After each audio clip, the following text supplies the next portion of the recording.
Chapter 1.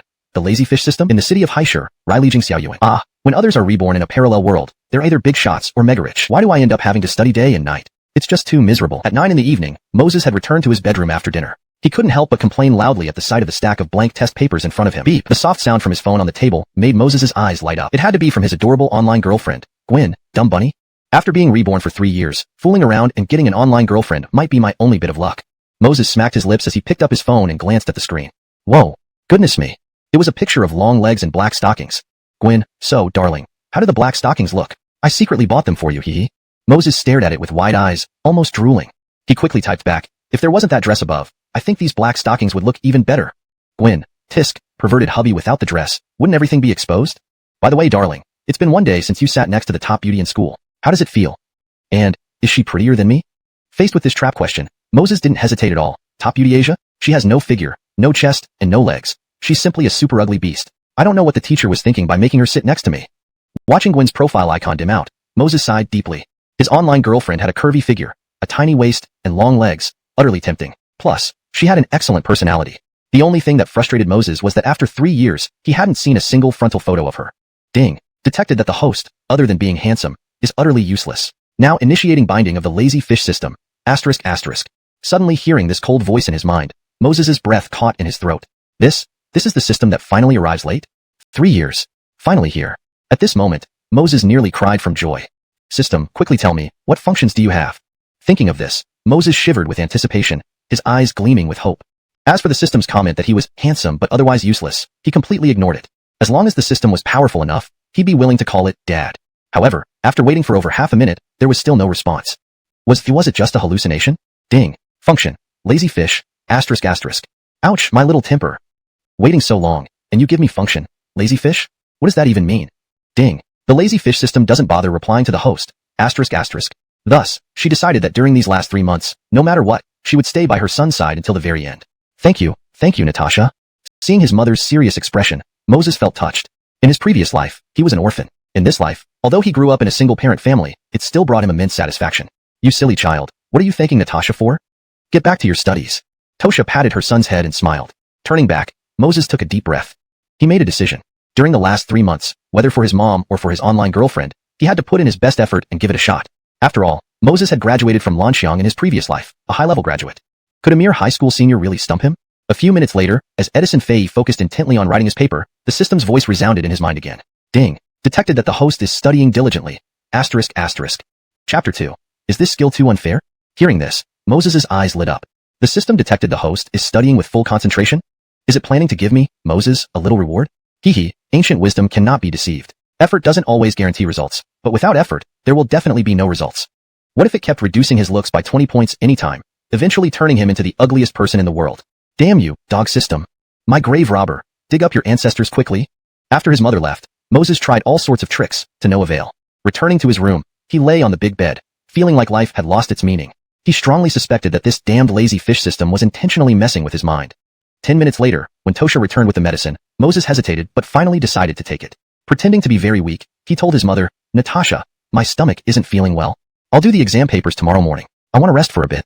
Tosha immediately nodded in agreement and covered him with the blanket before leaving. The damn system messed up my state of mind. Let me be lazy for today.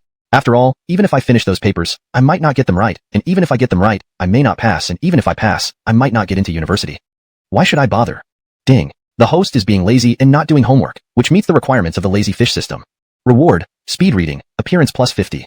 Damn, could this be the correct way to use the system? Just by being lazy, I can receive rewards? Hearing the prompt in his mind, Moses bolted upright from the bed. He first took a careful look in the mirror. It does seem like I've become much more handsome. And what about this speed reading reward? Let's try it out. Thinking of this, Moses picked up a Chinese textbook and opened an ancient text passage. With one glance, he read the entire passage. Wow, this speed reading is too powerful. This is an ancient text. In the past, I needed a lot of time to read through once, but now I can finish in one glance. At this pace, I could finish reviewing all high school knowledge in one night. At this thought, Moses couldn't care less about anything else. Flipping to the first page of the Chinese book, he started skimming through rapidly. 2 minutes later, he finished the Chinese book. 4 minutes later, the math book was done. 6 minutes later, the English book was handled. Ding. Detected that the host is concentrating on studies, deducting 30 points from appearance.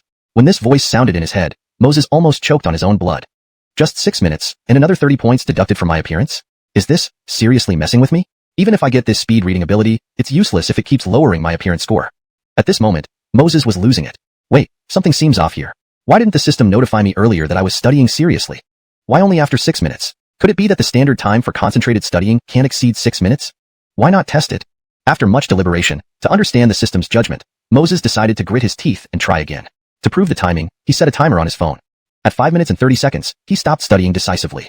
Sure enough, the system's notification did not sound. Ha ha ha, I, Moses, am simply a genius. Finally, I found a bug in the dog system. Let's keep going. After tonight, I'll be a super scholar.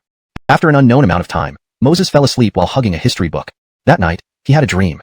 In the dream, Moses became the top scorer in the college entrance exam, got admitted to the Imperial Capital University, and met his online girlfriend on the first day of school. He discovered she was a beautiful and wealthy girl. After graduating from university, they got married and had many children. Then he inherited his father-in-law's company and became the new billionaire. Chapter 3. A godly logic of being late. Ring ring.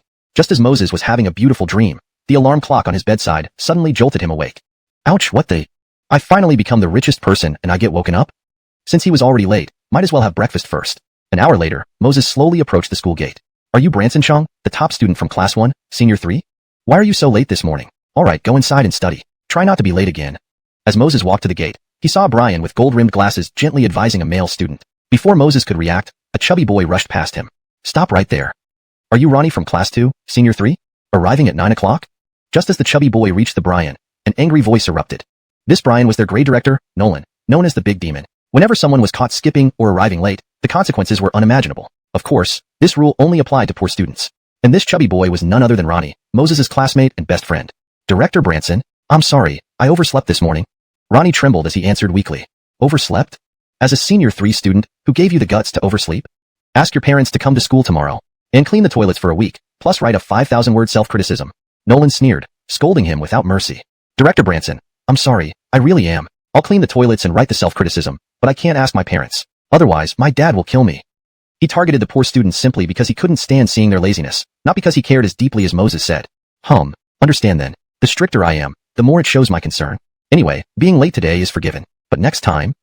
Considering Moses' maturity, Nolan decided to give him some slack. However, before he finished, Moses interrupted. Rest assured, Director Branson, from now on, we will try even harder to continue being late. Chapter 4. Basic maneuver. Don't be surprised. What the heck? Continue to work hard at being late? I just praised you for understanding, and now you're ready to eat a bear's heart and a leopard's courage? Director Branson, I know you're very angry right now, but you can look at it from another angle. Students like me and Ronnie, who rank second to last and last in our grade, are academically challenged. We try hard, but we still can't get into college. Even so, we still come to school every day, which deserves praise and encouragement. Seeing Nolan stunned, Moses paused and continued. As for being late, I think it might actually be a good thing for other students. 1 second less that we trouble students spend in the classroom means 1 second more of better learning environment for them. Who knows? Because we were late, they might score higher in their exams. After Moses finished speaking, Nolan stared at him wide-eyed, as if seeing a ghost. This logic seems flawless. As the second to last and last in the grade, since we can't get into college anyway, what's the point of trying? As long as we don't affect other students, isn't that fine? Thinking this way, Nolan felt relieved. In the future, you can continue working hard. Nolan hesitated for a moment before speaking. Thank you, Director Branson. After saying this, Moses led Ronnie into the school with great confidence. Holy cow, Moses, you're amazing. You actually convinced the devil with your twisted logic? Just a few steps in, Ronnie widened his eyes and gave Moses a thumbs up, full of admiration. Basic maneuver, don't be surprised. Looking at Moses' showboating manner, under normal circumstances, Ronnie would have kicked him already. But today, he was genuinely impressed. Ding. Detected host arrived late for 2 hours, meeting the criteria of a lazy bum.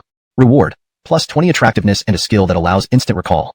When the prompt in his mind sounded again, Moses froze for a moment, then burst into laughter. Who knew misfortune could turn into luck? Happiness came too suddenly. However, this skill of instant recall shouldn't be as useless as speed reading, right? A few minutes later, they reached the classroom of Class 2, Senior 3. As soon as they walked in, all classmates cast peculiar glances at them. Wow, Brother Fei, Brother Hui, you guys are awesome. You were late for 2 whole hours. Come on, tell us how the devil at the gate treated you. Tell us so we can have some fun. A few male students in the corner looked at Moses and Ronnie with teasing expressions. The devil caught late students daily. Everyone knew that. Moses and Ronnie being late was expected, but 2 whole hours? That was brutal. Aren't they afraid of being slapped to death by the devil? Seeing these students stirring up trouble, Moses ignored them and walked straight to his seat. Meanwhile, little fatty Ronnie went over to brag to everyone else. It was break time after the first class. After putting down his bag, Moses quickly took out his textbooks to test the instant recall skill. Combined with speed reading, he finished the Chinese textbook in 2 minutes. Closing his eyes, he recalled carefully. Sure enough, With the ability of instant recall, the entire Chinese book was etched into his mind word for word. The only downside was that it didn't ensure full understanding. In short, instant recall was akin to rote memorization. Even so, this ability was still incredibly powerful. Alright, let me memorize all the high school Chinese textbooks first. After all, most of the material requires rote learning. Moses mused while continuing to scan through the remaining Chinese textbooks. Hold on, weren't you saying that studying hard wouldn't help a slacker like you? Now you're secretly studying without telling me? 5 minutes later, after finishing bragging, Ronnie ran over. Seeing Moses intensely flipping through the Chinese textbook, he couldn't help but comment. What do you know? This is the power of love. My wife said she'll meet me in person as soon as I get into college. Moses glanced at Ronnie calmly. Your wife? She might be ugly as a dinosaur. Why else wouldn't she dare send you a front view photo? Right after Ronnie spoke, he suddenly exclaimed. Oh my god. The top beauty Asia is holding a bottle of milk and a Coke. Is it for me? Ronnie stared intently at a girl walking towards them. Following his gaze, Moses saw a girl in a pleated skirt slowly approaching. Her delicate features remained strikingly beautiful even without makeup, resembling a proud fairy. Especially her long, fair legs. Just one glance seemed to captivate anyone. And this was Moses's desk mate and school beauty, Asia. She was exceptional in both looks and figure. For you. I think you should sneak in a nap. Maybe this wish will come true in your dreams. Moses glanced at Asia and teased Ronnie. Although Asia was gorgeous, Moses had no lustful thoughts for other girls after meeting the cute little rabbit. Moses, that's not very kind of you. To my knowledge, Asia doesn't like Coke. But she has a bottle of Coke in her hand, obviously intending to give it to someone. Ronnie rubbed his chin, analyzing seriously. Watching Ronnie, the little fatty, analyze, Moses couldn't help but laugh.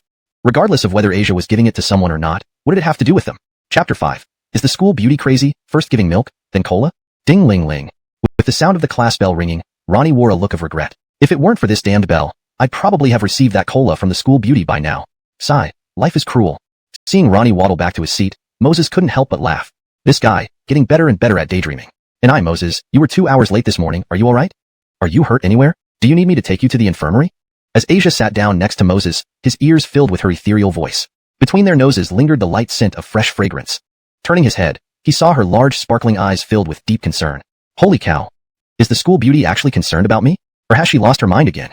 Recalling breakfast from yesterday morning, Moses quickly put on a serious face. I'm fine. Hearing these words, Asia's exquisite face couldn't help but sigh in relief. Thank goodness you're alright, you scared me. Asia patted her high chest, her delicate pretty face still showing lingering worry. Here, I've got this for you. They say drinking cola can refresh a man's spirits, give it a try. After saying that, Asia handed the bottle of cola over to Moses. What the heck? Cola refreshes one's spirit? And I should give it a try? Oh boy, you're our well-known school beauty. Buying breakfast yesterday and cola today? Looking at Asia's earnest little face, Moses's lips twitched. Could this be the school beauty liking me? No way, I already have a girlfriend. I have to make things clear with the school beauty today, so she won't mess with me later. Asia, I have a girlfriend. And I don't like drinking cola, you understand what I mean, right? Moses took a deep breath and looked seriously at Asia. Oh, Asia simply replied, then casually took back the cola. Just as Moses was about to breathe a sigh of relief, Asia suddenly handed him the box of milk. Her beautiful eyes carried a hint of mischief. Is your girlfriend prettier than me? How could she fancy a good-for-nothing student? As for Asia, seeing Moses trying desperately to distance himself from her, she found it funny yet irritating. This blockhead, 3 years already. Hasn't noticed those pictures of tall legs and slender waist were mine? Cough. With Nolan's slow approach into the classroom, everyone hurriedly straightened up. Moses wiped the sweat off his forehead. Phew, narrowly escaped being torn apart by these brutes. Good morning, everyone. After discussing with all the teachers in grade 3, we've decided to hold a preliminary exam today. Prepare yourselves, we'll start distributing the test papers shortly. Walking into the classroom, their Chinese teacher Nolan spoke sternly. Geez, exams again. One small test every 3 days, one big test every 5 days, this is just too much agony. AI, who would argue? This is the plight of a grade 3 student. Every day it's endless homework and more tests. Chapter 6, Sleeping During the Exam, Challenging the Riley Emits of the Demon King. As soon as the exam papers were handed out, Nolan, with a stern face, began to patrol around the classroom. True to his reputation, with the Demon King present, no one dared to misbehave. Even the school's notorious troublemakers had to pretend to read the questions attentively under Nolan's watchful eyes. Report Moses for sleeping? You can get out of the classroom and take your exam in the hallway. Upon hearing Ronnie's words, Nolan's face darkened, and he barked sharply. Hadn't Ronnie already caused enough trouble earlier? Couldn't he learn from Moses instead? Knowing he wouldn't pass college anyway, Moses just went to sleep without disturbing anyone. Wouldn't it be better that way? Ronnie stammered, looking at Nolan's angry expression. Wasn't he supposed to avoid taking the fall? How did it suddenly become him who was in trouble? Noticing Ronnie's misfortune, the other students shifted their gaze to Moses. If Ronnie, who only reported the incident, suffered so much, then Moses, who slept during the exam right under the Demon King's nose, must have it worse, right? Everyone eagerly awaited what would happen next. Feeling the collective stare of the class on Moses, Asia, as his online girlfriend, felt a pang of anxiety. She nudged Moses gently with her elbow. Wake up! Awakened from his deep slumber twice, Moses grew irritable. Can you guys keep quiet? How can I even sleep if you keep interrupting? At these words, every student inhaled sharply. Bold plus. Not only did Moses sleep in front of the Demon King, but dared to ask everyone to be quiet? Was he unaware of the consequences? After a few minutes, a few bold boys in the class began to emulate Moses. Bang bang bang. 2 minutes later, Nolan slammed a textbook on the foreheads of those sleeping students. You think I don't exist? Sleeping openly during an exam and challenging my authority? Fine, you'll get what you asked for. Parents tomorrow and a 5,000-word self-criticism. Hashtag chapter 7. Dumbass turned super scholar? Looking at the furious big demon in front of them, the few male students rubbed their sore foreheads, feeling aggrieved. Pointing at Moses who was sleeping soundly, they gritted their teeth and said, why can he sleep and we can't? Hearing this, Nolan chuckled. Because every time he exams, he ranks second to last in the entire grade. Because no matter how hard he tries, he cannot get into university. So, what's wrong with him taking a nap during the exam now? However, Nolan naturally wouldn't say these words out loud. Glancing at the few disgruntled male students, his eyes turned cold. Add another 5,000 words to your reflection. What the heck? Another 5,000 words makes it 10,000. There's no way I can finish writing that even if I pull an all-nighter tonight. Now, do you still have objections? If you don't, quickly get out and take the test outside. Deep down, Moses couldn't help but exclaim in astonishment. After a moment's thought, he decided to try out its effect. He grabbed a pen and started writing swiftly. 10 minutes later, Moses finished answering all questions on the Chinese exam paper. Another 10 minutes, and he completed the essay. With 10 minutes left before the exam ended. My goodness, this is incredible. Completed the entire Chinese exam in just 20 minutes. Moses smacked his lips, then a trace of confusion appeared in his eyes. Why didn't the system play any tricks this time? Doesn't taking an exam count as studying diligently? So, does that mean I won't lose attractiveness points? Seeing the system remain silent, Moses shook his head, not wanting to dwell on it anymore. Best if I don't lose attractiveness points. Otherwise, if studying counts as diligence, why would I need these skills? Forget it, I'll just submit the exam first. While I'm at it, might as well finish the other subjects in one go. Muttering to himself, Moses got up without hesitation and submitted his exam paper to the podium. Watching Moses's back, Nolan, sitting at the podium, couldn't help but sigh inwardly. He truly is a terrible student. Even while sleeping during the exam, he remembered to fill out the exam paper, which deserves praise. Ronnie slapped away Moses's large hand. He said grumpily, how am I babbling? If they weren't possessed by ghosts, why would one send you milk and the other suddenly stop causing trouble for you? Can't you be saying that you're the big demon king's illegitimate child or something? Although that logic is sound, what about the school beauty? Seeing the chubby face full of confusion, Moses couldn't help but roll his eyes. The matter with the big demon king was because of the remarks about being a slacker he made earlier that morning. But when it came to the school beauty, Moses had no way to explain. Holy crap, look, the school beauty actually came to the cafeteria for lunch today? Just as Moses and the little fatty were each deep in thought, a surprised cry echoed through the cafeteria. Following the voice, they saw Asia's youthful and beautiful silhouette just ahead. It's strange. Didn't my goddess usually bring her own lunch? Why did she come to the school cafeteria today? Is it because her mother had something going on today and didn't prepare lunch for her? Oh, holy cow. You all might be a bunch of fools. Whatever the reason is for our goddess coming here, the fact remains, she needs a place to sit. So, everyone, I'll go occupy a seat for the goddess first. Bye. What a fool. Even if you reserve a seat for her, would she choose your spot? Due to Asia's arrival, countless males in the cafeteria buzzed with chatter. Watching this scene, Ronnie also showed some confusion. Moses, could the school beauty coming to the cafeteria for lunch have anything to do with you? Ronnie turned around, giving Moses a doubtful look. How could it have anything to do with me? I told you, sending milk this morning was purely a misunderstanding. Moses, who was eating with his head lowered, gave Ronnie a stern glance. This explanation makes sense, Ronnie admitted. After all, besides being handsome, you have nothing. The school beauty isn't stupid. Why would she like you? Ronnie mused, smacking his lips. However, just as these words left his mouth, Asia finished getting her meal and walked straight towards them. What a coincidence, Xiaoming. You're also eating in the cafeteria? Would you like to join us? I've already saved a seat for you. Halfway there, a bespectacled boy blocked her path. Seeing this, the other boys groaned inwardly. This glasses-wearing student was Bridger, a top student from Class 1, Grade 3, consistently ranking in the top 10 in school. It was said that his parents ran a company with assets worth over 10 million. Though he wasn't as handsome as Moses, his looks were above average. Faced with such a high-achieving, wealthy rival, the other boys could only regret not acting faster. Moses, what a coincidence. I didn't expect we'd bump into each other in the cafeteria. Oh, is anyone sitting here? If not, can I sit here and eat? Asia asked with a blush. As both a scholar and a school beauty, this was the first time she had ever initiated conversation with a boy. Chapter 9. We are just classmates. Seeing Asia sitting gracefully across from him, old Moses's face twitched. What a coincidence. I'll coincide with your sister. You, top beauty. Are you really going to sit and eat with us? Ronnie, who was seated next to Moses, asked Asia nervously. Or should I go buy you a bottle of water? So you don't choke while eating later.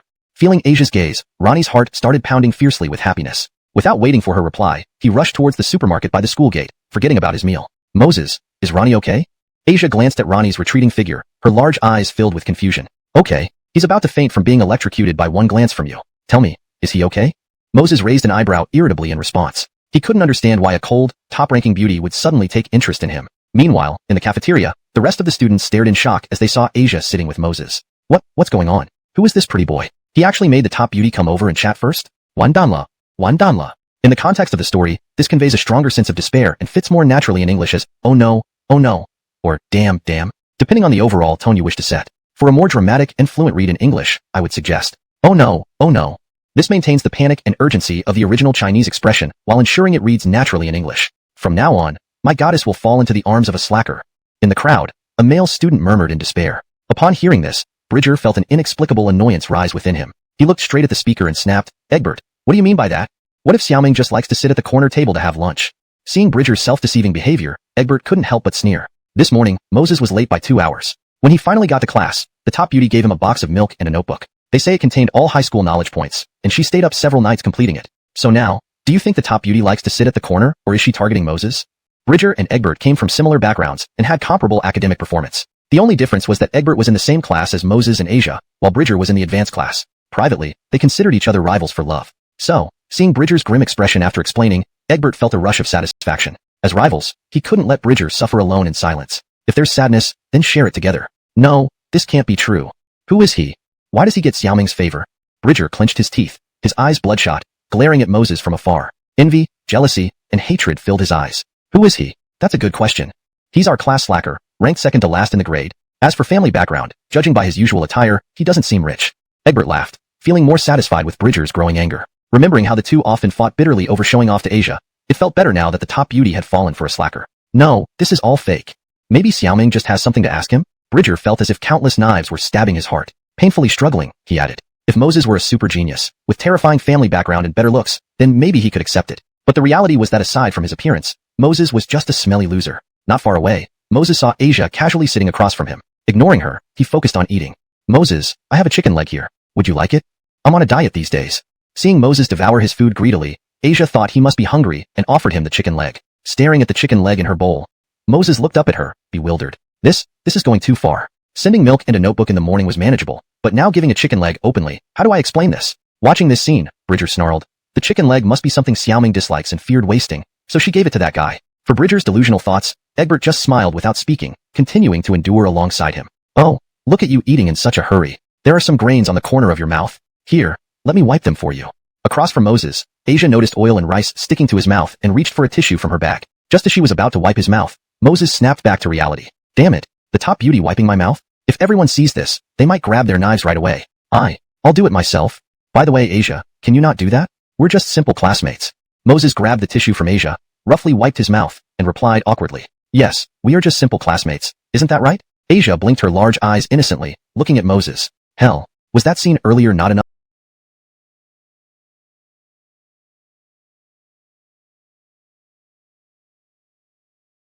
to prove otherwise? Chapter 10. Is this a confession? I don't like chicken skin. So, you should put the drumstick back then. Moses's lips twitched, and he looked helpless. Let me remove the skin for you. That way, it'll be all chicken meat inside. Asia tilted her head, thinking for a moment, and then picked up the drumstick again. She peeled off the skin in just a few moves and put the drumstick back into Moses's bowl. I'm allergic to chicken. Seeing Asia wouldn't give up, Moses became angry and immediately found a perfect excuse. He thought Asia would finally stop bothering him with the drumstick. Unexpectedly, the next second, Asia placed the drumstick back into his bowl, and at the same time, moved all the braised pork from her own bowl to Moses's. She also said with a smile, I eat your chicken, and you're my meat. This is perfect. Hearing what Asia said, Moses drew in a sharp breath. Goodness, do you think you're some seasoned player? What do you mean by eating my chicken? That's clearly my chicken. Chicken meat. Not far away, Egbert watched Moses flirt with the popular beauty of the school. He folded his arms and couldn't help but tease Bridger. How about it, Bridger? Do you still think this is all fake? At this moment, Egbert suddenly felt that having the famous campus flower Asia paired with Moses wasn't bad either. At least, he could use it to Bridger finished his explanation breathlessly, even admiring his own idea. It was simply brilliant. But, isn't this too much? Moreover, it involves my sister's honor. Egbert hesitated. He admitted that Bridger's plan was indeed flawless, but Samara was his sister. Honor? You've read yourself silly, haven't you, Egbert? Is your sister the only girl who receives love letters? Besides, if you're unhappy, just tell her to report it to the teacher. Maybe Moses will get a record of misconduct. Bridger rolled his eyes, explaining impatiently. All right, I'll discuss this with my sister later. After thinking it over, Egbert agreed, feeling there was some logic in Bridger's argument. When Bridger and Egbert left the canteen, Moses was still debating whether to let Asia eat his chicken meat. Suddenly, a lazy and icy voice echoed in his mind. Ding. Congratulations on dating the campus beauty Asia during school hours. This fits the criteria of an ordinary slacker. Reward, full performance of the song Ugly Duckling. Hearing the system's prompt, Moses widened his eyes. He shot up from his chair. He loudly questioned the system. Dating the campus beauty? This statement caused all the students in the canteen to choke on their food. Then, numerous males looked at Moses with envy. This kid sure had no decency. Not only was he dating the top beauty, but he also announced it in public. Sitting opposite Moses, Asia felt both sorrowful and delighted upon hearing his sudden declaration. Delighted because her charming husband had finally succumbed to her allure. Sorrowful because he didn't know she was his cute little rabbit, and yet confessed in front of everyone. Humph. Tonight, I will definitely make him explain everything properly. Otherwise, I won't talk to him for 3 days. Oh no, make it 3 minutes. Standing there, Moses felt the unusual gazes from other students, and finally came back to his senses. Damn, it's all messed up. It seems, maybe, possibly misunderstood? If I say this was all a misunderstanding, would you believe me? Chapter 11 Accusation of having an affair with the class beauty? After returning from the cafeteria to the classroom, Moses's mood remained heavy. He swore that the phrase, I'm dating the school beauty, was merely a rhetorical question directed at the system. Little did he know it would be misunderstood by his classmates. This has really stirred things up. Moses, are you okay? Noticing Moses's pale complexion, Asia, who sat beside him, couldn't help but ask in concern. Okay, right. This is a big deal, alright? His online girlfriend was resourceful. If she found out about today's events, he feared he wouldn't have an easy night ahead. Asia, what happened back at the cafeteria was just a misunderstanding. If you don't believe me, I can swear. If I wanted to date you, then may I become a pig? Moses gritted his teeth, determined to explain properly to Asia. As long as she believed him, the rest would be easier to manage. However, upon hearing these words, a pair of beautiful eyes on Asia's flawless face filled with resentment. So, dating her was such a burden for Moses? Bastard, am I that bad? You'd rather turn into a pig than date me? In her heart, Asia muttered, feeling a bit hurt. At the same time, she secretly rejoiced. It seemed Moses truly had sincere feelings for his online girlfriend. Even the school beauty taking the initiative couldn't tempt him. In the afternoon, after finishing the math and science exams, because it was Saturday, not only was there no evening study session, but they also had the next day off. Moses was tidying his backpack, intending to quickly go home and proactively explain the lunchtime cafeteria incident to his online girlfriend. He hoped to mitigate any consequences. However, Porter blocked his way. Bang! Moses, you better explain why you wrote a love letter to my sister. Porter slammed the love letter on Moses's desk and asked through gritted teeth. Then, he glanced at Asia beside him. Seeing Asia's stunned and astonished face, Porter felt quite smug. It looks like Bridger's plan worked. Meanwhile, the other classmates looked at Moses with widened eyes, shocked. Just this morning, he was rumored to have a romantic entanglement with the school beauty. Now, he turned around and tried to woo the class beauty. Samara? Holy cow, Fabro, you're amazing. We heard you were going to serenade the class beauty at lunch. We thought it was just nonsense. Didn't expect you to already write a love letter. Come on, Fabro, sing your little love song. And big brother how too, we're all grown-ups here. It's pretty normal for Fabro to write a love letter to your sister, isn't it? Yeah, big brother how, move aside and let Fabro perform his serenade. With the comments from a few male classmates, others joined in teasingly. Spectating was always fun, regardless of age or gender. Porter, maybe you've got the wrong idea. I've never written a love letter to your sister. Seeing how everyone was eagerly watching, Moses frowned slightly. Never written a love letter? Moses, are you even a man? The love letter is right here. Are you still denying it? Alright, explain why everyone says you plan to serenade my sister? No smoke without fire. If you didn't say it, why would such rumors spread? Porter clenched his fists tightly, his face cold. I can testify for Moses. He has absolutely no interest in your sister. From the back row, Ronnie stood up to support Moses, seeing his friend being bullied. He quickly picked up the love letter from Moses's desk and opened it, wanting to show everyone the handwriting. But after one glance, he was dumbfounded. The handwriting matched Moses's perfectly. Edison, Moses, you aren't really pursuing Samara, are you? Ronnie nudged Moses gently with his elbow, concerned. They had been classmates for 3 years and knew each other well. The Riley family had good connections, and Porter was a protective older brother. If Samara caught wind of this, it could get messy. Pursue your sister? Do you really think I'd do that? You should know me better. Moses shot a harsh look at Ronnie. Ronnie chuckled awkwardly in response. He supposed so. Moses was deeply attached to his online girlfriend and could ignore the advances of the school beauty. A class beauty was nothing. Moses, Porter hates spineless men like you the most. If you won't admit it, fine. I'll take this letter directly to Teacher Branson. Seeing Moses seemingly unwilling to confess, Porter flew into a rage. To think I went out of my way to frame you with my own sister, and you don't even show respect? Chapter 12 Stinky Husband. Does he not love me anymore? Seeing Porter fuming, Moses glanced at the love letter in Ronnie's hand. Although there were slight differences in handwriting, this thing had even deceived Ronnie, let alone the teacher. Once Porter handed over this love letter to the teacher, it would at least result in a punishment. Why does Porter keep looking at Asia? Wait, is this guy framing me intentionally? Noticing this detail about Porter, Moses suddenly realized what was happening. Without a doubt, this incident must have been stirred up by the event at the cafeteria during lunchtime. Porter liked Asia, which was not a secret in class. Therefore, it made perfect sense that Porter was now turning around to frame him. Great, just great. I have already explained everything to you. I did not date the big campus beauty. You still want to cause trouble? Do you think I am easy to bully? Due to the matter concerning Asia, Moses was already somewhat irritated. Now Porter wanted to accuse him falsely again. Fine, if you started it, don't blame me for my response. Taking a deep breath and suppressing his agitation, he looked at Porter calmly and asked, is it true that as long as I admit this matter, you will not pursue it? Why isn't this kid playing by the rules? Knowing it's a frame-up, why did he immediately confess? Then, what do I do next? Porter froze, completely dumbfounded. According to his plan with Bridger, Moses definitely wouldn't confess. At that time, they would smoothly pass the love letter to Nolan. As the devil incarnate, once he caught students writing love letters or falling in love, he would punish them, either giving them a reprimand or calling their parents, possibly even expulsion. I said before, I despise those who don't take responsibility for their actions.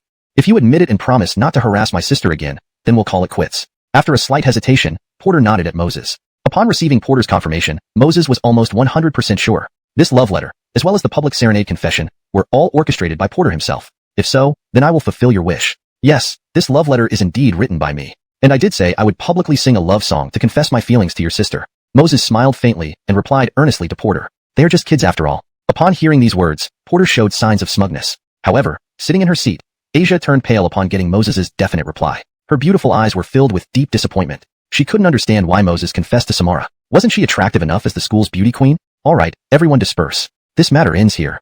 And also, don't write love letters to my sister anymore. She just wants to focus on preparing for the college entrance exams. Seeing Asia's distressed appearance, Porter felt relieved but also somewhat sour. Clearly, the big campus beauty had fallen for Moses. Otherwise, how could she be sad and upset because of Moses? Fortunately, he had taken timely action against this pretty boy. If he hadn't, considering their relationship, it would only be a matter of time before they became a couple. Hold on. Just as Porter was about to turn away, Moses called out indifferently. Do you still have something to say? Porter turned back and asked sternly. Didn't we all agree? I would publicly sing a love song to confess my feelings to your sister. Moses grinned at Porter and leisurely said, You. Stunned by Moses's words, Porter opened his mouth. On one hand, he wanted to stop Moses, but thought that if Moses sang the song, Asia might finally let go of her feelings towards him. On the other hand, if he didn't stop him, what if others followed suit and serenaded his sister daily? Asia, as the music committee member, you can enter the music room anytime.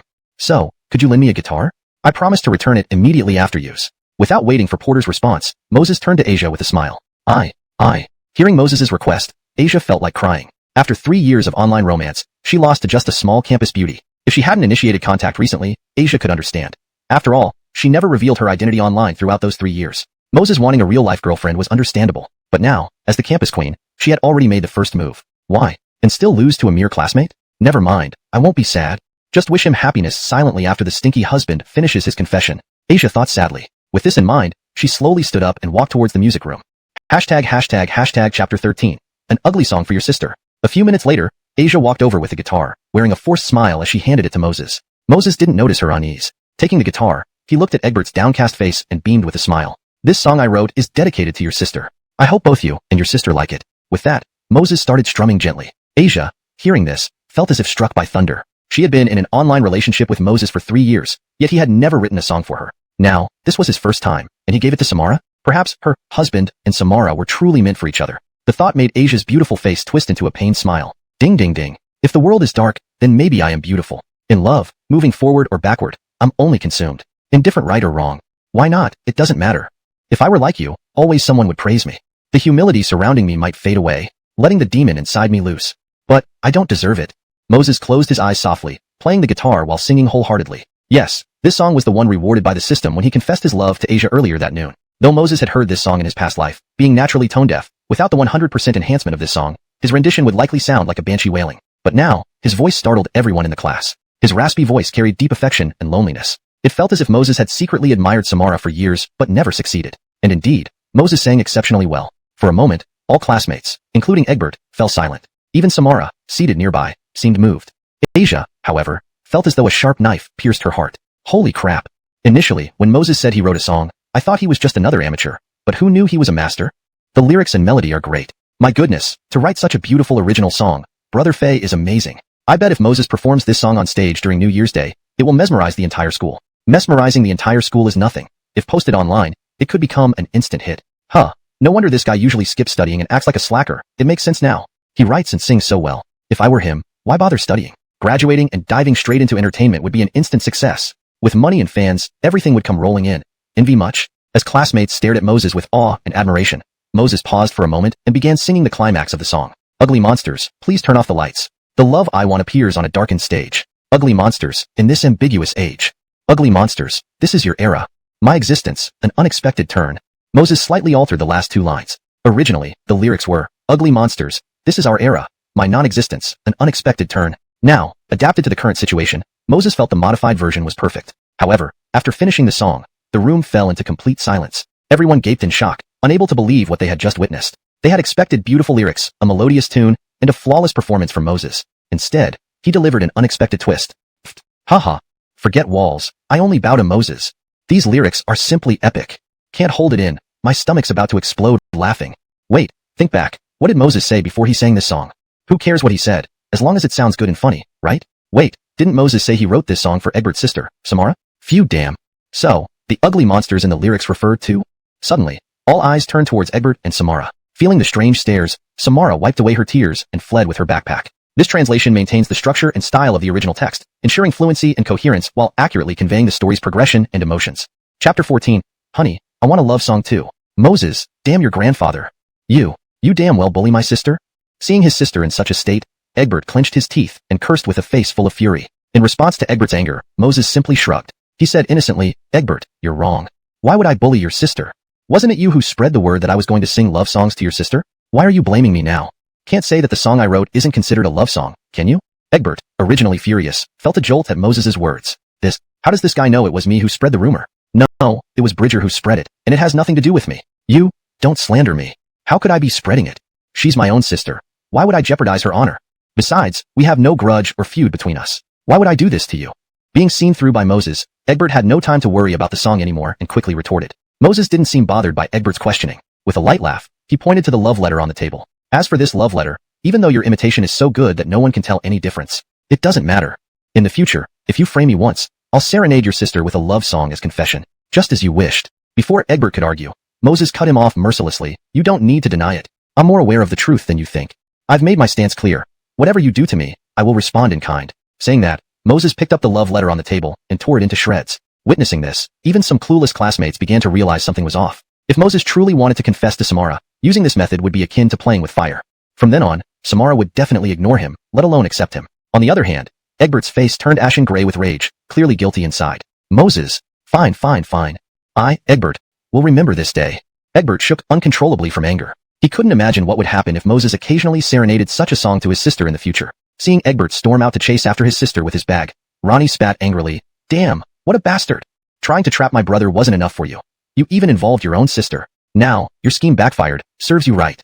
Looking at the indignant Ronnie, Moses merely shook his head without further comment. Well, students, the show's over.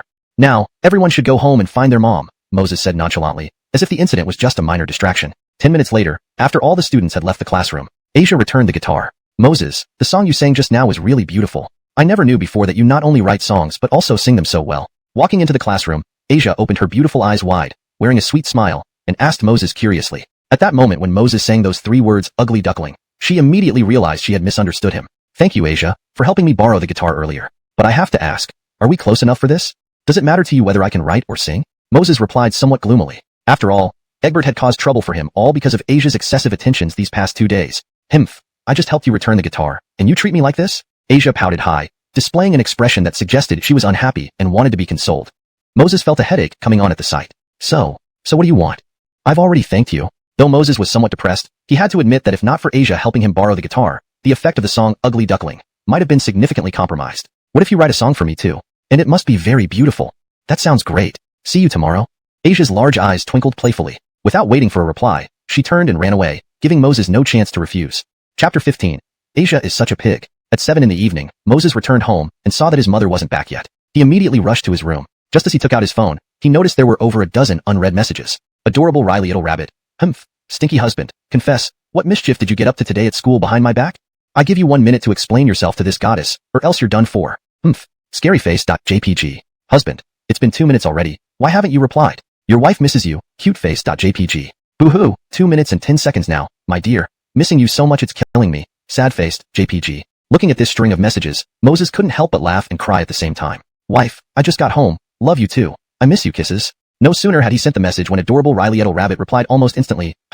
Husband. Usually on days off, you arrive home by 7 sharp. Why are you 5 whole minutes late today? Do you know how distressed your wife was in those 5 minutes? Scaryface.jpg. Reading these playful words, Moses couldn't suppress the happy smile spreading across his face. To hell with the class beauties and head beauties. How could any ordinary girl compare to his own girlfriend? I had to pee on the way back, so I was delayed a few minutes. By the way, wife, let me tell you, that head beauty is nothing but an animal with a brain full of holes. Today morning, as soon as I got to school, she kept giving me cola, milk, even notebooks. Not mentioning all that after school, she actually wanted me to write her a song. Initially, I thought Fatty daydreamed like a pro, but now, I see that this head beauty is the true queen of daydreams.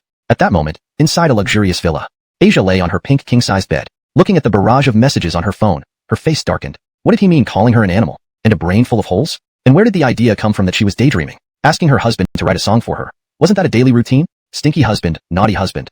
How dare you speak ill of me right to my face? Besides, don't you like me at all in real life? After grumbling to herself for a bit, worry suddenly crept into her big eyes. What if her husband only liked her online version but not the real her? Maybe I should subtly ask Stinky husband?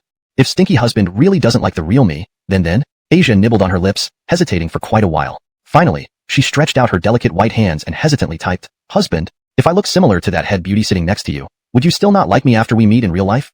Sitting at his desk, Moses saw the message from his girlfriend and nearly dropped his phone in shock. His face lit up with excitement. What did her question imply? It suggested that her looks were likely on par with Asia. Oh wow, Asia was the top beauty. If his girlfriend looked like her, wouldn't she also be a top beauty? Adorable Riley little rabbit. Wah, Stinky husband. You made me sad and upset, taking so long to reply. This means you only like me online, not in real life. My wife won't talk to you for a minute, no, not even 10 seconds. Seeing this plaintive text, Moses shook his head. Quickly typing with his fingers, he replied, "Wife, you misunderstood. If you look anything like Asia, I'd be so happy I might faint." Moses waited about a minute before his girlfriend replied, "Humph, bad husband, admit it, do you like Asia? Otherwise, why would you say you'd be so happy?" Seeing this message, Moses was bewildered. This was totally unreasonable. When he didn't reply, she claimed to be heartbroken and said he didn't like the real her. Now that he replied, she accused him of liking Asia. Although feeling depressed and helpless, Moses knew exactly how to handle his adorable little girlfriend. "Wife, no matter what you look like, I only like you for the rest of my life. As for my deskmate, yes, she's pretty with a good figure, but her pig brain isn't in the same league as yours at all. How could someone as smart as your husband ever like a pig?" Chapter 16. Kisses, Hugs, and Rye-leafs. At the villa, Asia almost exploded with rage as she read the message on her phone. How dare her dear husband call her a fool? That was going too far. According to her plan, Asia had intended to meet Moses in person after graduating from high school, but now, she could no longer hold back. "Dear husband, at 8 a.m. tomorrow, come to the Adada Plaza entrance. I've prepared a surprise for you. Don't ask what it is, you'll find out then. Alright, I'm going to take a bath. Bye-bye." After sending the message, Asia logged off immediately. After her bath, she happily bounced down the stairs. "Natasha, what are we having for dinner tonight?" In the living room, Asia curiously asked her mother who was sitting on the sofa. Seeing her daughter's sweet smile, Tamara's intuition told her that something wasn't quite right. Xiaoming, could you help me fetch a package? We'll start eating when you get back." Tamara hesitated slightly before speaking. Asia didn't think much of it and nodded. Heading out, "Old Ryling, I feel our daughter has been acting strange lately." Tamara turned to her husband after their daughter left. "What's strange about her?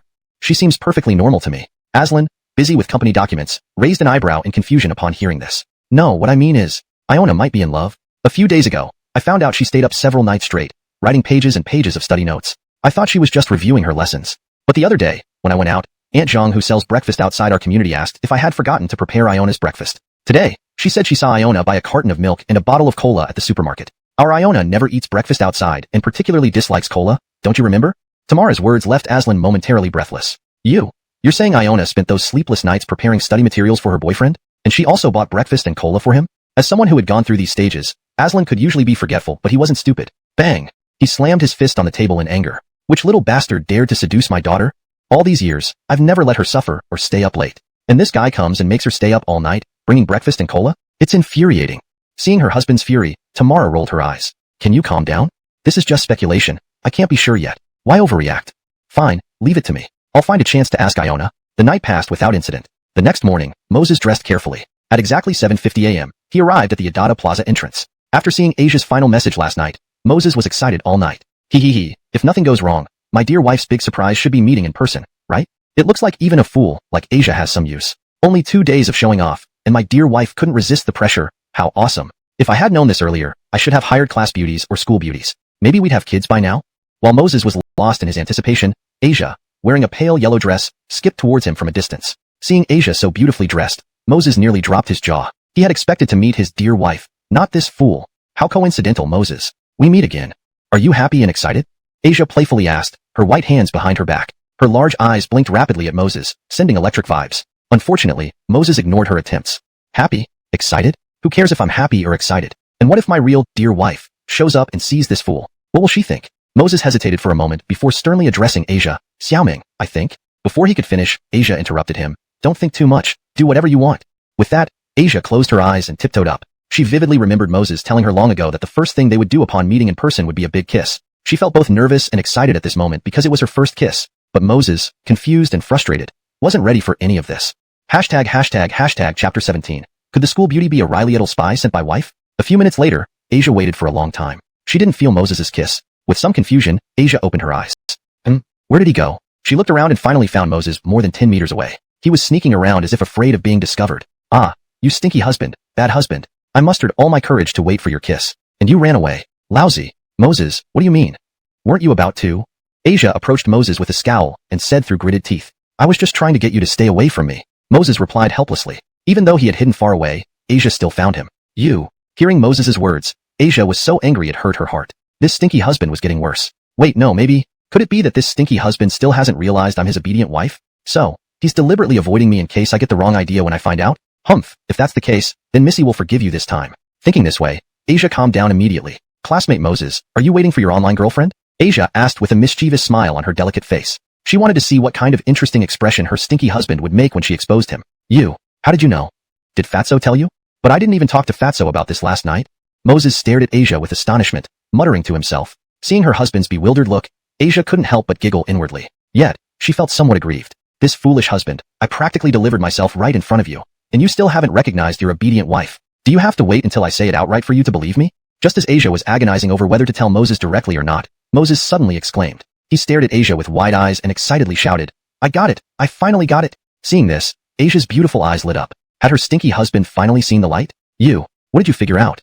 Asia blushed and lowered her head, twisting the hem of her skirt, and asked softly, I know. You're the spy my wife sent. Just as Asia was full of hope, Moses delivered such a line. Instantly, Asia lifted her head in shock and stared at Moses. Just as I suspected. Why did my wife know every detail about everything happening to me at school? And these past 2 days, you've been showing me favor after favor because my wife told you to.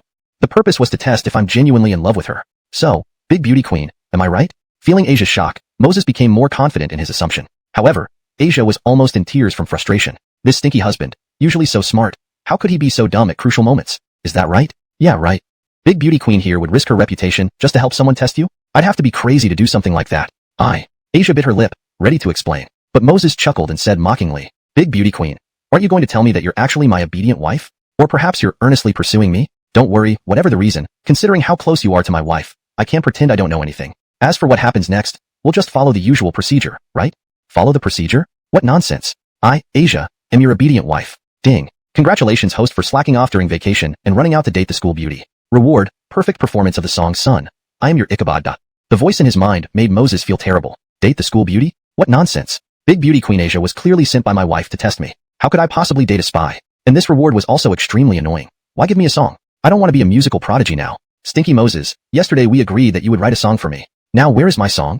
At that moment, Asia stretched out her hand angrily toward Moses. Although she desperately wanted to reveal the truth, she knew it would be futile at this point since Moses already believed she was sent by his wife to test him. Since confessing failed, let this silly husband sing a song for me to calm down. Chapter 18. 2 people drinking bubble tea. Definitely just 1 cup. Your song?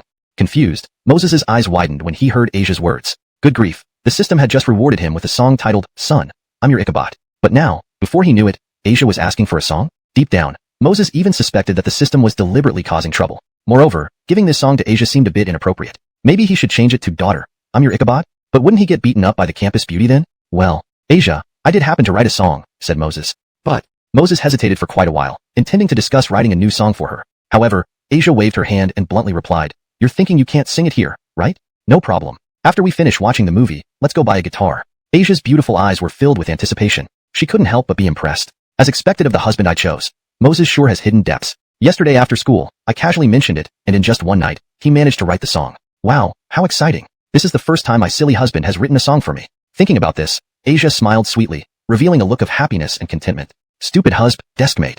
Let's go get our movie tickets. Asia almost called Moses husband, but swallowed the words at the last moment. Humph, if my stupid husband doesn't call me his obedient wife first, I won't take the initiative either. A moment later, they finished collecting their tickets, and Asia realized she had bought the wrong ones. It was for 9:30 p.m. instead of 8:30 p.m. That meant there was an entire hour before the movie started. Piss K. Thankfully, my obedient wife isn't as dumb as Asia. Otherwise, with this level of intelligence, I would be doomed for life. Standing outside the cinema, Moses saw Asia's conflicted expression and couldn't help but sigh inwardly. However, since Asia seemed very familiar with his obedient wife, who was actually a spy, Moses thought he should display some gentlemanly manners. Perhaps Asia could say something good about him to his obedient wife. Cough. Asia, shall we grab a cup of bubble tea to pass the time? Hearing this, Asia's eyes lit up. Her silly husband finally got the idea. He even wants to treat her to bubble tea. Let's give this action 99 points. I'll withhold the remaining 1 point to prevent him from getting too proud. Sure. Thinking about this, Asia couldn't help but reply sweetly. When they reached the bubble tea shop, Asia noticed Moses wasn't moving, so a hint of confusion appeared on her exquisite face. Isn't my silly husband treating me to bubble tea? Why isn't he doing anything? Just as Asia was puzzled, Moses urged her, Asia, why are you still standing there? Go buy the bubble tea already. Upon hearing Moses's words, Asia was momentarily stunned. What's going on? Now it's me who has to buy bubble tea for him? Though Asia didn't mind the money, she felt a strange sense of injustice. On their first date, her silly husband was unwilling to buy her even a single cup of bubble tea, which was too much. Forget it. My silly husband is such a big fool. I shouldn't get angry with a fool. Just 2 cups of bubble tea, nothing serious. As she consoled herself, Asia entered the bubble tea shop. Hey, beautiful, are you here with your boyfriend? We have a couple special, a large bottle with 2 straws, extra volume without extra price. The shop attendant smiled at Asia and Moses standing by the door and recommended this offer.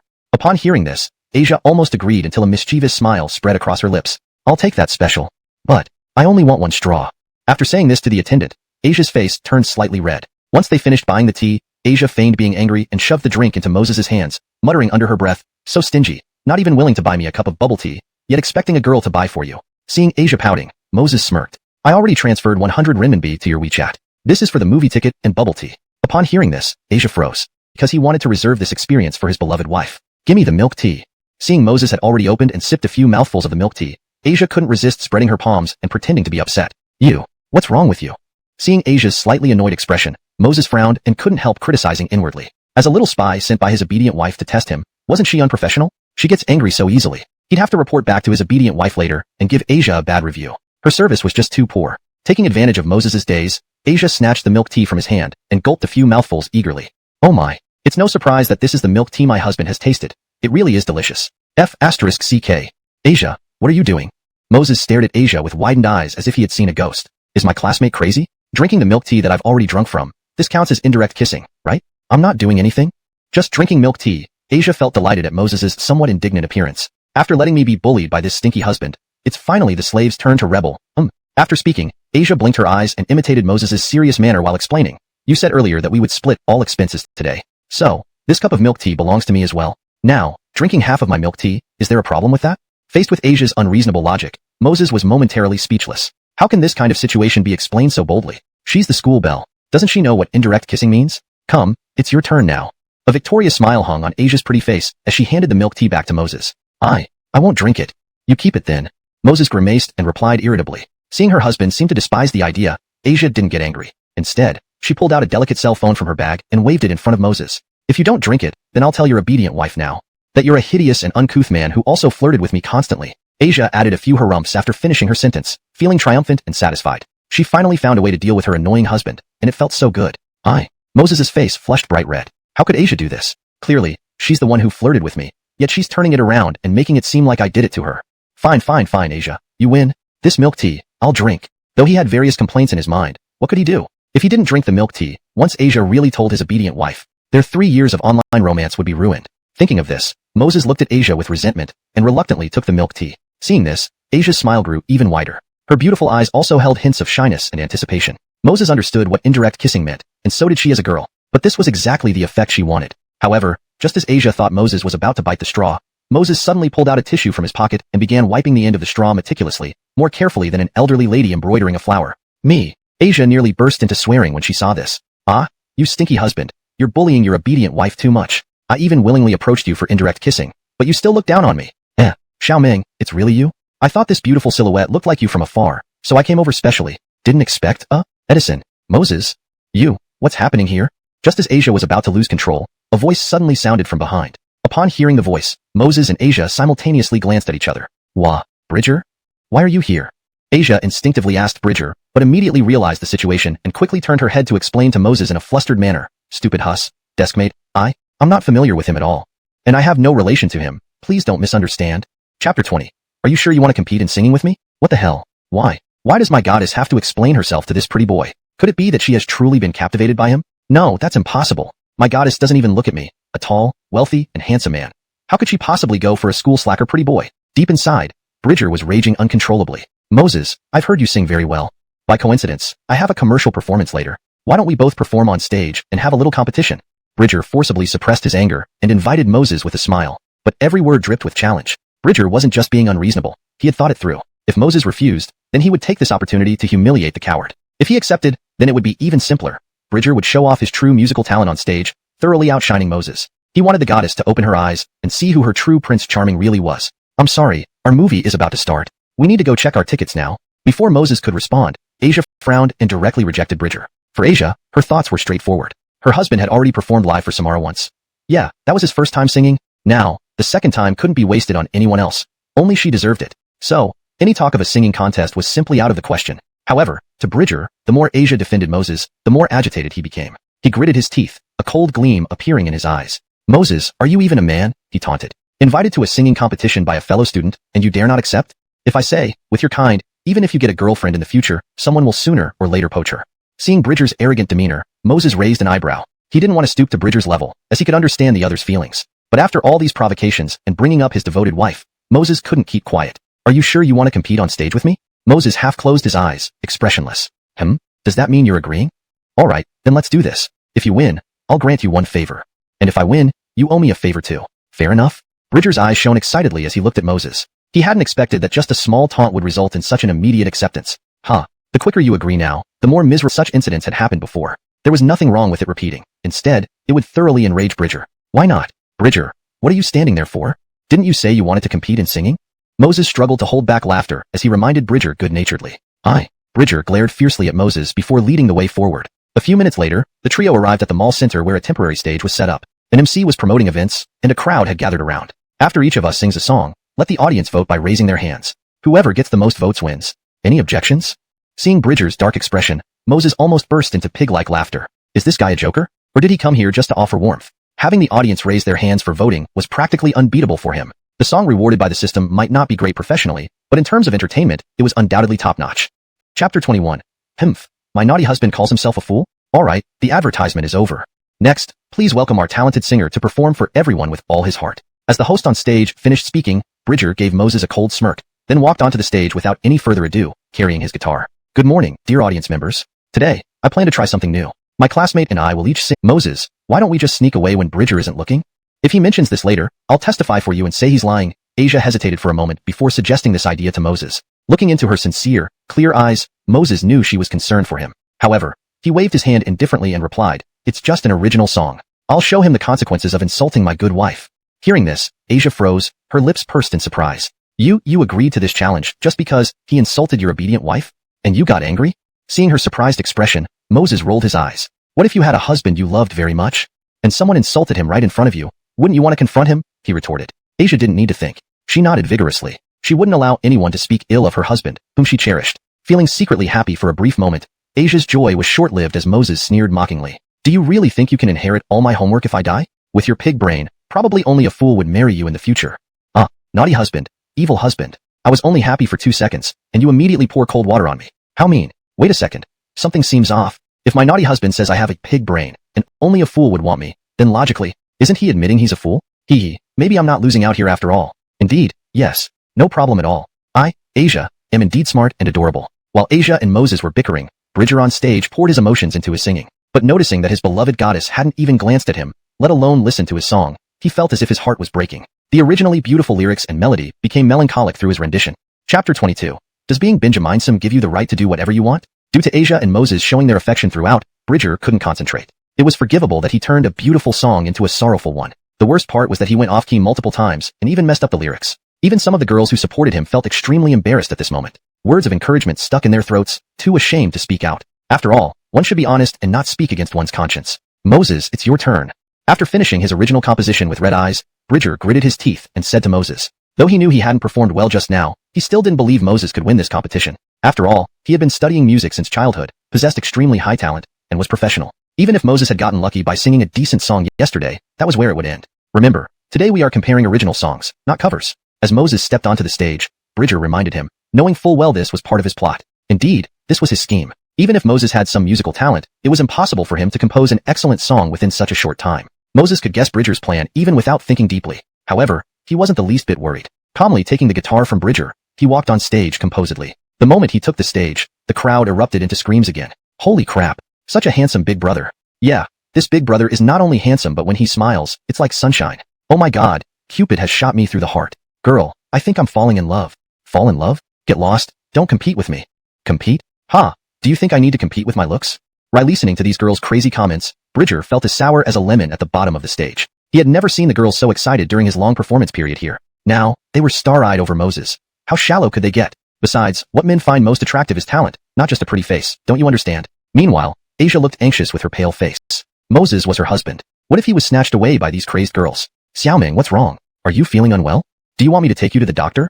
Although Bridger envied Moses's handsome face, he quickly came over upon noticing Asia's paleness, showing concern. He couldn't miss this opportunity to make an impression. Just as Bridger imagined bringing the goddess to see the doctor, she would definitely be touched enough to offer herself to him, right? Unfortunately, for Asia, it would have been better if Bridger hadn't appeared. His presence immediately brought back memories. All the attention Moses received was because of Bridger's challenge. If not for him insisting on challenging Moses to a singing duel, would Moses be under everyone's attention? Bridger, go away, I don't want to see you. Asia, biting her lips, angrily replied to Bridger. Upon hearing her harsh words, Bridger's face turned painful. He felt as if Cupid had pierced his heart too. Only this time, it was unintentionally, causing unbearable pain. Coming over with genuine concern, she ended up saying she didn't want to see him? Why aren't you leaving yet? What if my husband misunderstands later? Seeing Bridger standing stubbornly before her, Asia panicked and blurted out, husband, husband, husband? Bridger stared blankly, repeating the word numbly. Unfortunately, Asia ignored him completely. Since Bridger wouldn't leave, she'd just leave. Watching Asia walk away, Bridger found it hard to breathe. Involuntarily, his gaze turned to Moses on stage. In his heart, he roared, bastard, how dare you snatch away my goddess? I won't let you off. After you lose this showdown, I will make you call me father in front of everyone. Moses was unaware of Bridger's thoughts. Seeing Asia come rushing towards him, encouraging him in every way, he showed a look of disdain. Cough. Dear audience friends present here, hello? My name is Moses. The next original song I'm going to sing is dedicated to my classmate Bridger. Hope you all like it. Holding the guitar, Moses gave a smile to the audience through the microphone. Instantly, another wave of screams broke out from the crowd. True to form, this handsome guy's smile was breathtaking, and his name sounded incredibly good too. Note, the translation maintains the same structure, tone, and style as the original text, ensuring naturalness and fluency while keeping true to the storyline.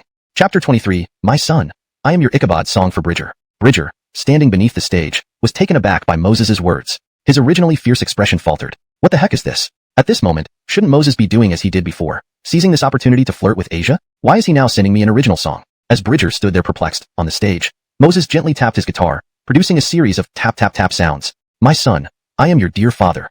What I say and do is all for your own good. Don't worry, I won't preach at you. But after listening, take it to heart. One must be kind. Just do your job honestly. Moses's opening lines stunned the entire audience. Everyone's eyes widened in disbelief. What kind of God-level song is this? How can it sound so amusing? Moreover, why does it feel like this guy is taking advantage of us? After a few seconds of silence, the venue erupted into laughter. Haha, holy cow. My son, I am your father. This has me dying from laughter. Oh my, what a funny and hilarious song. I'm cramping up laughing. Cramps? My stomach hurts from laughing. Young man, your song has made me laugh so hard, I feel pregnant. You have to be responsible. Yes, me too. And I'm carrying twins. You can't abandon our family of 3. Oh heavens, thankfully this song wasn't for us, otherwise, we'd be questioning life. While listening to the joyful laughter and friendly teasing from the crowd, Bridger's face instantly darkened. He hadn't forgotten that Moses had explicitly said he was dedicating this song to him. What did this mean? It meant that Moses was blatantly taking advantage of him. Son, thank you for listening. My words aren't many. Remember this, it's getting late. Son, go wash up and get to bed soon. When you come over, don't forget to kiss me goodbye. The song ended quickly. By then, all the spectators were laughing uncontrollably. Bridger was shaking with anger, inwardly cursing Moses's ancestors up and down. And that final kiss me goodbye?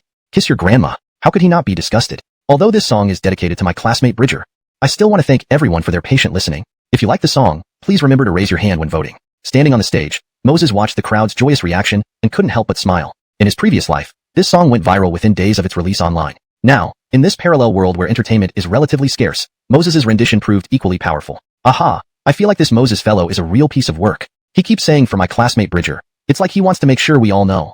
Who says it isn't true? This guy's heart is so twisted, yet I love it, haha. Never in my life have I heard such shameless, audacious lyrics. For that alone, I'll vote for you. Agreed +1. Since it's settled, not Moses. Looking at Bridger's flustered expression, Moses chuckled. He kindly reminded, Bridger, remember what you said before? Whoever wins can ask the other for a favor. Hearing this, Bridger opened his mouth, ready to deny it. But after a moment's thought, he gave up. Considering the audience watching and how Asia might perceive him, if she thought he was untrustworthy.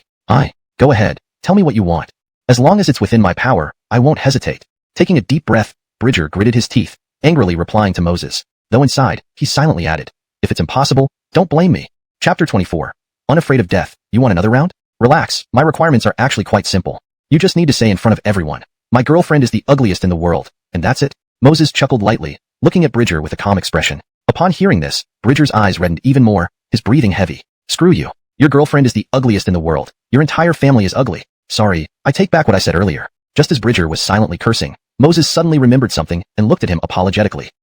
What is he up to now? Did he feel guilty for humiliating me like this? Whatever, as long as he doesn't make me curse my future girlfriend, everything is fine.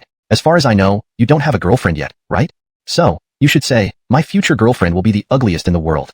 Yeah, that sounds about right. Moses smacked his lips, looking reflective. The moment those words left his mouth, there was a few seconds of silence, followed by bursts of laughter from the crowd. Ahaha, this guy's got talent. A perfectly harmless sentence, but incredibly insulting. Poor Bridger, already feeling bad about losing, now facing double heartache and kidney ache. But I kind of like this naughty and handsome young man. Hee. Girl, don't say you love this type. Even I can't resist. This guy is so delightfully wicked that I want to give him 100 likes. Laughter, discussions, and mockery filled the air, almost driving Bridger to explode on the spot. Screw all of you. You bastards, enjoying the spectacle without a care in the world, aren't you? Below the stage, Asia watched Moses on stage, radiant with confidence. She covered her mouth lightly, trying hard not to laugh. On her pretty face, apart from love, there was nothing but admiration. Her husband is just too amazing. One song, and Bridger was completely floored. She really wanted to pounce on her husband, and Asia wasn't foolish. Moses proposed this condition to stand up for her. Why shouldn't he when Bridger had been speaking ill of her? Bridger, what's wrong? Don't you accept defeat well? On stage, seeing Bridger's lowered head in silence, Moses couldn't help but ask kindly. Bridger hesitated for a moment before muttering, my future girlfriend will be the ugliest in the world. After saying this, Bridger lifted his head abruptly. His bloodshot eyes locked onto Moses, gritting his teeth fiercely. I refuse to admit defeat. Let's have another round. Upon hearing this, Moses was momentarily stunned. Without thinking, he replied, congratulations, you finally won this round. What does that mean? How did I win when we haven't even started? Is this punk giving up because he knows he can't win? If that's the case, I won't hesitate to accept. Then you should also say in front of everyone, Dad, my girlfriend is the ugliest woman in the world. After saying this, Bridger felt much better. He had carefully thought it through. Making Moses say this would not only let him call someone dad, but also retaliate in the same way. A two-for-one deal. Good son. I know your girlfriend is the ugliest woman in the world. Just as Bridger was eagerly waiting for Moses to embarrass himself, Moses unexpectedly responded. Moreover, after saying it, he looked at him with pity. Damn. Why are you playing by your own rules? I wanted you to say it, not to call me dad. Moses, are you deaf or stupid? Repeat what I said. Bridger clenched his fists tightly, nearly wanting to rush up and beat Moses if they weren't in public. This guy is such an ass. Why should I repeat what you said? When I admitted defeat earlier, did we have any conditional agreement? Moses shrugged, looking at Bridger as if he were a fool. At that moment, Bridger almost spat out blood. He wanted to argue but couldn't find any valid reason. Right, when he challenged Moses, Moses didn't agree to any conditions. Not only that, but Moses had once again gotten the upper hand.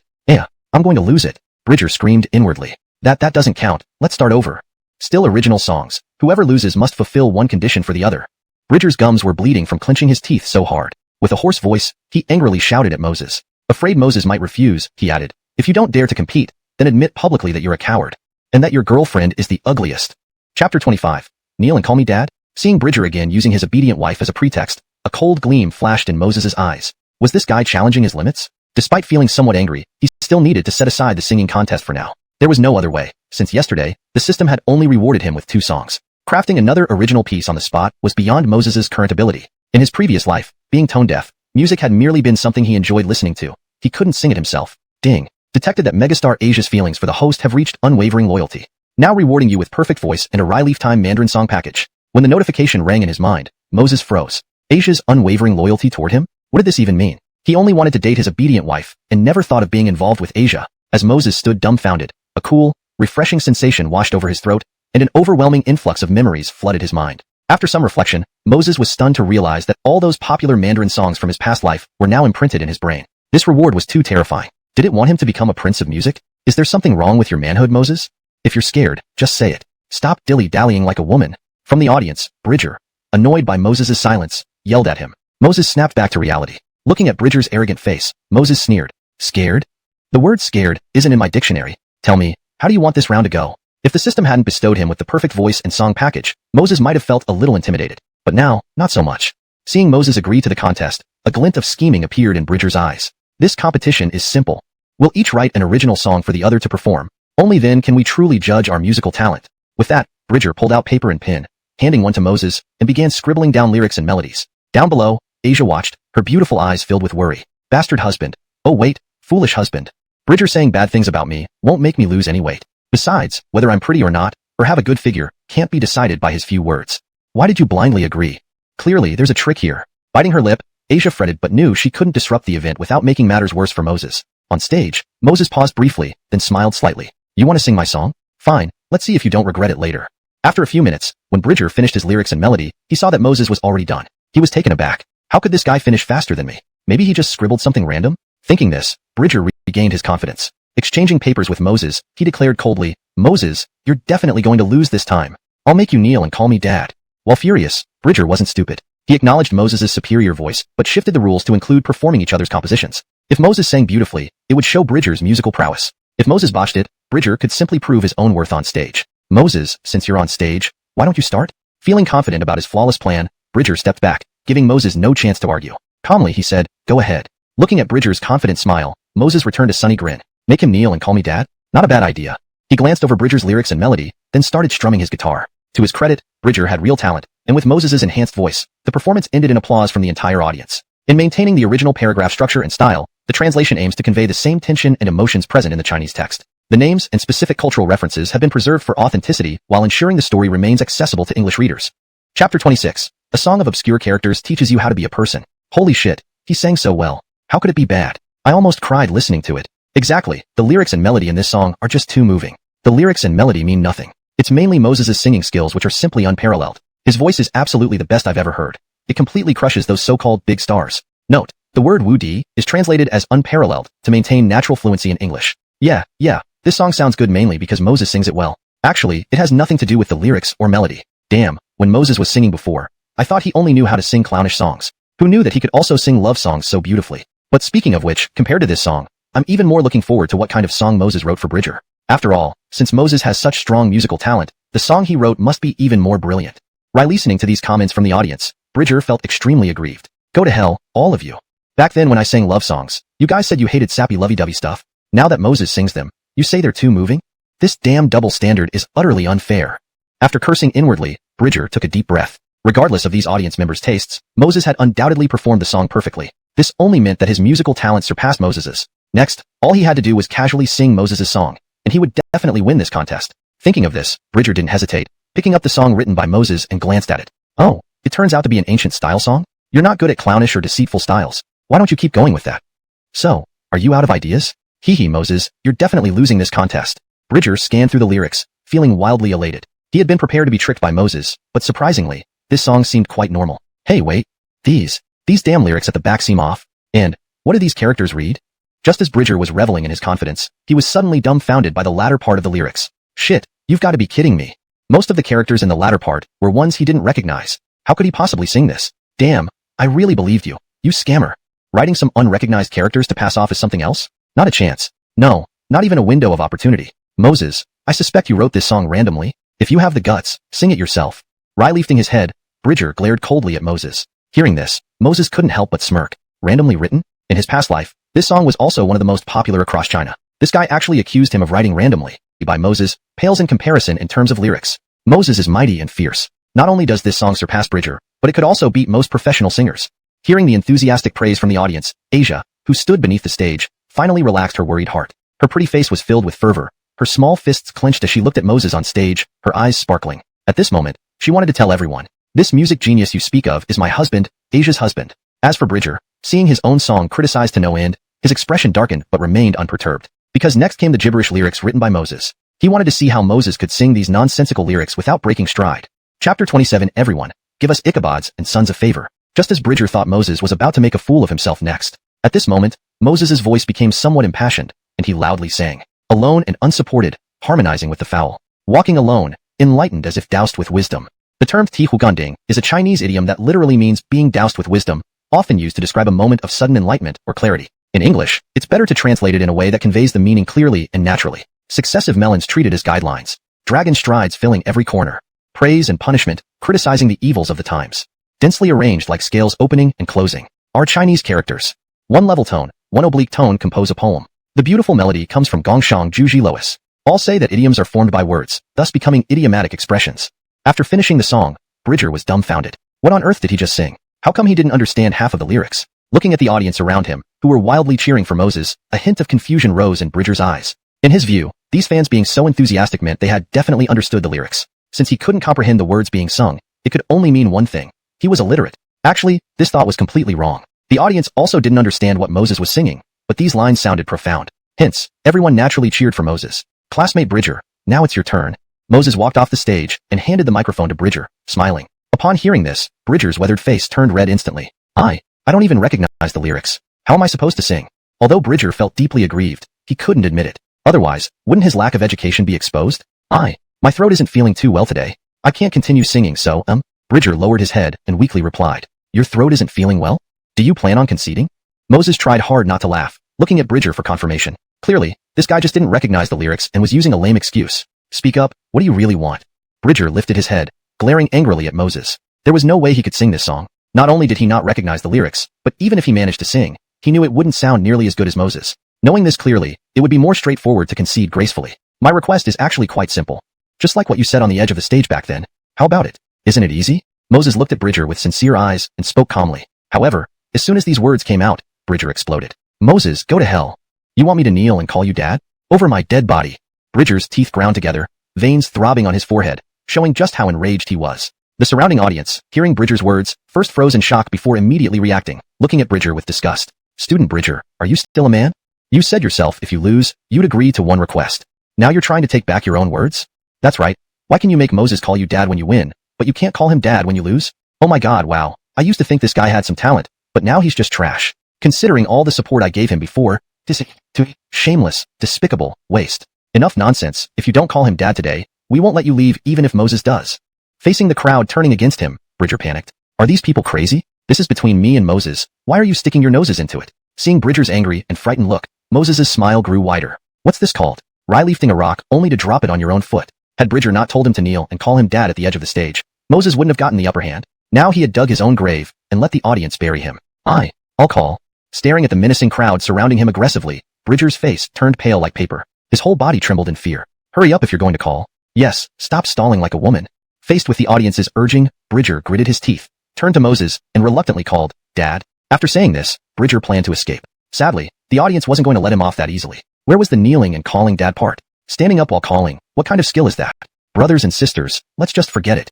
Give us fathers and sons, oh no. Give us classmates some face. Seeing everyone's reluctance, Moses stepped forward and persuaded the crowd. But upon hearing this, the audience burst into laughter. Moses, such a sneaky guy. Talking about classmates, obviously, he meant father and son. Student Bridger, what are you standing there for? Thank your dad quickly, oh no. Thank your classmate. Otherwise, leaving here today might be a bit difficult for you. A mischievous audience member mimicked Moses' tone and reminded Bridger. Chapter 28. Student Asia, are you trying to flirt with me? A few minutes later, Bridger fled in disarray. Seeing this, Moses was about to thank the audience but was dragged away forcefully by Asia. They ran all the way to the cinema entrance. Once Asia stopped, she glanced back to see that the fanatical girls hadn't chased after them and let out a sigh of relief, sticking out her tongue. These audiences are too crazy. Good thing I run fast. Asia patted her chest. Then, she turned around and went to a snack shop, buying a large bucket of popcorn. Seeing Asia enjoy eating heartily, Moses finally couldn't help himself. Student Asia, is it delicious? Upon hearing Moses' words, Asia subconsciously nodded, sweetly responding to Moses, delicious, very delicious. After speaking, in her heart, Asia silently added a sentence. This is my first time watching a movie and eating popcorn with my stinky husband. Of course it's delicious. Then are you full? Moses continued to ask. Am I full? Oh, I'm full. Asia originally wanted to say that she had only eaten a few bites. How could she be full just from popcorn? But on second thought, she was afraid her stinky husband would think she was a glutton, so she said she was full. If you're already full, shouldn't you let go of my hand? Moses cast a glance at his hand, which Asia had been holding tightly, and sternly said, Let go? Asia followed Moses' gaze, and for a moment, her body reacted as if it had been electrocuted. She instantly jumped back, blushing profusely. However, she quickly felt something was off. Hold on, whether I'm full or not has nothing to do with holding hands, right? Asia asked quietly, head lowered. Look at my temper. Who told you to eat popcorn? Your behavior just now was clearly flirting with me. Moses, face covered with black lines, explained angrily. This top beauty was shameless indeed. Flirting with him wasn't enough. Now she also dared to make such moves? Most importantly, even after making moves, she refused to admit it. It was a bit much. Upon Moses' explanation, Asia sprayed the popcorn out of her mouth. Her stinky husband was too cute. After talking for so long, he actually accused her of flirting with him? Student Asia, I hope you can take this seriously. You've hurt me, and you should feel guilty, remorseful, indebted, not reveling in my misfortune here. Seeing Asia laughing despite everything, Moses' anger showed on his face. Besides, my obedient wife trusted you so much to send you as a little spy. And in turn, you took my first kiss. Doesn't your conscience ache? Faced with Moses' serious lecture and his angry expression, Asia held back laughter and replied seriously, Sorry, student Moses. I was wrong just now, and I sincerely apologize. Just when Moses felt a little relieved, Asia spoke again, So, to make up for your loss, why don't you flirt back with me now? That way, we'll be even. Before Moses could react, Asia's soft, boneless little hand reached out and grabbed Moses' big hand. Looking at this small hand gripping a big one, Moses stared wide-eyed. Could this really happen? Let's go. We're going to watch the movie. Seeing Moses' bewildered expression, Asia led Moses' big hand and hopped toward the ticket checkpoint. Asia, you're taking it too far. As they were about to reach the ticket booth, Moses lowered his voice and gritted his teeth. Stinky deskmate, I advise you to behave. Otherwise, I'll tell your obedient wife you were flirting with me. Asia scoffed and unhesitantly threatened. Damn merciless. You flirt with me and then threaten to report me? Too much, way too much. Seeing Moses finally behaving, Asia looked like a victorious general. She felt more spirited and confident. After checking their tickets, they entered the cinema. The movie Asia chose was a love story. At first, it seemed normal, but soon after, she was sobbing uncontrollably. Running out of tissues, she simply leaned against Moses' shoulder, using his clothes to wipe her tears. By the end of the movie, half of Moses' clothes were wet. The female lead in the movie is so pitiful. She was abandoned by her boyfriend in the end. Do you think that in the future, if you succeed, will you become like the male lead and abandon your obedient wife? Exiting the cinema, Asia sniffled, teary-eyed and looking at Moses. Why would I abandon my obedient wife? I'm not crazy. Moses rolled his eyes. He really didn't understand why Asia was crying over such a cliched love story, filled with plot holes. Well, you two must live happily ever after. Regardless of before or after meeting in person, can you promise me this? Although Asia felt warm inside after Moses gave a firm answer, she couldn't help but keep advising him. I promise. But you must agree to one thing for me first. Otherwise, I might not be able to live happily ever after with my obedient wife. Though Moses didn't know what Asia was acting up about, he figured that since she brought it up, it was an opportunity to gain some advantage. Chapter 29. Is this song too perfunctory? You tell me. As long as we, or rather you two, can be happy forever, I'll agree to anything. Asia was instantly flustered by Moses' words. Without any hesitation, she quickly replied. My demands are simple. Just stay away from me. I know you might like me, but I have no interest in you at all. In this life, I only want my obedient wife. So, do you understand what I mean? Moses took a deep breath and earnestly explained to Asia. Upon hearing Moses' words, Asia felt elated inside. Although Moses outwardly rejected her, he was actually just loyal to her. What if your obedient wife is really ugly? She might not even be half as pretty as me, nor have a better figure than mine. Once you two meet in real life, you might end up regretting not accepting me, right? Asia tilted her head and looked at Moses curiously. Facing Asia's pointed question, Moses sneered and countered. If there's a scar on your hand, would you despise it? Similarly, as long as my obedient wife doesn't dislike me, I will never leave her for the rest of my life.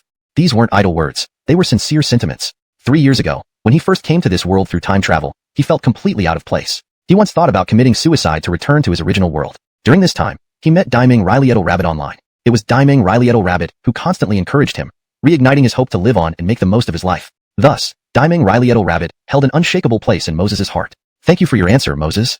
But regarding your demand just now, I refuse it. After obtaining the answer she wanted, Asia felt increasingly pleased. She then decisively reached over, grabbed Moses' hand, and headed straight for the mall. Seeing Asia's relentless behavior, Moses' face turned dark like coal. Damn, did he just talk himself into loneliness? Was Asia intentionally making things difficult for him? No, tonight he must persuade his obedient wife carefully and ensure Asia couldn't continue being a little spy. Because this little spy was nothing more than a traitor. Luckily for him, Moses was resolute. Otherwise, someone else might have succumbed easily. Are you crazy, Asia? Why buy such an expensive guitar? Natashanes later, standing outside the guitar shop, Moses was startled to see Asia purchasing an 11,000 yuan guitar. Didn't we agree to give me a song? We'll go to the rooftop, sing that song for me there. With that, Asia hurriedly dragged Moses toward the rooftop. Alright, it's quiet here and no one is around. Now it's your turn to perform. Upon arriving at the rooftop, Asia handed the guitar to Moses and said cheerfully. Seeing this, Moses smirked. Alright, you brought this upon yourself, don't blame me. Taking the guitar, Moses started playing without thinking. In my eyes, who are you? You're a pig, Blodic du Claridu. In my eyes, who are you? You're a pig, Blodic du Claridu. When Moses repeated these two lines several times, Asia was dumbfounded. Was this the song her stinky husband wrote for her? Not only did he call her a pig, but the entire song had only 2 lines. Ah, stinky husband, your obedient wife is not happy at all. She needed 10 kisses, not just 1, to calm down. Moses, is this too perfunctory? Biting her lip, Asia angrily questioned Moses. Moses shrugged dismissively. You asked me to write you a song. Sure, it has only 2 lines, but it's still a song. Moreover, I think this song suits you well. Asia almost lost it with Moses's serious explanation. You, me, him, how about this? You write a new song for your obedient wife. I'll record it for her to listen when we get home? Just as Asia was about to blow up, an idea struck her, and she smiled slyly, suggesting to Moses. Though she could ask for the song online later, hearing it in person was entirely different. Why don't I just record it myself at home and send it to her? Hearing this, Asia was momentarily speechless. Yes, why did she need to be involved in the recording process at all? This? No, I insist on doing it myself. Otherwise, I'll tell your obedient wife. Before Asia could finish, Moses cut her off with a twitch of his cheek. Fine, I'll sing, okay? Seeing Moses agree, Asia raised her chin slightly, a smug smile spreading across her face. Stinky husband, trying to compete with your obedient wife? Humph, you're still too young for that. Chapter 30. Happily meeting you, without letting down the Buddha or myself. Talk is one thing, and play is another. For the song he wanted to give his wife, he had to choose carefully. He recalled the Chinese songs stored in his memory.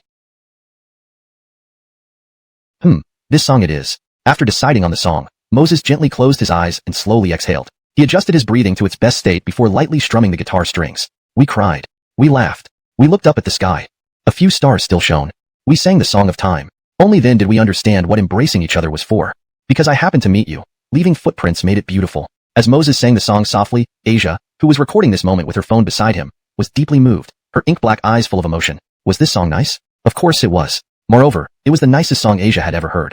Additionally, the lyrics depicted their 3 years together perfectly. 3 years ago, Moses had just arrived in this world and was extremely uncomfortable. At that time, Asia also suffered from depression. She didn't want to study, didn't want to go out, and often imagined ways to leave this world sooner. Then, Moses's appearance was like a ray of light that brightened her life and future. Just as the lyrics said, they cried, they laughed. Occasionally, they would look up at the same sky, seeing twinkling stars, feeling as if, at that moment, only they and those countless stars existed in the world. Because I happened to meet you, we have 3 years worth of wishes.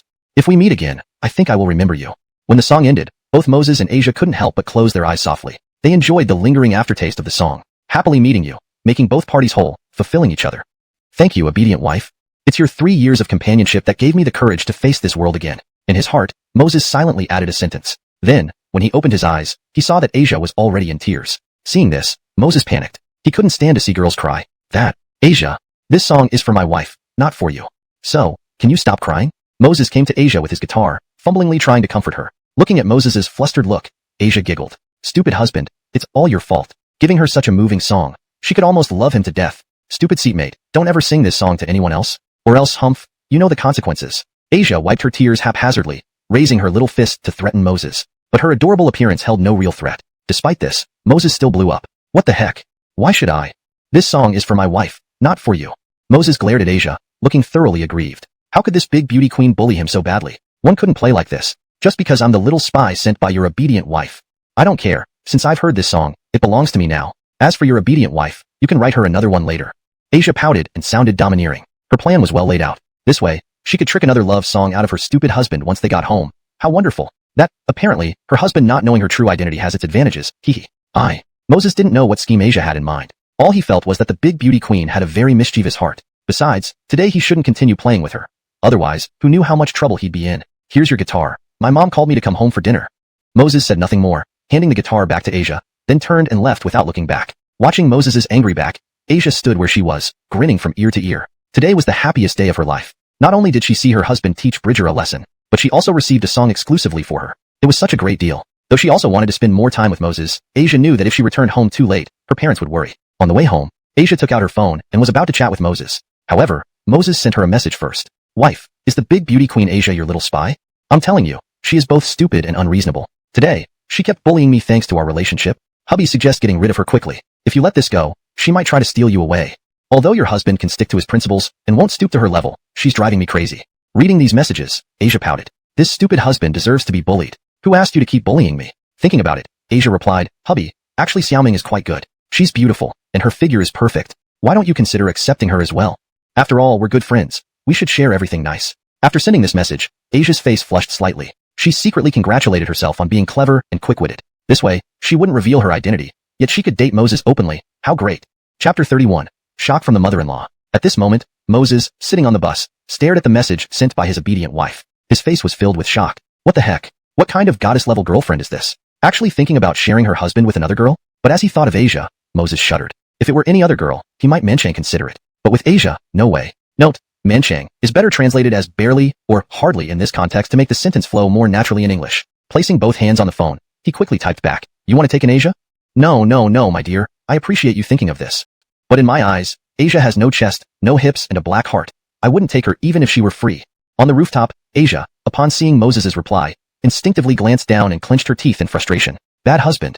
It's just that the school uniform is too loose. It doesn't show off my figure properly, right? And before, when I sent those photos, you said I had curves, and you especially liked this devilish body. Bad husband. I heard what Xiaoming said. You sang her a love song today. I don't care. I want one too. Asia just sent these words when she saw 3 consecutive questions from her mother on WeChat. Where are you? What are you doing? Why haven't you come home yet? Upon seeing this, Asia hurriedly explained to Moses and then rushed away. 1 hour later, Asia returned home with a happy smile on her face. Seeing her daughter like this, Tamara suspected more and more that her precious daughter might indeed be in love. Hey, Amina, did you go out with classmates today? Tamara hesitated slightly before asking her daughter tentatively. Yes, is there a problem? Asia asked her mother in confusion. Due to her excellent academic performance, her mother never questioned her outings during holidays before. Why was she asking about this today? Is your classmate a boy or a girl? Natasha is just asking casually, nothing else. Tamara followed up. Hearing this response, Asia was initially panicked, thinking her mother had noticed something. Unexpectedly, her mother was just testing the waters. Goodness, scared me. Natasha, it's my deskmate. We get along really well usually. After thinking for a moment, Asia replied truthfully. There was nothing wrong with her statement. After all, she had become Moses's girlfriend, so their relationship couldn't be better. By the way, Natasha, when I went out today, I saw a boy singing. He sang beautifully. Do you want to listen? Relieved, Asia took out her phone and opened the video of Moses singing. Her idea was simple. After the college entrance exam, regardless of whether Moses got into university, she would marry him. So now, naturally, she should boost her boyfriend's likability in front of her mom and show how amazing he is. Unfortunately, Asia didn't know that experience wins over youth. If she hadn't taken out the video, Tamara might have believed her. But with the video, it almost confirmed everything. Sigh, what can be done? My daughter is about to take the college entrance exam. Falling in love now will distract her from studying. And I don't know what kind of character this boy has, if he treats Amina well. Tamara sighed inwardly, looking at the video on her daughter's phone. This boy looks quite handsome, suitable for my daughter in appearance. His height is also good, about 187 centimeters, and his attire is appropriate. But why does he look so impatient? Doesn't he like our Amina? Or isn't he truly fond of our Amina? While Tamara was lost in thought, Moses began to sing gently. As his heavenly voice, beautiful lyrics, and melody sounded, Tamara's eyes widened immediately. Apart from shock, there was also a hint of puzzlement in her gaze. Moses's singing, along with the lyrics and music composition, were flawless and perfect. Tamara was also a music enthusiast who enjoyed listening to music in her free time. However, this song was so good that she had never heard it before. Amina, why haven't I heard this song online before? After Moses finished singing, Tamara frowned and asked seriously. Natasha, this is an original song. Naturally, you haven't heard it before. Seeing her mother's reaction, Asia knew that her music-loving mom was conquered by her boyfriend's song. Thinking of this, she couldn't help but feel a hint of smug satisfaction. An original song? How is that possible? He looks like he just turned an adult, right? Tamara was genuinely shocked. If Moses was just doing a cover, it would only indicate his unique voice. But an original song was different. It signified not only powerful musical talent and lyric writing ability, but also combined with his flawless voice, truly unmatched. Most importantly, repeatedly watched the video on her phone. My husband sang so beautifully, yet Natasha says it's just average. Annoying Natasha, I won't get along with you anymore. Staring at the video where Moses looked handsome and elegant, Asia grumbled softly. No way, my husband can't be looked down upon by anyone. I have to make Natasha admit defeat. Deciding thus, Asia closed the video and opened WeChat to send a message to Moses. Darling, can you create another original song? One that's really touching and tear-jerking. Immediately after sending the message, Asia regretted it. Her husband had already composed several songs today. Wouldn't he overwork his brain if he continued? Oh Asia, you are failing as a girlfriend. Creating a beautiful and original piece of music isn't easy. Just as Asia was hesitating whether to inform Moses to forget it, he sent an okay and kissy face emoji. Seeing this, Asia couldn't help but smile broadly. Indeed, her own husband was the best. Undoubtedly, he was a prince of music, yay. About 5 minutes later, Asia received a nearly 4-minute audio clip. She tapped play, and instantly, an elegant piano tune flowed from her phone. Old tree sprouts new buds at the gate, the withered wood in the yard blooms again. After half a life, so many words, buried deep within silver strands. Tiny feet and chubby lips of yore. Giving all my love to her, for just one call, Mama and Papa. Where did the time go? Obsessed with wealth and oil, salt for half a life. Before you know it, only wrinkles remain. As the music ended, tears welled up in Asia's large eyes. Unlike Ugly Monster or Son, I'm Your Dad, this song wasn't humorous, nor quirky like obscure characters, nor melodiously appealing like Meeting You Just Right, but it touched the depths of her heart. Memories flashed in her mind. The loving care and hard work her parents had put into her upbringing, and their now graying hair. Additionally, she felt the immense sacrifices and efforts her parents made for her. Wah wah wah, darling, this song is making me cry so much. After sending the message, Asia stood up and quickly went downstairs. Tamara, who was cleaning, saw her tearful daughter and instantly flared up. Amina, did that lousy boy bully you? Tell Natasha his name. I'll deal with him right away. Seeing her mother's rage, Asia froze and asked subconsciously, Natasha, what do you mean that lousy boy bullied me? Hearing this, Tamara realized she had slipped up. Amina, Natasha didn't know you were dating, really? Natasha was just worried you got bullied by someone. Listening to her mother's feeble excuse, Asia blushed deeply, lowering her head. Well, never mind. Since you've brought it up, let me tell you about that desk made in the video. Natasha isn't one of those conservative types. As long as it doesn't affect your studies, I don't oppose it. After all, you're grown up now, and you have the right and freedom. Sighing, Tamara spoke with a hint of resignation. Although she disagreed with her daughter dating, things had already escalated. What else could she say? She certainly couldn't keep her daughter locked up at home. Besides, hadn't she and Aslan also fallen in love in high school? Chapter 33. Husband YYDS. Natasha, you really don't oppose me dating? Asia was originally anxious, not knowing how to explain this situation to her mother. To her surprise, her mother wasn't opposed at all. This sudden pleasant surprise made Asia want to rush forward and give her mother a hug and some kisses. Do you think if I objected, you wouldn't date? Tamara shook her head and continued. Although Natasha allows you to date, it mustn't affect your studies, and before the age of 20, you two can't take that final step. When you go to college later, you must take precautions. Don't get pregnant prematurely. If you can't do this, then forget about it. Hearing her mother speak so bluntly, Asia blushed again. How could her mom think of such things? I've only held hands with my stinky husband so far. It's not like we will develop to the point of having a baby so quickly. Natasha, I promise. But before that, listen to a new song my boyfriend wrote for you. I guarantee you'll be satisfied this time. Asia nodded at Tamara, then hurriedly took out her phone and opened the voice message Moses had sent. When Moses's clear singing sounded, Tamara was stunned on the spot. New buds growing on an old tree in front of the door? Why does it sound somewhat nostalgic? As the music continued to play, Tamara couldn't help but feel tears welling up by the halfway point. Especially the line, devote my life to love her, just for one call of parents. The tears in Tamara's eyes instantly streamed down her cheeks. At that moment, she thought of her deceased parents who raised her from childhood despite hardships. She hadn't even had the chance to properly care for them when they passed away. At the same time, she also thought of her own child. The child used to babble cutely as a toddler, clinging to her every day, calling her mommy over and over again. Now, in the blink of an eye, her child had grown up, and her hair had turned white. Amina, what's the name of this song? After the song finished playing, Tamara wiped away her tears after a long pause, then asked Asia tremulously. The song is called, Where Has All the Time Gone? Seeing her mother's appearance, Asia dove into her mother's arms and softly replied, Where has all the time gone? Yes, where is all the time gone? Tamara murmured aloud. Then, looking at her daughter in her arms, she lavishly praised. This song has a great title, beautiful lyrics, a wonderful melody, and the singer performed beautifully. To Tamara, the depth and emotion of the new song Moses wrote were far beyond what those mediocre online fans could match. So, at this moment, she sincerely admired Moses's musical talent. As for Asia, receiving praise from her mother, she felt immensely delighted and couldn't help but silently exclaim, Husband YYDS. Oh yes, Amina. What does your boyfriend's family do? And, what's his character like? Upon hearing this question from Tamara, Asia hesitated slightly. Then she explained, he seems to come from a single-parent family. His aunt runs a small company. As for his character, I can assure you, there are no issues. Otherwise, someone as proud as your daughter wouldn't possibly like an ordinary person, right? Having said this, Asia paused briefly. With a confident air, she added, regarding his talent, as you saw earlier, such a moving song, he only needed 5 minutes to write. There was also today's, Just Happened to Meet You. After some brief contemplation, he immediately played and sang it. No other talk, after graduation. If he wants to enter the music industry, he would absolutely become a sensation, sweeping across the country. Seeing her daughter speaking non-stop about that boy, Tamara knew her daughter was thoroughly smitten. Hopefully, the boy's character truly lives up to her description. Otherwise, what about his academic performance? Tamara sighed inwardly, asking casually. In her view, with such outstanding musical talent, Moses's academic performance should be fine too. That's why she asked without much thought. Unfortunately, what the speaker doesn't realize, the listener understands. Tamara didn't know about Moses's academic situation, but Asia did. Cough. Well, Natasha, my boyfriend's grades are just average. Each exam he scores second place in the grade. Asia glanced at her mother guiltily. Then she replied formally. But deep down, she couldn't resist adding, yes, second to last place is still second place. This explanation makes sense. Second place in the grade? Amina, then you have to try harder next. Remember, you usually rank around 10th in the grade. If you truly love him, you should learn more from him and strive to attend the same university in the future. Otherwise, long-distance relationships rarely have good outcomes. Do you understand what Natasha means? Tamara was quite satisfied with Moses's academic performance. Finally, she took the opportunity to encourage her daughter to work hard during the last 3 months. Regardless of whether the two can be together in the future, doing well in the college entrance examination is always a good thing. Chapter 34. Is this reward intended to make me rich? The next morning, after the morning study session ended, Moses finally strolled leisurely to the classroom door. Oh well, deskmate, good morning. Seeing Moses approach his seat, Asia greeted listlessly. She casually placed the milk and bread she had prepared in her desk on his table. Looking at Asia's listless state, Moses's eyes lit up. He said excitedly, oh wow, top school beauty deskmate, are you unhappy? Tell me quickly, let me have some fun.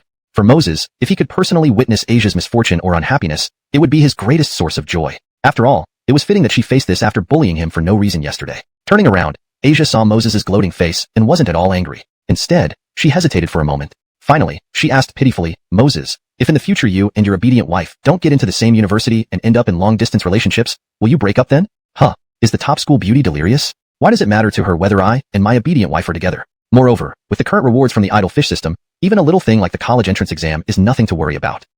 Something's off. I deliberately arrived right after the morning study session today. Why didn't I get a reward? Ding. Given that the host arrived late for school and immediately started talking sweet talk with the top school beauty Asia upon arriving, this fits the idle standard. Now rewarded. Secret barbecue seasoning plus a barbecue shop near the school. As the system voice faded, Moses was stunned for a moment, then several black lines appeared on his face. Damn. So, if I hadn't reminded the system just now, I wouldn't have received the reward this morning? Rolling his eyes, Moses soon noticed a virtual screen in front of him. On it, apart from Moses's personal attributes, there was also an item list containing the secret barbecue seasoning and a contract transfer document for the barbecue shop. Damn. As expected from the system, thinking so thoroughly. As long as I have the contract transfer document, that barbecue shop will belong to me Moses from now on. TSK, is this meant to make me rich? Moses smacked his lips, feeling quite moved. While Moses was imagining becoming a billionaire, or even the world's richest person someday, Asia beside him pouted angrily. She looked at him with a resentful expression. Since her mother mentioned the topic of long-distance relationships yesterday, Asia had been distracted. Considering Moses's consistently poor academic performance, they would definitely not end up in the same university after the college entrance exam. That's why, the day before, Moses was late this morning?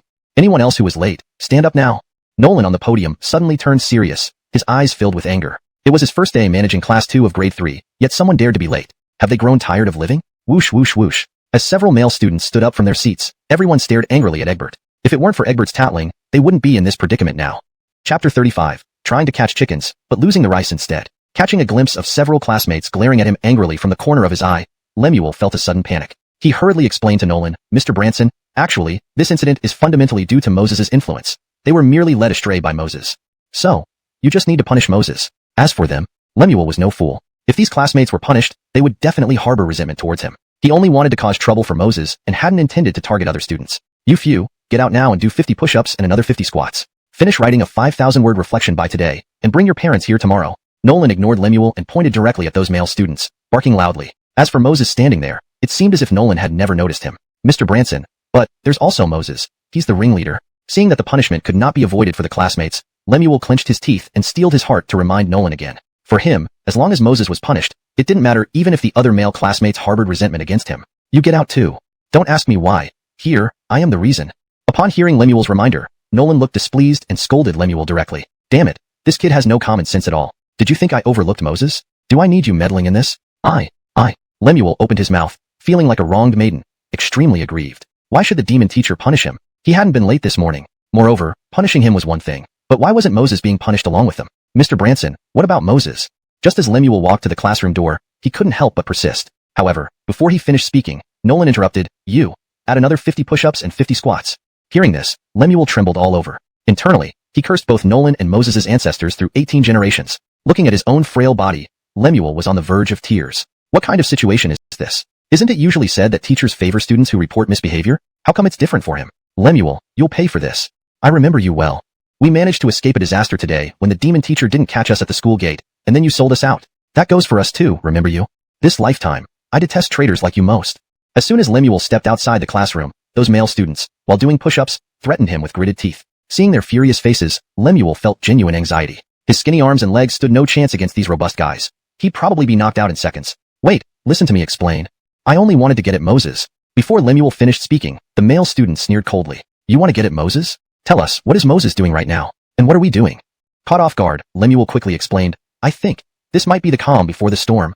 You see, Moses is a repeat offender. There's no way the demon teacher will let him off easily. If you don't believe me, wait and see. Moses will surely be in deep trouble within a minute. Looking at their dubious expressions, Lemuel became more confident in his hypothesis. Moses had repeatedly challenged the limits set by the demon teacher, which any other teacher would non-stop. Want to treat someone differently? Just say it straight. No need for such roundabout ways. Outside the classroom, Lemuel felt the murderous gazes of the male classmates beside him. His cheeks flushed red. He had just confidently predicted Moses's downfall, and look what happened. Not even a drop of rain fell. What kind of storm is this? Mr. Branson, I'm not convinced. Why do you only punish us and not him? To avoid getting beaten up, Lemuel gathered his courage, climbed to his feet, and strode back to the classroom door to challenge Nolan. Chapter 36. Results announced. Moses first. 50 more push-ups. Now it's a total of 150. Nolan squinted his eyes coldly at Porter. This kid is asking for trouble, right? Causing me embarrassment repeatedly? Didn't you see I clearly didn't want to punish classmate Moses? You keep nagging. Serves you right to be punished. At this moment, Porter was infuriated and helpless. Step forward, and it's push-ups. Step back, and the boys are glaring daggers at him. What the hell? Everyone, I know you all aren't convinced. You might wonder why I only punish them but not Moses? Never mind, you will soon know the answer. Though Nolan favored Moses, he knew he couldn't overdo it. He had to give an account to all the students. Otherwise, if the issue escalates, it wouldn't be good. Looking at the stack of papers on the podium, Nolan did not rush to there's another student on the back, read that too. When Nolan said this calmly while Porter was perplexed, Porter turned the paper over without hesitation. Moses, Chinese 140, Math 150, English 145, Science 300, total 735 points? Class rank, first? How can this be possible? Teacher Branson, there's no way Moses could score so high. He used to rank second to last every time. He must have cheated. Yes, that's it. When Porter finished reading Moses's score, his face turned ashen. Turning around, he shouted at Nolan loudly. At this moment, not just Porter, but all other students including Asia, stared wide-eyed in disbelief. Their thoughts mirrored Porter's. A total score of 735, ranked first in class. How could Moses transform from a slacker to a scholar overnight without cheating? As classmates, they knew Moses well. Additionally, they all knew Moses spent most of the previous day's exam either sleeping or about to sleep. Even if he woke up for the last 30 minutes and started the exam, how could such a short time result in such an incredible score unless he cheated? We'll discuss this later. Continue reading the top 10 in the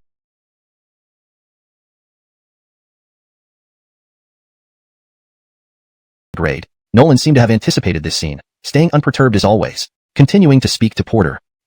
Despite having countless questions, Porter didn't dare disobey Nolan. Grade first place, Edison, Moses, total score 735, second place, third place, ninth place, Asia, total score 705. When Porter finished announcing the top 10 grades, everyone, including Asia and Moses himself, was stunned.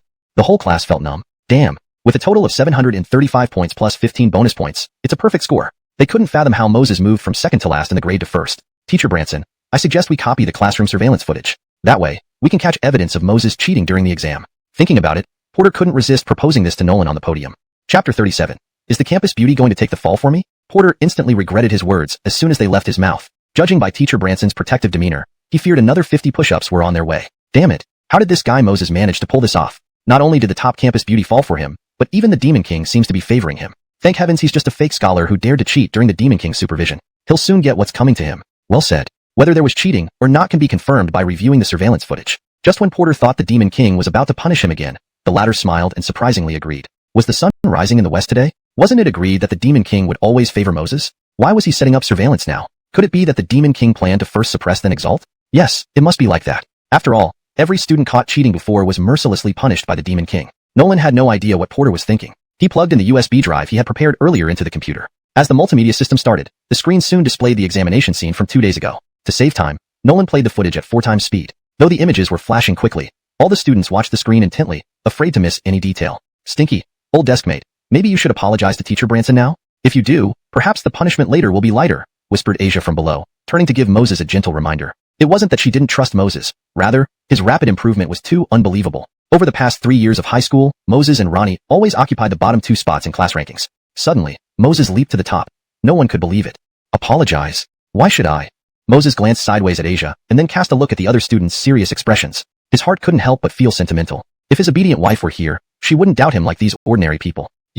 Seeing Moses's fearless expression, Asia felt a surge of frustration. She was genuinely concerned about Moses. If the surveillance revealed something, her stinky husband would lose face and might even be humiliated by the Demon King in front of everyone. What should I do? Stinky husband isn't listening to me at all. Asia's mind raced, looking for ways to help him. Time ticked by, and soon the video reached the moment when Moses woke up, yawned, and prepared to write the exam paper. Teacher Branson.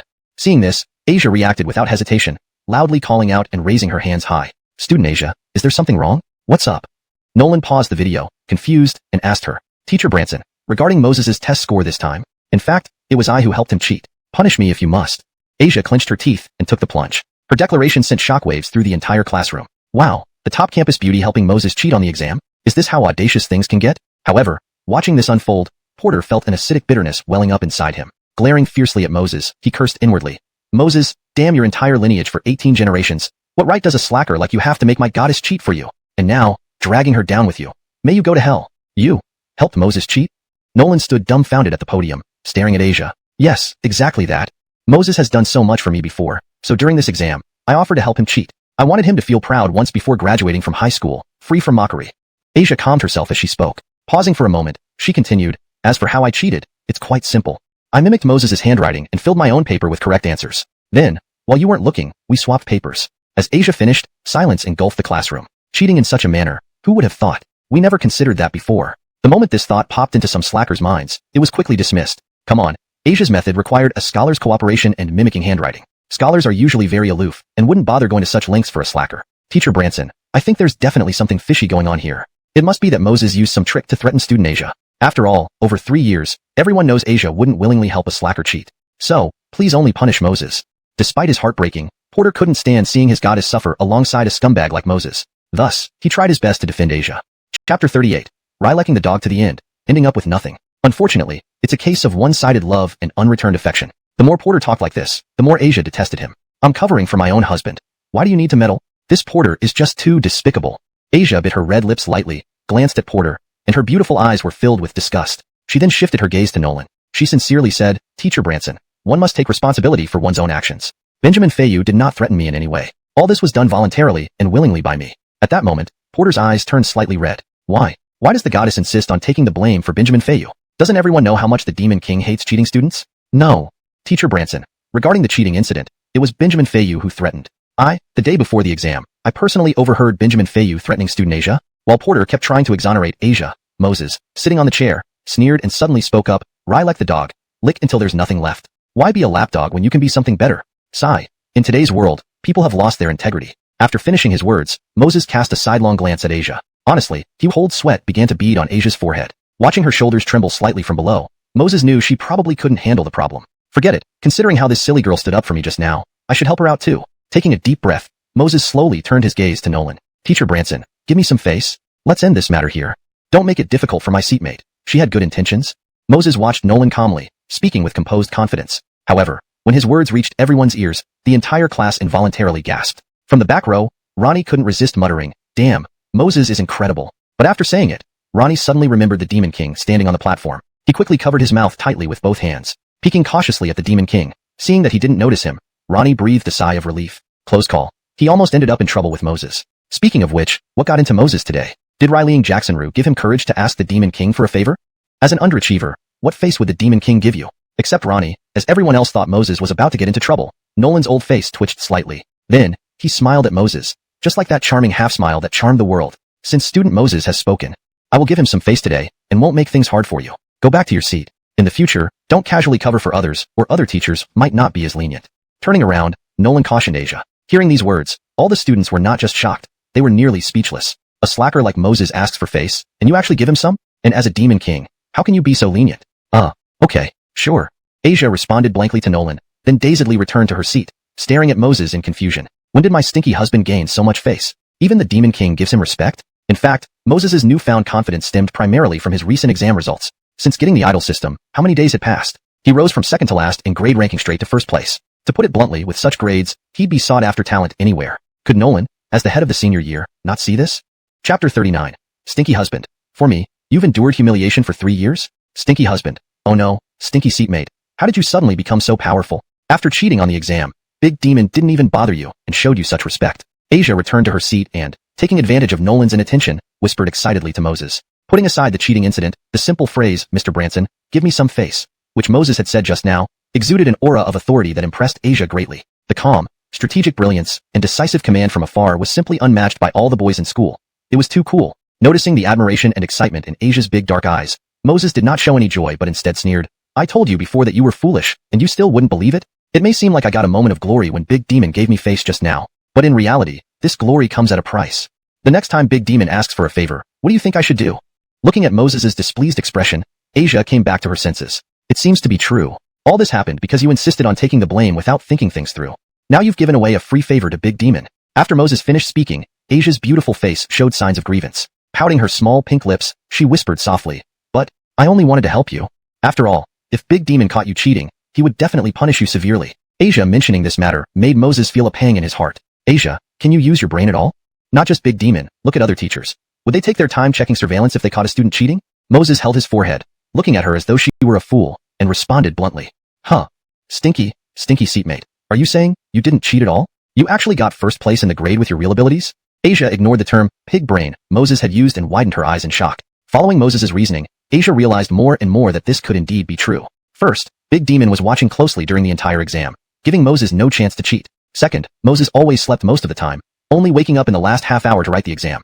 Even if he wanted to cheat, there was no time. Lastly, his score was almost perfect. No one else in the entire school could achieve that. So, Except for Moses himself writing those answers, there was no other possibility. Stinky seatmate. If these scores are genuine, then we might attend the same university after the college entrance exams? Asia had been troubled by this issue earlier. She never expected that her stinky husband would give her such a pleasant surprise right at the start of class.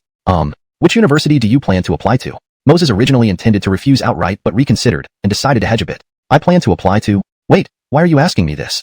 Do you secretly like me, so you want us to apply to the same university?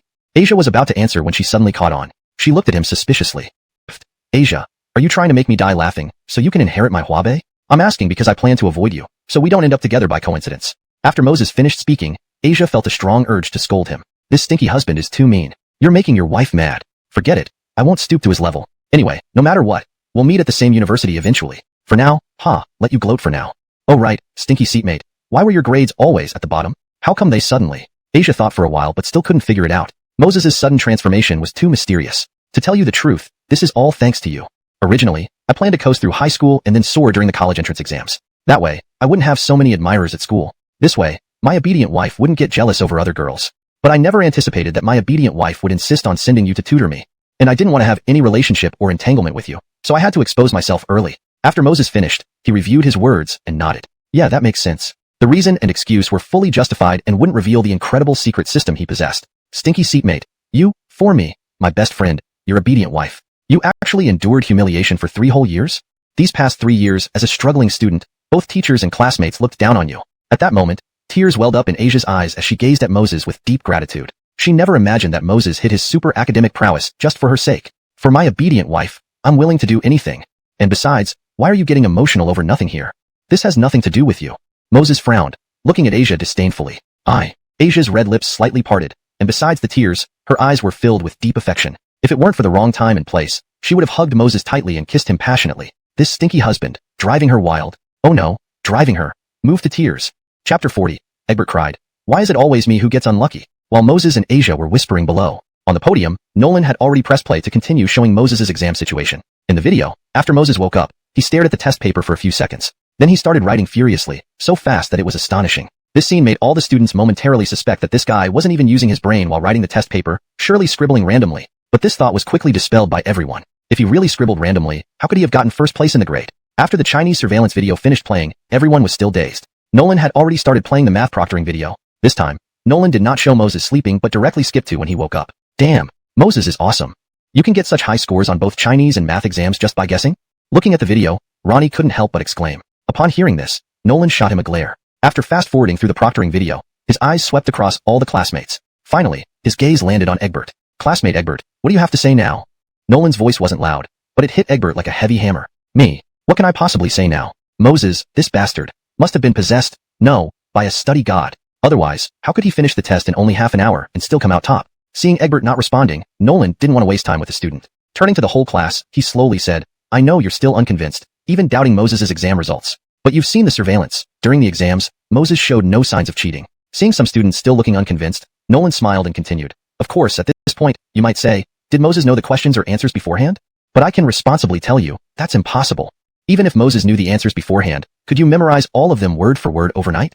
As for the Chinese essay and English essay, we'll skip those. For math and science comprehensive problems, Moses' solutions were completely different from the standard answers. He used a more innovative method to solve the questions. Honestly, when our teachers were grading his papers, they were deeply impressed by his answers. When Nolan finished speaking, the entire classroom fell silent. Even though Egbert and his sister were unhappy with Moses, they had to admit that what the Demon King said made sense. Other parts of the exam could be cheated on, but surely not the essays. Now, let's invite Moses to the podium to share his insights with the class, Nolan continued. Riley, why did you hide your identity as a straight student? And how did you achieve these impressive academic results? Hearing this, Moses sitting in his seat pouted unhappily. Sigh, being humble is better. What's good about being a straight-A student? Aside from teachers and classmates eyeing you, there's also a school flower trying her best to throw herself at you. Hell, knowing this, I shouldn't have done so well 2 days ago. Branson teacher, I didn't hide my identity as a straight-A student. I'm truly a study failure. This time, historically, which college entrance exam champion ever relied on sheer luck? After Egbert left the classroom, Nolan glared at Moses and retorted sharply. Chapter 41. Want me to study diligently? Absolutely not. Seeing Nolan's face full of anger, Moses immediately understood. The big demon wanted him to detail how diligently he studied, setting an example to inspire the other students. Although Moses was unwilling, he had just saved Nolan some face. He couldn't turn around and act like he didn't know him, right? All right, I'll come clean, Moses said slowly. I'm a hidden academic genius. Throughout my 3 years in high school, I have been studying until 1 or 2 o'clock every night after coming home. In the morning, even before dawn, I crawl out of bed to start revising. Even at school, I listen attentively and review every day. I only pretended to be lazy and consistently ranked last in exams. In truth, I didn't want to be so ostentatious. I feared it might affect the confidence of my classmates. Yeah, especially some self-proclaimed geniuses. Moses exhaled a long breath, speaking somewhat insincerely to Nolan, not forgetting to glance at Porter who was doing push-ups by the door. Damn it. You can brag if you want to. But why look at me? Are you saying that, especially some self-proclaimed geniuses refers to me? Moses, damn you. One should not be this disingenuous. Otherwise, once out of the school gates, it's easy for someone to bag you up. Alright, did everyone hear that? Moses is actually an extraordinary hidden genius. From now on, you should learn from him. Focus more time on your studies rather than thinking about nonsense.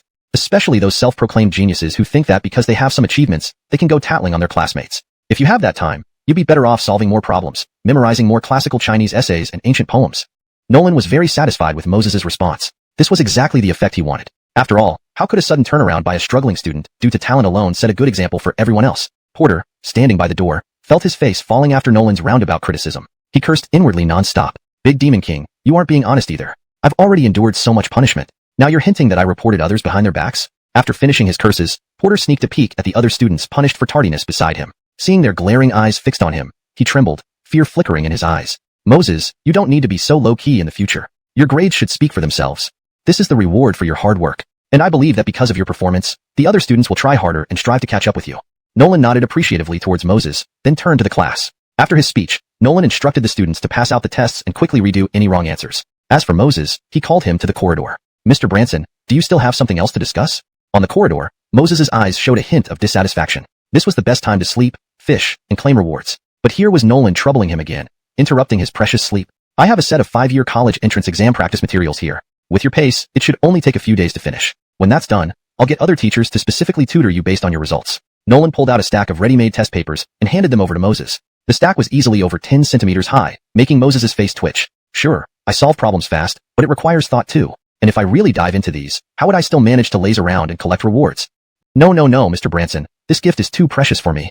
Why not give it to Porter? He scored 4th place this time and has room for improvement. Moses shook his head and declined hurriedly. Porter, still doing push-ups nearby, almost fainted from rage. With senior year's tight schedule, another pile of papers would definitely exhaust him. Ridiculous. These were carefully selected for you yesterday. If you don't properly cultivate such good grades, you could ruin your entire life with a poor score on the college entrance exam. Veins bulged on Nolan's forehead. He spent a whole day meticulously planning this exam preparation package for Moses, and this brat wasn't grateful. To make matters worse, he wanted to give it to Porter instead. Seeing Nolan's firm stance, Porter felt a bit schadenfreude. Serves you right for messing with me before. That and, does Porter deserve it with his grades? Before Porter could enjoy his victory fully, Nolan, in his fury, blurted out the words without thinking. Damn, that's hurtful. Big Demon King, did I desecrate your grave? You want to help Moses improve, fair enough. But there's no need to belittle me so much. Cough. Porter, sorry, I got carried away. I accidentally spoke my mind. Actually, compared to the other students, your grades are still pretty good. But compared to Moses, the gap, you understand, right? Nolan noticed Porter clenching his teeth, looking aggrieved. Embarrassedly, he tried to explain. Chapter 42. A Bet with the Demon King. In response to Nolan's explanation, Porter wanted to shout out loud, go to hell. You might as well not explain at all. What does it mean to accidentally speak your true thoughts? And what's this about comparing my grades with Moses's? He got 1st place, I got 4th. There are only 2 ranks between us. Teacher Branson, I really don't need this gift. If you have the thought, why don't you help other students instead, like my desk mate Asia? With her genius.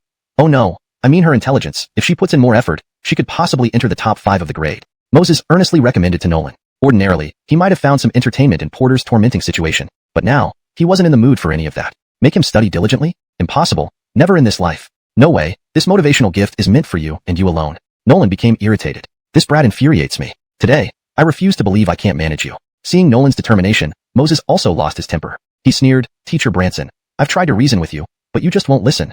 You insist on making things so absolute, huh? Fine, let me ask you, with my total score of 735, do you think there's much room for improvement? After systematic training and cultivation by you, can you ensure I ace the college entrance exam completely? As Moses spoke, Nolan was momentarily stunned. Then his face flushed slightly. Well, it sounds like he has a point. A total score of 735 is almost at the ceiling. Even with further efforts, the improvement would be negligible. However, letting him off wasn't an option. This time you scored 735, but next time it could be 725, then 700, or even lower. Learning is like rowing against the current. If you don't move forward, you'll fall back. Don't you understand this principle? Nolan raised an eyebrow and scoffed. The test questions were simpler this time. Without mentioning Chinese and English, just math, physics, chemistry, etc. If faced with difficult problems, passing them wouldn't be easy either. After saying this, Nolan felt somewhat smug. Ginger is always spicier when it's older. A young whippersnapper like Moses trying to challenge him? Impossible. Nonetheless, Nolan did have good intentions.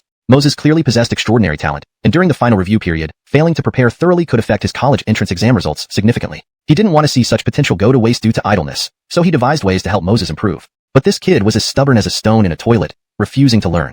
Sorry, Teacher Branson. I can indeed reach the ceiling every time. Moses suddenly calmed down, calmly looking at Nolan before speaking. Phew. Riley, yet old devil. Really thinking himself as powerful as yawning for a toad? Reaching the ceiling every time? Do you think it's as easy as eating or drinking water? Since you're so confident, let's make a bet. In the next class, I'll organize a test for your class, and it won't be complicated. Just one subject, mathematics. If your score touches the ceiling, whatever you say goes from now on, and I, Nolan, will never interfere. But if you fail to reach the ceiling, Nolan gave a cold laugh, provocatively challenging Moses. If I don't touch the ceiling, do as you please. Moses laughed lightly, not backing down in the slightest. When Moses returned to the classroom from the corridor, Asia beside him asked curiously, Stinky deskmate, what were you arguing with the Demon King just now? Why did it feel like you were fighting? Not mentioning Nolan would have been better. Just hearing his name made Moses feel uneasy. He replied bluntly, your feeling is right. We were arguing. That idiot director, for no reason, insists on making a slacker like me study hard. Isn't that just asking for trouble? Of course, hypothetically speaking, even if I perform well this time, and everyone thinks I'm a top student, that would make the idiot director even more unreasonable, wouldn't it? Forcing a super genius to study? He should be pushing all you slackers to study instead. My scores already touched the ceiling. Why bother studying anymore? While saying this, Moses didn't suppress his voice. Thus, all classmates heard him loud and clear. Everyone looked at Moses with a mix of resentment. Brother, that stings a bit. If you were a slacker, it'd be different. The Demon King helping to boost your grades is what many envy. If you're not grateful, that's fine, but being unhappy about it is another story. Also, if you're a top student, could you be a little more humble? Don't throw around terms like, you bunch of slackers. It makes us, how shall I put it, heartbroken? Chapter 43.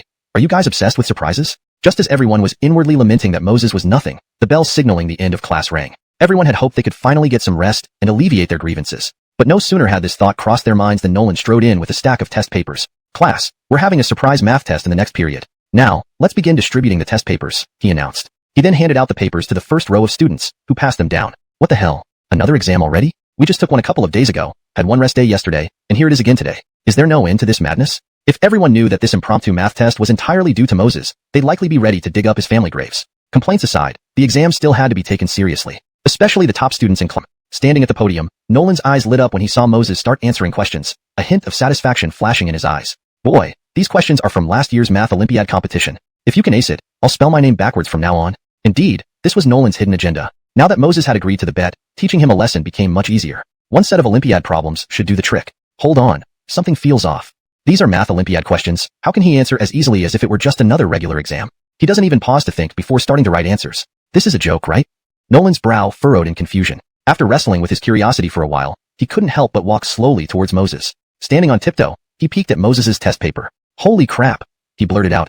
Yes, actually cursed. From the moment Moses woke up until now, it couldn't have been more than 10 minutes, yet he was already working on the final problem. All the previous questions were neatly filled with correct answers without a single typo. Forget about whether the answers were right or wrong. Just filling out an Olympiad test with coherent answers was terrifying enough. Geez, holy crap. Branson teacher, why are you cursing so loudly beside me? Top students in the class all glanced at Nolan, looking thoroughly dissatisfied. Although there were still 10 minutes left, those 10 minutes could potentially make a difference of tens of points for them. Naturally, they didn't want to submit their papers early. Nolan couldn't help but sneer at their unhappy faces. Do you want fairness? Fine, then I'll give you fairness next time. Moses usually completes his exams in less than half an hour. I'll use this as the standard for everyone from now on. Do you think that's fair?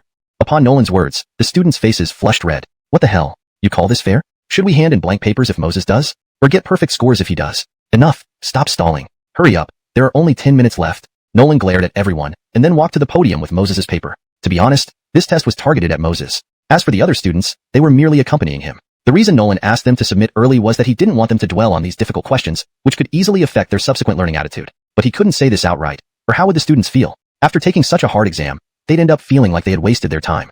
Hey, Moses, this time I'm going to beat you.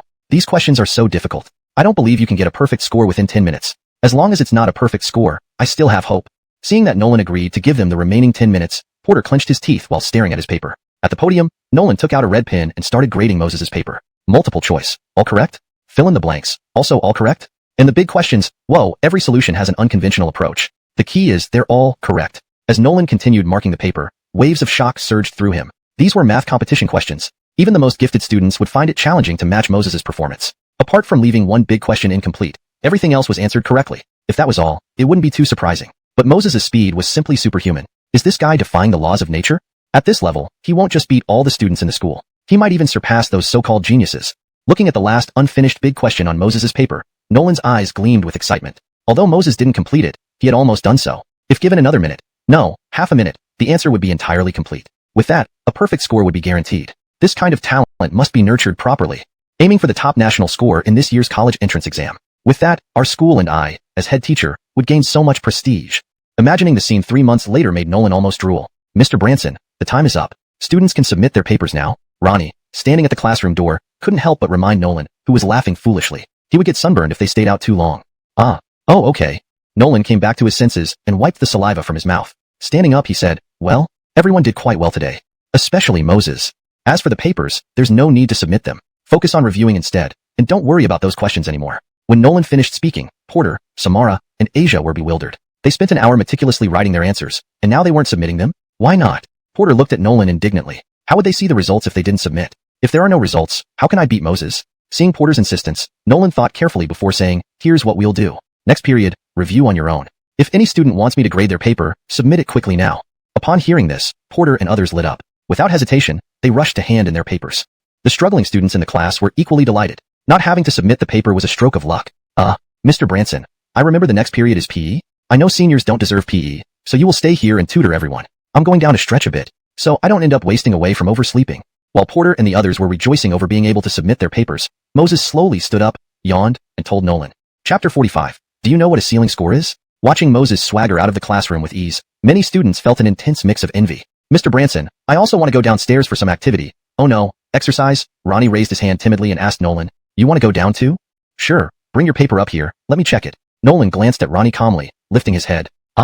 That. I think exercise doesn't matter much.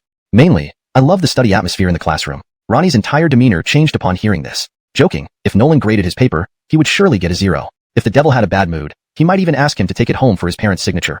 A punishment Ronnie was keen to avoid. The rest of the students saw this and were frightened into silence. As everyone resented Moses, only Asia's beautiful eyes shone with determination. Her husband is so powerful. She must strive harder not to drag him down. This way, after graduation, they could enter the same university together. Asia, starting today, no TV or mobile phone at home. Every day, you can chat with your husband for 10 minutes at most, then study diligently.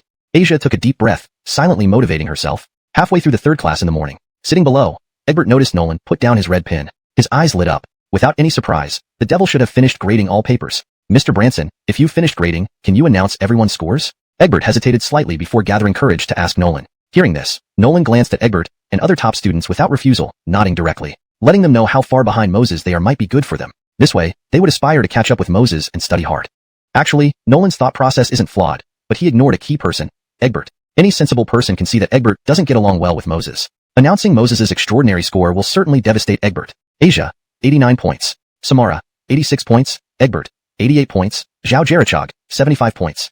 As Nolan read the scores, the whole class froze, looking confused. What the heck? Asia scored just 89 points? That means 1 point short of the passing line? This doesn't make sense. Back when Moses was still a mediocre student, Asia was the best scholar in their class. She often got perfect scores in math exams. Why did she fail this time? Even though the devil mentioned this was an Olympiad competition test, her failure, along with Egbert and Samara, stunned everyone. After hearing the scores, Egbert sighed with relief. If only he failed, that would mean he's trash. But now, Asia, the first in the class, now 2nd place, only got 89 points, and he scored 88, indicating exceptional performance this time. Haha Moses, this time you're doomed. So difficult a test. I don't believe you could do well finishing in 10 minutes. Egbert inwardly sneered. On the surface, he reminded Nolan proudly, Mr. Branson, you didn't mention Moses's score yet. Upon hearing this, the entire class grew interested. Even top students like Asia, Egbert, and Samara barely passed. How did arrogant Moses perform? Though curious, everyone shared similar thoughts with Egbert. Moses couldn't do well. Changing someone's perception from a mediocre student to a genius within days is too challenging. Moses's score? Nolan muttered, picking up Moses's paper. Not only Egbert, but also Asia and Samara stared intently. Asia was hopeful because Moses was her husband. Better scores made her happier. Samara, on the other hand, was anxious. Despite the song targeting her, she acknowledged Moses's musical talent. His top score surprised her deeply. At this moment, she wasn't sure whether to hope for a good or poor score. Well, Moses's total score is 148 points. Upon announcing the score, Nolan smiled. Wow. Damn. Fly Brother is awesome. Fly Brother flew upside down. Super impressive. Immediately after Nolan announced Moses's score, a wave of awe filled the classroom. Following that, a series of praises flooded. Moses's score was terrifying. While super scholar Asia barely passed, Moses achieved an astounding 148. how to describe this feeling. Imagine close friends knowing each other's family background well. Then one day, a friend's parents arrive at the school gate in a multi-million-dollar luxury car to pick him up. Everyone else feels dumbfounded. Promise to age together. Yet suddenly you've secretly upgraded yourself beyond recognition? Chapter 46. Was Moses bullied on the playground? 1-1-48? How is this possible? I already overperformed and only got 88 points. How could he score so high? Porter's face was expressionless, his eyes vacant. He kept muttering under his breath. He had thought this test would be a breeze for him, and he would definitely surpass Moses. But little did he know, this wasn't just being surpassed. It was like being ruthlessly crushed. No. Teacher Branson, this can't be. Moses must have known the answers beforehand, right? These are competition-level math problems. We top students only scored in the low 80s. He's just a slacker.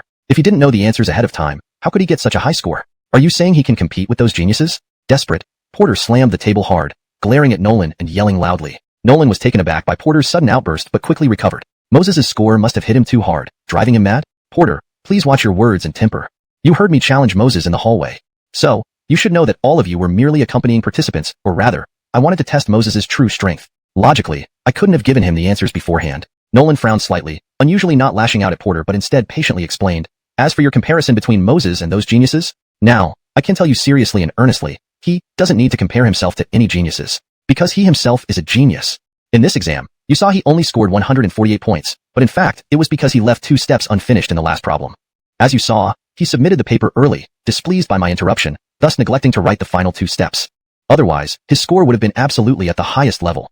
Nolan's words didn't fully sink in with Porter, because the phrase, Moses doesn't need to compare with geniuses because he himself is a genius, kept echoing in his mind. This statement hit him hard. Moses was clearly just a slacker who had stolen the girl he'd had a crush on for 3 years, already making him feel very unbalanced. When he tried to mess with Moses, the guy turned around and wrote an original song that humiliated both him and his sister. Even if that was the case, at least he could still outperform this bastard in academics. Sadly, even this last advantage was mercilessly overtaken by Moses. Benjaminsome, beloved by his goddess, and now excelling in studies too.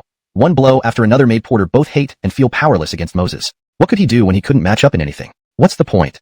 Students, I know you're shocked by Moses' score, but this isn't the main point. The key is that you should learn from and consult Moses more often. Strive to improve your scores and then compete with Moses. Even if you don't surpass him, trust me, after your college entrance exams, you'll thank him. Nolan glanced at the dejected Porter and sighed internally. Turning to the others, he encouraged them. As expected, whether it was Samara or other top students like Asia, their eyes flared with intense fighting spirit. Only, Porter remained lifeless. This move, was it profitable or a loss? Probably profitable.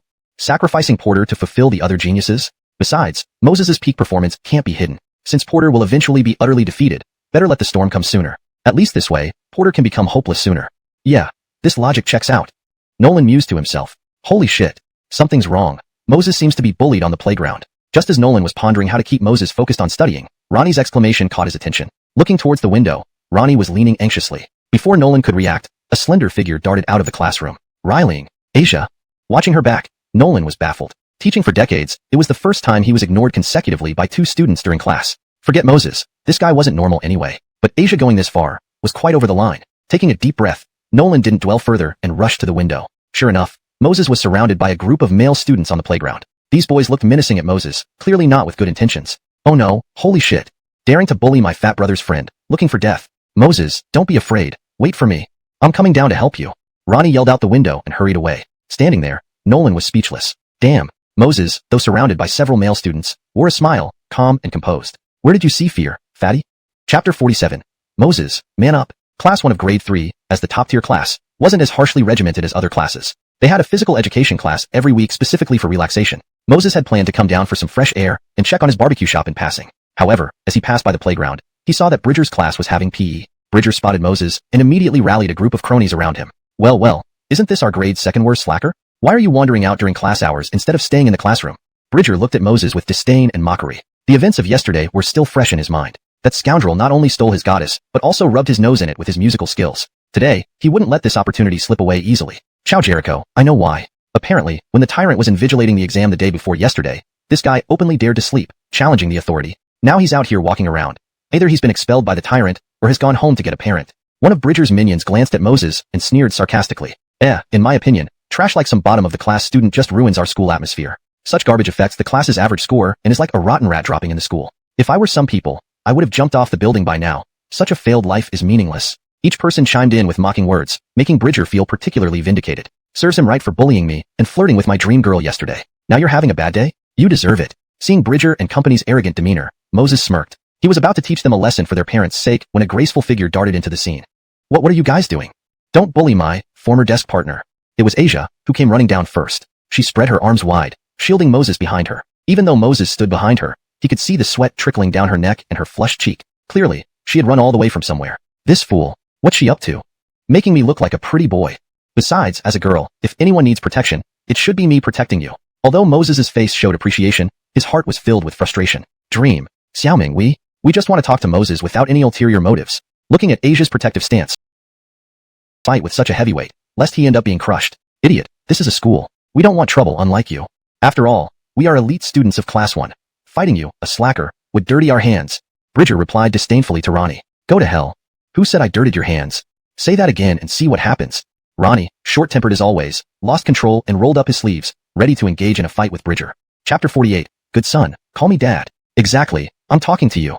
Look at your flabby body, all greasy and disgusting. As the worst student in the grade, if I touch you, not only will it dirty my hands, but it will also make me incredibly nauseous. I don't want to lose my appetite for the next few days.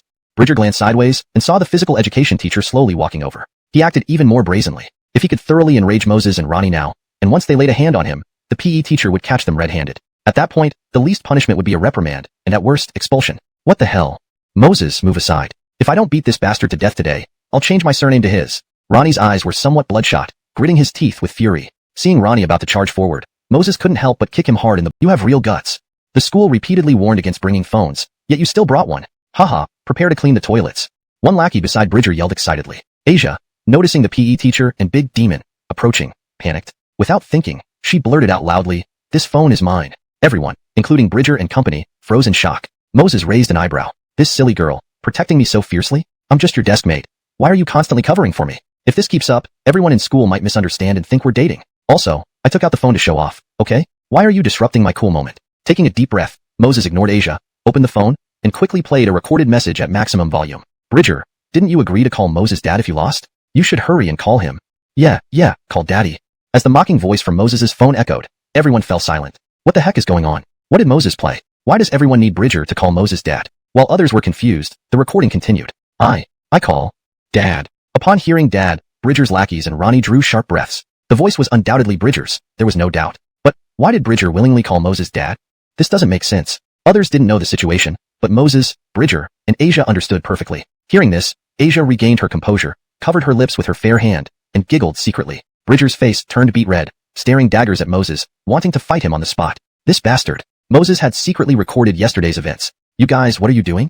Just then, the PE teacher arrived, looking at them suspiciously. Erwin, nothing much. Just playing a game where you call someone dad. Moses turned around, smiling slightly at the PE teacher and casually explained. Playing a game where you call someone dad? You? What kind of game is this?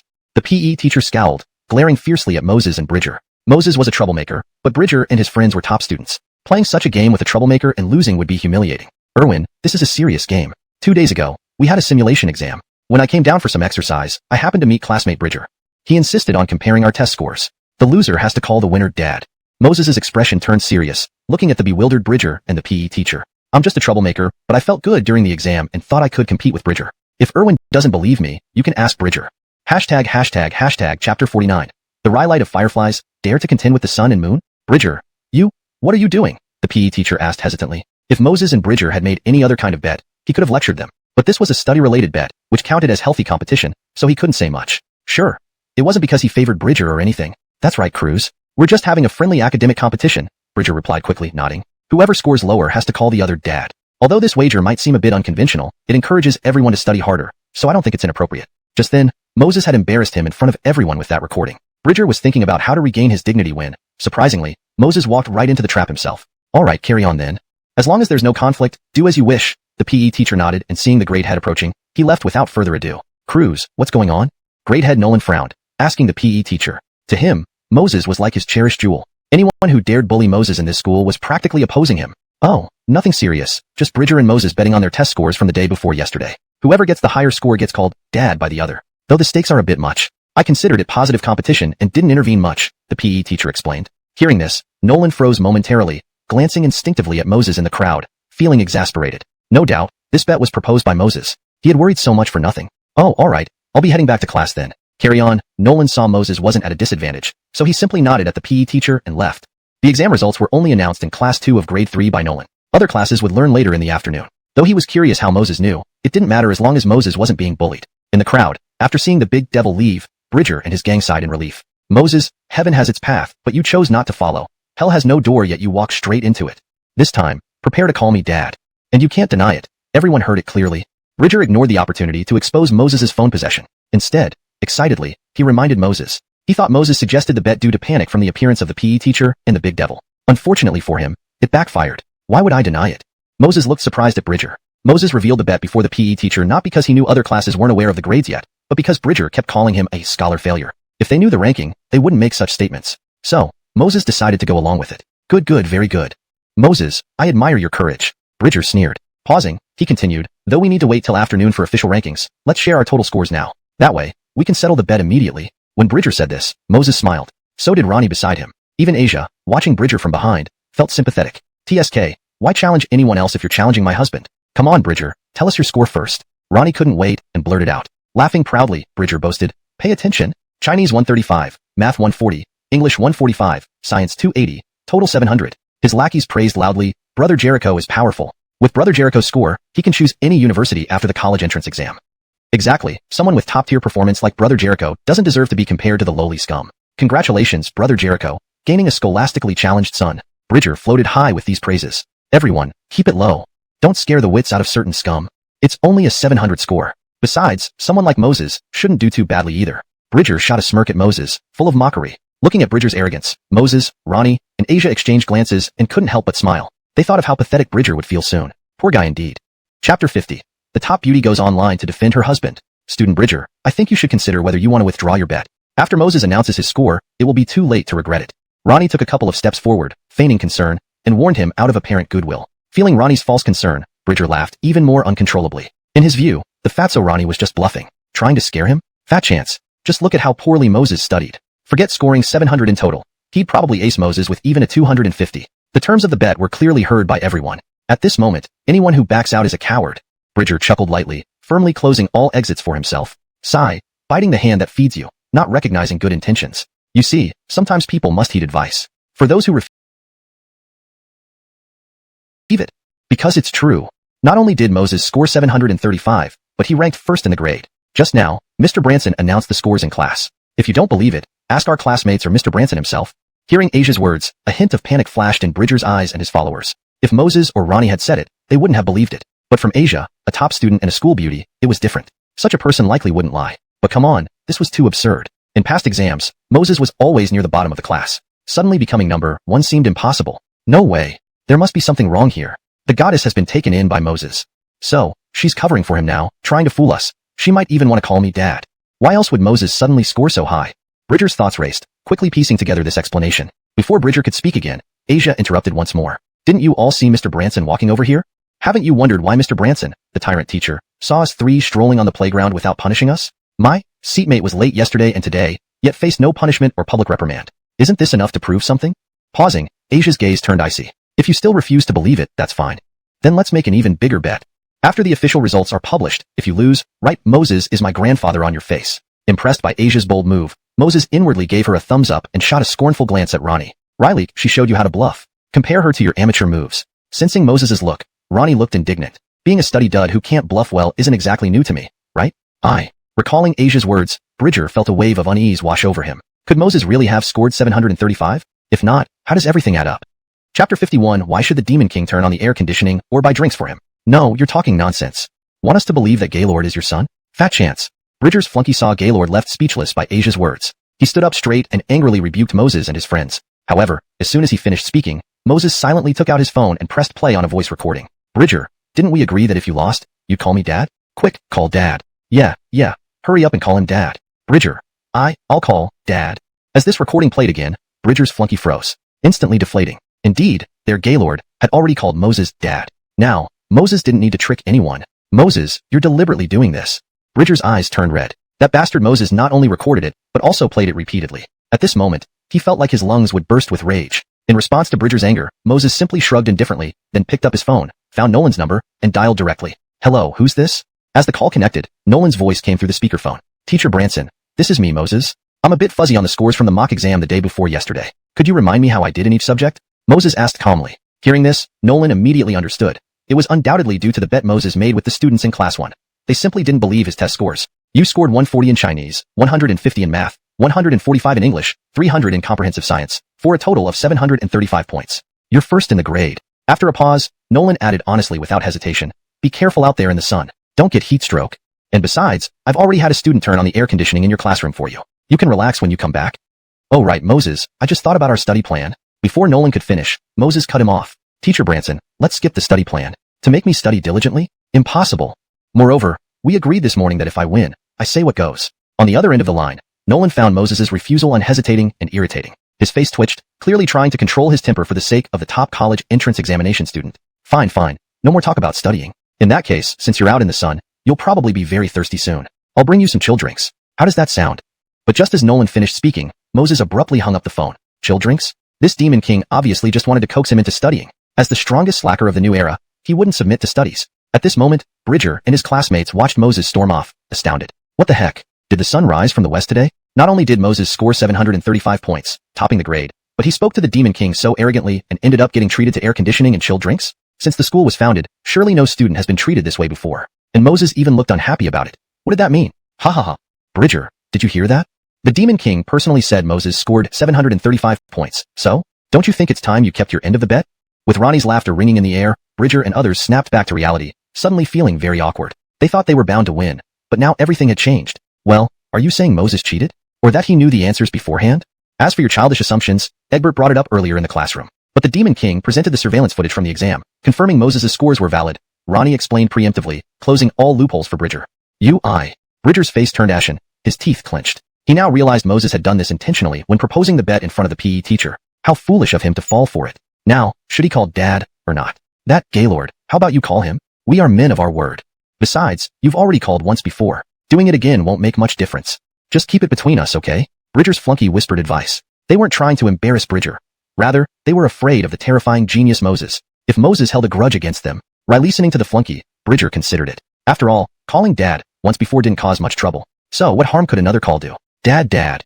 As Bridger called, Moses didn't have time to respond before Ronnie interjected. Hey, good boy. Oh wait, good nephew. Come over here for a pat on the bottom. Chapter 52 Basketball Match? Ronnie, damn it. You dare to answer me again and see what happens? Bridger's face turned red with anger, glaring fiercely at Ronnie. He lost the bet fair and square, and he called Moses Dad. He accepted that. But why did this fatty, Ronnie, have to take advantage of him? Nephew, your words are off here. Your dad and I are brothers in life and death. His son is my nephew. Any problem with that? Ronnie shrugged his shoulders, seriously explaining to Bridger. Seeing Bridger's helpless expression, Asia covered her mouth and giggled. At this moment, she felt like calling Bridger a good son for bullying her husband just now. He deserved it. Damn it. Bridger glared viciously at Moses and Ronnie, shouting angrily. Inside, he roared.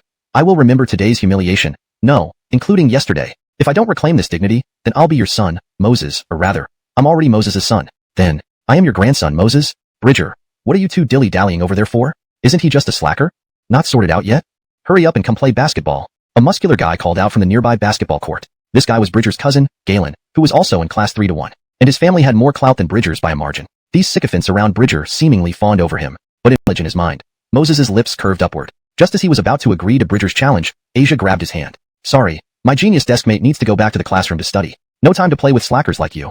Asia intended to drag Moses away forcibly. Seeing them hold hands, Bridger felt a rush of blood to his head, deeply insulted. He always called others slackers, now being called one himself. Moreover, there wasn't much he could say since Moses performed better academically. Moses, damn it. Aren't you a man? Hide behind a campus beauty like a coward? What kind of man are you? If you're too scared to accept, just call me Grandpa now, and maybe I'll let you go out of mercy. Enraged, Bridger signaled to his minions, who blocked Moses and Asia's path. Their aggressive stance made it clear that they wouldn't leave the playground without Bridger's word. Bridger, are you threatening us? This is a school. Do you want me to call the PE teacher and Mr. Branson right now? Faced with Bridger's blatant threat, Asia stomped her foot in anger. Asia, you misunderstand. How can I threaten you? If you wish to leave, you can go anytime. But, Moses and this fatty can't leave. Bridger forced a smile, trying to gently explain to Asia. I don't care. If you don't let my deskmate and Ronnie leave today, I'll call a teacher. Seeing Asia's determination to protect Moses, Bridger felt a headache building. He hated Moses even more for stealing his crush and making her defend him. Alright Xiaoming, it's just a basketball match. TCH, what's the big deal? Helping out my brother is better than letting some outsider have it. Top beauty, does what I say make sense? Ronnie shrugged indifferently. Upon hearing Ronnie's words, Asia's face turned even redder. Think what Ronnie said makes a lot of sense. Lowering her head shyly, Asia spoke softly. Faced with Asia's reaction, Moses's face darkened immediately. My top beauty, can you act a bit more reserved? Whatever that fatty says, you just agree. If he told you to have a baby for me, would you also agree? Alright, no more nonsense. Let's go play basketball. I'm waiting for Bridger to call me grandpa. Moses took a deep breath and changed the subject. Otherwise, following this trend, they might confirm he was dating the top beauty soon enough. Yeah, let Bridger call grandpa. Hold up, Moses, are you sure you want to compete in basketball with him? I remember you've barely touched a basketball from childhood until now, and standing under the hoop, you might not even score. Remember, Bridger and Galen are on the school basketball team. Seeing Moses walking towards the basketball court, Ronnie quickly caught up, his face filled with anxiety and concern. You're the scholar Moses who stole my cousin's girlfriend? When Moses and company arrived at the basketball court, Galen walked over, looked down at Moses, and asked disdainfully. Galen, can you speak properly? What do you mean Moses stole your cousin's girlfriend? Moses and the top beauty truly love each other. Bridger insists on being the third party. Before Moses could respond, Ronnie, clearly upset, countered Galen. Hearing this, Galen glanced at Asia beside Moses, his eyebrows furrowing slightly. I say he stole my cousin's girlfriend, so that's the fact. If you have an issue with that, you can keep it to yourself or challenge me. Although Galen's expression remained calm, his arrogant demeanor irked Moses, making him feel an inexplicable anger. Initially planning to simply play around with Bridger, Galen's interference changed everything. In that case, don't blame me for unleashing my power. Do you like the play field, fatty? Moses turned to Ronnie and asked calmly, emphasizing the word field. Ronnie froze for a moment before bursting into laughter. Moses, how can you talk like that? Why would I, who doesn't like men, enjoy playing the field? Growing up together, Ronnie knew exactly what Moses was thinking. The term playground can indeed be quite amusing. The character Chang, field, can be pronounced similarly to Chang, often, creating a humorous pun. But after you mentioned it, I did notice many boys in class 1 of grade 3 like playing the field. Otherwise, they wouldn't enjoy themselves so much here, Ronnie said with a sly smile, looking at Bridger and Galen. Sensing Ronnie's unusual gaze, Galen instinctively frowned. He felt something was wrong but couldn't pinpoint it. Fatty, why don't you repeat that again if you dare? Galen didn't catch the pun, but Bridger did, and he immediately glared at Ronnie, threatening him fiercely. Oh wow, is student Branson trying to manage heaven, earth, and people going to the toilet? Talking about the playground is bothering you? Moreover, if you don't believe me, ask the other boys in your class if they also like the playground. Ronnie shrugged, barely suppressing his laughter. Well, Brother Jericho, we really do love the playground. It seems there's nothing wrong with that? Right, I also love the playground. After all, it's our only form of entertainment at school. Riley listening to the yes men repeatedly saying playground, Bridger's face twitched in anger. Rage filling him, he snapped, I love your damn ass. Use your dog brains to think. What's my cousin's name? What's your cousin's name? Isn't it Galen, which everyone already knows? Why bother asking us specifically? Wait, Galen, playground, play often. Damn, this is pretty awkward. Chapter 54, Sky High Wager. Even Bridger's yes men had caught on, so naturally, as the person involved, Galen would also come to his senses. Turns out Moses and that fatso Ronnie were talking about this kind of playground all along. Damn you and your ancestors for 18 generations. Moses, right? Very good. I like your type, this reckless sort. Galen squinted his eyes and glared coldly at Moses. Riley me? No thanks. I only like girls, not men. If you have an older sister or a younger sister, maybe I could consider, no. But with you, it feels a bit disgusting even to refuse. Moses pretended to be horrified as he teased Galen. Haha. Asia standing behind Moses couldn't help but giggle seeing her husband's clever retorts. Playground, playfield. My naughty husband sure comes up with stuff. Moreover, saying such crude things in front of your obedient wife. Really? Mere words. Prepare for the basketball game. We won't bully you. You send out a few people, we'll send out the same number. When you lose later, you'll not only call my cousin grandpa but also call me ancestor. Galen's face was turning pale, and he shot a cold glance at Moses and Ronnie. What the hell? Why should we call you ancestor if we lose? And what if you lose? Ronnie wasn't happy upon hearing Galen's words. This is blatant bullying. Why? That's a good question. Just because I am Galen from class 1, senior 3, is that enough reason? Galen sneered disdainfully. Yes, he was openly bullying Moses and Ronnie, but what of it? In this school, Galen had always been one of the local bullies. Bullying these small fries like Moses was part of his routine. Seeing Ronnie still trying to reason with Galen, Moses shook his head and sighed. Enough, fatty. Certain people, no, certain playgrounds, want to be Bridger's father or grandfather. There's nothing we can do to stop them. Anyway, it's between their family members. When Moses said this, Ronnie and Bridger were stunned. Next second, they got the idea. If they lost the basketball match, they'd have to call Bridger grandpa, as per the bet. But now, since Galen wanted them to call him ancestor, wouldn't that indirectly take advantage of Bridger? Christy, you. Even Bridger felt disgruntled at this point. This changing of seniority titles wasn't very decent of his cousin. Enough, you fool. Didn't you see he's intentionally stirring trouble? Galen's lips twitched, and he couldn't help but scold Bridger. Fool? Stirring trouble? Hell. Alright, even in front of so many classmates, but also in front of my goddess, you're taking advantage of me. At the end of the day, it turns out I'm the one who says the wrong thing. Bridger's expression turned sour, his heart pounding with rage. Playground classmate, oh no, Galen classmate, you look quite confident. Why don't we forget these childish games about grandpas and ancestors? How about something bigger? How about a serious game? Dare to try? Moses looked at Galen with a challenging smile. This Galen was even more arrogant than Bridger. Moses thought, if he didn't take this chance to gain some benefits, he'd be cheating his own conscience. Something bigger? Whatever game you want today, Galen, will see it through to the end. Thinking about Moses's proposal, Galen found it made sense. Calling someone grandpa or ancestor was too trivial. True to your name in the Chang generation, quick and straightforward. Since that's the case, let me get straight to the point. If I win this basketball game, you give me $10,000 in cash. Also, from then on, your cousin will be my little brother. If you win, do whatever you like with us. Moses crossed his arms, looking generous. He asked for $10,000 from Galen, planning to use it for running the barbecue shop. Though the system rewarded him with a barbecue shop and special seasoning, some initial investment was still needed. And Galen, being a rich kid ready to offer himself, why not take advantage of him? 10,000 yuan? Hiss. Isn't this too big a gamble? Everyone else, whether Ronnie, Asia, or Bridger, gasped in shock at Moses's words. They were just a bunch of seniors in high school after all. Even though some came from wealthy families, 10,000 yuan wasn't easily available. Christy, this guy is crafty. There might be hidden traps. Bridger quickly moved next to Galen, forgetting about his cousin's previous actions, and whispered a warning. Unfortunately, Galen paid no heed to Bridger's reminder. That brat Moses, mentioning playground every other sentence. If he didn't settle this today, how could he ever face anyone again in this school? Besides, Galen might be weak in other areas, but he had never backed down from a basketball challenge. Chapter 55. You call this a basketball game? If I lose, I'll hand over 100,000 cash tomorrow with both hands. But if you lose? Galen completely ignored Bridger's reminder. Half squinting his eyes, he directly said to Moses in a deep voice. Before he could finish, Moses scratched his ears. With an impatient look, he said, if that's the case, don't be like a girl and dilly-dally. If I lose, do whatever you want. Seeing Moses's arrogant and domineering appearance, Galen burst into laughter despite his anger. All right, quite a scholar indeed. Daring to challenge me, Galen. It's like an old man hanging himself from a beam, not knowing life from death. Since that's the case, then I'll indulge you today. A moment later, when they arrived at the basketball court, Ronnie looked worried. He whispered to Moses, Moses, shall I go back to the class to gather people?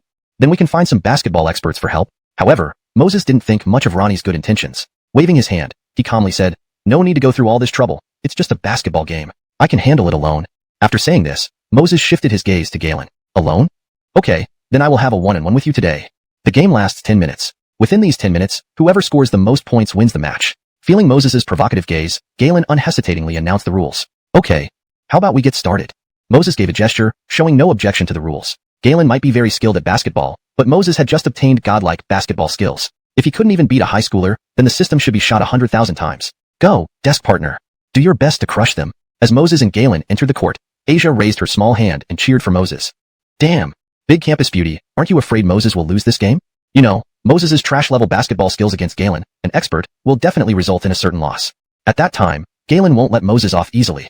Ronnie asked Asia, sounding a bit depressed. Upon hearing this, Asia smiled slightly but didn't explain. She thought clearly, if Moses lost the game and Galen's demands were excessive, she would tell the Demon King. If that doesn't work, she could also ask her dad for help. Forget it, explaining all this to you probably won't make sense to you.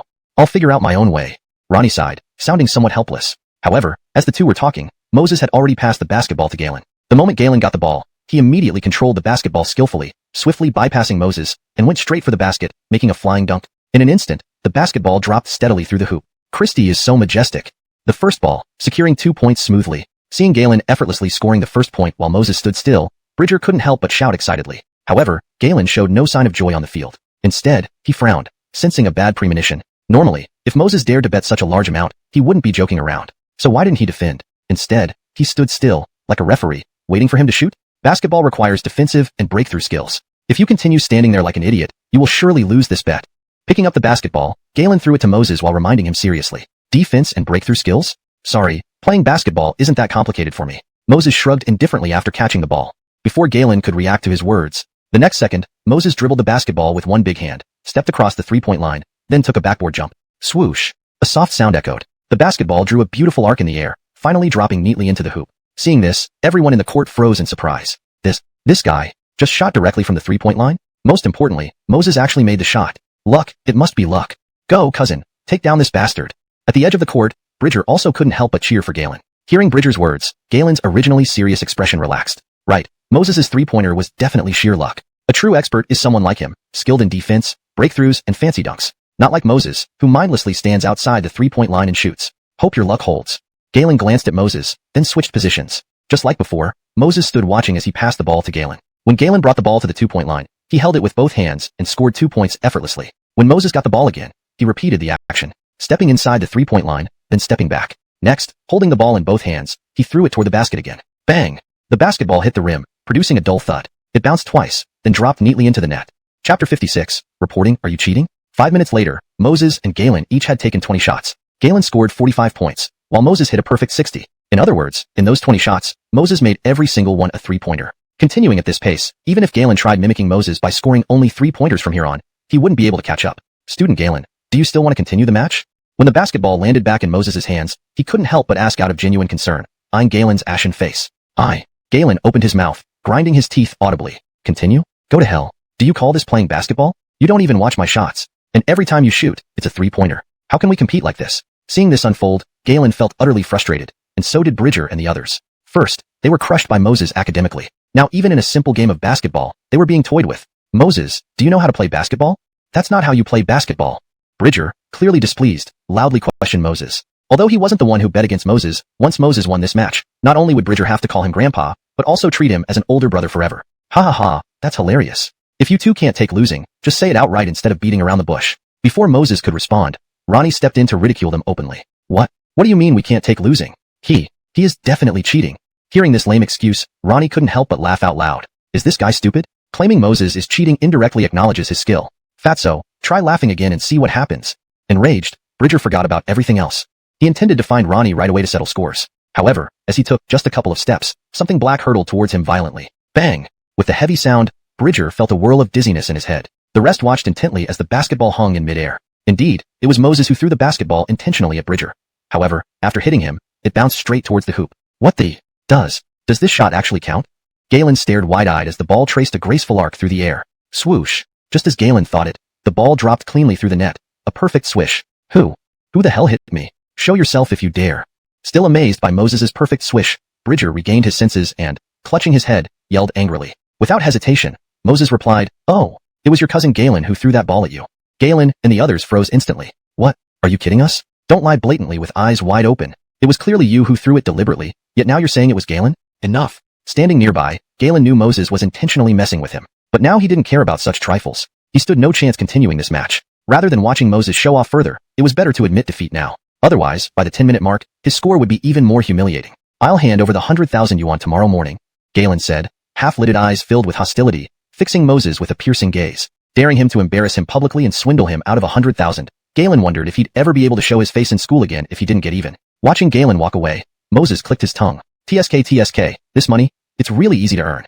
A few random basketball shots, and I've earned 100,000 in minutes. Not far away, Bridger saw his cousin slink off, panicking internally. Deciding to slip away unnoticed, he turned to leave. Hey Bridger, your turtle-like gait is quite unique. Also, didn't you forget to call me grandpa? Ronnie, sharp-eyed, called out mockingly, having spotted Bridger's intention. Damn it. Turtles like you should learn to walk properly. Stopping in his tracks, Bridger cursed inwardly, eyes flashing with panic. What do I do? Trying to sneak away was noticed. Should I really call Moses grandpa? Calling someone dad twice was already humiliating. If I have to call him grandpa, how will I ever hold my head up in front of my crush? Note. Adjustments were made for natural English fluency and to ensure continuity and coherency of the narrative. Chapter 57. Is the dog coin system playing tricks? Grandpa. Bridger stood with his back to Moses, struggling internally for a long time before finally gritting his teeth and calling out. However, as soon as he spoke, he immediately turned around, his eyes reddening as he glared at Moses. Fuming, he said, You can't record this time. Seeing Bridger's rather foolish look, Moses innocently raised his phone. Apologetically, he replied, Sorry, it's already been recorded. What the hell? Moses is such a bastard. Yesterday, recording when I called him dad was one thing, but today, when I call you grandpa, you still recorded? Are you even human? Does your conscience not hurt? Watching Bridger storm off in anger, Ronnie couldn't help but laugh. Ha ha ha, these bastards deserved it. Gosh, hearing that grandpa was so satisfying. Oh yeah, Moses, when did you get so good at basketball? After laughing, Ronnie looked at Moses in confusion. At the time, he thought they were surely going to lose the basketball match. But unexpectedly, Moses showed some impressive moves. Standing next to Moses, Asia looked at him with admiration and love. Husband is just too cool. Stay humble. It's just a game of basketball. What's there to brag about? Upon hearing this, the corner of Ronnie's mouth twitched. Is this called staying humble? Why didn't you say this earlier when you were showing off? You two should head back to class. I need to go for a stroll. I won't bother chatting with you guys. Before Ronnie could open his mouth, Moses instructed the two of them and then walked towards the school gate on his own. Exiting the school gates, Moses took out the contract from his item list. He checked the address on it and quickly found the barbecue shop rewarded by the system. Jeremiah, are you the owner of this barbecue shop? Standing at the entrance of the barbecue shop, Moses looked at the busy figure of O'Brien inside. He slowly walked up and asked curiously, Student, are you here to eat barbecue? And isn't it the time for school right now? Why aren't you studying in school? O'Brien turned around and glanced at Moses. Seeing his school uniform, he couldn't help but ask out of curiosity. Upon hearing this, Moses was taken aback for a moment, then he realized. No wonder this barbecue shop was closing down. With such a straightforward boss, it would be a miracle if business was good. Jeremiah, just look at this first. We'll talk about the rest later. Moses smiled and handed over the contract. Whoa.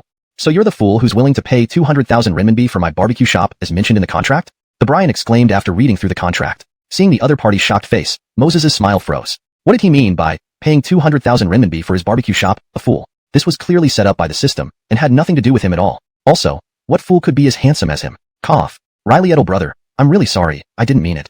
The shop itself isn't worth much, but you paid 200,000 renminbi. How? Sensing Moses' displeasure, the Brian quickly came to his senses. Embarrassedly scratching his head, he apologized. Without waiting for Moses to respond, the Brian returned to the shop and quickly took out 5 bundles of money and handed them to Moses. Riley little brother, when your friend bought this store, I only asked for 150,000 renminbi. But he insisted on giving me 200,000 renminbi. Here, take the extra 50,000 renminbi back. Looking at the sincere Brian, Moses felt a mix of emotions. Inwardly, he cursed, System, why don't you just come out? If I don't beat the shit out of you today, I'll change my name to yours. With all that money, you didn't reward me but gave it to others? What's the meaning of this? Ding, just waiting to be beaten. As the voice rang in his mind, Moses was momentarily stunned. This was the first time since getting the lazy fish system that it proactively talked about something besides rewards. Wait, what? What does waiting to be beaten mean? Oh my god, is this dog coin system messing with my mind? You come out? Moses' face flushed red with anger. He finally understood why the system unusually wanted to communicate with him. It was trying to get an advantage over him. Since the dog coin system is invisible and intangible, how could he physically beat it? Ding. In the future, please do not provoke this system lightly. Oh my god, even the name Xian Fei popped up? Hey little brother, are you alright? Just as Moses was about to explode inwardly, the Brian saw his strange expression and shouted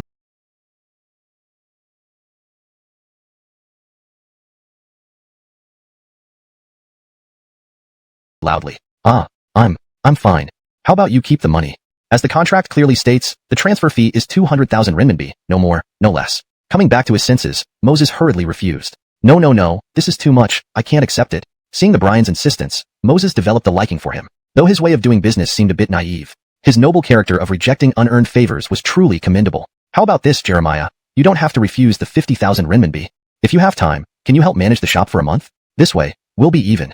Moses thought carefully and suggested this. Firstly, the man was trustworthy and reliable. Leaving the shop in his hands, Moses could be assured that everything would run smoothly. Secondly, it was simpler. The man knew the business well, and it would be convenient for him to work in his own shop. Later, if he decided not to stay, Moses would also have enough time to find a new manager. Chapter 58. You're not stupid, just a sand sculpture. Watching the store for a month is no problem. I need to find a new job anyway. But you giving me 50,000 for a month's work, isn't that too much? To the Brian, helping Moses watch the store for a month without pay wasn't an issue. After all, the 15,000 transfer fee was already above market price. But now, Moses offering him 50,000 for a month felt too much, and accepting it pricked his conscience. Jeremiah, that's not how you should look at it. I'll need your help in the next couple of days to redecorate the shop. And this coming month will be especially busy. You deserve every penny, so don't feel any burden, Moses said earnestly. Though it was the early stages of entrepreneurship and funds were tight, the system had given him 200,000, so he naturally couldn't ask for it back. Redecorating? In that case, tell me exactly what changes you want. If the cost isn't too high, I'll cover it. And you can't refuse again, and then I won't transfer the shop to you. The Brian slowly added after some thought. Moses was both amused and frustrated by the boss's stubbornness. Alright then. For the decor, just add a few barbecue grills and some sunshades. And move all the chairs outside to the open area. That way, customers can easily barbecue themselves. As for inside, remove all the chairs and tables and place 2 large freezers to store ingredients. Moses looked around the shop and said decisively. Upon hearing this, the Brian's eyes widened dramatically. You want the guests to barbecue themselves? What kind of business strategy is that? Don't people come here to dine for convenience?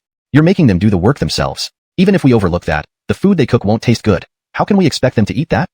Seeing the man's disbelief, Moses couldn't help but chuckle. Having examined different business models over the past 3 years since his rebirth, he knew this world had differences from his previous life on Earth. For instance, self-service barbecue was non-existent here, despite being common there. Thus, when the system rewarded him with the barbecue shop, self-service was the first thing that came to mind. Jeremiah, rest assured, I'm not stupid. Why would I do a losing business? Do as I say, and if it doesn't work out, it's on me, Moses said confidently. Sigh, you kid, why won't you listen? Well, you're the boss now. Whatever you say, I'll do.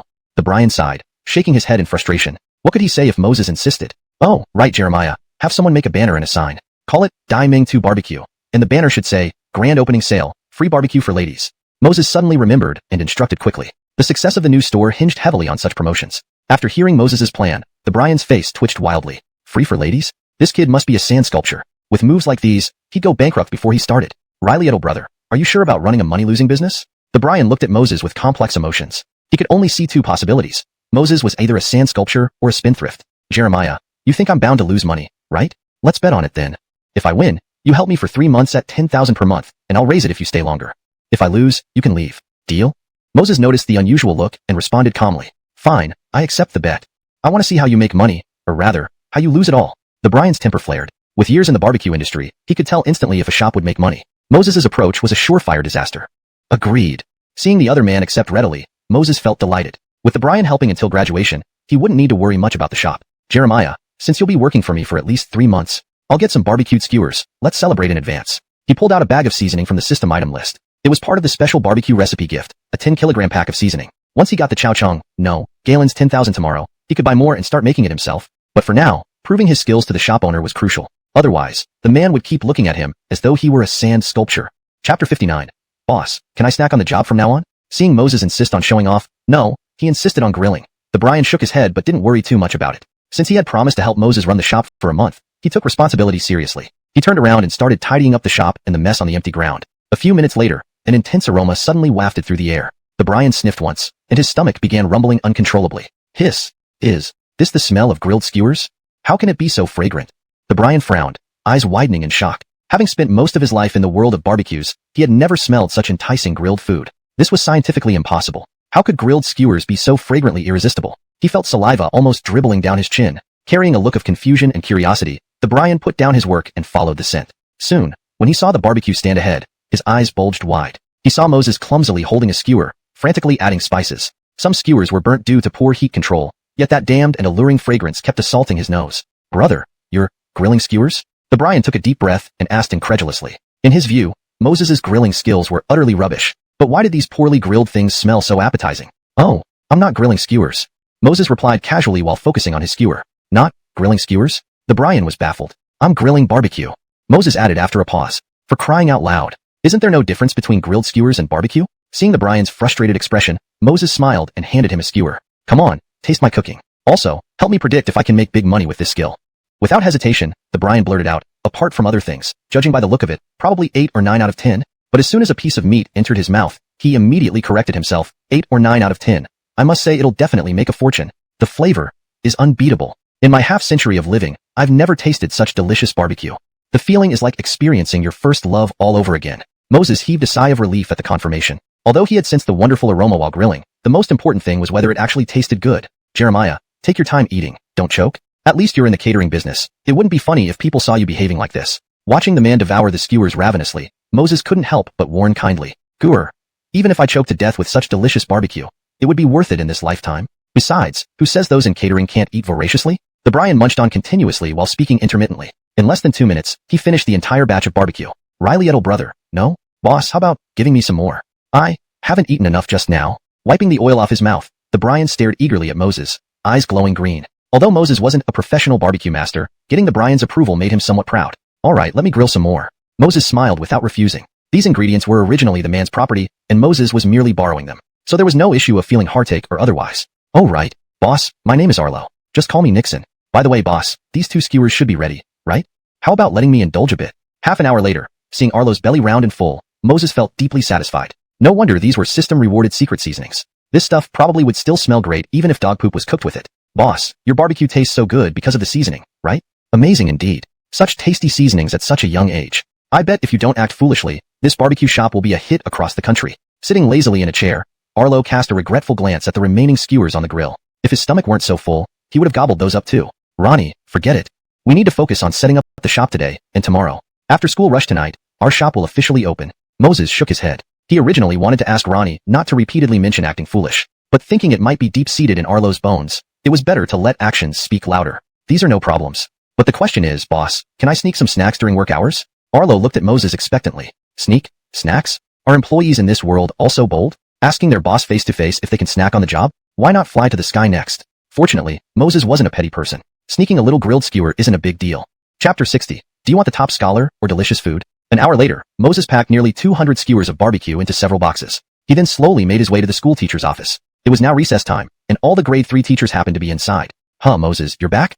Come here quickly. I have something to tell you.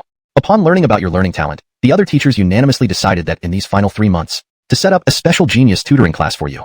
Nolan's eyes lit up as soon as he saw Moses at the door. Rising swiftly, He pulled Moses into the office, even offering him an icy cold drink. Scanning Nolan and the rest of the teachers in the office, Moses's face remained emotionless. As expected, the big devil Nolan wouldn't let him off so easily. However, do they really think that by using the other teachers as a shield, they can catch me off guard? Moses smirked inwardly, casually handing over one of the food bags in his hand. Teacher Branson, and all the other teachers, thank you for your hard work. While out for a stroll, I happened to open a barbecue shop, and I brought back some for you specially.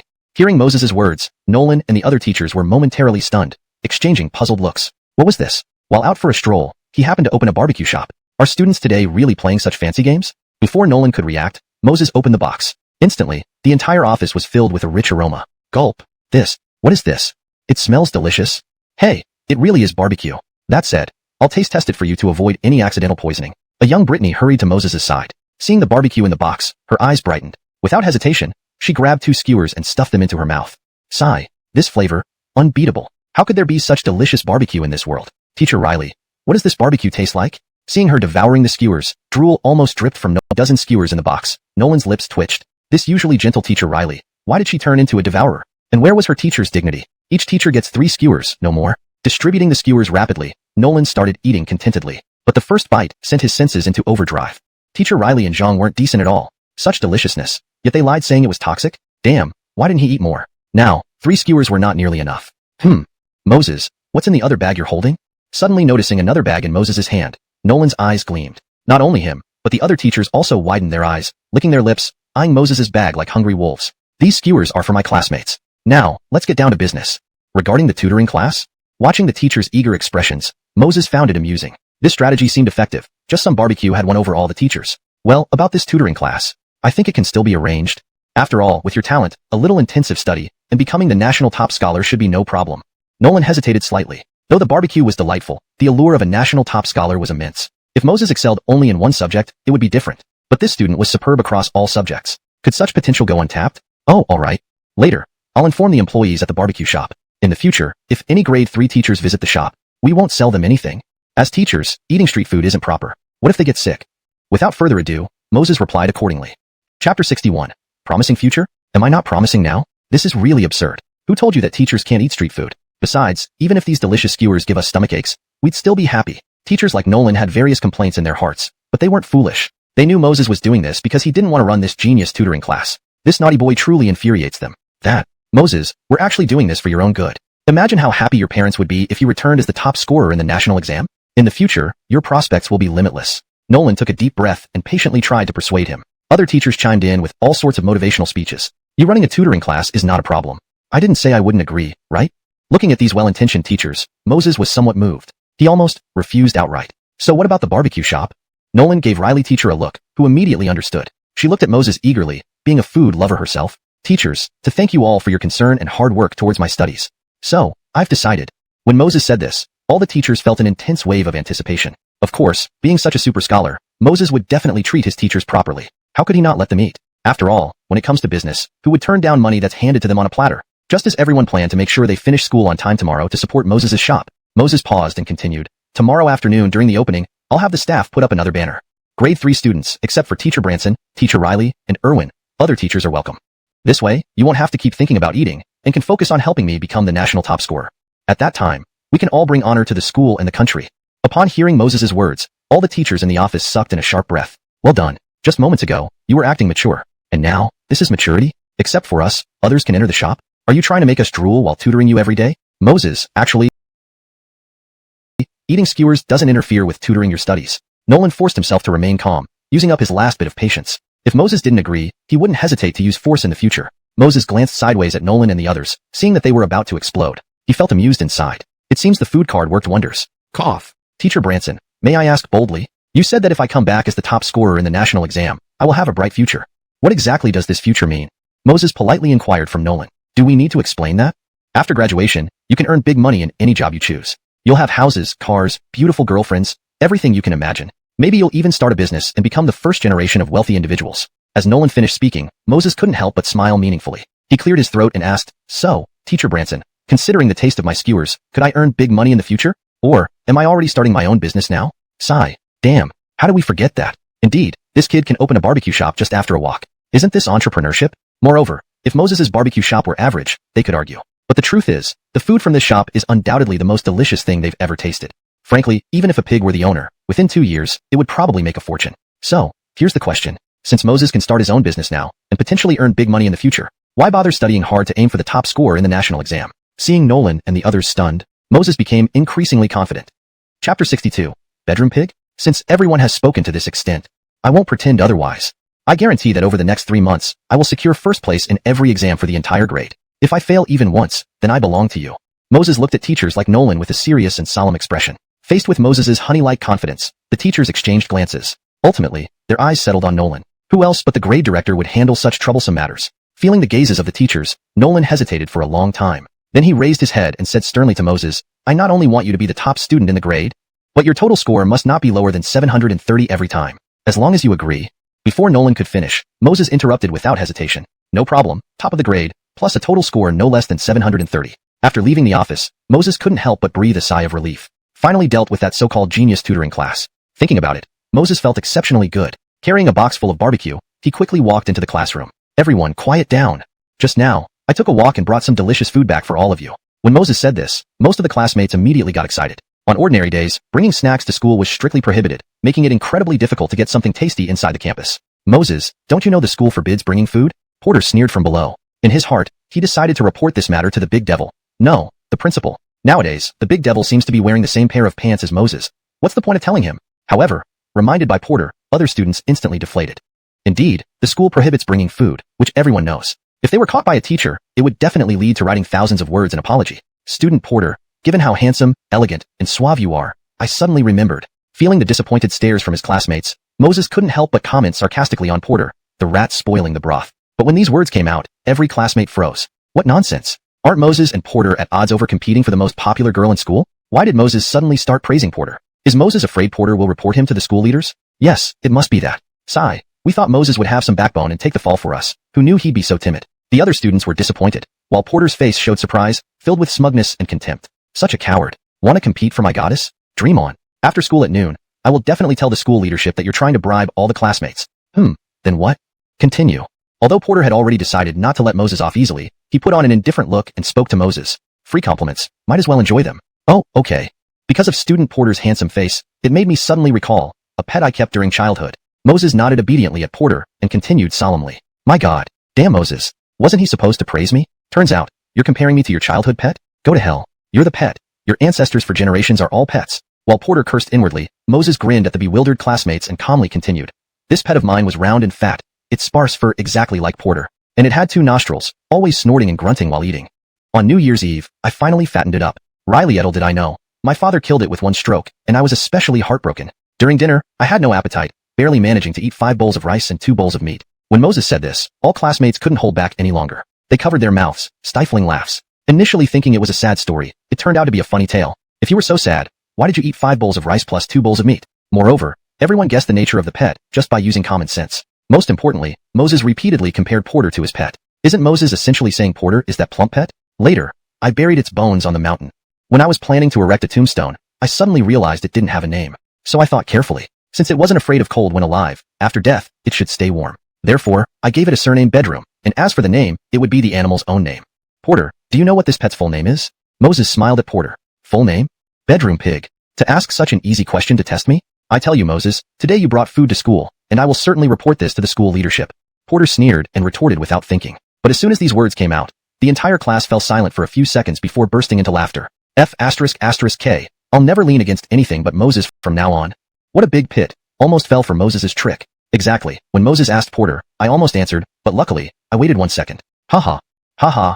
I'm dying laughing at Moses and Porter. Chapter 63. Why was I the only one without skewers? Hearing the whole class laughing, Egbert's eyebrows shot up. Annoyed, he said, what are you all laughing at? His pet's name is Bedroom Pig. Egbert thought it was better not to mention it at all. Once he did, everyone laughed even harder. Oh my God. Is this what being a top student means? Has his brain moved to his butt? And Bedroom Pig? You indeed are a pig, and an utterly stupid one at that. What the hell? Do you still dare laugh at me? A fierce anger ignited in Egbert's eyes. Are these classmates all idiots? He didn't say anything wrong, so why were they laughing? Brother, don't talk anymore. Samara couldn't stand it any longer and advised her brother. Why can't I talk? Is there something wrong with Bedroom Pig? Wait, Bedroom Pig. Am I a pig? Hell. Moses, you dog. Are you twisting things around to insult me? Egbert finally realized what happened. his face flushing red with embarrassment. Eyes reddened. He glared at Moses. So, everyone laughed at him because of Moses's pet's name? Damn, to think he believed in Moses's tricks. Dog who? Moses glanced at Egbert, responding casually. Dog talking about you. Enraged, Egbert blurted out without thinking. The moment those words came out, the entire class erupted in laughter again. Moses was too crafty, and Egbert, the fool, always fell for his traps. Who knew how he ever got the title of top student? Brother, please, just stop talking, okay? Samara was nearly driven to tears by her brother. How did she end up with such a dumb older brother? He was always being led around by Moses and never noticed it. Egbert opened his mouth, feeling aggrieved as he looked at his sister. This wasn't his fault. Who would have guessed that Moses was so cunning, setting traps within simple phrases? Alright students, let's make use of our break time and have something to eat. As for the concern about certain students tattling on us, rest assured, Mr. Branson and the others have already eaten. Moses ignored Egbert, opening the bag's packaging box. Instantly, a rich aroma filled the classroom. What the heck? Moses, what have you brought? How can it be so fragrant? As soon as the smell spread, every student stared at the box in Moses's hand, mouths watering. Ronnie immediately rushed to the podium. His eyes bulged when he saw the skewers inside. That's enough. No more looking. Distribute the skewers to everyone. One skewer each, and handle the leftovers yourself. These are skewers? How can they be so delicious? Good heavens, these are the best skewers I've ever tasted in my life. Hands down. Oh, what the hell? I didn't even get a taste and they're gone? After Moses and Ronnie finished distributing the skewers, the other students started eating. Afterward, everyone was shocked by how good they were. This was undoubtedly heavenly-level deliciousness. Moses, where did you get these skewers? How about getting some more for us? We'll pay, alright? Yes, we'll pay. Please help us get some more. Begging you. I've never tasted anything so delicious in my life and want to experience it again. Or tell us the address. We can go ourselves after school. Seeing various questions from classmates, Moses couldn't help but smile. Looks like this had worked pretty well. Students were the most abundant source of customers. With word spreading quickly, there would likely be a steady stream of guests at the store opening tomorrow afternoon. To tell you the truth, while I was taking a stroll outside, I spotted a barbecue shop near the school gate and took it over. Then, using our family's secret spices, I grilled some skewers for you guys to try. The store will officially open tomorrow afternoon. Feel free to drop by after school to join in the fun. Hearing this, the entire class was stunned. What? You went for a walk and just bought a barbecue shop? And it's this damn delicious? No way. I have to support this place after school tomorrow. Chapter 64. Stinky husband. You still have a conscience. Ring ring. As the class bell rang, Moses took his seat. He saw Asia pouting, looking like a baby who was unhappy and upset. Moses found it amusing. This silly girl must be unhappy because he didn't give her the skewers just now. Here, this is for you. After sitting down, Moses handed over another bag to Asia. Seeing an elegantly packed box inside and a plain one, Asia paused in surprise. Is this for me? Asia asked Moses, almost disbelievingly. She had thought that Moses deliberately did not give her the skewers, but never expected such special treatment. Thinking of this, her angry expression turned sunny immediately, with delight shining in her eyes. The upper box contains nothing but barbecue meat, probably several times more than the others. The lower box is for my obedient wife. After school today, could you please deliver it to her for me? Moses explained briefly. He gave Asia a separate box for two reasons. First, to thank her for speaking up for him on the playground, and second, to have her run an errand for him. Thus, giving her special treatment was justified. Oh, okay, yes. Hearing these words from Moses, Asia felt immensely happy. Stinky husband is so caring, giving me 2 servings of barbecued meat. How wonderful. Steak were various types of barbecued meat arranged into a large heart. If only this, Asia might think Moses was simply romantic. But what truly moved her to the point of shedding tears was a line of big characters above the steak. Welcome boss lady to Dumb Rabbit Barbecue Shop. She easily figured out Moses had specifically named the barbecue shop after her nickname. The phrase, welcome boss lady, made her feel shy yet happy. Oh my god. Asia, why did you mess with my obedient wife's box? I spent a lot of time on this. If you ruin it, can you afford to compensate? When Moses noticed Asia, mouth covered, moved by the gesture, he exploded in anger. How dare she? I even prepared her a specially packaged meal. Now it looks completely useless. You're mad at me? Seeing Moses seemed genuinely upset, Asia hastily lowered her head, somewhat flustered. Old deskmate, I was just curious, I didn't mean to. At worst, I will restore it. Moses couldn't help sighing. Enough. Since she has already apologized, what else can he do? He certainly can't ask Asia to replace it. Never mind, let me fix it myself. So that you don't mess it up further.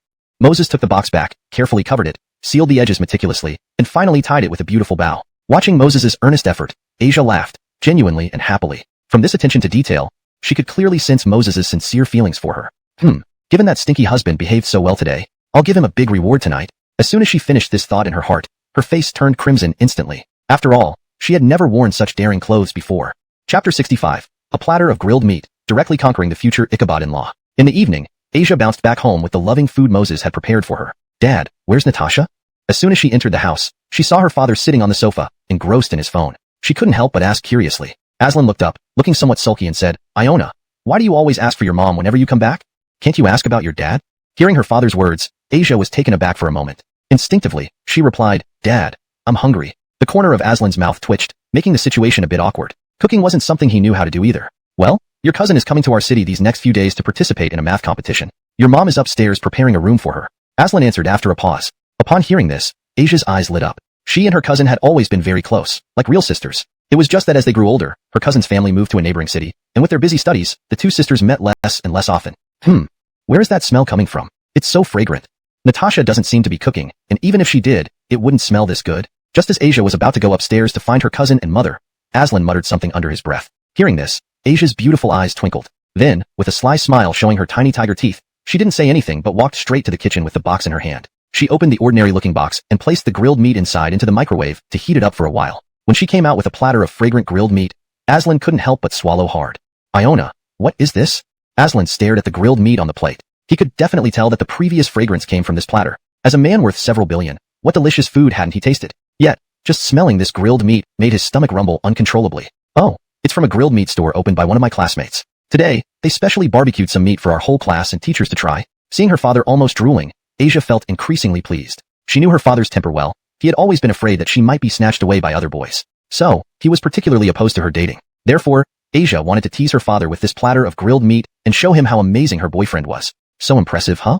Come on, let Dad taste it. If it's good, Dad can bring friends to patronize their store more often in the future. Aslan said, slightly surprised. To be honest, he never expected such fragrant grilled meat would come from a store opened by his daughter's classmate. But you can only have one piece. The rest has to wait until Natasha and cousin arrive. After saying this, Asia casually picked up a piece of meat and offered it to Aslan. You naughty child.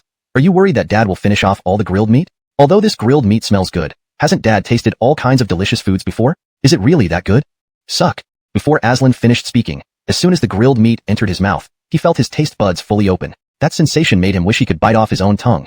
It was simply too delicious. How could there be such delicious grilled meat in this world? Gulp. After chewing twice, the intense flavor overwhelmed him, and he swallowed it immediately. That is to say, he hadn't even had time to savor the piece of grilled meat when it was gone. Iona, give Dad another piece. This grilled meat is so delicious. Aslan licked his lips, looking excitedly at his daughter. Seeing this, Asia directly covered the platter with her hand. Pouting, she said, Dad, weren't you just saying that you've eaten all kinds of delicious foods? Why now? Aslan fell into an awkward silence once again. This was a sharp turn of events. He hadn't expected the grilled meat to be not only fragrantly scented but also exceptionally tasty. If he had known earlier, he wouldn't have put on such airs. Why not eat a few more pieces and enjoy the flavor? Iona, listen to what you're saying. Eating 2 pieces won't affect anything. Besides, when Natasha and cousin come down later, we can go straight to your classmate's store and eat there. Though Aslan wanted to stay firm, after tasting that piece of grilled meat, the craving in his belly had been thoroughly stirred. He could no longer maintain his tough stance. Dad, let me correct you. This grilled meat shop isn't run by a classmate's family. It's run by a classmate herself. Also, the store will only open for business tomorrow afternoon. Right now, there are only 2 servings of grilled meat in the entire world. No, just 1 serving of grilled meat. After saying this, Asia felt relieved internally. She almost blurted out more. If her father found out about the loving grilled meat Moses had prepared for her specifically, it would probably end up in his stomach in a flash. Yeah, that loving grilled meat was carefully prepared by her husband for her, and no one else can eat it. What? Your classmate runs a grilled meat shop herself? This? Aslan didn't notice his daughter's last remark. Instead, his eyes widened in disbelief. Chapter 66, A Chain of Restaurants? Daydreaming. Seeing that her father was finally getting to the point, Asia's lips curled up high. She said with a proud expression, that's right, it's my classmate's own barbecue shop. Pausing for a moment, Asia continued, this morning, our grade supervisor gave us a surprise math test. The result was that no one in the class passed. Even I only scored 89. And this classmate of mine scored an astonishing 148. He then strutted out for a stroll. Within 1 or 2 hours, he came back with barbecued food, saying he casually acquired a barbecue store on his way. How about that, Dad? Isn't my classmate amazing? After hearing this, Aslan had to admit, her classmate was indeed impressive. Scoring 148 on a math test already made him a prodigy. Moreover, at such a young age, he could make such delicious barbecue. If this store didn't become popular, it would be against reason. If he also had some business acumen, opening a chain of stores and making them famous nationwide or even globally would not be a problem. Bang! Aslan suddenly slapped his thigh,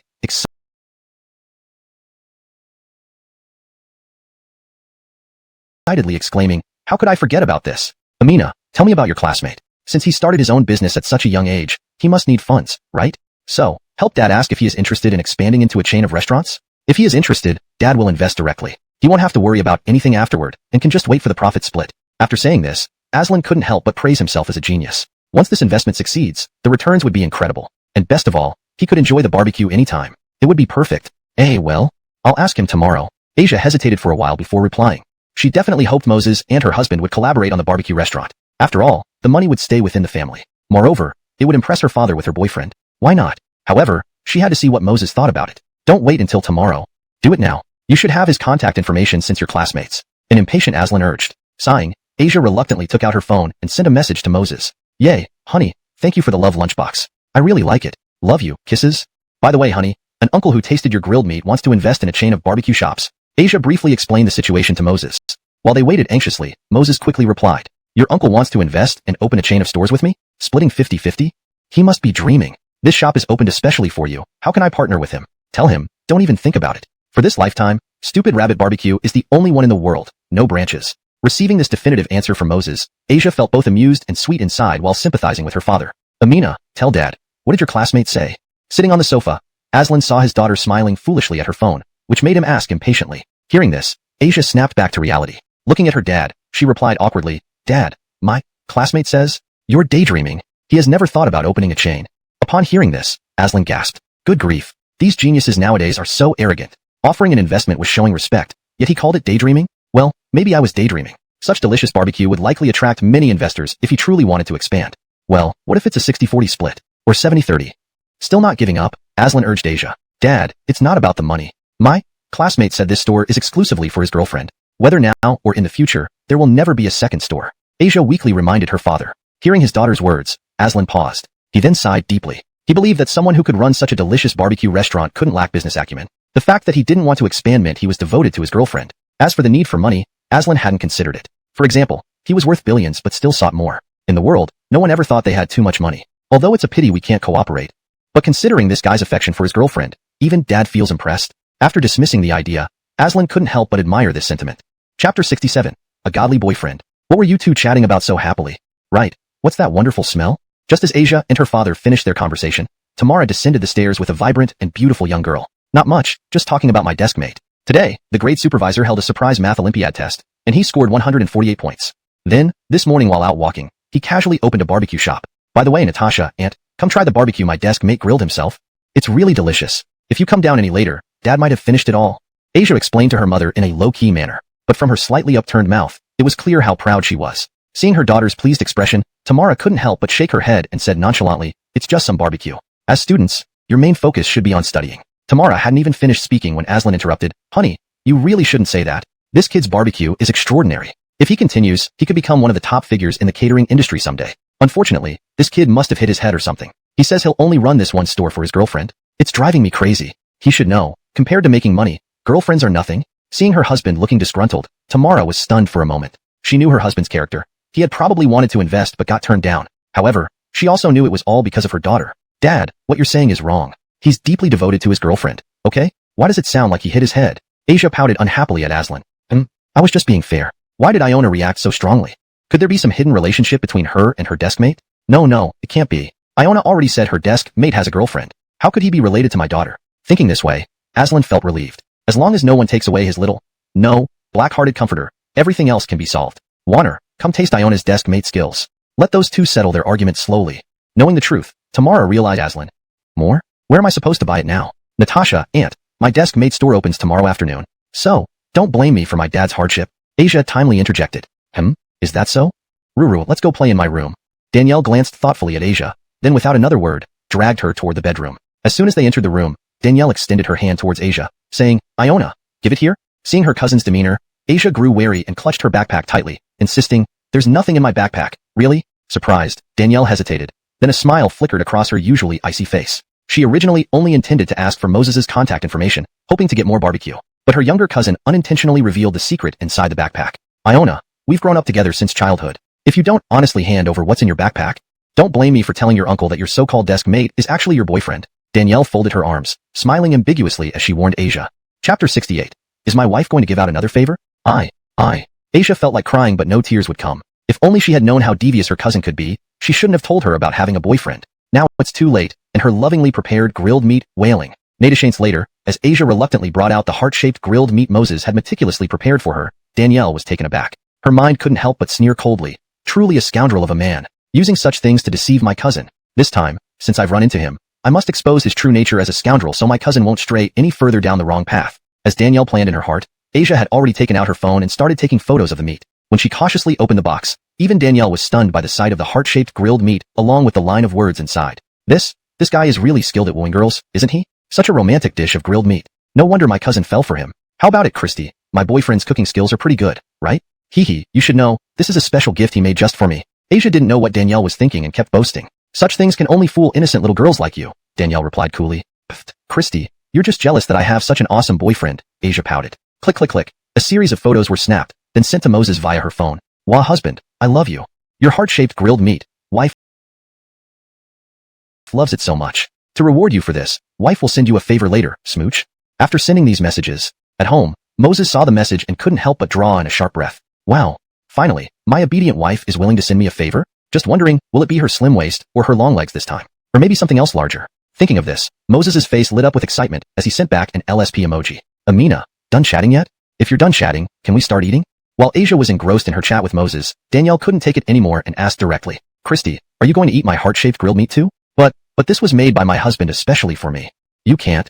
Before Asia finished speaking, she noticed Danielle staring straight at her phone and instantly deflated. She had wanted to have fun with her cousin, but ended up being let down. It was too unfair. No way, I can't let all this delicious heart-shaped grilled meat go to my cousin alone. I want to eat it too. With this thought in mind, Asia grabbed the center heart-shaped steak and gobbled it up without another word. Look at your stingy little manner. It's just a bit of grilled meat, isn't it? Danielle rolled her eyes at Asia. Despite her words and teasing, the grilled meat did not decrease in quantity. In no time, after both of them finished the heart-shaped grilled meat, Asia nearly cried. Knowing how delicious it was now, she should have eaten it secretly on the way home instead of bringing it home for her parents to taste. Plus, her cousin ate half of her precious heart-shaped grilled meat. Such a loss. The grilled meat tasted pretty good. Next time, you can ask him to make more for you. Well, I'll go back to my room to study now. Keep chatting with that boy, Danielle said calmly, though she felt a bit embarrassed inside. After all, this heart-shaped grilled meat was meant for her cousin, not for her. She had enjoyed the meal for free, and thus wanted to compensate her cousin somewhat. Watching her cousin walk away, Asia pouted and told Moses about what happened. All right, no worries, wife. After all, our cousin isn't an outsider. If you like the heart-shaped grilled meat, I'll cook it for you every day. Reading Moses's message, Asia's mood improved. Still my husband is the best. Unlike Dad, Natasha, and Christy who only care about eating my grilled meat. Speaking of which, Asia twirled her eyes and walked slowly to the wardrobe, pulling out a set of black V-neck silk pajamas. The reason she bought this daring nightwear was because Moses once casually mentioned, wife, if you wear black V-neck pajamas, you'll look particularly gorgeous. Since then, Asia remembered it well. Later, she secretly bought one but never dared to wear it. After all, as a traditional girl, wearing such daring pajamas was hard for her to overcome mentally. But today, her naughty husband performed well, so she'd give it a try. Just take it off after taking photos. On the other side, Moses, seeing Asia hadn't replied, assumed she was eating and wasn't concerned. He picked up a book titled, How to Make Rich Women Fall in Love with Me, and started reading. This part is written too lowbrow. To win over rich women, simply being a lapdog isn't enough. The most important thing is being handsome and lasting long like me. Moses muttered comments. Ding dong. Suddenly, his phone buzzed with a new message. Picking it up, Moses almost fell off his chair when he saw the half-body photo below Asia's neck. So big, so white, so enticing. Sigh. What kind of amazing girlfriend did I end up with? Chapter 69. Does Ultraman's uniform also count as fitted uniform? Moses stared at Asia's stunning photo, nearly drooling. There's no way he could help it. She was just too beautiful and gorgeous. But the collar was a little too high. This damn black-hearted merchant. Since they've already made a V-neck nightgown, why couldn't they make it lower? That way, they'd save fabric, improve family harmony, killing two birds with one stone. What a great thing. Wife, I've carefully looked at the photo you just sent countless times. I think this silk nightgown is terribly made. You must give the seller a bad review. The collar is so high. Can this even be called a V-neck nightgown? So, why don't we discuss lowering the neckline a bit, then take another photo for me to check the quality of this nightgown. After Moses sent the message. In the villa, Asia, looking at the daring nightgown in the mirror and Moses's message, her face flushed red instantly. What a pervert of a husband. Checking the nightgown quality indeed. Clearly trying to take advantage secretly. Thinking about this, Asia quickly picked up her phone and replied, you stinky husband. Don't think you can trick me into sending photos? You've lost your perks. Next time if you behave well, maybe there will be other perks. After sending the message, Asia clenched her red lips, hesitating for a while. Then, she put on Moses's favorite black stockings, reached out, and gently pulled down the neckline of the nightgown. She took 2 careful photos in front of the mirror and casually sent them to Moses. I just want my naughty husband to check the quality of this nightgown. Nothing else? Yes, that's it, everything's fine. After sending the photo, Asia's fair face seemed almost dripping with blood, still deceiving herself. On the other side, initially disappointed, thinking the good photo benefits were gone, Moses suddenly received 2 photos from Asia. Instantly, he became incredibly excited. How breathtaking. Deep V-neck plus black stockings. It was every man's ultimate dream. Natasha really has the best figure, unlike some, who probably can't afford a, Moses mumbled. He wanted to chat a bit more but found out his wife had to eat dinner. Bored, he picked up a tablet and casually opened an Ultraman movie. Ding. Detected host loafing all day. Reward IQ plus 20, appearance plus 30, comprehensive physical quality plus 50. Just 2 minutes into watching the Ultraman movie, Moses heard a voice notification in his mind. He froze for a moment, about to retort but a warm force rose in his body, enveloping his entire being. The comfort was such that Moses moaned involuntarily, but the feeling came fast and left even faster, gone in mere seconds. Yet, in that instant, Moses felt energized, his mind also becoming clearer. As for the appearance boost, he barely noticed. Outside the room, Tosha was about to knock on the door to call her son for dinner when she heard him moaning contentedly. Concern crossed her face. Understanding her son's needs but worried this might become frequent and affect his health, or even cause certain defects later on. Well, Honest's grown now. Time to have a talk with him. She took a deep breath, resolved to knock on the door. After entering, Tosha hesitated before asking Moses indirectly, "Honest, were you watching those types of movies with fitted uniforms just now?" Hearing his mother ask, Moses glanced at the Ultraman on the tablet. Movies with fitted uniforms? Nothing wrong with that. Isn't Ultraman's outfit considered fitted uniform? Natasha, how did you know I was watching? Not that kind. But yes, fitted uniform movies. But honestly, these movies might have old-fashioned plots, but are visually impactful. Especially during battles, it's thrilling. Discussing Ultraman got Moses a little worked up. He used to love watching Ultraman in his past life. Tosha didn't know that the fitted uniform movies they referred to were completely different concepts, but she appreciated her son's honesty, unlike other kids who wouldn't admit to watching such movies. However, his excitement and words like impact, battle, and thrill weren't good signs. Honest, Natasha knows you're growing up and it's normal to have some special thoughts, but doing that too often can hurt your body. After you finish high school, Natasha will introduce you to a girlfriend. That way, you won't need movies anymore. Seeing his mother's earnest look, Moses was speechless. In his previous life, he was in his late 20s and easily detected the misunderstanding. No, Mom, you misunderstand. The fitted uniform I'm talking about is completely different from yours. Moses quickly clarified, joking aside. This was awkward. Different concepts, huh? Natasha understands. Alright, get ready, take a shower. Natasha will dish out dinner. Tosha assumed Moses was shy and didn't worry much, instead kindly reminding him. Looking at his mother's retreating back, Moses was embarrassed. This is quite embarrassing. Chapter 70. Danielle will risk herself? During dinner, Moses felt that his mother kept giving him peculiar looks. Even though he had explained that he was just watching Ultraman fighting monsters at the time, his mother didn't believe him. What could he do? The night passed quietly. At night, Moses fell asleep while hugging the two deep V-neck plus black stockings photos of Asia. In his dream, he saw himself graduating from the college entrance exam and finally meeting his obedient wife in person. His heart was pounding with excitement, but then he saw that his obedient wife's real identity turned out to be the big idiot Asia. Suddenly, Moses woke up in a shock. Ah, damn.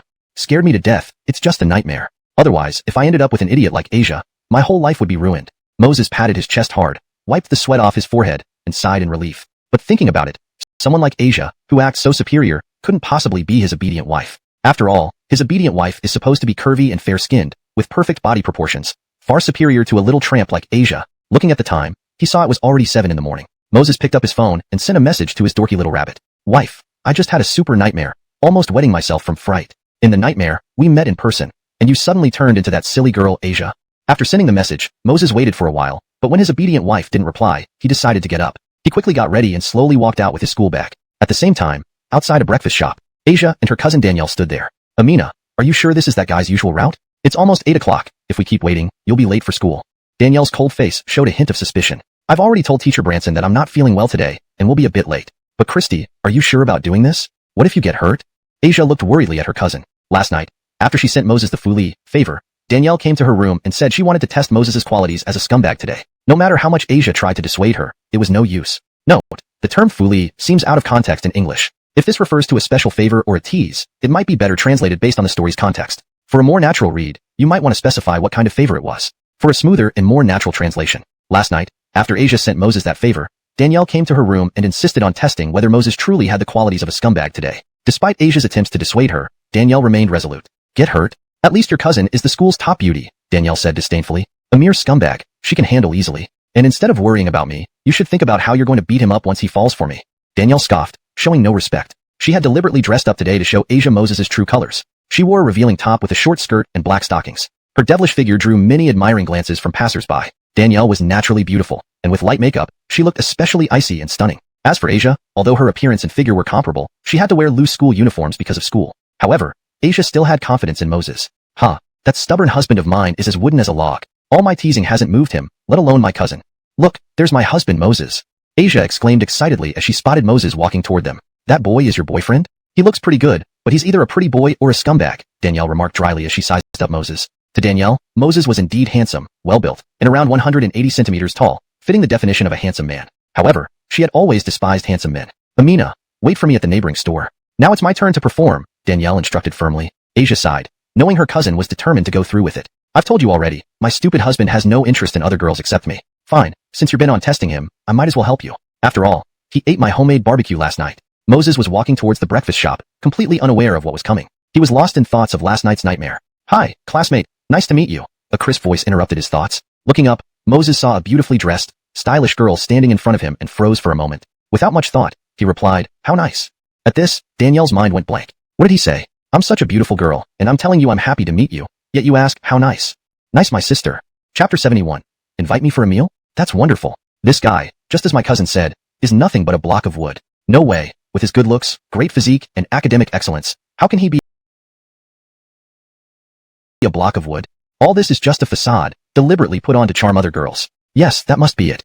I, Danielle, will rid the world of this menace today and expose this scoundrel's ugly true colors. After inwardly muttering these thoughts, Danielle's beautiful eyes grew increasingly determined. Ouch, it hurts. Big brother, I sprained my ankle. Could you please help me up? Danielle pretended to fall, sitting on the ground, looking at Moses pitifully. Seeing her predicament, Moses was startled awake from his reverie, instantly regaining his composure. Just as Danielle thought Moses would agree, he unexpectedly jumped back a few steps and pulled out his phone to start recording a video of her. Ladies and gentlemen, you can see from the video that this girl fell by herself. It has absolutely nothing to do with me.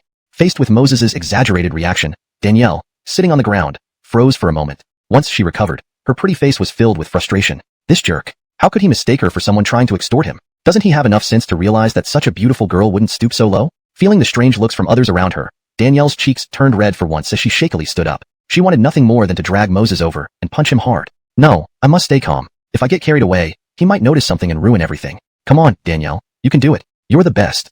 With your looks and figure, you'll definitely win over this super straight male. Encouraging herself mentally, Danielle put on a shy smile again. Big brother, I'm sorry if I made you misunderstand. I wasn't trying to extort you. I just saw you and thought you were incredibly handsome, so I wanted to chat with you.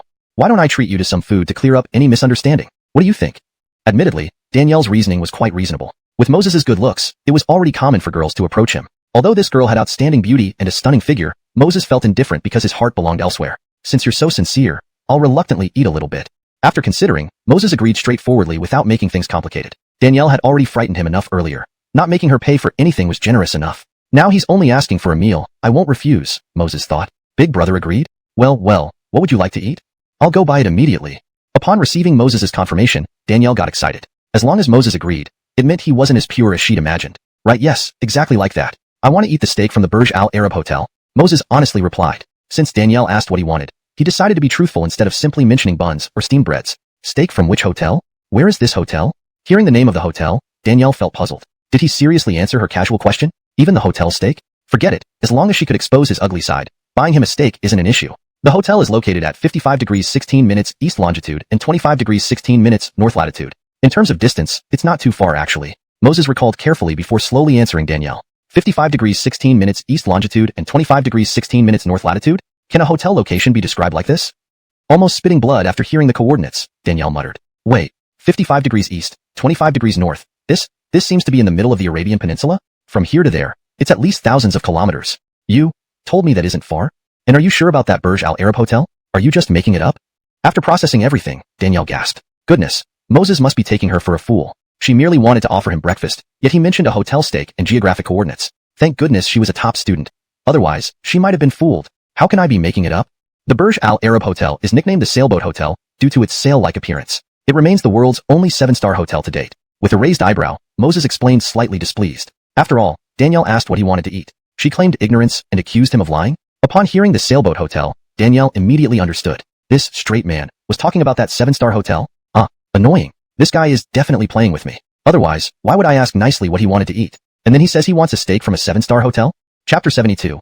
Big brother, let's play cards. I like you. Asshole, since you're heartless, don't blame me for being ruthless. For my cousin's lifelong happiness, I have to expose you. Danielle took a deep breath, her chest rising and falling rapidly. A sweet smile reappeared on her exquisite face. Big brother, can I trouble you with something? After saying this, Danielle couldn't help but blush slightly. These were cheesy pickup lines she had found online last night. Though she initially scoffed at them, she had no other choice now. In her opinion, as a stunningly beautiful girl like herself actively professing love, the man in front of her would definitely be unable to resist. Trouble me with something? Tell me what it is.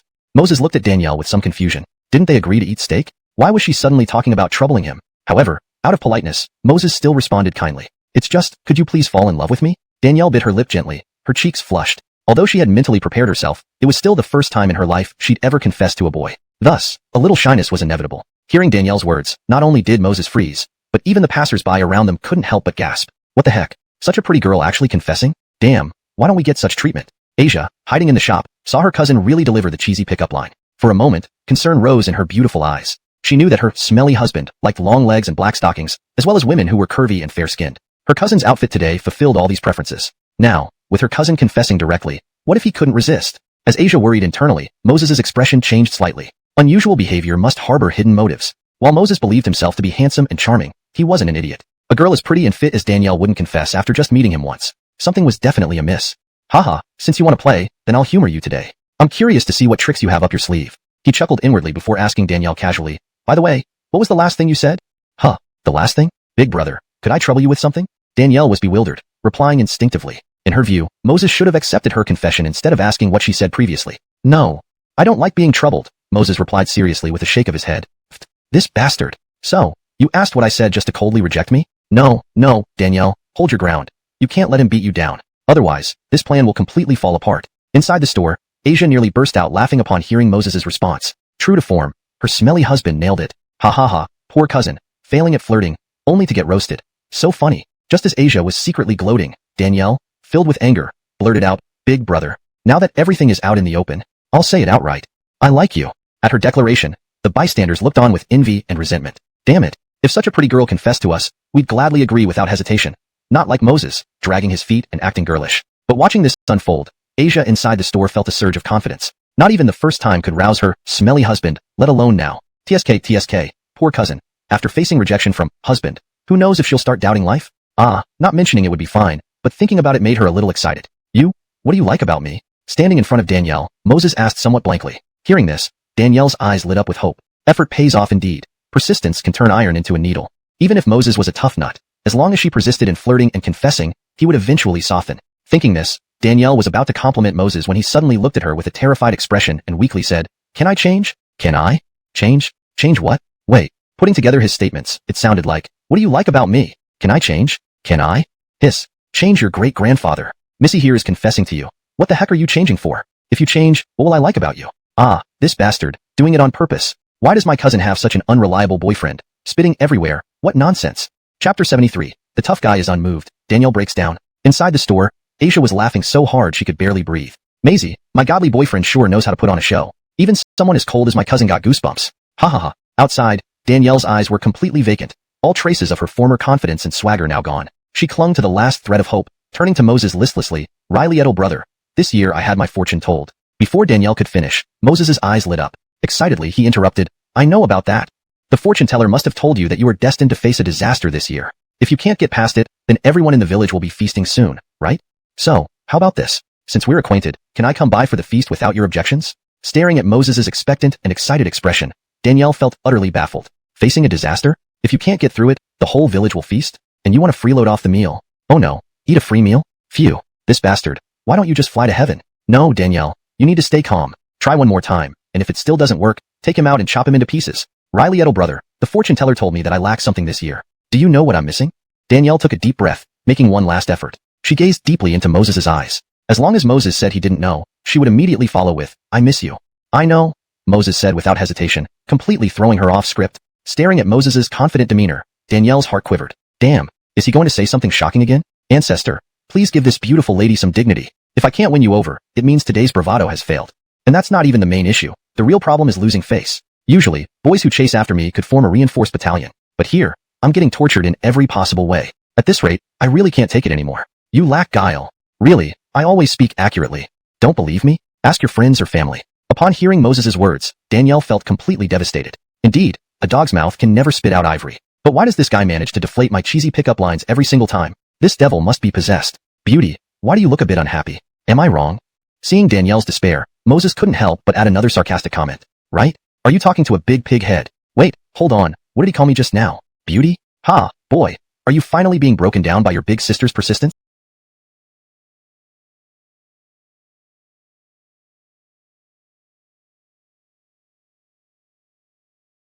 Weren't you putting on a tough act? Now you're revealing your true feelings, aren't you? Danielle sneered inwardly, a glimmer of hope returning to her eyes. With a hint of bashfulness, she asked, Ugh, am I really that beautiful? You calling me beauty makes me feel shy. Watching Danielle's coy manner, Moses shuddered involuntarily. Hasn't this girl forgotten to take her medicine today? If you can't blush naturally, don't force it. Otherwise, it looks ridiculous and downright scary. Cough, you might have misunderstood. In my book, anyone pretty is called little sister. Moses responded awkwardly but politely. Hearing this, Danielle's eyelids twitched. Inside, she screamed furiously, "Quick, bring me my 40-meter scythe. I'll kill this guy today." What kind of logic is that, calling everyone pretty little sister? So calling her beauty implies she's not pretty? You bastard. Have you ever seen such an unattractive beauty? Riley Edel brother, let's cut to the chase. What do you think of me? For example, do you have any good feelings for me? If yes, we can start dating right away. At that point, I'll dress in deep V-necks, black stockings, Lolita outfits, and more mature styles, mixing it up for you. How about that? Danielle had exhausted all her patience, pulling out her final trick. Your impression? I find you a bit strange. Moses inwardly scoffed at Danielle's attempts to seduce him, maintaining a straight face. The more she tried, the more convinced he became there was something fishy going on. In his past life, hadn't he encountered countless scams online? If he couldn't handle this childish scheme, he would have wasted this lifetime. Find me a bit strange? Initially angry, Danielle suddenly perked up at Moses's words. Last night, while reading those cheesy pickup lines, she remembered this exact line. A boy asking a girl if she's acting strangely today. The girl asks where she's strange. Then the boy gazes affectionately and replies, "You're incredibly cute today." Realizing this, a smug gleam flashed across Danielle's eyes. Riley Edel rascal, you've finally fallen into my trap. Finally, you're showing your true colors. Chapter 74. So this husband loves me, Riley? This? As Danielle's mind was swirling with thoughts, Moses gave her a fierce nod. Seeing this, Danielle quickly lowered her head, fidgeting a bit as she asked, "Big brother. So, what's wrong with me?" "Yes. All going according to the script. I think you look really ugly today." "Alright, no need to treat me to anything. I have to rush off to school. Bye-bye."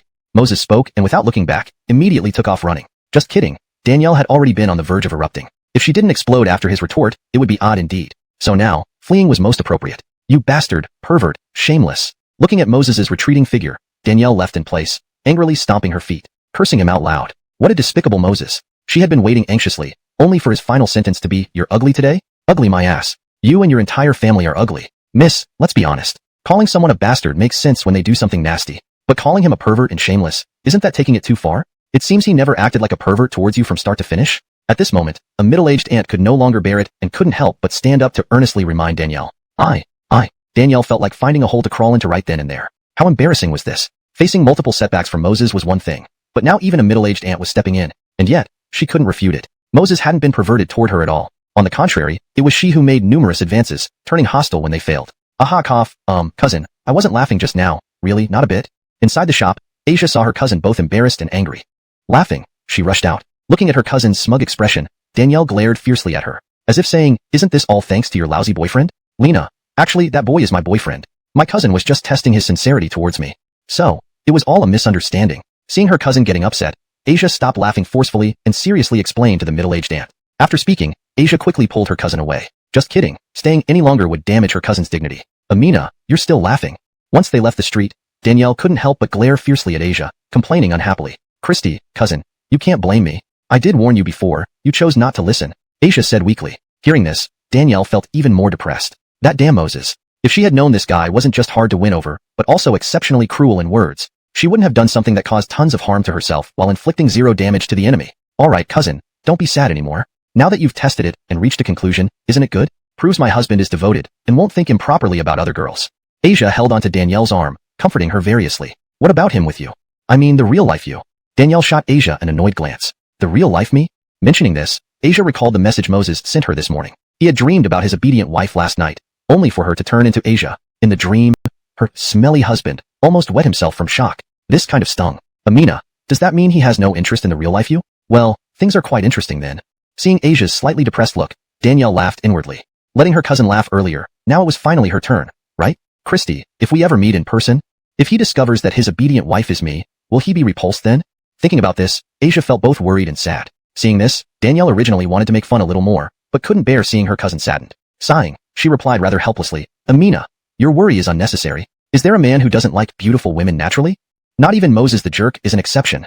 When Danielle said this, Asia looked at her puzzled. "Think about it, whether you were proactive in school or the scene today. This shows he's deeply in love with you online, even if I don't want to admit it, it's true.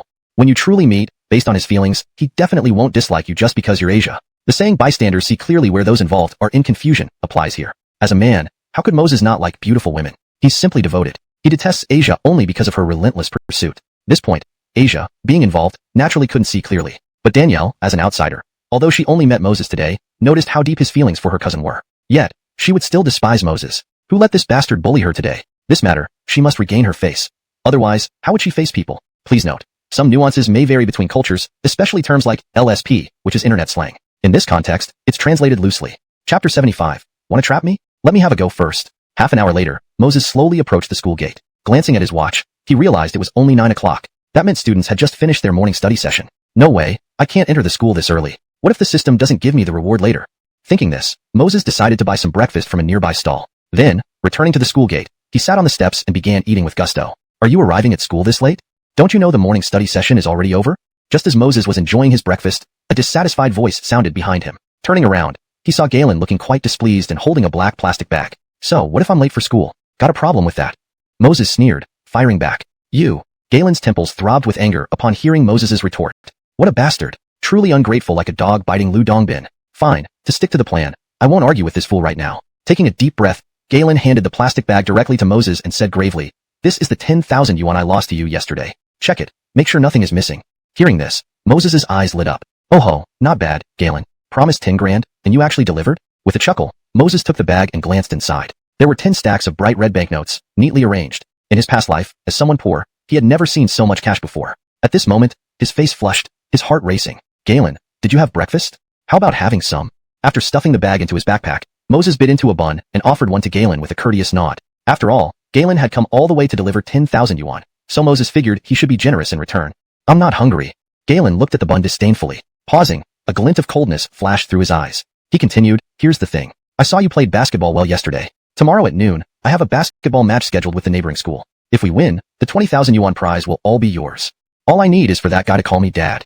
What do you say? Interested? Although Moses was tempted by Galen's offer, suspicion lingered in his eyes. Such a good deal. Was Galen really that kind-hearted?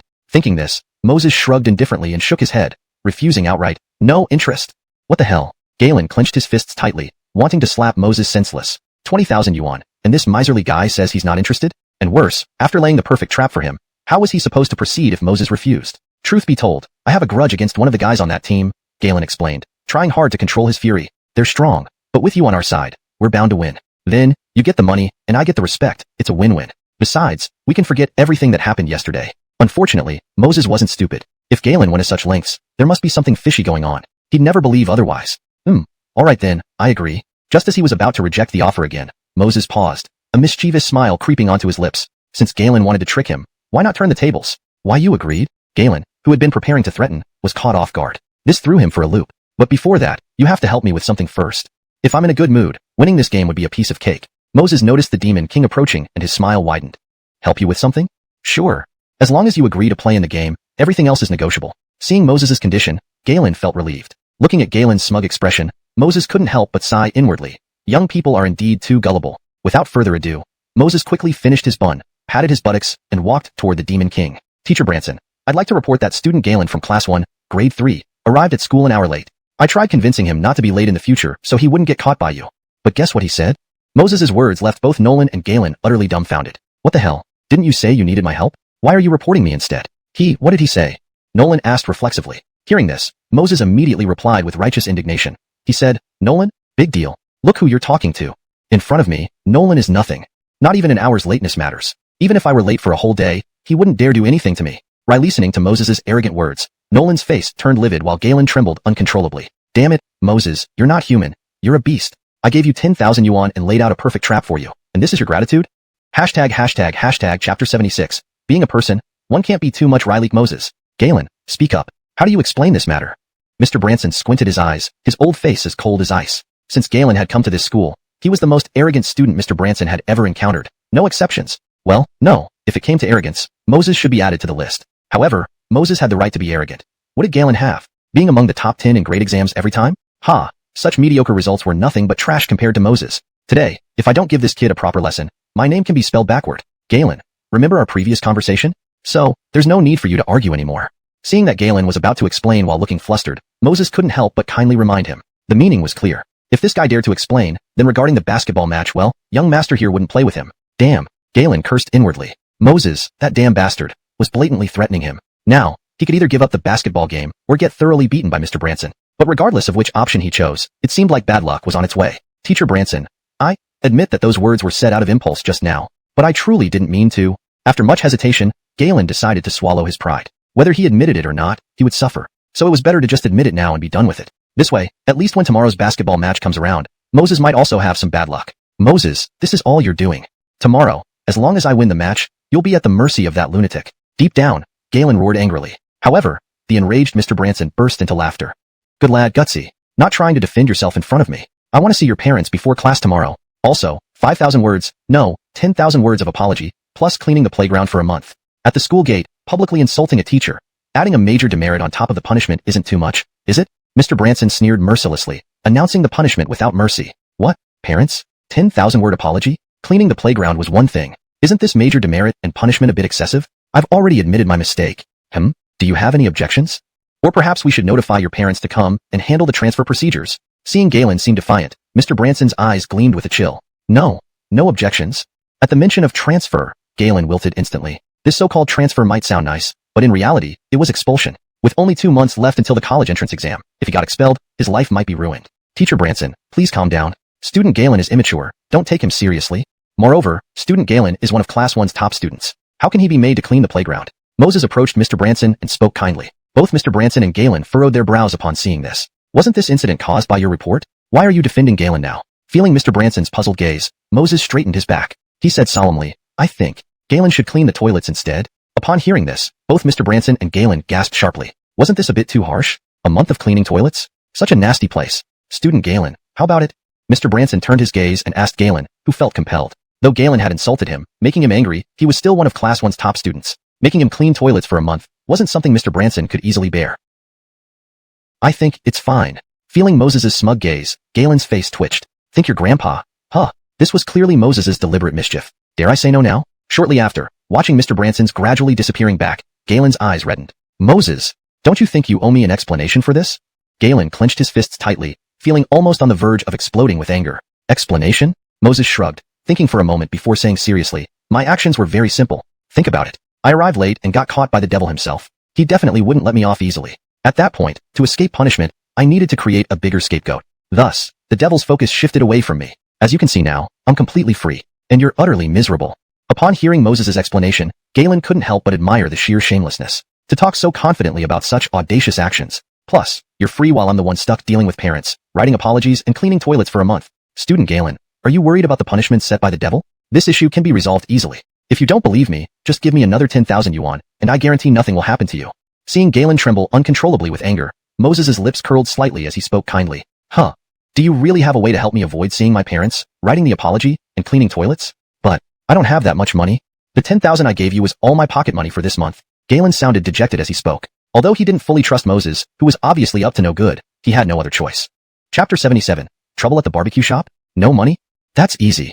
You can borrow some from your cousin Bridger and your other friends. Then I'll give you a 50% discount. Moses waved his hand dismissively. To make Galen feel comfortable about borrowing the money, he even slapped his chest and promised, if my plan doesn't solve all these troubles after you've borrowed the money, I won't take a single cent from you. Seeing Moses was this confident, Galen thought that no matter whether this guy was desperate for money or not, it might be worth a try. If it succeeded, he wouldn't have to suffer those punishments. As for the cost, it was just half a month's allowance. Well, okay then. I'll come find you after I get the money. Galen gritted his teeth and agreed. However, he wasn't foolish enough to blindly follow through.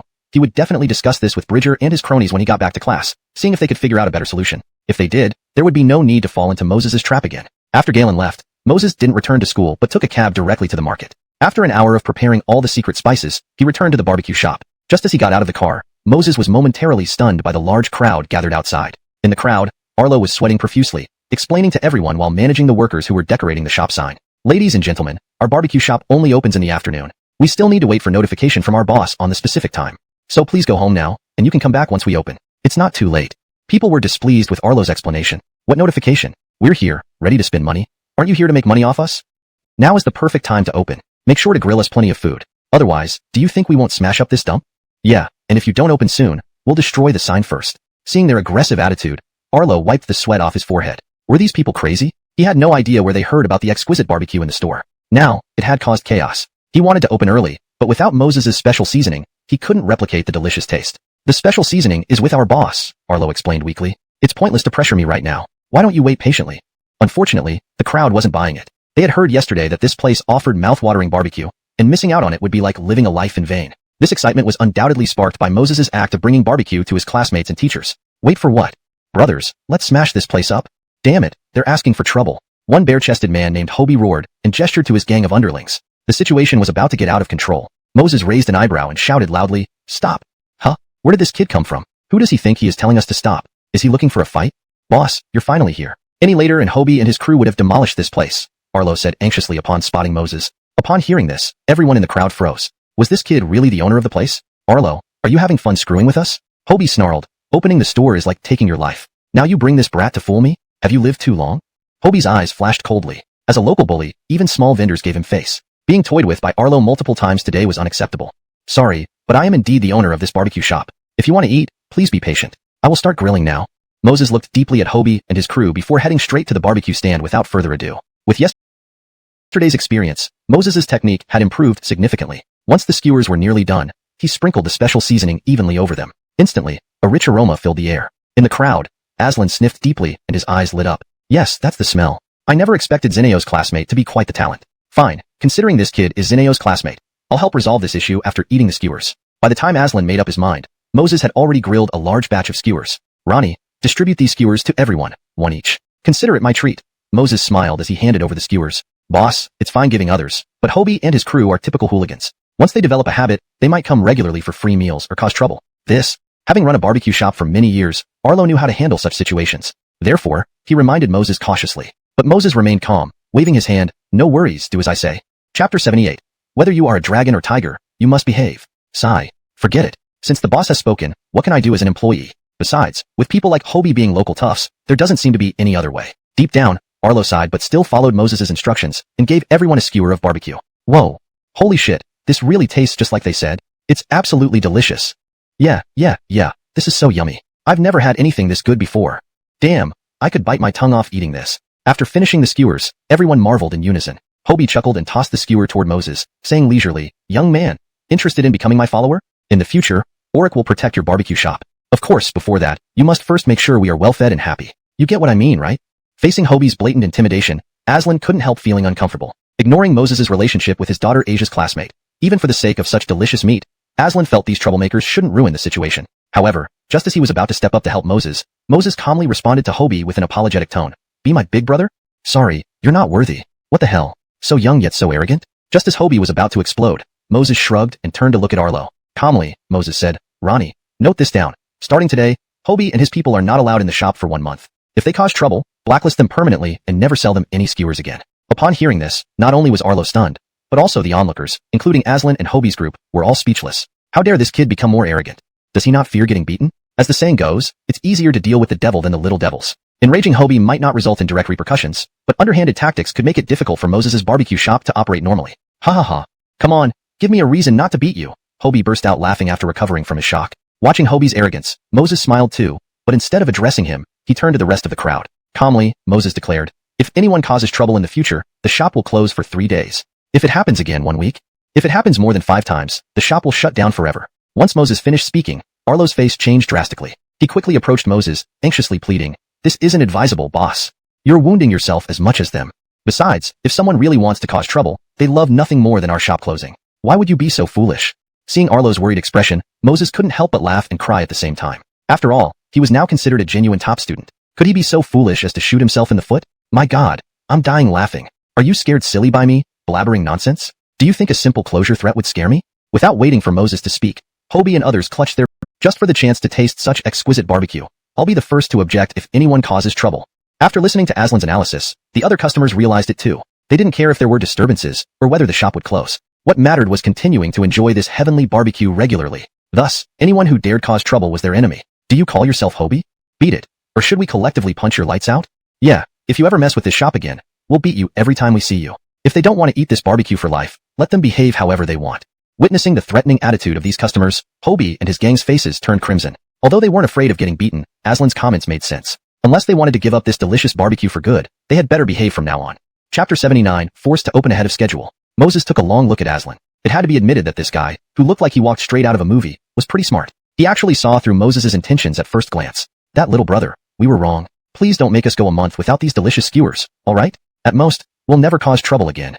Hobie was somewhat embarrassed, reluctantly apologizing to Moses. There was no other way. Given the situation, if they continued to press on, not only would they get beaten up by everyone else, but they'd also miss out on the skewers for a whole month. Neither of those outcomes was what Hobie wanted. So, apart from bowing down to Moses now, what could he do? Sorry, our store operates on honesty. Once it's said, it won't change. I hope you take note of this. Moses didn't even spare Hobie a glance as he directly refused him. No kidding, on the opening day, the proper display of authority had to be made. Otherwise, if someone came to cause trouble later and apologized, then everything would be fine? That just wouldn't work. Thank you all for coming early to support us. But, our store still has a lot of work left to do. Why don't you come back at 5 in the afternoon, and we'll open on time then? Pausing for a moment, Moses turned to Aslan and others and slowly added. Initially, he thought that after dealing with Hobie, these customers might understand a bit more. Unfortunately, he underestimated the appeal of his skewers. Well boss, look at what you're saying. You're waiting until 5 in the afternoon because the work here isn't done, right? How about this? We all help you. After all, many hands make light work. The sooner it's done, the sooner we can enjoy your delicious barbecue. Yeah, what this brother said makes sense. We're idle anyway, why not help out? After a few customers made this suggestion, without waiting for Moses' consent, they started bustling around inside the shop on their own. Seeing this annoyance, Hobie kicked one of his lackeys in the butt, barking orders at him irritably. This lackey, who got kicked for nothing, felt rather wronged. You were the one acting arrogant and messing things up. Why kick me now?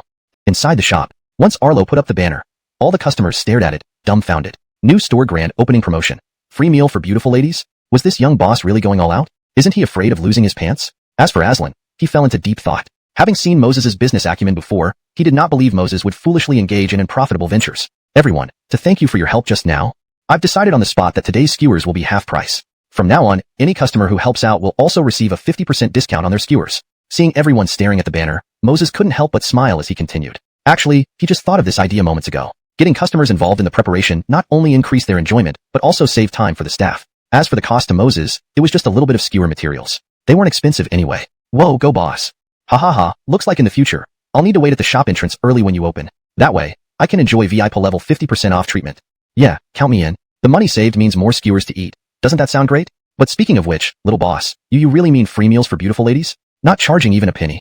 At this question, all the customers turned to Moses. If it was free for beautiful ladies, wouldn't they quickly call their wives, daughters, mothers-in-law over? After all, there's no rule that limits beauty by age. Why not take advantage of this freebie?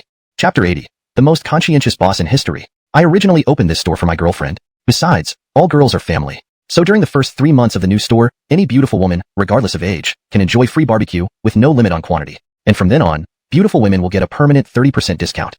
Moses explained earnestly to everyone. Looking at some young girls and middle-aged aunties in the crowd who were moved to tears, Moses felt a bit amused inside. This is just a marketing strategy, okay? How much can a girl eat even if it's free? Moreover, in barbecue restaurants like this, what truly makes money is drinks, right? Little brother, maybe you should reconsider? I just did some calculations. With a 50-50 male-to-female ratio, this way, you won't make any money. Unless you can raise the price of the skewers. At this point, Aslan couldn't help but step forward, sincerely advising Moses, of course. The reason I say this isn't to achieve anything else. I'm mainly worried that if you lose too much money, you won't keep the shop open. In that case, where would we go to eat such delicious barbecue? Initially, everyone felt somewhat annoyed when they heard the first half of Aslan's words. Is this guy an idiot, or something? Whoever heard of a customer advising the boss to raise prices? But after hearing the second half, they immediately found it reasonable. If Moses' shop couldn't stay in business, how would they enjoy such delicious food again? Boss, I think this big brother makes sense. Why don't we cancel or change this promotion? Otherwise, if you lose your shorts, what would us food lovers do? I suggest changing it to a permanent 30% discount for beautiful women, which wouldn't cause too much loss. Hearing these well-meaning customers, Moses smiled. Then he shook his head and said, everyone, you really don't need to worry about me. Even though I opened this store for my girlfriend, I also want to save more money for my future wife. To be honest, the reason I set the prices so low and held these activities is not because the real profit comes from these barbecues and skewers. It's the drinks. When Moses said this, Aslan and the other customers suddenly understood. Yes, beer paired with skewers is perfect. The skewers might not make money, but profits can be made from the drinks. Damn, we worried for nothing. It turns out this boss is smarter than all of us. However, as a business tycoon, Aslan realized a crucial issue. What if some unsatisfied customers report that Moses' barbecue shop forces people to buy drinks? No, that doesn't make sense. Everyone comes here for the delicious barbecue. Only fools would complain. Phew. So, this kid has locked the customers in tightly? Just as Aslan marveled at Moses' brilliant move, seemingly unbeatable, Moses paused and reminded everyone again. But our store is not a rogue one. As for drinks, feel free to buy them in the store or outside as you wish. Just clean up the bottles and such before you leave. As Moses said this, Aslan's eyes widened. Damn, you just praised him for having customers locked in tight, and now he's damaging his own reputation? Skewers don't make money, and drinks can be bought elsewhere. So how do you plan to make money off drinks? Shit. Boss, you're really pushing yourself towards unprofitability. We thought you were thinking about making some money from drinks, but then you tell us we can buy drinks outside? Forget it. Even though boss is young, he's undoubtedly the most conscientious boss I've ever seen in history. From now on, if I buy drinks outside when eating here, I'm not a human being. Right, boss is so good. We can't let him lose money. Boss, a wee question, can we give tips here? Upon hearing this, all the customers' eyes lit up. Yes, why didn't they think about tipping? Moses was so considerate. They couldn't let him lose money doing business, especially since the skewers were so delicious. Thus, tips cannot be lacking. Tips. This brother, I think you look down on me. From now on, don't mention tips. As a distinguished genius, how could I accept tips from you? Moses raised his eyebrow and refused without hesitation. After saying this, Edison Fay didn't give anyone a chance to speak further. Otherwise, if this kept going, everyone would offer to give him money voluntarily. If this got out, people who knew would think he was running a business, while those who didn't would think he was robbing people. Alright, no more nonsense. If you want to eat skewers, find a spot and sit down quickly. All the skewers are in the fridge. Take what you want and grill them yourselves. As for the taste, with my secret seasoning, it'll be great for sure. Moses took a deep breath and officially announced the opening. He wasn't afraid to mention the secret seasoning because it was a system reward. Although spices are available everywhere, without the strict ratios from the recipe, the taste would never be as authentic as here. ##### Chapter 81. Admiration from the future Ichabod-in-law. When Moses finished speaking, everyone in the room was taken aback. What the heck? Barbecuing could be like this? We get to do it ourselves? Actually, if you don't want to barbecue yourselves, I can help you. Arlo couldn't help but interject kindly, seeing that everyone seemed a bit stunned. In his view, no one would agree to Moses's method of having customers grill their own food. After all, who earned money effortlessly? If the grilled food turned out poorly, they'd have spent both time and money without getting good food. Let you do it? Why should we let you do it? This is such fun. Of course, we'll do it ourselves, haha. Guys, let's get this barbecue going. Yeah, let's not waste time. This place is so much fun. We have to make the most of it. As they spoke, the group wasted no time entering the shop, grabbing an assortment of items, and finding a spot for themselves. They started grilling immediately with Moses's homemade seasoning. Seeing everyone so excited, Arlo was speechless. What the hell? Isn't it supposed to be unscientific to make customers do the work? Customers are treated as God, aren't they? The convenience of eating at a restaurant is the point. How come they're so happy doing the work themselves? Could it be that earning money has changed? Do people now enjoy working hard to get by? Just as this thought popped up, Arlo dismissed it. Bullshit about self-reliance. If any other store did this, they'd probably be criticized to death. The reason Moses's store succeeded mainly lay in the extraordinary taste of its barbecue. Hey, big brother, are you the waiter here? We really don't need your help. Can you please stand aside and cool off somewhere? A customer complained when he noticed Arlo starting to grill.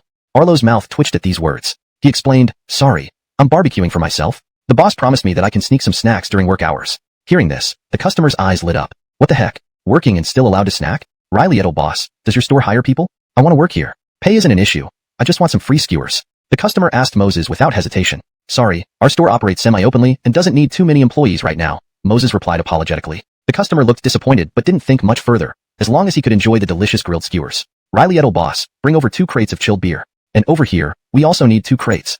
My god, grilling ourselves is indeed more interesting, especially with the little boss's secret sauce. It even tastes better than his grilling. Haha, little boss, give us a crate of chilled beer and a stack of chilled drinks. Remember, the most expensive ones. Don't give us the cheap stuff.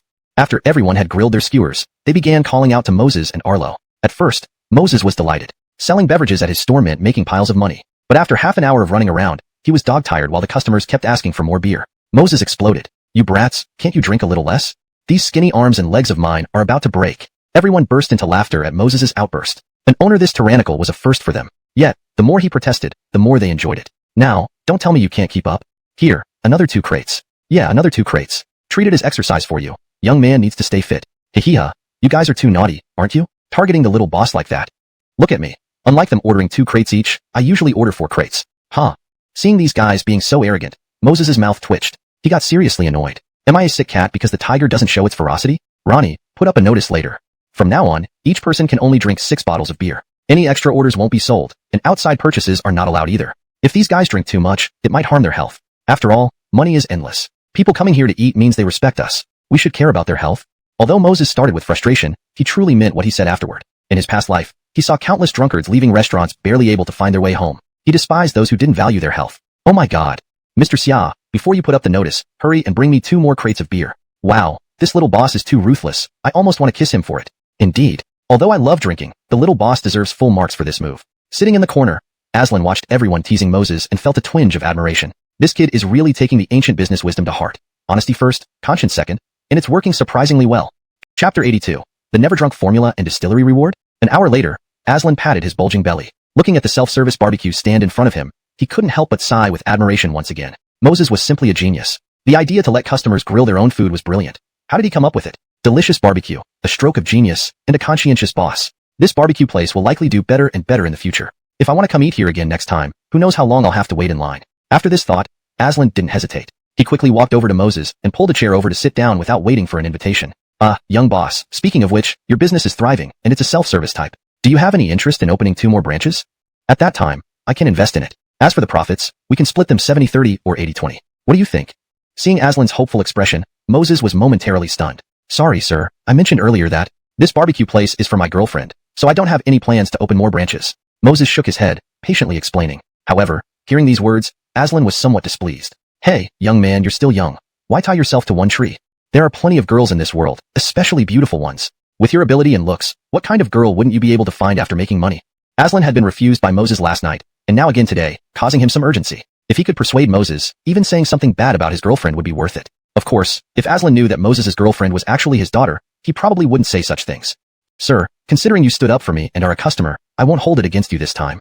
But if it happens again, sorry, you're no longer welcome here.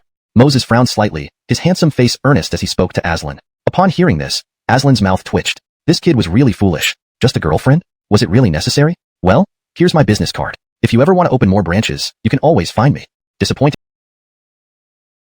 Aslan handed Moses a business card, paid the bill, and left. He had enjoyed a great meal, but his wife still hadn't eaten. He needed to hurry back and get to Mara. Otherwise, by afternoon, there would be even more people in the shop. Watching Aslan walk away, Moses couldn't help but sneer. Looking all fancy, yet turning out to be a scumbag. If you're so rich, why don't you just ditch your wife and kids and start fresh?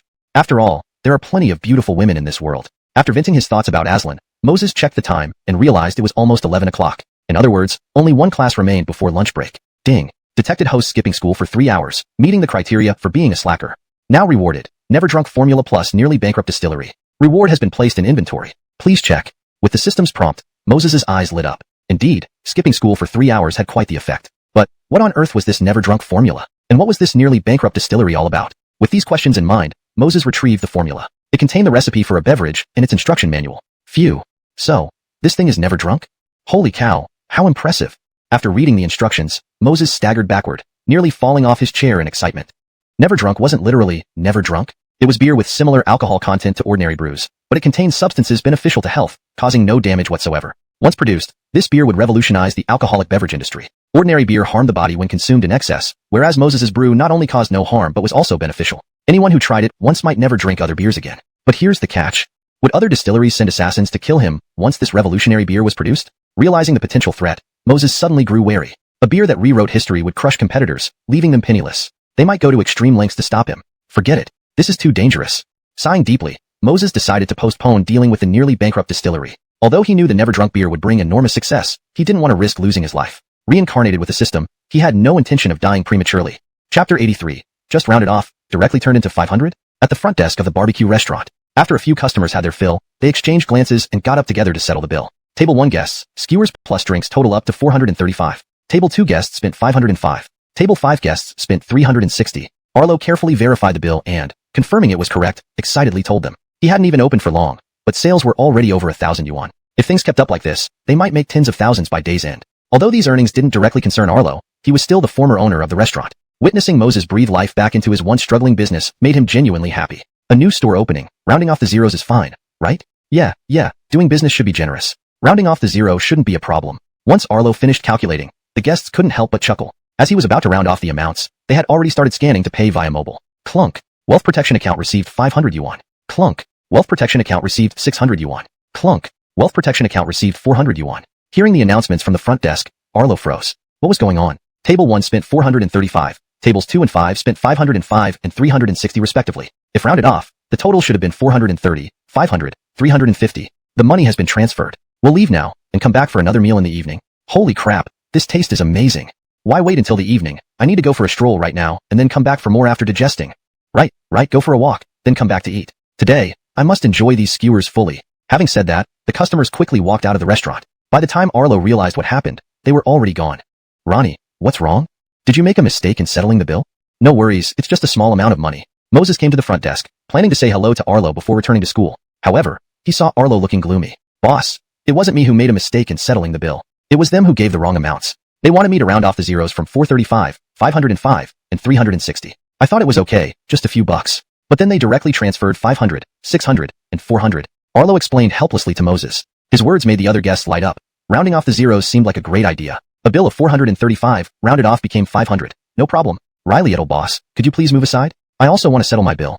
More customers approached to settle their bills. Moses moved aside. Indeed, a bill that should have been 420 turned into 500 after rounding off. Even worse, one person only spent 101 yuan on skewers, but rounded it off to 1,000 yuan when paying. Oh no, seriously. Did your math teacher's teacher work, not as some pretty boy? Why give so much money? Ha ha ha, honey. His angry face is handsome and adorable. I love it. Oh, by the way, little boss, why don't you become my little brother? If you refuse, sister will come here every day to round off the bills. Laughing, the Lian asked Moses. Seeing her charming yet persistent demeanor, Moses's mouth twitched. He snarled fiercely. A gentleman can be killed but never humiliated. Do you think you can intimidate me like this? My policy is always go for this. Sister, please stop this. And all you big brothers and sisters, please be normal. Your money isn't blown here by the wind. There's no need to send extra money to me. Chapter 84, Stinky Husband. Are you saying my dad is a fool? In the classroom, Asia was leaning on her desk, glancing at the empty seat next to her. Her beautiful eyes couldn't help but reflect her frustration. I wonder where my stinky husband is gone. Morning classes are almost over, and he still hasn't come to school. Don't you know your obedient wife has missed you countless times? Asia grumbled under her breath, filled with complaints. She felt like a young bride left alone, feeling anxious whenever she didn't see Moses for just a few hours. She wished she could be by Moses' side 24/7. Oh my god. Brother Faye, amazing. Only coming to school now. Truly a role model for us all. Can geniuses really do whatever they want? Come to school whenever they please? I envy that. Just then, Ronnie suddenly shouted out, and the other students looked at Moses standing at the door enviously. Egbert, sitting below, heard everyone's words and cast a look of disdain. Geniuses can do whatever they want? You wish. I'm also a genius. Why can't I act as freely as him? However, the more everyone praised Moses, the more hatred Egbert felt toward him. In the past, he and Asia were the most praised in class. Now, an underachiever had turned things around, overshadowing his glory and defeating him repeatedly. How could he feel at ease about this? Haha, just wait. At noon, I'll go to the principal and lodge a complaint against you. Then we'll see how arrogant you'll be. Egbert cast a venomous glance at Moses, coldly thinking to himself. At the classroom door, Moses was unaware of Egbert's thoughts. He smiled at his classmates, not bothering to explain as he went to his seat. St. Deskmate, what did you do all morning? The demon lord came to the classroom several times. It seemed specifically looking for you. As soon as Moses sat down, Asia couldn't help but lean over, curiosity written all over her face. I went to the barbecue shop. It was supposed to open in the afternoon, but those enthusiastic customers forced it to open in the morning. Moses thought of Aslan, the bastard who spread bad words about his obedient wife. What crap, he is nothing but scum. Deskmate, why do you look so unhappy? Did the Baimengta barbecue shop encounter difficulties opening? Don't worry about it, it's normal. After all, making money isn't that easy. Asia saw Moses frown slightly, as if troubled, and hurriedly comforted him. Ever since Danielle explained the situation to her that morning, Asia no longer felt any pressure. She was determined to pursue Moses during this time while focusing on her studies. Regardless of whether Moses agreed or not, it would be like nurturing a relationship early. Earn money not easily? Yeah, these days, earning enough for my wife is not easy. Those customers acted like lunatics, always asking me to round off prices. Clearly the skewers and drinks cost 325 yuan, yet they rounded it up to 400. One customer even worse, rounding off over 100 yuan worth of skewers to 1,000. Moses shook his head, looking miserable. Hearing this display of humble bragging from Moses, Asia was speechless. Wasn't her stinky husband boasting outright? And, making money easily. Oh right, in her stinky husband's words, it's not easy. So, why was he still upset? Actually, I can endure all this, except for one ridiculous customer. He ate at my shop and insisted on discussing opening a branch before leaving. Moses sighed and continued telling Asia, opening a branch? Isn't that good news? Even if her stinky husband didn't want to, he could simply say no. Why be unhappy? I already explained that this shop is for my girlfriend. But guess what the fool said? Moses hadn't noticed Asia's skeptical gaze. What did he say? Asia asked in confusion. He told me not to hang on to one tree. He said there are so many pretty girls in the world. No need to let a little girlfriend interfere with earning money. As long as I make money, I can find any kind of girlfriend later. Released into this nonsense. Why doesn't that old bastard trade his wife and daughter for a prettier girl? Moses finished, clearly annoyed. He was already planning to tell Ronnie to chase this guy out next time, especially for speaking ill of his obedient wife. Geez, indeed a fool. How can he say such vicious things? Money can be earned again, but once a girlfriend is lost, it's forever gone. In my opinion, this person is not only foolish but also brain damaged. Asia exploded after hearing Moses' account. This idiot suggested Moses dump none other than her. She wouldn't stand for it. By the way, stinky deskmate, do you know that guy's name? I'll investigate to see which idiot it is. Asia grew angrier by the minute. Once she knew the name, she'd have her parents check him out after school and give him a piece of their mind. Chapter 85. The campus beauty was stunned. Moses finally felt relieved upon hearing Asia's words. It was good that his desk mate was so considerate. The barbecue yesterday hadn't been in vain. What if we just forget it? After all, they are customers. And he didn't say anything overly outrageous. Moses thought for a moment and couldn't help but console Asia. From his perspective, Asia was definitely upset because of her best friend, Moses' obedient wife. But he felt this kind of thing didn't warrant too much trouble. Complaining about it would be enough. Unfortunately, Asia was not pleased with his words. What do you mean by forgetting it? How can such a matter be forgotten? As they say, it's better to tear down a temple than to destroy a love connection. Yet this guy is intentionally sabotaging other people's relationships. Today, I must find out what his name is. Otherwise, I'll tell your obedient wife that you don't love her anymore. Asia said angrily, biting her red lips. Threatened by Asia, What could Moses say? He casually took the business card out of his pocket and handed it over. Well, this guy sure has some guts. To sabotage someone's relationship and still leave a business card? Alright, let me see who this guy is, daring to act so arrogantly. Asia accepted the card, grumbling non-stop as she spoke. However, the moment she saw the name, phone number, and company address on the card, she froze, utterly stunned. What? Rylene Loisman? Isn't that her own father? Wait, could it be that after rejecting Dad's proposal to open chain stores last night, Dad hadn't given up and went looking for Moses today, saying such outrageous things? This thought immediately clarified things for Asia. Yes, it had to be like that. But this made things a bit awkward. Her own father, in order to make money for his future son-in-law, actually tried to persuade him to abandon her? Asia, do you know him? Moses asked, noticing Asia's bewildered look after she read the business card. Confusion flickered in his eyes. Asked by Moses, Asia shivered, quickly regaining her composure and shaking her head wildly. No, how could I possibly know this, idiot? I simply think someone like this doesn't deserve to share my surname. Asia added silently to herself, Dad, sorry, but since you've set up my daughter first, now it's time for my daughter to pay you back. That's fine, old classmate. Don't get angry about this.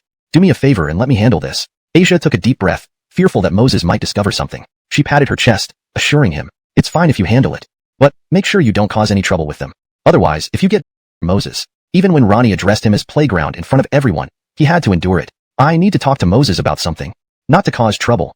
Galen gritted his teeth, trying to explain. Talk to Moses? Are you fooling who? Who doesn't know your vengeful nature in school? Don't even think I'll believe you, you old scoundrel.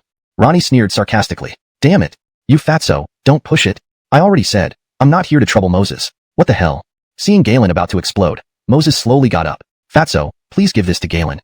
Saying this, Moses handed Ronnie a folded letter. Seeing this, though puzzled about what Moses and Galen were up to, Ronnie did as instructed and passed the letter to Galen. Upon receiving the letter, Galen eagerly opened it. Inside it read, 10,000 character self-criticism. Ask Bridger. Cleaning toilets. Ask Bridger. Parent conference. Rent a dad from the school forum. After reading the 3 lines, Galen inwardly marveled at Moses' solution. It did seem simple. He wouldn't have to do the self-criticism or clean toilets himself. And renting a dad from the school forum was an ingenious idea. Not bad for a slacker. He must have used this method plenty before. No wonder he came up with it so easily. After pondering for a moment, Galen nodded to Moses without further ado, then hurriedly handed the black plastic bag to Ronnie. Chapter 86. This is the pace to ruin Porter. Oh shit. Is this guy carrying a bomb in that bag? Watching Galen hurriedly leave, Ronnie at the classroom door suddenly felt a chill run down his spine. He threw the bag to the ground in fear. In the next second, when several stacks of bright red soft currency fell out, not only was Ronnie stunned into silence, but so were all the other students in the class. 5 neatly stacked wads of money lay quietly on the floor. As students, their monthly living expenses rarely exceeded 1,000 yuan. None of them had ever seen so much cash before. Edison, Moses, what the hell is going on here? After a long pause, Ronnie stammered, looking towards Moses. When Ronnie spoke, the rest of the students also turned their gazes onto Moses. They had clearly seen that Galen had given this black bag to Moses. Galen, as the famous school genius and rich kid, usually wouldn't even glance at ordinary classmates like them. Today, not only did he come to find Moses, but he also gave him so much money. Was the sun rising from the west today? Didn't you see what happened just now? I exchanged the letter for an equivalent amount with classmate Galen. He happily left with the letter, and I kept the money. What's wrong with that? Moses shot a look at Ronnie, not bothering to explain further. At that moment, whether it was Ronnie or the other students in the class, even Asia couldn't help but take a sharp breath. Who exactly was Galen? You exchanged a letter for tens of thousands of yuan and call it no problem? Ring ring. With the bell signaling the start of class, Moses quickly returned to his seat, stuffing the black plastic bag into his backpack haphazardly. Asia, seated nearby, noticed the black plastic bag in Moses' backpack. Could this also be filled with money? When did her stinky husband get so wealthy? Does he now carry money instead of textbooks to school? Students, in preparation for the college entrance exams, the principal has specially come to encourage us. Let's welcome him with applause. As Asia indulged in her thoughts, the Demon King slowly walked into the classroom, followed by a bald Brian. This Brian was the deputy principal of Moses' school, Alvaro. With a burst of applause, Alvaro stepped up to the podium, offering a kind smile. Old habit. Let's start with some motivational words. After the speech, seeing everyone energized and excited, Alvaro nodded satisfactorily. He inwardly sighed. Kids are easy to manipulate, unlike the girl at the massage parlor last night who insisted on 3,000 instead of 2,005. By the way, I heard there's a hidden genius in your class. To be honest, I'm a little curious. Who could it be? And why would they do this? After saying this, Alvaro scanned the whole class with his eyes. Sitting in his seat, Moses saw the Demon King grinning wickedly at him and shivered. Damn, whenever the Demon King showed that sly expression, nothing good came out of it. And this time, even the vice principal was involved. This must be serious. Thinking this, Moses immediately raised his hand. Excuse me, student. What is it? Alvaro, not recognizing Moses, asked instinctively upon seeing the raised hand. Principal Lois, I know who this hidden genius you mentioned is. Upon hearing these words, the entire class froze. Everyone knew deep down that the hidden genius referred to was Moses. But why was he volunteering information about who it was? Was he about to show off again? From a distance, Porter, coming back to his senses, couldn't help but sneer. Moses, you can pretend all you want. After you're done, I'll report to Vice Principal Lois that you've been tardy every day. And the fact that the Demon King covered for you. So what if you're a genius? In front of so many students, Vice Principal Lois will definitely set an example by punishing you. Just as Porter was fantasizing about reporting Moses and watching him suffer, Moses remained calm and pointed at Porter, stating seriously, Vice Principal Lois, the hidden genius you're talking about is classmate Porter. I once saw him napping during class, but becoming very energetic after school, sitting alone in the classroom studying after everyone left. At that time, I heard him mutter that he should keep a low profile to avoid being called upon by the Demon King, or rather, Director Branson, and other teachers to work hard, such as taking tests for Tsinghua or Peking University. He also said his biggest dream was to return home after the college entrance exam to help his father butcher pigs. The moment Moses finished speaking, everyone in the class gasped. You said you were going to show off, didn't you? How did you end up putting Porter in such a tight spot? Claiming Porter was a hidden genius was bad enough, but then saying his greatest ambition was to help his dad butcher pigs? Not just the students. Even the Demon King standing at the podium twitched violently. This little brat dared to make trouble in front of the vice principal. Chapter 87. Moses is truly a scholar athlete. Just look at his backpack. Principal, I'm not some hidden scholar athlete. Don't listen to his nonsense. Porter shot up from his seat. His weathered face flushed red as he explained to Alvaro. Being a scholar athlete like Moses would indeed be nice. However, in front of the vice principal, he didn't dare to overstep. If exposed, he couldn't imagine how the principal might deal with him. Just by that statement, I know you're definitely the hidden scholar athlete. Alright, student Porter, no need to be modest. Other students have already told me about this. Alvaro gave Porter a slight smile, being very polite. After all, any school administrator or teacher loves students who are super scholars, especially those like Porter, who are low-key yet profound. They are the darlings of teachers and leaders alike. That, principal, you might be mistaken. Student Porter isn't our class's hidden scholar athlete. At the podium, Nolan saw Porter's bewildered expression and couldn't help but clarify. Pausing for a moment, he glanced at Moses and continued, this guy is actually our class's hidden scholar athlete. Hearing Nolan's words, Alvaro carefully examined Moses before shaking his head. No. I'd rather believe this student Porter here. To himself, Alvaro added. Because this boy looks so refined, he can't possibly be a regular student. After all, proper students don't usually look as strikingly handsome. Principal, it really is Moses, not Porter. Nolan was growing anxious. It was rare for the principal to visit their class and specifically mention Moses, the hidden scholar. He couldn't let any misunderstanding occur, otherwise, the one to bear the brunt would be him as the grade director. Principal, please don't put Teacher Branson in a difficult position. In truth, Teacher Branson called me a scholar athlete only because student Porter wanted to stay low-key. As for me, I'm just a typical underachiever, always among the last few in grades. I happened to cheat off Porter's answers during the last test. That's how I got first place by chance, and I've already confessed my mistake to Teacher Branson. If you don't believe me, you can ask my classmates. They wouldn't lie to you.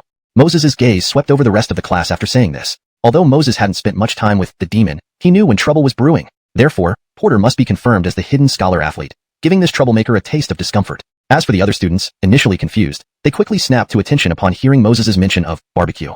They vigorously nodded in agreement with Alvaro. How could they do anything but help cover the lie? Offending Moses meant never tasting his delicious barbecue again. No way, even if it meant deceiving the principal and offending Porter, Moses's barbecue was not to be missed. Teacher Branson, what do you have to say now? Moses admitted he's an underachiever, and the other students agree. There's no need to keep covering for student Porter, right? Moreover, I'm only looking for this hidden scholar athlete for good reasons, not bad ones. On the contrary, there's something extremely beneficial waiting for him. You're making a fuss for nothing. Alvaro lectured Nolan sternly. Upon hearing this, Porter's eyes lit up. Something immensely beneficial? Ha ha ha. Moses, you probably never dreamed of this, did you? Pushing this identity onto me means I get all the benefits for free? Deciding to fully play along, Porter thought.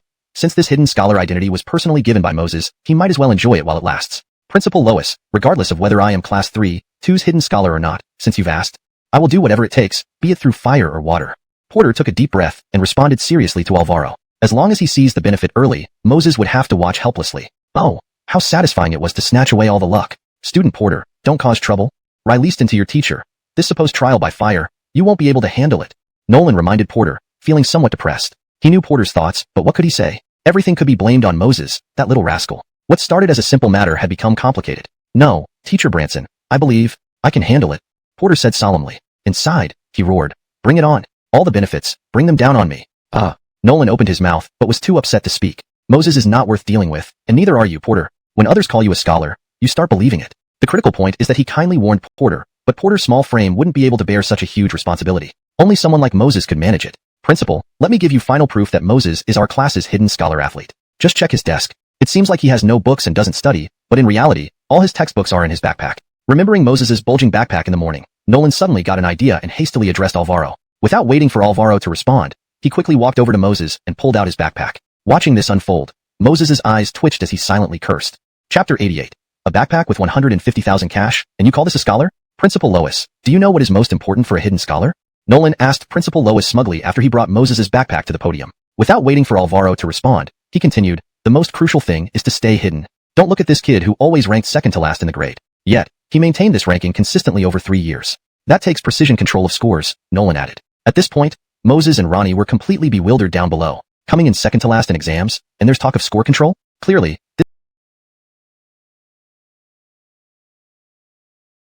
this was due to Ronnie's consistent efforts. As the undisputed last, if Ronnie managed to score just a couple of points more, he would surpass Moses and take the coveted second to last spot. Unfortunately, Nolan had already concluded that Moses was this kind of hidden big shot. Consequently, his thoughts became increasingly clear, and he grew more emotionally invested. Setting aside all that, as Moses said earlier, during school hours, he slacks off in various ways. But once school ends, whether in the classroom or at home, he studies like his life depends on it. The main reason, I believe, is out of fear that other students might develop inferiority complexes. After all, the college entrance exam is a one-shot deal. As long as he can show his true capabilities when it matters, everything else is trivial. And just look at his bulging backpack. I guarantee it's filled with study materials. If you don't believe me, let me show you. Seeing Nolan's confident demeanor, even Principal Lois began to doubt himself. Could he have misunderstood? Was this fair-skinned guy truly the hidden scholar of Class 2, Grade 3? Nolan, wanting a dramatic effect, skipped the hassle of pulling out textbooks and materials one by one from Moses's backpack. Instead, he dumped the contents onto the podium table. Rustle. 2 black plastic bags fell directly onto the table. Both Nolan and Alvaro stared dumbfounded at the bags. Where were the promised study materials and textbooks? Why did 2 black plastic bags come out instead? Unwilling to give up, Nolan shook Moses's backpack vigorously. Alas, not even a pencil emerged. In other words, Moses's backpack contained nothing but these 2 black plastic bags. Not a single study material or textbook, not even a pencil. The situation was getting embarrassingly awkward. Principal, I think. Moses's study materials are definitely inside these black plastic bags. Just think about it. As a hidden scholar, using black plastic bags to store study materials is undoubtedly the best way to keep a low profile, right? This way, it doesn't easily arouse suspicion from other students and teachers. Sensing Alvaro's skeptical gaze, Nolan steeled himself and tried to explain. Whether others believed him or not, he certainly did. After speaking, Nolan picked up the 2 plastic bags. So heavy? Definitely packed with scholarly secrets. Feeling excited, Nolan quickly untied the bags and poured the contents onto the table. What the? As Nolan saw a pile of red soft currency bills on the podium, his face turned beet red, eyes wide with shock and fury. He blurted out an expletive. What the hell? Where are the study materials? What happened to the secret scholar tricks? As a hidden scholar, you carry this crap to school? Or, does your family have so much side? He couldn't help but chide silently. Though I'm old, don't treat me like a fool. Who has seen a scholar casually carrying around 150,000 yuan to school? Chapter 89. This is what you call a great opportunity? Principal, I really did not lie. Moses, he is our class's hidden top student. At this moment, Nolan looked ashen-faced and whispered in despair. Even though he knew that no matter how he explained it now, Alvaro wouldn't believe him for a second. After all, having been a teacher for half his life, he had never seen a student as flamboyant as Moses. That's enough. Let's put an end to this matter here. Alvaro had wanted to reprimand Nolan, but seeing his lost and distressed look, he felt a pang of sympathy. With a sigh, he turned and focused his gaze on Porter. Porter, since you are that top student, then, I have a task for you next. Are you willing to accept it? Upon hearing these words from Alvaro, Porter, who was still somewhat envious of Moses's wealth, suddenly perked up. He immediately understood. I agree. I'll do it all. Porter nodded vigorously without the slightest hesitation. His eyes gleamed triumphantly as they glanced at Moses, as if saying, so what if you're rich? Now, the great opportunity picked by the principal has landed on me. Sir, hearing this from Asia, Moses immediately laughed. He couldn't help but retort, come on, tell me, with my current sky-high grades, even with various tutoring sessions, is there any room for improvement? Looking up, she saw Moses staring at her as if she were foolish, causing Asia to wrinkle her nose. My stinky husband always has to show off. Although what you say is true, can you consider your wife's feelings? Your grades may have hit the ceiling, but mine haven't yet. What if we don't end up in the same school? Thinking about this problem, Asia became a little sad again. Stinky, old deskmate, if, hypothetically speaking, if my good wife's grades aren't as good as yours after the college entrance exam. Asia didn't finish her sentence before Moses interrupted her. He waved his hand indifferently and said, isn't it simple? Wherever my good wife applies for university, I'll apply for the same one. With my grades, which university would dare to reject me? After saying this, Moses paused to think. As a supplement, if we both apply to the same school and my wife doesn't get accepted, I'll tell the school directly. If they don't accept my good wife, then I won't go either. Or, we can choose another school together. In short, wherever my good wife goes, I go. Seeing Moses's earnest expression, Asia couldn't help but feel touched, tears welling up in her eyes. It turned out that her stinky husband had already thought through every contingency. Was he sacrificing too much for her? If I don't perform well in the exams, won't I be holding back my stinky husband's whole life? Prize this time? Although it could guarantee admission to Tsinghua or Peking University. What did this first prize mean? It meant that he, Egbert, had to fight his way through all the mathematical geniuses in the province and stand at the peak. Yet, as just a little scholar, he was far from even being the top of his grade in school, not to mention competing with all the math geniuses in the province. So, classmate Egbert, do you have confidence in this great opportunity? Just as Egbert's heart was filled with resentment, Alvaro asked him excitedly. He had already thought it through. When Egbert won first place, he could finally stand tall in front of the district leaders. Thinking of that scene, he felt an overwhelming wave of excitement. Not bad, not bad. The more he looked at this kid, the more he liked him. At such a critical moment, he had given him a huge surprise. Hee, first place in the math competition would definitely belong to our school's super genius, classmate Egbert. Principal, I. Egbert was on the verge of tears. Are you asking if I have confidence? I don't have any confidence at all. This is a provincial math competition, not a school level one. No, even in a school level math competition, I wouldn't be able to win first place. Classmate Egbert, I know what you want to say. You probably think, isn't this kind of thing something anyone can do if they try? That's enough. Stop being modest. This is settled. Work hard, give your best shot, and take down those other schools' mediocre scholars. After encouraging Egbert thoroughly, Alvaro walked away without caring about what Egbert wanted to say. Watching Alvaro's figure disappear, Egbert's despair deepened. Damn it. The principal had spoken his piece. What could he do now? If only he hadn't helped Moses show off just now. Now it was too late. If he didn't get first place in the math competition, he'd likely be rubbed out by Alvaro. Teacher Branson, I. Thinking of the aftermath of the competition, Egbert looked at the Demon King with a miserable and pitiful expression. Sensing Egbert's sorrowful gaze, Nolan couldn't help but glare fiercely at him. He said angrily, I reminded you then, didn't I? You can't handle the principal's idea of a great opportunity. But no, you had to walk right into the trap. Well, look where it got you. After venting, Nolan felt slightly better. He had no choice. Moses annoyed him enough, and now Egbert added to his frustration. Unfortunately, he couldn't take out his anger on Moses and could only let it out on Egbert. Though he knew the culprit was Moses, not Egbert, what could he do? Moses' classmate, about this math competition? Taking a deep breath, Nolan ignored Egbert and spoke humbly to Moses. Teacher Branson, about the math competition you mentioned? I can watch sitting down, standing up, or even lying down. After all, with our hidden genius Egbert taking part, winning the first place should be easy. Moses solemnly lied to Nolan. Hearing this, Nolan nearly lost control of his inner turmoil. Hell, relying on Egbert, that mediocre scholar? Might as well give up now. As for Egbert, he was on the verge of crying. You, Moses, can watch sitting, standing, or lying down. But what about me? I'm almost crying out in desperation. Classmate Egbert, why are you still standing there? Go apologize sincerely to Moses. If we don't win first place, the principal will come after you. And so will I. Nolan turned around, glaring fiercely at Egbert and lecturing him. Actually, Nolan had Egbert's best interest at heart. He feared Egbert might end up losing everything. To convince Moses to participate, he had to sacrifice Egbert a bit. Moses, I'm sorry. I shouldn't have tried to outshine you. Opening his mouth, Egbert felt wronged and stifled. In reality, it was Moses who had tricked him, wasn't it? And now, he had to apologize to Moses. Despite feeling reluctant, what could Egbert do? Without Moses' participation, he was as good as dead. No, Egbert, you don't need to apologize to me. The principal made the decision. It has nothing to do with me. Besides, think about it. The first prize in math competitions means guaranteed admission to Tsinghua or Peking University. What a great opportunity. A real leap forward. Now, with perfect conditions, you've got to strive for it. Moses waved his hand, politely urging Egbert instead. Chapter 91.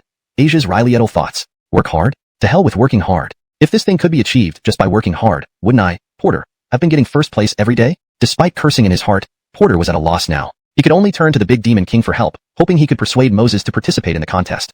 Otherwise, if Porter were to go, he'd surely fail miserably. Moses, stop messing around. With your top-tier grades, you're bound to win first place in this provincial Olympiad math competition. As for Porter, sending him would just be a joke. The big demon king sighed, speaking earnestly to Moses. But Moses pouted and muttered, why should I participate in that math competition? It offers no benefit at all. Hearing this, the big demon king's eyes lit up. So, he was unwilling to participate because there was no incentive? Why didn't he say so earlier? Why make me so worried? Participating in the Olympiad has plenty of benefits. It will look great on your resume when you apply to college, or even for jobs later on. Moreover, winning first place can bring glory to both the school and yourself. And most importantly, it would secure you a guaranteed spot at Tsinghua or Peking University. This means you won't even need to take the college entrance exams and can directly attend Tsinghua or Peking University after graduation. The big demon king kept trying to convince Moses. Without the surprise Olympiad test results, he wouldn't have much confidence in Moses. After all, Olympiad competitions weren't regular tests. Regular tests required balanced performance across subjects plus some effort and talent to achieve the top grade. But the Olympiad demanded an exceptionally brilliant mind and genuine talent. And Moses had all these qualities. Unfortunately, the big demon king still underestimated Moses' laid-back nature. Being a straight-A student in both lives, Moses preferred sleeping over standing to read whenever possible. This laziness was deeply ingrained in him. Combined with the rewards from the lazy system, it would be strange if Moses agreed to such a thing. Mr. Branson, I think, what you said makes a lot of sense. So, after deep consideration, I've decided to refuse. Moses tilted his head, thinking for a moment, then solemnly replied to Nolan. Damn, I nearly choked on my own blood. You took all that time to deeply consider and came up with a refusal? Mr. Branson, I understand your good intentions, but you also need to understand mine. As a veteran slacker, I definitely won't seek employment after graduation. After all, with my poor abilities, I can at most lie at home counting money to make ends meet. As for being sent to Tsinghua or Peking University, that's not appealing at all. Firstly, I have no interest in Tsinghua or Peking University, and secondly, even if I did, I could enter them through the college entrance exam. There's no need to use shortcuts like this. Moses saw Nolan's flushed face, paused, and couldn't help explaining further. I really have no response. Nolan closed his eyes, feeling extremely annoyed. Moses's logic wasn't flawed. A man who could stuff 150,000 renminbi into his backpack for schooling and enjoy delicious barbecues wouldn't need to work after graduation. As for the quota for Tsinghua or Peking University, it held no allure for a true scholar. Yet why, despite the truth of his words, did he still want to beat him up? That's the Olympiad champion we're talking about. The trophy sitting there waiting to be claimed, and Moses doesn't even bother to get up for it. How infuriating. Mr. Branson, I have something to tell you. Just as Nolan felt hopeless, Asia suddenly raised her hand. Asia, can't you say this inside the classroom? Outside the classroom, Nolan asked weakly. If he could, he wanted to collapse right now. Dealing with such a super genius scholar like Moses was truly draining. Mr. Branson, actually, I'm Moses' girlfriend, Asia said seriously. Nolan froze for a moment, then gasped in shock. Oh boy, just when I was nearly driven crazy by Moses. Here you are to make things worse, Asia. Dating is prohibited in school, and as a top student, Asia must know that. The issue isn't that she dates, it's telling me outright. Are you challenging my authority? Do you really think I won't punish you too? Well, I really wouldn't dare. If it were any other student dating, I could take action, but with Moses involved, better to leave it be. This guy is simply untouchable. Mr. Branson, I'm not saying this to cause trouble. I just want to let you know that I can make my boyfriend agree to participate in the Olympiad. But, Asia glanced at the big demon king's alternating angry and dejected expressions, guessing the reason immediately. What but? Anything I can do, I'll do without hesitation. Hearing this, Nolan's eyes instantly brightened. How could I forget this? If Asia is Moses' girlfriend, persuading her is essentially persuading Moses. And she's even offering to help actively. This feels like a stroke of luck after a setback. Chapter 92. Even dog shit would taste good if my wife made it. There's nothing else. It's just, I want to improve my academic performance. Teacher Branson has seen how great my boyfriend's grades are. We want to attend the same school in the future. With my current grades, I would definitely be a burden on him. So, Asia's gaze was sincere, but her delicate little face carried a trace of worry. Nolan had thought Asia would ask for something else, but he didn't expect this request. A student, especially one as studious as her, might not match Moses, but if she wished to improve her grades, which teacher wouldn't agree? Here's what I can do. I had arranged a gifted class for your boyfriend earlier, but it seems like he doesn't want to participate either. In that case, I'll give you his spot. However, you have to help me persuade Moses to participate in the mathematics competition, alright? Otherwise, I won't know how to report back to the principal. Nolan did not hesitate and immediately agreed. Don't worry, Teacher Branson. Tomorrow morning, my boyfriend will surely agree. Oh right, there's another thing I need to trouble you with, Teacher Branson. Well, actually, Moses and I are in an online relationship. He doesn't know my true identity. So, could you please make him treat me better? Asia blushed as she spoke. After all, having a secret online romance and hiding things from Bart while sleeping just now? That shouldn't be it. The foul smell doesn't seem like flatulence. Foul. Old deskmate, you're awake? Come, hurry up and have your meal. Asia pulled out a pink lunchbox from her backpack and sweetly smiled at Moses. Looking at the cute lunchbox Asia handed over, Moses almost confirmed that the foul smell he smelled upon waking up came from this box. What the hell? Is Asia trying to poison him? Because he rejected her friendliness earlier? Why aren't you eating? This was made by my best friend, your obedient wife. She specially prepared this loving lunch for you early this morning. Seeing Moses still staring, Asia frowned slightly and casually explained. Upon hearing this, Moses's eyes lit up instantly. His obedient wife made this lunch especially for him? Oh my god, how blissful. Haha, my obedient wife is the best. She knows how to take care of her husband.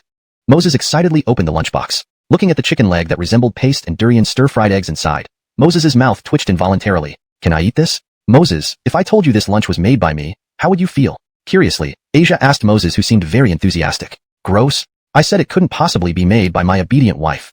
It stinks, looks terrible, and it's almost as bad as pig food. Asia, if you want to kill me, just say it. No need for roundabout ways. And besides, we don't have any mortal enemies or anything, right? Hearing this, Moses retched violently. Seeing Moses's exaggerated reaction, Asia's curiosity shattered instantly. If I tell you, that was just a joke? While my cooking skills aren't top-notch, they're not so bad that it comes out looking and tasting like that. Biting her lip, Asia said angrily. Do you? Are you sure this is made by my obedient wife? Not unless you prove it to me. Seeing Asia's flushed face from anger, Moses became suspicious. Forget it. Believe whatever you want. I never intended to make you this loving lunch anyway. If you don't want to eat it, I'll just throw it away. Saying this, Asia tried to take the lunchbox away. Seeing this, Moses quickly grabbed the box without a word. He started gobbling down the food, chopsticks flying. Although the taste was indeed hard to swallow, but it was made by his obedient wife. No matter how bad it tasted, it must taste good. My obedient wife truly makes delicious lunches. Seeing Moses devouring the food like a beast, Asia instantly felt envious and even a bit jealous. Why did the smelly husband only disdain the lunch when he thought it was hers? Yet when he thought it was his obedient wife's, it suddenly became so tasty. The difference in treatment was too significant. If her cousin hadn't counseled her this morning, Asia might have been heartbroken again. Chapter 93.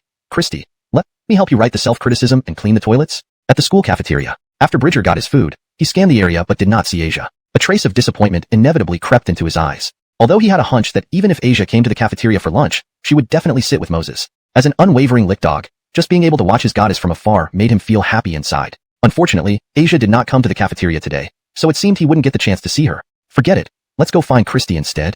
With a sigh, Bridger carried his tray over to Galen and sat down quickly. By the way, Christy, you really gave that 10,000 yuan to Moses? If I say so myself, that guy was just out to screw you over. This morning, if he hadn't been yapping away next to you, how could you have been punished by the Demon King? Since he started it, what difference does it make if we don't give him those 10,000 yuan we lost in yesterday's match? The mention of Moses instantly infuriated Bridger. He wished he could incite his cousin to give this bastard a good thrashing. I know that kid set me up intentionally, but don't worry about this. Wait until tomorrow. He'll regret messing with me.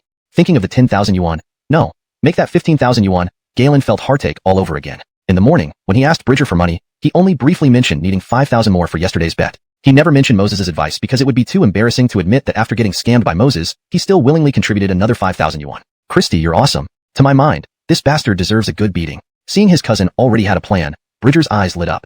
Pausing momentarily, he then added worriedly, but regarding the punishment from the Demon King, Galen cut him off before he finished speaking. He calmly said, I've already thought of a way to deal with the Demon King's punishment. Looking at his cousin's unperturbed expression, Bridger felt surprised and curious. You're amazing, Christy. Hurry up and tell your little brother what the plan is. So, if I encounter something similar next time, maybe I can follow suit. Seeing his cousin's puzzled gaze, Galen felt a bit sympathetic. He was worried about how to bring up this matter when Bridger walked right into it. Since it happened this way, don't blame your cousin for being harsh on you. Why are you so curious? Thinking this, Galen paused for a moment. Then, he looked at Bridger seriously and said, Shao Jericho, from childhood till now, hasn't your cousin treated you well?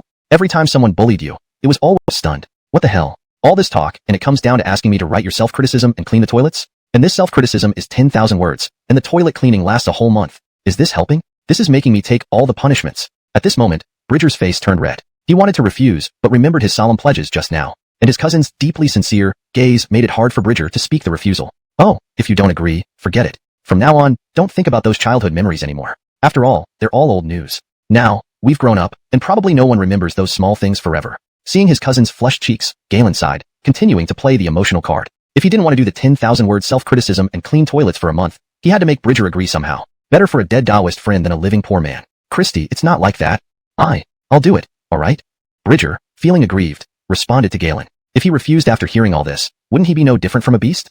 ##### chapter 94. Another failed attempt? Wait a minute, Christy, even if I help you write the 10,000 character self-criticism and clean the toilets for a month, what are you going to do about the parent-teacher conference? Just as Bridger finished speaking, Galen suddenly felt his pocket vibrating. Without hesitation, he quickly pulled out his phone. There was a message from a post reply on the school's forum. Hello, classmate. I saw your plea for help on the school forum. You want to rent a dad to deal with your teacher? I happen to be a professional in this field. If you're interested, we can talk more. Galen's eyes lit up as he read the message. Ha ha ha. Although Moses is despicable, his idea wasn't bad at all. The 10,000 character self-criticism and a month of cleaning have already been taken care of by my cousin. Now, even the parent-teacher conference seems to be sorted out. Yeah, this 50,000 RMB wasn't wasted. Thinking this, Galen ignored his cousin and quickly replied, Jeremiah, hello? Who's calling me Jeremiah? Call me Dad. Since you're thinking of renting a father, our identities must change from this moment, so we don't get caught by your teacher.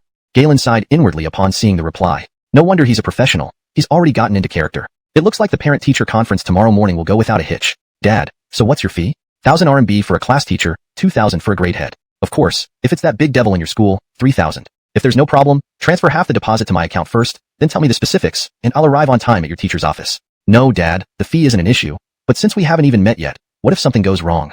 Classmate, I play father to many people every day. If each student insisted on meeting me, would I have the time? Besides, I'm a professional. How could I possibly scam you for a few bucks? If you really don't trust me, you can pay me 10,000 after I handle everything tomorrow, up to you. Although Galen was an outstanding student in Class 1, Grade 3, excelling in various aspects, this was his first encounter with such a situation. He was easily convinced by the other party's words. Even though paying 10,000 afterwards seemed a lot to him now, he agreed painfully for peace of mind. Christy, what were you just chatting about so intensely? Also, this is the cafeteria. Aren't you worried about someone reporting you for openly using your phone? Sitting opposite, Bridger kindly reminded his cousin after he put his phone away. Galen waved his hand dismissively. Report? Who would dare report me in this school? But let's not get sidetracked. The important thing is that I just rented a dad on the school forum. With this, I can handle the parent-teacher conference tomorrow morning. Hearing this, Bridger's eyes widened in shock. Damn, can parent-teacher conferences be handled like this? Who came up with such a brilliant idea? Why didn't I think of it before? Meanwhile, in Class 2, Grade 3, Moses was eating the love lunch Blakely had prepared while staring at his phone. Even though you're my obedient wife's best friend, can you please stop snooping next time? Our chat records are private. Got it. Upon hearing this, Blakely was dumbfounded. What's going on? Weren't they supposed to discover each other? Then hold hands, happily reveal themselves to each other? How did it turn into her being accused of snooping? Chapter 95. A parent's love knows no bounds. Odious, deskmate. You should just tell me about Galen. Asia bit her lower lip gently. She had clearly overestimated her odious husband's emotional intelligence. Galen's matter? You asked the right question. Didn't this guy lose the basketball game yesterday? He waited for me specially by the school gate this morning and gave me the money. I had just received the money when Big Demon Queen arrived. Can you guess what happened next? Moses did not take Asia's slip of the tongue to heart. After all, it was not the first time that this happened. He recounted Galen's story in detail to Asia. Her eyes widened instantly after hearing the entire story. Was her odious husband too malicious? Not only had he tricked Bridger, but now he had become Galen's father for nothing. That's not it, student Asia. What kind of look is that? Are you implying that I am insincere? If you must know, this mess came from your doing. If not because you kept trying to impress me, I would have been an excellent lousy student. Now that Egbert has set his eyes on me, even Bridger and his cousin Galen want a piece of me. Tosha gave Moses a faint smile before walking towards the kitchen. Seeing the forced smile on his mom's face, Moses was filled with doubts. Could something have happened at the company? It could be. Not long ago, he overheard his mom talking about someone wanting to purchase her company on the phone. Never mind. He'll ask his mom later on if there's anything he could do to help. A short while later, Tosha carried out a plate of fragrant roasted meat from the kitchen, which left Moses dumbfounded. Wasn't this the same stuff sold in his own restaurant? How is it? Does it smell good? Your mother heard about this place from her colleagues in the office today and wanted to get some for you to try. As it turned out, the barbecue restaurant was situated near your school gate. Still, there were so many people. If not for their praises, I would have walked away already. While speaking, Tosha urged Moses to eat before it got cold. Seeing his mom looking exhausted, Moses was touched. Moses knew very well that his restaurant was always bustling with patrons. Under the scorching sun, his mom had braved the high temperature and waited in line for 2 whole hours just to buy some tasty food for him. This kind of love from a parent was truly noble and selfless. Natasha, actually this shop belongs to my classmate. If you want to eat here again, I will call the owner directly next time. Initially, Moses wanted to tell his mom that this place belonged to him. However, given his mom's character, he chose to drop the idea. Otherwise, his mom would be worried sick over his studies once again. Owned by your classmate? How impressive. Forget calling in favors. Everyone else queues up faithfully. If your mom cut the line, how would other customers feel? Alright, eat now. Go back to your room and finish your homework after this. Tosha flashed a look of surprise upon hearing her son's words. Still, she did not think much of it. If the restaurant didn't belong to her son, then it wasn't related to her. Natasha, you haven't eaten yet, right? Let's eat together. Otherwise, I won't eat either. Feeling his mom's affectionate concern, Moses felt warm in his heart. At the same time, he blamed himself for forgetting to bring home some barbecues for his mom yesterday. Sighing silently, he realized that he was really a terrible son. You child, all you care about is your dear old mom. Fine then, let's eat together.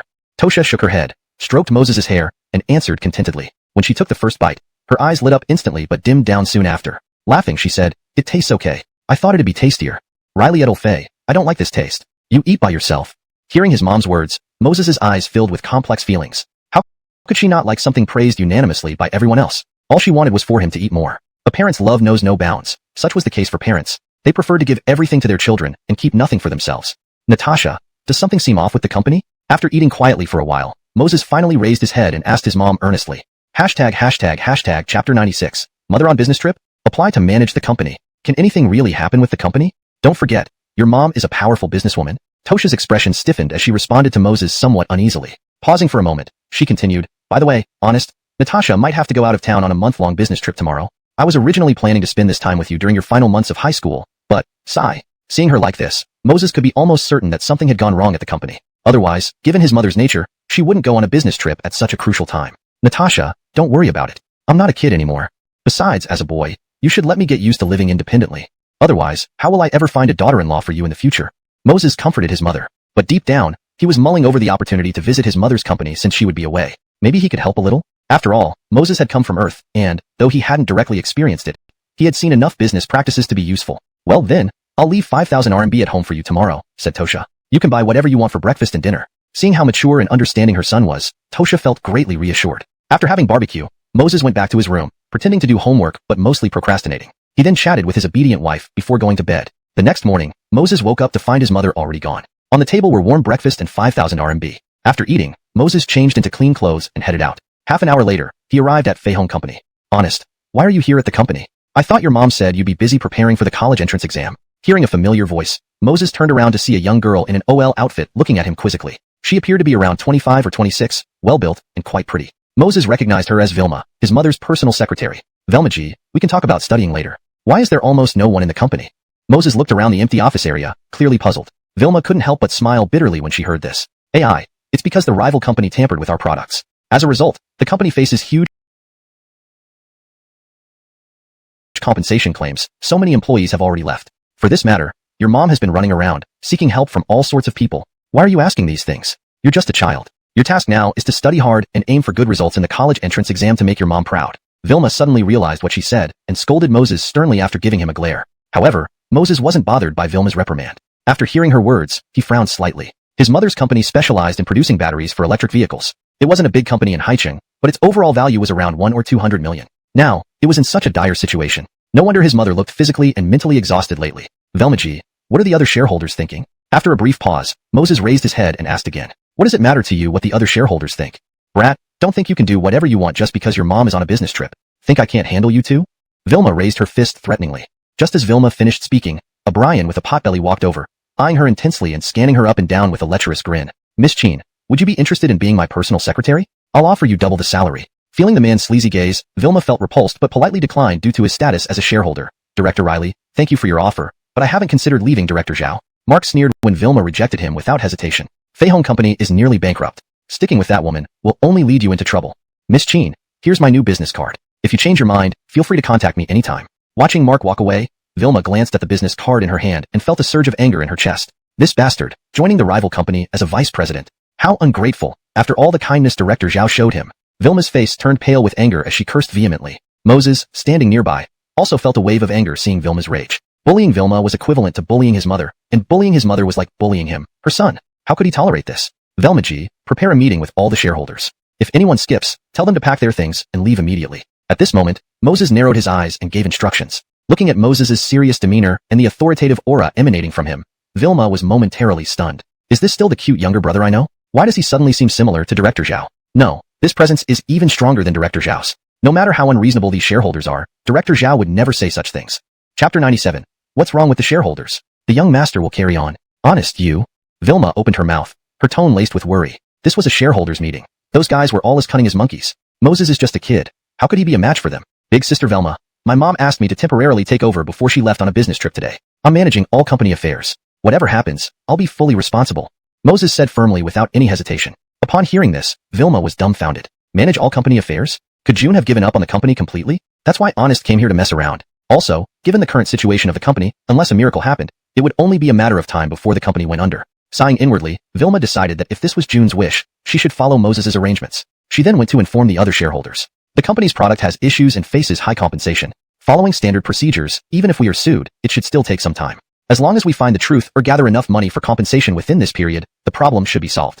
Moses sat on the sofa in his mother's office, pondering carefully. He ultimately decided to bring out young Bujiu, never drunk, wine, and the winery. This way, he wouldn't have to worry about messy issues in the future, and it could also complement the Daimengta barbecue shop. Additionally, it would help his mother handle the current crisis, achieving two goals at once. However, first, he needed to clear out the corrupt elements in the company. Otherwise, after the company acquired the winery, these people would just sit back and rake in profits effortlessly. Honest, all the shareholders are in the meeting room. Now, what do you think? A dozen minutes later, just as Moses had finished communicating with the boss of the winery, Vilma arrived at the office. Alright, let's go meet them then. Moses put down his phone and followed Vilma to the meeting room. Damn. Sure enough, it's June's young boy. Tisk, TSK, from Secretary Cheen's tone earlier. I thought June returned. Hey, isn't Moses? Why don't we call you a taxi, so you can hurry back to school? Or, I can take you to ride a rocking horse too. Upon entering the office, several middle-aged men smoked and mocked Moses in various ways. You mustn't be too excessive. Honest is now the acting president of the company. Facing Mark's ridicule and sarcasm, Vilma was visibly angry, her cheeks flushing red. Oh my, acting president, aren't we scared? The acting president of a nearly bankrupt company? What use is that? Right, chairman? Mark sneered. Watching these old fellows acting condescending, Moses didn't get angry but instead smiled slightly, walking step by step towards Mark. Jeremiah Riley, good morning. When Moses said this, Mark and the rest of the shareholders in the meeting room paused momentarily. Next second, laughter erupted loudly. Indeed, children were children. They got scared with just a few words. Good morning honest, haha. Smack. Before Mark could finish speaking, a loud slap echoed through the meeting room. Seeing Mark's painful expression, everyone sucked in a breath sharply, fear welling up in their eyes. This kid, not hesitating to use violence, was truly ruthless. Moses, damn. After receiving a slap, Mark felt his face burning hot, his eyes blazing. Smack. Another fierce slap landed on his cheek. After hitting him, Moses glanced at his greasy hand and wiped it on Mark's white suit nonchalantly. He remarked lightly, now, does anyone else want to speak? At this statement, the other shareholders' expressions turned grim. Speak? Speak your grandpa's ass. You dare to hit someone without warning. Who dares to speak now? Since no one wants to speak, let me say a few things.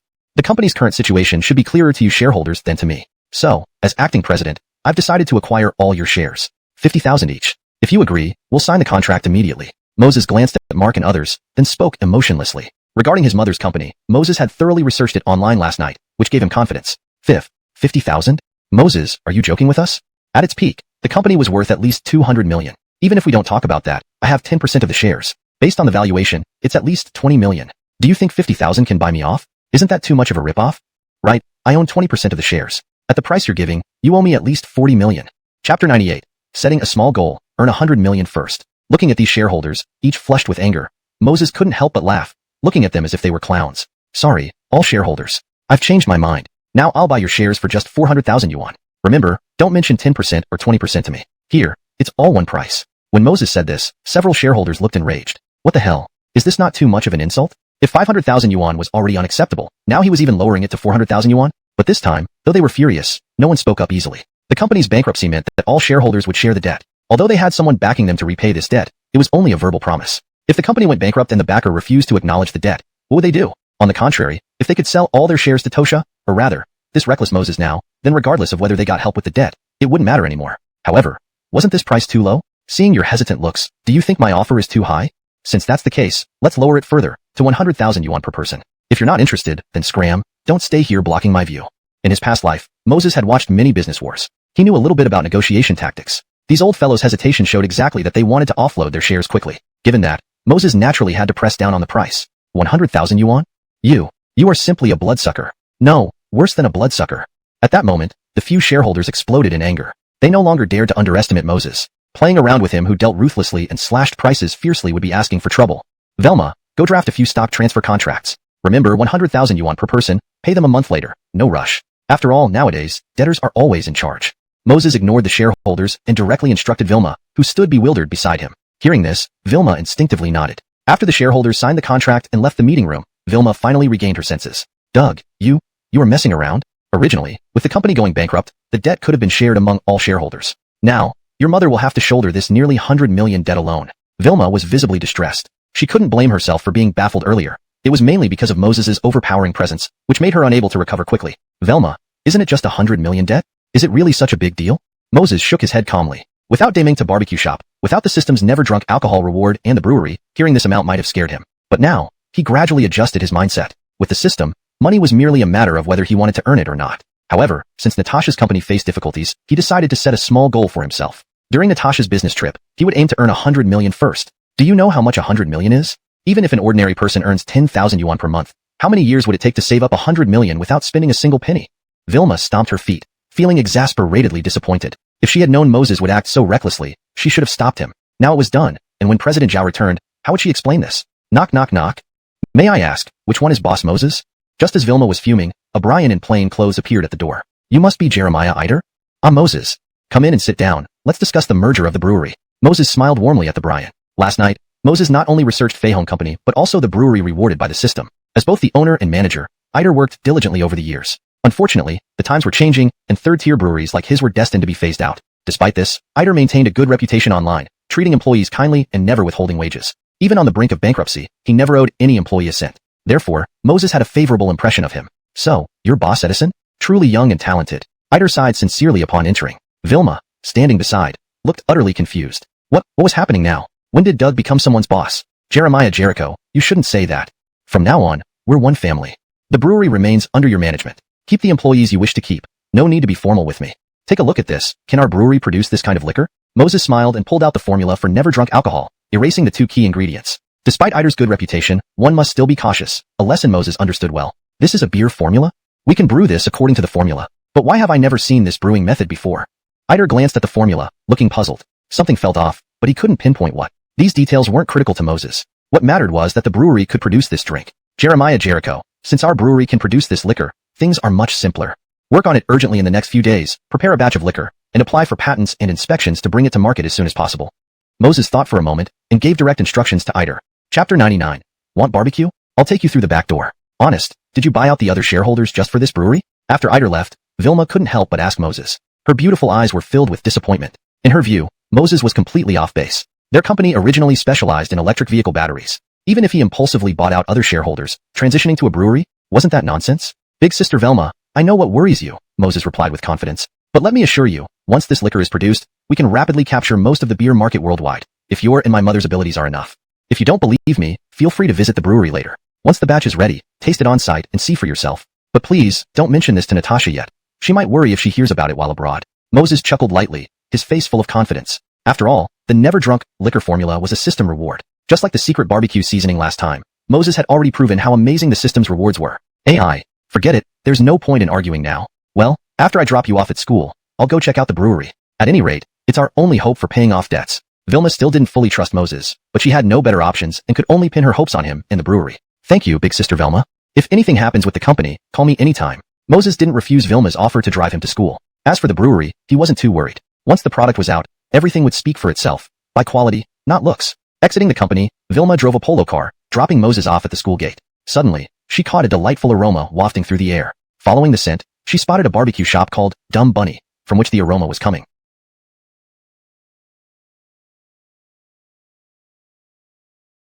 Hiss, is this the super-duper barbecue shop my colleagues talked about? Geez, just smelling this has got my saliva flowing. Too bad there's such a long queue. Otherwise, big sister could have taken you to try some. Looking at the long line, Vilma sighed regretfully. Hearing this, Moses couldn't help but laugh. Big sister Velma, pull over. Surprised, Vilma looked at Moses but didn't question it, thinking he wanted to buy study supplies. Moses led Vilma straight to the shop entrance. There, they saw Arlo lounging on a rocking chair, enjoying some barbecue and a small beer, living the good life. Ronnie, can you find us a spot? Kira wants to try some barbecue. Before Vilma could react, Arlo nodded without hesitation. I'll set up a spot for you nearby. Without further ado, Arlo rose and began working on it. Realizing what was happening, Vilma exclaimed. Honest, you know the owner of this place? That's impressive. But, won't the other customers mind us sneaking in through the back door? What if they attack us? Kicking another glance at the long queue behind them, Vilma felt apprehensive. Seeing her cautious demeanor, Moses couldn't help but chuckle. Why should I queue up in my own shop? However, respecting Vilma's concern, Moses turned to the waiting customers and loudly asked, Hey everyone, mind if we cut the line? Vilma's eyes widened in shock as she gasped inwardly. Goodness, I merely reminded you, and now you're boldly asking permission? Isn't that inviting a beating? It was morning, but it was scorching. Would anyone agree to such a request? Of course, no problem. Moses, go ahead. Who dares say a word more? I'll take care of them. Yeah, right. Who says a word against you, brother, will be dealt with first. With those middle-aged men speaking up, Vilma, who was initially worried, now felt baffled. What on earth? My little brother has such influence? Not only does he brazenly take the back route, but the customers also defend him. As Vilma puzzled over this, Moses paused for thought before suggesting, How about this? I'll have the manager issue numbered tickets to everyone. You wait according to your number. No need to queue under the sun. Everyone's eyes lit up. No wonder he's a genius, coming up with such a clever solution. Finally, no need to suffer in the heat while queuing. Helping this guy was worth it. Chapter 100. Are these customers really idiots? The seating has been set up. Do you need help with the grilling? A moment later, Arlo approached Moses and kindly asked. But no sooner had he spoken than two customers came to settle their bills. Ronnie, you go on ahead. There's no need for formalities. Today, I just brought my sister over to try something new. In a while, I still have to go back to school.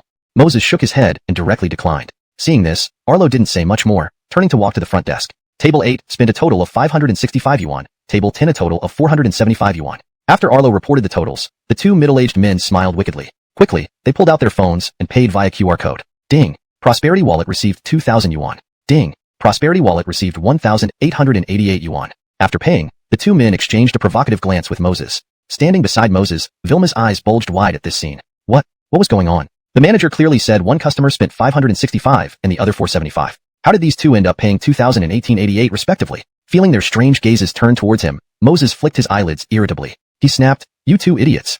Finish eating and get lost, don't dawdle around like girls and delay other customers. Kuan Velma, who was standing next to Moses, felt her heart skip a beat. Wasn't her brother being a bit too cocky? To insult customers right in front of them? Doesn't he fear getting beaten up by the customers and boss together? Thinking of this, Vilma sighed, her face showing frustration. Moses was perfect in every way, except that he loved stirring things up. After messing with the company, now he was causing trouble in a barbecue restaurant. Brothers, sorry, my brother didn't mean to insult you. So, Vilma stepped forward, shielding Moses and apologized with an apologetic look. However, as soon as she finished speaking, the two customers burst into laughter. Waving at Vilma, they excitedly said, It's okay. We love hearing your brother call us idiots, ha ha ha. Ha ha, kid. Just because of that idiot comment, here, transfer another 2,000 yuan. Without hesitation, they fiddled with their phones again. This left Vilma dumbfounded. What kind of people were these? Did they enjoy being scolded, or what? Her own brother called them idiots, and not only were they not angry but also delighted? Xia, charge me in advance as well, let's do it while this guy is here. Another customer stood up and walked to the front desk, casually saying to Arlo. Arlo glanced at the bill, expressionless, and replied, 645. Ding. Prosperity Wallet received 2,500 yuan. After paying, the customer looked at Moses expectantly. Seeing this, Moses's face twitched. These customers were all idiots. They were giving so much money just to see him upset. Fine. They liked hearing insults from him, did they? Today, I'll give them what they want. You pay 2,500, but you're just a 250 yuan fool. That extra 1,000 plus, why not use it for a foot massage and a girl? Wouldn't that be better? Why waste it here? To me, you're not just pig brains, you're worse. After Moses ranted, the two customers in front instantly became unhappy. Hey, Xiao Edison, aren't you taking it too far? Hearing this, Vilma's delicate face showed worry. She glared fiercely at Moses, as if saying, see, you've gone too far and caused trouble. Just as she thought about how to apologize, the two customers pouted, looking displeased. Why did you insult us less than the others? We paid twice as much, but only got one idiot remark? This is unfair. Hearing this, Vilma, who was about to apologize, froze again. At this moment, she almost wanted to curse. Is this what you call going too far? Because my brother didn't scold you enough, you were upset? Oh, heavens, is the world moving too fast, or am I, Vilma, falling behind? Are customers now so perverse? Or does my brother have some special charm, even attracting such weirdos? What's unfair about it? Gonna bite me? Moses looked at the two middle-aged men disdainfully and replied rudely. Saying this, Moses ignored them and led the bewildered Vilma to a seat. Ronnie, please watch over my sister. If any idiot comes to cause trouble, put them on the blacklist. Don't let those people come back to eat or drink beer at the shop ever again. After instructing Arlo, Moses said goodbye to Vilma and then headed toward the school. After all, he had promised Galen's father yesterday that he would come. As a genius scholar, he should keep his word, right? Chapter 101. Vilma's shock. Boss, why are all the customers in your store so quirky? Why do they all insist on paying more when it's time to settle the bill? After Moses left, Vilma finally couldn't hold back her curiosity. She asked Arlo quietly on the side. Unlike Moses, she didn't have the audacity to openly state such things. Miss Cheen, you don't know about this? Arlo was taken aback by her question. Since Moses had called her sister, Vilma should be thoroughly familiar with his affairs. How could she not know about this? Is there something I should know? Vilma replied, somewhat perplexed. Pausing for a moment, she continued, I came to your shop for the first time today. Hearing that, Arlo suddenly understood. It made sense if it was her first time visiting. No wonder Miss Cheen didn't know that the owner of the shop is your brother. Arlo smiled and explained, actually, the reason those customers act so peculiarly is due to our boss, your brother, running an honest business. He refuses to let them spend extra money unnecessarily. Feeling moved, they try every possible way to tip more. Because of this matter, yesterday during the opening, your brother even got angry and scolded these customers. Now, whenever your brother is present, these customers, like wolves, eagerly watch him lose his temper. Upon hearing Arlo's words, Vilma felt as if struck by 5 thunderbolts. This shop is run by Moses? No wonder everyone was so happy when he brought her through the back door earlier. It would be absurd for the boss to wait in line to eat at his own restaurant. And the eccentric behavior of the customers was all because Moses ran his business ethically? Boss, did you get this wrong? My brother is still in his senior year of high school. How can he possibly find the time to run a shop? Besides, from what I know about him, he's just a typical academic failure, not serious about his studies. Opening a shop? That's probably impossible for him. Vilma took a deep breath and remained doubtful even after regaining her composure. Not serious about his studies? Wouldn't running a shop while neglecting studies also count as not being serious about one's career? Arlo hesitated before weakly responding. Any serious student wouldn't open a shop just before college entrance exams. The point made, however unlikely, seemed reasonable. Who else would start a business right before the critical college entrance exam? Wait. If Moses is willing to expand this shop, given the current situation, couldn't it pay off that 1 billion debt within a short time? Wow. No wonder that brat was so arrogant back at the company. He had solid backing. As long as Moses could pay off the debt, other matters were negligible. Even if the company went bankrupt, June could still take over this cute rabbit barbecue shop after the debt was settled and expand it nationwide or globally, making profits like a waterfall. Ronnie, how is the income of this shop? Feeling relieved, Vilma asked Arlo a critical question. Only by solving this issue could she rest easy. Income? From yesterday morning till now, almost a full day. Net profit, after excluding all costs, should be around 50,000 yuan. Arlo considered carefully. Since Vilma was Moses' sister, he felt no need to hide the information. 50,000? Isn't that 15 million a month? Nearly 200 million a year? Initially, Vilma thought achieving a daily revenue of 10,000 yuan would be excellent. Who knew it was actually 50,000 yuan per day? The figure might not seem huge alone, but if Moses opened several stores, wouldn't he make tens of billions annually? No wonder Moses mentioned setting a small goal of earning 1 billion yuan. In comparison, June's company had a market value close to 200 million yuan, but its monthly actual income barely surpassed 1 million yuan, which required intense efforts. Meanwhile, is daring to keep him waiting? Teacher Branson, please wait a little longer. My dad will definitely come. We already agreed yesterday, but now, he might have encountered a traffic jam. Galen explained hastily, wiping the sweat off his forehead fiercely. Damn. As expected, renting a father online isn't too reliable. My mood feels like riding a roller coaster. Knock knock knock. Just as Nolan was about to speak, there came knocks on the office door. Hearing this, both Nolan and Galen instinctively looked towards the door. What? How is it Moses? Sorry, Teacher Branson. I'm a bit late. Moses glanced at Galen inside the office and immediately felt delighted. This kid probably never imagined the father he rented was actually Moses himself. I don't see any sign of embarrassment in you. Alright, go back to class quickly, prepare for the lesson. Nolan gave Moses a fierce glare and said in an unfriendly tone. But Moses ignored it and entered. Sorry, Teacher Branson. I'm here not because I'm late, he apologized. Oh wow, screw you. You're getting too cocky. Didn't you see there are other students here? If you're going to act so arrogant, can't you do it privately instead of making me lose face? So tell me, what other good news do you bring me? Nolan's expression changed slightly, and he asked sternly. However, he was already prepared for Moses to cause trouble again. That kid never comes without mischief. Galen, you brat. Why are you just standing there? Call me Dad. Moses didn't respond to Nolan, but turned directly and shouted at Galen beside him. Hearing this, not only Galen but also Nolan and the other teachers in the office were stunned and looked at Moses in disbelief. What? He wants Galen to call him Dad? Has Moses become this outrageous? Bullying students openly in front of teachers? Moses, you son of a... Feeling the strange gazes from other teachers, Galen's face flushed red. He clenched his fists tightly, his eyes turning red. If not for being in the office, he would have rushed forward to beat Moses up. Do you have to take advantage of me under such circumstances and in public? You what? Late for school yesterday is one thing, but insulting teachers? Is this how you behave as a student? Moses glared fiercely at Galen, then smacked him hard on the forehead without further ado. Feeling the pain from his forehead, Galen became dizzy and almost spat out a mouthful of old blood. Damn, this is bullying. In my entire life, I've never been bullied like this. Teacher Branson, my son doesn't know better. Please don't mind him. Yesterday after coming home, I was busy and didn't have time to discipline him. But rest assured, once school ends today, I'll make sure his mother and I properly punish this rascal.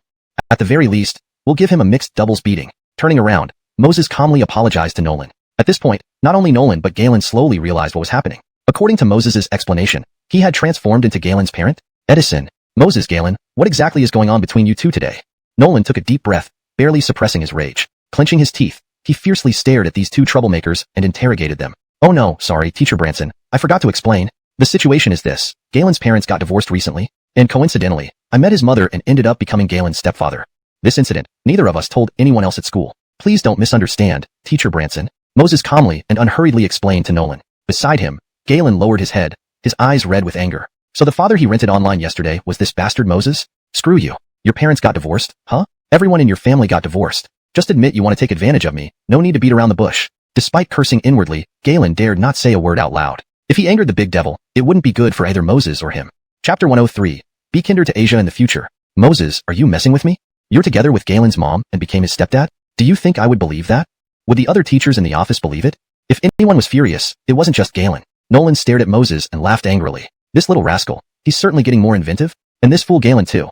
If you really had to find a fake dad to trick me, at least find someone more plausible. Moses's age, does it even match? Sigh, you troublemaker. I've already taught you at home to study well and not cause trouble for your mom and me. Look what happened now. Your mother is busy with work and can't come over. It took me so much effort to finally come here, and yet your teachers don't believe me. Moses turned around and slapped Galen on the forehead again. Then, he pulled out some fake documents from his pocket. Teacher Branson, look, this is my marriage certificate with Galen's mom. This is our household registration book, and these photos are of us as a family of 3. Now, should this prove that I am Galen's father? Looking at the documents on the table, Nolan and all the other teachers in the office were doubtful. Could it be? Everything Moses said is true? No way, absolutely not. Yesterday, Asia said she was online dating with Moses. How could they suddenly end up together with Galen's mom? Moreover, considering this guy's outstanding academic performance and his genius-level business acumen, and not to mention his handsome looks, wouldn't someone like young and beautiful Asia be more suitable? Why marry an older woman? However, Nolan couldn't voice this out loud now because he promised Asia yesterday not to reveal her online relationship with Moses. But now these documents were right in front of him. What the hell was going on? Riley, Galen, are you sure Moses is your stepfather? After some hesitation, Nolan focused his gaze on Galen. Teacher Branson, Galen looked at the marriage certificate, household registration book, and family photo on the table, his eyes blank. Though he wanted to expose Moses's outrageous deception, he didn't dare speak up. He wasn't stupid. Exposing Moses would mean exposing himself. Yes, Teacher Branson, Moses is my stepfather. Galen responded with a hopeless expression, but immediately lowered his head again after speaking. This was incredibly embarrassing. Teacher Branson, do you have any other questions now? If not, let's go back first. Without giving Nolan a chance to respond, Moses packed up the marriage certificate, household registration book, and the happy family photo. Wait, Galen, go back to the classroom first. I'll chat a bit more with your stepdad. Seeing Moses about to whisk Galen away, Nolan's face twitched as he gave orders. Hearing this, Galen felt a weight lifted off his shoulders. It seemed he had passed this test, but there would be no end to the matter of Moses taking advantage of him. Galen, since Teacher Branson has spoken, you go back to the classroom first. Don't worry, Dad will just chat simply about your studies with Teacher Branson, but you should be prepared mentally for today. Due to your mistakes yesterday, both your mom and I will definitely beat you soundly. Just before leaving, Moses patted Galen on the shoulder, kindly comforting him. Hearing this, Galen shivered all over and hurriedly left the office, fearing he might lose control of his overwhelming emotions. Moses kept calling himself Dad. Who could handle this? Moses, let's put Galen aside for now. Let's talk about the math competition the day after tomorrow. As you know, given our school situation, only you have a chance to win first prize. So, before Nolan could finish, Moses waved his hand politely. Teacher Branson, look at what you're saying. My son Galen upset you yesterday, and to make up for it, I'll participate in the math competition. Upon hearing Moses's words, a flash of joy crossed Nolan's face. He was even more convinced now that Moses being Galen's stepfather was complete nonsense. The reason he agreed to the math competition must have been due to Asia whispering into Moses' ear while they were in bed. As for Galen, that was just an excuse. Although Nolan was genuinely happy that Moses agreed to participate, he still felt liver pain thinking about the earlier events. At such a young age, one scheme after another. Yet, he and the other teachers couldn't say anything. Moses, there's one more thing I need to remind you of. Taking a deep breath, Nolan pushed those chaotic thoughts aside and then spoke carefully. Teacher Branson, please say what you need. If I listen, consider me beaten. Moses said solemnly, slapping his chest. That's fair enough. Wait, what do you mean? If I listen, consider me beaten? Sigh, you brat, don't push your luck. Think you can fool me with that act earlier? Nolan couldn't help slamming the desk in anger upon realizing Moses' audacity. Giving you the benefit of the doubt? To help you in Asia, if you don't want to listen, I'm not obligated to say anything either. Teacher Branson, look at what you're saying. Wasn't that just a slip of the tongue? You're the teacher and I'm the student. I must listen to you. Seeing that Nolan might have seen through him, Moses remained unfazed, continuing his righteous sophistry. Forget it, I won't waste time arguing with you. Be kinder to classmate Asia in the future and treat her gently. Don't bully her unnecessarily. Otherwise, once I discover it, old grudges and new grievances will be settled together. Chapter 104, Stinky Husband. I sentence you to write me a love letter. Moses' head was buzzing after he left the office. What did the great demon king mean with those final words? Was he telling him to be nicer to Asia? Gentler? Not to bully her all the time? If anyone was being bullied, it was him by Asia. Without mentioning anything else, just look at the situation where Asia chased after him. Wasn't he Moses who was the victim? Could it be that this big oaf Asia complained to the great demon king? Or does she have some familial connection with the great demon king? Otherwise, why would the great demon king tell me to be nice to her for no reason? That must be it. With these thoughts, Moses forgot all about the fun of being Galen's dad. He quickly walked into the classroom and sat down with a grim expression. Stinky deskmate, what's wrong? Is someone bullying you? If you tell me who it is, I'll help you fight them back. Asia, noticing Moses' gloomy face, put down her pen and asked with concern. Hearing this, Moses couldn't help but sneer. Really? What if this person is close to you? Would you still help me? Close to me? Was it possible that the incident with my cousin bullying Stinky Husband yesterday morning got discovered? No way. Stinky Husband clearly didn't notice me then. Or could Stinky Husband be referring to Natasha and Dad? No, Dad wouldn't think so much. And Natasha? Even less likely. Since it isn't Natasha and Dad or my cousin, then there's nothing to worry about with others. Deciding this, Asia straightened up and said seriously, Stinky deskmate, rest assured, anyone who dares to bully you is bullying me, Asia. Seeing Asia's determined expression, Moses couldn't help but laugh. Alright, since you put it like that, I won't hold back either. The person bullying me is you. So, how do you plan to help me bully back? As Moses spoke, Asia was taken aback. When did she ever bully Stinky Husband? Considering how much she cherished him, when did she have time to bully him? Stinky, deskmate, is there some misunderstanding? We just met today. When did I bully you? Asia asked in bewilderment. Asia, keep pretending.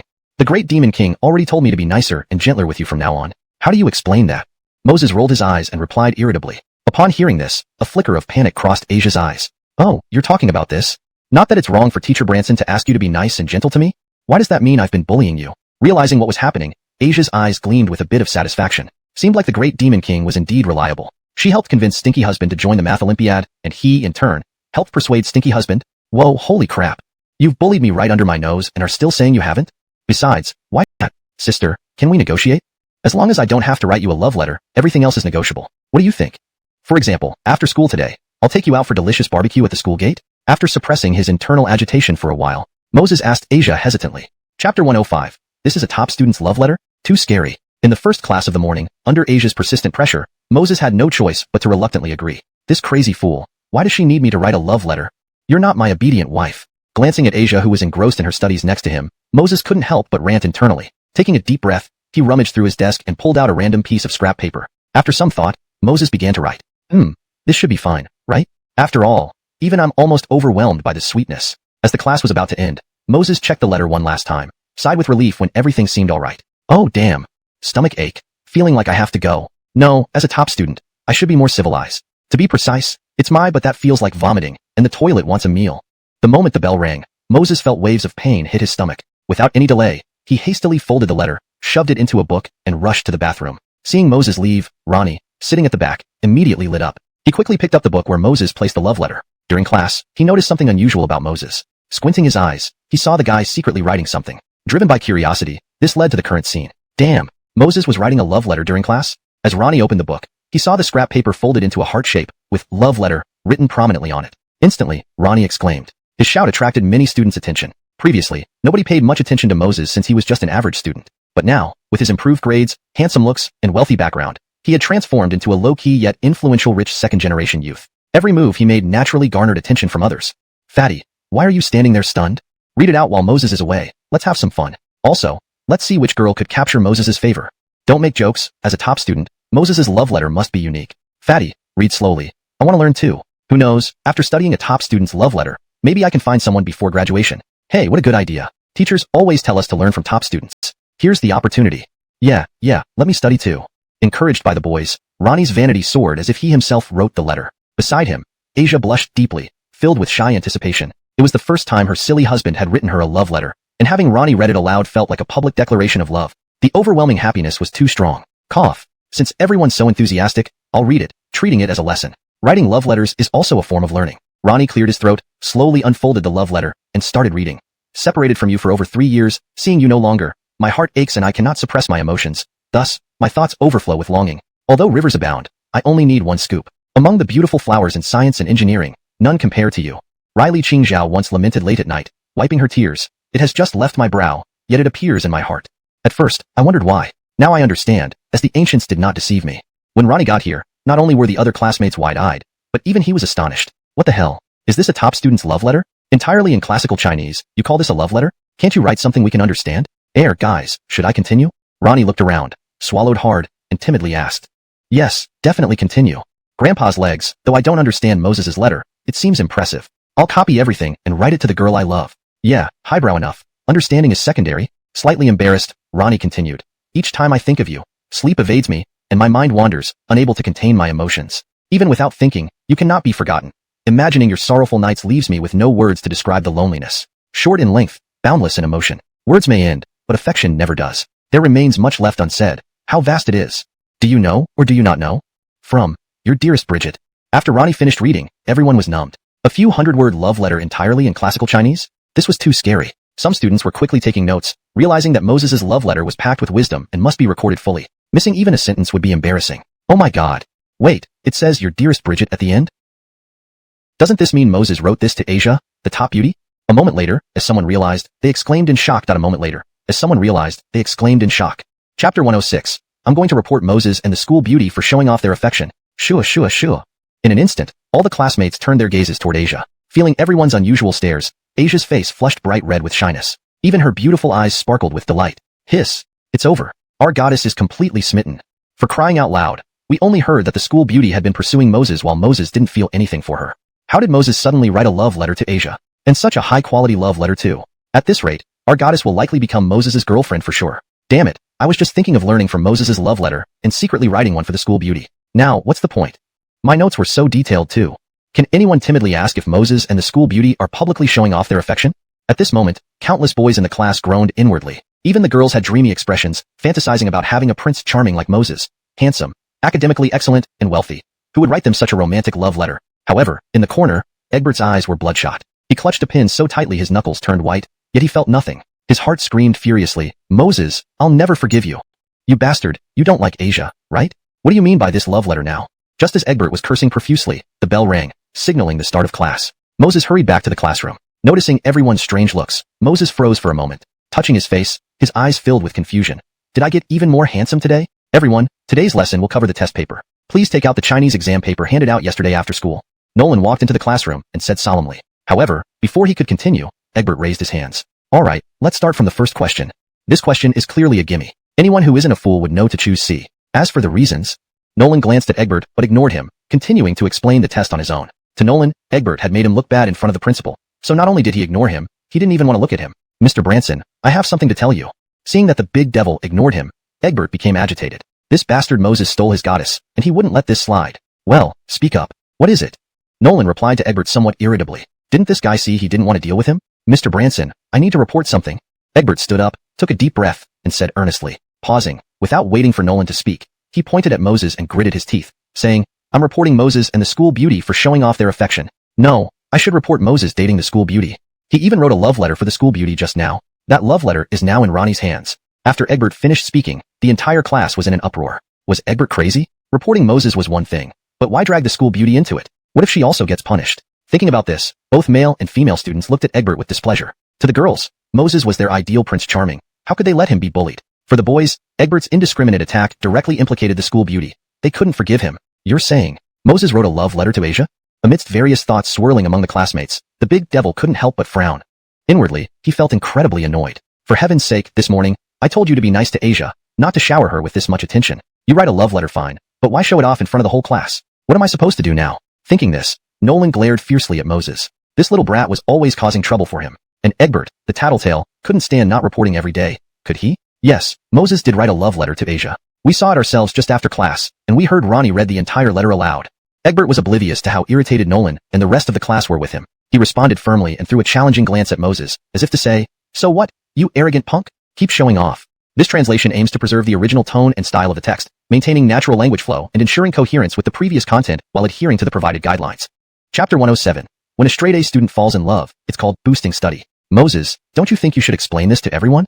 Nolan deliberately furrowed his brows and stared at Moses. If Egbert had only reported it privately, Nolan could have easily come up with an excuse for Moses. But now, with the whole class watching, even if Nolan wanted to favor Moses, he couldn't. Otherwise, everyone would learn from Moses, slacking off all day, focused only on making money and falling in love. How could he be the grade head then? Regarding this love letter, it's actually very simple. Moses stretched lazily and said in a nonchalant tone. Egbert couldn't help but sneer. Simple? Ha! I can't wait to see how you talk your way out of this. With everything written in black and white, even if you try to make the moon square, I won't believe a single word of yours. Facing Egbert's provocation, Moses smiled lightly. This guy is just like a jumping clown. Forget it, not worth dealing with him. Just as Moses was about to explain, Asia suddenly stood up beside him. Looking anxious, she said, Teacher Branson, Moses didn't intentionally write me a love letter. All of this is my fault. I forced him to write it. If there's any punishment, punish me instead. The moment Asia finished speaking, the entire class fell silent. What? Moses didn't intentionally write her a love letter? Did he do it by accident? Even if that were the case, why would a top student like her take the blame for him? Not just the other students, but even Moses felt immensely awkward at this point. What the hell? I was just about to explain. Why did you, Asia, have to jump in and say something? Now, it's as if dirt has fallen into my pants. Whether or not it's dirt, it's still considered dirt. Branson teacher, look, they're still showing off their affection. You must severely punish this bastard Moses. He's dating during school time and influencing other students. Unforgivably wicked. Seeing Asia take the blame for Moses, Egbert's eyes grew even redder. Faced with Egbert's constant disruptions, even Moses started to feel annoyed. He looked at Nolan and explained, actually, this love letter wasn't written for Asia. It was for a female character in a game, named Bridget. To prepare for the college entrance exams, I had to stop playing with her 3 years ago. Feeling nostalgic, I wrote this love letter. After saying this, Moses couldn't help but recall playing King of Glory in his past life whenever he had free time. His favorite hero was Princess Bridget. This hero required no strategy or skill. You just laid back. Winning? That was because of good positioning. Losing? It was due to teammates' incompetence, not his support role. That's why when Asia asked him to write a love letter, Moses intentionally signed it as, my dearest Bridget sister. It appeased Asia while also commemorating the past. A perfect solution. Moses, you're talking nonsense. This love letter isn't what you say it is. You clearly. Before Egbert could finish, Nolan interrupted irritably. Why can't you accept Moses's sincere attempt to deceive you? Since you are so persistent. Egbert, publicly insulting classmates during class. Get out. As Nolan's stern voice echoed, Egbert froze. Didn't we agree to punish Moses for dating and being sweet? Why did it turn into me getting kicked out? No, the big demon lord is obviously favoring Moses. Thinking this, a surge of anger rose in Egbert. Why, Teacher Branson? I protest. Just because he studies better, looks better, and is richer than me, you favor him? Hearing this, Nolan's old face darkened. Previously, he found Egbert decent and obedient. Every day, Egbert greeted him early. Now, he saw through the facade. Knowing that Moses excels academically, looks better, and comes from a wealthier family, shouldn't that justify my favoritism? Watching this scene unfold, Moses couldn't help but chuckle inwardly. Has Egbert gone mad? Challenging the big demon lord? Isn't that courting disaster? Egbert, you're protesting, huh? Alright, let's talk. Let's set aside whether Moses and Asia are really dating. For academic performance, if you can achieve first in the grade or even first or second in the class, you're free to date and flaunt it. I'll approve it. The same applies to others. The school prohibits dating to ensure it doesn't affect studies. But if you can excel like Moses, balancing love and top grades, I have nothing to say. Nolan then scanned the entire class before focusing on Egbert again. Do you still have any objections? What else can I say? You've made your stance clear. What can I do? I'm so desperate. Note. This translation maintains the original tone, style, and paragraph structure while ensuring fluency and coherence.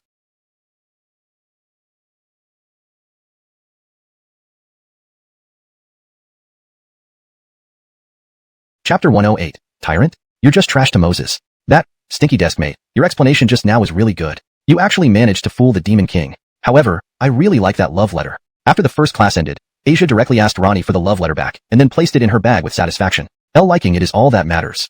But, could you do me a favor? Moses's face twitched. He wanted to tell Asia that what he told the Demon King was the truth. Not a single bit of it was fake. But after thinking it over, he didn't dare say it. Otherwise, if Asia asked him to write another love letter, hey, we've already started showing off affection so openly. Why are you still being so polite? Asia turned around with a mischievous smile staring at Moses. I'm spitting blood all over you. When did we ever show off affection in public? That, in the future, can you not take responsibility for things on my behalf without asking? With your intelligence, you're just making things worse for me.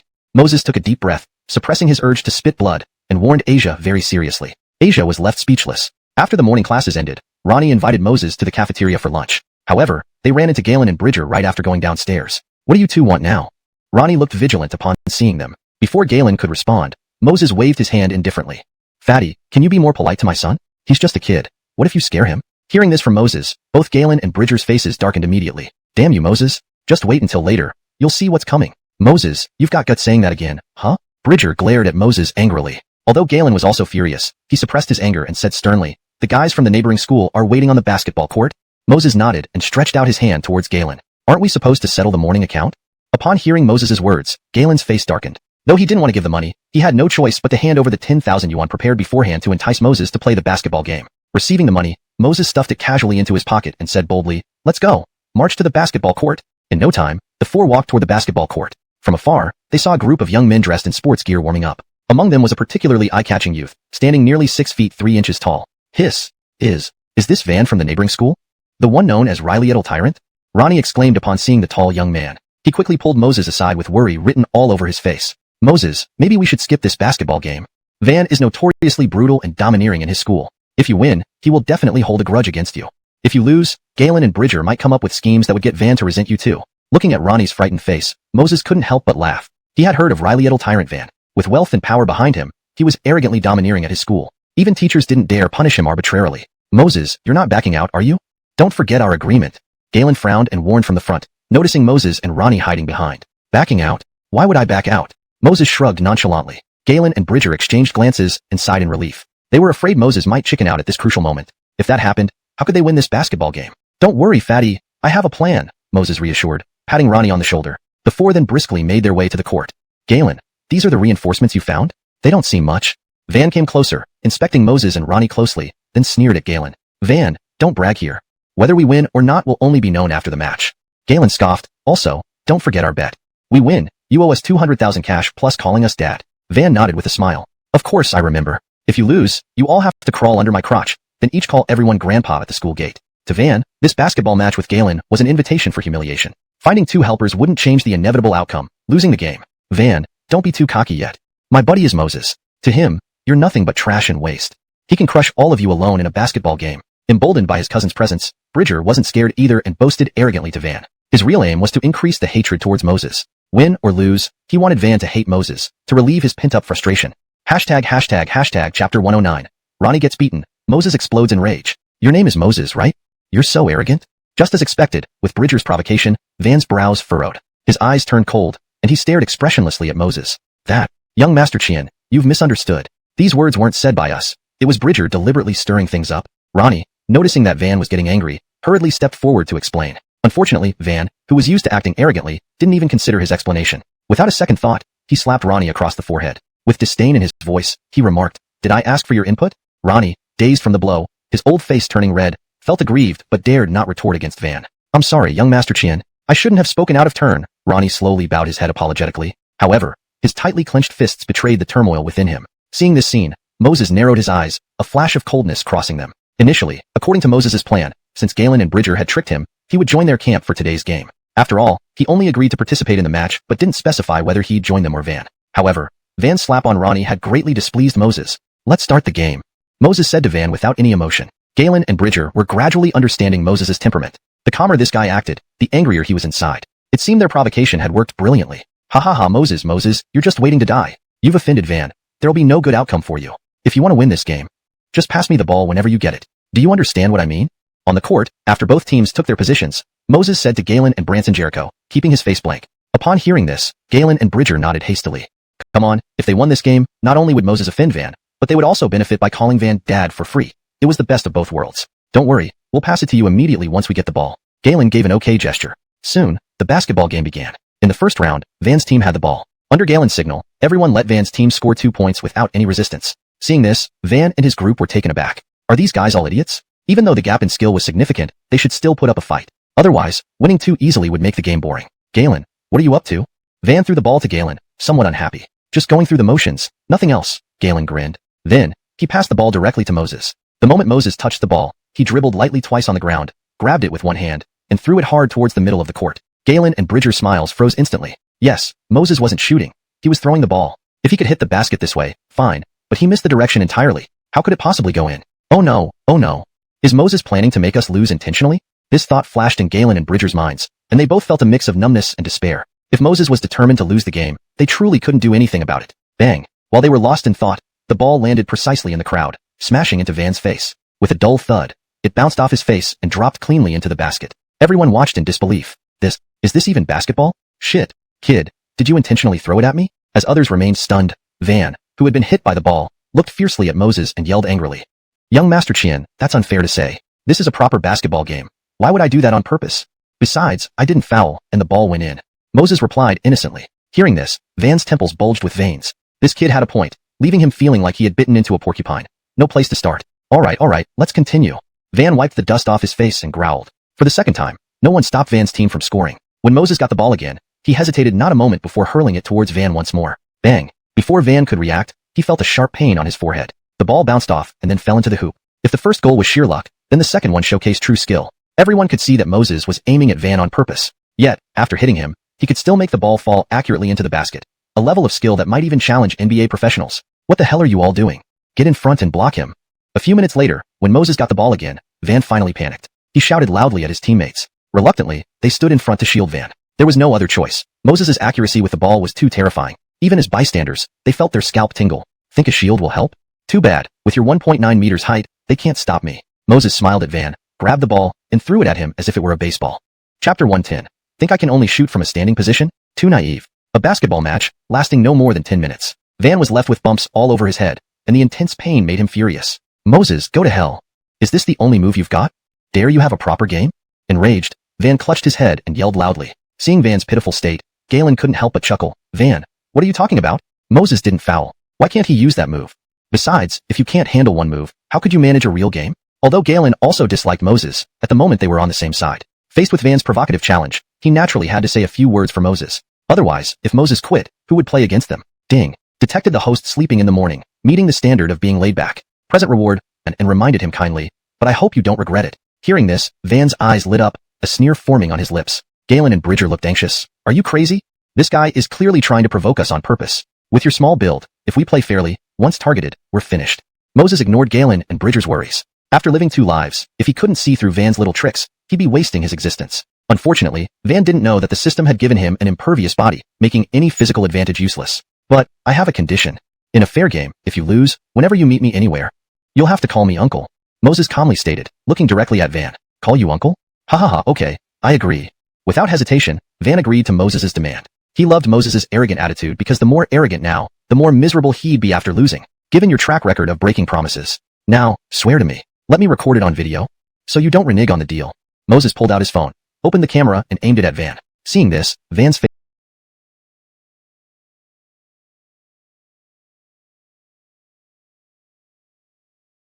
twitched. Damn it. You think you're getting serious, huh? Make me swear? Why should I? Don't want to swear? Alright, then let's call it a draw. No winner today. Waiting a while and seeing Van remain silent, Moses packed away his phone without another word, ready to leave. He had already beaten Van enough earlier, so giving up now wouldn't hurt. Fuck, do I need to swear or not? I, Van, agree to this basketball match with Moses. If I lose, I will call him uncle every time I see him. If I break this promise, may I be struck by lightning and run over by a car when I step outside. Seeing Moses about to leave, Van suddenly panicked. No choice, he started spouting oaths left and right. How else could he seek revenge if they didn't play? After breaking this promise, may my sons have no younger brothers, and my daughters have no grandmothers. After Van finished speaking, Moses stopped and pondered for a moment before responding with a solemn tone. Chapter 111. Human-shaped tank taking on steel body? F***CK. You be ***starred? Van clenched his fists tightly, eyes bloodshot. Is this called swearing an oath? This is clearly a curse. Fine, I'll do it. Seeing Moses about to leave again, Van reluctantly agreed. 2 minutes later, after Van had sworn, Moses confirmed that the video was fine and returned to the court. Moses, are you courting death? How could you provoke Van like this, and then face him head-on? If they target you physically, how can this game continue? Galen walked up to Moses, with a darkened face, and whispered a warning. As usual, pass me the ball as soon as you get it. Secondly, you just need to defend others. As for Van, I'll handle him. Moses didn't explain much, only giving brief instructions to Galen. F***CK. What an idiot. Had I known he would be so arrogant, we shouldn't have agreed to compete with Van. Now, if we lose, we'll share the same misfortune with Moses. In his heart, Galen kept cursing silently. The game started again. They passed the ball directly to Moses. Since this guy wants to take risks, let him. As Moses got hold of the basketball, Van sneered, ready to guard him. However, Moses's proficient and precise dribbling showed him off perfectly. Before he could react, Moses had already scored. Seeing this, Galen and Bridger's eyes lit up. Turns out, besides having an accurate three-point shot, Moses also has impressive basketball skills? Doesn't that mean there's still hope for this match? For Van and his team, however, this wasn't good news at all. With Moses's superior basketball skills, their chances of winning normally were slim. After all, they've been playing basketball for years. It's easy to tell skill levels at a glance. Nico, stick close to this kid from now on. Use physical force if necessary, understand? Van turned and instructed Nico, a youth around 180 centimeters tall. Don't worry, Mr. Chien. What use is great basketball skill with such a frail body? One hit from me, and he'll be peeled alive. Nico flexed his muscles confidently. Hearing this, Van felt somewhat relieved. With both him and Nico targeting Moses, the next part of the game should be manageable. If Moses gets injured, the rest of the players, including Galen, will be no trouble. During the second round, while defending Van, Moses managed to steal the ball within 30 seconds, before Van could even react. Moses's moves were too fast for him to see clearly. This bastard, pretending to be a pig-eating tiger? With such impressive basketball skills, why did he initially use only three-point shots? Thinking this, Van signaled Nico. Nico nodded subtly, then took advantage of Moses's drive to the basket, pushing towards him like a bulldozer. Moses, watch out. Seeing this, Ronnie shouted in alarm nearby. With Ronnie's warning, Nico collided solidly with Moses. Everyone expected Moses to be knocked flying, but instead, Nico was the one who flew back and slammed heavily into the ground. Moses didn't even flinch, continuing to dribble, scoring 2 points effortlessly. Nico, what the F***ck happened? Why foul when everything was going well? Faced with Moses scoring again and Galen approaching, Van scolded Nico first. Hearing this, Galen felt his face twitch. Damn it. He knew I'd caused trouble, so he preemptively shut me down? This Van is a real piece of work. Mr. Chien, my foot slipped. Nico sitting on the ground replied, looking aggrieved. On the surface, Van was accusing him of fouling, but Nico understood this as a rebuke. Why didn't he knock Moses down but fell himself? Touching his painful chest, Nico felt embarrassed. Colliding with Moses felt like hitting a wall. No, Moses's frail body was harder than any wall. Be careful next time. If you foul again due to slipping, wait until we get back to see what I'll do to you. We need to play by the rules. Van half closed his eyes, issuing a stern order to Nico. Hearing this, Nico drew a deep breath, climbed painfully to his feet, and nodded heavily at Van. Being thrown back by Moses earlier made him feel humiliated. Even if Moses were a steel fortress, he had to knock him down this time to clear his name. Unfortunately, reality proved harsher than expectations.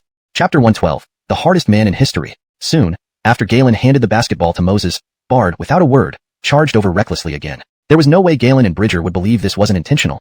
Yet, they were too far from Moses to intercept him. Actually, even if they were close, they wouldn't have helped Moses stop him. Come on, confronting someone as sturdy as Bard. Wasn't that just looking for pain? Moses, quickly get out of his way.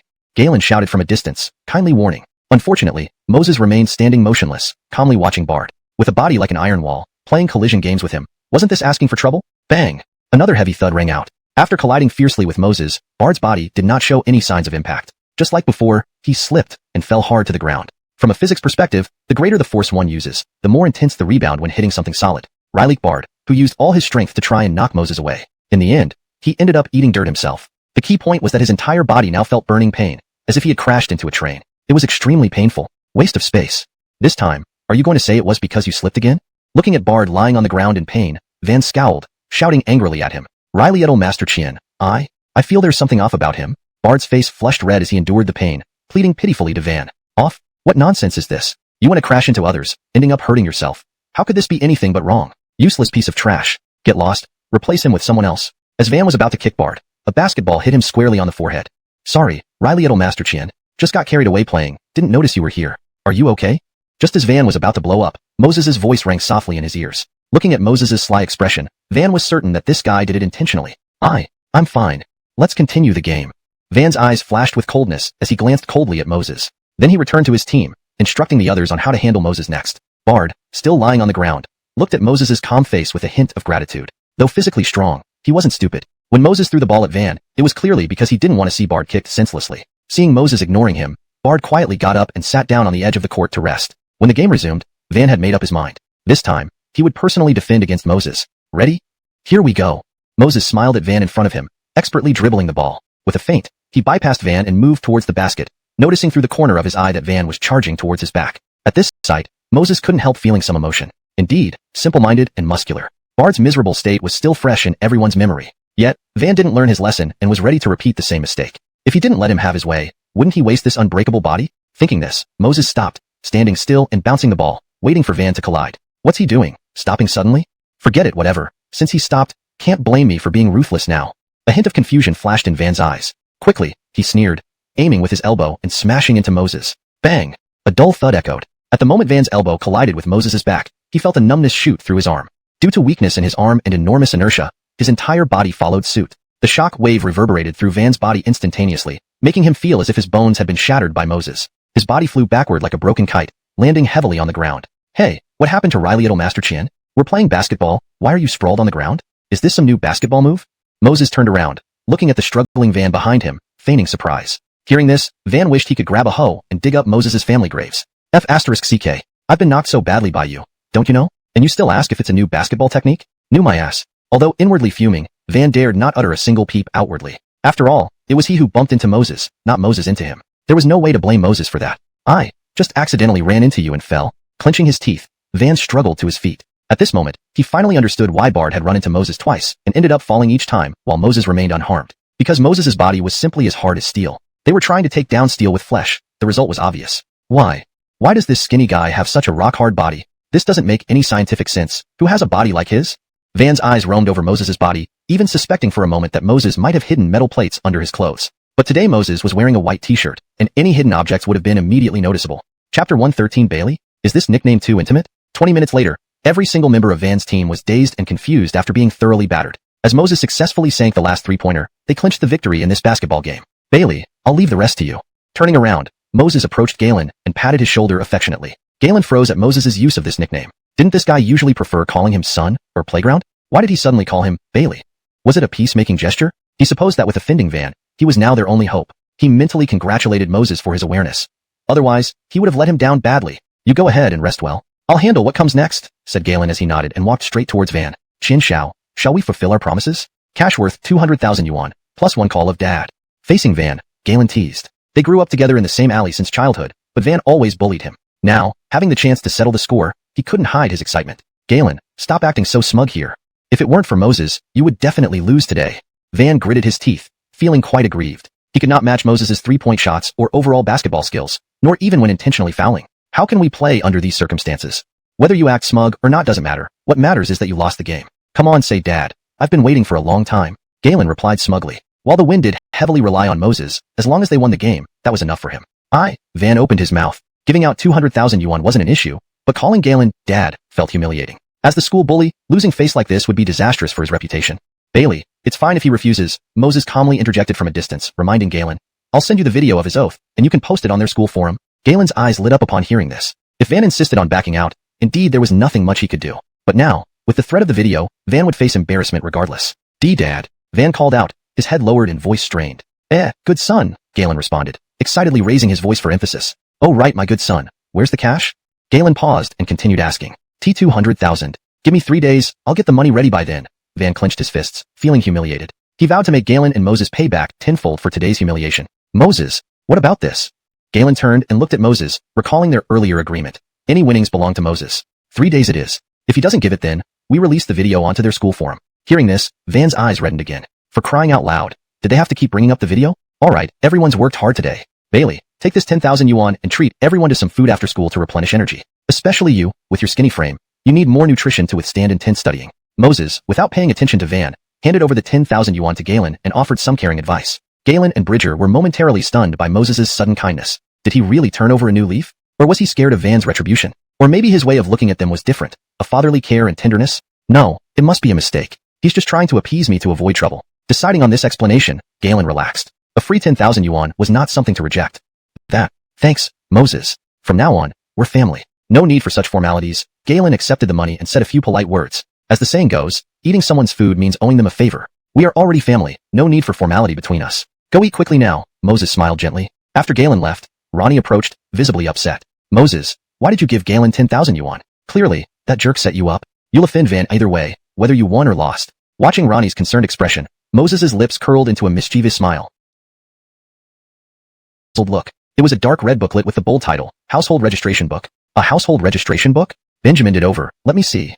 Seeing those three big characters, Van's eyes lit up instantly. He had been planning to investigate Moses's identity and home address thoroughly. Then, when the opportunity arose, he'd gather some brothers from the streets and deal with this bastard. Imagine his surprise when Moses inadvertently dropped such an important document right there on the basketball court. A few minutes later, after reading through the household registration book, Van was utterly stunned. All the confusion from before finally made sense. No wonder Moses has been so kind to Galen. And no wonder he wanted to help Galen win the game.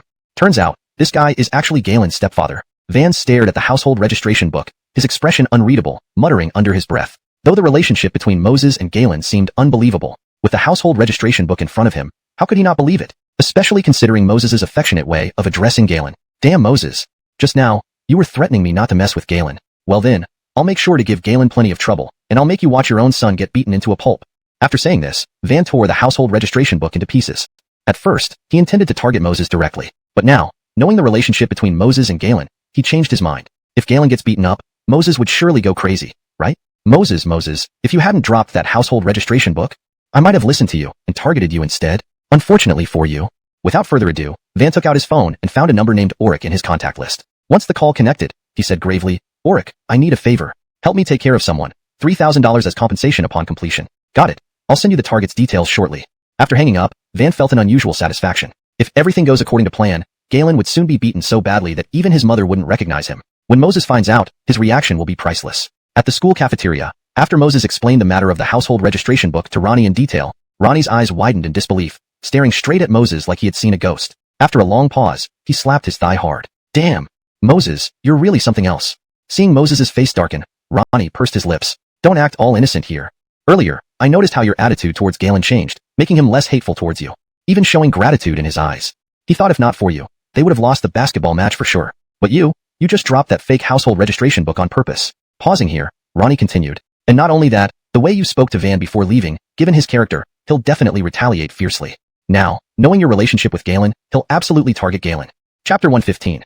Gold-digging woman, you have a net love husband who still flirts with me? After school let out in the afternoon, Moses was planning to visit the brewery. However, he was forcibly dragged out of the school gates by Asia. Hey, Asia, why are you in such a hurry? Moses asked somewhat dejectedly at the school gate. This silly girl, did she get her head caught in a door or something? To be so public about grabbing and pulling me around at school. What if the students misunderstand? She may not care about her reputation, but I do. I want to go pray for my husband at Chingha Temple, Asia blurted out without hesitation. However, as soon as these words left her mouth, Moses's eyes widened instantly. What the heck?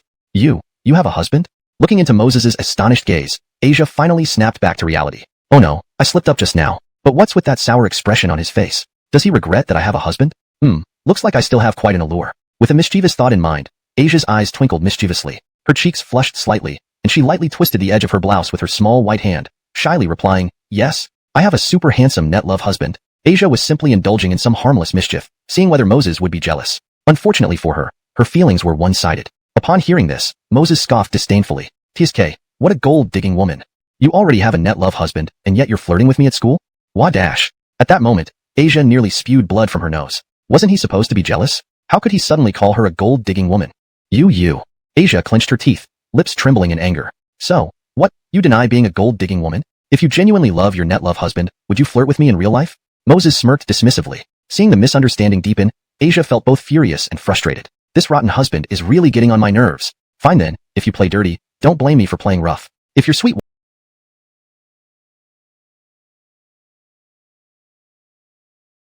wife starts flirting with guys in real life, does that make her a gold-digging woman too? Asia shot back through gritted teeth. Nah, my sweet wife isn't like you. Our relationship is great. She wouldn't flirt with boys at school, and neither would I with girls. At least, I have enough confidence for that, Moses said calmly. Well, looks like my rotten husband trusts me pretty well after all, Asia smiled wryly. Since that's the case, I'll forgive you this time. Then how about considering the possibility that the guy I'm flirting with is my net love husband? After a pause, Asia decided to be more straightforward. If only he could figure it out, they might meet up right away. Asia, stop slandering me. When did we become net love partners? Anyone can talk nonsense, but words matter. What if my sweet wife misunderstands? Can you take responsibility for that? Moses nervously glanced around after hearing this, sighing with relief when he confirmed no one was paying attention to them. Looking at Moses's flustered look, Asia couldn't help but laugh and cry at the same time. Why does this man's intelligence drop to zero in real life? Even with such clear hints, he still doesn't get it. Gosh, this is going to drive my sweet husband crazy. Forget it, I don't want to talk to you anymore, Asia pouted. Everything about the net love husband was made up, okay?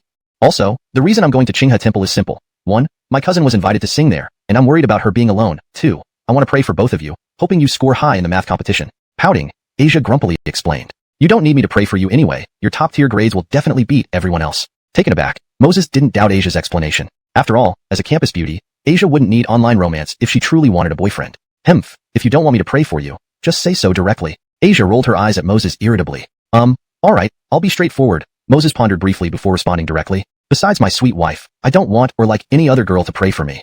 Asia. An hour later, the two hailed a cab to Qinghe Temple. As soon as they arrived at the temple, they saw a group of men and women standing in the center. These people ranged from their 20s to their 50s, dressed in ways that suggested wealth and status. Standing beside them was a girl in a black short skirt who stood out due to her cold demeanor, exquisite beauty, and perfect figure. Whoa, holy cow. What's that dumb reindeer doing here? Moses exclaimed in surprise. Following his gaze, Asia spotted her cousin. The rotter calls my cousin a dumb reindeer, haha. If she knew, she'd definitely come after him. Should I side with the rotter, or the rotter?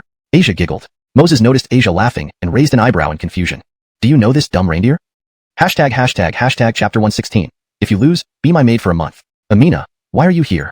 Didn't we agree that, how did this guy come along too? Just as Asia was at a loss on how to introduce her cousin to Moses, Danielle noticed her and walked over first. But when she saw Moses standing beside her cousin, Danielle gritted her teeth in anger. She hadn't forgotten Moses's earlier comment, you look particularly ugly today.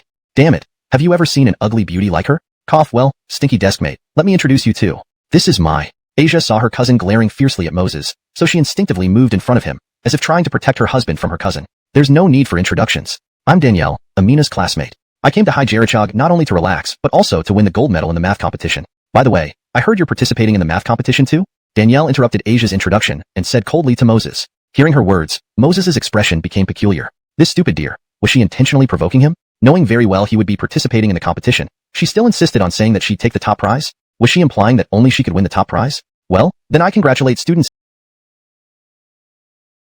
in advance on winning the math competition gold medal. Even though he knew Danielle was trying to provoke him, he had no interest in this childish game. Amina, I remember you mentioned before how impressive certain people were academically. Now, it seems they're just ordinary after all. You haven't even started the competition yet, and you're already admitting defeat. In my opinion, you should give up on a man with no fighting spirit early to avoid ruining your life. Danielle looked at him with disdain and kindly advised Asia. Initially, Moses didn't want to argue with Danielle, but since she kept provoking him, he decided he wouldn't blame himself for showing off. Students, are you misunderstanding something? This time, besides the first prize, there's also a special award above it. When you win first place, I'll win the special award. What's wrong with that? Moses blinked at Danielle, wearing an innocent smile. TSK. Nonsense. What do you mean she wins first place while he gets the special award? Does he think Danielle is only good enough for first place? You. Danielle's face turned slightly red with anger, and her beautiful eyes sparked with fury. Students, it seems you're not convinced. How about this? Let's use this math competition as a challenge. If you lose, you agree to one of my requests. And if I lose, you can do whatever you want. How does that sound? Dare you play? Seeing Danielle's bufuchi, unconvinced, little expression, Moses couldn't help but chuckle. Lately, he had gotten into the habit of making bets and teasing people like Galen, Bridger, and Van, finding a peculiar pleasure in it. The excitement of winning and being able to set any conditions was truly gratifying. Revised for fluency and natural reading in English. Seeing Danielle's unconvinced expression, Moses couldn't help but laugh. Recently, he had been enjoying the feeling of making bets and teasing people like Galen, Bridger, and Van. There was a particular thrill in winning and setting any conditions, which made him feel incredibly satisfied. Christy, no, elder sister Warner, perhaps we should forget about it? After all, we're not strangers. Asia's heart skipped a beat upon hearing her husband's words and kindly reminded her cousin. She knew Moses's nature. Whenever he opened his mouth, trouble would follow. If her cousin agreed to the challenge, considering Moses's excellent academic performance, she would surely lose. Amina, don't speak. I accept the challenge. A cold light flashed in Danielle's eyes, and she agreed without hesitation. She was absolutely confident in her grades. Throughout her school years, she always topped her grade, praised by countless teachers as a genius. If she couldn't even beat someone like Moses, what kind of genius would she be? Excuse me, who among you is student Danielle? Just as Moses was about to speak, a middle-aged monk approached again. She instantly exploded in anger. Hashtag chapter 117. Old bald monk, too much bullying. You're the dumb deer, and your whole family are dumb deer. Jody glared fiercely at Moses, angrily shouting.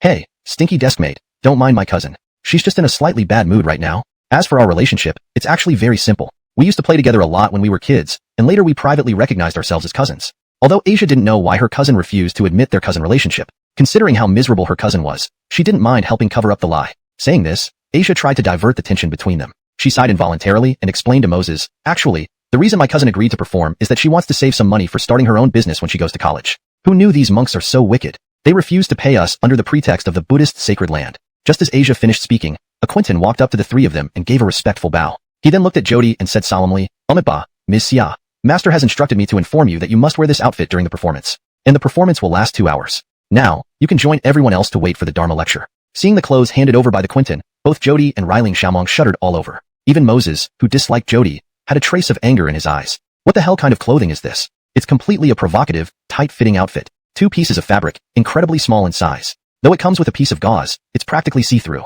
Wearing such attire, let alone a high school student like Jody, even a mature girl in her 20s or 30s wouldn't dare to dress like this in public. If they offered enough compensation, maybe it could be justified. But the crucial point is that these dead bald monks were clearly bullying Jody under the guise of the Buddhist sacred land. Alright, we got it.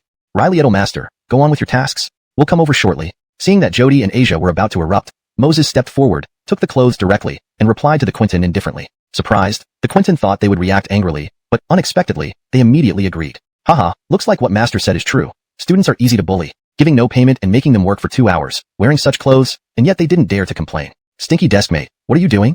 These monks are deliberately bullying my cousin. Besides, singing performances are one thing, but how can my cousin possibly wear this? The moment the Quentin left, Asia reacted, looking worriedly at Moses. Upon hearing this, Moses glanced at Jody, whose face was ashen, and her teeth tightly clenched on her red lips. Alright, leave this matter to me. As for the singing performance, tell the dumb deer to sit quietly and watch and learn.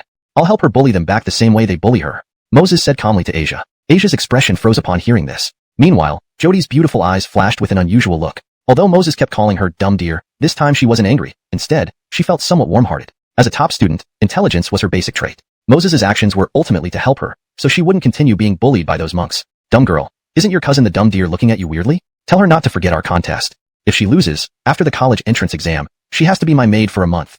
Feeling Jody's strange gaze, Moses shivered. He hurriedly spoke seriously to Asia. He helped Jody because he simply couldn't stand seeing a girl bullied by those deadbald monks. Don't end up getting mistaken for anything more because of this trivial matter. Fine, if you score higher than me in this math competition, after the college entrance exam, I'll be your maid for a month. Initially, Jody's impression of Moses had improved due to this incident. But now, everything went back to square one. Christy, shall we call it off? If you lose, this guy will definitely bully you in every way. Asia timidly suggested to Jody. Iona, don't forget, you two aren't really a couple yet. You're not even married, so please don't always take his side. Jody glared at Asia fiercely, displeased. Hearing this, Asia couldn't help but think to herself. I'm kindly advising you, and you turn it against me. Alright then, just wait until my stinky husband makes you kneel before him. Hashtag chapter 118. The Buddha does not want to save you poor guys. Clang, clang, clang. As Moses and the other two entered the courtyard, a bell sounded. Welcome all devotees to our Chingha temple. Today, our abbot will open the gates of Buddhism widely and explain the mysteries of Buddhist teachings to everyone for the salvation of all sentient beings. Amitabha, may everyone have a lifetime of peace and good health. A middle-aged monk stood at the front, speaking solemnly to the crowd. After pausing for a moment, he gave a nod to the young monk standing beside him. Immediately, the young monk announced loudly, next, if anyone wishes to donate incense offerings, please place them in the donation box. Amitabha, may the merciful Buddha bless each of you who come with karmic ties. Upon hearing this, several tycoons in the crowd did not hesitate. They slowly approached, one by one. There was no way out. Someone was standing at the entrance holding the donation box. If they didn't contribute, how could they face entering the temple? Moreover, for these tycoons, a small amount of money like this was nothing significant. Amitabha, Tracy, donor, has donated 5,000 yuan. The first person in line was a chubby man wearing a thick gold chain around his neck. After donating 5,000 yuan, he turned back with a smug look, as if showing off his wealth. Backwater guy, just 5,000 yuan? O'Brien behind him looked disdainfully at the fatty. Without hesitation, he pulled out 7,000 yuan and handed it to the young monk. Amitabha, Kolmhua, donor, has donated 7,000 yuan. Stinky deskmate, cousin, don't these guys seem like they're deliberately trying to extort money from everyone? They even announced the donations aloud. Who does that when donating incense offerings? Standing at the back, Asia watched this scene unfold with confusion. Hearing her words, Moses couldn't help but chuckle. You hit the nail on the head. The old bald monk is indeed exploiting these fools. And these fools understand the situation.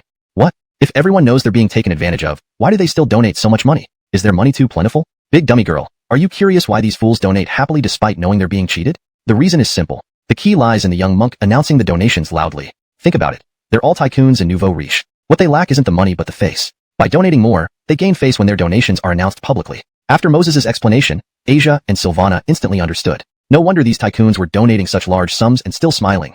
They were here to show off at Chingha Temple. Amitabha, welcome 3 devotees to donate incense offerings. The compassionate Buddha will certainly save those who come with karmic ties. When it was Moses' turn, the young monk kindly reminded them again. Hearing this, both Asia and Silvana frowned. Already annoyed by the scheming monks, the two sisters felt extremely displeased. Now they wanted donations too? That was simply outrageous. Riley Master, is there a limit to donations in the temple? For instance, if someone donates 100,000 or 200,000, would it be excessive?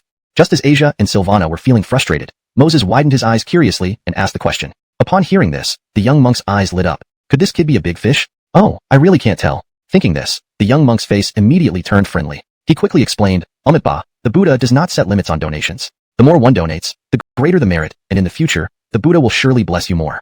In essence, the young monk was hinting that more donations were always better. Behind Moses, Asia and Silvana saw this exchange and became visibly anxious. Had Moses lost his mind? These monks weren't exactly trustworthy. No matter how wealthy he was, he shouldn't hand over money easily. Stinky deskmate, come here, I need to talk to you. Asia gently tugged on Moses' sleeve, unable to hold back. She didn't want her stinky husband to get cheated. As a loyal wife, she naturally had to remind him at critical moments to avoid his impulsiveness. Unfortunately, Moses ignored her completely. Instead, he nodded at the young monk earnestly. Umitba, indeed, the Buddha is compassionate.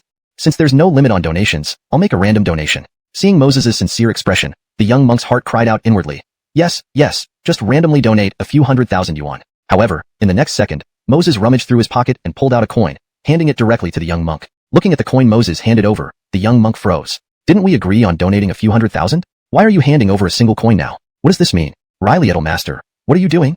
Put it in the donation box for me. Right? This coin represents the contribution from all three of us. Please don't mind, Riley Master. After all, the Buddha is compassionate. The amount of the offering doesn't matter. What matters is the sincerity of the heart. Seeing the stunned young monk, Moses didn't forget to invoke the Buddha's name. After all, wasn't this typical of the monks' tactics? If they used their tricks, then Moses would use theirs as well. There was nothing wrong with that. What? One coin represents your three people's contribution? No, since you only donate a single coin, why did you ask about donating hundreds of thousands? Coming to his senses, the young monk drew in a sharp breath. His eyes widened as he questioned Moses with evident frustration. I just wanted to know if there was a limit on donations. Then you said there wasn't any? Moses shrugged his shoulders, looking innocently at the young monk. Upon hearing this, the young monk inwardly cursed. Damn it! Are you playing tricks on me? To hell with you. Others donate several thousand, tens of thousands. You donated one coin. No, you three donated one coin. Can't you just have a little mercy? The Buddha clearly doesn't want to save poor bums like you. Chapter 119. An acrostic poem, Are You a Dog? Dear patrons, to prove that you are destined for Buddhism, we have specially added an extra question as part of our program. Next, I will distribute the questions to everyone. If you answer correctly, you can enter the hall. The Quentin quickly walked up to the group after tossing Moses' coin into the donation box and announced clearly. The so-called questions were just cards with simple problems on them. For example, the first question given to the fat man wearing a gold chain was, there are 7 birds on a tree. 3 of them were shot by a hunter. How many are left? This is way too easy.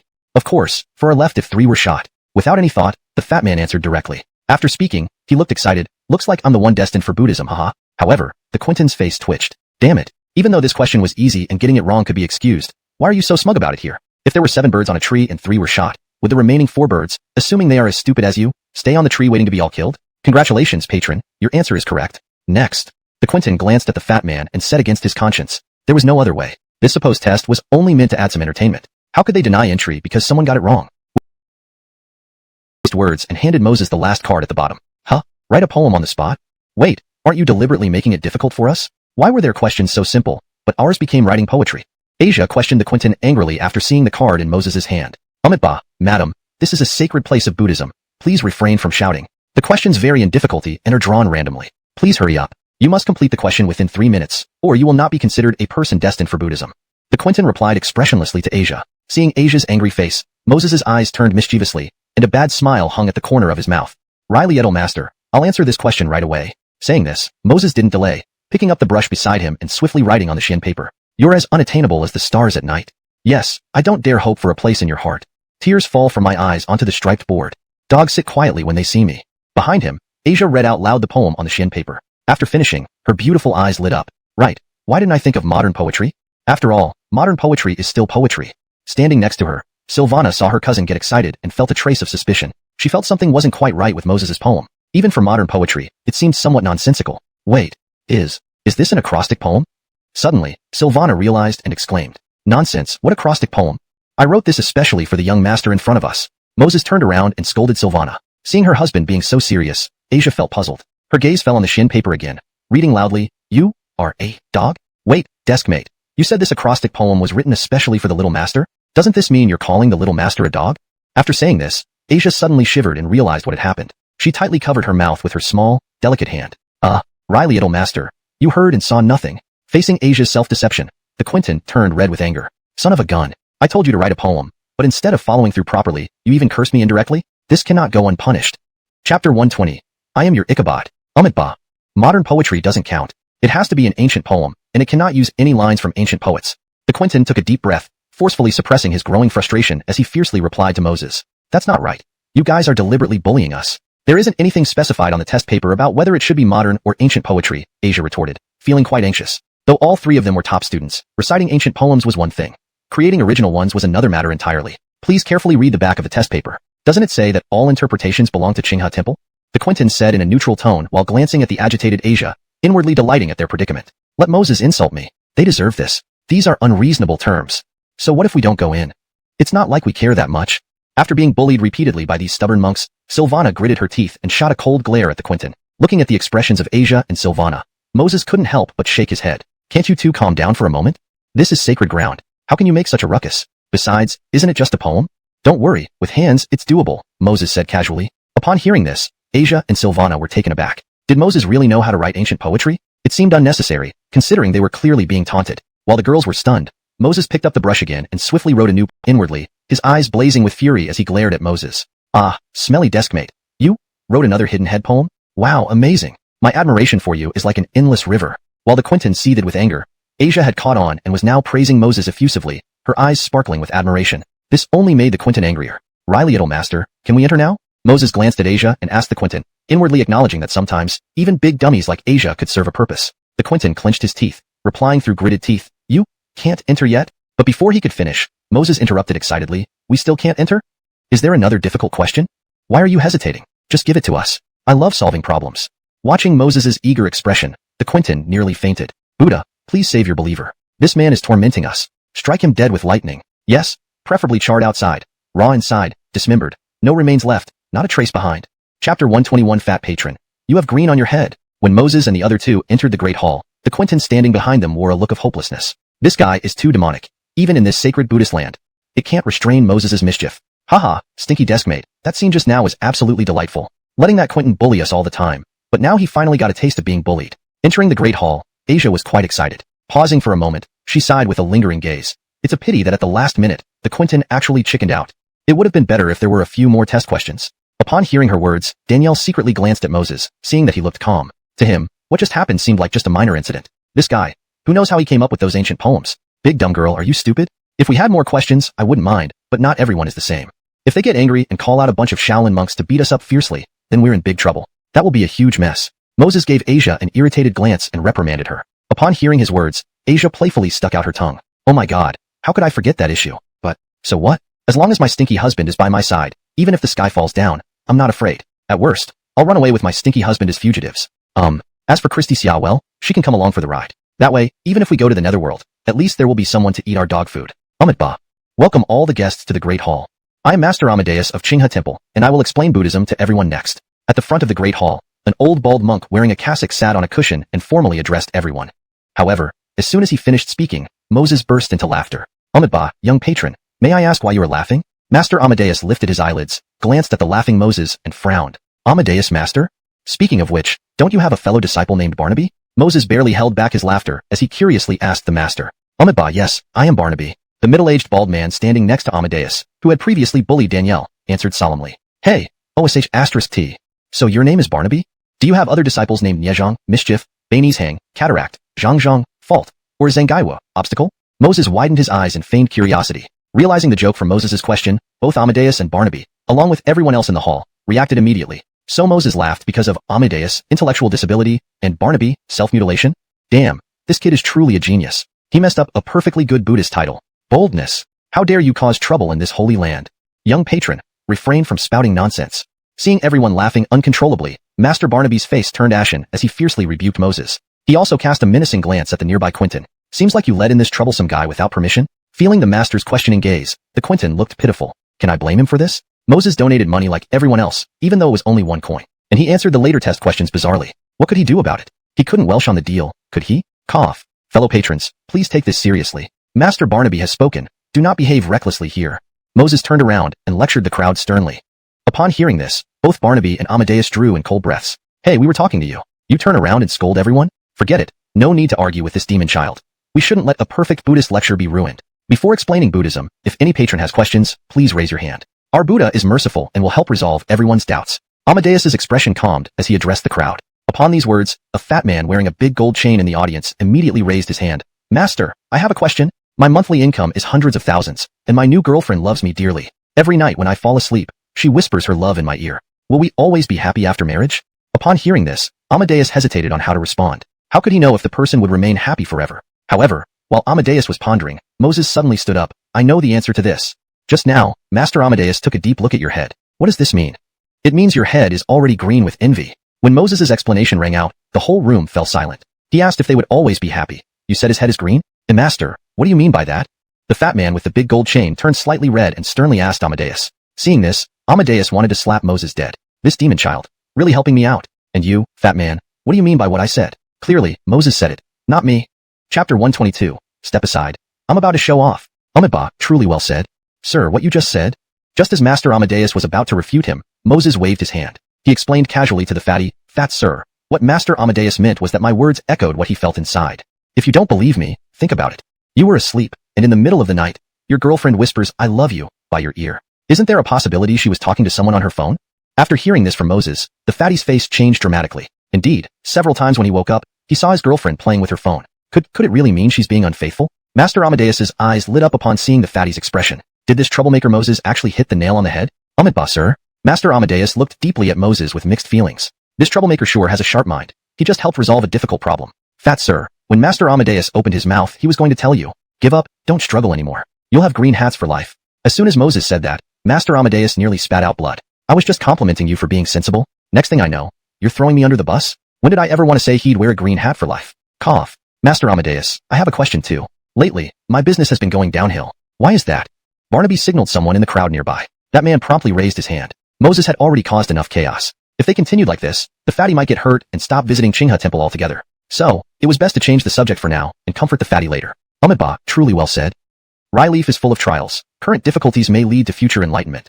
This time, Master Amadeus answered without hesitation. Otherwise, if he let Moses interject again, it would be very awkward. Seeing Master Amadeus's urgency, Moses smirked. Bah, as if I care so much about answering your questions. Hearing Moses mutter, Asia and Silvana couldn't help but cover their mouths to stifle laughter. He claims not to care, but everyone is afraid of him. A perfectly reasonable explanation from him could end up cutting off the temple's offerings. For the rest of the session, every time someone asked a question, Master Amadeus answered immediately, not giving Moses any chance to speak. Moses grew increasingly irritated and stood up abruptly before Master Amadeus could open his mouth again. He looked directly at Master Amadeus and said earnestly, Master Amadeus, I have a confusion too. I hope you can help me solve it. Upon hearing this, Master Amadeus and Barnaby exchanged glances, their eyes gleaming with anticipation. What a brave boy. Heaven's gate was open, but you chose hell. We haven't even settled the score yet from earlier. And here you are delivering yourself to us? Heh, wait and see. Soon, I'll verbally tear you apart, or else. Sir, please ask your question. Today, I will certainly help you find the answer. Master Amadeus took a deep breath, eyes filled with excitement as he eagerly waited for Moses' response. Asia and Silvana, watching Master Amadeus' reaction, both felt anxious. What is Moses doing? After causing so much trouble earlier, wouldn't they look for reasons to deal with him? Yet, he goes right into it? Asia, what should we do? Watch my husband be humiliated by Amadeus? Silvana, sorry, while you did get revenge for me earlier, now that you're asking for trouble, I can't help. While Asia and Silvana had their conflicting thoughts, Moses frowned and sighed. My confusion is simple. Just recently, I soared from second to last in the class to first place. My teachers want me to apply directly to Tsinghua or Peking University. It's quite distressing, really. I wanted to open a store for fun for my girlfriend. Before I knew it, it made tens of thousands per day. At this rate, soon, I'll be a billionaire. For this, I feel sad and upset. Because I haven't experienced enough of a poor life. The entire audience fell silent. This is your worry? Are you serious? You went from second to last to first in school, and now Tsinghua or Peking University wants you. Any student would be thrilled, yet you're unhappy? If that wasn't enough, you ran a shop and earned tens of thousands daily, quickly becoming a billionaire, and then complained about not experiencing poverty long enough? Go experience real poverty somewhere else. If you don't want to live a billionaire's life, let us try it. Chapter 123, Buddha, please take this evil away. Master Amadeus, why aren't you saying anything? Are you looking down on everyone? Or did we not donate enough incense money? Seeing Master Amadeus's face twitching continuously, Moses asked in a particularly innocent manner. Upon hearing this, Master Amadeus felt a surge of hot blood rush to his head. Damn, is this how you ask me to solve your doubts? This is clearly just showing off. How can I possibly answer such questions? And what do you mean by looking down on us all? I clearly look down on just you. Though anger surged within Master Amadeus, he couldn't lash out in front of so many people. He could only forcibly suppress his anger, muttering the great compassion mantra crazily in his heart. Young benefactor, can you ask some other questions? Your previous question is not easy for this poor monk to answer. After reciting the great compassion mantra more than 10 times, Master Amadeus felt slightly calmer. Thus, he said solemnly to Moses, is this guy really a master? He should admit it if he doesn't know. Why must he come up with so many excuses and reasons? Moses muttered under his breath. Upon hearing these words, Master Amadeus once again felt a rush of anger. K. Is this brat doing this on purpose? Buddha, please show your power quickly and take this evil away. Don't let him wreak havoc in the human world. Asia and Danielle, sitting beside Moses, saw the expression of Amadeus and Barnaby, who were furious but dared not vent their anger. The two couldn't help laughing inwardly. Moses' move was too underhanded. The rest of the audience inside the venue silently criticized in their hearts. Where did this demon come from? Isn't he even better at showing off than we are? Ah, what a mistake. Why didn't we think of using this method to show off earlier? Forget it. I have a big heart. Since Master Amadeus has spoken, I'll give him this face. While everyone had mixed thoughts, Moses sighed. He turned his gaze back to Master Amadeus, continuing, it's said that when God opens a door for you, he must close a window. But why does it seem different when it comes to me? When God opened a door for me, not only did he not close the window, but also opened several dozen more doors for me. For example, it's fine if I do well in my studies, but I'm also incredibly handsome. Being this handsome isn't enough. I also have an amazing physique. Master Amadeus, tell me, why am I so handsome, smart, gifted in business, and can write beautiful ancient poems? At this point, Moses paused. Pointing to Asia and Danielle beside him, he continued, this one is the school beauty of our university, always flirting with me relentlessly. She wishes for me to be her boyfriend immediately. As for this one, she's the school beauty from the neighboring city. She wanted me to be her boyfriend upon our first meeting. If it were just that, it wouldn't matter much. But after I told them clearly that I already have a girlfriend and don't like them, they still insisted on pestering me nonstop. Master Amadeus, tell me, what sins did I commit in my past life that made me so outstanding in this one? When Moses finished speaking, Amadeus and Barnaby almost vomited blood along with the Quinton at the door. I asked you to change your question, not to start showing off again. Does this evildoer actually enjoy showing off in such a sacred place? At this moment, apart from Amadeus and company, the others in the hall also felt heart-wrenched. They thought they had achieved great success after half a lifetime, only to be utterly overshadowed by a mere student. This feeling was unbearable. Yeah, right, including Asia and Danielle. Faced with Moses's shameless remarks, Asia blushed. Is my husband really going to embarrass friend and foe alike now? Besides, aren't you being too narcissistic? Even though what you say is true, can we keep a low profile? As for Danielle, she was seething inwardly. Asshole, when I flirted with you before, it was just play acting, okay? Umitba, may all be well. Riley benefactor, can you please ask some normal questions? This time, Master Amadeus emphasized the word normal, hoping to prevent another round of boasting. Normal questions? If abnormal ones are beyond your capacity, wouldn't normal ones be even harder to answer? Moses pouted, feigning depression. Damn it, evildoer. Over the years, haven't I only taken a little extra incense money? Why must Buddha send someone like you to punish me? Master Amadeus, I've decided. This time, I'll ask normal questions, so as not to embarrass the master if you can't answer. Hearing this, Master Amadeus felt relieved. Could it be that Buddha heard my prayer and decided not to let this demon punish me anymore? Yes, it must be. Phew, finally, I can breathe easily. Otherwise, following his previous pattern, my hypertension would flare up again. Master Amadeus, if you use snake venom to poison a venomous snake, will the venomous snake die from its own venom?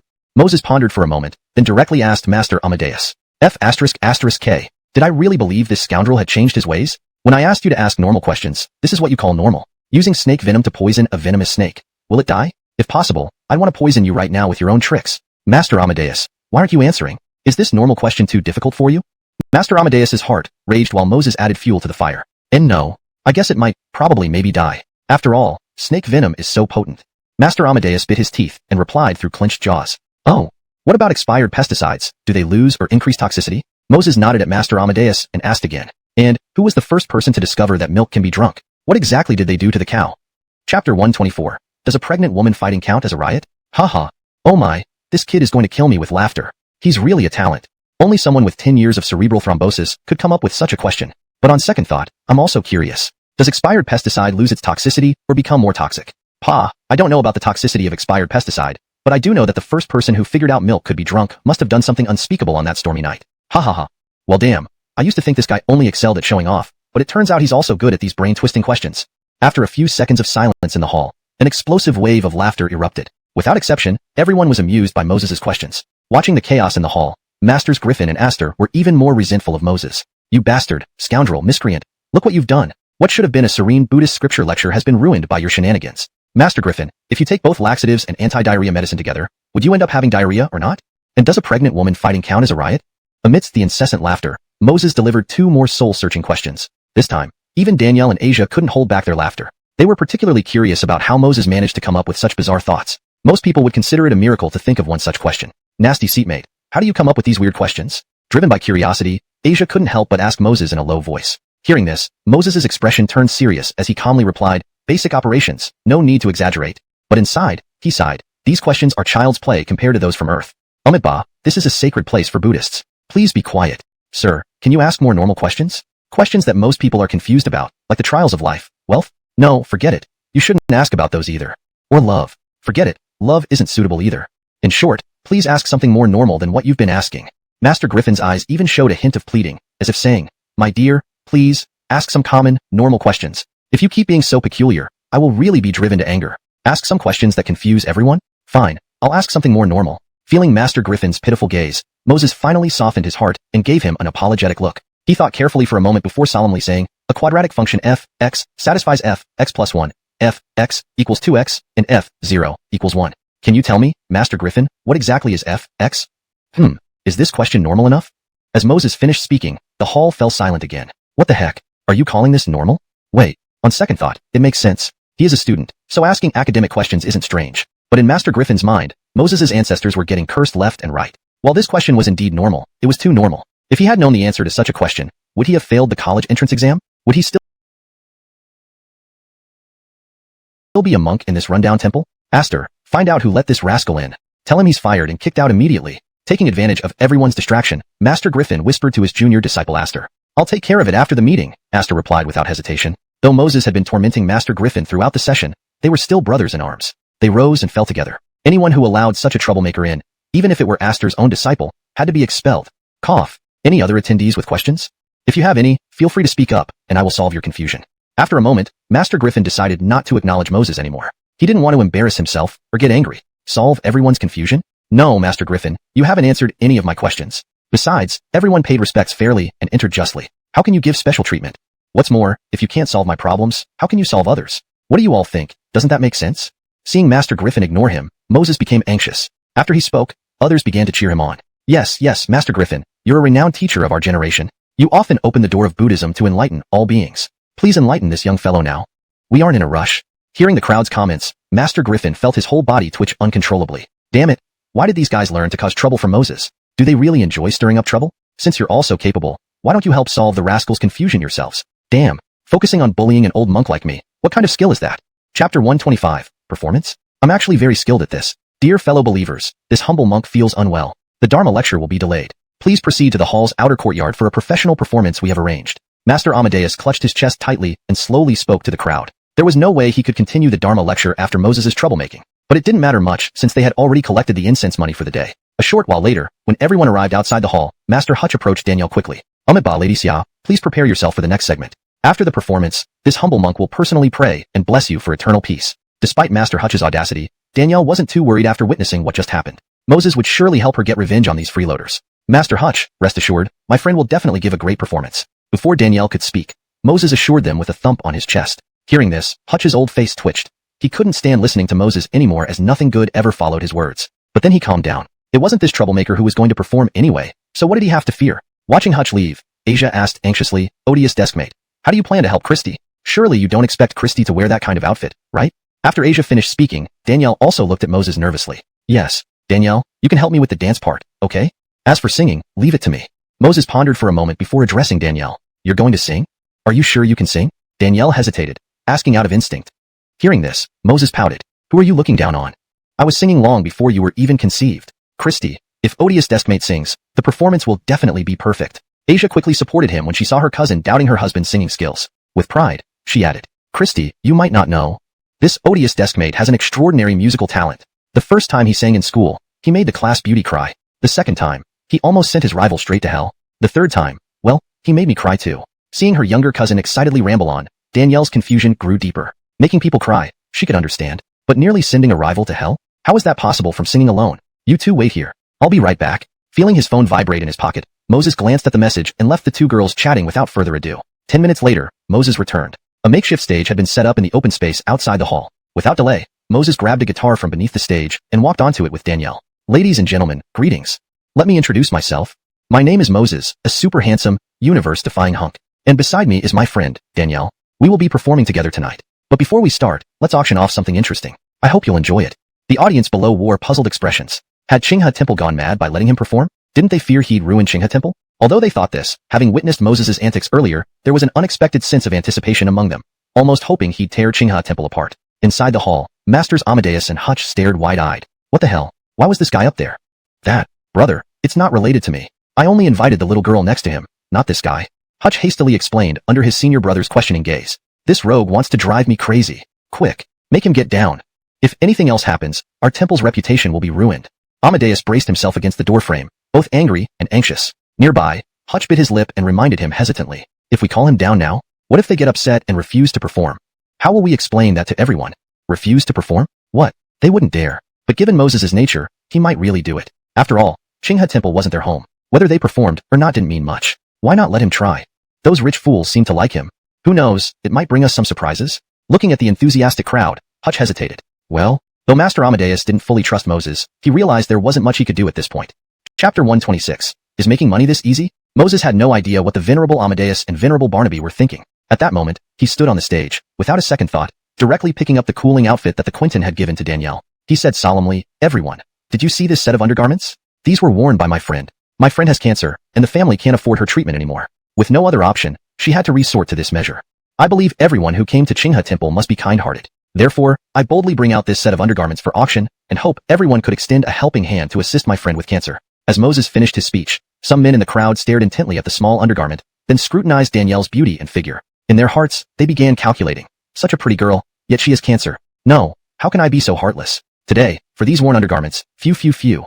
I mean because of Danielle's pitiful state, I have to get this set of undergarments. Standing behind Moses on the stage, Danielle almost burst into anger upon hearing Moses's words. This bastard actually slandered her publicly by saying she had cancer and claimed this outfit was hers? If it were just that, Danielle might endure it. But Moses's plan to auction off the undergarments made it unbearable. Moses, you better give me a reasonable explanation. Or do you think I won't expose you right now? Danielle whispered angrily from behind Moses. Hearing this, Moses glanced sideways at her fiery gaze and couldn't help but sneer. What are you panicking for? Did I say these clothes were yours? Stunned, Danielle couldn't react for a moment. You mentioned this as your friend's worn clothing after introducing me as your friend. Isn't this pointing at me? It can't be about anyone else, right? Wait, is this guy Moses deliberately misleading them? That makes sense considering his devious nature, right? But why do I still feel like I want to beat him up? Alright everyone, the auction starts now. The base price starts at 50,000 yuan. Each bid should not be less than 1,000 yuan. Seeing Danielle's skeptical face, Moses ignored her and loudly announced into the microphone. Understanding the psychology of these ostentatious rich people and nouveau riche in the audience, Moses had planned everything perfectly. If he hadn't laid this trap and mentioned that his friend had cancer and needed money for life-saving treatment, it would only fulfill their perverted desires while giving them a legitimate reason to participate in the auction. Riley Edel brother, seeing the pitiful condition of your friend, I must support you today. I offer 60,000. Indeed, not to mention, when you caused a scene in the main hall earlier, I was laughing non-stop. Today, I'll support you too, while doing some charity, so I offer 70,000. I offer 80,000. Holy crap, 80,000 doesn't count. Someone as kind-hearted as me must offer 100,000. I offer 120,000. I offer 150,000. When the bidders reached 150,000, others started hesitating. Although Moses held an outfit once worn by a beautiful young lady, spending so much money on it still felt extravagant to them. After all, using that money to find several equally beautiful ladies would be much more tempting, wouldn't it? On the stage, Danielle, along with Asia down below, saw these fools actually bidding up to 150,000. For a moment, the two girls stared wide-eyed, feeling like they'd witnessed a miracle. Why is making money this easy for Moses? Friends, whoever buys this outfit later, my friend will privately try it on to show the fitting effect. Seeing that the crowd was losing steam, Moses couldn't resist adding another remark. I just can't stand seeing cancer patients. I offer 170,000. Right, I also want to help your friend with cancer, so I offer 180,000. I offer 250,000. When the price soared to 250,000, no matter what Moses said, no one bid higher. With a hint of regret, Moses addressed the crowd. Since there are no further bids, this set of undergarments goes to this big brother. The fat man with a thick gold chain smirked, his lecherous eyes never leaving Danielle on the stage. He fantasized about the scene where Danielle privately wore the outfit for him. Edison, Moses, are you sure this is okay? Feeling the dead fat man's leering gaze, Danielle looked disgusted, with a faint panic creeping into her eyes. What if something unexpected happens, and they really make her wear this outfit? Think I went out for 10 minutes for nothing? Relax, I've already arranged everything. Turning back to look at Danielle, Moses explained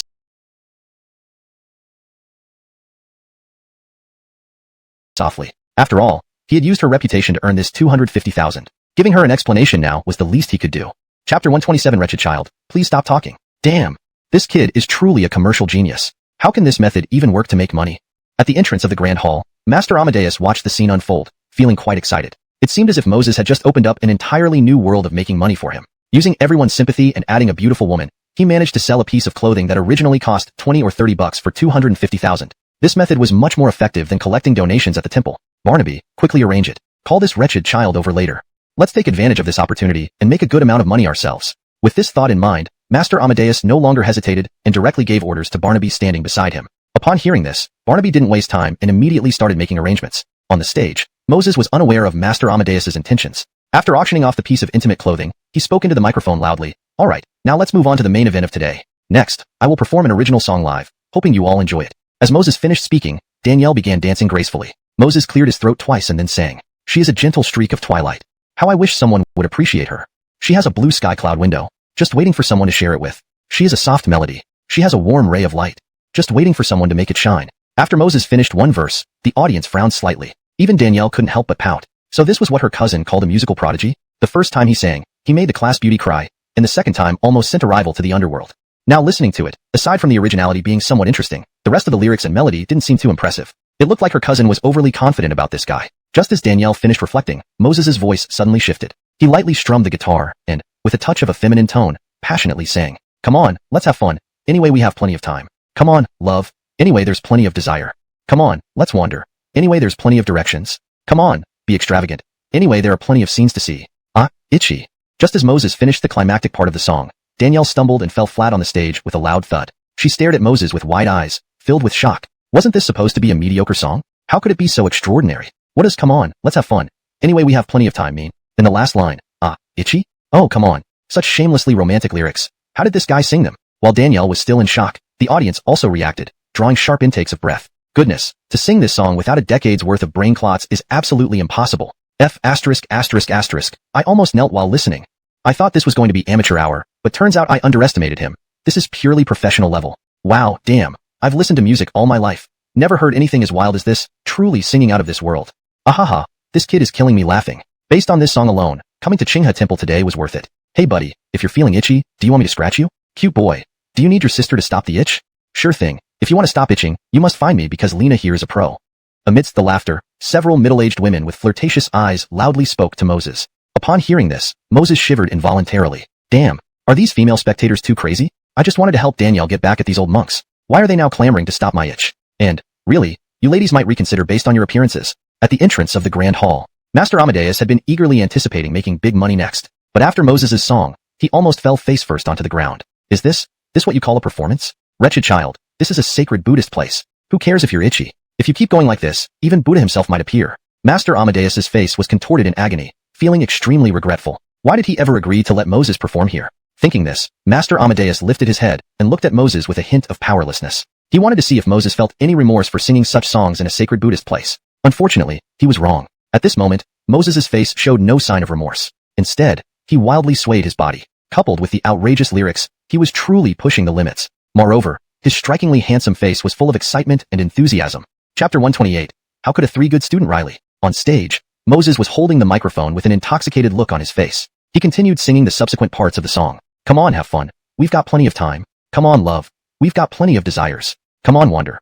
We've got plenty of directions. Ah, it's itchy. The more anxious, the more thinking. The more anxious, the itchier. The more scratching, the itchier. After finishing the song, Moses seemed to still be savoring the moment. Without a doubt, ever since he gained musical talent, Moses had become increasingly professional. Not only did he sing well, but his body movements were even better. In the previous life, Master Huang Reiling's song Itchy had its most classic climax part perfectly nailed by Moses. He exuded a bewitching charm that left people enchanted. Silvana on stage and Asia below both covered their faces with their hands, as if they feared others might discover they knew Moses. Hurry, get him to stop. No, calm him down. We can't let him continue singing. At the entrance of the temple hall, Master Amadeus felt like his heart disease and hypertension were about to flare up. He held onto the door frame tightly and shouted loudly to instruct Master Barnaby. Just as Barnaby started walking towards Moses, the audience erupted in excitement. Well, I thought this song's climactic part was already quite provocative, but who knew that this final line would be the true highlight? Holy crap, one song from him is better than listening to 1,000 songs. To put it bluntly, this song makes me laugh just like when grandma gets into bed. Ah, what a line. The more anxious, the more thinking. The more anxious, the itchier. The more scratching, the itchier. I seriously suspect this kid's been driving for years. Forget it. Only a seasoned driver could write such lyrics. Even if they wrote it, they wouldn't dare sing it in public. Hearing the comments from the audience, Moses suddenly became upset. He had never even held a girl's hand, so how could he be called an old hand? Just as Moses was about to explain, Barnaby quickly approached the stage. With an apologetic tone, he said, Umitba, dear guests, we will take a break now. We will have monks provide tea shortly. With that, Master Barnaby hurriedly pulled Moses towards the hall. Silvana and Asia, seeing this, frowned with worry, afraid something would happen to Moses. So, without hesitation, the two followed. Umitba, truly well done. Upon arriving at the hall, Master Amadeus immediately complimented Moses. Edison Layman is indeed handsome, talented, and a genius. Upon hearing this, Silvana and Asia were taken aback. Weren't they planning to cause trouble for Moses? Why were they now flattering him? Yeah, Master Amadeus really knows how to flatter. Come on, keep going. As Asia and Silvana were puzzled, Moses, with closed eyes and a contented expression, encouraged Master Amadeus. Flattering? Keep going? You wish. This devil actually finds it amusing? Forget it. For the sake of cash, I'll endure this. Edison Layman jokes. What I say is merely the truth. Riley Q, with your charming appearance and charisma, you don't need flattery. All these are facts. And your astonishing talent for making money, I've never seen anyone as excellent as you. Despite being older, My admiration for you flows like a river, endless. 5 minutes later, Master Amadeus was almost out of breath from all the compliments. Yet, Moses looked expectantly at him. Master Amadeus's face twitched. Giving this devil too much respect? Fine. No more beating around the bush. Edison Layman, I saw your method of auctioning clothes earlier. It was impressive. Since our temple has some extra clothes, we'd like to ask for your help to auction them. In this way, we can restore the golden Buddha statue. Of course, we won't let you do this for free. The profit can be split 80-20. Hearing this, a meaningful smile appeared on Moses's face. He had anticipated this move. After all, these old monks always thought about profiting off visitors. Discovering a big money-making opportunity, they wouldn't easily let go. He secretly pressed the record button in his pocket. Then Moses hesitated and said with difficulty, Masters Amadeus and Barnaby, isn't this a bit unethical? I am a 3-good student and don't want to engage in deceptive practices. Upon hearing this, Masters Amadeus and Barnaby exchanged glances. What did he just say? Calling himself a 3-good student? If all 3 good students were like him, the world would be chaos. How dare you call yourself a 3-good student? Shameless. Edison Layman, if you find 20% too little, we can offer 30. After all, the temple belongs to us. You simply shout a few times on stage and earn 30%, which is already generous. Master Barnaby explained kindly, but with a slight frown. Hashtag chapter 129. Classmate Danielle, drink less milk in the future. No, the two masters have misunderstood. This isn't about the amount of money. The main point is that I don't want to deceive anyone. Moses did not hesitate and refused again. Seeing this stubborn young man being so obstinate, Griffin grew angry. You came to our territory and acted arrogantly multiple times. Now we're letting you earn a windfall for free, and you're putting on an act for us? If what you say is true, how do you explain deceiving everyone earlier? You little brat, at your young age, you should be learning good things, not acting like a manipulative saint. Edison, sir, since you've spoken to this extent, then I won't waste words with you either. Either you take the 25 million after the auction and then get lost, or you help us honestly by auctioning these clothes for profit. If you choose neither, well, don't blame us for being impolite. Griffin narrowed his eyes, a cold glint flashing in them. Since persuasion didn't work, he could only resort to force. You can't do this. That 25 million is my friend's lifeline. Fine, I'll agree. Moses gritted his teeth, hesitating for a long time before agreeing. Griffin and Astor exchanged glances, a mocking smile appearing in their eyes. It was easier to deal with kids, just a few words and it was done. We don't oppose saving someone. On the contrary, if you handle this matter well, we will still give you 30% of the profit. More money means you can save your friend faster. Why wouldn't you want to do that? Now, take these clothes back to the stage. Otherwise, if too much time is wasted, the guests might start to suspect. Master Griffin patted Moses on the shoulder and offered some encouragement. Exiting the hall, Moses quickly went to the bathroom with the colorful clothes. A few minutes later, as Moses walked out of the bathroom, Danielle and Asia rushed over anxiously. Aren't you two very angry at those old bald monks? Wish you could skin and bone them alive? Before the two girls could speak, Moses chuckled and asked first. That's right. Forget skinning and boning them. I wish I could tear them apart piece by piece. How dare they bully my despicable desk partner? Just wait till I go home. I'll make sure they regret it.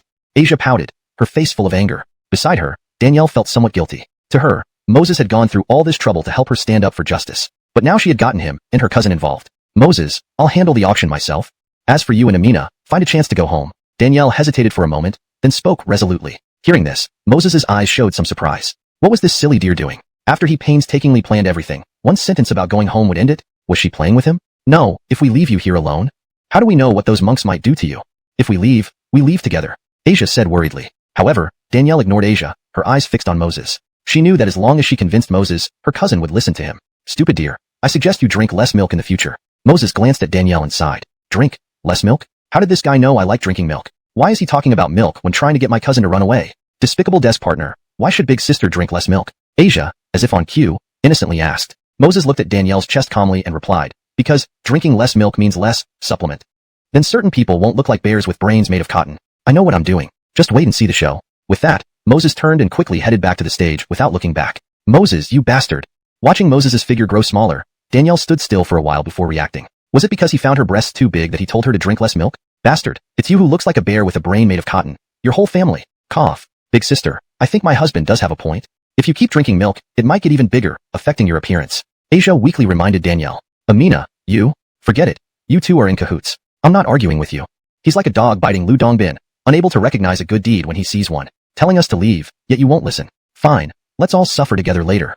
Danielle bit her red lip tightly, feeling both ashamed and angry. A moment later, when the two reached the stage, Danielle lowered her head, feeling conflicted. Should I really drink less milk in the future? But I've loved milk since childhood. Forget it. I'll drink less milk from now on, but not because of that bastard Moses. It's just that my cousin has a point. If it gets too big in the future, walking and running will be uncomfortable. Ladies and gentlemen, I have some bad news. My friend's doctor just called, saying the condition worsened, and we need to gather 1 million by tomorrow for medical fees. Otherwise, it's a death sentence. So, I must pause the performance and auction more of my friend's personal items. I hope everyone will kindly support me. On the stage, Moses wiped a tear from his eye, looking heartbroken. Not far away, Griffin and Aster saw this scene and breathed a sigh of relief.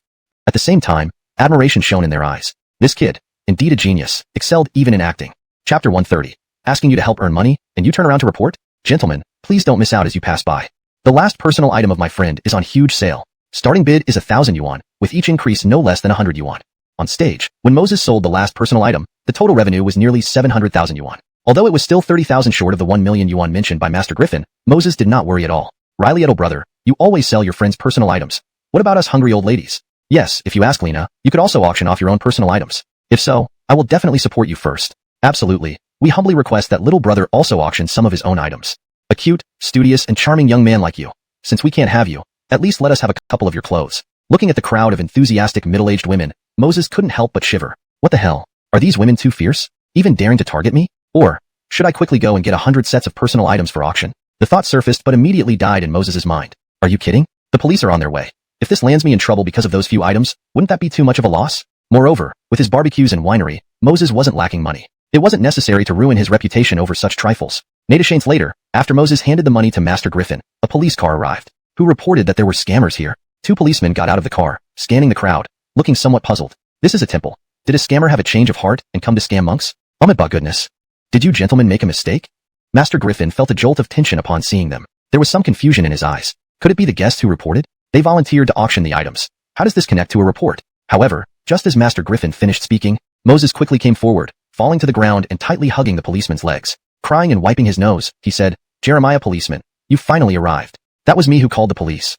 I want to formally report these old baldies from Qinghe Temple for openly scamming the public. And they forced us several exemplary students to help them auction. If you don't believe me, listen to the recording on my phone. With those words, Moses pulled out his phone and handed it to the policeman. As the recording played, the entire venue fell silent. Silvana and Asia stared wide-eyed at Moses, disbelief written on their faces. Is this what Moses meant by his plan? Seemingly helping them auction, only to secretly call the police? Haha, Christy, isn't my husband impressive? He even got the police involved.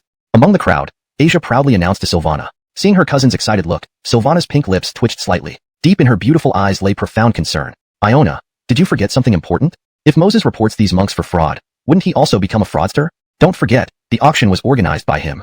Hearing this, Asia instantly froze. Yes, how could she forget? Her husband initiated the auction. If the police really arrested someone, shouldn't they start with him? Well, my husband auctioned clothes that people voluntarily bid on, Asia argued, flustered. At this, Silvana sighed deeply. Her law-ignorant cousin was truly beyond saving.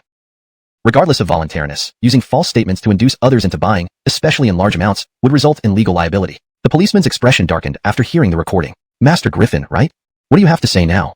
Using fake items to deceive everyone into auctions and forcing students to help you extort money, your crimes are compounded. Upon hearing this, Master Griffin shuddered, his eyes turning red, glaring at Moses. He never imagined Moses would actually call the police. After all, Moses had earned nearly 700,000 yuan.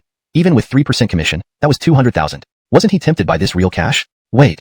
Police uncle, I must also report. This auction was initiated by this rogue.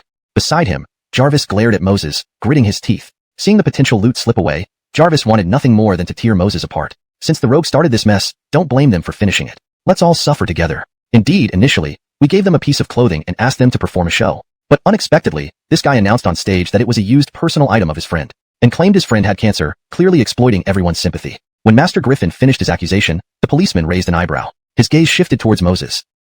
What was this guy up to? Engaging in fraud himself, yet reporting others? Chapter 131. So it turns out this guy was telling the truth all along? Officer, I'm sorry. I'd like to clarify something. In fact, I did wear the first set of clothes. So, this shouldn't count as fraud, right? After all, we were willing to auction, and the audience was willing to buy. Everyone was in agreement. At that moment, Danielle slowly walked over. She addressed the police officer solemnly. Upon hearing this, Moses, who was hugging the officer's leg, froze with a blank look on his face. What's this fool doing? Admitting that she wore that outfit herself? Isn't she ruining her own reputation? If this gets out, how can Danielle still hold her head up at school in the future? Holy sh**t. So all our bidding just now ended up buying loneliness? You little brat, old baldy. Return the money quickly? Yeah. Return the money immediately, you bunch of deadbeat cheats. When the crowd of spectators realized what had happened, they angrily shouted at Moses and Master Griffin. Seeing this, Master Griffin couldn't help but sneer at Moses. You damn troublemaker. Reporting us under your real name. This is what you deserve now, isn't it? We're doomed, and neither will you have it easy. Regarding the issue of returning the money, do you have any objections? The officer asked Moses and Master Griffin directly, furrowing his brow. Hearing this, Master Griffin said somewhat heartily, Of course, we have no objection, but I demand severe punishment for this damned kid. If not for him leading the way, we wouldn't have done such conscienceless things. Seeing Master Griffin's furious expression, Danielle gritted her teeth. She pleaded with the police officer, "Officer, my classmate was temporarily confused. Please forgive him this time. Besides, he meant well. He just chose the wrong method. And apart from this, his academic performance is exceptionally good, and he's about to participate in a math competition. If anything happens to him now, it would ruin his whole life, and the country and society would lose a genius because of this. If you don't believe me, you can call his teacher to confirm." Danielle's plea made the police officer look hesitant. After all, Moses was only a child. However, laws are strict. No matter who you are, if you commit a mistake, you should be punished according to the law. Comrade, it's not that we're unwilling to help, but... The officer sighed regretfully before he could finish speaking. Just then, from the corner, an elderly lady around 60 years old led a little girl and slowly approached the center of the scene. Comrades, there has been a misunderstanding. In fact, Honest didn't lie or commit fraud. As the elderly lady spoke, everyone raised an eyebrow in confusion.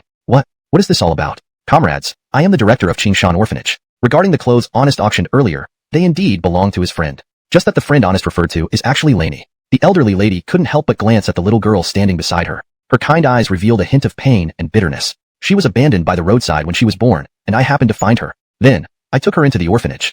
Unfortunately, after a period of peace, Lainey was diagnosed with cancer when she was 5 years old. In recent years, we at the orphanage have tried every possible method to treat Lainey, but the expensive medical expenses were too much for us to bear. Because of this, Honest came up with this method to help Lainey. When the elderly lady finished speaking, a pin could have been heard dropping. So, the friend Moses mentioned wasn't Danielle, but this frail-looking little girl around 6 or 7 years old. Looking at her pale complexion and weak body, it was clear that the elderly lady's words were not false. "Officer, please, let Honest go. Brother Honest has helped me a lot these past few years. Without him, I might have died long ago." Lainey looked up, her big eyes full of sadness as she begged the police officer. "Comrades, please, let Honest go. You should arrest me, this old woman, instead. Honest is a good boy with a bright future ahead of him. He can't have his entire life ruined because of this." The elderly lady wiped away her tears and also begged. "Branson, Grandma, don't worry about me. I'm fine. And Lainey, don't cry. Brother Honest will take you to eat some yummy food later." Moses stood up, gently wiped away their tears, then turned around and earnestly told the officers, "Officers, this time, my actions don't constitute fraud. First, the clothes worn by my friend. This part is true. If you don't believe me, there's a video on my phone showing Lainey wearing the clothes. Second, Lainey having cancer and me raising funds for her isn't fraudulent either. If the chubby brother feels I deceived him, we can return the money, but legally, there's no basis for calling this fraud." After learning the truth, the two police officers didn't want to make trouble for this young man anymore. But now, seeing him so composed, as if he knew exactly what he was doing, they suddenly felt like giving him a good thrashing. "Even though everything you say is true, can you at least give us some face? Or maybe, tone it down just a bit?" Chapter 132. Do you know what it means to violate a woman's will? Just now, who bought that boy's clothes? If you want to return them, hurry up. We still have to take other fraudsters back for questioning and other procedures. We don't have much time to play around with you. One of the police officers glared fiercely at Moses before turning his head to look at the onlookers in the scene. However, his words about playing around already indicated they wouldn't hold Moses responsible. "That police officer, I was the one who bought them." In the crowd, a fat man wearing a large gold chain raised his hand. However, before he finished speaking, Moses squatted down and smiled at Marie. "Marie, be good. We don't need to worry about her treatment anymore." Although in this society, many people would rather throw their money into a dilapidated temple than do good deeds. But, it's okay because you still have Isla, your orphanage companions, and Crawford. So no matter what, Crawford will help you raise that 1 million yuan for your treatment. When Moses finished speaking, the two police officers exchanged glances, unable to help but chuckle despite themselves. This kid is truly a genius. Mentioning these things right now must be to make people feel uncomfortable about returning the items. Forget it. For the sake of this little girl, let's give him a hand. With this thought, the two police officers took out several $100s from their pockets and handed them to Isla. "Miss Branson, right? This is our contribution. We hope Marie can recover soon." Seeing the police officers donate, the fat his body. "You lot are perverts. And you two useless uncles, where are your eyes? Did you not see someone harassing me? Come save me quick." As Moses's roar rang out, the two police officers' faces twitched. Does this kid even know how to speak properly? What do you mean our eyes are behind our butts? Before we could react, everything happened. Can you blame us? Besides, this whole auction thing was your idea. Whatever you say now has nothing to do with us. That's enough. Everyone stop immediately. In public like this, it's completely inappropriate. Despite inwardly cursing, the two police officers walked over and pulled Moses out of the fray. "Police officers, you have to do something for me. These women are outrageous. In broad daylight, they're behaving so immorally. They should be punished severely, perhaps thrown into a pig cage." Moses stood in the wind, only in his underwear, trembling as rage filled his handsome face. "Crawford, you're mistaken. We were helping you raise medical funds for Marie by being good Samaritans. By the way, the money is already in your bank account. Check it later. Ladies, let's leave with our treasures." Watching the group of women leave happily, Moses became even angrier. He turned to vent his anger on the police officers. "Are you really protectors of the people? Do you work like this? As a three-good student and future pillar of society, being molested by a group of women on the street, and you don't care or ask, instead laughing. I'm going to file a complaint." Seeing Moses's fierce expression, Not only did the two police officers struggle to suppress their laughter, but Star, Asia, Isla, and Marie couldn't help but snicker. Student, since you're the future pillar of society, I have a question for you. Do you know what it means to violate a woman's will? The two police officers held back their laughter and asked Moses seriously. They could see those women earlier were just trying to help Marie. As for Moses, he just got lucky and benefited a bit. Who could resist a handsome guy like him? I. Moses opened his mouth. His face flushed red. Damn, how did it turn out this way? Anything violating a woman's will is illegal. Chapter 133.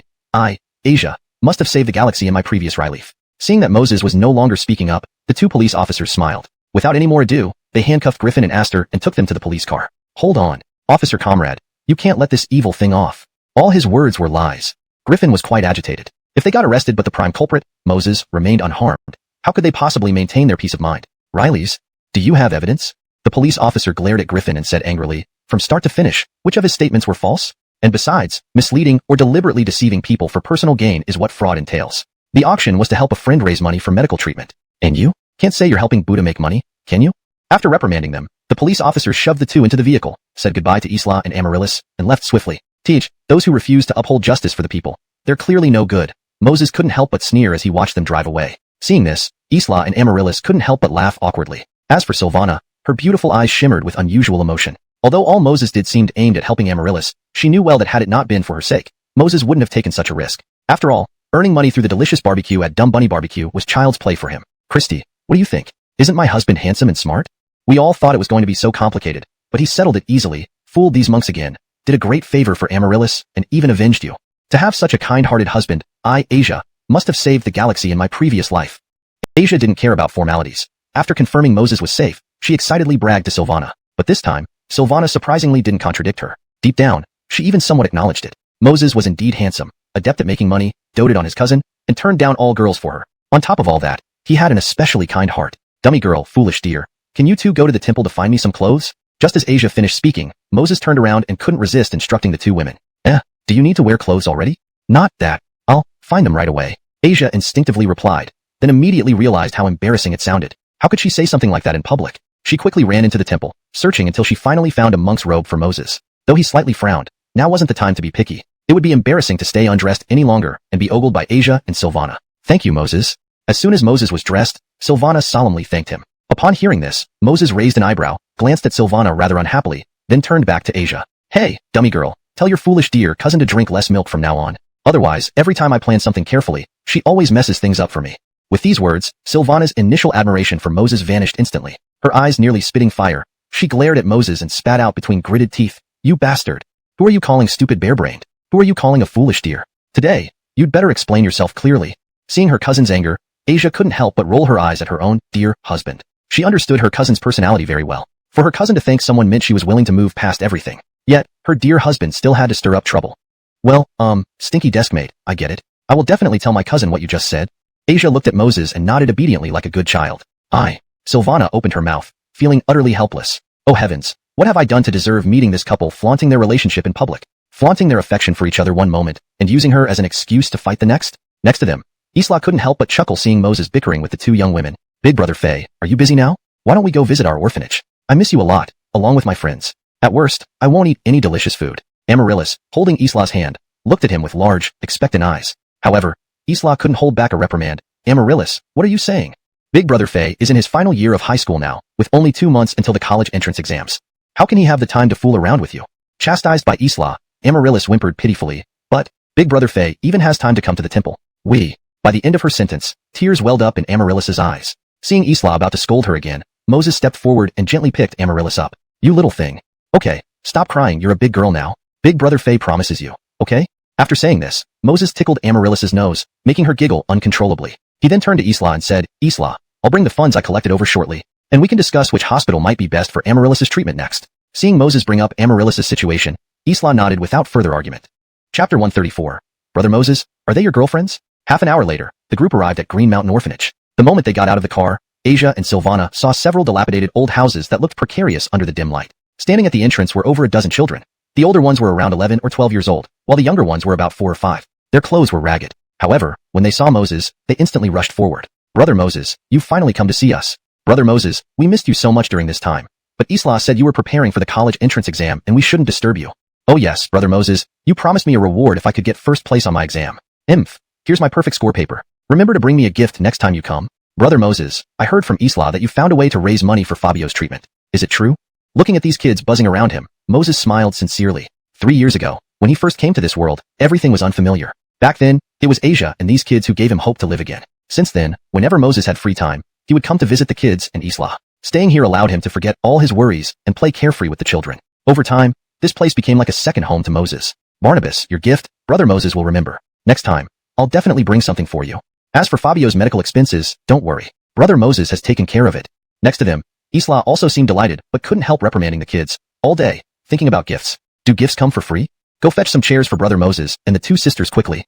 Following Isla's words, one of the children, a boy around 7 or 8, glanced over at Asia and Silvana nearby. Then he tilted his head curiously and asked Moses, Brother Moses, are they your girlfriends? They look so pretty. Upon hearing this, Asia and Silvana both blushed. What does it mean that both are Moses' girlfriends? Where did the idea of a boy having 2 girlfriends come from? Cough. That, Shao Benjamin, don't talk nonsense. Brother Moses' girlfriend is just like a fairy in the sky. Gentle, lovely, kind-hearted, and very smart. In addition, she's especially wise.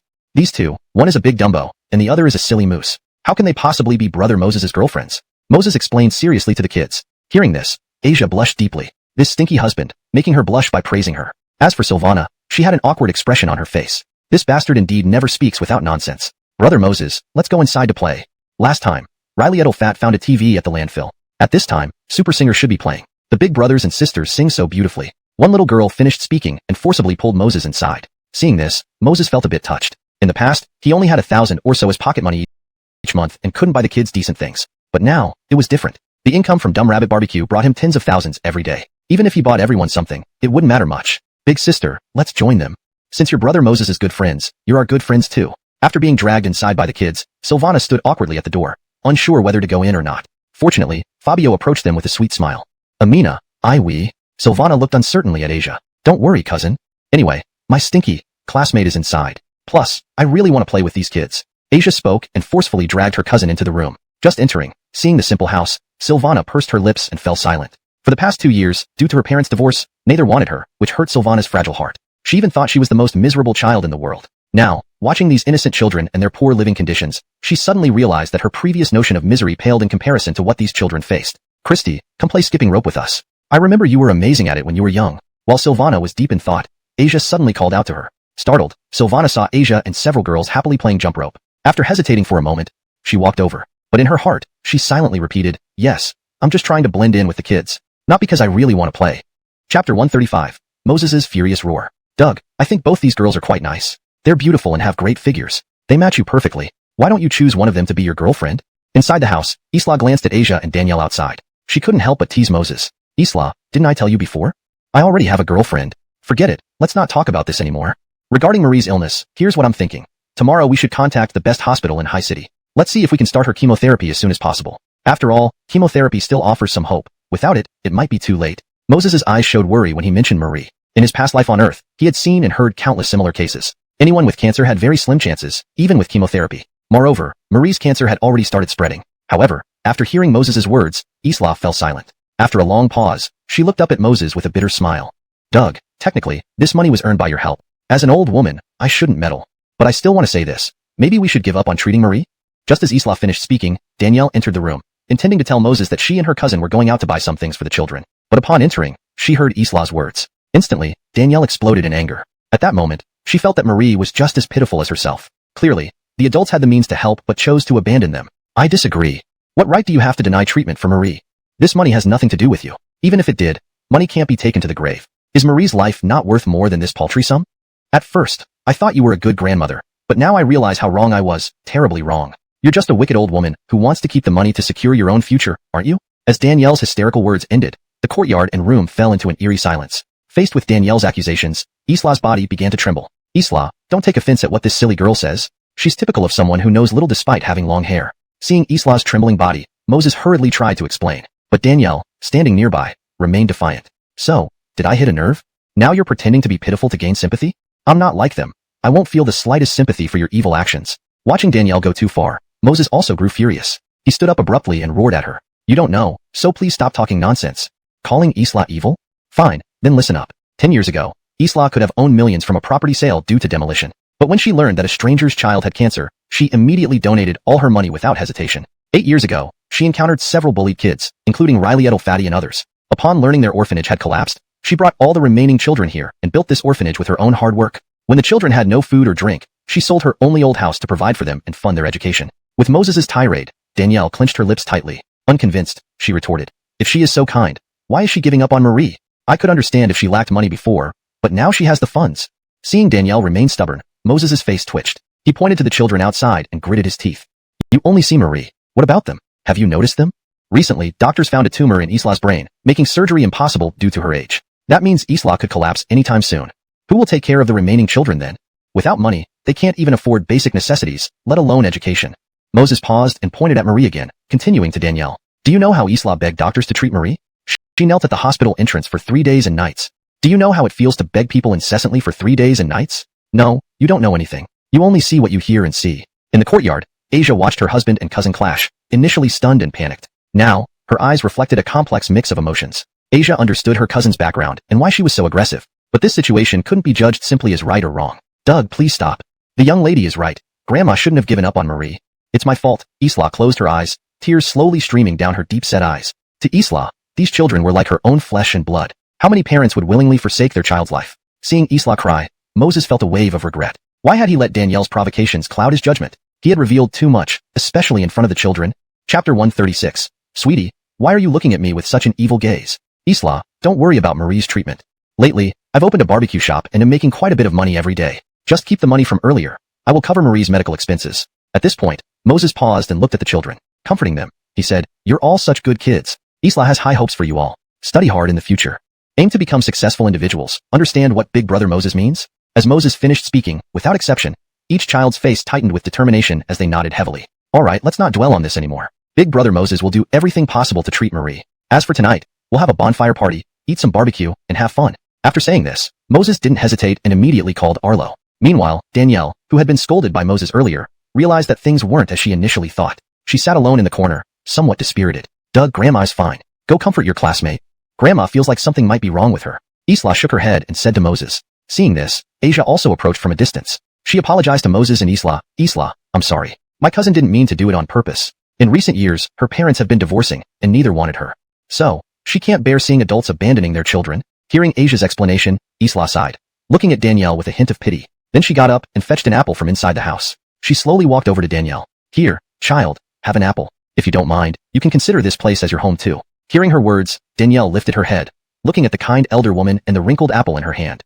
Her lips quivered, tears welling up in her eyes. "Isla, I was so rude to you just now." Before Danielle could finish, Isla shook her head. A smile appeared on her weathered face. "After all, children aren't all as sensible as Doug, right? Besides, in my life, haven't I heard all sorts of things? If I held grudges each time, wouldn't I have died of anger long ago?" With that, Isla sat down beside Danielle. Pointing to Riley Edelfat who was chopping wood, she said, "That's Riley Edelfat. Don't think he's obedient now.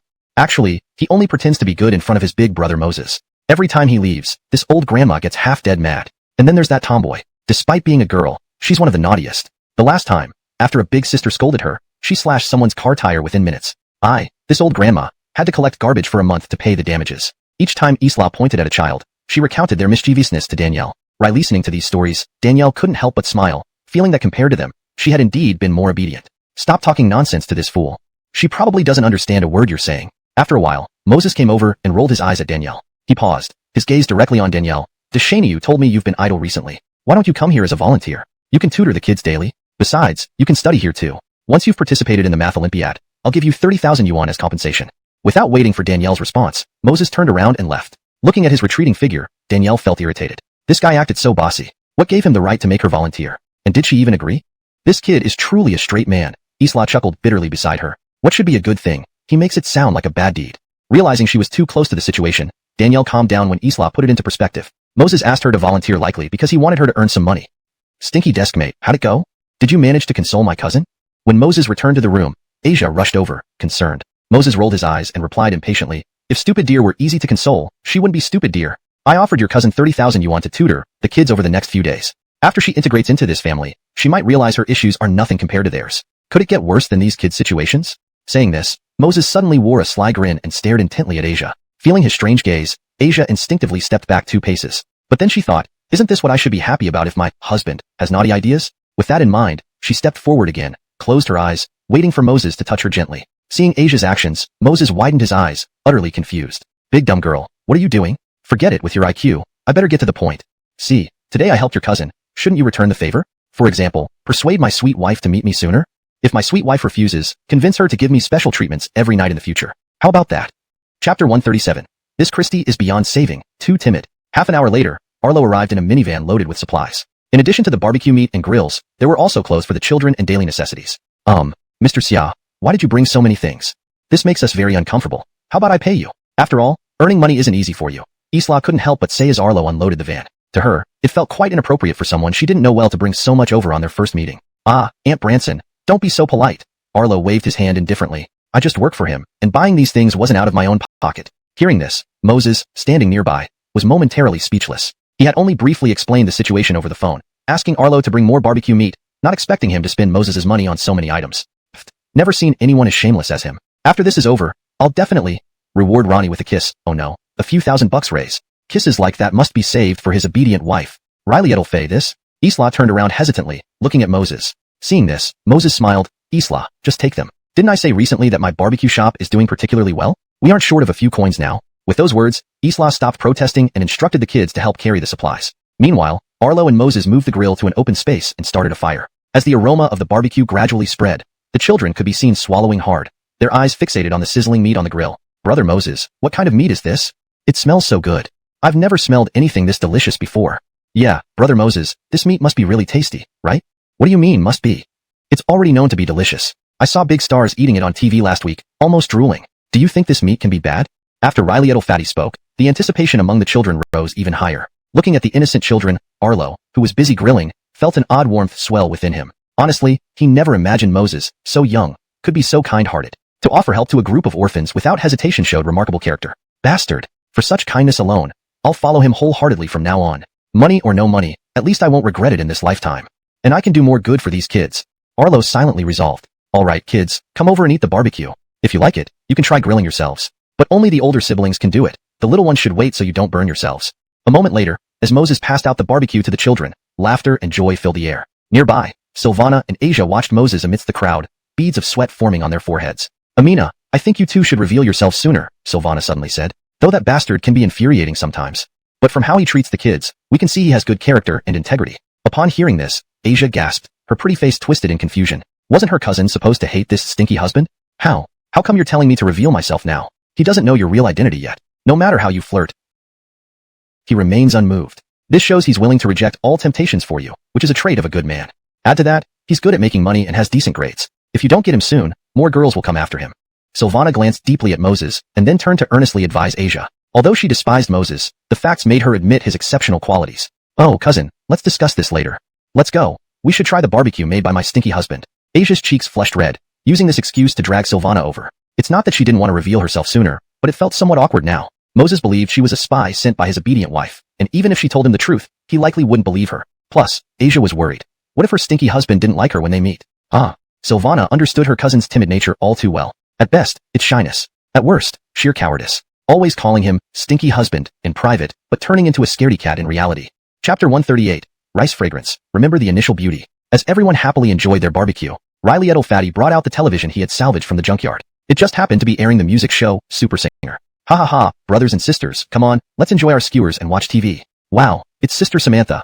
I like her so much, she's beautiful and has a wonderful singing voice. I love Teacher Julius's songs. His voice has a hint of magnetism. Seeing Riley Fatty and the others eating their skewers and staring intently at the TV, Asia's eyes lit up. Since these kids loved listening to songs so much, how could she miss out on showcasing her husband, the musical genius? Fellow classmate, why don't you perform a few songs for everyone? After all, listening through a screen can't compare to a live performance. Asia paused there. Then, she turned to look at the other kids. You might not know this yet, but this guy sings really well. Even better than those big stars on TV by 100-fold. So, would everyone like Brother Moses to sing live? After Asia finished speaking, the children's eyes lit up. They loudly begged Moses to sing. Seeing this, Moses gave Asia a stern look. This silly girl always finds ways to get him into situations when there's nothing going on. He was planning to use this time to discuss house renovations with Arlo. Brother Moses, this guitar I found in the junkyard last time, just in time to put it to good use.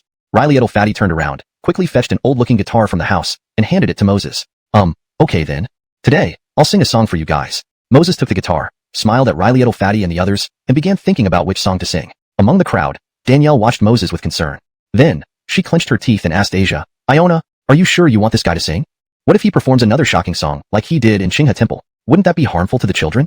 If Moses were to perform a song like Itch Today, and in such a setting, Danielle couldn't even imagine how uncomfortable it would be. Christy, you underestimate my husband too much. Do you think my husband's reputation as a musical genius is fake? Forget it, I won't argue with you.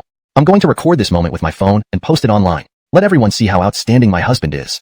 After bragging, Asia quickly took out her elegant phone, opened the camera, and started recording Moses. Seeing her cousin's confident demeanor, Danielle pouted. Musical genius? Her cousin must really be in love. If this guy were a musical genius, wouldn't that make her the mother of a genius? Neither Asia nor Danielle noticed Moses standing among the crowd. Soon, he decided on the song to sing. He lightly strummed the strings, well enough to work. Moses will be singing a song called Rice Fragrance next. I hope that, no matter what difficulties you encounter in the future, you will remember the initial beauty. After saying this, Moses smiled gently at the kids, closed his eyes slightly, and began to sing. If you have too many complaints about the world, when you fall down, you dare not walk forward anymore. Why are people so fragile? Please turn on your TV and see how many people strive and bravely move forward for life. Shouldn't we be content and cherish everything even without possession? When Moses finished the first verse, the children's eyes widened as if they had discovered a new world. They never imagined that brother Moses could really sing and do so just as well as those famous singers on TV. Huh? I didn't realize boss can sing pretty well too. If he sang occasionally at Dumb Bunny Rabbit, the business might improve, right? On second thought, better not. The business is already keeping me busy. If more people came, wouldn't I be exhausted? Arlo mumbled while watching Moses. Asia was thrilled, holding back her urge to brag to her cousin to ensure perfect recording quality. Danielle's eyes flashed with shock and bewilderment. Shock because this was a song she had never heard before, likely an unreleased or original composition by Moses. Bewilderment stemmed from the lyrics. She had too many complaints about the world and hesitated after falling. Her heart was fragile beyond measure. Yet, there were many people with far worse lives who still moved forward courageously, unlike her, staying rooted and blaming the heavens. Remember when you said home was the only castle? Following the rice fragrance river, continue running. Smile gently. I understand the dreams of childhood. Don't cry. Let the fireflies take you away. The village ballads are eternal support. Go home. Return to the initial beauty. Initial beauty. Initial beauty. After finishing the song, Asia couldn't help but exclaim, Husband, wife loves you forever. Realizing she was still recording, Asia nervously glanced around.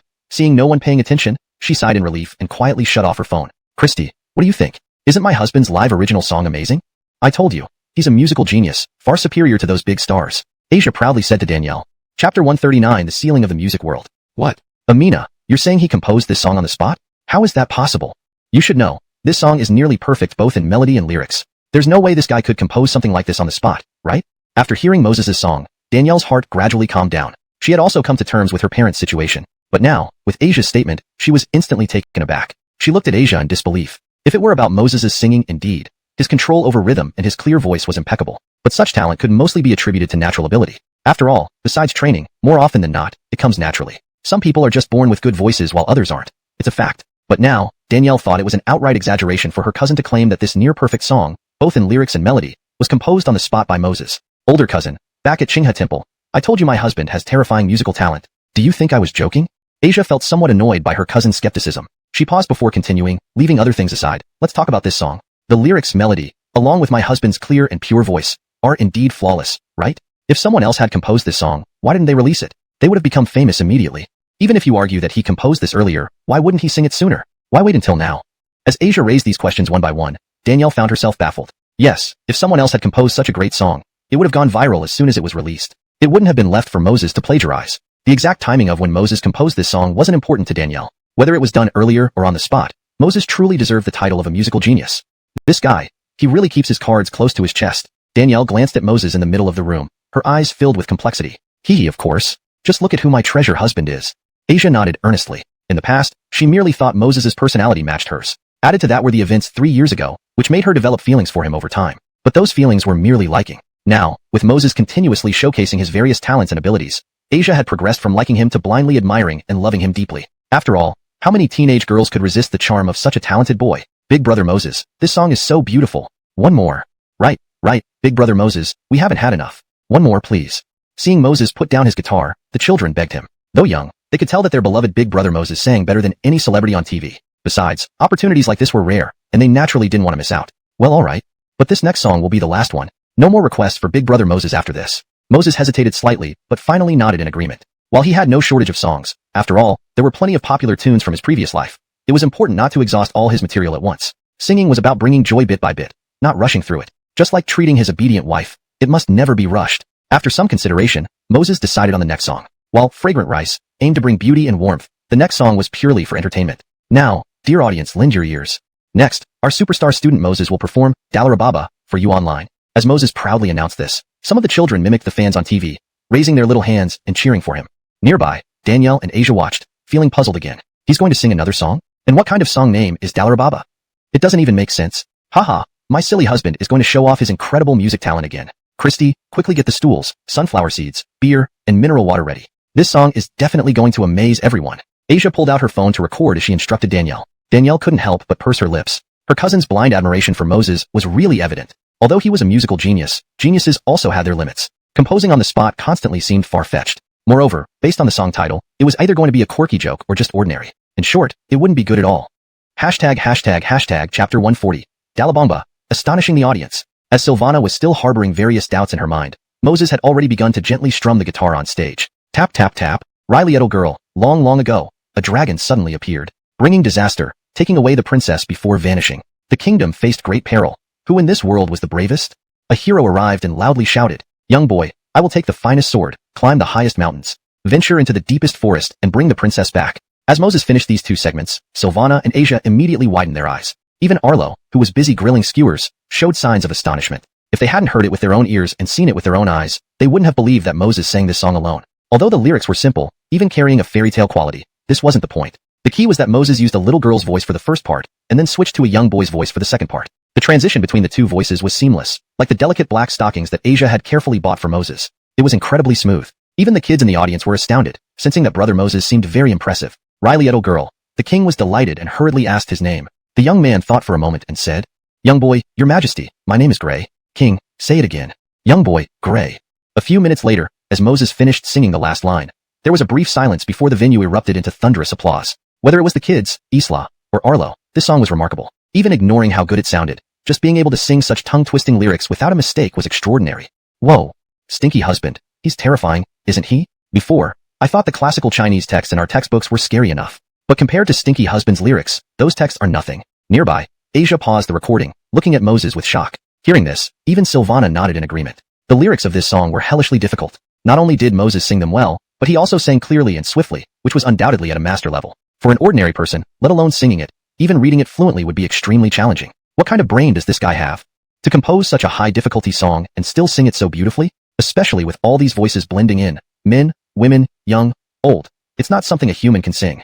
Silvana felt amazed. At this moment, even if she disliked Moses, she had to admit that his musical talent was worthy of being called genius. Wow, brother Moses is amazing. I love this song. It feels like a fairy tale. Brother Moses, we want to hear this song again. Me too. I want to hear it one more time. The children quickly gathered around Moses, clamoring loudly. Seeing this, Moses couldn't help but laugh wryly. Singing it again might tie his tongue in knots. That everyone, if you want to hear brother Moses' song, sister has a way. Asia stood up and smiled at the kids. Hearing this, they rushed over to her immediately. Sister, do you really have a way? Hurry up and let brother Moses continue singing. We haven't had enough yet. Seeing their eager expressions, Asia couldn't help but feel proud. Thankfully, she had recorded it. Otherwise, it would be a pity if her stinky husband never sang it again. But just as she was about to speak, Silvana smirked. If you want to hear it, sure. But you have to agree to one thing. Silvana's words made Asia look puzzled. What was Christy up to now? Sister, are you mocking us? Not just one thing. We'll do 10 if we can hear brother Moses sing. Absolutely, even 100 things. Looking at these innocent children, Silvana felt a bit awkward. Using this method to trick them didn't seem quite right. Forget it, for Iona's happiness, I'll make this sacrifice. And it's not really doing anything bad, right? After some deliberation, Silvana whispered to everyone. If you want to listen to the song, you must call her sister-in-law from now on. How simple is that? As Silvana spoke, the children looked hesitant. They hadn't forgotten that brother Moses had called sister Asia a silly girl and sister Silvana a silly dear. Brother Moses didn't fancy either of them. But now, to hear brother Moses sing again, they needed to call someone sister-in-law, which was a bit tricky. Oh, what are you hesitating about? It's just sister-in-law. We'll agree to it. A chubby boy waved his hand and called out to Asia, sister-in-law, can we hear brother Moses' song now? At this sister-in-law, Asia's face turned red all the way to her neck. Chapter 141. Arlo's misunderstanding. I'll play it for you now. Asia glanced over at Moses, who was not far away. Seeing that he hadn't noticed this moment, she finally exhaled in relief. Holding her phone, she played the recording from earlier. As the music began to play, the group of children gathered around the two sisters, listening intently. Moses, who was eating barbecue, looked at Asia with some surprise upon hearing the sound. He hadn't expected that this big silly girl would still be somewhat useful in a critical moment. If not for her recording, his voice might have been hoarse by now. Ronnie, do you know how to build houses? Moses retracted his gaze and turned to ask Arlo. Build houses? This requires a lot of expertise. If it's a city house, I definitely wouldn't know how to handle it. But for a simple rural house, I've done it a few times. He paused momentarily. Wait, are you thinking of rebuilding the Green Hills orphanage? Arlo only just realized what Moses meant. Before, we didn't have money, so I couldn't do anything about it. Now, after making some money, I thought of rebuilding it. Otherwise, if the buildings collapse someday, it would be troublesome. Moses cast a glance at the rickety houses, worry evident in his eyes. Hearing this, Arlo frowned slightly, then did some rough calculations before reminding Moses, Boss, if we build based on this foundation, the cost would be at least 3 or 400,000 yuan. If we include decoration, furniture, appliances, etc., it could exceed 500,000 yuan. Arlo had chatted with Isla earlier and knew that Moses actually had no connection with the Green Hills orphanage. Any person would feel hesitant to shell out 500,000 yuan without reason, which was why Arlo felt it necessary to remind him. He didn't want the kids to suffer halfway through because Moses couldn't bear the cost. 500,000? That much? Moses showed a trace of surprise in his eyes. Having never built a house in either his past or present life, he naturally didn't know the costs. Upon hearing Moses's words, Arlo couldn't help but feel a touch of disappointment deep down. Indeed, even the most kind-hearted boss has limits. Asking him to spend 500,000 on building houses was too much. But then again, I wouldn't be so generous either, Arlo thought, chuckling ruefully and shaking his head without saying another word. Ronnie, how about this? Moses proposed. We start by building one small house first to save costs. As long as it can temporarily accommodate everyone, we can slowly build the rest later. After a while of hesitation, Arlo couldn't hold back his doubts. Boss, our cute rabbit barbecue makes around 20,000 yuan per day. Even if we used all that money, it would only take a few days' earnings. Besides, if we only build a small house like you said, it might be better not to build at all. Because if this becomes public, it will have a significant impact on you and our cute rabbit barbecue. You should understand my meaning, right? Moses naturally understood Arlo's concerns. The implication was clear. If this charity project were exposed as a sham, the reputation of both Moses and cute rabbit barbecue would suffer greatly. Once the reputation collapses, their business would surely be affected. Although impressed by Arlo's foresight, Moses shook his head, sighing, I also wish to rebuild all the houses as soon as possible. But our funds are like a drop in the ocean. Do you see that pale-faced little girl among the crowd? She's called Marie. She's already in the middle stages of cancer, and I plan to take her to the best hospital in Haicheng tomorrow with Isla for treatment. You know that once cancer is involved, it's no small matter. The future expenses are unpredictable. So, I want to set aside the extra money for Marie's needs, in case of emergencies. Seeing the helplessness in Moses's eyes, Arlo was taken aback. So, his boss wasn't reluctant to spend money on building houses. Instead, he wanted to save the money for Marie's treatment. Thinking of this, Arlo felt ashamed for misjudging Moses's intentions. No, boss. Do you know what you're doing? Cancer can cost from several hundred thousand to millions of yuan. To put it simply, it's like an endless pit. Are you sure about this? Though admiring Moses's spirit, Arlo was more unwilling to see this young man lose out. Despite the current success of Cute Rabbit Barbecue, who could predict the future? If something unexpected happened to the restaurant, what then? If the treatment failed and the money was gone, it would be heartbreaking. Ronnie, I know you're concerned for me, but to me, these kids are like my own brothers and sisters. If I couldn't help them, I'd have to watch them suffer helplessly. But now I have the means. In this life, there are things worth doing and others not. It depends on your perspective. To me, money means nothing when you can't bring it with you after death. Moses picked up a skewer, stuffed it into his mouth, and said calmly to Arlo. Chapter 142. The capital tycoon wants to adopt Moses as a godson? A man in the world should act on some things and abstain from others, shouldn't he? Deep down, Arlo was genuinely moved by Moses's words. Throughout his life, there had been no one whom he truly respected except for Moses. Boss, I know an excellent doctor. He specializes in treating tumors. If we can find him, perhaps Bartolomeo still has a chance at survival. After a long silence, Arlo made a tough decision deep inside him. Tomorrow, go to school with peace of mind. I'll handle Bartolomeo's situation. Seeing Arlo's serious demeanor, Moses paused for a moment. At that moment, it felt like the ordinary uncle he knew had become somewhat different, but he couldn't quite pinpoint how. However, Moses could see that Arlo's character was definitely trustworthy. Otherwise, he wouldn't have voluntarily bought clothes and daily necessities for the children earlier. All right, thank you, Ronnie. If there's not enough money, I'll find a way. Moses nodded and agreed. 8 p.m. in the evening. After finishing the barbecue, Isla sent the children back to sleep. Seeing that it was completely dark outside, Moses thought for a while and then offered to drop Asia and Danielle off at their doorstep before taking a taxi home to rest. As for Arlo, upon arriving home, he carefully replayed his conversation with Moses in his mind. He chuckled bitterly and shook his head. Fine. Let's consider this as me doing a good deed. Even if there is no freedom afterward, it doesn't matter. Why should Moses be such a kid with so much charisma? Even managed to move an old dog like me. Muttering these words, Arlo took out his phone without hesitation and made a call. Nadachaints later, as the call connected, a calm yet aged voice came from the other end. Is something wrong? Dad, I want Grandpa to come to Haicheng to help my boss save a little girl. She already has mid-stage cancer. If Grandpa intervenes, there might be hope. When Arlo finished speaking, there was silence for a few seconds before a sarcastic voice replied, Really getting somewhere, huh? Previously, running your own barbecue shop was enough to be a boss. So what, now that you're down on your luck, you've gone to work for someone else? Facing this ridicule, Arlo remained unfazed. Instead, he said solemnly, If you agree to this in 1 year, I will return to accept your arrangements. Inheriting all the family assets, including remarrying and having children. Upon hearing these words, noise erupted on the other end. It seemed they never imagined their wayward son, after wandering around for so many years, would now willingly agree to inherit the family business. You're only agreeing because of your high school boss, aren't you? After a moment, the voice asked with surprise. Hearing this, Arlo chuckled lightly. Dad, I know you don't look up to him, but I believe that with his abilities and talent, surpassing your corporation is only a matter of time. Forget it, there's no point in saying more. Since you agreed, arrange it. Tomorrow, I plan to admit that little girl for treatment. Saying that, Arlo hung up the phone without further ado. In a mansion in the capital city, Xia Chuanji listened to the busy signal and frowned slightly. Old Zhang, get me all the information on the owner of the Dumb Bunny Barbecue, including everything that has happened to him recently. Following Xia Chuanji's instructions, the butler nodded and returned within 5 minutes with Moses's dossier. Parents divorced early on. His mother runs an electric bike battery company in Haicheng, while his father works in the capital and hasn't visited since the divorce.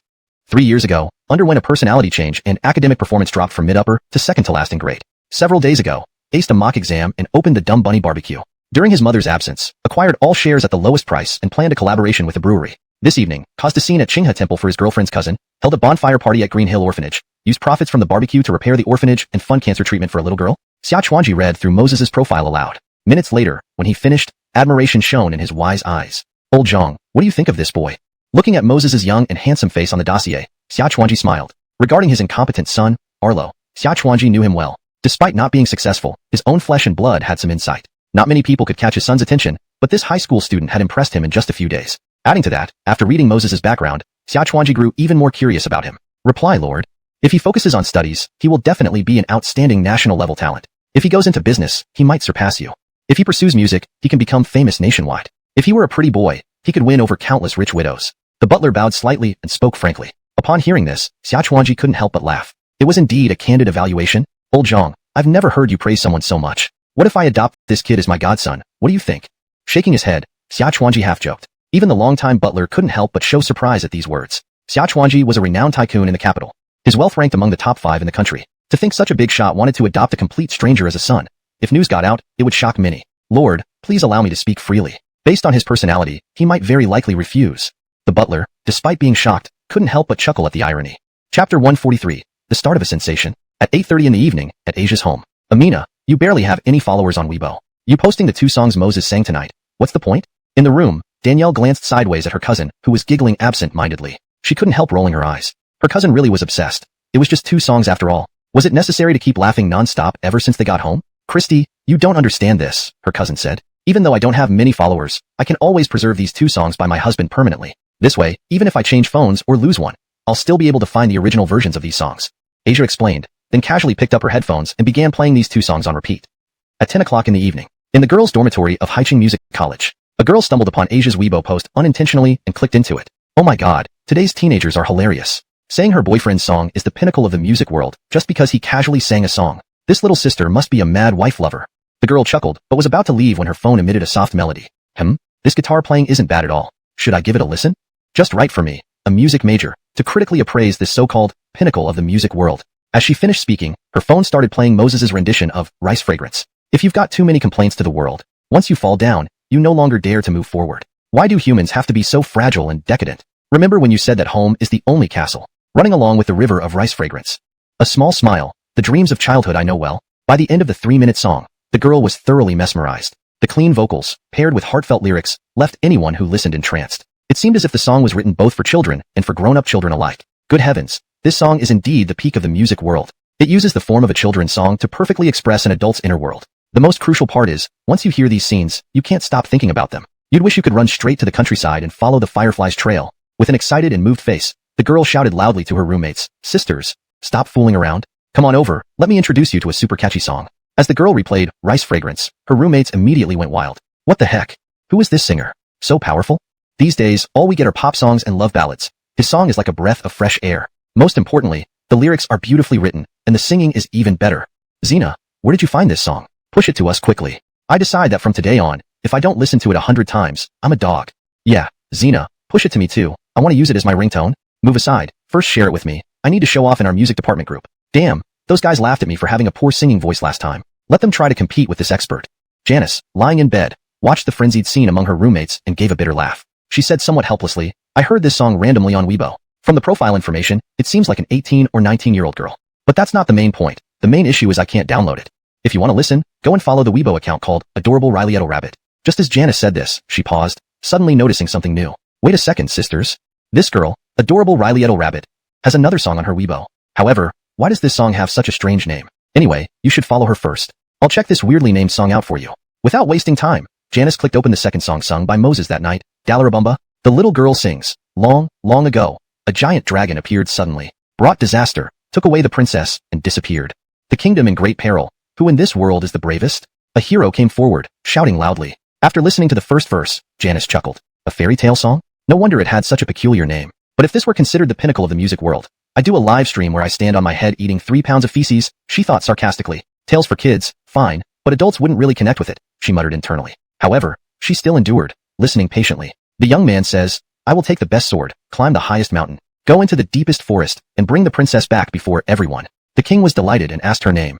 The young man thought for a moment and said, The young man says, Your Majesty, I am Dallarabumba by Deputy Borbiri Wong. For minutes later, when Janice finished listening to Dallarabumba in its entirety, she was dumbfounded again. This fairy tale song is also so beautiful and extremely cheerful. Realizing this, a cold sweat dripped down Janice's forehead. Thank goodness I didn't say the 3-pound headstand thing in front of my roommates, or I would have lost all face.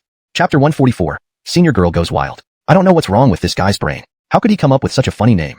What's Dallarabumba? Debu Duobi Lu Wong? It sounds so awkward. Sayla muttered sarcastically. Then she shared the song with the other sisters in her dormitory. After listening, they couldn't stop laughing. Whoa, this boyfriend of that cute little rabbit is really a musical genius. What's with all the Dallarabungas? I'm nearly laughing myself to death. It turns out fairy tales can be written in such a hilarious way, but if you think about it, aside from being more cheerful, this song is still far inferior to Fragrant Rice. The artistic realms simply don't compare.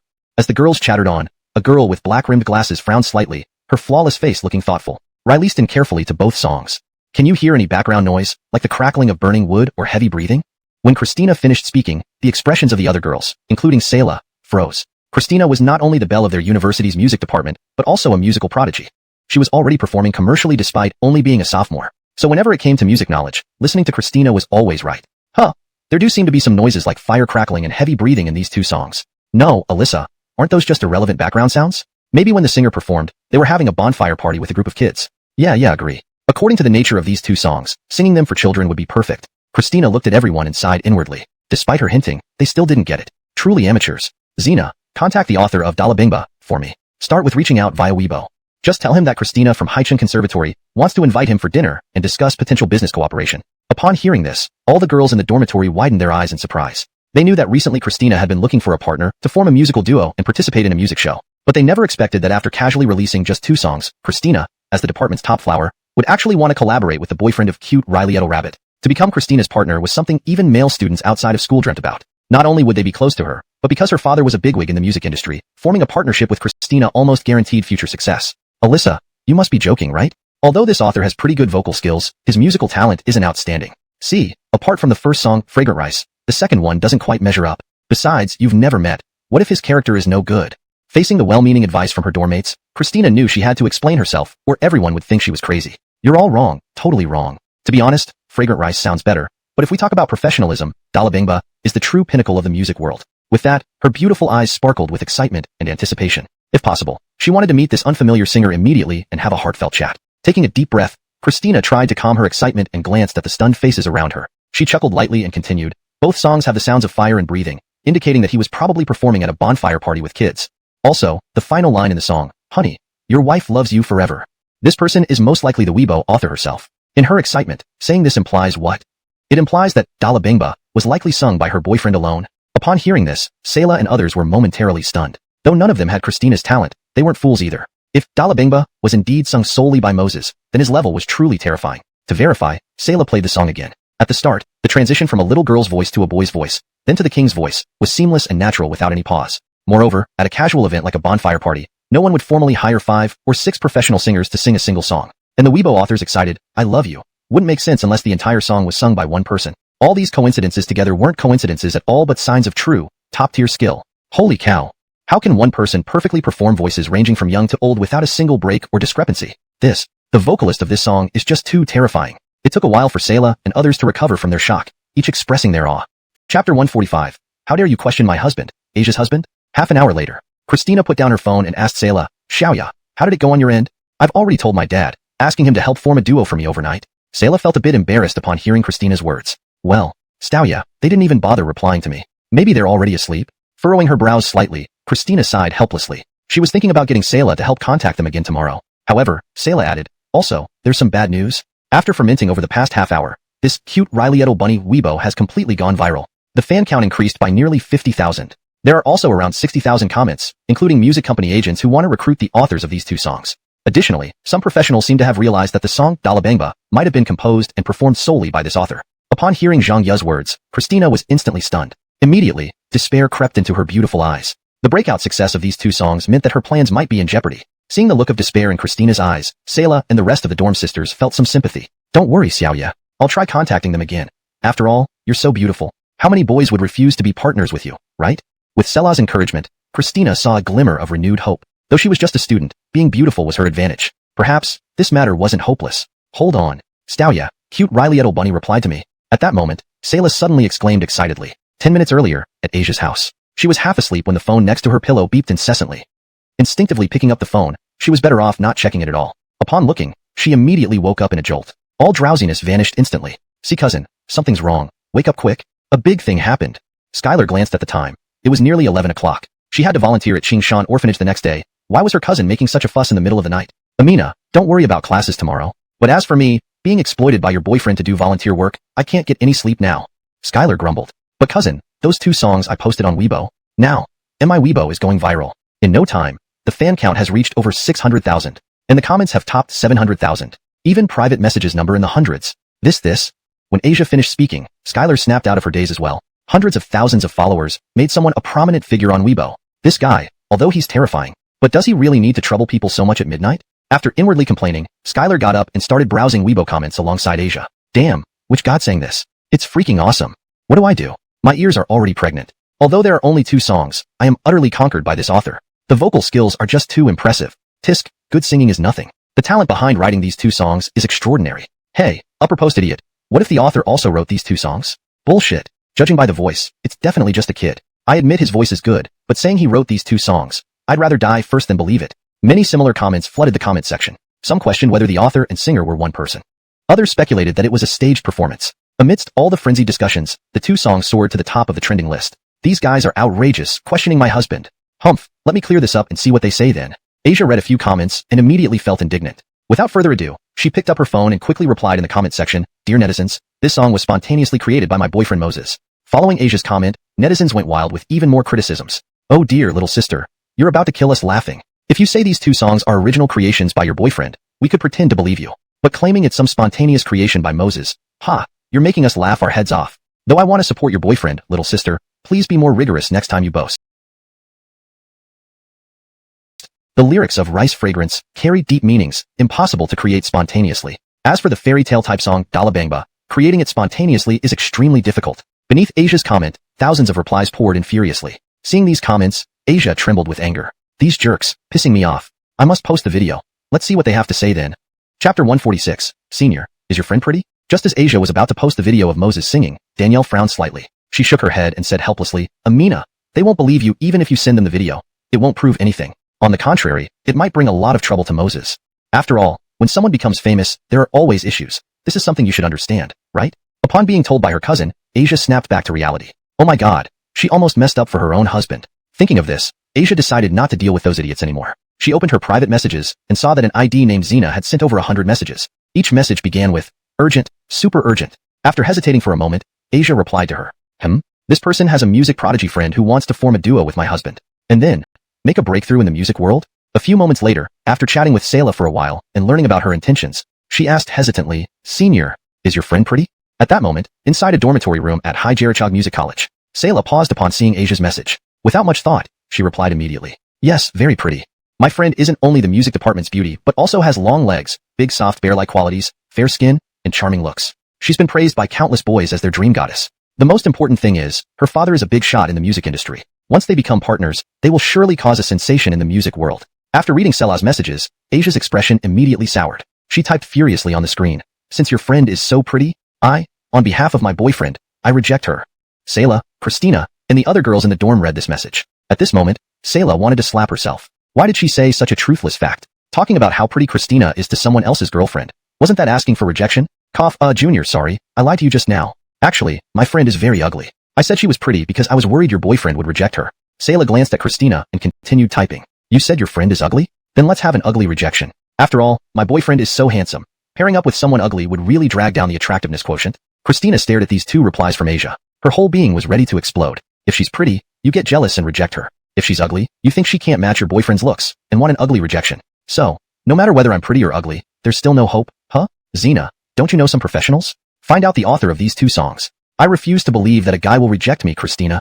At this moment, Christina angrily replied to Sayla. Seeing Christina's angry look, Sayla and the other girls exchanged glances. With deep concern, they said, Christina, finding the author of these two songs isn't a problem. But hypothetically speaking, what if you're rejected again? You mustn't do anything silly, like trying to seduce him. After Sayla's words, Christina sneered. Do you think I'm stupid? My future boyfriend must be 187 centimeters tall. His appearance must surpass everyone else. His musical talent must also outshine all. He must cook exceptionally delicious food and make money. How could such a boy be my type? After hearing Christina's words, Sayla and the others breathed a sigh of relief. Thinking about it, during the 2 years of schooling, everyone knew each other well. Despite many guys pursuing Christina, none succeeded. Ultimately, it was due to Christina's stringent requirements, which hardly any boy could meet. Damn it. Another guy named Moses is trending. And similarly, because of singing. Haha, I wonder if these two Moses are the same person. At this point, another girl in the dorm exclaimed. As they clicked on another trending topic, a segment of a mall performance video appeared. A handsome young man stood on the stage holding a guitar and sang energetically, Son, I'm your dad. Damn it, what kind of weird song is this? Oh my god, I nearly laughed myself to death. But indeed, the boy singing is quite handsome, and his height seems around 187 centimeters too. Oh, the following song Rare Characters is interesting. The lyrics are well written, the singing is good, and from his appearance, wouldn't this be an impromptu original? It should be impromptu. He seemed to be betting with classmates. Under such circumstances, it couldn't be a pre-written song, coincidentally fitting the occasion, right? But speaking of which, this boy somewhat meets Christina's standards for a boyfriend. Who said otherwise? He's handsome and talented. Just don't know how he fares in cooking and making money, haha. Wait a moment. Why does the voice of these two songs sound similar to Rice Fragrance and Dalabangba? And they are both called Moses. Aren't they the same person? As Selah's words fell, everyone's gazes landed on Christina. If these two were the same person, then according to Christina's previously mentioned standards for a boyfriend, doesn't this mean Moses already fulfills half of those criteria? Chapter 147. Sayla and Christina's shock. The next morning, early, Christina and Sayla stood at the entrance of Haiching Middle School, constantly scanning the crowd of students passing by. Xiaoya, do you think my outfit today is alright? And, are you sure Moses is in his senior year here? Christina glanced at her watch. It was already 7:30. According to the high school schedule, students should be in their classrooms by 8 o'clock. They had been waiting for nearly an hour but still hadn't seen Moses. My Miss Colm, as the music department's beauty queen, you can mesmerize any guy with whatever you wear. Let alone you've put on such beautiful makeup today. Moreover, with the pleated skirt, black stockings, and strapless top, how many men could resist? But tell me, Xiaoya, are you really planning to use your charm to win him over? Sayla looked at Christina's outfit for the day. She felt both helpless and shocked. After all, during their 2 years as dorm mates, it was the first time she saw Christina dress up so carefully for a boy. Xiaoya, don't talk nonsense. I just want to make a good impression on Junior Moses. After all, the first impression is very important for us to form a partnership. Christina blushed slightly, as if Sayla had hit a nerve. She stammered her explanation, but inside she mumbled, if Junior Moses doesn't agree, then I can't be blamed. Anyway, he's so handsome, I won't lose anything. Sayla knew Christina well. Seeing her current expression, she immediately had a sinking feeling. Finished, Xiaoya must have made up her mind to go after this young man. Although they did seem quite compatible, wouldn't this situation be awkward if that girl named Daibing Xiaotu found out? While Sayla was deep in thought, she heard a series of curses nearby. Damn, what's happening with Daibing Rabbit Barbecue? Why did it suddenly close today? Without even a prior notice, we came all the way for nothing. Do you think something happened to the boss today? Nearby, a few middle-aged people were talking. However, upon hearing this, a man couldn't help but sneer. That little brat Moses, what kind of trouble could he get into? Have you seen him much since Daibing Rabbit opened a few days ago? And let me tell you, according to my insider info, this kid sleeps all day at school. A genius like him probably doesn't care even if the sky falls. He might just be lazy today, so he told Lao Xia to close for a day. To hell with it, when I see this kid next time, I'll give him more money. No, 10,000 more yuan, to compensate for our wasted trip. Yeah, right, for wasting our trip today next time, we'll give him a few thousand more yuan just to spite him. Initially, Sayla and Christina weren't paying much attention to the conversation, but when they heard Moses' name, both girls froze. After a brief hesitation, Sayla walked over quickly and asked curiously, excuse me sir, ma'am, are you talking about Moses from Haiching Middle School? Also, what does this barbecue place have to do with him? Hearing Selah's questions, the group paused. Riley Edel miss, you're not from around here are you? No wonder you don't know Daibing Rabbit, or that brat Moses. The owner of Daibing Rabbit Barbecue is Moses himself. It was doing fine until it closed without notice today. How annoying. Seeing these adults' disgruntled faces, Sayla felt astonished. Daibing Rabbit Barbecue? Sure enough, this shop's owner must be Moses who sang last night. Otherwise, why would it be named so? What Sayla didn't expect was that Moses, aside from having such musical talent, was also running his own business at such a young age. Sir, ma'am, isn't it just a barbecue shop? Do you need to be so upset? And eating barbecue in the morning, isn't that a bit unusual? Sayla shook her head and didn't dwell on it. Just a small barbecue shop, No big deal. Young miss, you've never tried the barbecue from his shop, have you? The taste is heavenly. Once you try it, you won't forget it. As for why we come early in the morning, it's simple. Because there's literally no space available in the morning, noon, afternoon, or evening. Wrong. Now even in the mornings, there's barely any room. The Brian couldn't contain his anger. And that brat Moses, making tens of thousands daily, doesn't even consider expanding or opening more branches. Everyone scrambles for a seat like they're fighting for money. As the man continued, not only Selah, but even Christina, standing not far away, widened her eyes. What? Just a barbecue shop? Tens of thousands of yuan per day? That would be millions in a month. Chapter 148. You call this a flaw? This guy could open a barbecue shop, which means his cooking skills are impressive. And he can make several million a month, has a good talent for music, is handsome, and stands at 178 centimeters. Wow.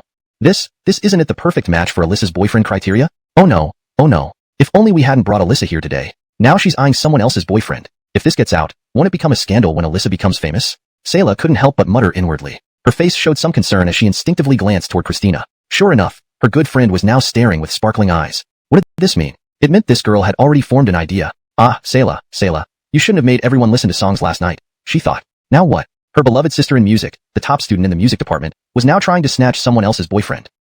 Brother, does this Moses have any flaws? With a glimmer of hope left, Selah asked the group before her. She hoped that through Moses's flaws, she could discourage Christina from pursuing him. Flaws. He's academically top-notch, according to my daughter. But during school, he would always be late or leave early, even sleeping in class. Teachers couldn't do anything about him. Disrespectful to elders, right? That should count as a flaw. He's also really good at basketball, better than many professionals. He doesn't join formal matches, but plays against other students, showing off all the time. What a disgrace, so uncooperative. Doesn't play well with others. And this guy opened a barbecue shop, but is just too kind-hearted. We could have paid normally, but because of his kindness, everyone ends up giving extra money.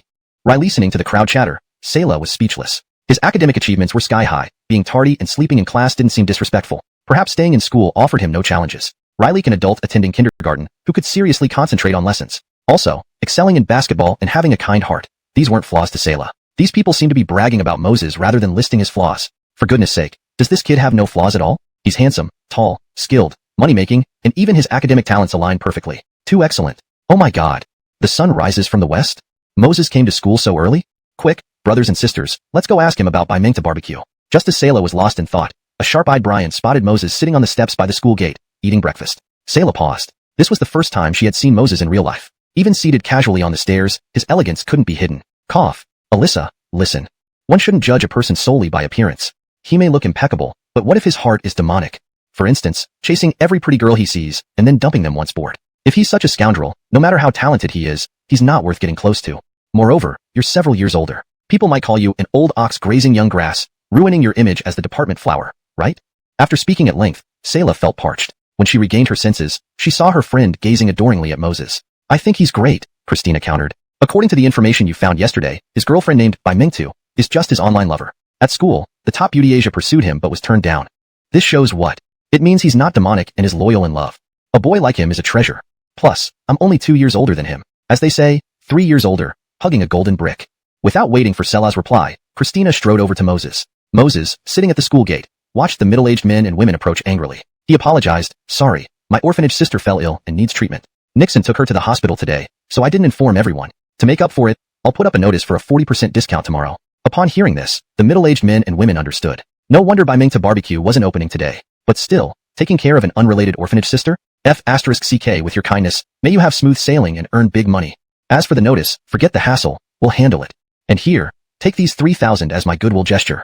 I've got 4,000 too. Take it, or I'll trash your shop. Chapter 149, Displaying Affection at the School Gate. Moses gazed at the 20 to 30,000 yuan that had suddenly appeared in his hand. Despite the lack of politeness in their words, he felt somewhat touched. Thank you. But I can't accept this money.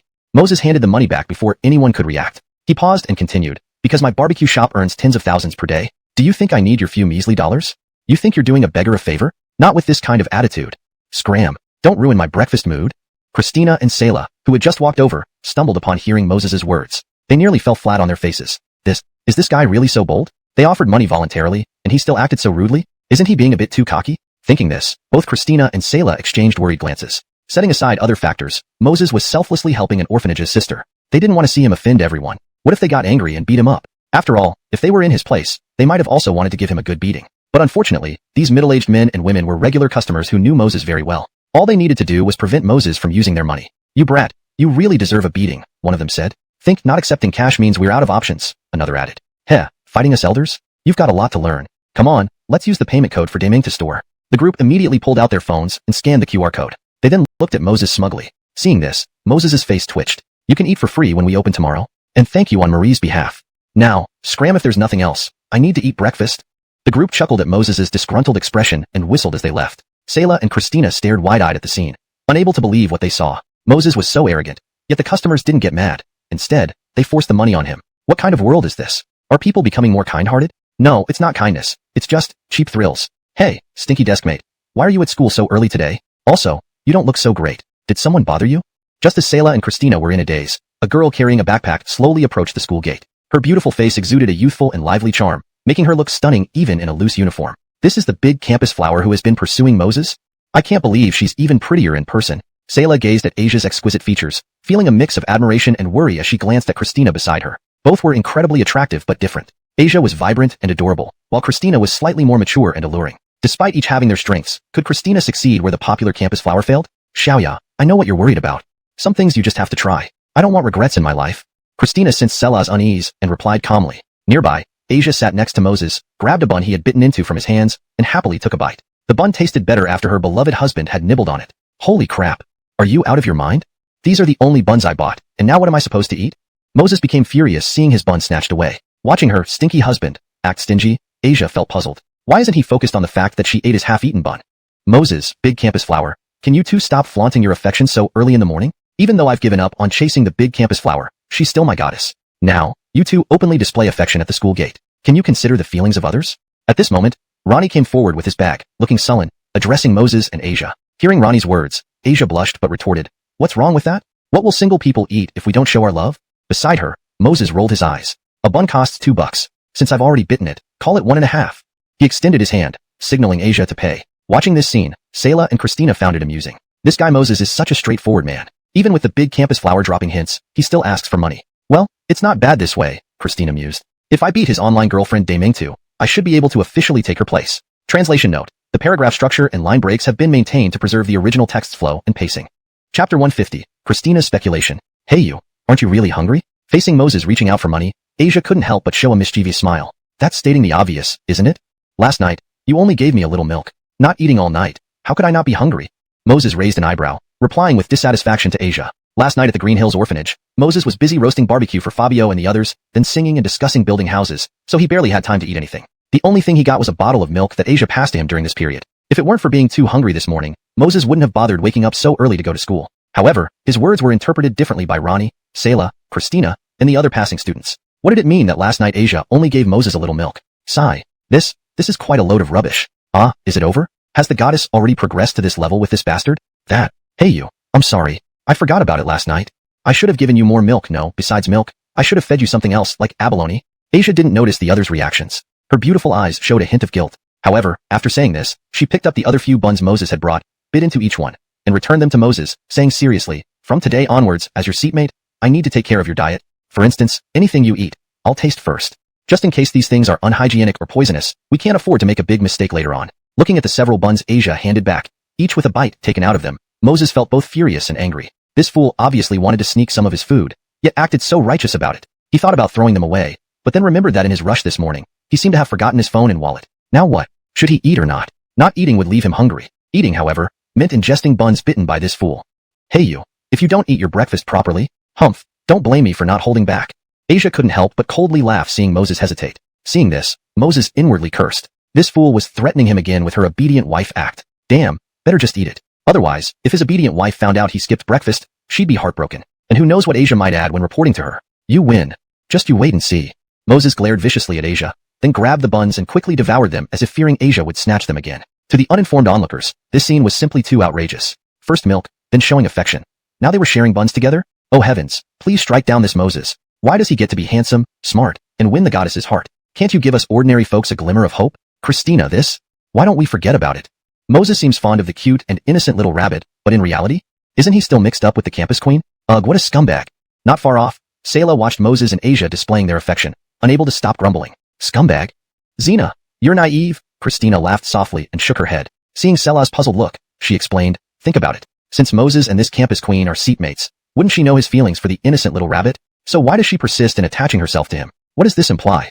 After hearing Christina's words, Sayla immediately responded without much thought. What else could it mean? A shameless girl, right?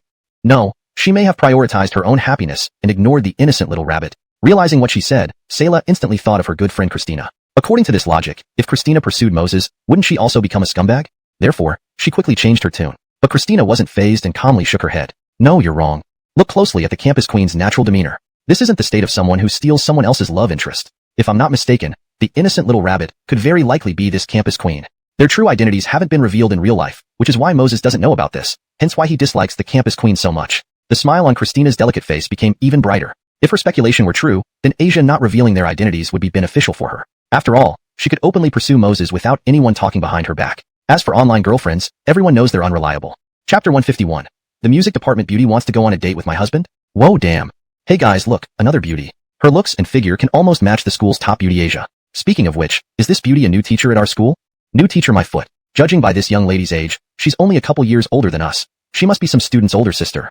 Sister? Damn. Tell me who her brother-in-law is so I can kiss him twice. As Christina walked toward the school gate, the boys who passed by couldn't help but stare. At school, all girls basically wore uniforms. When had they ever seen someone like Xiao Christina, dressed in a spaghetti-strapped shirt, pleated skirt, and black stockings? Moreover, with her long legs, slim waist, curvy body, and this top-tier figure paired with her stunning beauty, she was the goddess that countless boys dreamed of. Feeling these underclassmen's unusual gazes, Christina couldn't help but smile confidently. Moses and Asia, sitting on the steps, only glanced at Christina before retracting their gaze. To Asia, besides being a top beauty herself, the rest of her interest revolved around her husband. So naturally, she had no interest in beauties like Christina. The same went for Moses. He wasn't interested in anyone other than his wife. Moses Jr., hello? My name is Christina, and I've come especially for you. Christina came up to Moses and smiled. Seeing this scene, those surrounding boys collectively gasped. What the hell? Such a beautiful girl is actually here for Moses, this pretty boy. Damn it. Why are all the pretty girls coming after Moses? Just because this guy is better looking, smarter, and richer than us? Christina? Do we know each other? On the steps, Moses raised his head and looked at Christina, slightly frowning in confusion. Upon hearing Moses's words, Christina couldn't help but laugh inwardly. This cute little junior sure is a steel straight man, but I just love such steel straight men. Cough. Well, we're from Haicheng Music College. Last night, we listened to your Rice Fragrance and Darabunba online, so we came specially today. As for the reason, it's quite simple. Sayla, who came along, was afraid her good friend might blurt out something wild, like, I want to talk about having a small romance, or Junior, want to hook up? Thus, she hurried to explain. However, before she finished speaking, Christina gave her a look and interrupted, turning to Moses seriously. Junior, after school this afternoon, will you be free? How about I treat you to dinner and a movie? As Christina spoke, the surrounding boys widened their eyes in shock. Good heavens! Treat Edison Fan to dinner and a movie after school? Isn't this what's called a date? Arg, damn Moses, can't you leave us some scraps? It's one thing to snatch the school's top beauty, but now you're going after this beautiful big sister too? You're not even human. What are you trying to do? And we need to study after school. No time for dinner or movies. Finally snapping back to reality, Asia replied vigilantly to Christina. Despite appearing somewhat ditzy most of the time, whenever it came to matters involving her husband, her intelligence and emotional quotient were always on point. This Christina was smiling so sweetly at her husband. Clearly, she didn't have good intentions. Sorry, upperclassman. I did not invite you to dinner and a movie. I just wanted to invite him for a casual date. Christina said apologetically to Asia. Hearing this, Asia was speechless. A date, and she could say it so confidently? Sorry, I need to go home and sleep after school. No time for dinner or movies.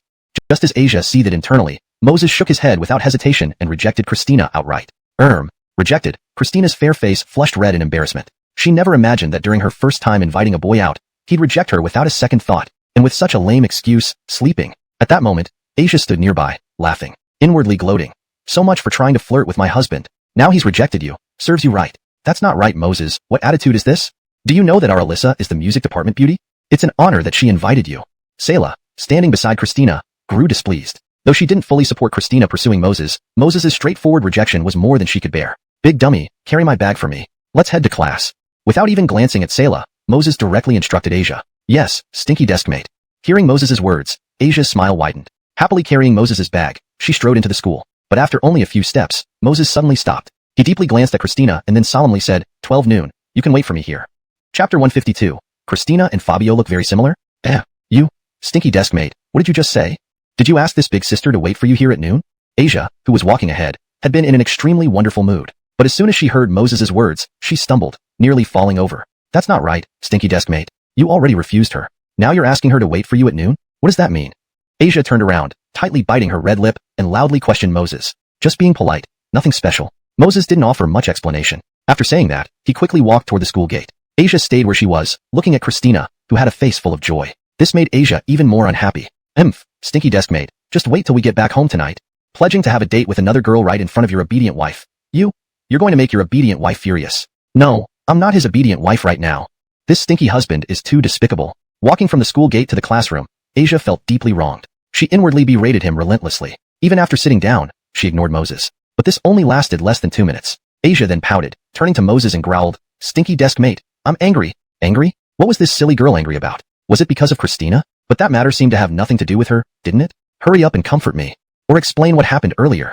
Otherwise, I'll tell your obedient wife that you've been unfaithful. Seeing Moses look bewildered at her, Asia couldn't help but stomp her foot, threatening him fiercely. Phew, unfaithful? Damn, silly girl. Did you forget to take your medicine this morning? Moses opened his eyes wide in mock shock. Unfaithful indeed. Why don't you fly off to heaven? Sometimes, I really doubt if your top student persona is real. Why do you lack common sense so much? Moses rolled his eyes at Asia. Annoyed, he said, use your brain. Recall Christina's face properly. Doesn't it seem familiar to you? Recall Christina's face properly? Seem familiar? PFFF, stinky husband. Don't be shameless. If you want to say someone is pretty, just say it directly. Talking about familiarity and such. At this moment, Asia's big eyes couldn't help but well up with mist. If not for the inappropriate setting, she would have cried out loud. Oh my goodness. Alright, stop looking so aggrieved, like I've bullied you. My point is, do you feel that Christina looks a lot like Fabio? Seeing Asia about to cry, Moses hurriedly explained. Upon hearing this, Asia's expression froze. Her watery big eyes instantly cleared up, and they were filled with confusion. Looks a bit like Fabio? Yeah, it seems so. But stinky desk mate, isn't that beside the point? After all, there are many people in this world who look alike. Just admit it. Are you attracted to that big sister? If Asia wasn't acting as a spy sent by his obedient wife, Moses wouldn't bother with her at all. In this world, there are indeed many people who look alike. But having identical features is rare. Saying this, Moses furrowed his brows subconsciously. At first, I also thought it was just a coincidence, so I didn't take it seriously. But before leaving, I suddenly noticed that Christina was wearing a jade pendant around her neck. And Fabio also has one exactly like it. As Moses finished speaking, a hint of shock appeared in Asia's beautiful eyes. Like Moses had said, looking alike could be a coincidence. But having two identical pendants, it was no longer a coincidence. Stinky desk mate, you mean? Asia opened her mouth, sounding somewhat incredulous. What exactly this means will have to wait until we ask Christina at noon. For now, we're just guessing. By the way, please give this notebook to my obedient wife for me. Moses handed over a thick notebook to Asia. This item was the reward from the system last night. It contained all the key points of every subject for 3 years of high school. Knowing he wouldn't need it, Moses had decided to bring it to school today and have Asia deliver it to his obedient wife. Whoa. This is all study notes? And explanations for many knowledge points? With such thick notes, stinky desk mate, did you spend many nights working on this? Asia flipped through a few pages casually. Though she wasn't as exceptional as Moses, as a top student, she immediately noticed that the knowledge points and explanations in the notebook were particularly novel. Reviewing according to the points in this notebook would definitely be twice as effective. Asia had prepared study materials for Moses before, so she knew how much time and effort was required to compile such information. Moreover, her original notebook was barely a quarter as thick as Moses's. Chapter 153. The Genius Notebook, Shocking the Demon King. Classmate Asia, please come out for a moment. At that moment, the Demon King stood at the classroom door, calling out to Asia. His eyes flickered with surprise as he noticed Moses beside her. This guy, today the sun is rising from the west? He's actually not late for once. But this isn't the main point. With the Math Olympiad competition tomorrow, it's best not to provoke this little demon and risk him quitting. Otherwise, who would participate in the contest? Teacher Branson, what do you need me for? Asia asked casually after stepping outside the classroom. Regarding the genius tutoring class, I've already discussed it with the other teachers. This revision ensures the translation reads more naturally in English and accurately conveys the meaning of the original text. It also maintains consistency in style and terminology. Starting today, every morning during self-study periods, after lunch, and after school ends, you and the top 10 students in the grade will come to the office for private tutoring, Nolan explained straightforwardly. Anyway, the genius tutoring class was going to be established, and he had already planned it all out. Gathering all the top 10 students in one place might help everyone improve their grades before the college entrance exams. Oh, it's about that. That's right, Teacher Branson. I have a request, Asia said somewhat awkwardly upon hearing Nolan's words. Without the notebook given by Moses, Asia would likely be thrilled. However, now it was different. The knowledge points in the notebook, judged by her standards as an outstanding student, were far more powerful than any private tutoring could provide. Request? You two are close. Whatever you need, just say it. As long as it's within my power, there won't be any delay. Nolan waved his hand indifferently. Yes, it's like this, Asia continued. Can I apply to not join this genius tutoring class? Upon hearing this, Nolan looked bewildered. Asia quickly added an explanation. Teacher Branson, it's like this. This morning, my boyfriend gave me a notebook. It's filled with knowledge points of high school courses. With this notebook, I don't think I need to attend the tutoring class. What the heck? Moses gave Asia a notebook? And then Asia doesn't want to attend the tutoring class anymore? Is this a joke? Sure, Moses has top-notch academic performance, but when it comes to tutoring, the teachers are the experts, okay? Classmate Asia, I know your relationship with him is deep, but the college entrance exams are approaching. If you both wish to continue studying and dating at the same university in the future, you can't take learning lightly. Besides, it's just a notebook. Before Nolan finished speaking, Asia recited a piece of content from the notebook on her own initiative. It was a math problem from the first year of high school. Although the problem itself was ordinary, the solving method and steps inside were completely new to Nolan. Innovative methods and unique angles made it extremely simple and easy for students to remember. Riling, Asia, you this solution? Won't it be from the notebook? Nolan asked in shock after she finished reciting. Yes, Teacher Branson. There are many such solutions in the notebook. Even for subjects like Chinese, which require rote memorization, the notebook provides special notes. For example, analyzing poetry.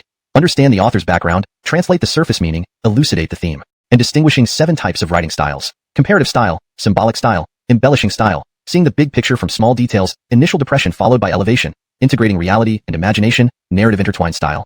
I believe reviewing using these methods would double the efficiency, Asia concluded with a few examples. Apart from being shocked, Nolan felt amazed. Why hadn't he thought of this teaching method before? Instead of having students follow routine learning patterns, summarizing everything might yield better results. This way, all the important knowledge points from the high school textbooks would be condensed into the essence, helping students review more effectively without feeling lost. Asia, you mean, this notebook contains review knowledge points for all high school subjects? Nolan asked excitedly, coming back to his senses. Indeed, language, mathematics, English, physics, chemistry, biology, all covered. Asia nodded and replied truthfully. So, can you show the notebook to the teacher? If feasible, I can promote it throughout the entire senior class. Nolan became even more excited after receiving Asia's confirmation. Unfortunately, his excitement lasted only for a couple of seconds. Asia poured cold water on his enthusiasm. Sorry, Teacher Branson. This is a gift from my boyfriend. Without his permission, I can't give it to others.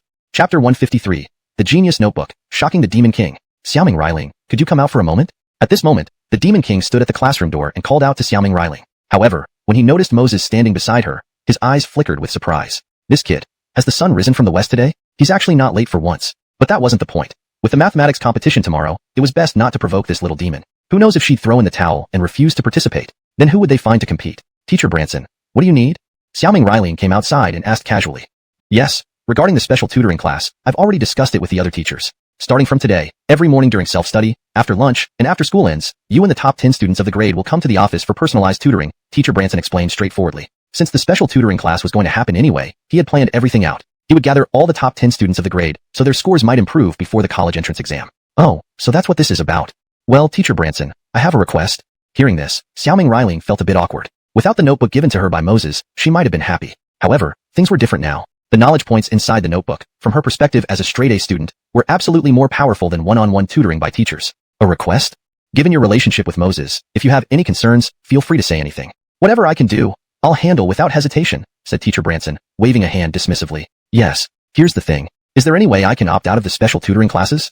Upon hearing this, Xiaoming Riling saw the bewildered expression on Teacher Branson's face. She hurriedly explained, It's like this, Teacher Branson. This morning, my boyfriend gave me a notebook. It's filled with knowledge points for all high school courses. With this notebook, I don't think I need to attend the tutoring classes anymore. What nonsense. Moses gave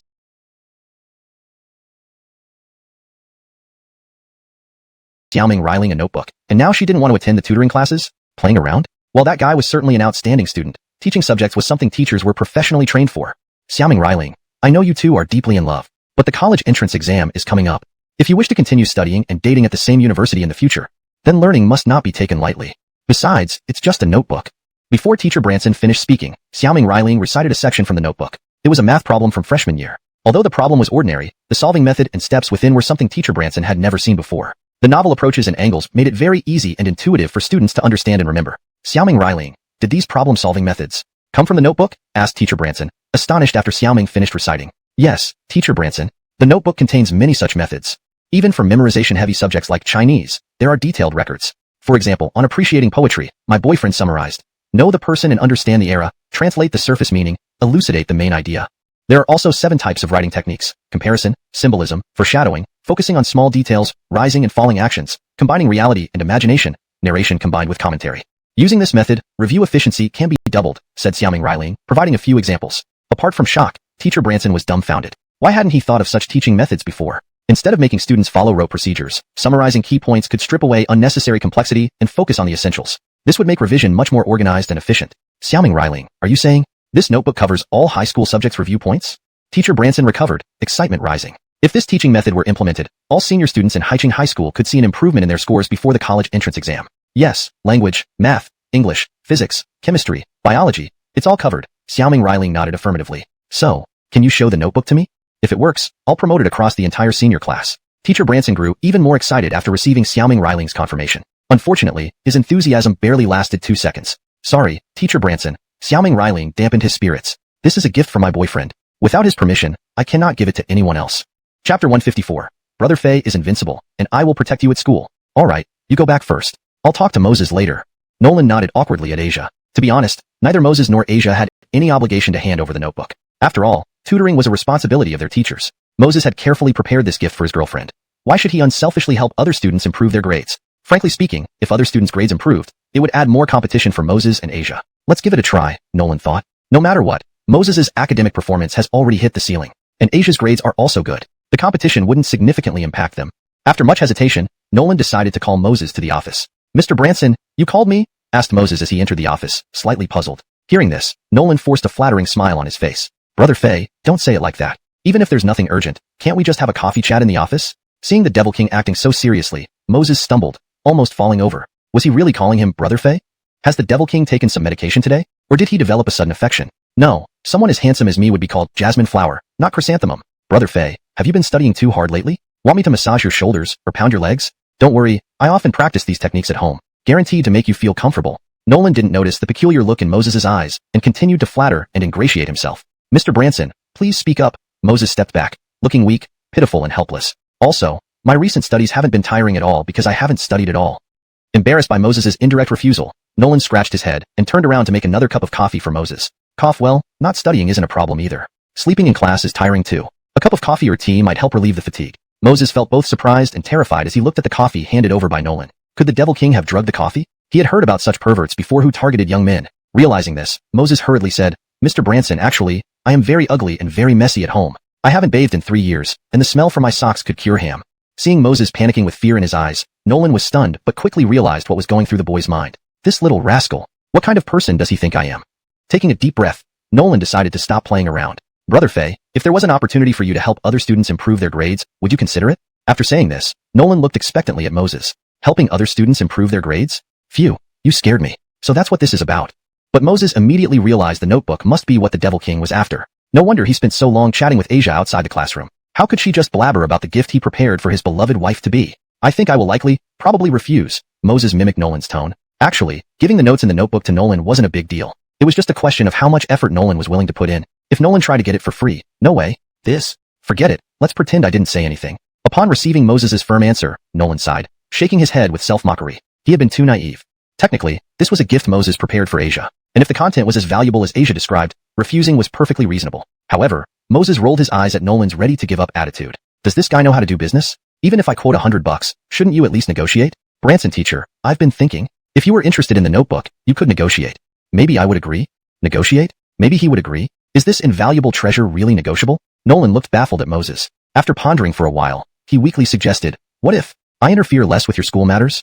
Of course, this assumes your grades remain stable. If they drop, I'd rather not have the notebook at all. Without hesitation, Moses replied, deal. Damn, what the hell? This thing is settled just like that? How does this feel like a loss? And what's in this guy's mind? Is the notebook full of nonsense?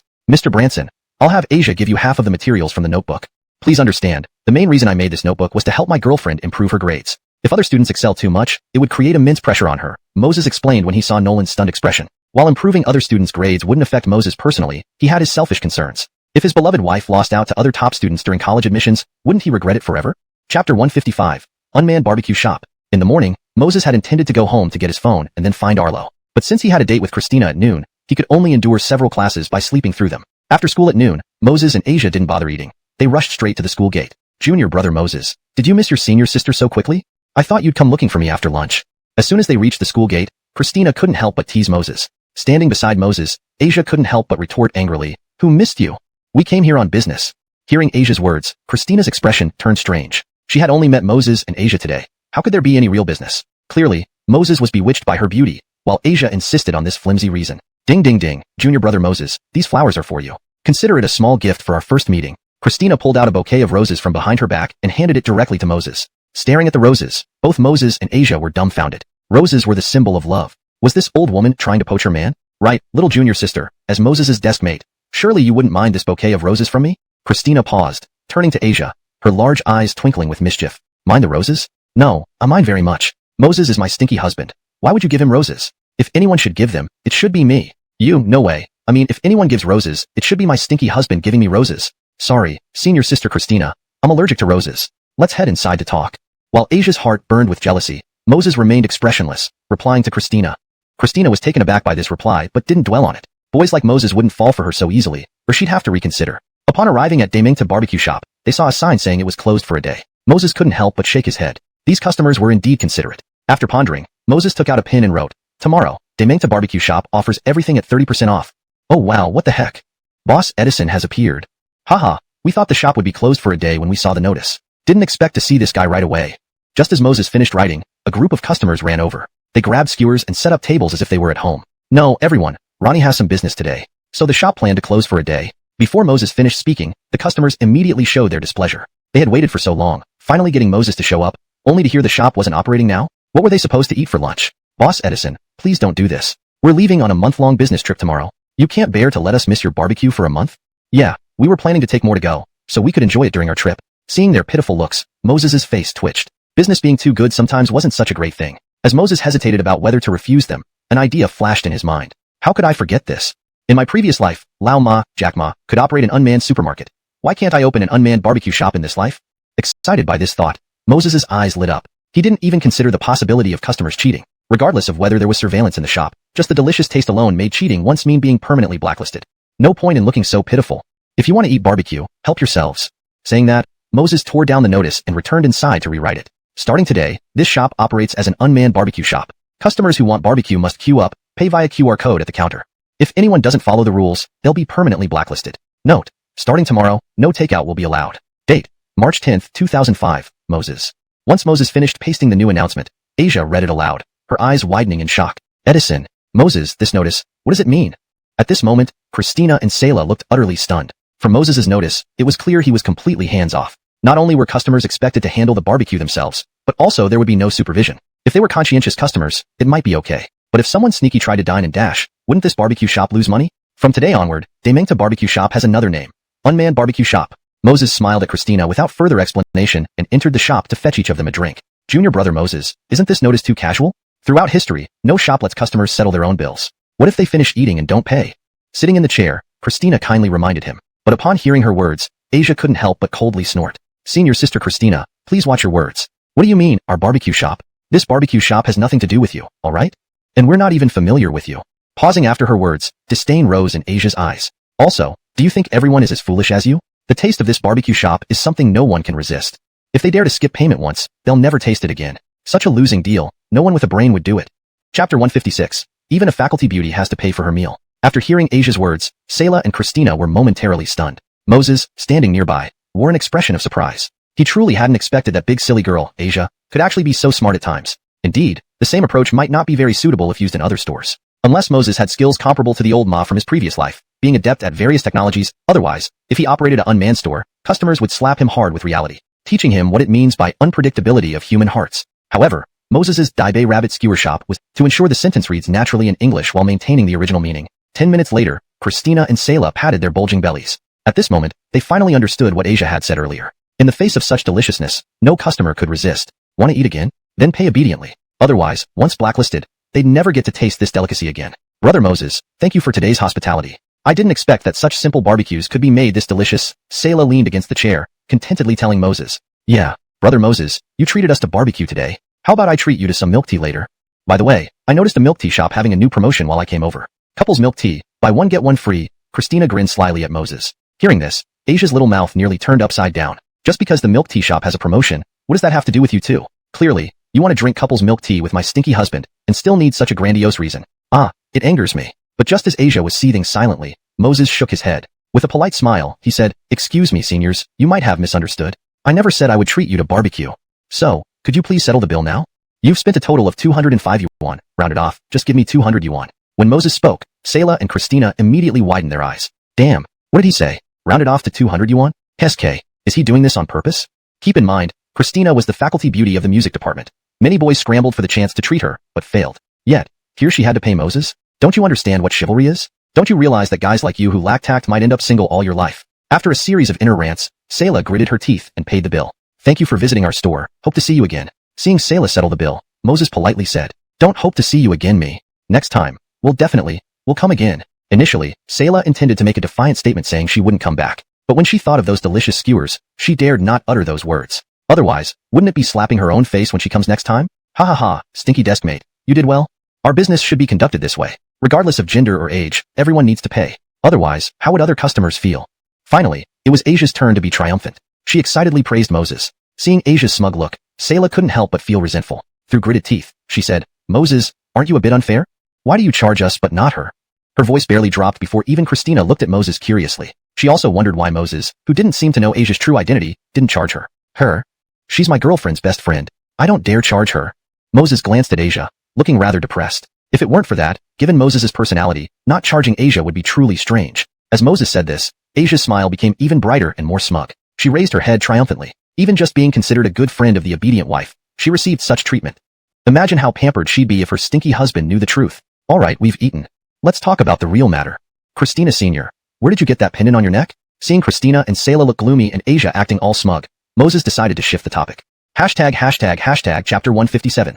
The mystery of Marie and Christina's identities. Are you talking about this pendant? Christina paused, then casually pulled out the pendant from inside her collar. The pendant was made of jadeite, entirely emerald green, clearly very expensive. Additionally, it was crafted in the shape of a gourd, but split into two halves. Upon closer inspection, a peach blossom was intricately carved on it. That morning, when Moses noticed Christina's gourd pendant, he instinctively remembered that Marie also seemed to have one. So at the time, Moses had taken a second look and discovered that Christina's gourd pendant also had a peach blossom carved on it. This meant that apart from the material and quality, the shape and engraving of Marie's and Christina's pendants were identical. Coupled with their strikingly similar facial features, Moses found it impossible to believe this was just a coincidence, even if he were to be beaten to death, or rather, Lois Dasha, or Jody, the foolish dear. This pendant was specially made for me by my father when I was born, Christina said, touching the pendant around her neck gently. He said it could protect me and bless me with good health. At that time, the doctor told us that my mother was carrying twins, so there were two identical pendants. But my younger sister died during childbirth due to complications. Christina continued speaking slowly as she caressed the pendant.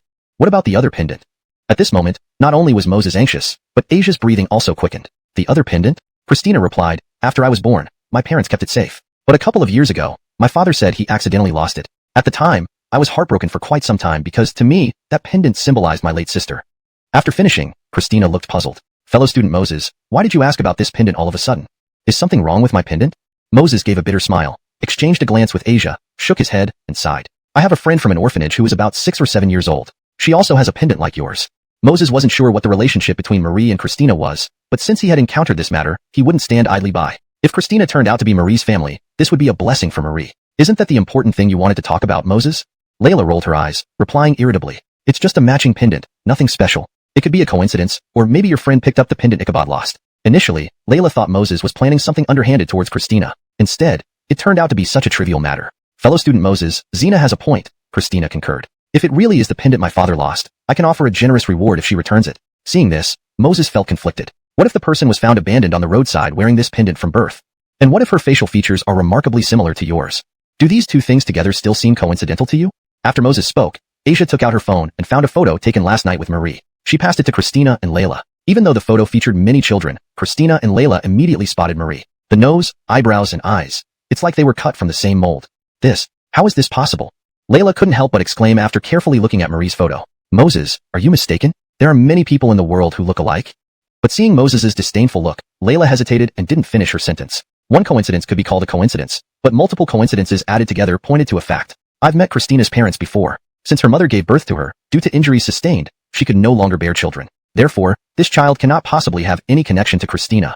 Layla hesitated, but continued to explain on Christina's behalf. Unfortunately, Asia joined Moses in silently condemning her lack of logic. For university students, shouldn't they understand basic knowledge? While Christina's mother couldn't bear children, her father could. Elkholm, fellow student Moses, where's this girl? Christina's body trembled slightly as she lifted her head to ask cautiously, Can I meet her? What Layla hadn't figured out, Christina had already understood. In middle school, her parents always argued, and she assumed it was due to marital issues, so she didn't pay much attention. Now, combining Moses's information, she suddenly realized the possibility. Perhaps the little girl in the photo was indeed her real sister. Hashtag translation completed as per your instructions.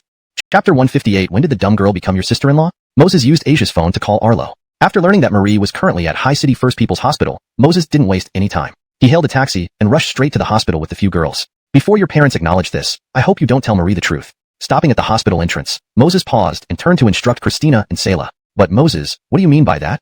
If Marie is indeed Alyssa's sister, why can't they meet? Moreover, Marie needs her family's care more during her illness. Sayla blurted out before thinking, directly questioning Moses. Moses shook his head without giving an explanation. It was Christina who gave him a deep look and nodded thoughtfully in agreement. Unlike Selah, Christina had a finer mind. Even from this simple sentence, she could clearly sense Moses's concerns. He was simply worried that if her parents did not approve of Marie, it would cause significant harm to Marie. Though Christina felt that given the kindness of her parents, they wouldn't reject Marie, but since Moses spoke up, she didn't want to argue. Ronnie, Isla, how is Marie doing? Entering the ward, Moses directly asked Arlo and Isla. Marie lay obediently on the bed, receiving 4 fluids while watching cartoons. However, as soon as she noticed Moses, her pale face immediately lit up with joy. Big brother Moses, don't worry. The doctor said I'll be discharged soon. Looking at Marie's smiling face, Moses walked over and gently patted her head, saying with a smile, when you get better, Big brother Moses will take you to the world's largest amusement park, okay? And buy you lots and lots of toys, and take you to eat delicious food. Hearing Moses's words, Marie's big eyes filled with anticipation. But in the next second, her gaze dimmed again. Shaking her head, she replied maturely, I don't want that. Grandma said that Big brother Moses still needs to save money to marry his wife. A pretty girl like my sister-in-law would surely require a lot of money. If Big brother Moses really wants to play with Marie, let's go to the amusement park next to the orphanage. Moses knew about the amusement park Marie mentioned. It was about 5 or 6 kilometers away from Qingshan Orphanage. Though the tickets were cheap, most of the equipment was old and dilapidated. There weren't many rides suitable for children either. Marie, what are you talking about? Your big brother Moses won't spend much money marrying his sister-in-law. Asia felt Marie's gaze turning towards her and couldn't help but blush. Christina and Selah then turned to seriously lecture Moses. Hearing this, Moses felt a mix of laughter and tears. Flirt with other girls? These ladies were the ones trying to flirt with him. Marie, go play with Sister Xiaoming. I need to talk to Grandma and Ronnie. And don't call her sister-in-law Xiaoming anymore. Or else when you get better, Big brother Moses will only take Xiaoping out to play, not you. Noticing that Arlo and Isla seemed hesitant, Moses reminded Marie and stepped outside the ward. Isla's tears fell freely. Moses sensed a bad omen. Ronnie, Marie's condition? Moses's face paled as he asked Arlo with a trembling voice. Sighing deeply, Arlo responded, I have already found the best oncologist from Beijing for Marie. This morning, after a thorough examination, the doctor said that the cancer cells have spread entirely. If surgery is considered, the success rate doesn't exceed 10%. Chapter 159. An exorbitant fee of 18 million. See cancer? The success rate of the surgery is less than 10%? Wasn't Lainey just having a minor illness? How did it turn out like this? Upon hearing Arlo's words, Christina, who had come out with him, felt a twinge of fear in her beautiful eyes. She had only just met Lainey and now learned about this news. Arlo glanced at Christina, but did not pay much attention to her. He continued speaking to Moses. The doctor said that if no surgery is performed, Lainey might have about half a year left. But during these 6 months, she will need to get an injection every month. As for the cost, each injection will be around 3 million. Honestly, when he first heard this news, even Arlo was taken aback. That was his grandfather, a superstar in oncology, saying that the hope for Lainey's surgery was only 10%, indicating how serious her condition was. Moreover, there was also the money needed for the injections. 3 million per injection for 6 months added up to 18 million. This figure was absolutely terrifying for an average family. Although Moses's Bumbunny barbecue shop earned several million every month, business is unpredictable. No one can foresee the future. Unless Moses could open more chain stores within a short time to accumulate a large sum quickly, it would still be very difficult to cover the exorbitant fees for Lainey. This, so much money? Is the hospital intentionally trying to scam us? Selah couldn't help but ask Arlo this question. Hearing this, Arlo furrowed his brows slightly. Seeming to be concerned that Moses might think similarly, he explained, that oncologist is my grandfather. I specifically asked him to come from Beijing last night to diagnose Lainey. If you don't believe me, you can check online. Before Arlo could finish, Moses waved his hand to interrupt him. Ronnie, I have only one request. During her last half year, let's do our best to minimize her suffering. Having lived 2 lifetimes, Moses had experienced too much. Money was important, but compared to human life, it was worthless. As long as he had the means, he was willing to spend whatever it took. I've already discussed this with my grandfather, Arlo nodded at Moses. However, he couldn't help but marvel inwardly. 18 million. Faced with such a huge number, Moses, at his young age, didn't even bat an eye. Thank you, Ronnie, Moses said gratefully. After a pause, he turned to Isla and comforted her. Grandma, don't be sad. I'll think of other ways to help Lainey. If there's no other way. Upon hearing this, Isla shook her head, bitterly saying to Moses, Riley Edelfei, Grandma knows what you're going to say. Don't worry, Grandma can handle it. Although Moses knew that Isla must be deeply hurt inside, he was powerless in this situation. Ronnie, I want to build the house as quickly as possible next. Even if it costs more, it's fine. Taking a deep breath, Moses turned to Arlo seriously. Lainey had only half a year left, and Moses wanted to give her the most beautiful memories. Don't worry about the house. By coincidence, I met someone doing charity work today who's willing to donate 1 million to build the children's house. He will also take care of their education and living expenses. Seeing Moses bring up this topic, Arlo immediately replied without hesitation. The person he mentioned, however, was himself. Ronnie, we appreciate the offer, but building the house is something for our orphanage to handle. Besides, I don't want the kids to feel indebted to others when they grow up. Moses shook his head, declining Arlo's kindness. The adage, he who eats another's bread should not talk back, rang true in his mind. Thus, he preferred to fund the construction and support the children himself rather than depend on others because, in the children's eyes, he was their beloved older brother. Moses, I need to use the restroom. At this moment, Christina, who had been silent until now, hesitantly spoke to Moses. Hearing this, Moses was taken aback. To be honest, knowing that Lainey had only half a year left, Moses wished from the bottom of his heart that Christina's family wouldn't interfere, as too many uncontrollable factors could potentially harm Lainey. But since Christina already knew, Moses had no right to stop her. In the bathroom, Christina took out her phone and nervously dialed her father's number. Hello, Alyssa. What's wrong? Are you missing Natasha and Dad? Right. Are your school living expenses enough recently? Do you want Dad to send you some more money? As soon as the call connected, a kind voice came from the other end. While listening to this, Christina subconsciously thought of Lainey lying in the hospital bed. Abandoned as a child, she now faced cancer at such a young age, with only half a year to live. Compared to Lainey, she felt incredibly blessed. Dad, 6 or 7 years ago, did you have a child outside? And did you leave that pendant with him? As Christina's words fell, the other end became momentarily silent before erupting into a series of sounds. After a long while, her father sternly responded, Alyssa, don't talk nonsense. How could I possibly have a child outside when I love your mother so much? Did you meet a little girl who wore a pendant just like yours? To be honest, this is nothing unusual. After all, it's just a pendant, which doesn't mean anything. Christina understood her father's character well. He always remained calm no matter what. Yet, upon hearing her words, he clearly showed signs of panic. I did a DNA test with her. Christina bit her lip tightly and then lied. Chapter 160. From now on, I will be responsible for Fabio. Where is she?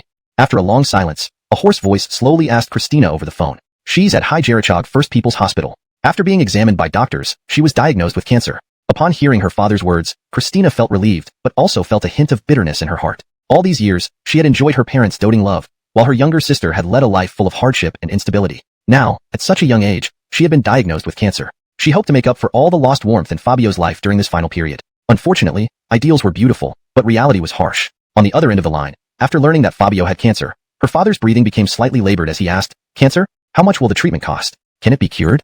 Christina frowned. Her father's first reaction wasn't concern or compassion, but an immediate question about the cost. This made her feel deeply saddened. Could it be that her father truly didn't care whether Fabio lived or died? She was his own flesh and blood. The doctor said the success rate of surgery is less than 10%, Christina replied frankly despite feeling sad for Fabio. If we use medication for treatment, there might be 6 months left, but it requires a monthly injection, which costs around 3 million. This time, the silence on the other end of the line stretched even longer. Christina waited for about 5 minutes before her father finally spoke calmly. That girl isn't your sister. Don't let your imagination run wild. Your mother and I only have you as our child. Released into Dad. Focus on your studies and don't let us down. Before her father could finish, Christina couldn't hold back anymore. She screamed into the phone, almost hysterically, why? Fabio is clearly my sister. Why won't you acknowledge her? You abandoned her from birth. Now she has cancer, why still refuse to acknowledge her?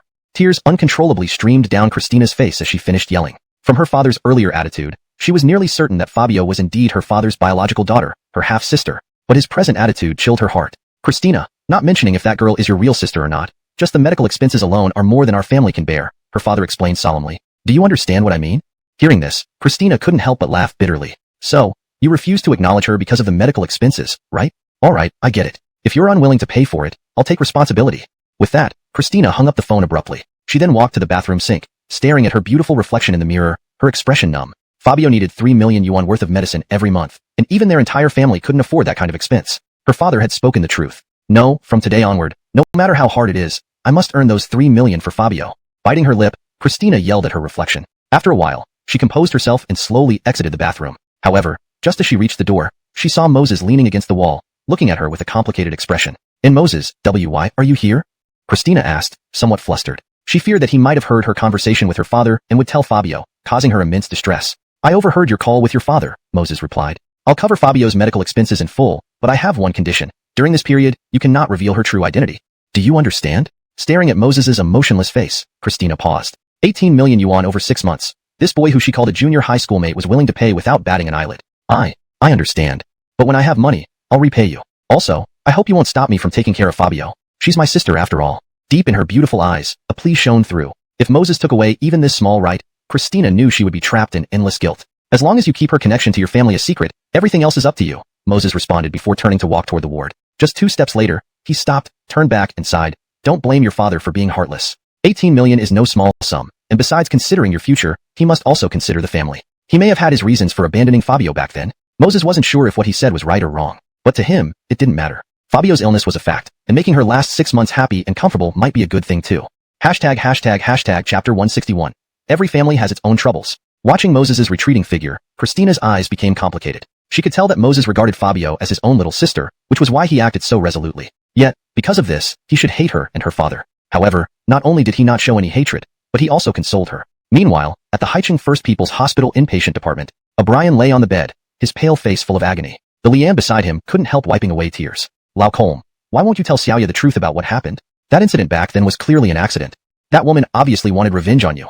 That's why she made you take those drugs. The Lian, seeing her husband's distressed state, could hardly suppress a tremble in her voice. About 7 or 8 years ago, Colm Zhonghua's business was thriving when rival companies started using all sorts of despicable tactics, even kidnapping him. During the process, due to a disagreement, the chairman of the rival company accidentally killed Colm Zhonghua's secretary, wanting to burden her. But now, fatefully, Christina had encountered her real sister. Inside Fabio's hospital room. Fabio, I'm Moses' friend.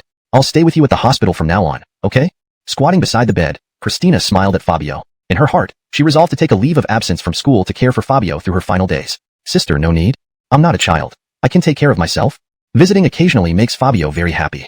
Fabio replied sweetly, causing Christina to feel more distressed upon seeing her maturity. Fabio, when I graduate, I'll come play with you too, alright? Asia chimed in. Great. If Lena comes to play, Brother Moses should come too. Then I can stick to Brother Moses every day. Fabio clapped her small hands happily, her pale face showing a rare rosy blush. Fabio, be good. Brother will go out with Ronnie for a bit. Moses stroked Fabio's head, admiring her innocence. Nadashanes later, Moses and Arlo arrived at the office where an 80-year-old man with white hair sat before a computer, reviewing Fabio's medical reports. Dr. Xia, I'm Fabio's brother. Thank you for making the trip. Please accept this token of appreciation. Moses handed the elder an envelope from his pocket. The old man scrutinized Moses closely, frowning slightly. Tisk, where did you learn such customs at your young age? As a doctor, treating patients is my duty. Dr. Xia knew his grandson well, stubborn like him. Yet, this youth had somehow impressed him. He was surprised initially, but now understood. Regarding Moses and Fabio's relationship, Arlo had explained thoroughly. For someone without blood ties, Moses' commitment to Fabio was truly commendable. I've consulted friends about Fabio's condition. With additional treatments, we might extend her life by about a year. But the cost could exceed 30 million yuan. So, what do you think now? After lecturing Moses, the elder spoke candidly. Hearing this, Moses' face lit up as he agreed immediately. Dr. Xia, as long as Fabio lives longer and suffers less, I'm willing to pay whatever it takes. Seeing Moses' unwavering resolve, Dr. Xia was utterly astonished. 30 million. That's 2/3 more than 18 million. No wonder his stubborn grandson admired him. Such a young man leaves even me speechless. Fine. Let this old man do some good for once. Hashtag chapter 162. Ronnie, within 6 months, I'll make sure you have a grandson. I'll let this guy's father pay for the treatment expenses later. After all, my coming to your Haicheng city was his doing. Now it's reasonable to have his father pay for it. Ultimately, children's debts should be repaid by their parents. After Ronnie said this to Moses, he shot another stern look at Arlo. And you, already in your 30s and still not married. Do you think you have to wait until your old man dies before you give our family a child? Feeling scolded by his own grandfather, Arlo's face turned red with embarrassment. While he dared to challenge his father, he had no guts to go against his esteemed grandfather, who used to hang him up and beat him whenever they disagreed when he was a child. Grandpa, there are outsiders here. Can you please give me some face? Arlo touched his head and said weakly. Face? What face do you have? You forsake inheriting our family assets to start your own business. And after all these years, what did you create? Nothing. Although I know your father is hard to get along with, he is still your dad. Everything he does is for your good. Ronnie unleashed another tirade. Hearing this, Moses' eyes widened. Holy crap. The employee I hired is actually a rich second generation from the capital. Also, to them, the 30 million yuan for Fabio's treatment seems like nothing more than a light rain shower. How insanely wealthy is Ronnie's family? You're Moses, right? Rileston, I have a task for you. If within 1 year, you can help our family resolve the issue of having an heir, I will cover all of Fabio's medical costs. If you refuse, you know the consequences, right? After scolding Arlo, Ronnie looked back at Moses and couldn't help but say seriously.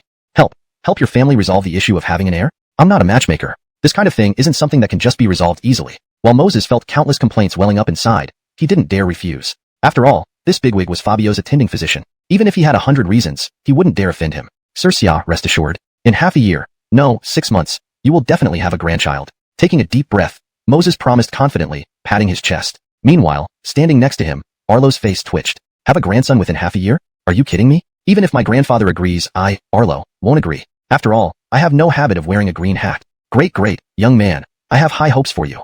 By the way, I've heard that the barbecue from your place tastes very good.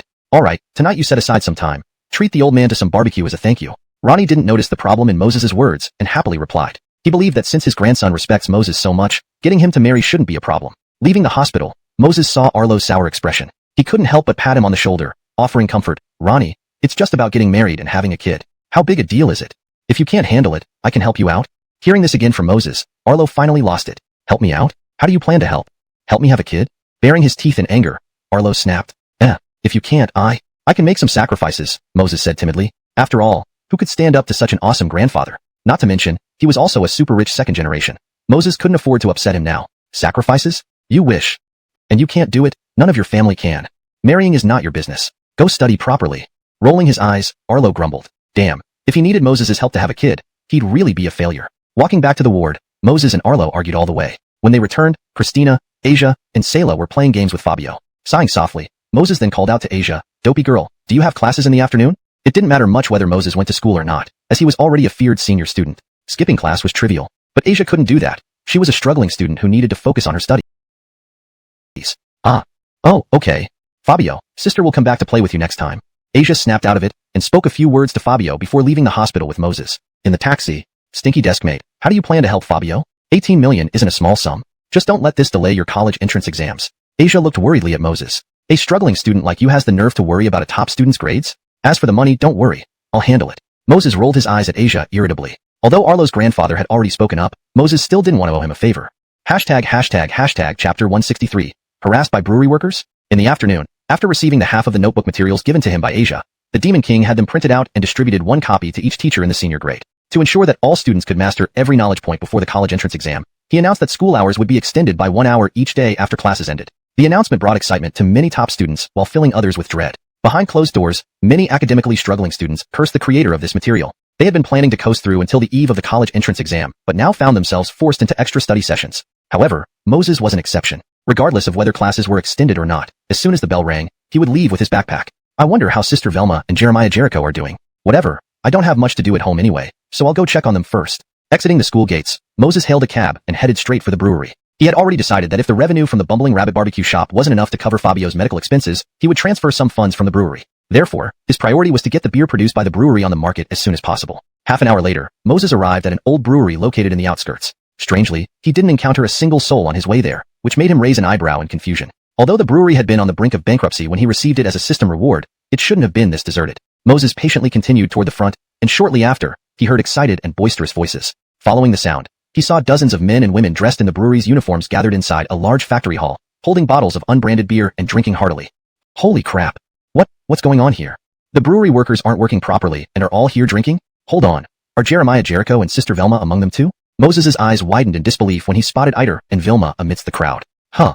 Hey, little kid. Whose child are you? Come on over, my friend. Let me treat you to some premium beer. As Moses stood dumbfounded, a man in his early 30s returned from the restroom. Upon seeing Moses standing at the entrance, he warmly invited him in, completely ignoring any chance Moses might have had to refuse and pulling him inside. He then handed him a bottle of beer. Brother, I'm still a student. I can't drink. Moses instinctively replied. However, the man immediately scoffed. Study? Study what? You're probably an adult already, right? Just hurry up and stop making excuses, otherwise, you won't be leaving tonight without finishing 10 bottles. Due to the man's loud voice, everyone else turned their attention to the commotion. Most employees just thought Moses was looking for family members, but Vilma and Iter were taken aback. Upon seeing Moses, their already flushed faces turned even redder. They felt embarrassed, being caught by the boss while drinking on the job. Oh wow, who's this handsome boy? Come here, little one. Give your sister a kiss, and I'll buy you a drink later. Leave that cute boy alone. Let me talk to him. Holy cow, ladies, aren't you being too aggressive? Go easy on the kid. When we've had a few drinks, we can have a more intimate chat. Out of the way. With looks like yours, no one would even give you a second glance. How about marrying me instead? My daughter is quite pretty. Hey, colleagues, who does this kid belong to? Step forward. We need to discuss our kid's future together. Loisk, you shameless ones. This handsome boy is mine. Hearing these lewd comments from the group, Iter's expression turned grim. Don't say another word, he roared, silencing the room for a moment. A woman in her late 20s then cautiously asked, Boss, is this handsome boy related to you? Could you introduce us? I'm pretty attractive, though a few years older than him. As they say, 3 years older means golden treasure. Iter's face twitched upon hearing Jaylene's words. 3 years older, golden treasure? More like a golden burden you can't carry. This chapter captures the chaos and unexpected turn of events Moses encounters upon visiting the brewery. The tone maintains a balance between humor and the awkwardness of the situation, ensuring the storyline stays coherent with previous developments. Hashtag chapter 164. Demeng to beer. Boss, why are you here at the brewery? After Iter gave Jaylene a harsh glare, he quickly walked up to Moses and asked softly. As soon as these words were spoken, all the employees except Vilma were taken aback. What's going on, boss? The young man they had just teased was their new boss? A sharp intake of breath filled the room. Just when everyone thought the brewery was back on its feet and job security was no longer an issue, in a moment of misjudgment, they had teased their own boss. Now, even if they didn't lose their jobs for other reasons, this incident would likely cost them their positions. During working hours, all employees were gathered to drink. Moses' sentence was cut off by Vilma. Faye, don't blame Brother Jericho and the others. They drank together today, mainly to test the true quality of this beer. Vilma paused briefly, then continued. After coming back yesterday, everyone worked overtime non-stop and finally managed to produce the first batch of beer early this morning. Then Brother Jericho and the others rushed to apply for patents and conduct inspections.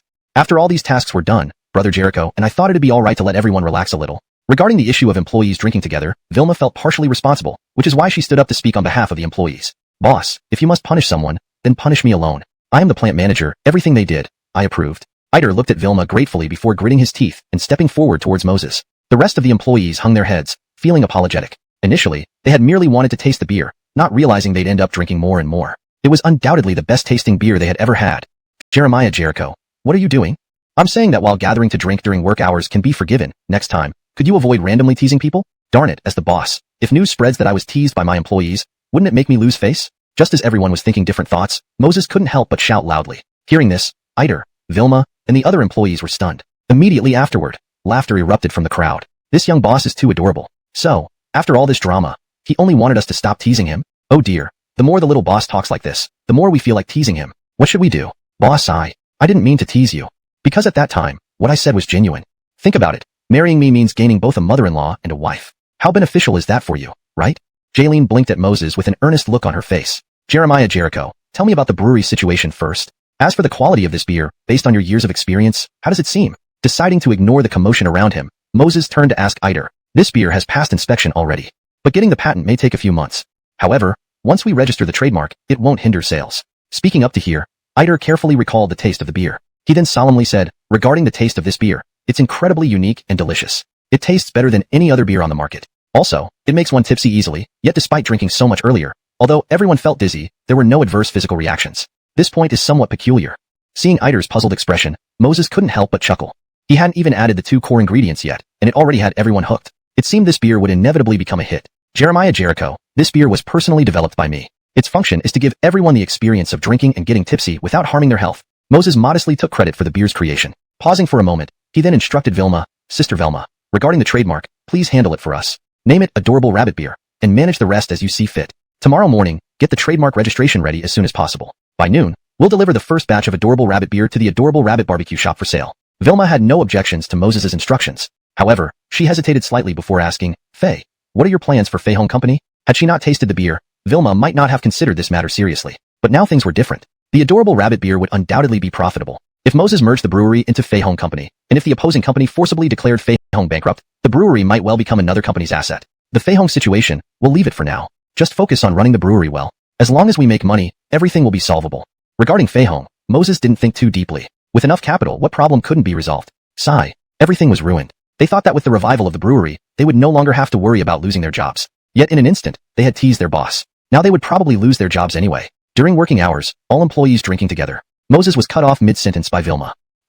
Faye, don't blame Brother Jericho and the others. They gathered to drink today, mainly to test the actual effects of this beer. Pausing briefly, Vilma continued. Since I returned yesterday, everyone has been working overtime non-stop. We finally managed to produce the first batch of beer this morning. Then Brother Jericho and the team worked on applying for patents and conducting inspections. After everything was done, Brother Jericho and I thought everyone deserved some relaxation. Vilma felt responsible for the situation, which is why she stepped forward to intercede on behalf of the employees. Boss, if you want to punish someone, punish me alone. I'm the factory manager, and everything they did was with my approval. Eider looked gratefully at Vilma, then steeled himself to approach Moses, gritting his teeth. The other employees lowered their heads, filled with regret. Initially, they wanted to taste the beer, but the more they drank, the more they wanted. This beer was absolutely the best they had ever tasted in their lives. Jeremiah Jericho, what are you doing? What I mean is, it's fine if everyone gathers to drink during work hours, but can you please refrain from teasing others next time? For heaven's sake, as the boss, if I get teased by my employees and it gets out, won't it hurt my reputation? Moses couldn't help but loudly reprimand when everyone was lost in their thoughts. As soon as these words were said, Eider, Vilma, and the rest of the employees were momentarily stunned. Then, laughter erupted. This young boss was too adorable, wasn't he? So, he was upset because they teased him? Oh my, the more he said not to tease him, the more they wanted to. Boss, I didn't tease you. Because what I said was sincere. Think about it, if you marry me, you get a mother and a wife. It's such a good deal, right? Jaylene blinked at Moses, dead serious. Jeremiah Jericho, let's talk about the brewery's specific situation first. And tell me your opinion on the quality of this beer, based on your years of experience. Deciding not to engage with this group, Moses turned to Eider and asked, the beer has already passed inspection, but it may take a few months for the patent application to be approved. However, as long as we register the trademark, it won't affect sales. Speaking here, Eider recalled the taste of the beer and continued solemnly, regarding its taste, I can only say it's very unique and delicious. Better than any other beer on the market. Also, it's quite potent, yet despite consuming so much earlier, everyone's heads felt dizzy, but there were no physical side effects. That's unusual. Seeing Eider's puzzled expression, Moses couldn't help but laugh. He hadn't even added the 2 core ingredients yet, and already everyone was impressed. Looks like this beer would inevitably become a hit. Jeremiah Jericho, I developed this beer myself. Its purpose is to give people the experience of drinking and getting drunk without causing any harm. Moses modestly took credit for the beer. After a pause, he instructed Vilma, Sister Velma, please handle the trademark registration. Name it Demingta beer, and handle the rest as you see fit. Try to finalize the trademark registration by tomorrow morning, so we can deliver the first batch of Demingta beer to the Demingta barbecue shop for sale at noon. Vilma had no issues with Moses's requests. However, she hesitated slightly before asking, Faye, what do you plan to do about Fei Hong Company? Without tasting this beer, Vilma might not have been concerned about it. But now things were different. Demingta beer was bound to make money. If Moses merged the brewery into Fei Hong Company, and the rival company forced them into bankruptcy, the brewery could end up benefiting someone else. The matter with Fei Hong can be put on hold for now. Just focus on managing the brewery well. As long as we make money, everything else can be solved. Moses wasn't overly concerned about Fei Hong Company. With enough capital, nothing was insurmountable. Chapter 165. The eve of the competition, troublemaking? The next morning at 8 o'clock, Moses arrived at the entrance of Haiching No. 2 Middle School. Hey, I wonder what my sweet wife is thinking. It's just an Olympiad math competition. It's like going up a mountain of blades and down into a sea of fire. It was only 7 in the morning, and she was urging me to get up. Yawning, Moses muttered some complaints. Stinky desk mate, good morning. Here, this is your breakfast. Just as he finished complaining, Asia and Danielle suddenly appeared in front of him. Looking at the meat floss bread and milk Asia handed over, Moses looked puzzled. How did the silly girl know that he liked meat floss bread? Thanks. Shaking his head, Moses didn't give it much thought and took the bread and milk, quickly finishing them off. By the way, stinky desk mate, how did your review go last night? Today's math competition, you should be confident enough to win first prize, right? Seeing Moses eating the breakfast she bought eagerly, Asia couldn't help but smile sweetly. Review? Does this guy look like someone who reviewed? Danielle curled her lips and said frankly. Hearing this, Moses couldn't help but laugh. Oh wow, silly elk, I didn't expect you to become smart after just one day apart. Someone like me, born to take first prizes, naturally doesn't need to review. After all, reviewing is for those who struggle with their studies. For Moses's confidently sarcastic words, Danielle gave a cold laugh. Born to take first prizes? Sorry, the first prize this time is already reserved by me. As Moses and Danielle were bickering, not far away, Bridger and Galen were glaring fiercely at Moses. Beside them stood a young man and woman. Galen, is that the guy who bullied both of you at school? Frankly speaking, aren't you two useless? This guy isn't anything but a weak-looking pretty boy, right? The young man squinted his eyes, his gaze continuously scanning Asia and Danielle beside Moses. His eyes flashed with surprise. He didn't recognize Asia, but he knew Danielle well. They attended the same school, and anyone at the school knew that Anselm had a crush on Danielle. Now, not only did Moses offend his good friends Galen and Bridger, but he also allowed Danielle to stand beside him, which made Anselm even more irritated. Jackson Jin, that guy is indeed a pretty boy. But this bastard plays basketball very well, and he also screwed me over in front of Van. Thinking about the incident with Van, Galen was filled with anger. After playing basketball last time, he had made up his mind. If Moses could apologize, everything would be fine. In the future, they could still be good friends and have fun together. Unfortunately, Moses betrayed them by revealing their father-son situation to Van. Because of that, both he and Bridger were severely beaten by Van's people yesterday. The girl next to that kid should be his girlfriend, right? Perfect, I'll go tease her a bit. The stylishly dressed young woman raised the corners of her mouth, teasingly saying, Sister Shuang, let's leave it alone. Though that guy loves his girlfriend deeply, if you provoke her, their relationship will definitely fall apart. But what if you end up being hurt? Upon hearing Branson Shuang's words, Bridger's eyes lit up with joy but pretended to advise. Branson Shuang was Anselm's sister. She wasn't particularly beautiful, but her figure was exceptionally sexy. Anyone who dared to think of her ended up in trouble. However, this sister liked hooking up with handsome guys. Once they got caught, it would result in chaos. Hee hee, Moses, you're doomed this time. Daring to compete with me for a goddess? You're too inexperienced. Bridger thought in his heart. As Bridger inwardly ranted, Branson Shuang approached Moses. Oh my, isn't this little brother Moses? Are you here for the math competition today? Branson Shuang placed her hand on Moses's shoulder naturally when she reached him. Seeing Branson Shuang's seductive body, Asia's eyes instantly turned wary. Do we know each other? I don't think we do, Branson Shuang feigned innocence. But I do know little brother Moses. Remember that night, when Moses drank too much and I helped him to the hotel? The next day, we woke up together in the hotel, and Moses vowed that he would marry no one else but me. I was so happy. I actually believed it. Who knew Moses would act like he didn't know me once he sobered up and even cut off all contact with me? Tears fell from Branson Shuang's eyes as she spoke. Seeing the heartbroken expression, Moses was utterly stunned. What the hell? When did I wake up with you in a hotel? While Moses was dazed, Danielle saw her cousin's pale face and trembling body. She glared fiercely at Moses. Spit, scumbag. Iona, let's ignore this guy and find our classroom to prepare for the exam. There was no doubt Branson Shuang's acting skills were top-notch. If it weren't for Moses knowing his own integrity and devotion to his sweet wife, he might have almost believed the girl's lie. Chapter 166. Let me tell you a delightful story. Galen and Bridger also came for the exam? Just as Moses was about to explain, he caught sight of Galen and Bridger, along with Anselm nearby from the corner of his eye. The trio occasionally glanced their way. Combined with Galen and Bridger's bruised faces, Moses paused for a moment before immediately piecing things together. As expected, this crazy woman was probably called by Galen and Bridger to cause him trouble. Damn it, how dare they bring trouble right to his doorstep? Moses sneered, retracting his gaze back to Branson Shuang. Sorry, madam, I think you might be mistaken. Moses kept a calm expression as he said to Branson Shuang coolly. Upon hearing those words, Branson Shuang's breathing hitched. What is this? He just called her Madam? F*******. You blasted pretty boy. I even had a bit of a liking towards you, planning on playing an intimate game with you nicely. But now, you call me Madam? Your dog eyes must be blind. Branson Shuang angrily thought in her heart. She was a senior high school student too, only a few months older than Moses at most. Now, with one word of Madam from Moses, she felt utterly defenseless. Moses, you ungrateful man. I, Branson Shuang, never expected you to be such a man. How can you not take responsibility for what we've done, then call me Madam to distance yourself? I tell you, no way. In this life, I am your wife while alive, and will still be your wife after death. You can't escape that. Under her rage, Branson Shuang's acting skill skyrocketed. And this time, not just Asia and Danielle, but even the surrounding students and parents who were there to see off their children looked stunned at Moses's group. Are kids these days so carefree? At such a young age, they even have wives? Granny, since you claim we spent a night together, could you describe the situation in detail for us?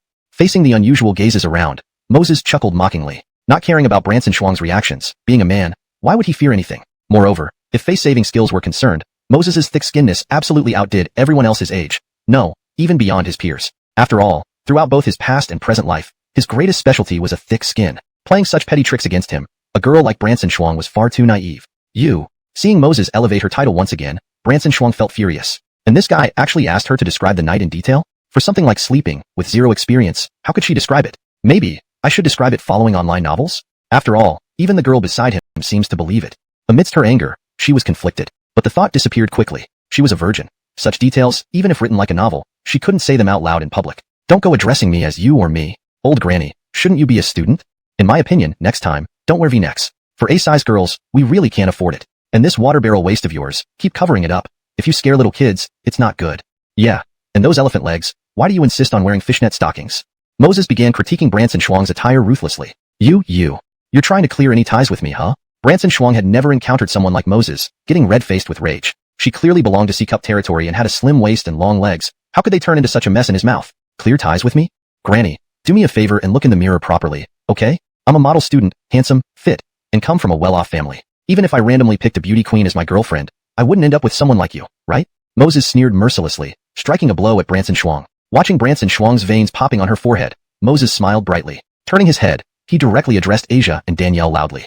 Dumb girl, silly doe, listen. Let me tell you a story. Once upon a time, there was a family whose daughter named Shuang died unexpectedly. On her funeral day, her parents walked behind the coffin, wailing, delighted. The passers-by were confused. Why are they delighted when someone dies? So, out of curiosity, they asked, and the answer from Shuang's parents was, delighted. Died. As Moses finished his story, Asia, who was originally sad and annoyed, and Danielle, who was upset with Moses, suddenly lost it, covering their mouths to stifle giggles. Moses' story was simply too malicious. Cursing that someone die aside, he narrated it so matter-of-factly, with no hint of contradiction at all.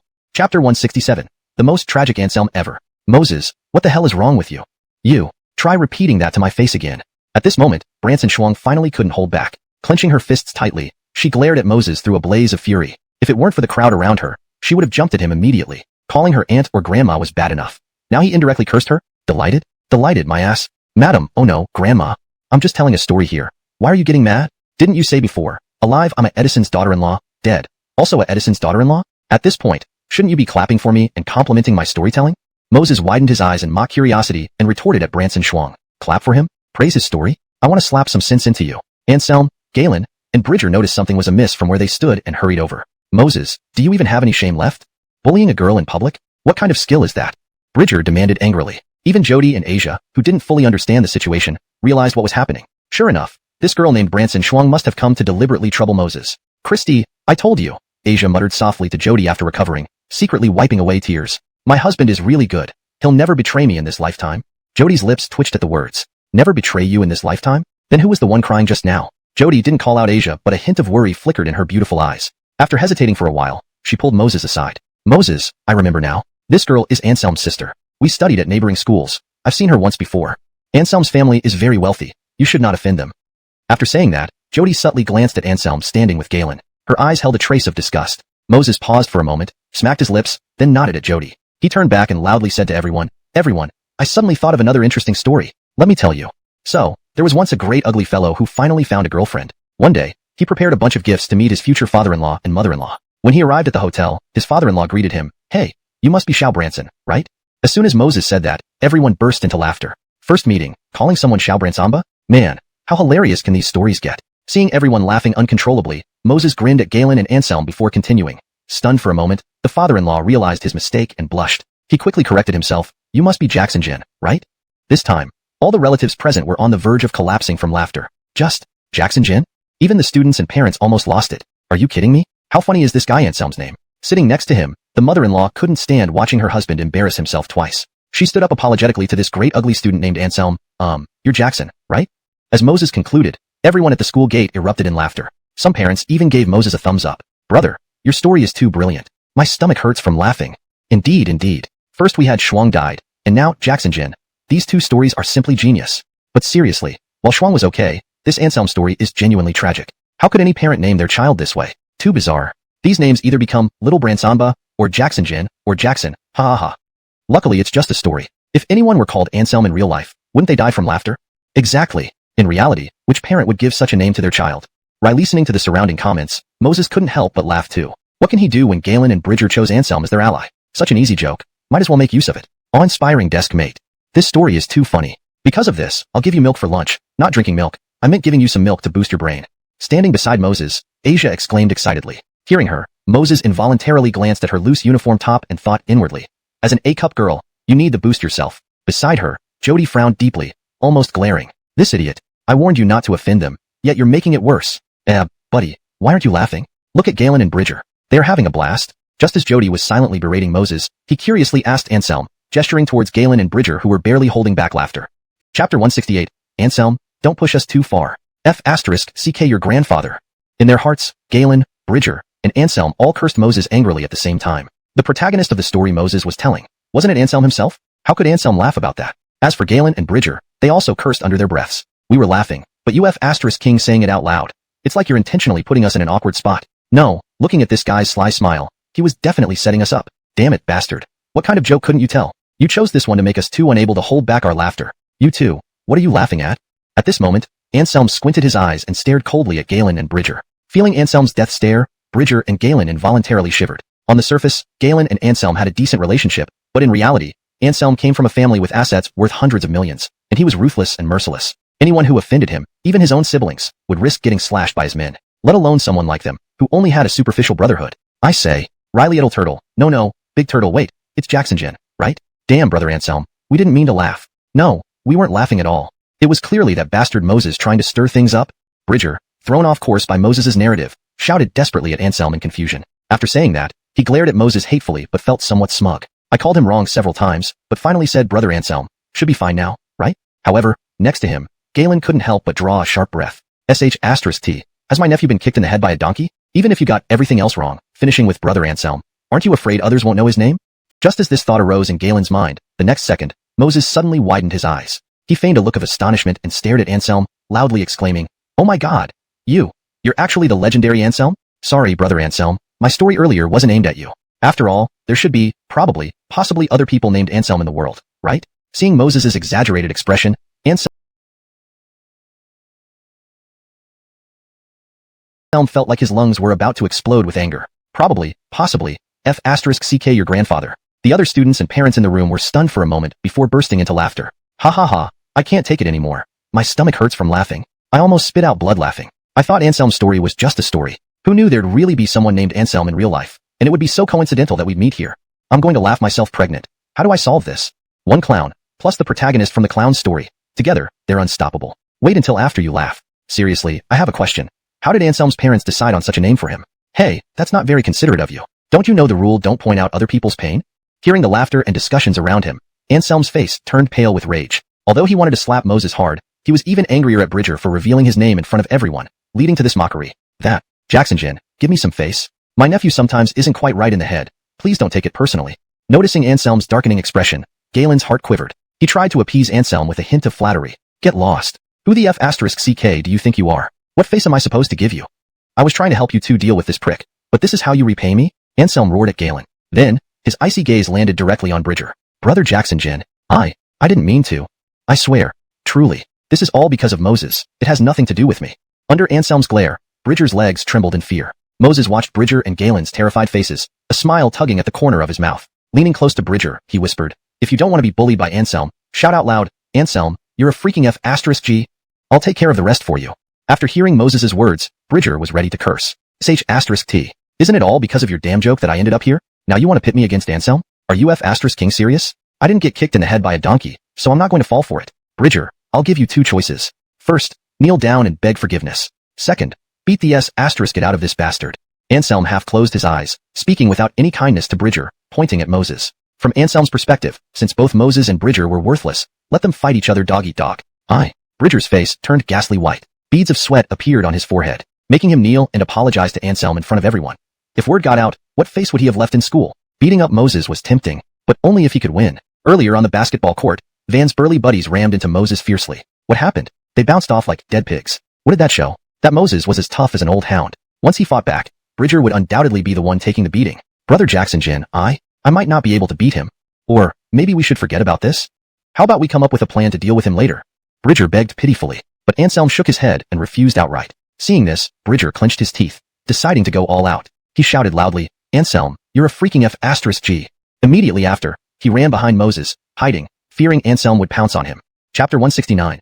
What's going on? We're joining Moses's gang now? Bridger's sudden outburst left Branson Jinji and Branson Shuang, brother and sister, utterly bewildered. Even the onlookers felt a buzzing in their heads. Branson Jinji is a homosexual? Whoa, that's quite some revelation. Of course, the most stunned person should be Galen. He never expected his cousin to throw out such a line at a critical moment. Isn't this just asking for trouble with Branson Jinji? If that was all, it might have been manageable. But given his close relationship with Bridger, they were intertwined.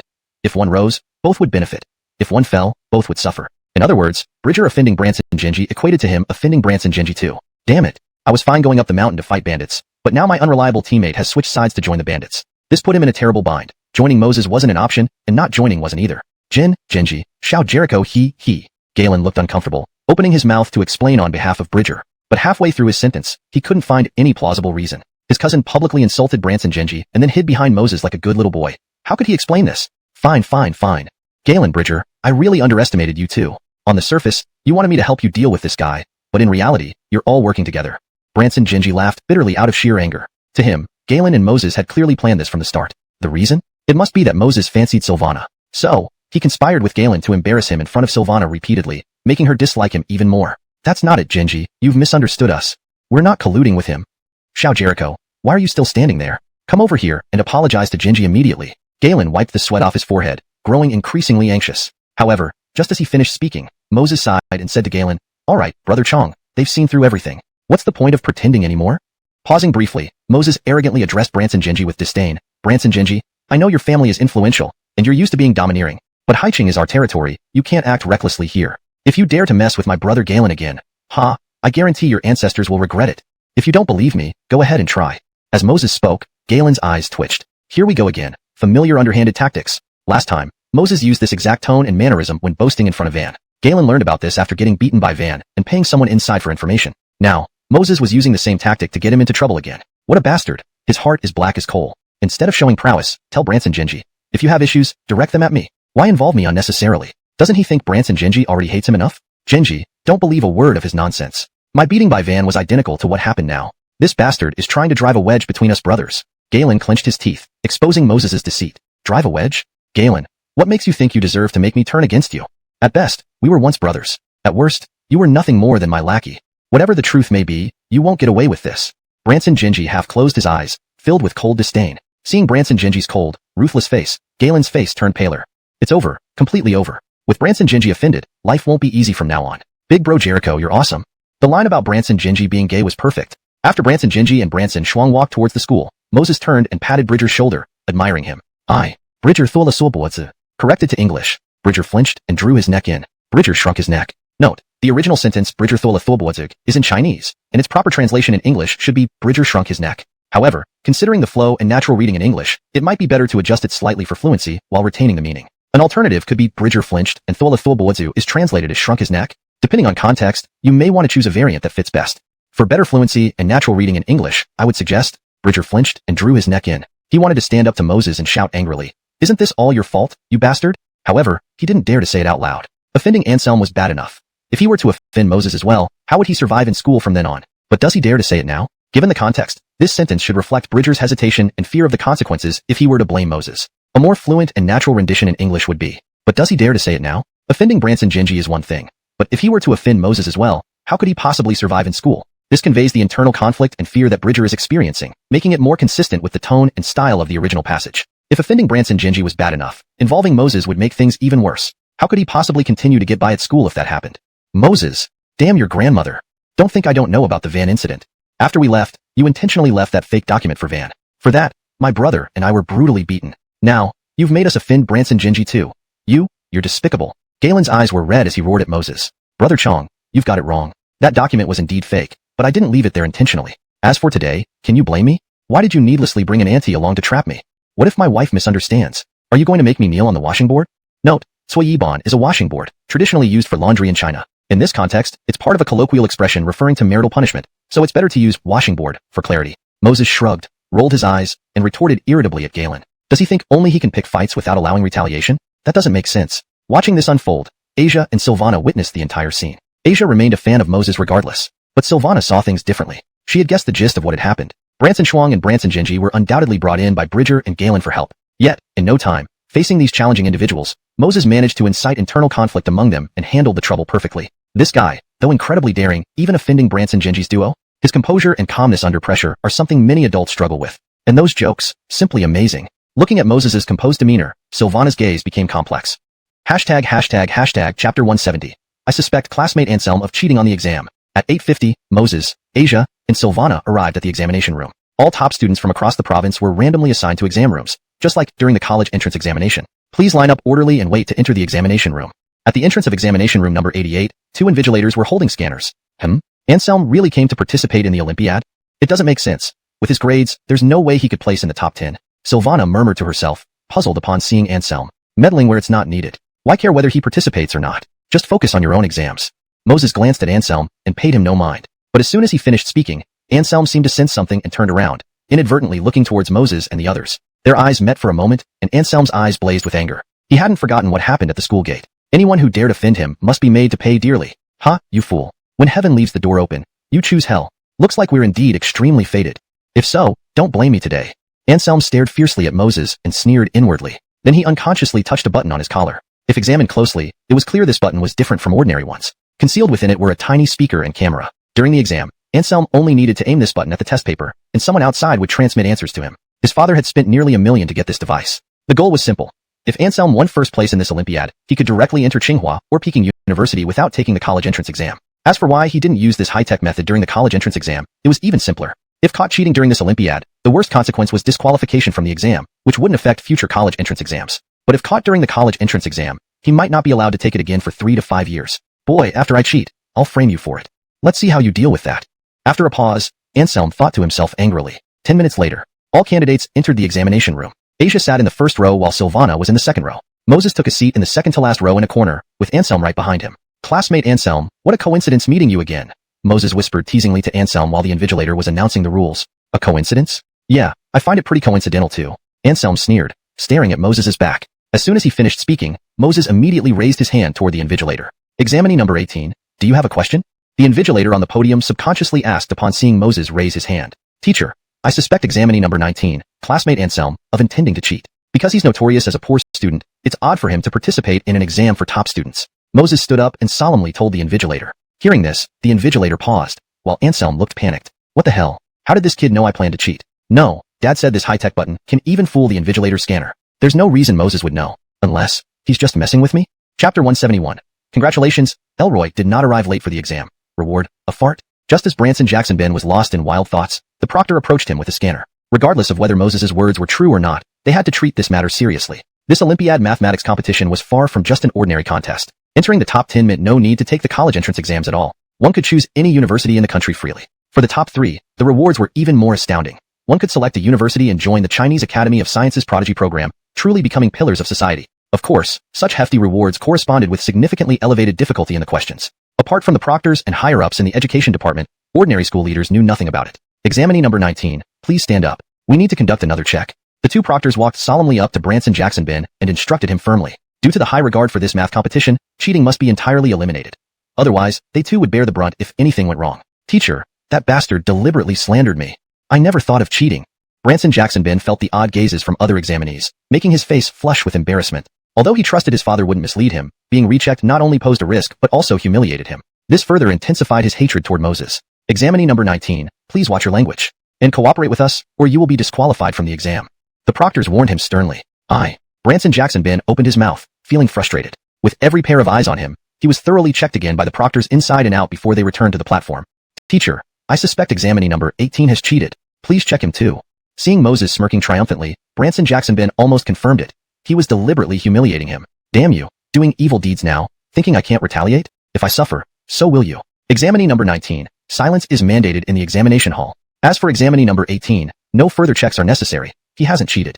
Now, please listen carefully to the examination rules over the loudspeaker. On the platform, Leanne glanced at Branson Jackson Bin and replied directly. Hearing this, Moses immediately laughed, while Branson Jackson Bin fumed internally. What the hell? Why him and not me? When he suspects me of cheating, I'm subjected to all sorts of checks, but when I suspect him, he's let off with no checks at all. Can't you at least pretend to make him feel foolish? Moses hadn't expected the proctor to respond this way regarding Branson Jackson Bin's provocation. Could it be because I'm too handsome?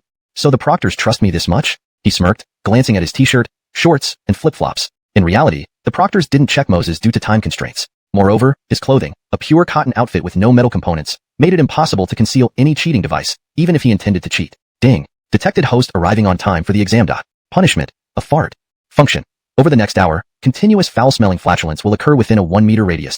Suddenly, a system notification sounded in Moses's mind. His expression froze at the sound. What the heck is this? Not being late for an exam deserves punishment? Yes, the principle of a salted fish is to maintain its attributes no matter what. But this is a provincial Olympiad competition. If I get disqualified for tardiness, how am I supposed to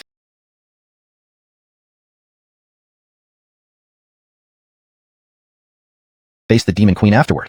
System, did you make a mistake? My reason for not being late for the Olympiad is mainly to handle the Demon Queen. To better utilize my salted fish advantage in future senior high studies, Moses explained inwardly. Unfortunately, the system remained silent, not uttering a single word. Damn, now this was a real problem. Losing 20 to 30 points in looks or intelligence, Moses could accept. But releasing continuous, foul-smelling farts for an entire hour? Who could endure that? Even with a 1-meter radius, flatulence doesn't distinguish between friend and foe. It targets everyone within range. Just as Moses felt utterly despondent, Branson Jackson Bin sitting at the back grinned wickedly. Moses, wait until I finish the paper super quickly. Then I'll plant the cheating device on you. By then, you'll face disqualification. After muttering this to himself, Branson Jackson Bin ripped off a button from his shirt and clutched it tightly. As soon as the paper was handed out, he planned to start writing feverishly. At that moment, a thunderous, foul-smelling fart echoed loudly. Shocked by the loud noise, Branson Jackson Bin trembled involuntarily, clenching his fists instinctively. Crack! A faint sound entered his ears. Seeing the broken cheating device in his clenched fist, his face changed drastically. Ignoring the ear-piercing fart, he hurriedly released his grip, his eyes turning red at the sight of the shattered button in his palm. Chapter 172. Teacher, I want to report Moses for farting during the exam. What the hell? Who is farting? Not earlier, not later. But now he chooses this moment to release a thunderous fart? It even broke my cheating device. Deep inside, Anselm raged. Unfortunately, after looking around, he couldn't figure out who the culprit was. Staring at the shattered cheating device in his palm, he felt almost driven mad. The destruction of the device, along with the inability to find the farter, pushed him to the brink of despair. To Anselm, the damaged device wasn't just an object. It represented his admission ticket to Tsinghua or Peking University. Destroying someone's future was akin to desecrating their family grave. Damn it. A loud fart is one thing, but why does it have to be so stinky too? Ugh. With the noxious smell filling the air, Anselm's face changed drastically. A strong urge to vomit overwhelmed him. At that moment, Moses, sitting in the front row, had no idea that his innocent fart had inadvertently wrecked Anselm's cheating device. Feeling slightly guilty, he quickly glanced around and breathed a sigh of relief when no one seemed to notice the explosive noise. However, a bitter expression crept onto his usually handsome face. If he continued to emit these unstoppable farts for the next hour, would the invigilator kick him out of the classroom for disturbing the exam? My obedient fart, please. Can you give me a break for the next hour? If I get expelled and lose my eligibility for the math competition, I'll go back home in disgrace. Not only will I fail to show off, but I might also get hung up by the great demon. Moses clutched his bottom lightly, pleading inwardly. Unfortunately, no matter how great Moses normally was, when nature called, it wouldn't wait. PFFF, PFFF, PFFF. Another series of silent farts followed, releasing silently. Scientifically speaking, these silent farts were called wind farts. Once released, they could wipe out all life within the vicinity. Phew, at least this time there was no sound. Otherwise, I'd really be screwed. Moses sighed in relief. As long as there was no sound, everything else could be handled. After all, the system said that the fart only affected a 1-meter radius around him. Since he was seated in a corner, only Anselm would be affected. The other students remained unaffected. Anselm, I'm sorry about this next hour. But please don't blame me. I didn't choose to fart either. Moses felt a mixture of schadenfreude. No, sympathy, as he commiserated with Anselm. After receiving the exam paper, Moses didn't even look at it. He immediately lay his head on the desk and pretended to sleep. This way, he could avoid suspicion while proving that the subsequent farts had nothing to do with him. The two invigilators standing at the podium noticed Moses fall asleep instantly and exchanged glances. Disdain filled their eyes. Which school would send such a hopeless student? Was he brain dead? Fine, if he wants to sleep, let him. It would keep him from disturbing the others during the exam. So, they simply ignored him. Meanwhile, Anselm, sitting behind Moses, suffered miserably. Ever since Moses laid his head down, the relentless barrage of noxious farts seemed endless. Ugh. Anselm gagged twice, his face turning pale. Damn it, this won't end, will it? 1 or 2 farts would be tolerable, but this non-stop barrage, what's your deal? Teacher, I want to change seats. There's someone in the classroom farting, and it's unbearably foul-smelling, ugh. A few minutes later, Anselm finally couldn't take it any longer. He raised his hand and spoke loudly to the invigilators. Change seats? Just because someone is farting? Examinee number 19, please endure. There are no extra seats available for changes. Besides, passing gas is quite normal. If there are no other issues, please return to the floor. Bending down instinctively to pick it up, he saw Moses's pants puffing up rhythmically from behind. Is this guy cheating too? Wait, every time his pants puff up, an odor wafts over. Ugh, damn it. So Moses has been the one farting all along. Fury flared in Anselm's eyes. If he could, he would have rammed the 2B pencil into Moses to teach him a lesson. Chapter 173. This fart is poisonous. Moses, go to hell and curse your ancestors for 18 generations. So, it was you this damn thing who farted and stank up my world. After picking up the pencil, Anselm's body shook with anger. He was just hesitating whether he should endure a little more. But then, Moses unleashed another series of farts. And this time, the consecutive stinky farts were like lethal bombs, making the food in his stomach churn violently. Anselm knew that if this continued, it wouldn't be long before he threw up. No way, I can't take this. Even if I don't frame this bastard today, I must change seats. Teacher, I want to report that candidate number 18 has been farting and affecting my exam. Ugh, I almost vomit from the smell.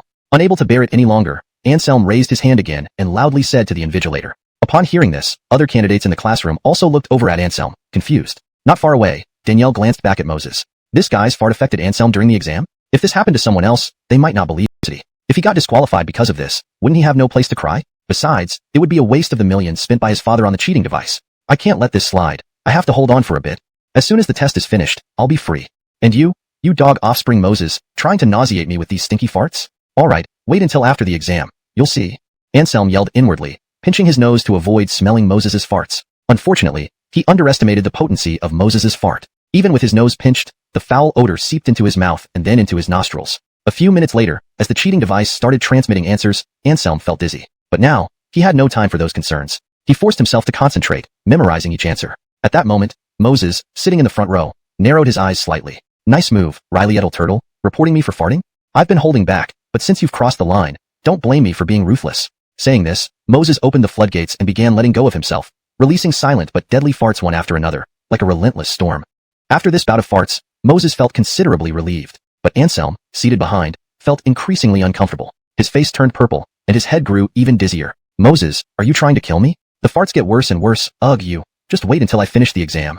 Although Anselm wanted to kick Moses away, he had to endure until he finished copying the answers. Finally, Anselm managed to memorize all the answers. Just as he was about to write them down, he suddenly felt oxygen deprived, his entire body turning numb as he slumped onto the table. In that last conscious moment, he couldn't help but rage inwardly, damn, this fart is poisonous. The invigilator at the lectern saw Anselm collapse onto the table, assuming he was imitating Moses's act of sleeping. The disdain in their eyes deepened. Who did he think he was, reporting others only to end up as a failure? Candidate number 18 may be a poor student, but at least he knew his limits. Unable to solve the problems, he slept without disturbing others. But candidate number 19 had no right to complain. A failure complaining about others? If you were truly capable, why are you sleeping? Had the unconscious Anselm known what the invigilator was thinking, he would have retorted. If it weren't for Moses's poisonous farts, I would have aced this easily. After all, I already had all the correct answers. Time ticked by, and an hour finally passed. Feeling the effects of the farts dissipate, Moses lifted his head from the table and slowly exhaled. It seems I need to lay low in the future.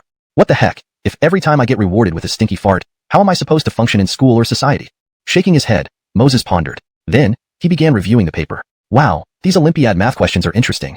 They're more complex than the ones given by Demon King last time. But for this poor student, it's just a light drizzle. Glancing through the questions briefly, Moses picked up his pen and started writing without further ado.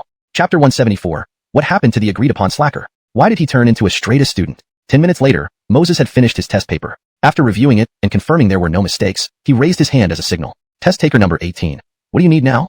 The two invigilators on the podium had been observing Moses since he started answering after waking up, wondering if he would try to cheat. Seeing that this guy did not have any suspicious actions throughout the entire process, they sighed inwardly. This guy, who was supposed to be a slacker, knew how to answer questions after just one nap? However, you can answer if you want to. Why are you raising your hand for no reason now? An exam is taking place. Don't you think all the frequent hand-raising will affect other candidates? Teacher, I would like to ask, can I submit my paper now? Seeing the invigilator's somewhat unfriendly attitude, Moses understood that he was most likely annoyed by Xiao Bransanba. Submit your paper?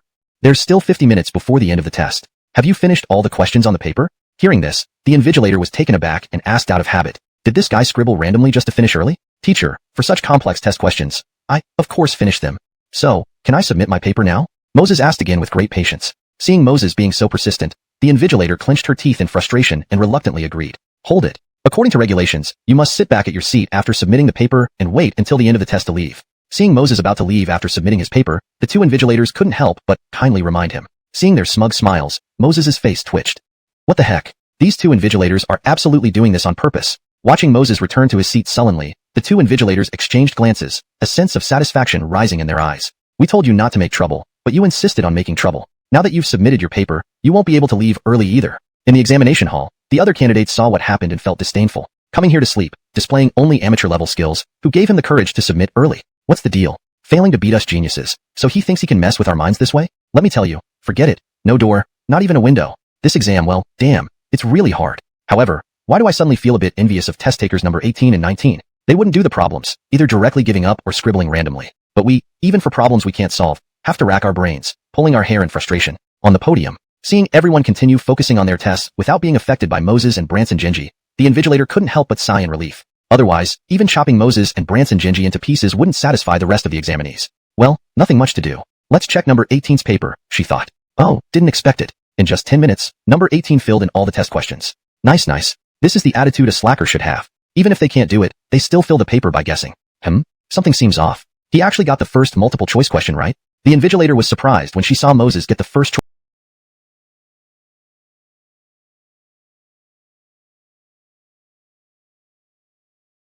question right. Driven by curiosity, she continued reading patiently. Got the second multiple choice question right too? Whoa, all 10 multiple choice questions are correct? No, one correct choice could be guessed, but getting all 10 right is definitely not by chance.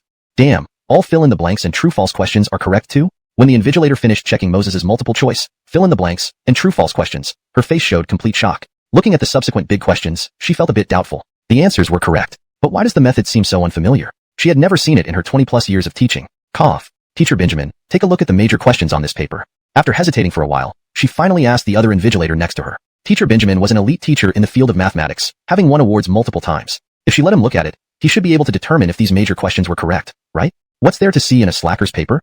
Benjamin muttered, but couldn't help glancing at the paper. Not looking would have been fine, but upon seeing, his eyes immediately widened. So, this problem can also be solved in this way? Damn, this number 18 slacker is simply a genius. He came up with such a novel solving method. Full marks for the first big question, perfect. The second big question, wow, incredible, another brand new solving method? And the last two big questions, my god, he provided 2 solving methods. What the hell, are today's slackers this strong? Compared to me, a professional mathematician, he is even more outstanding? Had it not been for being in the middle of invigilation, Teacher Benjamin would have wanted to jump in excitement. Moses' solving methods were like opening a new world for him. Problems he previously couldn't understand became instantly clear. Seeing Teacher Benjamin staring intently at Moses' paper, the Brittany next to him was startled. Could it be that number 18 got all the major questions right by guesswork? Following his gaze, she saw Moses idly sitting at his seat, twirling his pen, showing no sign of joy whatsoever. At this moment, if they hadn't realized, they would be total fools. I thought he was a clown. Turns out, the real clowns are us 2 invigilators, and the rest of the candidates in the room.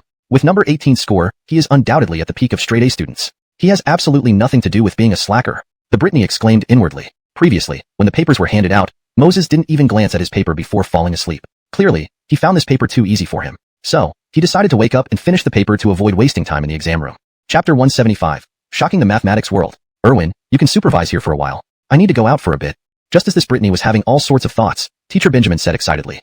Without giving her a chance to respond, he took Moses' paper and hurriedly left the exam room. Inside the classroom, the other examinees looked puzzled. Did the 2 proctors discover that candidate number 18 was cheating? Or is there something wrong with the paper? Forget it, let's not care about these things. Focus on solving more problems. Maybe we can still figure out one more answer before the exam ends. On the other side, Teacher Benjamin rushed straight to the school meeting room with Moses' paper. There, the leaders from the Education Bureau and principals from various schools were gathered. At the front of the meeting room, a large monitor displayed the conditions of each examination room. Teacher, come over quickly and take a look at this paper. Upon arriving at the meeting room, Teacher Benjamin ignored everyone's puzzled looks and went straight to an elderly man with white hair. He then handed Moses' paper over to him. The elderly man, named Frederick, was a renowned mathematician in the country. All the questions in this Olympiad were designed by Frederick himself. Teacher Benjamin was also Frederick's student. After seeing Moses' paper, without hesitation, he rushed over. Riley Edel Benjamin, this is the Provincial Olympiad. Even if a candidate finishes early, you cannot take their paper out of the exam room. It violates rules and principles. When Frederick heard Teacher Benjamin's words, his white eyebrows raised sharply as he reprimanded sternly. In front of so many leaders, this action could imply that Teacher Benjamin might be helping candidates cheat. After all, who knew what could happen during the time when Teacher Benjamin had the paper? That's why Frederick immediately scolded him. Teacher, that's not the point. The point is, the last big problem. This student solved it. How could Teacher Benjamin, with his years of teaching experience, not understand the seriousness? But he was too excited now to think much about it. You see, the last big problem involved Frederick's latest research project. If it couldn't be solved, the research wouldn't progress. So, Frederick included this difficult problem in the test, despite knowing even top mathematicians struggled with it. It was like shooting in the dark. But now, his best student told him it had been solved? Hurry, give me the paper. Frederick didn't care about anything else now. His face flushed as he urged Teacher Benjamin. Immediately after receiving the paper, Frederick focused on the last big problem. Observing Frederick and Teacher Benjamin's behavior, the rest of the leaders and principals felt awkward. They wanted to say something but hesitated in front of Old Master He. Not saying anything seemed inappropriate since it was against the rules. Old Master He, should Teacher Benjamin return the paper? We can check the surveillance later to ensure no irregularities occurred. At this moment, a leader in a white shirt gently coughed and suggested kindly, return the paper? Are you kidding me? Old Davian, don't assume being a leader lets you talk down to me. I'll beat you senseless if you keep nagging, Frederick replied fiercely. Frederick had just finished reading the last problem and was overjoyed. Elder Zhao's chubby face twitched slightly. Now I'm a high-ranking official in education. Show some respect in front of all these principals, he thought. Riley Edel Benjamin, tell me about this genius. Ignoring Elder Zhao, Frederick turned to Teacher Benjamin. Well, teacher, this genius is candidate number 18. From the start, he slept without even looking at the paper. Some students even complained he farted. I didn't pay attention back then, thinking they were both poor students. But unexpectedly, number 18 woke up and finished the entire paper in 10 minutes. He probably wanted to finish early and leave. Teacher Benjamin answered honestly. Upon hearing this, the meeting room fell silent. Everyone now realized how impressive candidate number 18 must be. Otherwise, why would the legendary mathematician Frederick be so excited? 10 minutes? Frederick paused, then began examining the other questions on the paper. While ordinary questions weren't challenging for any decent student, the last two major problems were extremely tough, likely confusing even math teachers. Moses, however, used two different methods to solve both. All steps were seamless, with no pauses or errors. A terrifying performance. Riley Edel Benjamin, get me a red pen. I'll grade this paper now. Frederick breathed deeply, eyes shining brightly. After getting the red pen from Teacher Benjamin, he quickly checked off marks. Finally, he wrote 151 at the top of the paper. Teacher, did you make a mistake? The maximum score is 150, not 151. Teacher Benjamin reminded awkwardly. Moses's full marks were acceptable as he answered everything correctly with neat writing. But 151 was definitely odd. Chapter 176, Contending for a Genius. Quick, who has correction fluid? Bring it out to fix this. Otherwise, once this gets out, we'll all be embarrassed.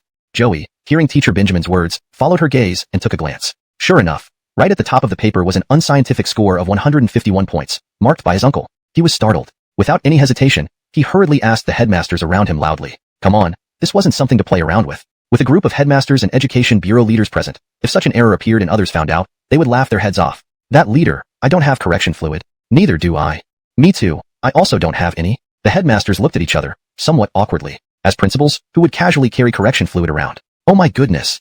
Xiaobranson, go buy a bottle of correction fluid from the school gate quickly. Seeing that none of them had it, Joey turned and directly instructed one of his subordinates. The young man named Xiaobranson was just about to leave when he was rebuked by Frederick. Don't buy any damn correction fluid. I intentionally gave this paper a score of 151. If anyone dares to change this score today, I'll be furious with them.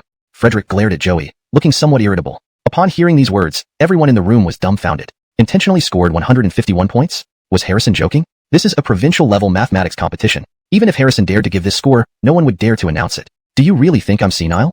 This paper answered every question perfectly. The third major problem, even the students from Tsinghua or Peking University might not solve it. And the last major problem, do you know what it means for this student to solve it? It means problems we old guys couldn't figure out before are now completely solved. To put it bluntly, whether the digital age can rapidly develop depends on the answer to this problem. Giving 151 points is not even excessive. Giving 200 points wouldn't be overkill. Frederick scanned the crowd, patiently explaining. In the end, he couldn't help but look at Joey and said irritably, I made up the exam questions. It's my prerogative to decide the scores.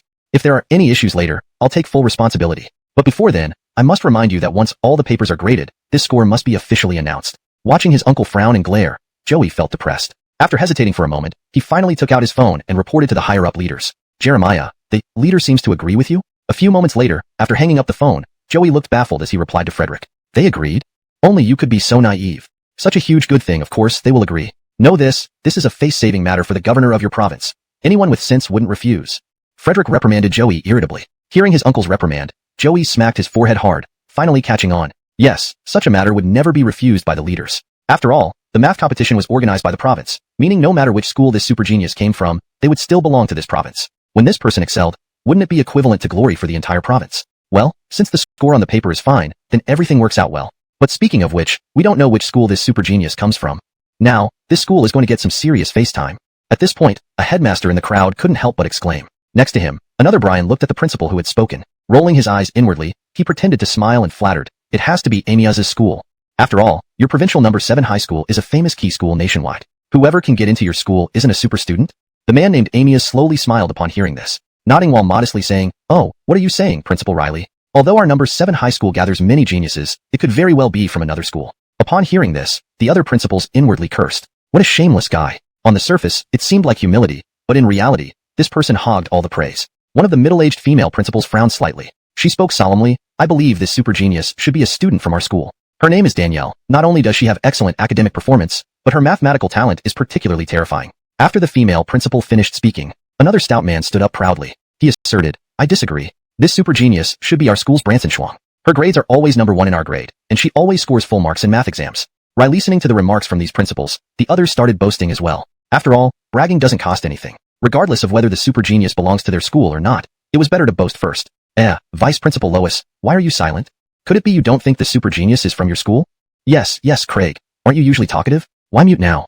Can't you be more decent? Don't you understand, people suffer together? What level is Haicheng Middle School where Craig is from? Does anyone doubt it? In previous years, no more than 10 students could get into Tsinghua or Peking University. Such a super genius, naturally, has nothing to do with their school. In the crowd, Alvaro listened to the backhanded comments about his school from these principals, his face flushing red with embarrassment. Chapter 177. Alvaro gets publicly mocked. Boasting is something people of all ages and genders enjoy doing whenever they get the chance. As the vice principal of Haicheng High School, Alvaro not only liked to boast, but was also exceptionally good at it. But this time, he truly couldn't. That morning when he set out from school, he ran into Porter right there on campus. For a moment, Alvaro was utterly stunned. Wasn't Porter the hidden genius Nolan had spoken about? And wasn't he supposed to represent their school in the Math Olympiad? Why was he still loitering around the school at this crucial juncture? With these doubts gnawing at him, Alvaro approached Porter for an explanation. He learned that Porter wasn't actually the hidden genius, hence he didn't participate in the competition. Although Porter did tell him that Nolan had sent Moses and Asia to represent the school. In Alvaro's view, Asia, who ranked around 10th in her grade, a lousy student, and another rural student who carried 150,000 cash to school, could never win first place. No way. So now, faced with everyone's ridicule, Alvaro dared not even fart. Hey everyone, quiet down. I remember Vice Principal Lois once guaranteed to the leaders during our district meeting. He said if their school didn't win first place, he would take full responsibility. My God, Craig, that's really hardcore. People, stop mocking Vice Principal Lois. Perhaps he just wanted to show off without any ulterior motive. That must be it. Otherwise, wouldn't it mean Haicheng High School was a shoe-in for first place? Craig, I suggest you apologize to the district leaders after the competition. Otherwise, you can't really go meet them with your head, can you? Faced with the well-intentioned advice of many other principals, Alvaro's face turned from flushed red to ashen gray. Damn it, these old fools were pushing too far. Now, no one knows what this super genius looks like or which school he comes from. Why are you so sure he can't be from our school? Alvaro gritted his teeth, fiercely rebutting the other principals. Craig, we're all school principals. In the future, spend more time reading and less time boasting. Reading can help improve your knowledge level. Take this super genius for instance. Your school has never produced such a talent over the years. Is it possible this time? Besides, statistically speaking, Haicheng High School isn't even among the top 10 schools in the province. How can a school of your caliber produce such a super genius? The corpulent principal patted Alvaro on the shoulder, sighing deeply. Though his words were true, Alvaro felt as though 10,000 llamas were trampling his heart. Deep down, he resolved that upon returning, he would thoroughly reprimand the grade director, Nolan. Damn it, their school might not have a super genius, but sending the top 2 students of the grade might still give them a sliver of hope. Now, dispatching a mediocre student like Asia and another who carries 150,000 cash to school was nothing short of making him lose face. Yeah, and this Asia and Moses, do they even know their own capabilities? Why did they agree to compete, just because that big fool Nolan asked them? Couldn't they use their heads? The provincial level math Olympiad gathers the elite students from across the province. Forget placing.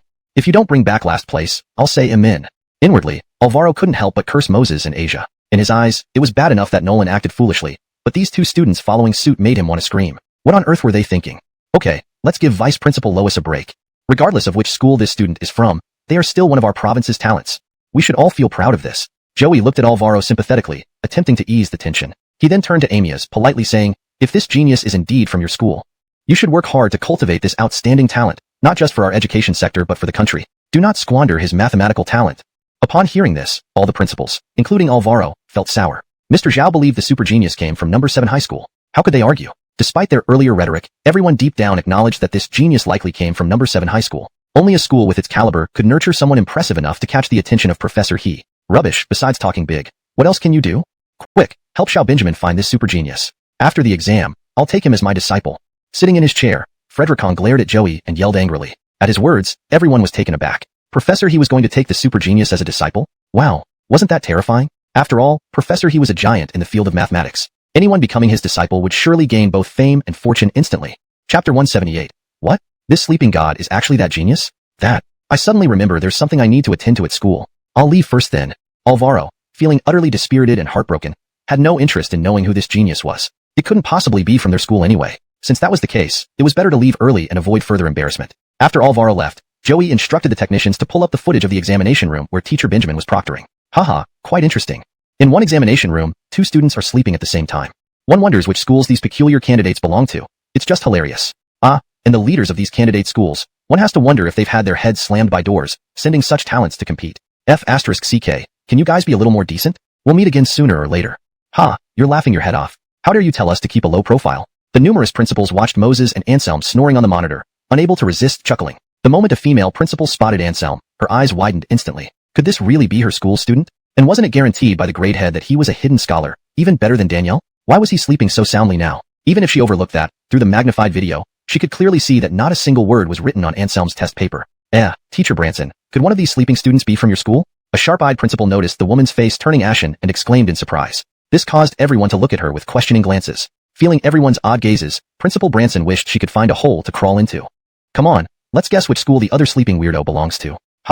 This scene has completely refreshed my views. Who says not? After so many years in education, being carefully selected but ending up like this, it's truly amusing. Don't look at me, this student isn't ours. Not ours either. As all the principals were at a loss about whose school Moses belonged to, they shook their heads in unison. Principal Branson, don't tell me this weird student is also from your school? Seeing others deny it, everyone looked back at Principal Branson again. Nonsense. This guy may look handsome, but our school wouldn't send such a pretty boy to compete. Principal Branson got flustered when mentioned. Having Anselm already was embarrassing enough. If another sleeping student came from her school, would she have any face left? Fortunately, the other one wasn't from her school. Otherwise, today would have been as embarrassing as for Alvaro. It's a bit strange then. If this sleeping student doesn't belong to Principal Branson's school or any other here, he couldn't just appear out of thin air, right? Oh, did you forget about Craig? Craig? You mean this pretty boy sleeper is from Craig's school? That fits. Now it makes sense why Craig left early. This old fox sure knows how to play smart. After mocking Alvaro, Joey couldn't help but shake his head. Alvaro was already driven away by you guys, and now you're still mocking him behind his back. Poor little Lois, it's indeed an unfortunate event to handle such a student. Teacher Benjamin, please reveal the owner of this test paper. Let's get acquainted with this super genius. Sympathizing with Alvaro internally for 3 seconds, Joey lifted his head and spoke seriously to Teacher Benjamin. Hearing this, the other principals turned their attention to Teacher Benjamin expectantly.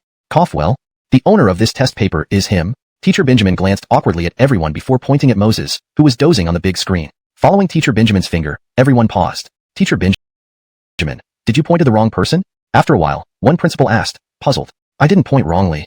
The super genius you spoke of is indeed the sleeping pretty boy candidate. He slept for an hour after getting the paper, then spent 10 minutes answering all the questions, and probably fell asleep again once I left. Teacher Benjamin patiently repeated the story of Moses sleeping. Realization dawned on everyone.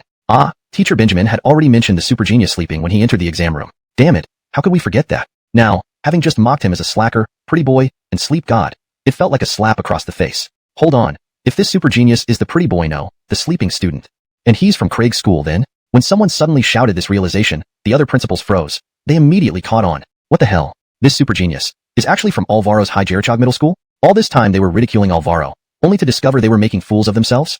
Chapter 179. Classmate Branson Jacksanji, time to Benjamin in your paper. Craig is really good at pretending. He actually fooled everyone back then. Just as everyone was in shock, Joey couldn't help but shake his head inside. Hearing this, the crowd immediately realized what had happened. What the hell? Turns out, Alvaro deliberately ignored their ridicule earlier. Even leaving dejectedly at the end was just for dramatic effect. The worse they mocked Alvaro, the more brutally they were slapped in the face now. Damn it, being pranked by that fatso. Thinking of how he would surely taunt them next time they met, everyone felt regretful and sour. Why can't such an outstanding genius be from our school? Xiao Benjamin, go back and continue proctoring. Don't forget to invite this boy over after the exam.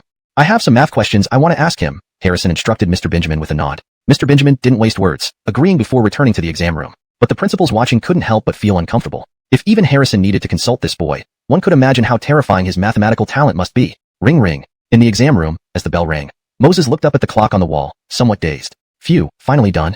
If I had known we couldn't hand in the paper early, I wouldn't have come. My arm is numb from sleeping. Moses pouted, complaining. Hearing Moses's words, the other candidates all cast resentful glances at him. He sleeps during exams and still complains? Too hate-inducing. We're about to pull our hair out, and you're here complaining. Sigh. Really envy those carefree underachievers. Students, please hand in your papers promptly. Those who have handed in their papers, leave the classroom quickly. Mr. Benjamin scanned the students from the podium, speaking sternly. As Moses was about to stand up and leave, he noticed classmate Branson Jacksanji still fast asleep at the back. Hey, Branson Jacksanji, it's time to hand in your paper. Seeing Branson Jacksanji's blank test paper, Moses's eyes flickered with surprise, and he couldn't help but remind him kindly. He never expected that Branson Jacksanji was like him, true to his nature, to turn in a blank paper without writing a single word during an Olympiad exam. Why is this guy sleeping so deeply? No, this doesn't look like sleep. It seems more like unconsciousness. Wait, could it be? My farts made him pass out earlier? After pushing Branson Jacksanji a couple of times and seeing no response, Moses's eyes twitched guiltily. If Branson Jacksanji really passed out from his farts, that would be quite awkward. Branson Jacksanji came to participate in the Olympiad, got knocked out by his farts, and ended up not writing a word. Who knows if his teachers will punish him upon return? Forget it, given how you suffered. I'll overlook the past and give you a hand. Moses muttered to himself. Without wasting time, he took the pen and wrote the name Branson Jackson on Branson Jacksanji's blank paper. Next, he wrote down the examination number to ensure the teacher didn't lose it. Wrote too beautifully. I'll be nice and hand in your paper for you too. Moses brought Branson Jacksanji's paper straight to the podium. Seeing the paper in Moses's hand, Mr. Benjamin's eyes twitched. Didn't this kid already submit his paper? Whose paper is this now? Does he know that if someone discovers this, they could accuse him of helping someone cheat? While Mr. Benjamin was worried about Moses, a glance at the paper revealed something different. A blank paper? Well, that's fine. How can anyone say Moses helped cheat when the result is a completely blank paper? Still, this candidate's name is a bit odd. Why Branson Jackson? Teacher, this is the paper of candidate number 19. I saw he was sound asleep, so I thought I'd help hand it in. Moses explained to the two proctors. Hearing this, the two teachers exchanged glances, their eyes filled with praise. Indeed a super genius. Good academic performance, and such a kind heart. Yes, student Moses, right? Could you please wake up candidate number 19? After the exam, we need to close the exam room. Mr. Benjamin smiled politely at Moses. What the heck? Make me wake up Branson Jacksanji? Not only is he unconscious, not sleeping, but what if he attacks me when awake? No, teacher. I have things to do. I must go. As for candidate number 19, you can help call him later. With that, Moses disappeared before Mr. Benjamin could speak again. This kid, how did he slip away like a loach? Oh shit. Wasn't I supposed to make him my apprentice? Mr. Benjamin quickly chased after Moses. Unfortunately, Moses was long gone. Helpless, Mr. Benjamin could only put it aside temporarily, knowing Moses was a student from Haiching Middle School, not in a rush. Knock knock. Wake up, candidate number 19. The exam is over. Back in the classroom, Mr. Benjamin called Branson Jacksanji awake. When Moses tried to wake him, Branson Jacksanji was still unconscious. Now, Mr. Benjamin's loud call roused him from his stupor. Remembering what happened just before passing out, he jumped up in terror, shouting, "No, that fart was poisonous." Chapter 180. Anselm's Ichabod got angry. This fart is toxic? This exam candidate number 19 can't be a fool, right? Student Branson Jackson Ben, please calm down. The exam has ended. Please leave the classroom quickly. Teacher Benjamin, thinking that Anselm might be a fool, showed a trace of concern and sympathy in his eyes. Watching Teacher Benjamin's retreating back, Anselm stood there bewildered. The exam ended? I haven't written down my correct answers yet. Also, what on earth does Branson Jackson Ben mean? My name is Anselm, not Branson Jackson Ben. After leaving the examination room, although Anselm couldn't figure out why the proctor called him Branson Jackson Ben, he knew deep down that all of this, the chance to go to Tsinghua or Peking University, was ruined because of Moses's cursed fart. If it weren't for Moses making me faint from stench, I would have happily submitted a perfect paper already. Jackson Jin, hurry up and get in the car. At the school gate, a minivan was parked nearby. O'Brien dressed in a suit sat in the driver's seat. Upon seeing Anselm, he eagerly waved at him. Dad, why are you here? In the car, Anselm saw a few mild-mannered men with glasses sitting in the back, holding piles of equipment. These glasses-wearing men were undoubtedly sent by his father to help him cheat. Look at what you're saying. You should know today's exam is crucial for getting accepted into Tsinghua or Peking University. I naturally had to come oversee it myself. Oh, how did the exam go? Was everything smooth? Said Anselm's father kindly with a hint of pride in his eyes. Thinking about how people in business used to mock him for being low-educated, now he felt elated that his son would attend an elite university. Sure, I'm an uncultured bumpkin, but my son is a high achiever at Tsinghua or Peking University. How about your son? Thinking about such a scenario made Anselm's father feel incredibly pleased. Dad, Anselm looked at his father with some resentment. Son, take it easy. Just talk slowly. It's just Tsinghua or Peking University. It's no big deal, thought Anselm's father, assuming his son's stutter came from excitement. However, Anselm almost wanted to cry. What kind of too excited? I'm dying to cry right now. Ichabod, it's likely I handed in a blank paper, replied Anselm shakily. Seeing his father's face darken abruptly, Anselm hurriedly explained, Dad, this truly wasn't my fault. The blame can only fall on the bastard in front of me. He started passing gas right at the beginning, causing me to faint before I could even start writing after getting the answers. Listening to his son's defense, Anselm's father's forehead veins twitched angrily. What nonsense! He dared to deceive his own father after submitting a blank paper? Someone passed so much gas it made him faint? You don't even say he stunk you to death? Haha, were you the only one who smelled that fart? And did you report this to the invigilator, who ignored you? Or, were you the only one affected by the odor while everyone else remained unbothered?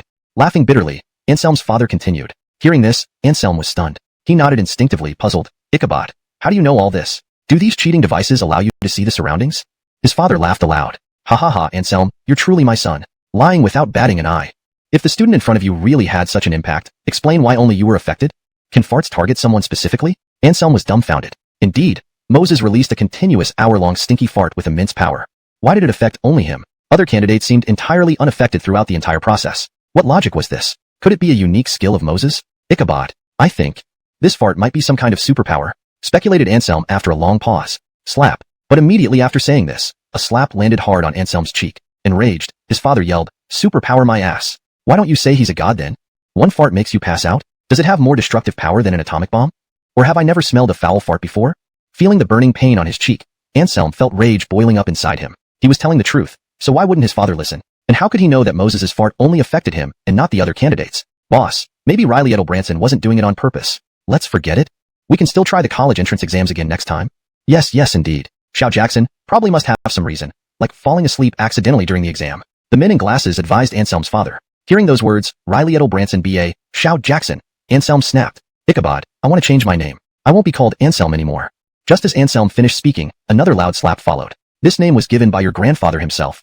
Do you want him to thrash you? I don't want that. And what's wrong with the name? Why would you change it to Jackson Ben? Roared his father angrily. Anselm, feeling deeply wronged, lamented. My dear father, I only wanted to call myself Jackson Ben. Chapter 181.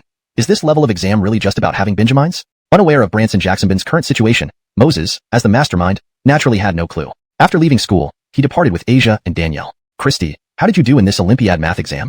I found it really difficult. I could only understand a few questions. The rest were like hieroglyphics to me. On their way, Asia complained to Danielle. If she had known beforehand how terrifying the Olympiad math exam was, even if her life depended on it, she wouldn't have come. It was practically a blow to her self-confidence. This time, without any surprise, the difficulty level increased significantly for the Olympiad math exam. Although I underwent special training from my teachers before coming here for the competition, still, I couldn't understand many of those high difficulty questions. Especially the last two major problems. Very few candidates would likely be able to solve them, Danielle sighed, somewhat lamenting. She could almost predict that passing this exam might just be pure luck. But speaking honestly, I admire some students who admitted they couldn't solve the questions and simply slept or submitted early. That way, they didn't have to rack their brains over the problems like we did. Danielle paused, glancing sideways at Moses, who remained calm. Hearing her cousin's words, Asia slapped her forehead, worriedly saying, How could I forget about this? You, how did you do in this exam? Forget it. Once we get back to school, I'll tell the Demon King that during the exam, because of all the disturbances from the guy behind you, you couldn't concentrate on reading the questions, which is why you narrowly missed out on first prize. Asia hadn't forgotten that Moses had promised the Demon King he would secure the first prize. However, since Danielle mentioned how challenging this year's exam was, it might be quite hard for her so-called husband to win. Narrowly missed out? Iona, are you trying to laugh me to death so you can inherit my papers? He slept for an hour after getting the test paper, then scribbled for 10 minutes after waking up, and went back to sleep immediately after. What are you insinuating by saying I'm incompetent? Do you think everyone is like you, used to being pampered as a young master? Danielle gritted her teeth, wanting to rush forward and bite Moses fiercely. Then, she noticed the book Moses had passed to her. It read, 24 Massage Techniques Illustrated. Oh no, this scoundrel wanted her to learn massage techniques? Take a good look and learn well. It's an essential skill for a maid. After forcing the book into Danielle's hand, Moses walked off calmly ahead. Asia glanced worriedly at her cousin, watching her husband's retreating figure. Christy, perhaps you should learn a little bit when you have free time? Looking at my husband's confident expression, I have a bad feeling that you might lose this bet. Faced with her cousin's sincere advice, Danielle glared at her. Iona, you? All day long, you just support your husband. Am I not your real cousin? Seeing her cousin looking somewhat aggrieved, Asia muttered, Isn't it said that life is precious, but love is more valuable, and for love, both studies and relatives can be cast aside? Hearing her cousin's strong words, Danielle nearly exploded in anger, and she desperately wanted to correct her cousin. The correct proverb was, life is precious, love is more valuable, and for career's sake, both can be sacrificed. This proverb emphasized dedicating oneself to career, regardless of anything else, not about trivial love. Chapter 182. The Dilemma of the Adorable Rabbit Beer. Half an hour later, Moses arrived at the Adorable Rabbit Barbecue restaurant. From afar, he saw Arlo, Iter, and Vilma bustling about, drenched in sweat. The barbecue restaurant was teeming with people. Waiting customers were packed closely together, causing even the paths to become congested. Ronnie, Jeremiah Jericho, Sister Velma, what's going on here? Why are there so many guests today? Moses approached the three of them and asked in puzzlement. Hearing this, Arlo, Iter, and Vilma exchanged glances, their eyes sparkling with excitement. Boss, your Adorable Rabbit Beer is simply amazing. This morning, when Brother Jericho delivered the first batch of beer, all the guests who tried it gave rave reviews. They all shouted that they wouldn't go home until they were thoroughly drunk. Arlo's eyes clouded over as he continued. The popularity of Adorable Rabbit Beer was a huge benefit for both the brewery and the restaurant, but not so much for the other waiting guests. Previously, guests would finish their barbecue meals in about 30 minutes. Now, however, each table took at least 1 to 2 hours. Despite the diner's declarations to drink until intoxicated, the beer simply did not get them drunk. "Xiao brother, you're seeing things wrong." Iter couldn't help but interject. "Sure, the guests have to wait longer due to our beer, but isn't the barbecue restaurant's business getting upgraded significantly?" Arlo retorted, "Jericho brother, it's easy for you to say that from your position. Those guests nearly came to blows just now over a seating spot. I'm the manager here. If anything goes wrong, can you take responsibility for me?" He paused for a moment before looking at Moses. "Boss, maybe we should allow takeaways after all. Otherwise, if this continues, more and more customers will start resisting. After all, people come here with good intentions to eat and drink, but if they have to wait too long, it ruins their experience." Moses knew Arlo had good intentions, but retracting yesterday's no takeaway notice would be like slapping himself in the face. Moreover, to implement the unmanned barbecue shop concept, prohibiting takeaways was fundamental. Otherwise, it couldn't function properly. "Why don't we expand the premises? We could rent the surrounding shops. This would significantly solve the space issue. Or perhaps open a couple of branches," Vilma suggested. Upon hearing this, Arlo and Iter both looked at Moses expectantly. Opening branches would benefit both the adorable rabbit barbecue restaurant and the brewery. Moses understood the logic, but felt it conflicted with his original intention. He opened the adorable rabbit barbecue restaurant mainly to earn some pocket money and surprise his wife. If he expanded, it would seem profit-driven. "Let's clear out that empty area behind us. Set up more tables. Also, inform everyone that dining time should not exceed 1 hour. As for the adorable rabbit beer, let's allow takeaways for sale." Thinking about it, Moses directly addressed Arlo. This way, they could temporarily alleviate the congestion and boost beer sales, a win-win situation. "Jeremiah Jericho, your next task is to promote the adorable rabbit beer aggressively. If sold in store, it can be discounted by 20%. This way, the barbecue and the beer can complement each other." Iter hesitated after listening to Moses. "Boss, I want to promote it, but adorable rabbit beer is still new. Building a reputation takes time. Additionally, extensive advertising requires significant funds, which the brewery can't provide. To sell large quantities quickly, they needed stable distributors and massive advertising. These all required substantial upfront investment. Unfortunately, the brewery was already teetering on bankruptcy and lacked the necessary funds. Building a reputation indeed takes time. But regarding advertisements, leave that to me. For now, focus on supplying the adorable rabbit barbecue restaurant adequately. If manufacturers come to buy adorable rabbit beer, remember to tell them that prices must be fixed, even if we make less profit." Moses sternly reminded Iter. Consistent pricing might not show immediate benefits, but, in the long term, it would solidify customer loyalty. Otherwise, chaotic pricing would disrupt the market, affecting reputation and sales. The translation preserves the original tone, style, paragraph structure, and ensures a natural flow in English. Chapter 183, Mr. Branson, are you sure you want to talk privately? On the way from the barbecue restaurant back to school, Moses kept thinking about how he could cause the greatest impact on beer with the least cost. Unfortunately, no matter how long he thought, he couldn't come up with a solution. Even the super bosses in his past life on Earth needed to heavily invest in advertisements to promote products. Otherwise, without enough exposure, it would take too long relying solely on word of mouth. However, now, whether it was Fabio's exorbitant medical expenses or Fei Hong Company's predicament, both required making a lot of money quickly. If things were slowed down, while there wouldn't be immediate trouble, the company could easily go bankrupt. Doing business isn't just about having an excellent product. Without money or power, all you can do is stare helplessly. Moses sighed as he arrived at the classroom door. Shaking his head, he decided to put this perplexing question aside for now. "Oh my, Lord Edison, you're finally back. Come, let's talk somewhere private." Just as Moses was preparing to use his meal card to get food at the cafeteria, Nolan suddenly appeared from nowhere and unceremoniously dragged him towards the office. "Mr. W. Branson, we're talking privately? Are you serious?" In the office, Moses looked bewildered at the sweaty Nolan. "If I weren't serious, do you think I'd be joking around?" Nolan rolled his eyes irritably. That morning, after Humbert returned, he had called Nolan to the principal's office and scolded him harshly. No matter how Nolan tried to explain, Humbert wouldn't listen. Moreover, Humbert told Nolan that students like Moses, who carried 150,000 yuan in cash to school, were not what they expected. But despite carrying so much cash, Moses started sleeping once he entered the examination room. How could this be the behavior of someone who deserved first prize? This was why Nolan waited in the classroom to ask Moses what was going on. Unfortunately, Moses didn't understand. After receiving confirmation from Nolan, he glanced at the other teachers in the office and hesitated for a moment before reluctantly taking out his phone. Opening a hidden folder, he patiently browsed through it. "Alright, this one should be good. It's the latest and hottest movie by Teacher Basil. Really didn't expect that our strict demon king actually likes watching movies." After pondering this, Moses lifted his head and asked Nolan curiously, "Mr. Branson, should I send it to your email? Or directly to your WeChat?" Upon hearing Moses' words, Nolan froze. Send what to his email or WeChat? What was this guy talking about? Could it be study materials? It made sense. This student had been caught sleeping during the exam by Vice Principal Lois, and now he must be afraid of any trouble I might find with him. So, he's trying to make amends by sending me more study materials. Humph, little guy. It seems you know better. Deciding on this, Nolan pulled out his phone and quickly created a group chat, inviting all grade 3 teachers and Moses into it. "I've added you to the group. Just send it here. This way, everyone can learn from it." Hearing this, Moses inwardly cried out. Is it really this explosive? If it was only male teachers, Moses would have sent it without hesitation. After all, such study materials were abundant in his hidden folders. But the grade 3 teaching staff included several Brittany's. "Mr. Branson, is it really appropriate? After all, our grade includes Brittany's." Moses drew in a deep breath and kindly reminded Nolan. What do I fear when even I'm not scared? Besides, does this kind of material differentiate between men and women? Hold on. Are you hiding something? Or do you have issues with the Britneys in our grade? Nolan raised an eyebrow, glaring at Moses irritably. Not at all. Every Britney in our grade is beautiful. An upright and benevolent top student like me would never have issues with them.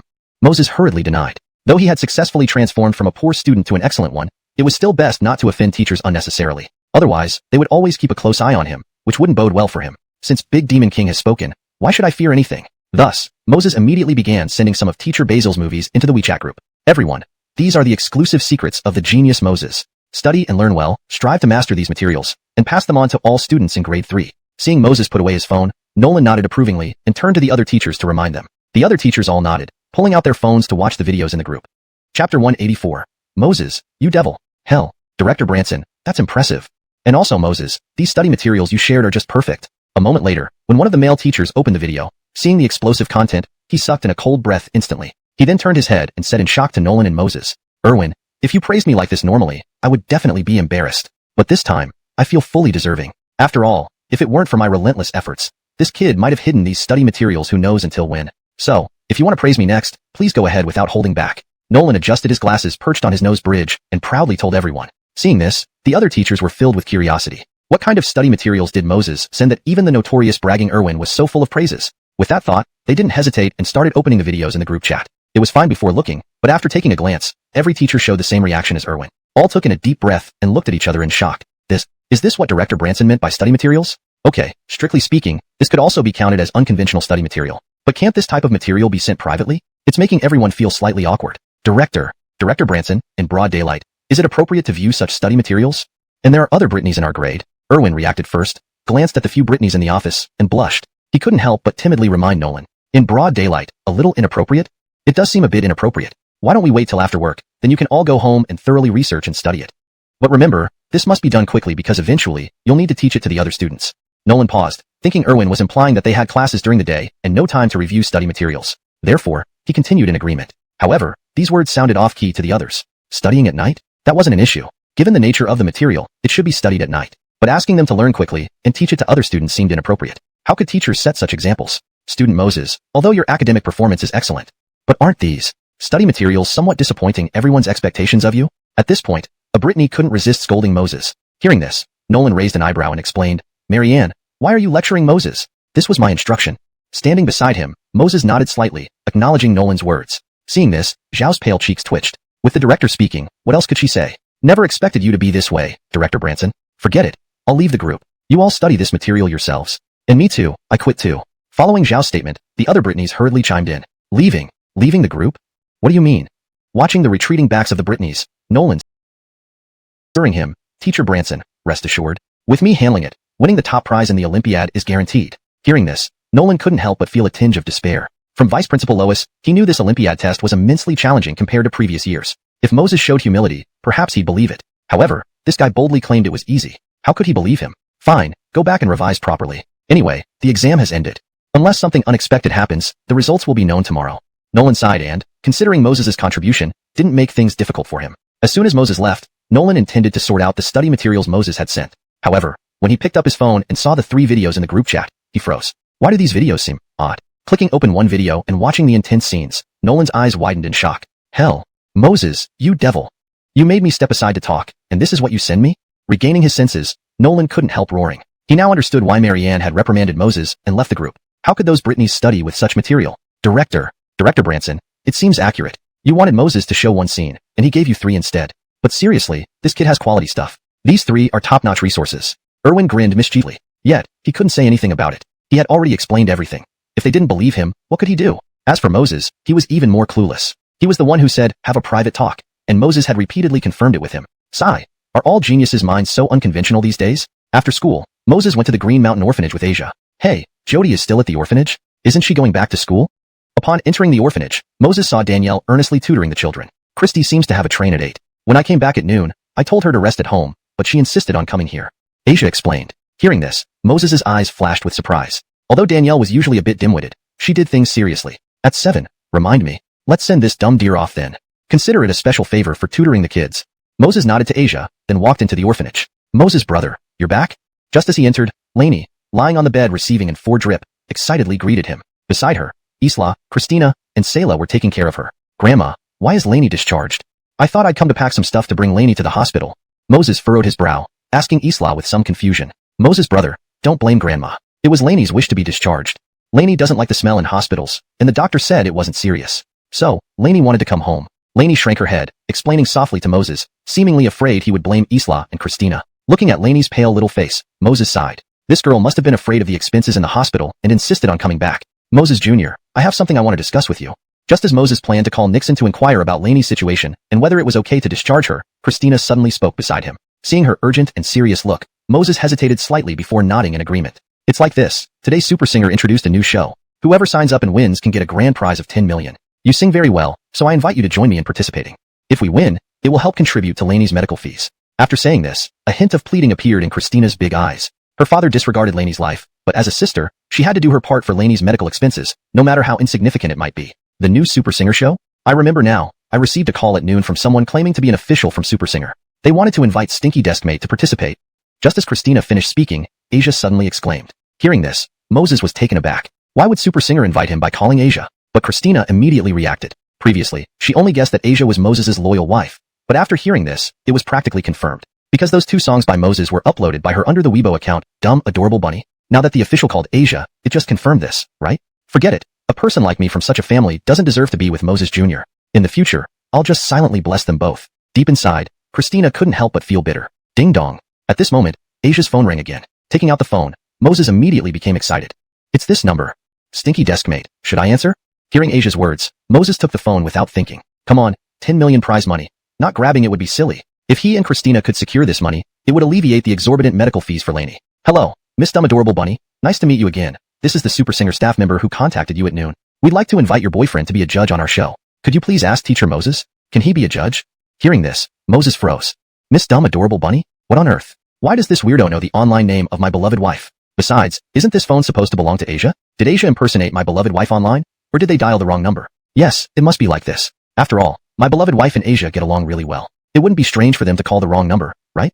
Chapter 186. Who says judges can't be contestants? Hello, I'm Moses.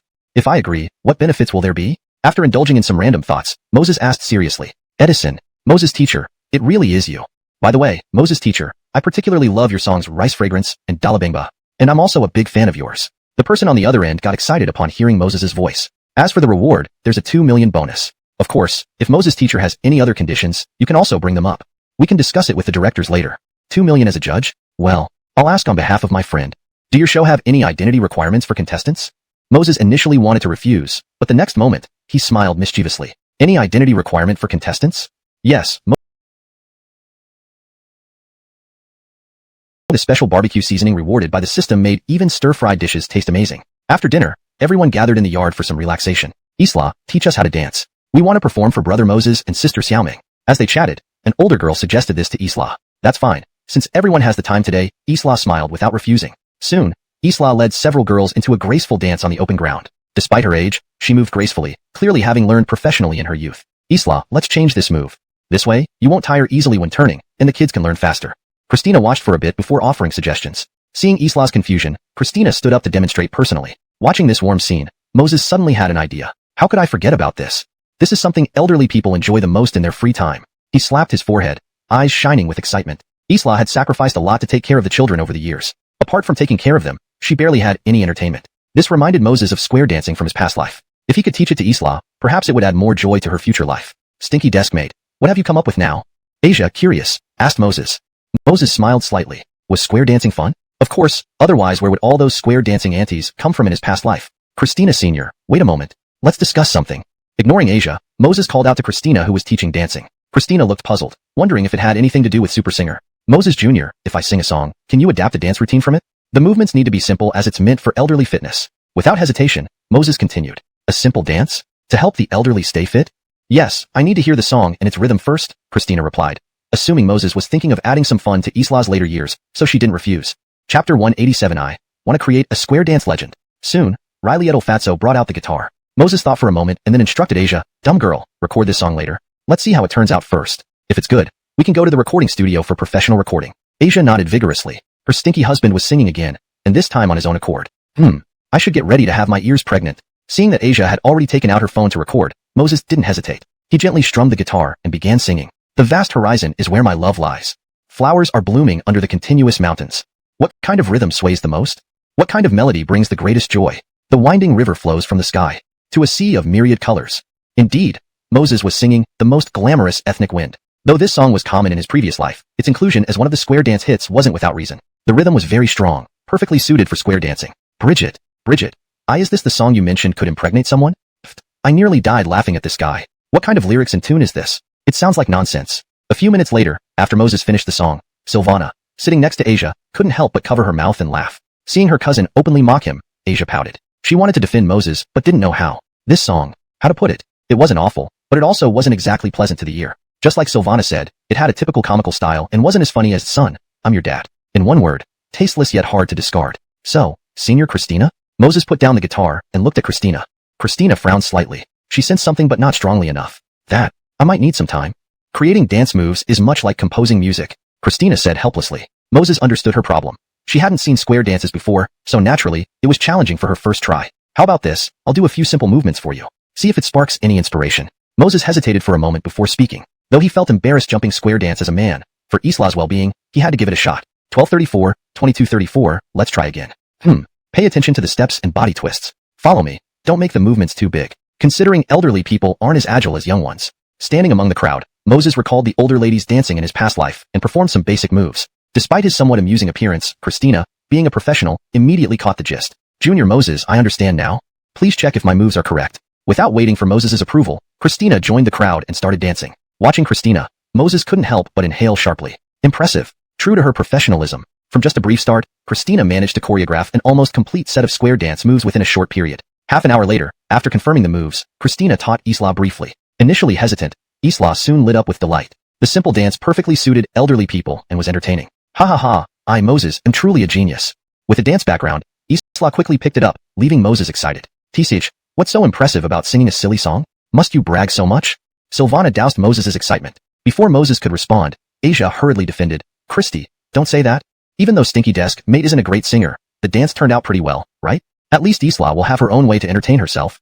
So, calling Stinky Desk Mate a genius doesn't seem too far off. Silvana pouted. Her cousin really was protective of her husband. Dumb antelope, I'm a genius, accept it. You'll understand once I explain. Moses chuckled lightly, then addressed Isla, Christina, Selah, and Asia. I'll properly record this song. Then Isla can take a big speaker to the plaza and dance. If anyone's interested, charge 5 yuan and teach them. As for the music, only VIP members who pay can copy it. In the future, they can learn new songs and dances first by paying 5 yuan each time. Everyone was stunned at Moses' words. No wonder he called himself a genius. He intended to profit from square dancing? Stinky Desk Mate. Will this plan work? What if it fails? Asia, worried, reminded him. And calling everyone who pays 5 yuan VIPs makes no sense. Silvana added. Even Christina and Selah seemed unsure. Only through trial can we know if it works. If successful, Isla can have fun and earn money. Why not? If it fails, we lose nothing. As for the VIP thing, it may be meaningless but sounds fancy, doesn't it? Moses chuckled, adding a touch of charm to his words. Chapter 188. To ensure my husband's and my happiness, we have to sacrifice Christy. Senior Christina, Senior Selah, you two are from the music college, so you're better at dancing. If this plan works out, you will be responsible for creating dances suitable for the elderly. Garth, you have good grades, so you can be our remote accountant in charge of the accounts. And I'll be responsible for composing songs. When we make money, anyone who has contributed will receive a salary. The amount of salary, we'll discuss later. As Moses finished speaking, everyone looked shocked. Clearly, Moses wasn't just joking. He was serious. Not really, Stinky Desk Mate. You all have tasks, but what about me? What do I do? While everyone was in shock, Asia became quite anxious. Why did her stinky husband assign tasks to everyone except her? What? Is he starting to find his obedient wife useless now? The tasks are all assigned. You. Moses hadn't finished when he noticed Asia's gaze becoming sharp. He trembled slightly. Damn. Here comes the threat again from this big dummy. You have a very important task. Moses gritted his teeth and leaned close to Asia's ear. He whispered, you're responsible for persuading my obedient wife to give me some benefits from time to time. Just chat and flirt with me a bit. Hearing this, Asia's face instantly flushed down to her neck. This rotten husband. How naughty can he be? Always thinking about benefits.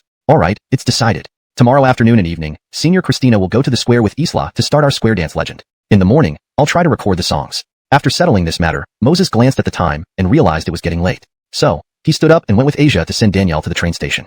Christy, you're leaving so soon. I'm going to miss you. At the train station, Asia hugged Danielle's arm, tears streaming down her face. There's no feast that doesn't end. After the college entrance exam, if we can get into the same school, we'll see each other every day. Danielle smiled faintly. Though her heart mirrored Asia's reluctance to leave this city and everyone, She had felt genuine happiness during these days in Haicheng, despite being constantly teased by Moses. Why are you being so sentimental? As soon as the college entrance exam is over, Garth will come to be my servant. At that point, we can all meet every day. Before Danielle could flare up, Moses pulled out a thick envelope from his pocket and handed it to her. Here's your salary in advance. Feel free to visit Haicheng whenever you need anything. But obviously, we won't help you much anyway. Staring at the envelope Moses handed her, Danielle was momentarily stunned. She didn't even catch a word of his teasing. Why on earth would he give her a salary? Moses, I can't take this money. I haven't contributed anything yet. Besides, there's no guarantee the square dance will even make money. Danielle's eyes were filled with complex emotions. Obviously, her cousin must have told Moses everything. That's why this detestable guy wanted to help her this way. But the more he did, the more Danielle couldn't accept it because it felt like charity. I don't give you salaries for the square dance. This is your salary for working as my servant after the college entrance exam. Moses rolled his eyes and explained. Without giving Danielle a chance to respond, he shoved a prepared backpack into her hands and left with Asia. Standing there watching Moses walk away, Danielle bit her lip tightly and her eyes welled up with tears. Stinky deskmate, are you worried that cousin might refuse your goodwill? Also, you should have said something nicer rather than teasing her so much. On their way back, Asia couldn't help but mumble to Moses. Why shouldn't I tease her? What if she likes me? After all, who wouldn't fall for someone as handsome and kind-hearted as me? Besides, dealing with one annoying girl like you is already tough enough. Adding your cousin would drive me crazy. And what if my obedient wife misunderstands? Would you explain then? Moses replied irritably. This big dummy really lacked any sense. Well, maybe you have a point. Oh, by the way, stinky deskmate, what's in the backpack you gave to my cousin? Asia felt a surge of happiness hearing Moses's words. Of course, it's study materials. If my silly cousin can attend the same university as us later. Imagine having a servant to take care of us, wouldn't that be great? And you need to study hard too. Otherwise, you won't be able to be our little follower in college. Having said that, Moses walked ahead without looking back. Asia watched her handsome, stinky husband stroll away. She felt elated and muttered to herself, yes, my stinky husband is right. Both my cousin and I need to study hard. That way, in the future, my cousin can be our personal servant. Chapter 189. It's over. Square dancing might have to be aborted. The next morning, Moses found a music recording studio in Haicheng. He spent several hundred yuan to record The Coolest National Wind and saved it on a USB drive. As he mentioned the night before, he planned to have Isla and Christina initiate the craze for square dancing. Each student would pay 5 yuan. While he could make some money at first, over time people would start researching square dancing themselves. And those VIP members would also spread the songs around. However, Moses wasn't too concerned about this. Firstly, Christina and Sayla were professionals. With them choreographing the dances, the quality would definitely be much better than what others could offer. Creating new square dance songs that fit perfectly wasn't an easy task either. But Moses had countless square dance songs stored in his mind. Releasing a new song every week would outshine everyone else. Additionally, with low fees, once a good reputation was built, more and more Andes would join the group. Junior classmate Moses, did you finish recording so quickly? On a plaza next to Green Mountain Orphanage, Christina looked at Moses with surprise. It was only around 9 o'clock. The efficiency was surprisingly high. I still have school later. I can't miss the whole morning just for recording one song, Moses chuckled, gave Christina and Sayla some instructions, then went off to school. Isla, shall we start now? Exactly at this time, there are many elders resting in the square. After Moses left, Christina suggested directly to Isla. She had no objections. Regardless of whether it would make money, she should give it a sincere try not to let Moses down. Xiaoya, let's get ready. Christina nodded at Sayla and plugged the USB into the speaker. As the thunderous sound echoed, Isla started dancing gracefully, immediately attracting the attention of the surrounding elders. Hey, isn't that Isla from the orphanage? How did she come out to dance today? Don't tell me, her dance is quite good and rhythmic. Let's go see, they say she was great at dancing when she was young. Afterward, we can ask if she can teach us. Why not utilize our spare time? It can be a way to exercise our bodies. Elders who knew Isla gathered around. After she finished a dance, they approached her eagerly.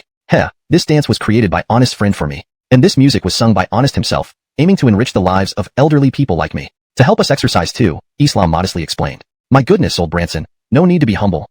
You danced wonderfully. Watching you made us want to move our bodies. Otherwise, idling all day might lead to dementia. As for Honest, he treats you and the kids in the orphanage like family. Why don't you teach us as well? More dancers mean more company. Some grandmothers couldn't help but praise her. Isla felt shy and reluctant to mention money due to their long-term friendship. Ladies, if anyone wants to learn, each person can pay 5 yuan tuition. New songs and dances will be available here first, and no second payment will be needed. Christina stepped forward, explaining with a smile, though inwardly worried that people might reject it outright. Initially, Sayla reminded Moses that charging could be justified for additional income to support the Green Mountain Orphanage, even if it utilized their sympathy. Unfortunately, Moses refused without hesitation. Xiaoya, it wouldn't work. These seniors love small bargains. They might not participate if charged. Sayla couldn't help complaining. Upon hearing this, Christina sighed. To her, Moses's wisdom must have a reason behind this decision. Old Branson, learning this really costs 5 yuan? We've known each other for years. Isn't this a bit unfair? Especially considering 5 yuan feels steep for continuous learning. Not to mention, Moses used to seem smart. Now he looks like a big fool. The discussions around grew louder, leaving Christina and Sayla pale-faced. It's over. Such a disappointing outcome from the beginning. It seems hopeless now. Chapter 190. Square dancing this good for just 5 lois in tuition? As for Isla in the middle of the square, upon hearing everyone's words, she gritted her teeth. She hurriedly explained to the crowd, "If you want to blame someone, then blame this old woman. This has nothing to do with Honest. He just wanted to raise medical fees for Fabio as soon as possible, so he came up with this idea. Or, I can teach everyone dancing for free?" Upon hearing Isla's words, the onlookers were visibly taken aback. Everyone knew the children from the orphanage well, and even regularly brought them treats during their free time. "Old Branson, what did you say? Fabio is sick? What's wrong with her? I've always loved this child most. She's young but smart and understanding." Yes, tell us quickly, what's wrong with Fabio?" At that moment, numerous elderly people asked anxiously. Faced with everyone's concern, Isla, Christina, and Selah felt deeply touched in their hearts. "Fabio has cancer," Isla said somberly. "The doctor says she needs a shot each month to possibly live another year. But we simply can't afford this amount, which is why Honest came up with this method. If we have offended anyone, please accept my apology on behalf of Honest." Just as Isla was about to bow an apology, an elderly lady stopped her. "Old Branson, what are you doing? We all know you're an honest character very well. When everyone commented earlier, it wasn't meant badly. We're just wondering if charging 5 yuan might be too little." "Yes, Old Branson, don't misunderstand us. Even though we're old, we understand that choreography and singing also take time and effort. Besides, being able to learn all kinds of dances from you for only 5 yuan is a bargain. Don't you agree?"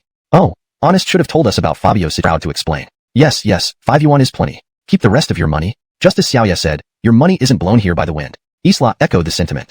After some time, everyone couldn't argue with Isla and Christina any further, so each person gave 5 yuan. Soon, over 30 elderly people joined the square dance class. Initially intrigued by watching Isla dance alone, they found it even more enjoyable once they started dancing themselves. As time passed, by noon, nearly 100 elderly women had joined in. "Old Branson, teaching like this won't work if more people join.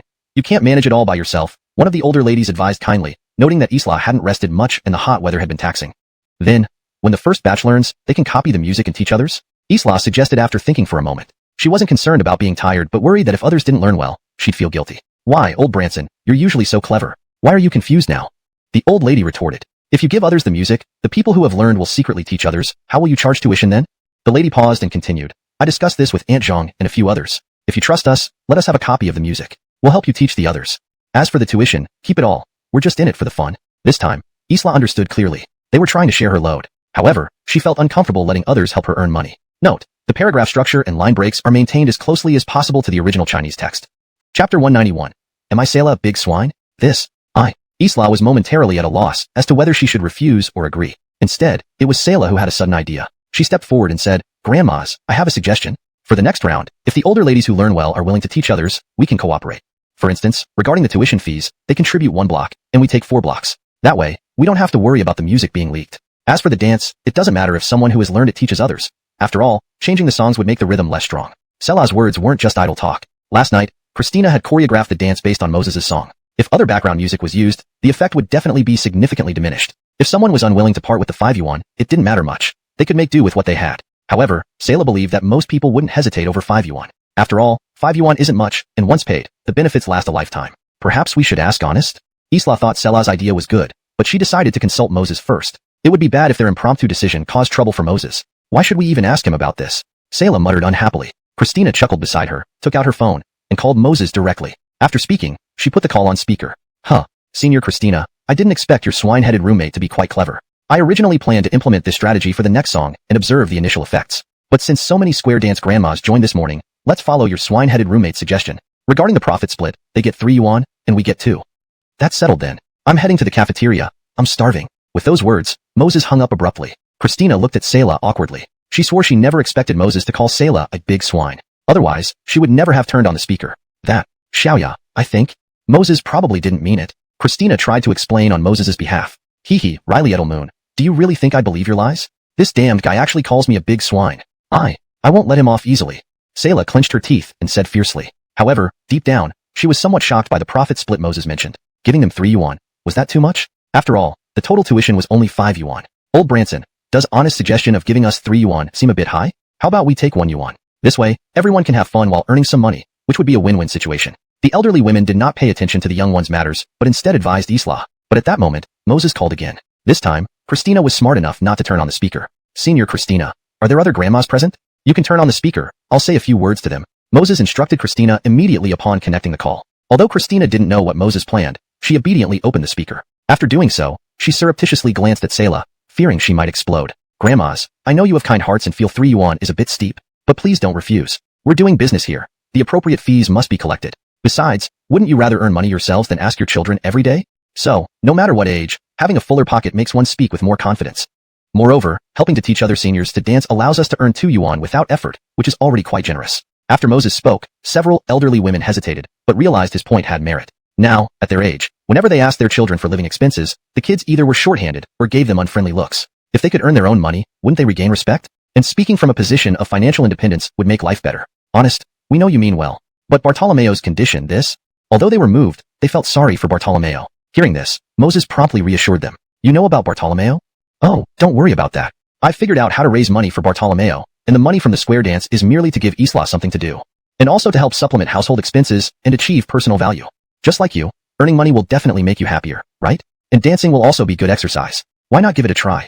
With Moses's words, the elderly women relaxed and stopped insisting. Since Honest had said so, rejecting him now would seem overly sensitive. If they earned money, they could buy more clothes, toys, and treats for Bartolomeo. Oh right, Senior Christina, I have one more thing to ask. About calling Senior Selah a big swine, please don't tell her.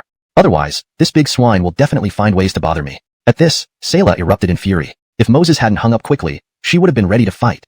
Chapter 192. Congratulations to classmate Danielle for winning 3rd prize. In the afternoon, at Railinjiang City Middle School, Danielle was in her classroom, preparing to pack up her textbooks for class when suddenly, an announcement came over the school's PA system. Students, please pause what you are doing. Next, I will announce the results of yesterday's math competition. First, congratulations to our student Danielle, who scored 88 points and won 3rd place, or the 3rd prize. The school will soon award a 100,000 yuan scholarship as encouragement. As the announcement echoed throughout the campus, all the teachers and students gasped in shock. Well, Danielle won a 3rd prize? And the school is giving out a 100,000 yuan scholarship. This is incredible. No wonder she's both the school beauty and top student. She's amazing. But let's be honest, this math competition was terrifying. The brilliant Danielle only scored 88 points, which means she missed passing by just 2 points. As everyone's minds buzzed with these thoughts, the announcement continued. This time, 5 students from our school participated in the math competition. Danielle won the 3rd prize, and we should all feel proud. However, here, I must give a disciplinary notice to one of the participants. Next, please ask the 5 students who participated in the math competition to come to the principal's office. When the announcement ended, every student looked bewildered. Why would someone who participated in a math competition get a disciplinary notice? What could this student have possibly done? Also, why didn't the principal mention the name? Wouldn't it be fun to know? While everyone was pondering, Danielle slowly made her way to the principal's office. Although she won 3rd prize, there was no hint of joy on her face. With her outstanding grades, even if she didn't win 1st prize, she should have been able to secure 2nd prize, right? Instead, she ended up with 3rd. Congratulations, Danielle, for bringing great honor to our school, the female principal said warmly as Danielle entered the office. If you don't want to stay at school, you can go home and rest. Upon hearing this, not only was Danielle stunned, but so were her classmates like Brance and Genji. What kind of logic is this? Winning an honor means she doesn't need to attend school anymore? What about the college entrance exams? Danielle, I understand you're confused now. Don't worry, let me explain. The difficulty of this math exam was much higher than before. Anyone who places in the top 10 can choose any domestic university freely. In other words, if you wish to attend Tsinghua or Peking University, you don't need to take the college entrance exams. Ashlin's words left Brance and Genji and others staring wide-eyed. Now they understood why the principal had told Danielle she didn't need to come to school. If you place in the top 10, you can choose any university. That treatment is too good to be true. Among them, Brance and Genji was the most envious. His father had prepared the answers for him. If he had completed the test, he could have enjoyed the same benefits as Danielle. But now, he could only silently curse Moses. Had it not been for his antics causing chaos, leading to his dizziness, he wouldn't have failed. Furthermore, the top 3 winners can enter the Chinese Academy of Sciences Prodigy program. Do you know what that means, Danielle? It means once you're in college, you'll skip examinations for your undergraduate, master's, and PhD, and your tuition will be fully covered. Seeing Danielle still dazed, Ashlyn dropped another bomb. What? The top 3 can choose their universities and go straight through without exams? This. The few other math competition participants were stunned, feeling regretful. Had they known the benefits, they would have tried harder during the exam. Even if they couldn't make it into the top 3, getting into the top 10 would have been worth it. Unfortunately, there's no such thing as a do-over in mathematics. If you know it, you know it. If you don't, you don't. No amount of effort changes that. Principal Jericho, I'd like to know who the 1st and 2nd place winners are and what scores they got. Danielle clenched her teeth and asked Principal Jericho. The other students froze. Holy cow. Faced with so many rewards, shouldn't Danielle be ecstatic instead of caring about the other winners? Moreover, their scores and identities don't seem relevant to her. Principal Jericho paused, then nodded approvingly at Danielle. Then, she turned to the other students and said, learn from Danielle. She's humble despite winning 3rd place and still has the drive to compete with the top students. This is the attitude a true scholar should have. After all, in this world, there's always someone better. If you limit your horizons, you'll never reach the highest peak.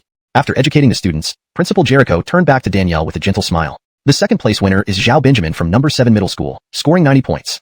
Principal Jericho's words made Danielle nod in acknowledgement. She had heard of Zhao Benjamin before. Back in sophomore year, Tsinghua and Peking universities had already sent acceptance letters. If Zhao Benjamin wished, she could enter those prestigious universities without finishing high school. So, for Danielle, it made sense that Zhao Benjamin secured 2nd place.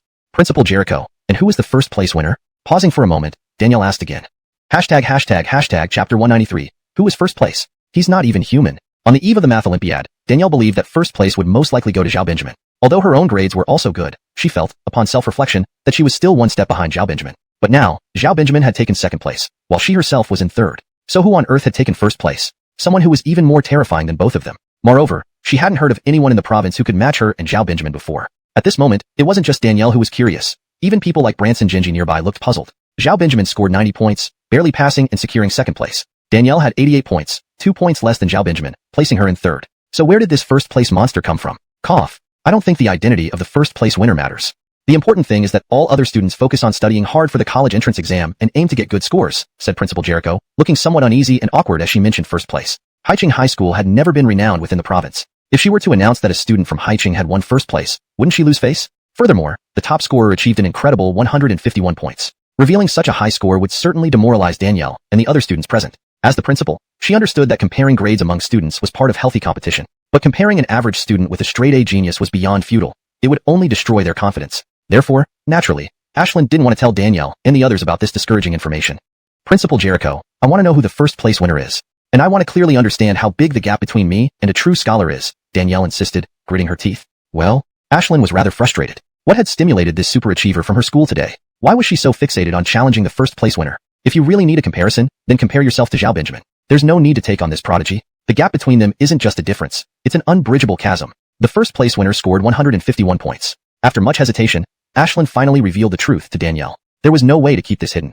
If Danielle cared enough, she would eventually find out. What? 151 points? Principal Jericho, did you make a mistake? I checked the test paper during the exam. The total score is only 150 points. How can the first place winner have 151 points? That's not logical. Completely illogical. Upon hearing Principal Jericho's words, Danielle hadn't reacted yet, but Branson Genji and the others couldn't help exclaiming in surprise. Seeing their disbelief, Principal Jericho smiled bitterly. She sighed, "You're not alone. Initially, I didn't believe it either. But the score was given by a professor from the mathematics community, and he also designed these Olympiad questions. The reason is simple. The second-to-last problem on the Olympiad paper is one that many math teachers might not solve. As for the last question, it was a problem that the professor and his colleagues thought about for a long time without solving. They included it in the paper to test you. In the end, this first-place student solved both of these extremely difficult problems. The professor was so delighted that he awarded an exceptional score of 151.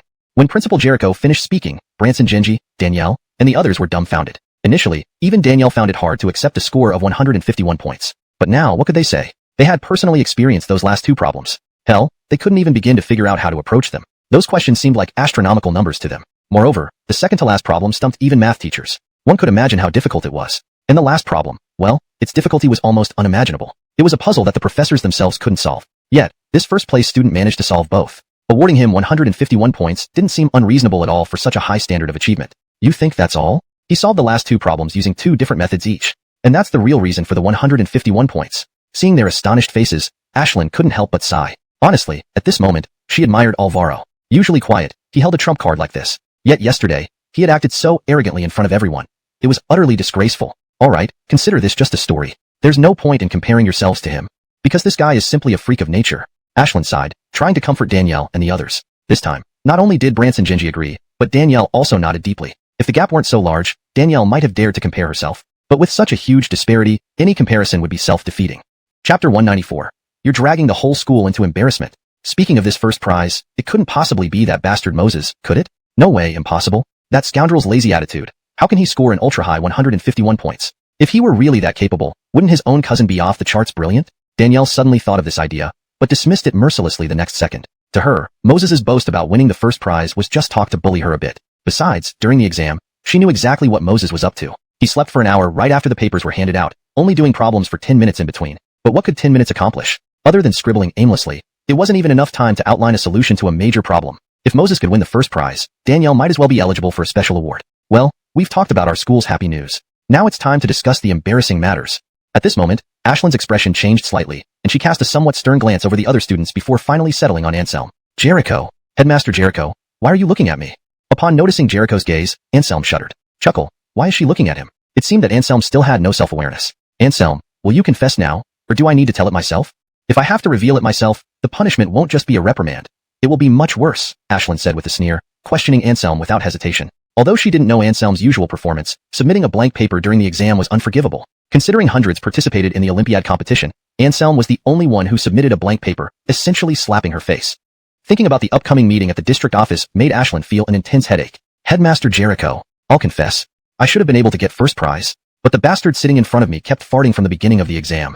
He stank for an entire hour, and eventually, I passed out from the stench.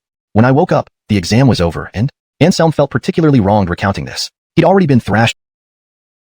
Some classmates around him gave him scornful looks. They all attended the same school and knew each other inside out. Anselm's academic abilities were barely acceptable, but compared to them, he fell short by a large margin. Had his family not used connections due to their wealth, he likely wouldn't have qualified for the Olympiad competition at all. Now, daring to claim the first prize so shamelessly. Phew, how shameless. Others scored an ultra-high 151 points. What could he possibly compare that to? Unfortunately, they didn't dare say such things to Principal Jericho's face. Otherwise, given Anselm's vindictive nature, he would definitely retaliate. Anselm, you really never give up until you see the river.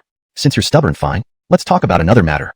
With a cold laugh, Ashlyn pulled out her phone, found a photo within, and showed it directly to Anselm. This photo was sent to me by a superior. Now, explain the situation. Asleep during the exam, submitting a blank paper, that's bad enough. But look at what you wrote on your blank paper. Embarrassing yourself is one thing, but dragging the entire school down with you is intolerable.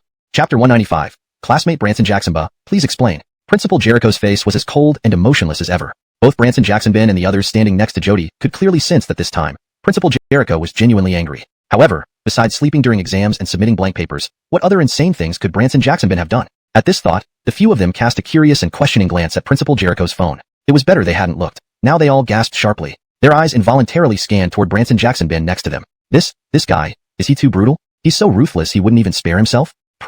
Principal Jericho, I didn't write this. No matter how stupid I am, it's impossible for me to write something like this on my test paper, right? You have to believe me, I really didn't do this. Branson Jacksonben stared at the photo on the phone screen, and his expression became visibly agitated. His eyes were filled with raging fury. The photo captured nothing but the information section of Branson Jacksonben's blank exam paper. School, Jiang Middle School. Exam number, 1130779. Name, Branson Jacksonba. At first glance, the photo seemed normal. However, when the name section was circled in red, it stood out conspicuously. Branson Jacksonben, are you mocking me, the invigilator, or making fun of me? This test paper is yours, correct? Furthermore, if you didn't write it, did someone else help you write it? Maya sneered, her anger intensifying. She believed that after Branson Jacksonben woke up from his nap, he found no time to scribble down random answers, so he deliberately misspelled his name, hoping to throw everyone off and prevent identification of the owner of the paper. Unfortunately for him, 1 step forward, 2 steps back. What made him dumb was that he correctly wrote the school and exam number but altered only the name. What was the point? Only 5 students from Jiang Middle School took part in the Math Olympiad, and the rest of the papers were normal except for his. If they couldn't identify this, wouldn't the teachers and leaders be just as foolish as Branson Jacksonben? Principal Jericho, it's entirely possible that someone else helped me write it. I didn't see the test paper on the desk after I woke up. No, after the invigilator woke me up, Branson Jacksonben said urgently. He knew if he didn't explain this clearly to Principal Jericho, at best, he'd get a severe reprimand. At worst, he might be expelled. Wait, I remember. Principal Jericho, this incident must have been someone deliberately framing me. When I was woken up by the invigilator, they still addressed me as student Branson Jacksonba. At that moment, I was puzzled. My name is Branson Jacksonben, so why would the invigilator call me Branson Jacksonba? The problem lies here. Branson Jacksonben paused, a sudden flash of inspiration hitting him as he explained again to Principal Jericho. Seeing Branson Jacksonben repeatedly calling himself student Branson Jacksonba, the other students, besides feeling some sympathy for him, mostly felt amused. This guy was simply a genius. Whether this name was his own writing or not, now by repeatedly referring to himself as Branson Jacksonba, wasn't he essentially cursing himself? Come on, student Branson Jackson, BA, continue your story. Today, if you don't come up with an elaborate explanation, you won't be leaving this room easily. Maya clenched her teeth, her anger growing. Due to this incident involving Branson Jacksonben, she was mocked endlessly in the principal's group chat. They claimed student Branson Jacksonba from her school was undoubtedly a true talent. In such an important examination, handing in a blank paper was bad enough. Yet he also had the audacity to give himself such a bizarre name. Both the student and principal must have had their heads caught in the door. Otherwise, why would she send such a peculiar individual to participate in the Math Olympiad, wasting a valuable slot? Principal Jericho, I'm not making this up. Everything I say is true. Why won't you believe me? At this moment, Branson Jacksonben was nearly on the verge of tears. Even if his father didn't trust him, why couldn't the principal believe him? Even his classmates and his crush looked at him as if he were an idiot. Damn it. Too unjust. All this was Moses' fault for farting loudly. Without him, would I end up in this situation? Hold on. Moses? Hiss. Could this be Moses' doing? Suddenly, Branson Jacksonben's eyes widened. Thinking about this, he ignored cursing Moses. The immediate task was to explain everything clearly to Principal Jericho. Otherwise, he would be doomed today. Principal Jericho, I know. This must be the work of the bastard sitting in front of me. Think about it. If I had randomly written down information, why would I write the school and exam number correctly? Moreover, with such an embarrassing name, It only humiliates me. How stupid would I be to do something self-destructive like this? Branson Jackson's thoughts became increasingly clear as he spoke. However, before he could finish, Maya couldn't help but break into a bright smile. You keep mentioning the bastard sitting in front of you. Not unexpectedly, his name should be Moses, right? As Maya spoke, Branson Jackson froze, his eyes flashing with surprise. How did Principal Jericho know Moses' name? From start to finish, he hadn't mentioned it at all, right? Chapter 196. The truth comes out. Turns out you are Xiao Bransanba. Principal Jericho, how did you know his name is Moses? After a long pause, Anselm finally asked Ashlyn with a dazed look on his face. How do I know? I was watching the entire examination through the surveillance, so of course I know. Ashlyn took a deep breath and tried to suppress her irritation. You don't need to worry about how I knew he's called Moses. All you need to tell me is, what reason could he have for targeting you? Afraid you'd submit a blank paper and ruin his exam ranking or something like that? Upon hearing Principal Jericho's words, Anselm's face flushed red. The reason this bastard Moses targeted him? This is a bit difficult to say. Despite not wanting to admit it, Anselm knew if he didn't clarify this matter, he'd definitely be in trouble. Principal Jericho. That bastard Moses intentionally targeted me. Yesterday, when I went to take the exam, I met him at the school gate. And then, in front of so many examinees and parents, he told a story. This story goes. There once was a man named Anselm who one day went to visit his future in-laws. A few minutes later, after Anselm finished recounting the story, Ashlyn coughed hard twice. The other students beside her were barely holding back their laughter. What an hilarious story. And this Moses, he's truly talented. He managed to twist an innocent name like Anselm into Xiao Bransamba, a play on words meaning little tortoise, or even Xiaoba. As for Danielle, she looked shocked and impressed. Anselm was indeed brave. To clear his name, he had to recount the story himself in front of the principal and his classmates. Principal Jericho, that's pretty much what happened. Moses used my name as a joke in every way possible, so it must have been him who wrote Branson Jacksonba on my answer sheet. Only a scumbag like him would do such despicable things. Seeing Principal Jericho and the few students trying to stifle their laughter, Anselm's old face turned slightly blue. If he could, he would have grabbed his cherished 40-meter-long machete to go fight Moses right now. This bastard was just too devious. Making him submit a blank paper was bad enough. Writing such nonsense on his test sheet made it worse. Cough. Alright, I understand. The name on the test sheet will remain as is. You may return now. Trying to maintain her seriousness despite the urge to laugh, Ashlyn spoke formally to Anselm. Hearing these words, Anselm paused. So, he can leave like this? Damn, why didn't she say this earlier? If she had said so sooner, he would have told the story right away without waiting until now. Nadeshanes later, after leaving the principal's office, Anselm suddenly remembered something. Wait a minute, since Moses mocked his name, Principal Jericho should help him seek justice. With this thought in mind, Anselm rushed back to the principal's office. But just as he reached the door, he heard bursts of laughter coming from inside. Ha ha ha, Principal Jericho, I can't hold it any longer. Who would have thought we could play with Anselm's name like that? I can't hold it anymore. Ha ha ha. Just laugh, because I can't hold it either.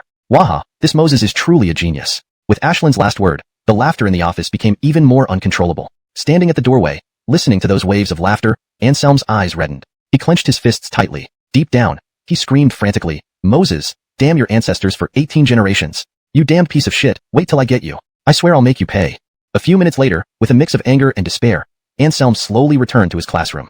Just as he sat down, Principal Jericho's voice came through the loudspeaker. Attention all teachers and students. Due to sleeping during the math competition, classmate Branson Jacksonba ended up scoring 0. For this behavior, the school leadership has unanimously decided to give a warning penalty. If he performs well in the following period, the warning can be removed before the college entrance exam. In the principal's office, Principal Jericho had just finished speaking. Beside her, a student couldn't help but remind her kindly, Principal Jericho, it's classmate Anselm, not Branson Jacksonba. Hearing this, Ashlyn blushed. This is embarrassing. Calling Anselm by the wrong name in front of the entire school. Forget it. I can't blame myself. After all, it was Branson Jacksonba written on the test sheet. Sorry, everyone.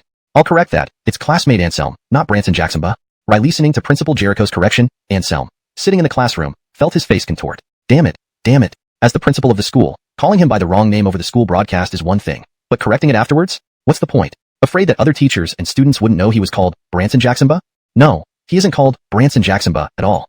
Chapter 197. When did Alvaro ever be ostentatious? At the same time, at Haiching Middle School. Due to Moses' exceptionally high score of 151 in this mathematical Olympiad and Frederico's intention to take on a disciple personally, Joey and other principals from Haiching's various schools gathered at the school. For these principals, recalling yesterday's scene where Alvaro embarrassed himself made them reluctant to come. But they had no choice. With leaders like Joey speaking directly in the matter concerning the face of Haiching's education sector, as well as featuring in the news, all principals of the city were expected to show up. Leaders, what is going on here? At the school gate, seeing a group of officials and principals from other schools, Alvaro's face darkened. Such a grand assembly indicated either an impromptu inspection, a way to intimidate the education sector, or something extremely positive. But recently, everything at Haiching Middle School had been calm with no remarkable achievements. The remaining possibility was quite clear. Damn it, these dead colleagues must know that I was humiliated yesterday. So they want to press their advantage and finish us off?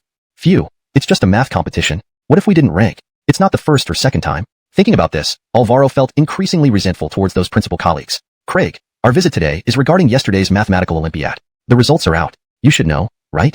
Joey smiled at Alvaro and explained casually. Upon hearing this, Alvaro became even angrier. So, these people weren't here for an inspection but to mock him and Haicheng Middle School? Feeling both infuriated and helpless, Alvaro wished he hadn't bragged to district leaders earlier. Now, he had only hurt himself and the entire Haicheng Middle School. Leaders, the math Olympiad results aren't important. What matters is that all students at Haicheng Middle School are a bunch of good-for-nothings, dregs, and hopeless cases. Now, are you satisfied? Alvaro felt utterly defeated, so he decided to let it all out. If everyone wanted to see their farce, he'd give them one. However, after hearing his words, the other principals gasped, faces turning pale. Damn, how did Alvaro become such an expert at posturing? Are all your students good-for-nothings, dregs, and hopeless cases? Then what are we? Not even worthy of being called dregs? Damn, this guy is humiliating us in front of reporters. Not so fast, Vice Principal Lois, said Joey, noting the displeased expressions of the other principals. There are reporters present. Though he understood Alvaro's desire to posture, did he have to do it now? Speaking like this might invite collective outrage. Leader, I'm not being careless. I wanted to keep things quiet for our faculty and students during this critical time before the college entrance exam. But this huge commotion clearly means you're still hung up on yesterday's math Olympiad. What's the big deal? It's just a lousy math Olympiad. Alvaro was already furious, especially when he thought about the leaders telling him to watch his words after his self-deprecation. He couldn't care less about Joey's authority anymore. He retaliated first. But hearing his words, even the officials and reporters could hardly tolerate him. This guy's really good at pretending. This year's math Olympiad was significant because Haicheng Middle School won first prize. If it happened to any other school, they would have celebrated joyfully. Yet here, Alvaro acted nonchalant, belittling the competition. This is too much, cried a principal. Chapter 198. Moses, the academic failure, won first prize? Impossible. Alright, Vice Principal Lois, stop showing off. Hurry up and call out Moses, the first prize winner in Olympiad math. Once the reporters finish interviewing him, we can leave immediately. Joey couldn't bear it any longer and roared directly at Alvaro. Why should I call Moses? Yes, he is our school's notorious academic failure, but nevertheless, he is a part of Haicheng Middle School. If you want to expose his academic failures, I tell you, forget about it. No, not even a window chance. Come at me, Alvaro, if you dare. Wait, leader, what did you just say? Moses won the first prize? After venting his anger, Alvaro suddenly realized something. He widened his eyes and looked at Joey with disbelief. While listening to Alvaro's words, Joey's veins throbbed on his forehead. If he could, he would have slapped this guy dead. Moses is your school's academic failure? Damn, are you addicted to showing off, or what? If he were an academic failure, how could he win the first prize in Olympiad math? How could he get his uncle, a big shot in the math world, to specially come over to take him as a prized apprentice? Moreover, if Moses is an academic failure, wouldn't other students in the world not even qualify as academic failures? Damn. Why didn't I notice that this old Lois was so good at showing off yesterday? Craig, why are you still dazed? Quickly call out Moses. So many reporters are waiting to interview this math genius. A district leader silently praised Alvaro, while verbally urging him kindly. Previously, the district where Haicheng Middle School was located had the weakest education in all of Haicheng. It couldn't be helped since this was a newly developed area. Having no foundation was normal. But this time was different. With such a big talent as Moses emerging, Alvaro could swagger, and they could enjoy some glory too. Yes, looks like Craig should be promoted more often. This showing off was too smooth. Leader, you said Moses is a math genius? No, what's really going on here? Alvaro's eyes were full of confusion and incomprehension. For this math competition, their Haicheng Middle School sent only Moses and Asia to participate, and he knew this. If Asia accidentally got the first prize, Alvaro thought that would be more realistic. But for Moses, give it a break. Craig, don't tell me you still don't know?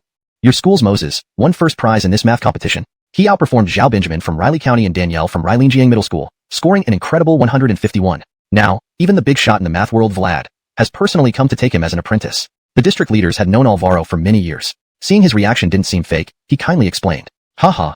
Leaders, it turns out it was all a misunderstanding. Let me clarify. I wasn't showing off back then. Alvaro couldn't help laughing when he understood. No wonder those principals earlier looked so grim-faced, originally thinking he was extravagantly showing off. Oh my, recalling that scene, it truly felt exhilarating. Making fun of me, Alvaro? Huh? Finally, you've been taught a lesson today. Alas, it's a pity. This first prize must have been their mistake. Alvaro sighed. Looking around at everyone present, he said helplessly, Leaders, while I also hope the first prize winner in Olympiad math is our student from Haicheng Middle School, but you're mistaken.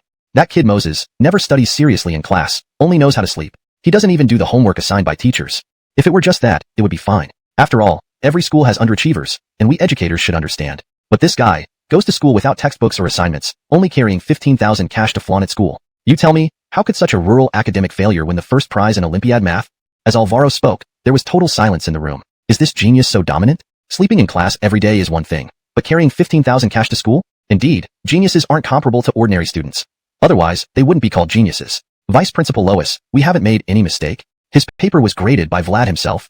This happened after you left yesterday. Joey's eyes held mixed emotions. What started as a simple matter became complicated due to Alvaro's extravagant showboating. Now that the truth is revealed, Alvaro refuses to believe Moses won the first prize in Olympiad math. Damn. Speak of the devil. Leaders, look, that's Moses. It's already 2:30 in the afternoon, and he just came to school. What else could he be but an academic failure? At that moment, Alvaro, with his sharp eyes, spotted Moses not far away, carrying a bulging backpack, puffing as he walked toward them. Chapter 199. Are you not feeling well? Got your period? Hell, why are there so many people at the school gate? Even Vice Principal Lois is here? Screwed. If caught by Vice Principal Lois for being late, I don't know what he might do to me.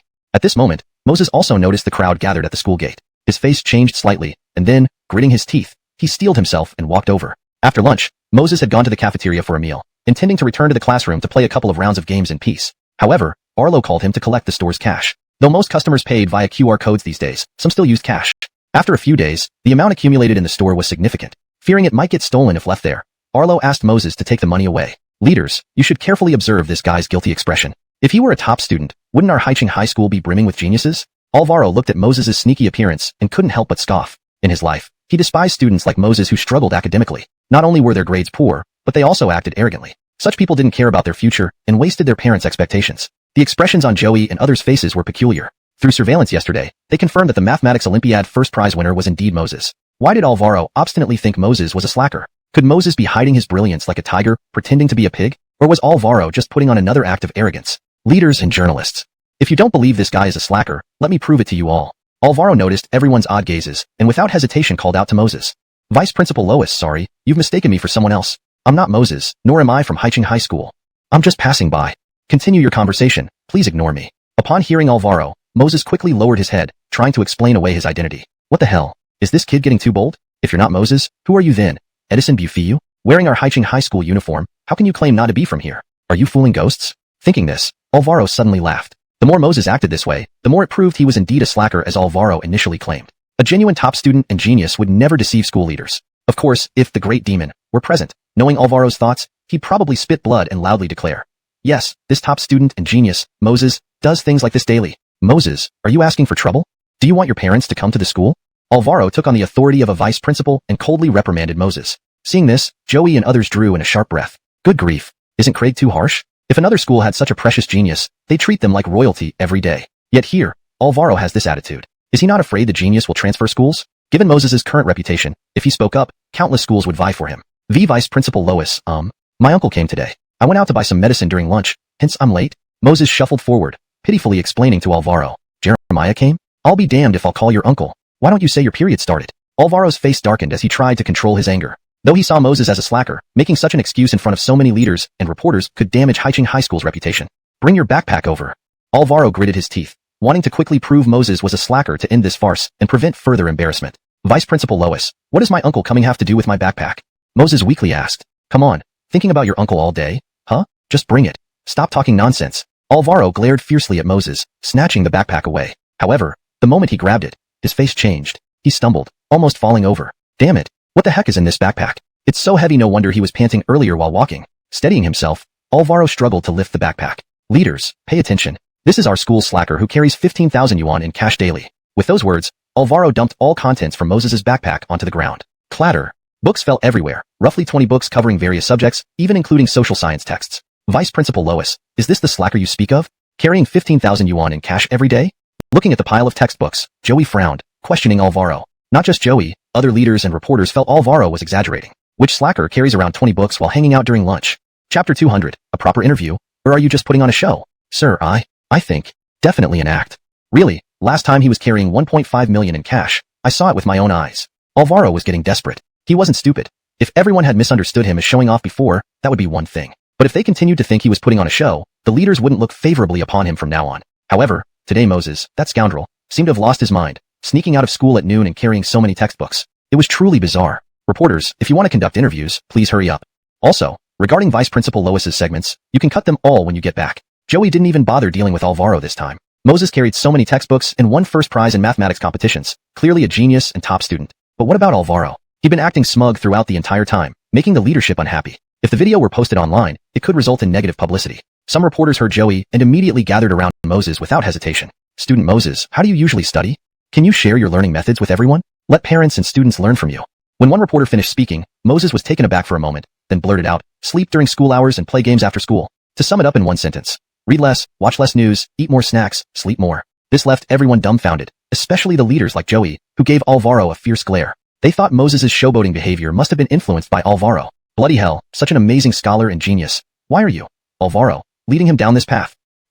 Student Moses, let me remind you, this will be aired on TV. A reporter coughed awkwardly and reminded him. Hearing this, Moses's eyes lit up. Everyone, wait for me just a bit, it'll be quick.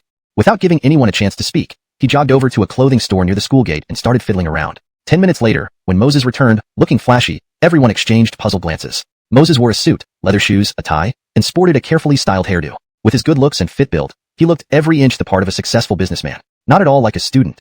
Alright, now I'll formally answer the questions from my reporter brothers and sisters. My name is Moses, I'm a senior at Haicheng High School, 18 years old, and not married yet. As for my daily study routine, it's quite simple. I wake up at 6 every morning to start studying. During class, I listen attentively, and during breaks, I solve countless practice problems and practice my spoken English. After school, because my family is poor, I take on the responsibility of supporting my family. As Moses spoke, his expression turned slightly emotional. The other reporters and leaders nodded in satisfaction, agreeing that even geniuses need to work hard. Not bad, not bad. Moses has a good attitude. This interview should go smoothly, and it sets a great example for students and parents alike. Student Moses, what do you usually do after school to help your family? At this question, all reporters became alert. A genius might not be noteworthy, but a poor genius who takes on family responsibilities while excelling academically, such a story would undoubtedly attract widespread attention. I only did some insignificant things to help my family. Ryleek developing a new type of beer myself, Moses said, pulling out a bottle of Daemang beer from his pocket and holding it up to the camera.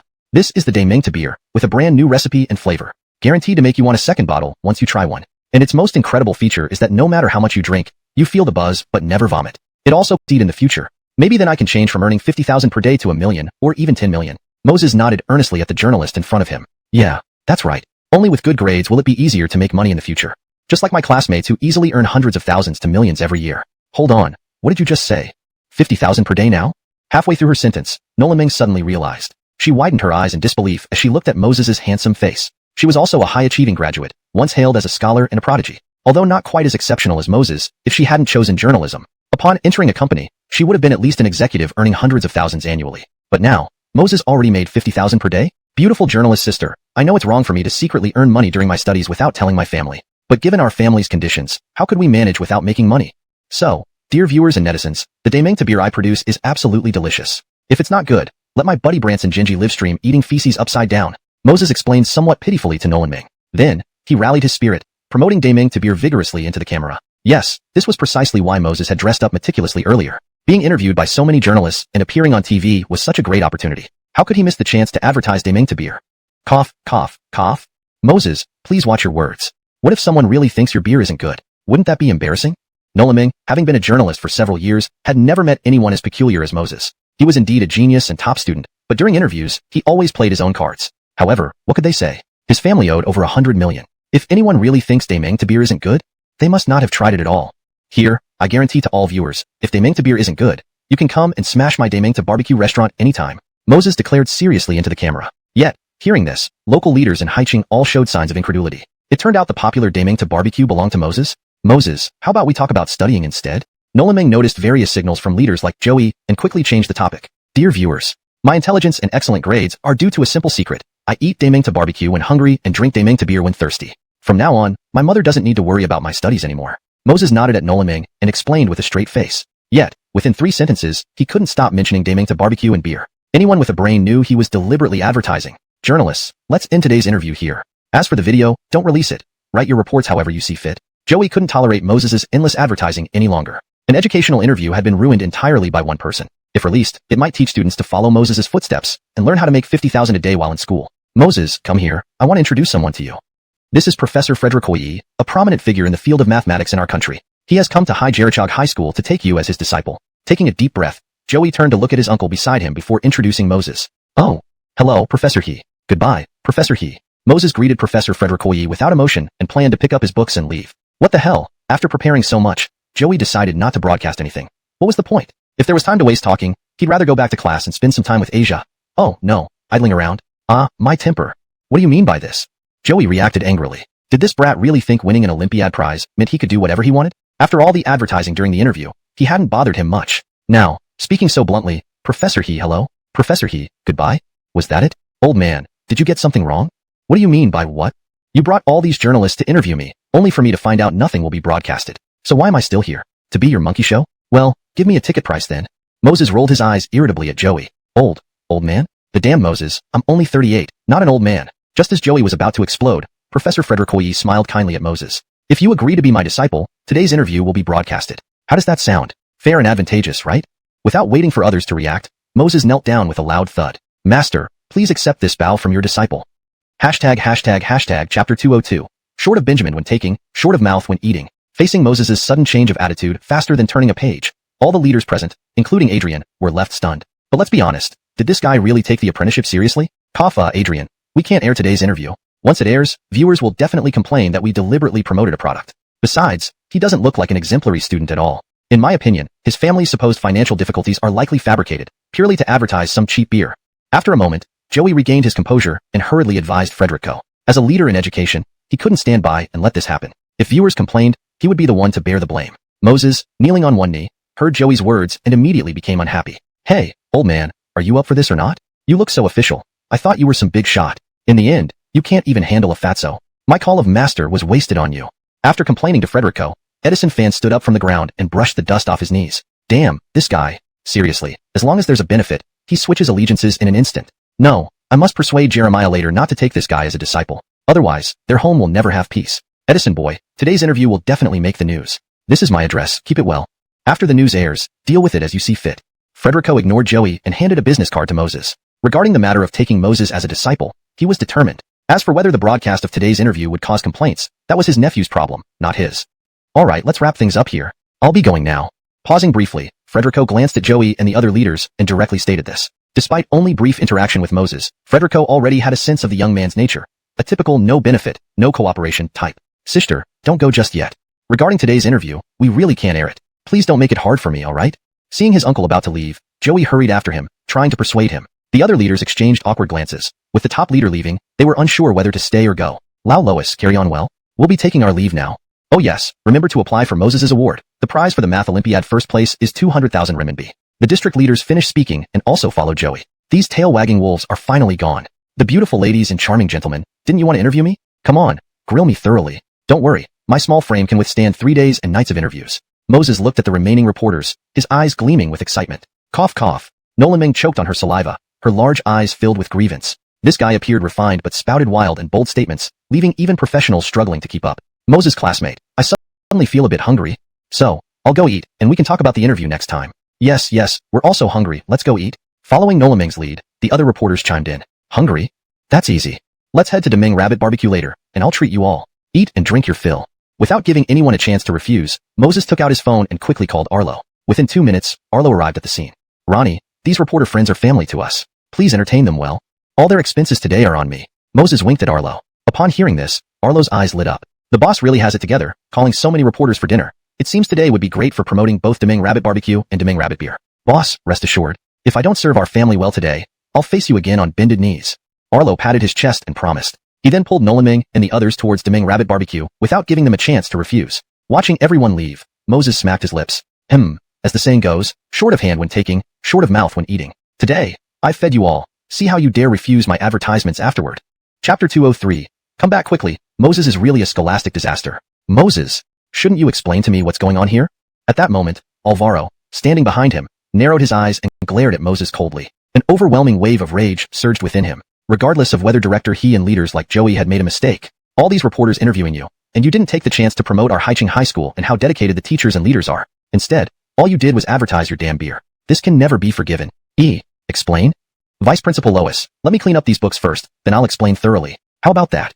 Hearing Alvaro's words, Moses immediately broke out in a cold sweat. Damn it, I got too carried away and forgot about Craig. Forget it, fleeing is the best plan. After picking up the books, I'll just run off and find the Demon King for protection. Determined, Moses ignored whether Alvaro agreed or not, and squatted down to start picking up the books. However, as Moses picked up the books, red bills started falling out from them. A quick glance revealed there were at least 20 to 30 of them. Oh my god damn it.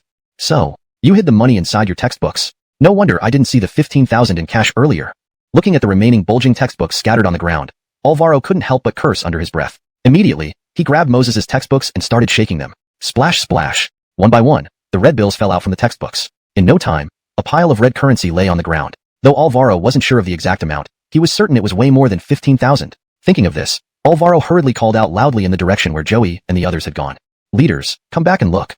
This guy really brings cash to school. He's a super, scholastic disaster. I didn't lie to you one bit before.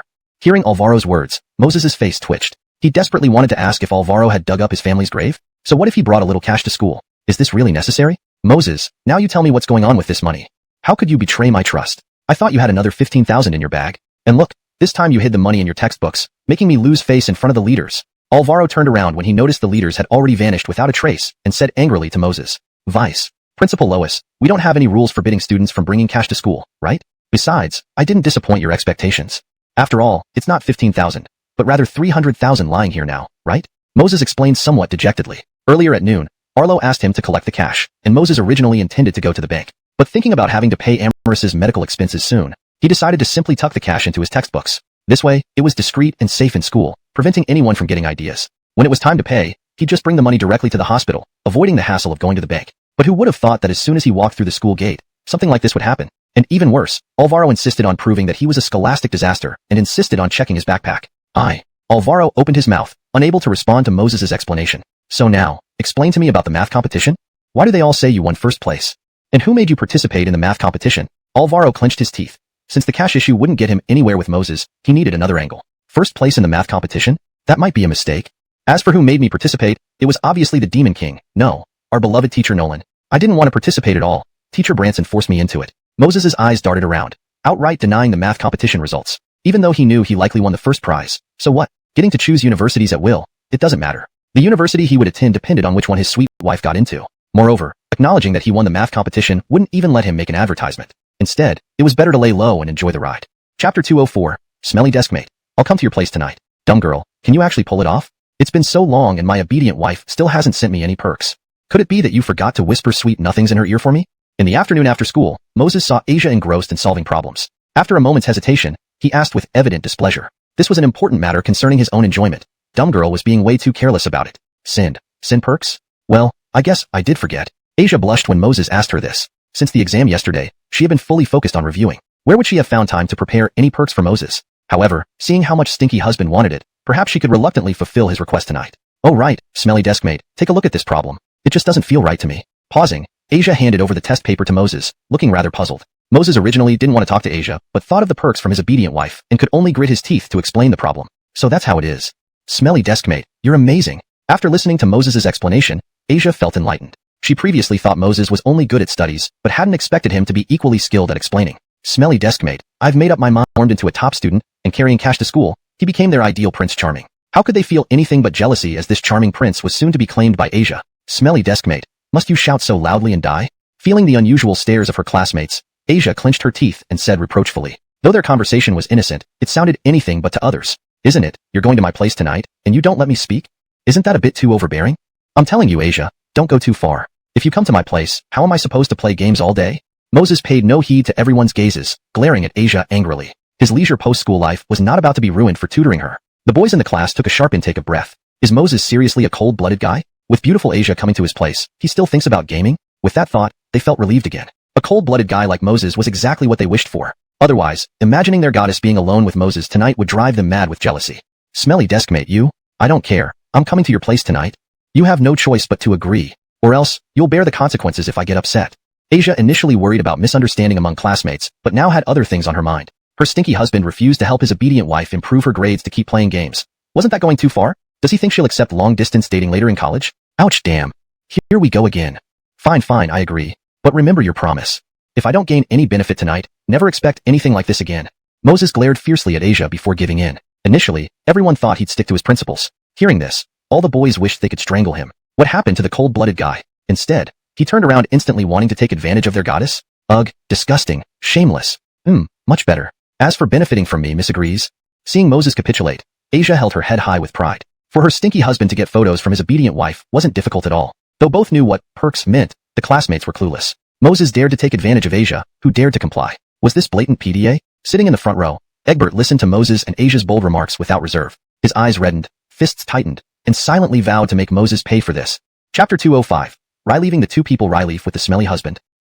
Smelly Deskmate. What should I get as gifts for your uncle and aunt when we go to your place later? What if I buy some jewelry, clothes, or bags for Lena?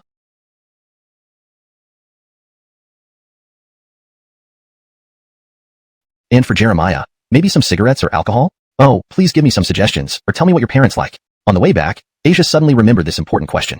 She felt a bit anxious. Seeing her worried look, Moses couldn't help rolling his eyes. He said irritably, "You're not an ugly daughter-in-law meeting in-laws. Why bother buying gifts? Besides, I grew up in a single-parent family. Apart from me, there's only my mom at home.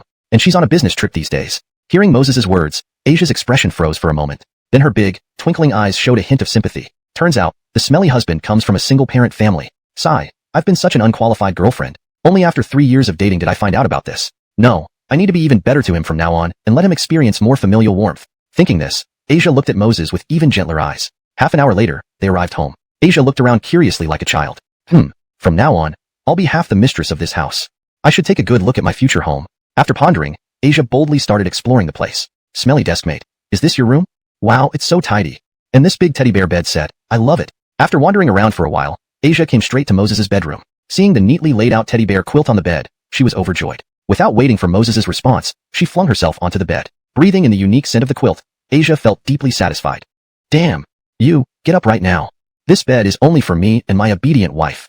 Seeing Asia sprawled out in a big shape on his bed, Moses got agitated. This silly girl had already taken so many of his firsts. Now she was even trying to take over his bed, which was too much. To Asia, the more upset Moses became, the happier she felt. After all, everything he did was for her. Smelly deskmate, I've decided that our tutoring will happen here on this bed. Asia took off her shoes and slipped into the bed with a whoosh. Without waiting for Moses's consent, she pulled out her phone and started browsing online. Smelly deskmate, come and see if you like this bed set. A moment later, Asia called out to Moses. Moses drew in a deep breath. Asia didn't act like a guest at all. She seemed more like a real homeowner. Although Moses was almost dead mad, he didn't dare offend her. Don't get angry, just bear with it. As long as I can meet my obedient wife after graduation. After that, I won't need to deal with Asia's various threats anymore. Deep down, Moses kept telling himself this. Damn. You. Why are you looking at that kind of bed set? When Moses took the phone patiently from Asia and saw the image, he nearly died on the spot. Holy shit. The bed set in the photo was all pink, which would be fine. But the sheets were labeled, wives on one side and husbands on the other. The portion labeled, husbands, was barely a quarter of the whole. If his obedient wife bought it, Moses would have been delighted. But coming from Asia, he sensed a conspiratorial vibe. Oh no, smelly deskmate. Why are you so excited? Aren't I just helping pick out bed linen she likes? No one knows my obedient wife's preferences better than I do, Asia said with a serious tone, sticking out her tongue. Is that true? Moses asked skeptically. Why would I lie to you? If you don't believe me, just ask your obedient wife later, Asia pouted. Well then, what are you waiting for? Tell me quickly. After graduation, we're going to meet. At that time, I'll immediately bring her home, and once we settle things with both sets of parents, we can hee-hee. Moses almost drooled at the thought, looking quite perverted. Asia rolled her eyes at his lecherous expression. This smelly husband, always thinking inappropriate thoughts. But why does part of me feel a little excited by this? The bed set, let's get this one. Also, your obedient wife likes plush toys, but only the cute ones, preferably pink. The wall should be pink too, and the study table could be 2 computer desks so that you two can study together and play on computers. A few minutes later, Asia rattled off a list of suggestions while Moses diligently noted them down. In his heart, he made up his mind. Tomorrow, he'd ask Ronnie to help him redecorate the room. Ring ring. Just as they finished discussing, Asia's phone rang shrilly. Looking at the screen, she saw her cousin calling via video. Asia was puzzled. Why is my cousin calling me at this critical moment? Doesn't she know it might disturb my 2-person world with my smelly husband? Chapter 206. Danielle, won third prize and made Moses wait to lose. Christy, is there something you need? Pressing the answer button, Asia pouted her small lips high and mumbled into the video call at Danielle. Amina, I have some good news for you. Wait a moment. Where are you? Why do I feel that this room and the bed look unfamiliar? It doesn't seem like your room. In the video, Danielle looked at the unfamiliar room where her cousin was located with suspicion. Oh, I'm at my smelly deskmate's house, Asia explained casually. Upon hearing these words, Danielle in the video suddenly froze in shock. Her eyes widened with disbelief. After a while, Danielle anxiously asked, You're cohabiting with that guy? It's not right, Amina. If you start cohabiting so early, won't your parents beat you up? And also, as girls, we should be more reserved. If you easily let the other person get their way, it might become tiresome later on. What will you do then? Hearing Danielle's words, Moses beside her became somewhat displeased. I say, silly doe, what nonsense are you spouting? My cousin is such a fool. Even if she wanted to cohabit with me, I wouldn't agree. Besides, whether or not things become boring doesn't need to wait for the future. Because I've already had enough of her now. Moses retorted to Danielle with clenched teeth and a displeased look. Edison, Moses, you bastard. I'm warning you, don't do anything improper to my cousin. Otherwise, I'll report it to the police. Seeing Moses's figure, Danielle didn't think twice before threatening him. After all, if something unfortunate happened between the single man and woman, it could ruin her cousin's life. Silly doe, you must take responsibility for your words. What do you mean by doing something improper to your cousin? You should worry more about whether your cousin might do something inappropriate to me. Do you know, apart from my obedient wife, every other girl is just trash to me, including you. Moses felt intensely angry. Whenever he was alone with Asia, he always trembled, fearing he might get taken advantage of.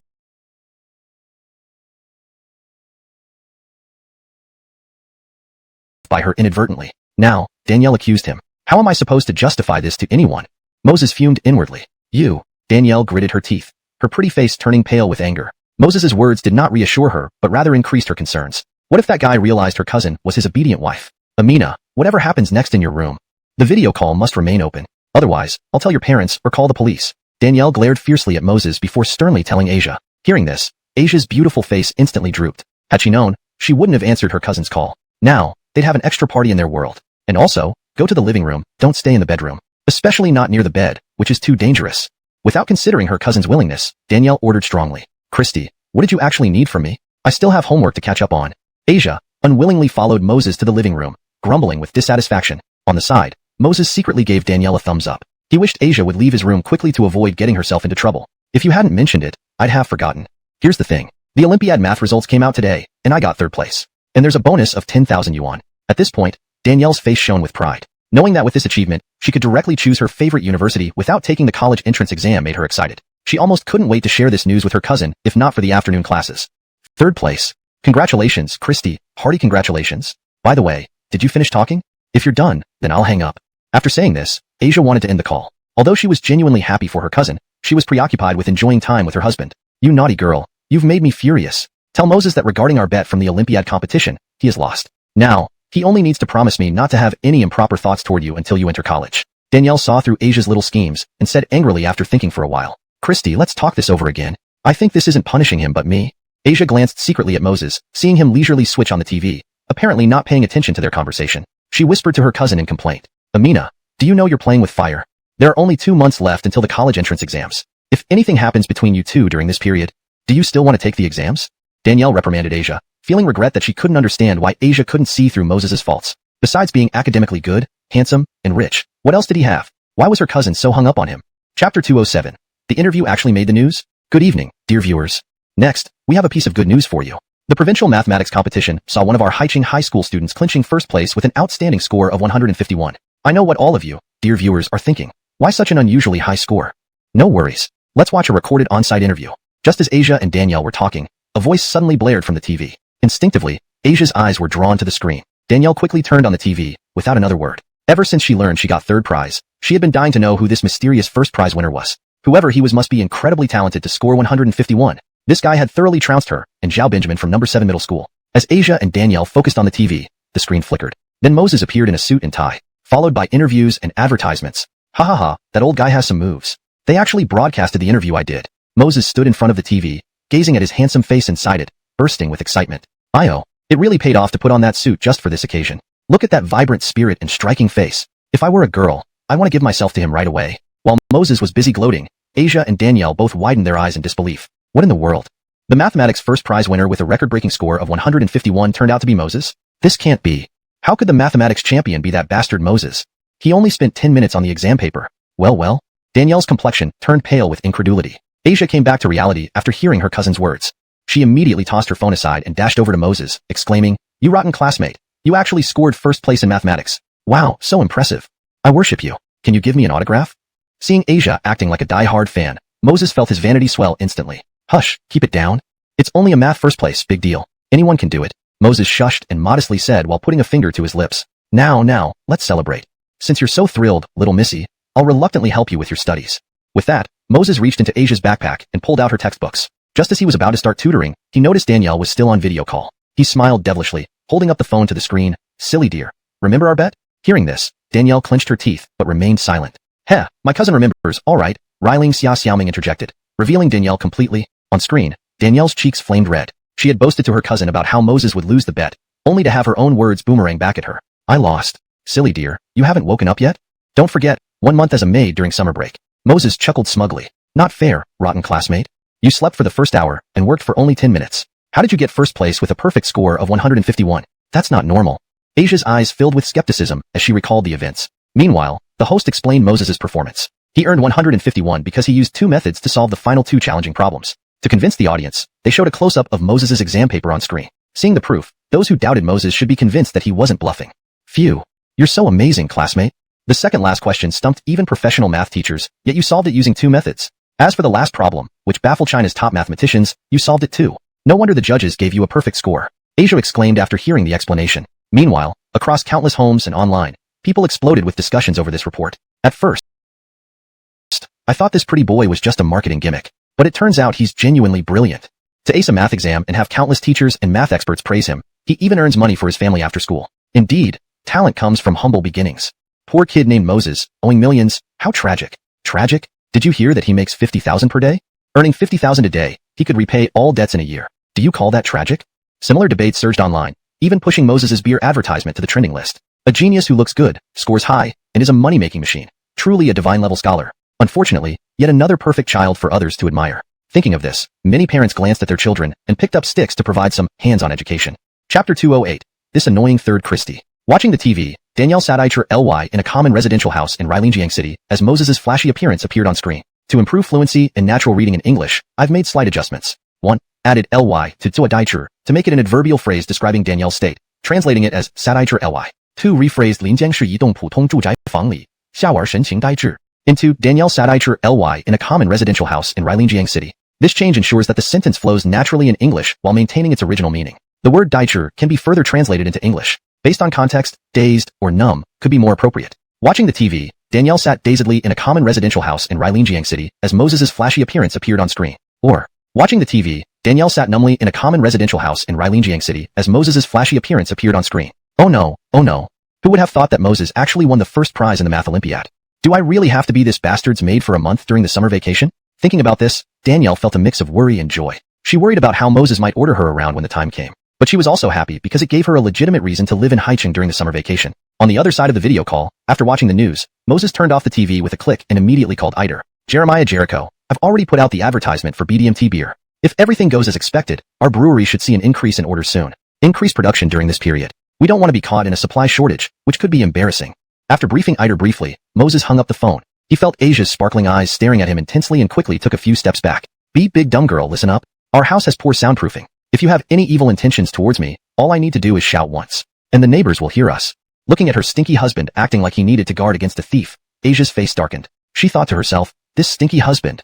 Does my behavior seem that obvious? Plus, isn't it only natural for a good wife to have desires for her husband? You stinky desk maid, I was just wondering, when did you create BDMT beer? Why didn't you tell me? And what about what they said on TV, about your family owing 1 or 200 million? Is that true? Asia originally wanted to pounce on Moses and kiss him hard, but given his wary expression, she had to suppress that thought. Her beautiful eyes were filled with concern and worry. When did creating BDMT beer have anything to do with you? Moses breathed a sigh of relief seeing Asia wasn't making any outrageous moves and retorted irritably. As for our family debt, I haven't lied about it. My mom's company status can be found easily online, but it's not a big deal anyway. With BDMT beer sales increasing, it won't take long to repay the money. Upon hearing Moses's words, Asia couldn't help but relax. She had already planned in her mind to ask her father for 300 million as dowry if her stinky husband couldn't pay back the money, so she could help solve the problem. Stinky desk mate, why did you name it BDMT beer? Asia gently bit her lip, her eyes full of anticipation. She knew very well that Moses named it for her sake, but she wanted to hear him say it. Only then would she feel complete happiness. It's none of your business. Don't mess around. Let's focus on our studies. Afterward, you can leave early to avoid giving me anxiety here. Without waiting for Asia's response, Moses started tutoring her using his textbook. Watching her stinky husband's serious demeanor, Asia couldn't help but slander him internally. Stinky husband, bad husband. You only know how to bully your obedient wife. Tonight, I won't give any benefits, but since he worked so hard tutoring me, maybe I'll still send 1 billion yuan to make it count. Because the video call wasn't disconnected, Danielle could hear every word clearly as Moses tutored Asia. After an hour, as Moses finished today's session, Danielle put down her book too. Her beautiful eyes showed mixed feelings. At first, when she learned that Moses had won the Math Olympiad first prize, Danielle felt bufuqi, unconvinced, and even suspected that Moses had cheated. Note, the term bufuqi is translated as unconvinced to better convey the sentiment in English while maintaining fluency. However, listening to Moses explain things to Asia, she realized that despite his casual appearance, he was indeed a top student. Even simple explanations from him made it easier to understand than teachers sometimes. Maybe, next time he tutors Iona, I can secretly eavesdrop via video call? This way, I might improve my grades before the college entrance exam. As this idea formed in Danielle's mind, she instantly confirmed it. Yes, this is what I'll do. Although she no longer needed to study, as a normal scholar, the love for learning was basic. As for super scholars like Moses, they were in a league of their own. However, if Asia knew about Danielle's plan, she would definitely go crazy. She finally had a legitimate reason to spend alone time with her stinky husband after school each day, and now her cousin wanted to be a third wheel by video calling in to eavesdrop. Way too much.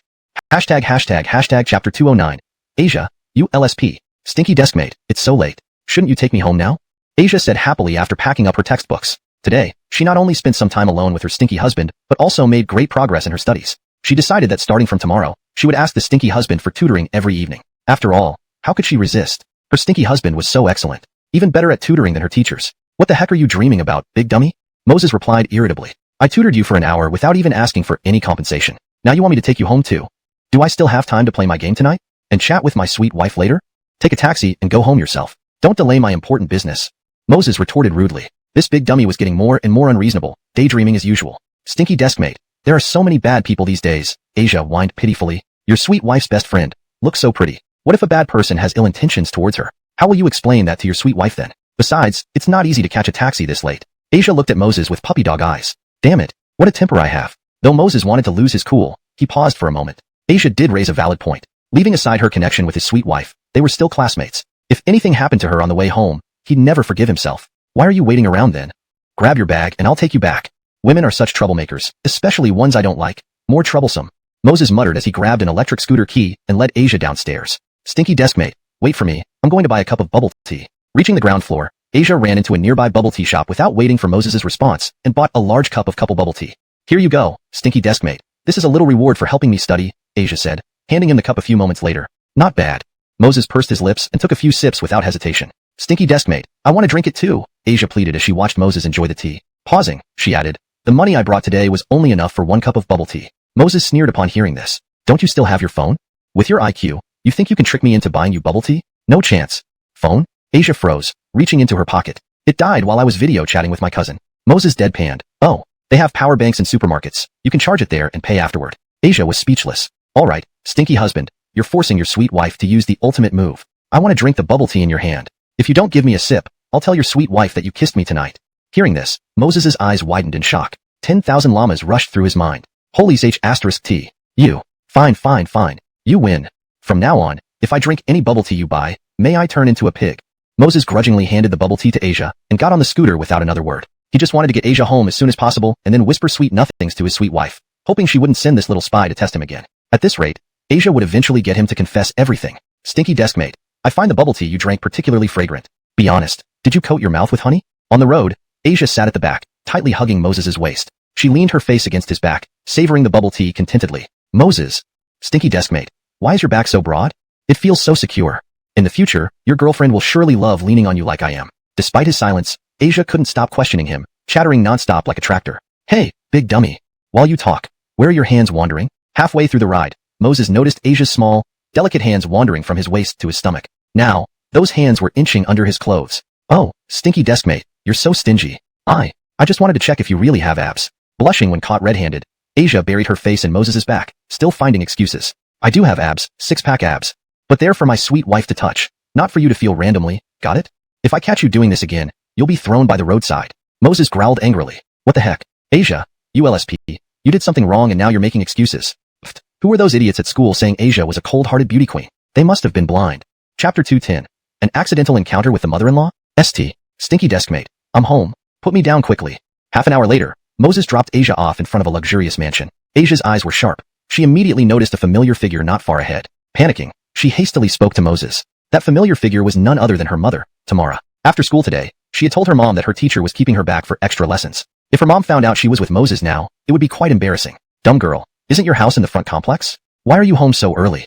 Don't tell me you lied to me earlier when you said you lived in the front complex? Moses stopped the car and glanced at the standalone villa in front of them, looking suspicious. Hearing Moses's words, Asia coughed lightly and said nervously, I'm afraid my parents might see us if we go to the complex entrance. Moses nodded in understanding. Yeah, your reasoning is sound. What if they misunderstand and think we're dating? My reputation would be ruined then. How about this? If I drop you off again, we'll stop here. Wait, why should I keep dropping you off? This is the last time. Pausing for a moment, Moses looked once more at the villa in front of him. He sighed in relief. Thankfully, you don't live here. In my life, the thing I hate most is these rich brats. They act as if their money gives them carte blanche. In his past life, Moses died from overwork due to excessive overtime. Therefore, he despised capitalists who exploited employees under the pretense of wealth. If I become rich, all my employees will work one day and rest one. Their salaries will double, and anyone who dares to work overtime, I'll break their legs. In his heart, Moses silently made a resolution. That, stinky deskmate, just hypothetically speaking, if I lived here, what would you do? Asia, unaware of Moses's thoughts, hesitated for a long time before timidly asking, You live here? Haha, then let's call it quits. As the daughter of a rich brat, you're probably no good. Moses sneered without hesitation. Me. Asia opened her mouth, completely taken aback. This stinky husband of hers was too much. It's just a villa, right? To the point of breaking ties? What if my obedient wife lived in such a villa? Would you sever ties with her too, or even abandon her? After asking, Asia tightly clutched her skirt, looking nervous. My obedient wife in such a villa? Do I even need to say more? Moses raised an eyebrow and answered straightforwardly. Upon hearing this, Asia's beautiful eyes misted up. Indeed, this stinky husband would forsake her because her family is wealthy. But I can't help it that our family is rich. Just as Asia felt aggrieved and saddened, Moses continued with a serious expression. If my obedient wife's family was that wealthy, I'd of course forgive her. Then, I'd wait every day for my kept life. Oh my, just imagining that makes me feel blissful. Naturally, if my obedient wife's family wasn't wealthy, I'd strive to make her into a despicable rich brat. Seeing Moses's earnest face, Asia staggered, almost falling. Stinky. Doesn't he hate rich brats? Why does his attitude change instantly when it comes to his obedient wife? And he wants to be kept by her? Stinky deskmate. You hate rich brats? Why now? The mist in Asia's eyes disappeared, replaced by surprise. Are you dumb? I do hate rich brats. But if the rich brat is part of my family, why on earth would I still hate them? Is there anything wrong with being pampered or finding it enjoyable? Moses rolled his eyes and explained impatiently to Asia. She actually asked such a question, proving how clueless she was. Wrong, very clueless. Looking at Asia, the dumb girl, one could tell without any doubt that she was utterly naive compared to his obedient wife. Amina, you're home? Why didn't you tell Natasha? I could have come downstairs to meet you. At that moment, Tamara, who was preparing to return home, caught sight of her daughter with the corner of her eye. But just as she finished speaking, she noticed Moses standing beside Asia. Isn't this boy my daughter's boyfriend? Seeing Moses, Tamara's eyes lit up instantly. She had just seen news about Moses while going for a walk before leaving. So she knew that he had topped the national mathematics competition and could choose any prestigious university in China. Moreover, Moses earned 50,000 yuan daily, showcasing remarkable business acumen, along with outstanding musical talent. This guy was literally a treasure of a son-in-law. If they hadn't met, it would have been fine. Since they did, she should definitely invite him home to strengthen the bond and evaluate this boyfriend properly for her daughter. Chapter 211. The mother-in-law looks at her future son-in-law, finding him more satisfying with each glance. Finished. My mom found out. What if she doesn't like this stinky husband of mine? Asia stood still, her face full of worry. Amina, so this is your deskmate Moses, right? Yeah, truly talented and handsome. Tamara, unaware of her daughter's thoughts, approached the two and carefully examined Moses. Future son-in-law gave her a chance to assess his character. Well, okay then. Moses initially intended to decline. He had to chat with his good wife at home. But considering Tamara was an elder, politeness compelled him to agree. Shortly after, the three arrived at a cafe, choosing a window-side table. Natasha, where's Dad? He shouldn't be coming over later, right? After ordering the coffee, Asia anxiously asked Tamara, your dad's working overtime tonight and won't be back. A mother knows her daughter best. Tamara saw through her daughter's worries. Her father might bring a huge sword upon hearing about this. Riley Edelfei, I saw you on the news tonight. Wow, first prize in a provincial-level math competition. Impressive. Tamara glanced at her fidgety daughter and smiled, adding, please help tutor Amina more often. This way, when you both attend university, you can go to the same school. Hearing Tamara's words, Moses looked uneasy. Lena, it's not that I don't want to help, but I really don't have the time. After finishing my daily tasks, I have to help my girlfriend with her studies. So, Tamara chuckled at Moses's indirect refusal. This child was quite something. Not only did he excel academically, but he also constantly thought about his girlfriend. Is your girlfriend's username Adorable Riley Edel Bunny? And isn't your barbecue shop and brewery named after her nickname? Tamara smiled knowingly at Moses. Yes? Lena, how do you know? That's probably what your daughter told you, right? That's right. Both Adorable Rabbit Barbecue and Adorable Rabbit Brewery are named after my girlfriend. As for the reason, it's simple. If these businesses become hugely popular, then everyone will know my girlfriend's name. Moses said this with hope and longing. Tamara nodded approvingly, and in Asia's eyes, tears of touchedness shimmered. She initially thought Moses chose the name merely out of love. Now, it seemed he loved her profoundly. It looks like you're very much in love with your girlfriend, but do you know what true love means? For instance, with your current grades and abilities, once you go to university, countless girls will likely fall for you. Can you resist such temptation? Also, when you eventually marry, the daily trivialities and weight gain may come into play. Before Tamara could finish, Moses interrupted. Lena, I understand all those things. Whether in university or after graduation, regardless of the attention from others, I won't change my heart. Because life is short, and finding a beloved soulmate amidst millions is rare. Whatever she becomes in the future, I'll love her for life. Pausing here, Moses envisioned their married life with anticipation. Chapter 212. Why does it feel that my daughter doesn't match her precious son-in-law? If in the future we get married, the daily trivial matters that others may see as a burden, I consider them as a form of happiness. We are all ordinary people, and when it comes to life and happiness, we should use our eyes to discover its beauty, not loathe or hate it. Without keeping secrets from you, Lena, once, I experienced death. So now, I cherish life and the people around me more than ever. In others' eyes, I am good at studies and will have prospects. But to me, being good at studies only makes my mom proud and happy. I work hard to earn money not just to help ease the family's burden, but also to provide a good living environment for my girlfriend and our future children. All these small things add up to what I call happiness. After Moses finished speaking, Tamara couldn't hide her shock. She never imagined that such a young man could understand things so profoundly. His insights didn't match his age at all. Even many adults don't live as clearly as Moses. As for Asia, she was hiding on the side, wiping away her tears quietly. She was pained by the death experience Moses had gone through and moved by his careful planning for their future. Not bad. You, this son-in-law, I have decided to approve of, Tamara said excitedly to Moses. However, she nearly let something slip. Cough. Honest, actually your girlfriend's mother and I are very close friends. Just because of what you said today, Lena promises to put in a good word for you with her. Hearing this, Moses's eyes showed surprise, but then calmed down as he thought about it logically. Since Asia and his wife were close friends, it made sense they lived nearby, and it was plausible that Asia's mother knew his future mother-in-law. By the way, Honest, I heard you're quite talented in music. Were the songs you created previously composed on the spur of the moment? That, please don't misunderstand. Lena is also a music enthusiast, and I saw many netizens questioning this online.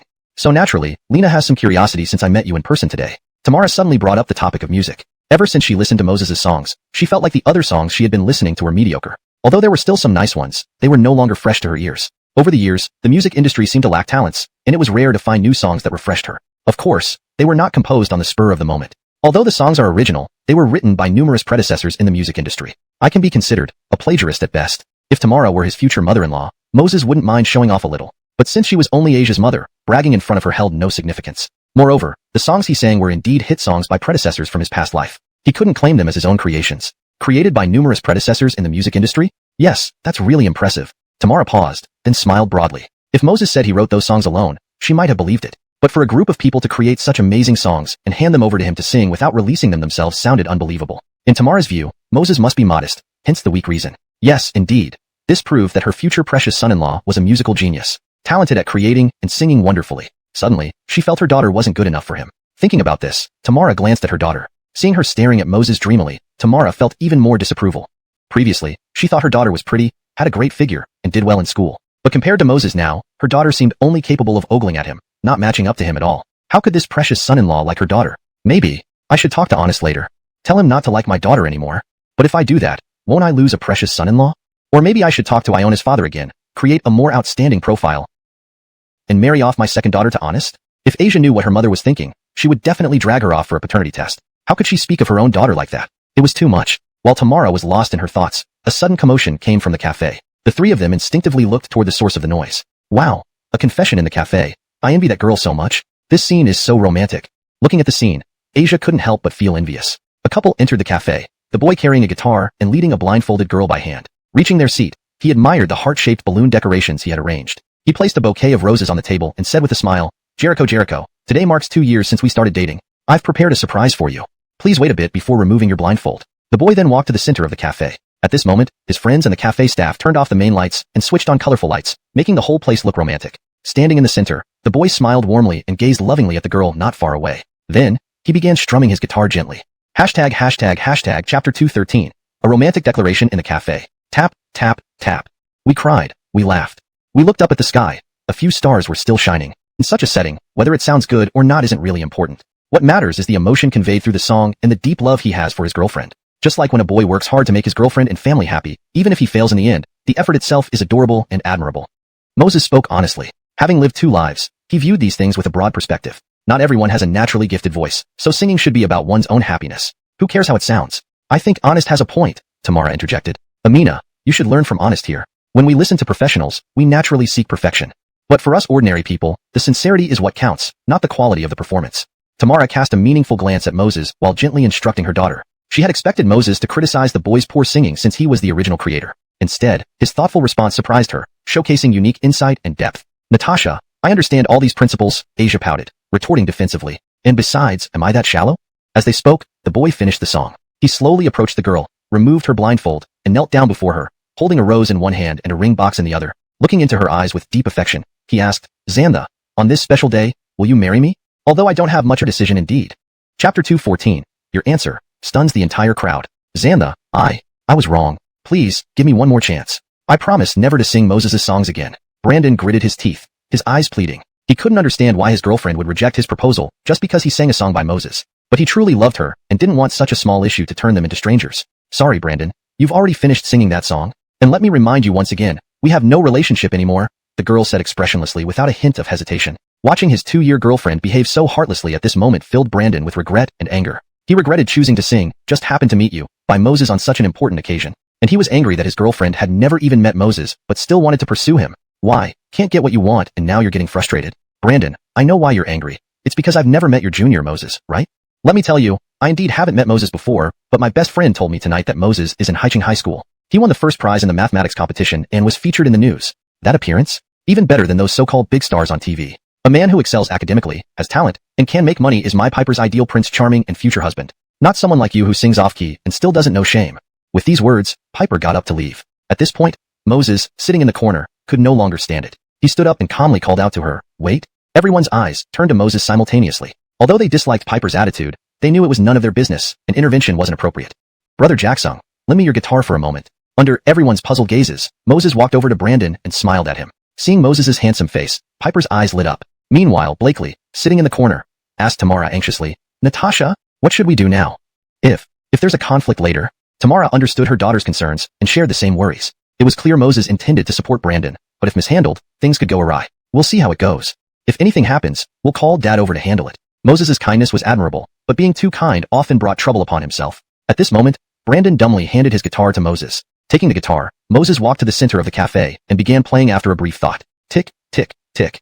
Maybe the world is just like this, and I'm still on my journey, with no one to talk to. Maybe I can only be silent, tears wetting my eyes, yet not wanting to be weak. Head down, expecting daylight, accepting all ridicule, facing the wind, embracing rainbows, moving forward bravely. The dawn will break through the darkness. It shatters all fears. I find my answers. Even against the light, dispelling darkness, leaving behind all burdens. Closing his eyes, Moses played the guitar while singing. This song was composed by a web singer from his past life. While it didn't compare to mainstream hits, Moses liked it for its message. A person must remain brave and push forward despite their humble circumstances. Minutes later, as Moses finished the song, thunderous applause echoed throughout the cafe. "Brother Jacksung, this song is for you. It's called Your Answer." Ignoring the applause, Moses turned to look at Brandon. "Your answer?" "Yes, perhaps this song is my answer. Just like the lyrics say, maybe the world is like this, and I have no one to confide in, so I remain silent. But so what? As long as I refuse to be weak, I can still expect daylight and move forward bravely. Because dawn's light will always come after the night." Brandon murmured to himself. His once dull eyes gradually sparkled. "Wow, what the heck?" A netizen commented that this must be the legendary Great Moses. They are to mock me for my poor singing. But so what? As long as I enjoy myself, isn't that enough? If we always cared about others' opinions, wouldn't life be very hard? At this point, a young man in the cafe slammed his hand on the table, looking agitated. Following his words, a young woman slowly stood up and approached Moses. Her face was pale and drawn. After hesitating for a while, she timidly asked, "Mr. Moses, my sister has leukemia. She's also your fan. So, could you please sign something for her? When I give it to her, she'll be very happy." Moses was taken aback by the girl's request. He paused before asking, "What's your sister's name?" "Her name is Carmen." The girl became nervous after mentioning her sister's name, almost fearing rejection. However, Moses nodded at her and asked the waiter for paper and pen. He then started writing swiftly. After finishing, Moses asked the girl to make a video call to her sister. "Hello, little sister Carmen. How are you? I'm brother Moses." As soon as the video connected, Moses saw a bald girl lying on a hospital bed, with various dialysis machines attached to her body. "Hey, are you really brother Moses? Wow, mommy, daddy, come quick. I see brother Moses." The girl's cheeks flushed with excitement as she spoke. Soon, her parents, a middle-aged couple, gathered around her. Seeing Moses, they looked astonished. "Riley, little sister Carmen, your sister told me you really like brother Moses' songs. Would you like to hear one more?" Looking at the 13-year-old girl on the screen, Moses' face softened into a warm smile. "And Moses, brother, are you serious? See, can I really hear you sing?" The girl's eyes widened in disbelief. Hearing her question, Moses chuckled. "The song is called Sparrow. I hope you can fly past mountains and snow peaks and welcome the dawn's brilliant light." He handed the phone to the girl and picked up his guitar, beginning to play gently. "There are still mountains beyond mountains, yet everyone has a companion. I believe in eternity. Perhaps I'm a fool. Flying too slow will leave me alone. Too fast will get me hurt. Isn't life always like this? The sky clears, then darkens. I've long been accustomed." Moses closed his eyes softly, pouring his heart into the performance. In his past life, he had loved this song, despite its mediocre title. The sparrow's resilience deeply moved him. Initially excited, Molly gradually began to listen intently as Moses sang. "I soar through clouds, you watch indifferently. How many times have storms surged in my heart? I fly to the top of snow-capped mountains, left in your memories. Sparrows have a tomorrow too." As Moses finished the last line, thunderous applause erupted in the cafe. Tears welled up in everyone's eyes, mixed with both sympathy and admiration. The girl holding the phone couldn't help wiping away tears. She knew Moses wanted to tell her sister to stay strong, just like a sparrow enduring hardships but always believing that tomorrow would come. "Riley, little sister Molly, keep fighting. If you overcome this, you'll be the strongest sparrow." Moses encouraged her via the video. Thank you, Mr. Moses." After exchanging a few words, the girl wisely ended the call, knowing she shouldn't take up more of Moses' time. "Your sister is a fan of mine. In a way, we're family. There's no need for such formality." Moses smiled warmly at the girl. Regarding the song Sparrow, Moses modified the final lines. "You flew to the top of snow-capped mountains. I remain in your memories." These lyrics originally described an eagle because sparrows could never reach such heights. But why not? After all, Having endured the storm, even if it's difficult, it's worth a try. After the girl left the cafe, she realized Moses had signed something for her sister. Opening the paper, she saw a bold message. Who hasn't faced fierce winds and rains? Stay steadfast until the clouds part and the moon shines. Below was Moses' signature and the date. Seeing these words, tears welled up again. She thanked Moses for everything he did for her sister and felt deep pain for her current ordeal. At such a young age, to endure such suffering. Chapter 216.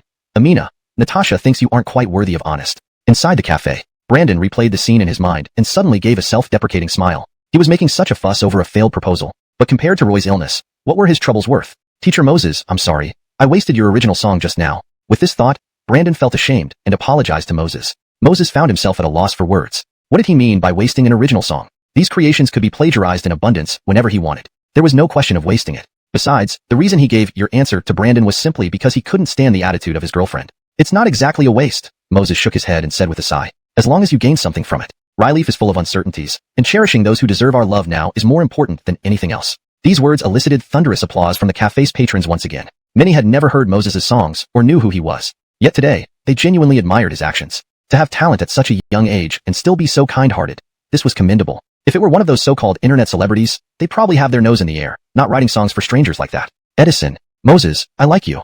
Would you be my boyfriend? Suddenly, Piper came to her senses, eyes sparkling, and loudly confessed to Moses. Upon hearing this, Moses couldn't help but scoff and politely replied with grace, sorry, I don't like you. Not like me? Piper was taken aback. Then she pushed up her ample chest and shot a seductive glance at Moses. Little brother Moses, I can be cute and sweet, mature and chic, even innocent. As long as it's a style you like, I can accommodate you. Plus, my family is very wealthy. Just agree to be my boyfriend, and you can choose between villas and luxury cars at your whim. Piper stood around 5 feet 7 inches, and today she wore a short skirt, exposing her snow-white legs. With her good figure and looks, she indeed qualified as beautiful. More importantly, she was wealthy. So, with just a nod from Moses, he could instantly win her heart and lead a life of comfort. This scene drew envy even from some men in the cafe. Sorry, I still don't like you. Moses shrugged without hesitation and rejected her again. Hearing this, Tamara and Asia, sitting in a corner. While, she finally said, at such a young age, excellent grades, handsome, talented at music, and capable of earning money. Plus, he's particularly kind-hearted. He's almost excessively perfect, with no apparent flaws. So, there's something I wonder if I should say. Hearing her mother's praises, Asia felt relieved, her face lighting up with joy. Waving her hand, she said magnanimously, Natasha, say whatever you want. Seeing her daughter's happy expression, Tamara paused for a bit and then continued, I'm wondering, maybe you should let Honest go? He's so outstanding, while you are relatively ordinary. Honestly, I feel it's not fair to him. While you're pretty and have a good figure, there are countless girls who surpass you in both areas. Moreover, your academic performance is average, even lagging behind your cousin. And you lack any special talents. Frankly, I don't understand how you managed to get a boy like Honest. When Tamara finished speaking, Asia's joyful expression vanished, her eyes widening in disbelief. Was this really her own mother? Her daughter brought home such an excellent match, and instead of blessing them, she said she wasn't worthy of him? Note asterisk the translation preserves the original structure and tone of the text, ensuring fluency and coherence with previous content. Character names are maintained as given, following the pinyin format. Chapter 217.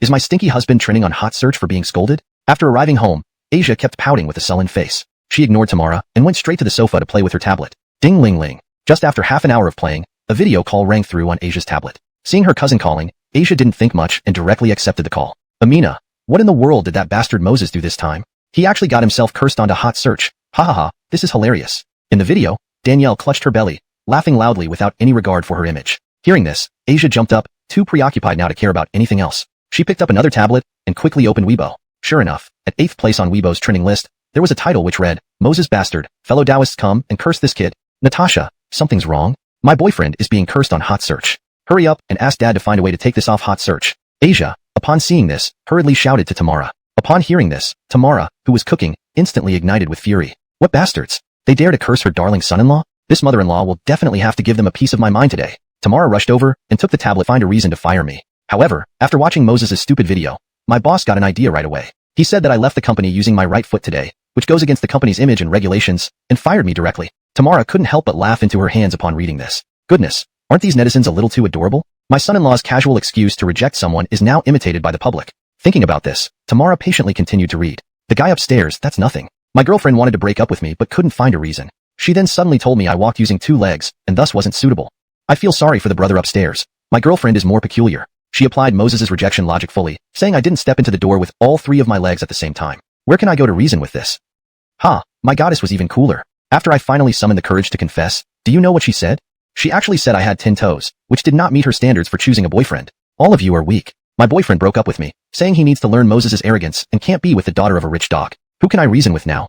Tamara laughed uncontrollably for 5 or 6 minutes. Even the previous anger that prompted her to start an epic battle of insults with these netizens dissipated. Amina, quick look, Moses, the bastard, is trending on hot search again. Danielle suddenly exclaimed in shock during the video call. Asia and Tamara also hurried to check Weibo's trending list. Indeed, another post about Moses was trending. This time, though, the title was simply Moses. Driven by curiosity, both the mother-daughter duo and Danielle simultaneously clicked on the trend. It turned out to be an article chronicling Moses' actions tonight at the cafe. At the end, there were recordings of Moses singing his original songs, Your Answer and Sparrow. Comment section. Holy crap, Master Edison has new original songs? And 2 at once? Damn it, no wonder Master Edison is so awesome. His behavior tonight at the cafe deserves major props. And those 2 songs are amazing too. Full of positive energy. No wonder he's so outstanding. Kudos to Master Edison. Honestly, as a grown man, I was moved to tears reading this report. The meaning behind these 2 songs makes me suddenly realize that in life, as long as there is hope, there is light. I will cross the darkness and welcome dawn, learning the spirit of a sparrow. Cheer for Master Edison. Always support Master Edison.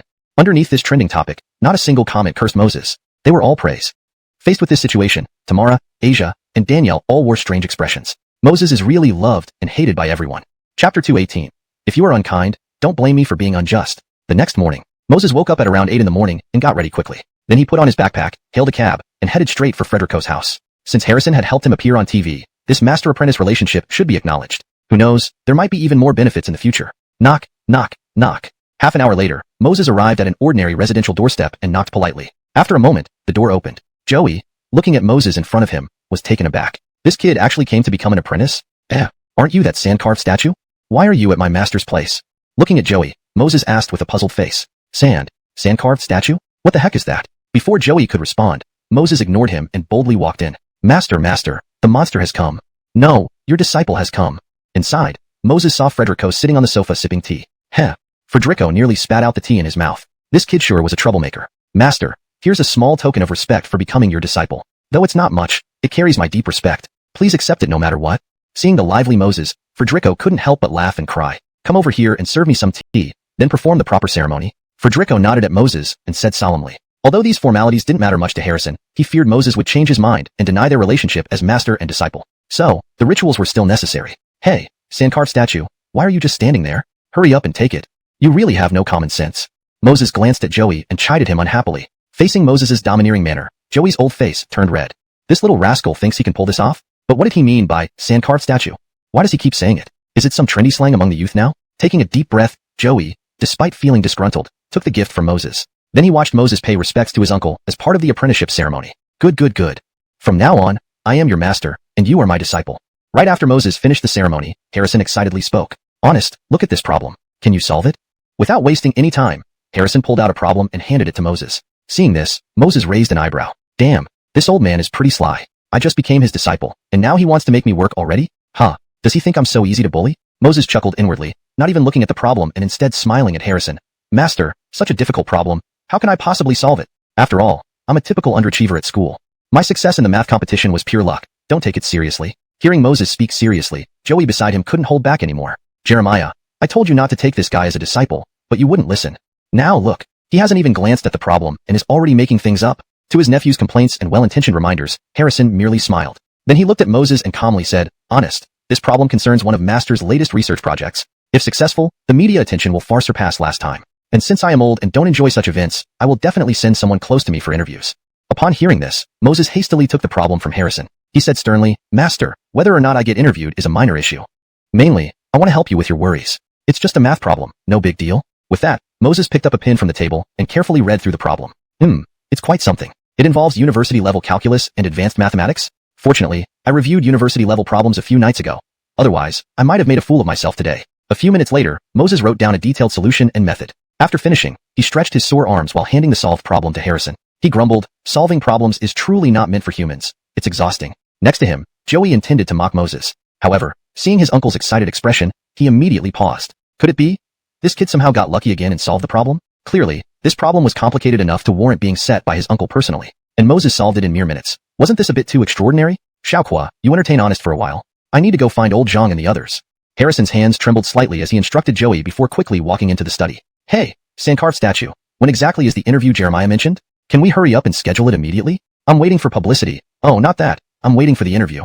Seeing Harrison rush into the study, Moses couldn't help turning to remind Joey. Joey snickered upon hearing this. What are you dreaming about? To arrange an immediate interview? Do you think it's as easy as eating or drinking water?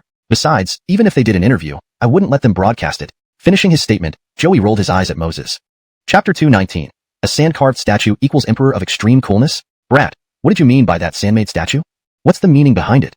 Confess honestly. Are you cursing me? Let me tell you this. I am the superior of your school's leadership. If you dare to curse me, just wait for disaster.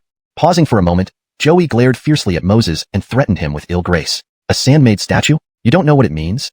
Just then, because of Joey's words, Moses felt extremely displeased. He felt he had been deceived by Joey and Harrison. There was no large interview site as mentioned. He wanted to flare up, but suddenly a sinister smile appeared at the corner of his lips. Big brother, a sand-made statue is actually a trending term. It's quite simple. The initials of a sand-made statue are SCDD, right? And then translated, it becomes Emperor of Extreme Coolness, describing someone particularly cool and amazing. To put it simply, it's a compliment. The reason we usually call Emperor of Extreme Coolness a sand-made statue is for the purpose of being low-key yet luxurious with depth, Moses said in all seriousness to Joey, making up nonsensical explanations. Emperor of Extreme Coolness? Yes. Nice, very nice. This title suits me well. In the future, call me more with such titles. Come on, brat. Eat an apple to calm down. After hearing Moses' explanation, Joey nodded satisfactorily. Being called the Emperor of Extreme Coolness, or rather a sand-made statue, suited a leader like him perfectly. Looking at Joey's self-satisfied manner, Moses could hardly hold back his laughter. This guy truly was a sand-made statue. Moses took the apple, just about to take a bite when in the next second, out of the corner of his eye, he saw Joey pull out his phone and open a leader's workgroup. Then he sent a voice message. All my fellow sand-made statue leaders, this is Joey. I might not be able to attend the morning meeting today. After sending the voice message, Joey looked quite pleased. Then, excitedly looking at Moses, he said, Brat, guess what will happen when the leaders hear this title? What will happen? Perhaps, maybe, they might beat you to death. Big brother, I'm just a good student who doesn't understand these things within your system, so? Joey interjected, true, how would a kid like you know these things? Forget it, let me explain it to you.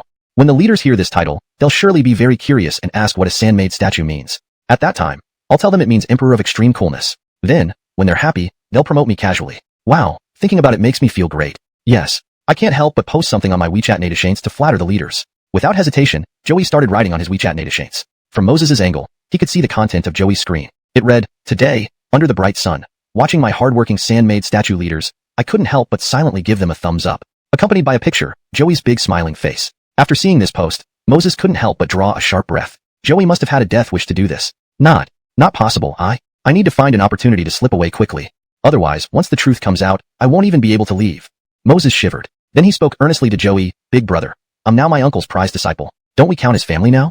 Family, right? This brat, what's his scheme? Forget it. Just for calling me Emperor of Extreme Coolness, I'll consider us family temporarily. If you behave well in the future, I can treat you like my own younger brother. Joey patted Moses on the shoulder broadly. Upon hearing this, Moses' eyes lit up. With utmost respect, Big brother, accept your younger brother's salute. Moses bowed deeply. Without waiting for Joey to react, he went straight to the liquor cabinet, grabbing a bottle of Wuliangya and a bottle of Lafite and stuffed them into his backpack. Earlier, Moses noticed these two bottles were the only valuable ones in the room. The saying goes thieves never leave empty-handed. Or better, today should not be for nothing. Before leaving, it's natural to take some benefits, right? Moreover, things from his elder brother's house should be considered his own, right? Big brother, let's talk again later. Next time, if I have time, I'll come over to visit you and master. After packing the alcohol, Moses left 2 sentences and bolted out in a flash. By the time Joey reacted, he shouted furiously, Brat, stop there. These 2 bottles were bought before my marriage. I've cherished them for years without drinking them. Damn, leave at least one for me. Chasing out the door, Joey watched the empty corridor and his old face instantly turned ashen. This little punk. No wonder he called me Big Brother earlier. It turns out he had this trick up his sleeve. Just as Joey was heartbroken over the 2 bottles, his phone rang with a series of drip drips. Joey, our floors cleaning aunt has taken leave due to personal matters. You'll help clean up for the next half month. Don't ask why, just do it. Delete that WeChat Natasha immediately or clean the toilets for a whole month. After listening to the leader's voice message, Joey's face was frozen in shock. What nonsense. The leader didn't even ask what a sand-made statue means, but asked me to clean for half a month? This doesn't seem to match my script at all. Why does the leader scold me as a sand-carved statue? Sand-carve, sand-made statue. Moses, you little punk, stand still. I'll fight to the end with you. Realizing this, Joey's eyes turned bloodshot instantly. He roared like a lion. Chapter 220. Giving an acceptance speech? I'm good at this. Moses, stop right there. At the school gate of Haiching High School, Moses was about to greet the security guard. However, Alvaro suddenly emerged from the side. His face darkened as he shouted at him. Vice Principal Lois. Vice Principal Lois, you called me? Vice Principal Lois, I've been very obedient today. I really didn't carry 15 million in cash. Oh no, it's 30 million. Don't believe me? Look, my bag is full of books. Having said that, Moses directly opened his backpack and shook it towards the ground. But after shaking for a long time, not even a hair fell out. Seeing this, Moses couldn't help but break into a cold sweat. He realized he had forgotten to put 2 books in his bag in the rush to leave home this morning. Vice Principal Lois, if I say it's an accident, would you believe me? Moses looked up, watching Vice Principal Lois's face darken like coal. He weakly said, Believe you? I'll believe pigs can fly before believing you. You little brat. Yesterday I thought you were a complete dropout. But then, the principal told me you actually won first place in the Olympiad. This is the result of trusting you? I will deal with you later for this matter. Now, get over here quickly and go to the school playground to give your acceptance speech. Alvaro glared fiercely at Moses and grumbled. During the morning study session, the principal informed Alvaro that a final year high school mobilization meeting would be held shortly. First, it was to encourage all the senior students. Second, it was to have Moses share his thoughts on winning the math Olympiad and offer tips on his usual study methods for everyone else to learn from. However, when Alvaro arrived at class 2, grade 3, he found that Moses wasn't even at school yet, despite the morning study session being over. He planned to find Nolan, but coincidentally, Nolan was on sick leave today. With no other choice, he staked out at the school gate, praying inwardly for the little rascal Moses to appear soon. If he were any later, the mobilization meeting would end. Giving an acceptance speech? Moses sighed in relief when he realized Alvaro wasn't looking for trouble. Then a hint of confusion rose in his eyes. Hadn't he explained to Alvaro yesterday that he was just a dropout? Why did he suddenly have to give an acceptance speech? Does a dropout win awards these days? You think you can pretend like that? I already know about the first place award in the math Olympiad. Alvaro stared at Moses, his anger rising. Though Moses winning the award allowed him to boast in front of district leaders, the obvious downside was also evident. Before he could even start bragging, the district leaders and principals of other schools were avoiding him like the plague, not even willing to talk to him. In Alvaro's view, it was all because Moses used the guise of a dropout, or rather, deceived him with 15 million in cash. Now, he had transformed overnight into a genius scholar. Look how modestly and naturally he acts now compared to before. Previously, Moses acted like a show-off with nothing to show, giving off no excitement. Oh, so it's this lousy math Olympiad.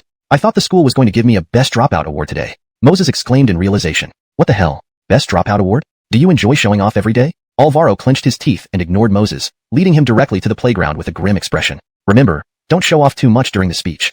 Just give the speech honestly, or I'll call your parents to the school this afternoon. Before they reached the playground, Alvaro sternly reminded Moses. Vice Principal Lois, rest assured, I guarantee I won't show off today. Wait, when did I ever show off? Wasn't it you who was showing off the whole time yesterday?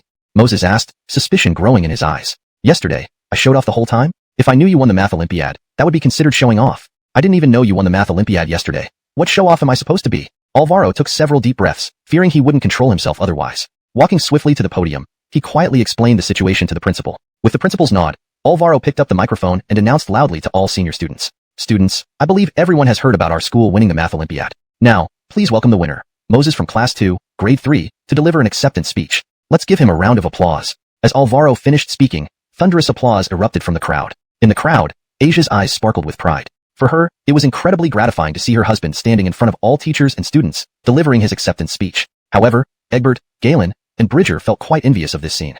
Chapter 221. This guy definitely has nothing good up his sleeve.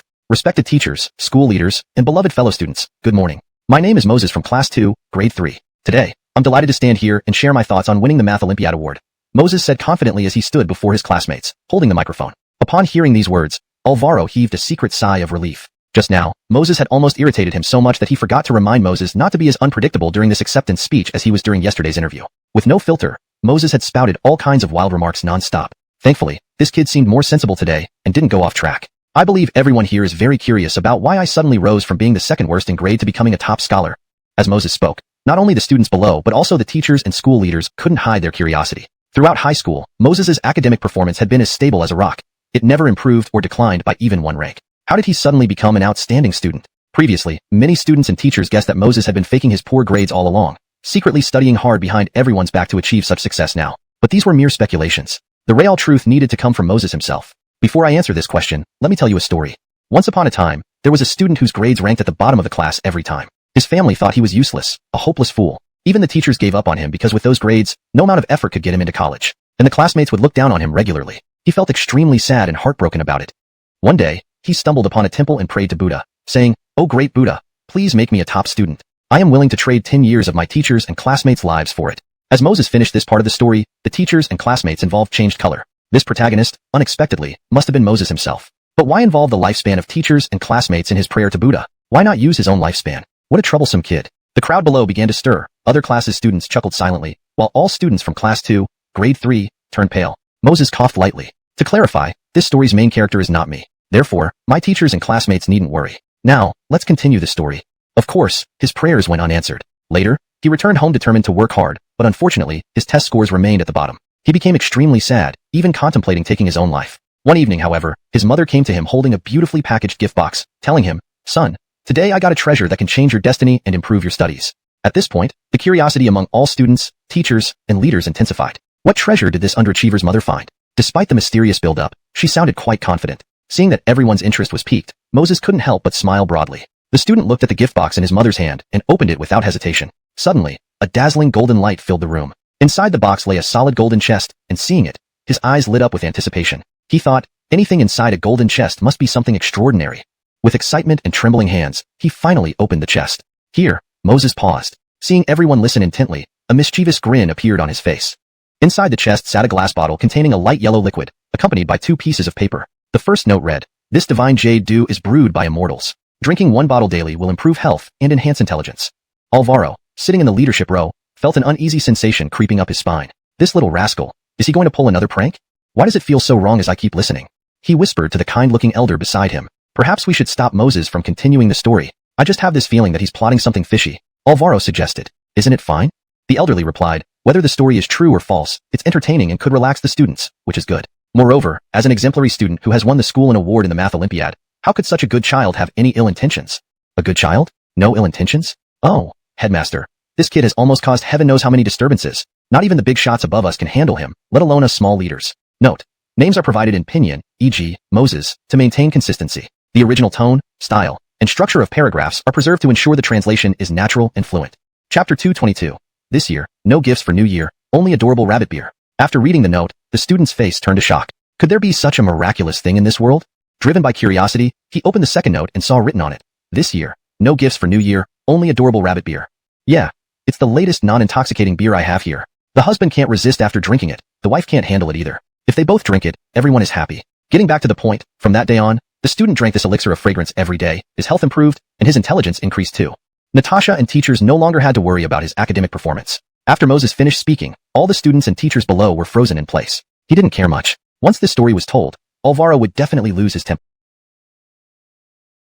Now let's return to the topic. I want to thank Director Branson for giving me the chance to participate. Thank you all my classmates for your support, and to the school leaders and teachers for their cultivation.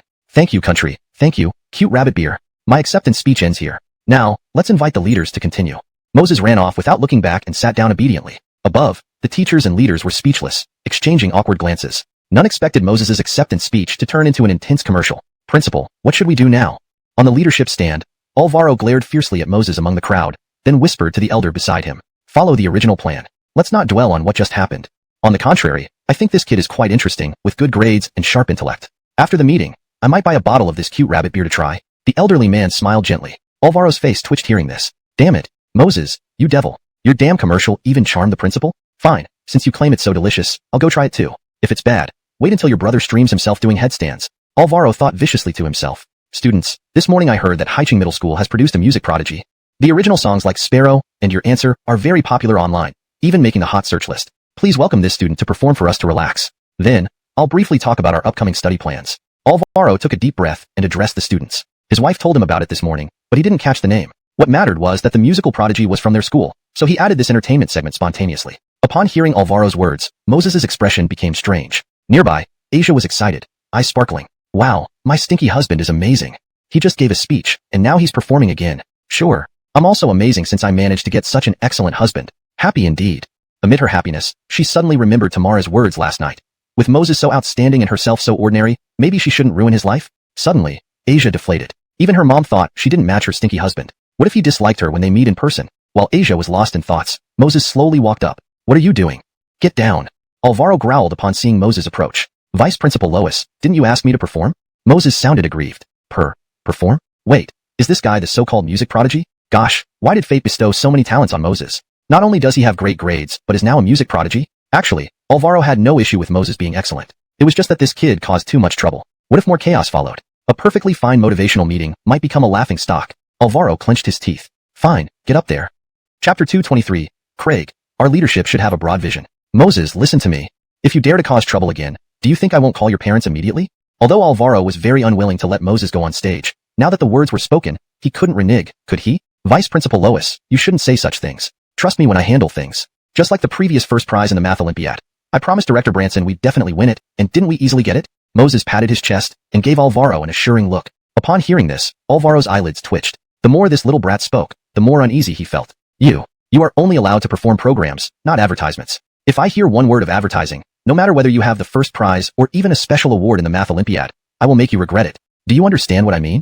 Alvaro thought for a long time but couldn't come up with a good way to prevent Moses from giving ads. In the end, he could only resort to verbal threats. Taking the microphone, Moses turned around to face all the senior high school students in the field. He casually picked up a bottle of Mung-Tu beer from the table, gulped half of it down in one breath, then belched loudly. Wow, whose drink is this? It's so delicious.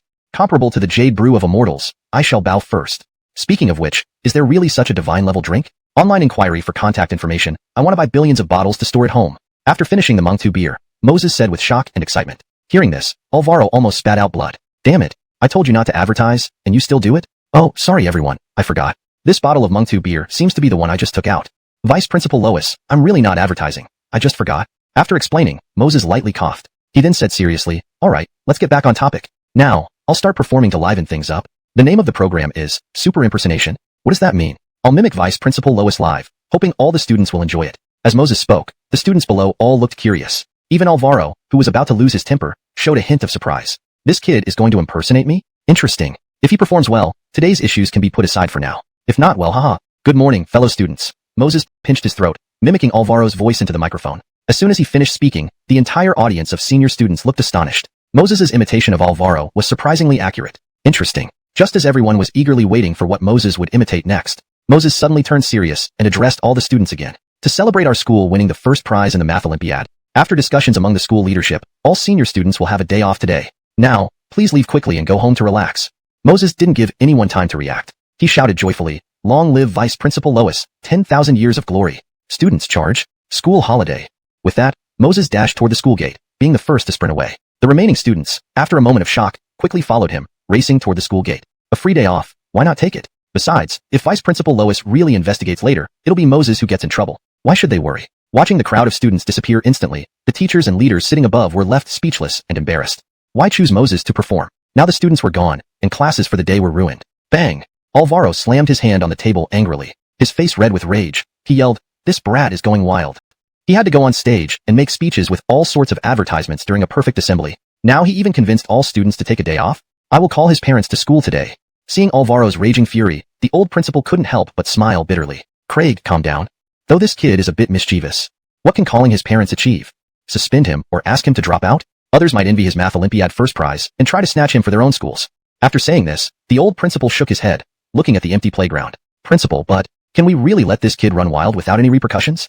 He doesn't need to take the college entrance exam, but other students still do. Alvaro understood the logic, but remained furious at Moses. A good student should behave properly, not always stirring trouble. Now dragging other students along. What kind of example is this? We can't ignore other students' futures just because he's a genius. Craig, broaden your perspective a bit. Why are you quarreling with the child?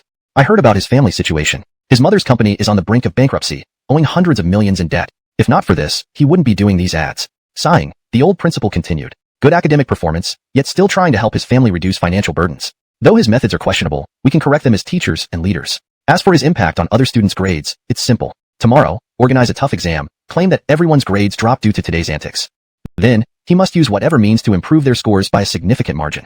And as a reward, allow him to post ads freely in school. Hearing the old principal's words, not only Alvaro but also the other teachers couldn't help but take a deep breath. Smart move. No wonder the old principal remained calm all along.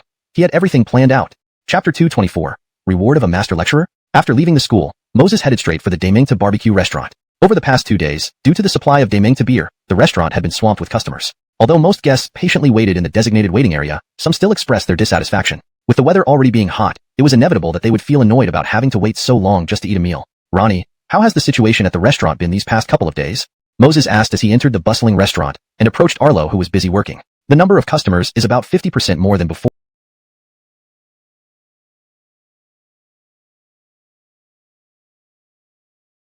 Even though we provide chilled Demingta beer during the wait to help everyone cool off, the shop is too small to fully meet the needs of all the guests, Arlo said, sighing deeply. Everything about Demingta barbecue restaurant was great, except for its limited size. If only they could open a couple more branches, money would roll in like water. However, Moses stubbornly refused to expand the business by opening more branches. Additionally, the unmanned mode of operation, while efficient, requires someone to wash dishes eventually. The few aunties we hired previously would not have continued working without commission incentives.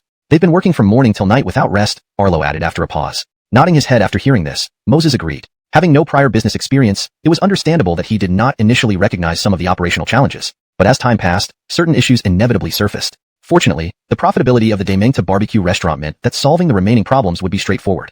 Regarding the dishwashers, Ronnie, you can handle the hiring according to your judgment. But there are a few conditions I require you to pay attention to.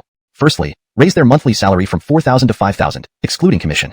There should also be health insurance, social security, and gifts on holidays. Don't skimp on expenses. Secondly, ensure that employees work one day and rest the next, rotating schedules, Moses specified. Arlo couldn't help but gasp. 2 months, the skill automatically expires. As evening approached and the renovation workers finished up and left, a notification sounded in Moses's mind. What the heck? I get rewarded with the title loafer extraordinaire for lazing around all day? What use does this serve? And why do I need the gold medal lecturer skill? I'm not even a teacher. Moses grumbled, visibly disgruntled. Unfortunately, the system completely ignored him. Well, given how the system works, it doesn't bother acknowledging me once a reward is given. PFFF. Right as he spoke, a deafening fart sound echoed in his mind. Hearing this, Moses's face twitched. Damn, this system is truly unbeatable. Does the gold medal lecturer enhance charm and improve students' memory and understanding? How about I go ahead and meet my obedient wife in person? That way, not only can I hug and kiss her, but I can also help improve her academic performance. Anyway, it would be a waste if I don't utilize it. Deciding this, Moses called Asia right away. Hey, stupid seatmate, where have you been? I was planning to ask you for some tutoring. Asia's dissatisfied voice came through as soon as she answered. Foolish girl, stop beating around the bush. I'll ask you plainly, do you want to go crazy with me during our final moments? Moses asked bluntly. At the other end, Asia sat at her desk studying. Taken aback by Moses's words, she paused. Go crazy? With stinky husband? What is he up to? Has he finally realized he wants me? But we haven't graduated yet. What if something happens? Thinking of this, Asia blurted out, St stinky seatmate, what if we go crazy and I get pregnant? Pregnant? Moses stood there, dumbfounded, holding the phone. Studying can lead to pregnancy? Is she teasing me because I don't know better? With an exasperated expression, Moses knew he had been misunderstood. Hey fool, can you think of something pure and uncontaminated? I meant studying, okay? Hashtag chapter 225. Kisses, hugs, and caresses. I've had some new insights about my studies recently. I want you to help me persuade my obedient wife so that we can meet in person ahead of schedule. So, when the time comes, I can, well, kisses, hugs, caresses. No, it's to help my obedient wife improve her academic performance. As for you, after you help me with this, you can sit in on our study sessions. Without boasting, under my guidance, you could choose any top universities like Qingbei or Imperial Capital University. After Moses finished his speech in one breath, Asia on the other end finally snapped back to reality. It turned out that her annoying husband was talking crazily about studying. Oh, how embarrassing. At that moment, she had even misunderstood him as wanting to have a child with her. No, wait. Her annoying husband also mentioned kissing, hugging, and caressing after meeting in person. In the end, wasn't he just craving physical intimacy? Humph, this annoying husband. My obedient wife stands right in front of you every day, yet you don't kiss, hug, or caress me. Wanting to meet in person? Not happening. Sorry, my obedient wife doesn't want to meet in person right now. Asia rejected without a second thought. It wasn't that she was against Moses's kisses, hugs, and caresses. She was mainly worried that her father might not be able to resist using his big knife on her husband. This kind of thing should wait until they graduate. No, maybe at the end of senior year. Actually, it seems like junior, sophomore, or freshman years wouldn't make much difference. Well, yeah, if you want kisses, hugs, and caresses, you'll have to wait until freshman year. How can you know my obedient wife doesn't want to meet in person when you haven't even whispered pillow talk? Forget it. Asking for help from others is not as reliable as doing it myself. I'll ask her directly. Moses rolled his eyes, thinking Asia was deliberately fobbing him off. He hung up and went online to chat with his obedient wife. That obedient wife, I want to meet in person and then help you improve your grades. Then, during college, we can fly together in tandem. With nervous and excited feelings, Moses sent this message. Adorable bunny, meeting in person? Don't ask. The answer is no. If you want to improve my grades, you can let the super cute Amina take video lessons for me. Seeing his obedient wife's instant reply, Moses couldn't help but feel a bit helpless. Although taking videos was a method, Moses wasn't sure if it would be effective. Ding dong, ding dong, ding dong. Just as Moses felt a bit disappointed, his phone started ringing repeatedly. He glanced at the screen casually, only to be nearly drooling over what he saw. The phone displayed rows of black stockings, white stockings, fishnet legs, a slim waist as white as jade, several deep V-neck photos, and 2 sets of adorable bunny pajamas with half-exposed snowy backs. Ding dong. Adorable bunny, dear husband. Your wife also wants to meet in person soon, but I have my reasons. Please don't be angry, love you kisses. Reading the messages from his obedient wife, Moses's frustration vanished instantly. How could he be depressed with such a sensual and cute girlfriend? Heaven is vast, earth is broad, but the wife is the greatest. Wife, rest assured, I will do my best to help you improve your grades. By the way, send Asia over here now. We need to get started on tutoring. After chatting with his obedient wife for a while, Moses began preparing the filming tools and study materials. Half an hour later, Asia arrived at his house. As soon as she entered, she rushed straight into the bedroom. That bed of the annoying husband was so soft. Not exactly true, it belonged to her too, so she naturally wanted to hog it a bit. However, as Asia stepped into the bedroom, she was immediately stunned by the pink, tender decor. Then, She quickly realized that her annoying husband must have been busy rearranging this room ever since he got home from school today. Otherwise, how could it be redecorated so quickly? Thinking of this, Asia couldn't help but be touched. Her annoying husband was truly considerate. She had only mentioned it casually yesterday, and he kept it in mind all along. The idiot girl, listen up, I just finished decorating this bedroom. You cannot mess it up. This first-time experience must be reserved for my obedient wife, understand? Before Moses could finish speaking, Asia plopped onto the bed in a starfish pose. Oh my goodness, damn it. You compensate for my first time. Moses said angrily. Yesterday, Asia messed up his bed, which was bad enough. Today, she ruined the newly decorated room again. It was outrageous. Hee, naughty desk mate. Weren't the fully photos your obedient wife sent you very nice looking? Given the context, desk mate is more accurate than classmate in this scenario. Also, Fuli is likely meant to be benefit, or could be a placeholder for something else in this context. A more natural translation would be, hee, naughty desk mate. Weren't the photos your obedient wife sent you very nice looking? However, considering the context and tone of the conversation, it might be better to clarify or adjust the term Fuli if it has a specific meaning in this dialogue. For now, I've omitted it for clarity. Do you want more? Asia flipped over, grinning mischievously at Moses. She suddenly found that occasionally teasing her annoying husband was quite comforting. Sure, why not? The more, the better. Ideally, next time she sends hundreds of them. Spurred on by Asia's words, Moses's eyes lit up. What about the bed then? Asia almost couldn't hold back her laughter as she pointed at Moses's bed. How big a deal is it? It's just a bed? Go ahead and enjoy yourself. If it gets too wrecked, I can just redo the decoration afterward. Moses thumped his chest, looking incredibly generous. Chapter 226. What the hell? A soul painter? The next morning, Moses slept until 9 o'clock. He slowly got up, washed his face, and brushed his teeth before grabbing his empty school bag and heading towards school. When he arrived, Big Demon kindly explained. This exam was specifically designed for Moses, so everyone's scores weren't important. They held no reference value anyway. After all, these questions were several times harder than usual. That's not right, Mr. Branson. When I went upstairs, why weren't the other classes taking exams? Aren't monthly exams supposed to be taken by the entire grade at the same time? Moses raised his head, asking Nolan with a puzzled look. Well, I made a mistake just now. This is our class's exam today, not a monthly exam.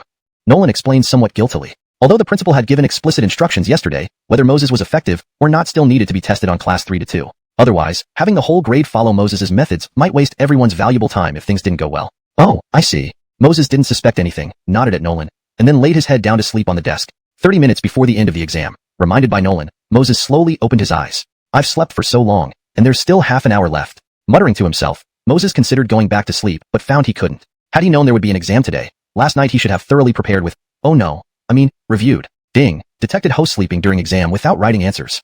Reward, soul painter. At that moment, a notification echoed in his mind. Moses felt as though some painting memories had suddenly appeared in his head. Well, painting is painting, but why call it a soul painter? After assimilating the memories, Moses wore a suspicious look. Since I'm idle anyway, why don't I try out this soul painter ability? Moses squinted and grabbed a ballpoint pen, starting to draw on the test paper. Whoa, damn, this soul painter thing is pretty interesting. Look at the portrait I drew of the big demon. It's so lifelike. 20 minutes later, Moses examined the drawing on the test paper, glancing at the big demon on the podium, feeling thrilled. He thought it was a lousy skill, but it turned out to be incredibly powerful. Using just a ballpoint pen, he achieved an oil painting-like effect, and the realism was comparable to a real-life photograph. After admiring it for a few minutes, Moses decided to draw the big demon's body. However, what happened next was awkward. His hand started moving uncontrollably, like a mechanical arm, quickly sketching on the test paper. A few minutes later, Moses stared at the drawing on the test paper, his face turning pale. Inwardly, he cursed, "Damn, coin system. You need to explain yourself. What does this soul painter even mean?" While drawing the big demon's head, somehow my hand drew a woman's body for him, and it's curvaceous. Yelling for a while, the system remained unresponsive, making Moses extremely frustrated. Now what do I do? If he handed in the test paper and Nolan saw it, he'd surely come after him. Why don't I just erase the body part? After hesitating for a moment, Moses planned to start scrubbing, but the bell rang, signaling the end of class. Time's up, everyone. Please put down your pens and hand in your papers. Following Nolan's voice, Moses hastily began scribbling. My God, why is my hand out of control again? Ouch, it even wrote, Moses's magnum opus? Nadashaints later, when Moses saw his name beside his masterpiece, his face turned ashen. Chapter 227. Feeling sleepy, Egbert sends a pillow? Everyone, you can go have lunch now that you've handed in your papers. The Demon King walked away with the papers after he spoke. Some of the top students who stayed in the classroom wailed. This exam was so difficult. I doubt I'll even pass it. Especially mathematics, physics, and chemistry. The questions were simply at a devilish level of difficulty. I almost tore my hair out over the whole paper, but I didn't solve many problems. It's all over. We're going to be beaten this time.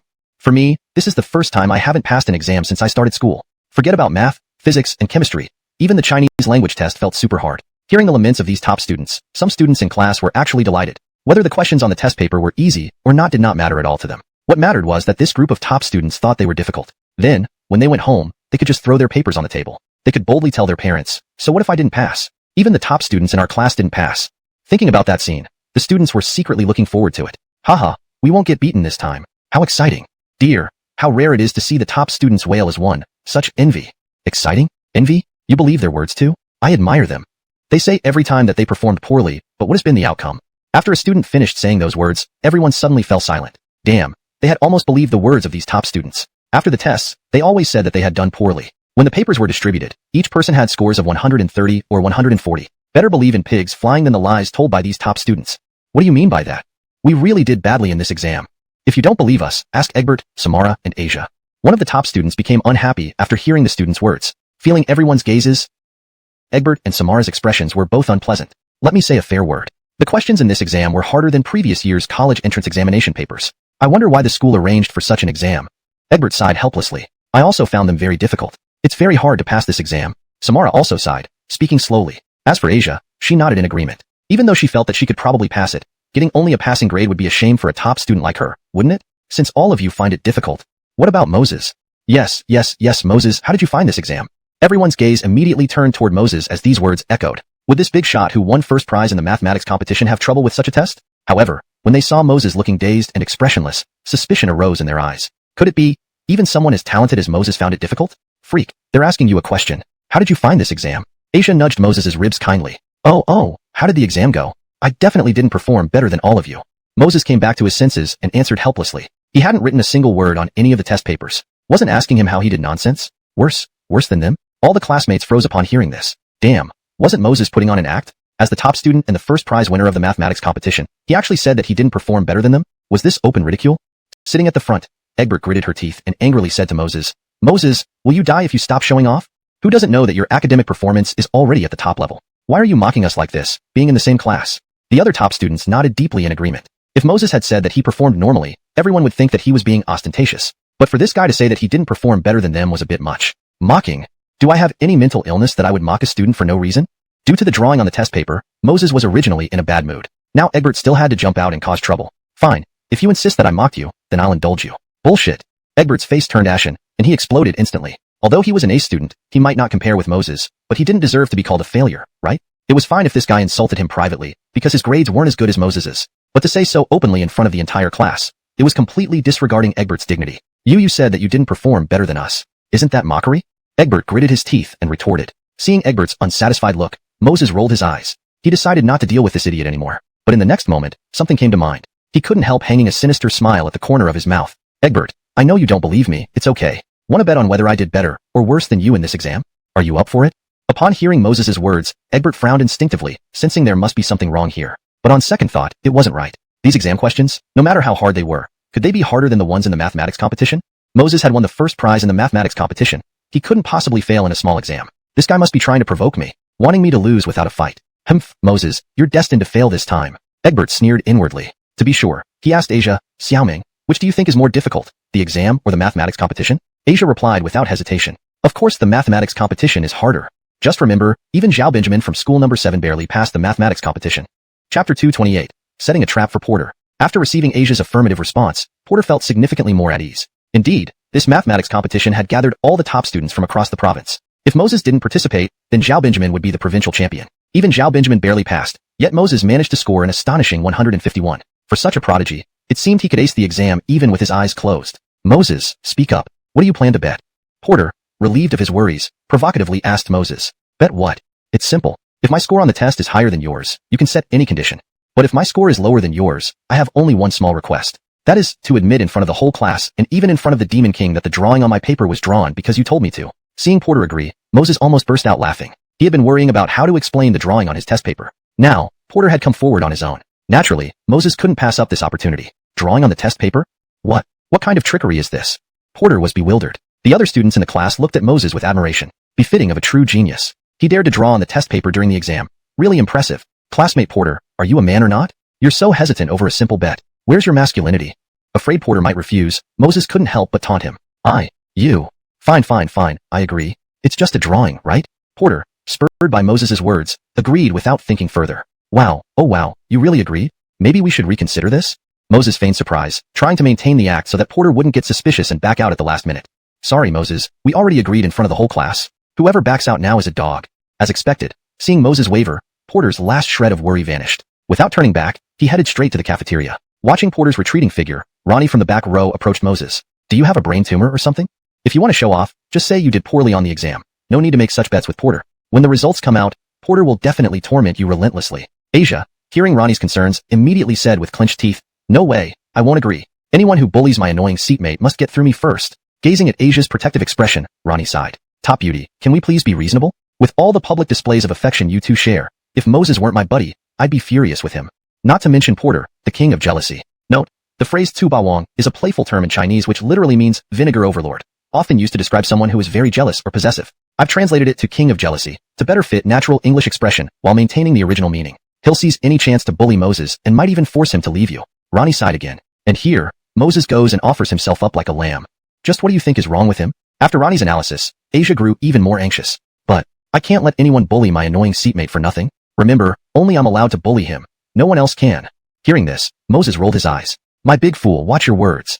What do you mean, only you can bully me? As for the bet with Porter, you both don't need to worry so much. Seeing Moses flirting with the top beauty, Ronnie's chubby face twitched. Moses, you're truly something else. We care about you, and you tell us we're worrying unnecessarily? Of course, if your grades were still among the worst, we wouldn't worry.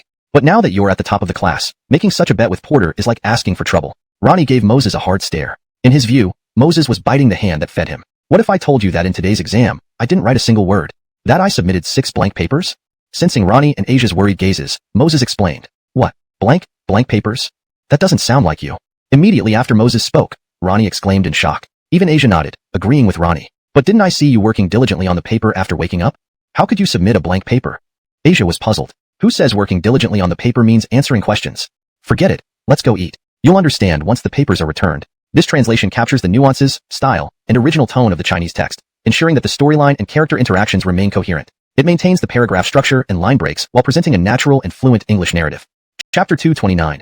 I left the test blank, and you say I came first? After lunch with Ronnie and Asia in the afternoon, we resumed our usual leisurely pace. During the second class, the big demon queen walked into the classroom and cleared her throat. She then loudly announced to the whole class, students, the results for this morning's exam are out. First, congratulations to Moses for achieving first place with an outstanding score of 748. As soon as the big demon queen finished speaking, the entire class erupted into chaos. Everyone had heard clearly about the bet Moses made with Porter during lunch. Now, with Moses claiming the top spot, it meant that he had indeed outperformed Porter, who had lost the bet. Ha ha ha, watching a genius scholar lose a bet was just too satisfying. While the other students were laughing heartily, Porter looked at Moses with a smug grin. He thought to himself, good thing I didn't back down during the bet at lunch. Slammed his hand hard on the desk, standing up abruptly with an angry look directed towards Nolan. The sudden noise startled everyone in the class, and all eyes turned toward Moses, filled with internal grumbling. What the heck? Moses must really have no shame. Achieving such a high score and still looking unhappy? This act of arrogance was anything but smooth.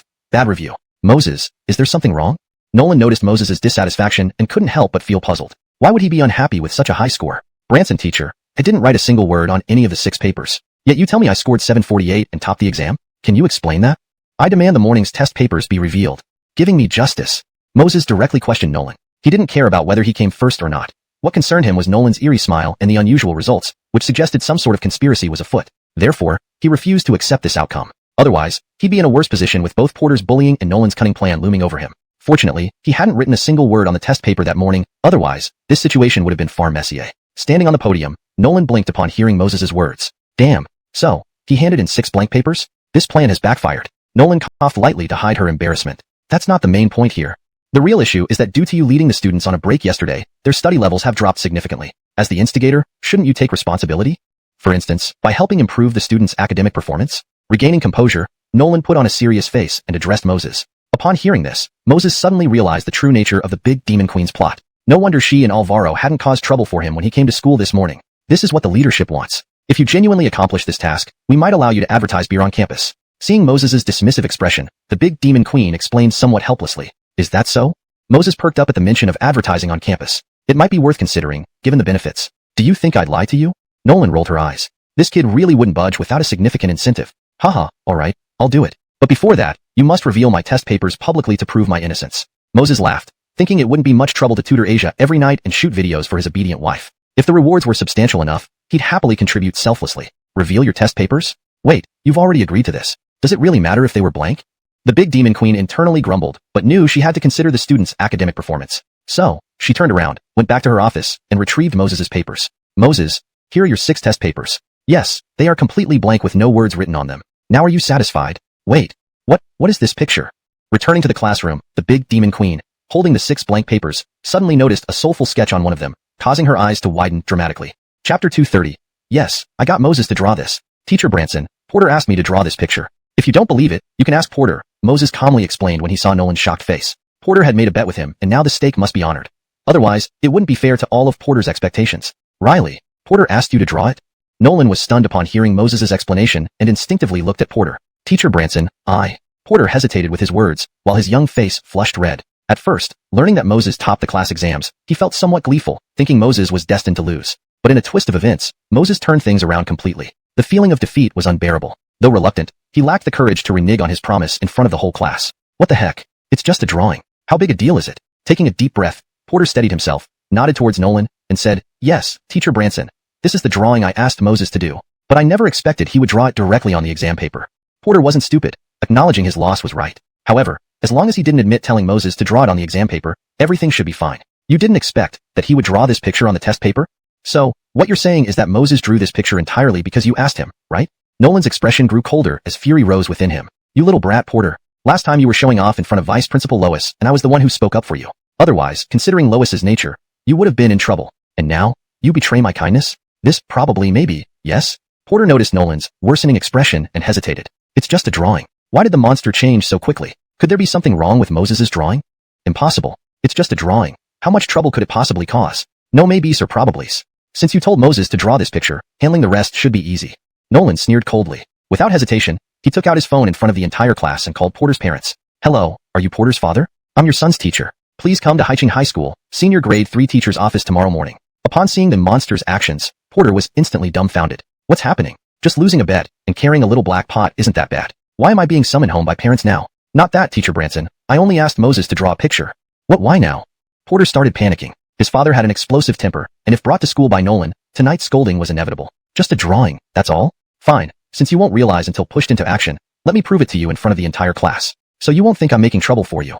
On the podium, Nolan hung up the call and cast a cold glance at Porter. Without further ado, he picked up Moses's blank paper, sticking it on the blackboard. When the class saw the drawing on Moses's blank paper, everyone gasped collectively. Goodness! This is Moses's drawing on the test paper? This is ridiculously impressive. The head is exquisitely detailed, resembling Teacher Branson's real photo. The body part, though, was hard to look at. An extremely well-endowed woman's body. No wonder Nolan was furious. They'd probably want to punch Porter too if they were in his shoes. Nasty. Nasty seatmate, did you draw this? Amazing. But the body is somewhat laughable.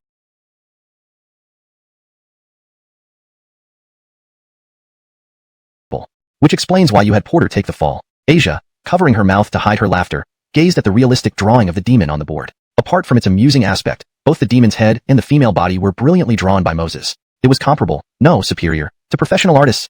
I shouldn't be blamed. Porter insisted on helping me take the blame. Hee, not taking the blame isn't the point. The point is, your drawing skills are incredible. Can you draw me a portrait next?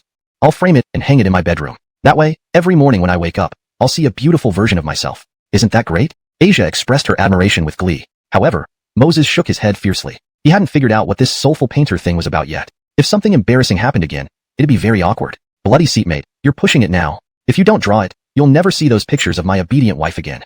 Moses refused and Asia immediately threatened without a second thought. Damn, so this big fool isn't so foolish after all? Using my obedient wife against me? And refusing to draw it is for your own good. What if I draw a normal head but give it a man's body? Please note that the translation aims to keep the original tone, style, paragraph structure, and line breaks as close as possible to the original text. Any inconsistencies or unclear sections may be due to nuances in the original content. Chapter 231. Finished. This black pot is too large. As Moses spoke with Asia, Egbert finally came back to his senses. Looking at the picture on Moses's blank test paper, he turned deathly pale and couldn't stop trembling from head to toe. If he could, he would have cursed all 16 generations of Moses's ancestors right now. What the hell? You can draw like that. Why did you draw this specific image? And now you want me to carry this black pot? Screw you. I will not carry this black pot, nor can I bear its weight. Teacher Branson, I have something to say. This drawing has nothing to do with me. Moses drew it himself. At that moment, I said that because I lost a bet to Moses at noon. Facing Egbert's explanation, Nolan sneered. Egbert, are you trying to make a fool out of me or Moses? If no one forced you, would you dare challenge a teacher by drawing on your exam paper? You even lost a bet. How unbelievable. To try to lie after making a mistake only makes things worse. Rest assured, I will tell your father everything about what you did today. After hearing Nolan's words, Egbert's face turned ashen. Finished. Completely finished. The Demon King doesn't believe me. What should I do now? No, other classmates can still vouch for me in this matter. Thinking of this, hope once again flared in Egbert's eyes. Teacher Branson, if you don't believe me, ask the other students, even my sister. They saw and heard everything themselves at noon. I am not lying to you. Egbert hurriedly pleaded. Seeing this guy was still not giving up, Nolan's dissatisfaction grew. But he held his patience and looked towards the other students in class. Ronnie, who sat behind Moses, noticing some students intending to help Egbert lie, quickly stood up and solemnly said to Nolan, Teacher Branson, I can testify that Egbert asked Moses to draw this. After all, Moses, who brings skewers for the whole class, has such a kind heart. How could he possibly trick Egbert? And it's even less likely he'd draw such pictures on the exam paper to openly challenge your authority. When Ronnie finished speaking, several male classmates who were close to Egbert instantly deflated. Yeah, Moses runs dumb rabbit skewers. What if we offend him and lose our skewers? Yes, Teacher Branson, we can also testify. It was Egbert who made Moses draw this picture. And I can also be a witness. Several male classmates immediately chimed in without hesitation. Hearing everyone's words, Egbert's eyes reddened. These bastards were clearly telling lies with their eyes open. No, I still have my sister. She will speak up for me. Iko, explain it to Teacher Branson quickly. Egbert turned around and instructed Samara. Teacher Branson, alright, I admit that I drew the picture. It has nothing to do with Egbert. Before Samara could speak, Moses suddenly said. After speaking, he sighed deeply. Egbert, who had been getting anxious, froze at these words. What the heck is this bastard Moses up to? Why would he confess now? Forget it. As long as Moses confessed, that's fine. Then, I won't have to carry this black pot anymore. Teacher Branson, didn't you hear? Moses admitted that he drew it himself, and it has nothing to do with me. I am really wronged. After saying these words, Egbert let out a sigh of relief. Damn it, at least I won't get beaten tonight when I go home. Egbert, how can you even say that? Moses was obviously trying to help you take the blame, but you still tried to twist things? To be honest, if you hadn't opened your mouth just now, perhaps I would have forgiven you out of respect for Moses. But you absolutely should not have been so shameless. Nolan looked at Egbert with disappointment. How could he not have noticed before that Egbert was so shameless? Teacher Branson, Egbert stammered, almost on the verge of tears. Damn it, this drawing has nothing to do with me. When Moses didn't admit it, you said I instigated him. Now that he has admitted it, you're accusing me of being shameless. What a freaking scam. This is too damn unfair. Alright, let's end this here. Moses, you've seen the paper and your advertisement is allowed. Should there be no problem helping everyone with their studies now? After glaring at Egbert, Nolan put the paper away and asked Moses in a stern voice. Chapter 232. The feeling of being a teacher is truly awesome. This problem definitely exists. For example, the time I spend tutoring everyone each day will be arranged by me. Secondly, during tutoring sessions, everything related to learning will be under my jurisdiction. Those are just 2 points for now. If I think of any other issues later, I'll let you know. Moses calmly replied to Nolan. Upon hearing this, Nolan almost wanted to curse. You're already allowed to advertise recklessly in the school, and you still have so many demands? If not for Moses's confident appearance, even the Devil King would have refused directly. Alright, I agree. If you have no other issues now, let's start the tutoring session. Nolan gritted his teeth. Seeing this, Moses didn't hesitate and strode straight up to the podium. Students, starting today, I'm your teacher. Now, let's begin class. Please open your grade 1 math textbooks. I'll explain the key knowledge to you. Moses stood on the podium, speaking authoritatively. Nolan was quite considerate, taking a chair and sitting at the last row. This was Moses's first lesson, and as the head of the grade, he naturally needed to monitor closely. He had to see if this guy really had the ability to tutor everyone. If not, he'd stop him immediately to avoid wasting everyone's time. Send a text to Deputy Principal Lois first. Let him listen in too. Otherwise, if anything goes wrong, won't I be the scapegoat? After sitting down at the back, Nolan thought silently, starting to send a text message. The student in the last row, stand up. Just after Nolan sent the message, Moses's rebuke sounded from the podium. Nolan subconsciously scanned his surroundings. Damn it. Our teacher and leadership worked hard to help improve your studies. Who dared to lose focus? Hey Branson, that's you. Who are you looking at? Stand up and attend the class properly right now. Or should I call your parents to school? As Nolan looked around to see who was distracted, Moses stared right at him with intense eyes and rebuked again. Hearing this, Nolan was momentarily dumbstruck. What the hell? Turns out the student losing focus according to Moses was none other than him. This was awkward. And Moses was being bold? He was the head of the grade, not a student. Moses, Nolan was about to explain to Moses that he wasn't a student, but before he could speak, Moses cut him off. You what? I have the final say in this classroom during my lessons. If you don't want to listen, get out. Moses glared at Nolan sternly. What the heck? This brat, what the? Fine. You win this time. We'll see how I deal with you if you can't improve everyone's grades. Nolan clenched his teeth and stood up reluctantly, much to the amusement of the other students. Before, they had been frequently disciplined by the Devil King, so seeing him getting reprimanded felt oddly satisfying. Especially Riley Young, who remembered the Devil King inviting his parents over without investigation and couldn't help laughing. Riley Young, as a failing student, a troublemaker in the class, you dare laugh? You also stand up and pay attention. If I catch you slacking again, go to the doorway for class. Moses cast an unpleased glance at Riley Young and ordered. Damn. In an instant, Riley Young's laughter froze. Though he wanted to argue, recalling that even the Devil King was made to stand, he had no choice but to suppress his anger and stand up obediently. Alright, let's continue the lesson. The key knowledge in grade 1 mathematics is mainly these formulas. The golden tutor reward from the system was filled with teaching capabilities. With its added charisma, the students of Class 2, senior high school's intelligence and comprehension significantly improved.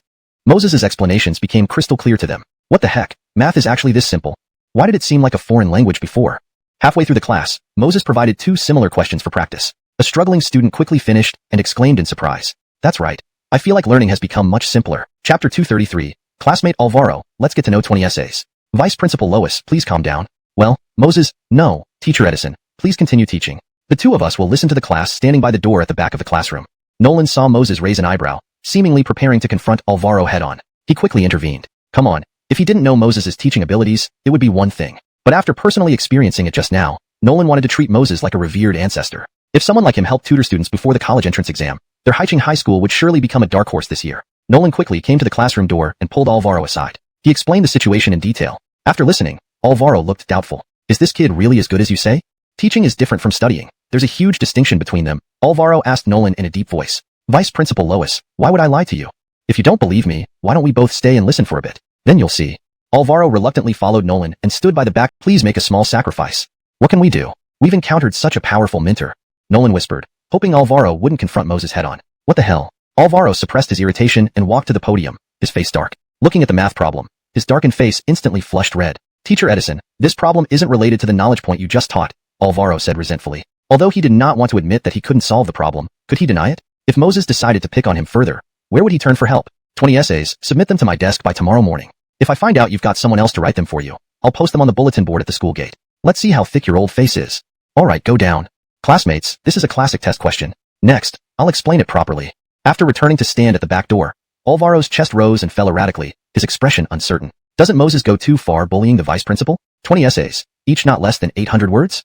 That adds up to 16,000 words. He suspected Moses was deliberately making things difficult for him. Director Branson, I'm going back first. You watch him carefully and don't let him act recklessly. After much hesitation, Alvaro finally lacked the courage to challenge Moses. Given Moses' outstanding teaching ability, once he raised the student's academic performance, not only would it reflect well on him as vice principal, but also bring glory to Haiching High School. For these reasons alone, he didn't dare offend Moses easily. Vice Principal Lois, are you eager to write those essays? Why don't you take me along? That way, I can help you consider what to write about. Seeing Alvaro turn to leave, Nolan suggested kindly, partly to ensure his own safety. With Alvaro around, perhaps Moses wouldn't trouble him. But once Alvaro left, who knew what crazy things Moses might do next? Not possible, not possible. If you leave, won't this little rascal run wild? Alvaro hesitated but, thinking of Moses' unreliable nature, refused. Me. Nolan felt like cursing inwardly. Knowing Moses was unreliable, you still leave me here to worry? Seeing Alvaro swagger off, Nolan felt indignant. You leaders suggested Moses come to tutor the students, yet I end up taking the hit. Fine, if I'm miserable, so will you leaders. Thinking of this, Nolan lifted his hands high without delay and told Moses, Teacher Edison, Vice Principal Lois. No. Classmate Lois slipped away secretly. Hearing this, Moses paused. Then he said solemnly, tell him that 10 out of the 20 essays must be written in classical Chinese. At this, Nolan felt elated inside. Haha, this will be fun to watch. Poor Vice Principal Lois, running off without me. Now he'll regret it. 10 essays in classical Chinese. Tisk tisk tisk. Enjoyable indeed. Chapter 234. From now on, I decide what happens in this class. Alright, students, I'll put up a few problems on the board to test your understanding. If there are no issues, the next class, we'll dismiss early. After Moses finished talking to Nolan, he turned around and solemnly addressed the whole class. Upon hearing this, all the students screamed with excitement. They still had 2 more classes before dismissal. If they could solve these problems, wouldn't they be able to go home 2 classes early today? Oh my god, that would be thrilling. Nolan, standing by the back door of the classroom, froze for a moment but didn't say anything more. Moses' little trick to fool the students was something he had seen too many times during his years as a teacher. It was practically impossible for everyone in the class to get it right. There were always a few stubborn ones who wouldn't understand no matter how you explained. Actually, they simply weren't listening at all. After all, there's no such thing as someone being born stupid. Not understanding after one explanation could be due to poor comprehension skills, but not understanding after 10 or 20 explanations was clearly because they hadn't been paying attention. 10 minutes later, after Moses checked everyone's answer sheets, he nodded in satisfaction. Great job today, everyone. Not a single mistake. Since that's the case, I declare that for the next 2 classes, we will. Before Moses could finish, Nolan's face changed drastically at the back door. He didn't care if Moses got mad at him. In one swift move, he rushed to the podium and urgently said, Teacher Edison, no, absolutely not. What would the other classes think if our class dismissed 2 periods early? And what about the school leaders and parents? Facing the desperate pleas of the big devil, Moses was taken aback. Honestly, he was just following the golden instructor guidelines to teach. Learning should be balanced with relaxation. As long as everyone grasped today's key points, they could use the remaining time for fun, thus maintaining a positive learning atmosphere and boosting student enthusiasm. However, Nolan had a point. What would the other classes, school leaders, and parents think if he let them off 2 classes early? Wouldn't they think the school was playing around? After all, this was the final sprint stage for the graduating class, where every moment counted for teachers, students, and parents alike. Teacher Edison, why don't we grit our teeth and have 2 more classes? Nolan, Relieved that Moses wasn't angry, suggested cautiously. No way, I can't agree to that. 2 more classes would exhaust me, and I wouldn't even be able to take a break. I agreed to help tutor you guys, but you can't overwork me. At worst, I won't advertise the school. Moses replied unhappily to Nolan. Seeing Moses seemed upset, Nolan realized his request might have been too much. Moses wasn't a regular teacher, so he couldn't be too demanding. How about this? In the future, you teach for half a day, and the rest of the day, our teachers will help refine the study plans. What do you think? As for the next 2 classes, we can have an entertainment period. Frowning slightly at Nolan's proposal, Moses pondered for a while before sighing, forget it, if I'm not at school, you'll handle it. But when I'm here, I decide what happens in this class. If you're worried about the students' grades, we can have a mini-exam every 3 days. If their performance doesn't improve, I'll step down from tutoring. Moses was clear about the tutoring situation. The system only granted him the golden instructor status for 2 months. If he could help Asia while also improving the students' grades, he'd make the most out of the reward. Sure. No problem. In that case, I'll arrange your entertainment class now. Nolan left the classroom quickly to coordinate, excited and afraid Moses might change his mind. Entertainment class meant music, physical education, and art. Common subjects in elementary and middle school, but for seniors, these classes truly felt like breaks. Hey deskmate, you were so cool when you taught earlier. You explained better than any teacher. When Moses returned to his seat, Asia looked at him with starry eyes full of admiration. Did you record the class? Don't forget to show it to my obedient wife later. Otherwise, I'd have wasted my time teaching you all this. Moses ignored her admiration and reminded her sternly. Improving his wife's grades was his priority. Helping the class was just a side task, which he understood clearly. Rest assured, I did great today. I remember everything you taught perfectly. By the way, I noticed a special charm, no magic when you teach. It helps me focus and makes my mind sharper. Asia tilted her head, her beautiful eyes filled with curiosity. She had never experienced this feeling before. Her mind sharpened, focused, combined with Moses's high-level teaching. Problems she couldn't figure out before suddenly made sense. So what if you're sharp? If my wife isn't smart enough, you all can scram. Moses rolled his eyes at Asia irritably. Chapter 235. Draw a picture for Asia? Stinky deskmate, you can rest assured. My obedient wife is now studying like a rocket, shooting up quickly. Asia patted her chest and guaranteed. She could feel that Moses was tutoring everyone mainly just as a sideline. His primary goal was simply to help improve her academic performance. This feeling of being pampered filled Asia's heart with sweetness and happiness. With such a husband, what more could a wife ask for? How she wished she could tackle her stinky husband and give him 1,000 kisses. Students, I have already discussed this with your art teacher. The next 2 classes, you can relax, Nolan announced as he arrived at the classroom door. Yay. Hearing art class, I almost cried out of gratitude. Since we entered grade 3 of high school, this is the first time we've had an art class. It's been too difficult. Moses, no, Teacher Edison is great. Please give us more recreational classes in the future. The entire class couldn't help but shout excitedly. They knew that they could have 2 periods of art class today, all thanks to Moses. Not only did he tutor them in studies, but he also let them experience the joy of learning. A few minutes later, everyone arrived at the art classroom. A 23 or 24-year-old girl, dressed in a white skirt, walked into the room slowly. Hello everyone, I'm your art teacher, Thelma. As Thelma finished speaking, the boys of class 2, grade 3 were almost collectively moved to tears. Oh my god. With graduation so close, they finally found out that their art teacher was so young and beautiful. Director Branson has informed me that these next 2 classes are mainly for you to relax. So, does anyone in the class know how to draw? Why don't you come up and show everyone? Thelma smiled at everyone. Upon hearing this, though both boys and girls were somewhat tempted, none of them dared to speak up. As students under the heavy burden of grade 3, they weren't professional art students. Drawing skills, if any, were probably still at an elementary level. Wouldn't it be embarrassing to showcase their skills at this moment? Marianne, my deskmate draws really well. How about letting him perform for everyone? Well, I can reluctantly be his model. Asia suddenly raised her hand and spoke to Thelma. Hearing this, everyone's attention focused on Moses. They still remembered the soulful masterpiece he drew for Demon King during the exam this morning. So, after Asia spoke, everyone was curious to see how Moses would pull off such godlike work. Okay, then please let your deskmate perform for everyone.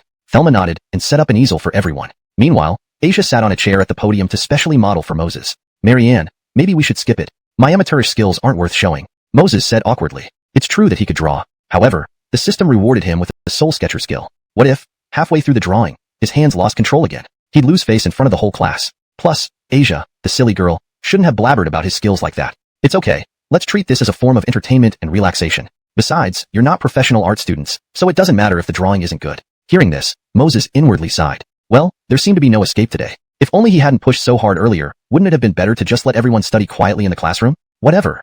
At worst, I'll only draw a head. That way it should be fine. Taking a deep breath, Moses picked up a pencil and started sketching Asia from the platform.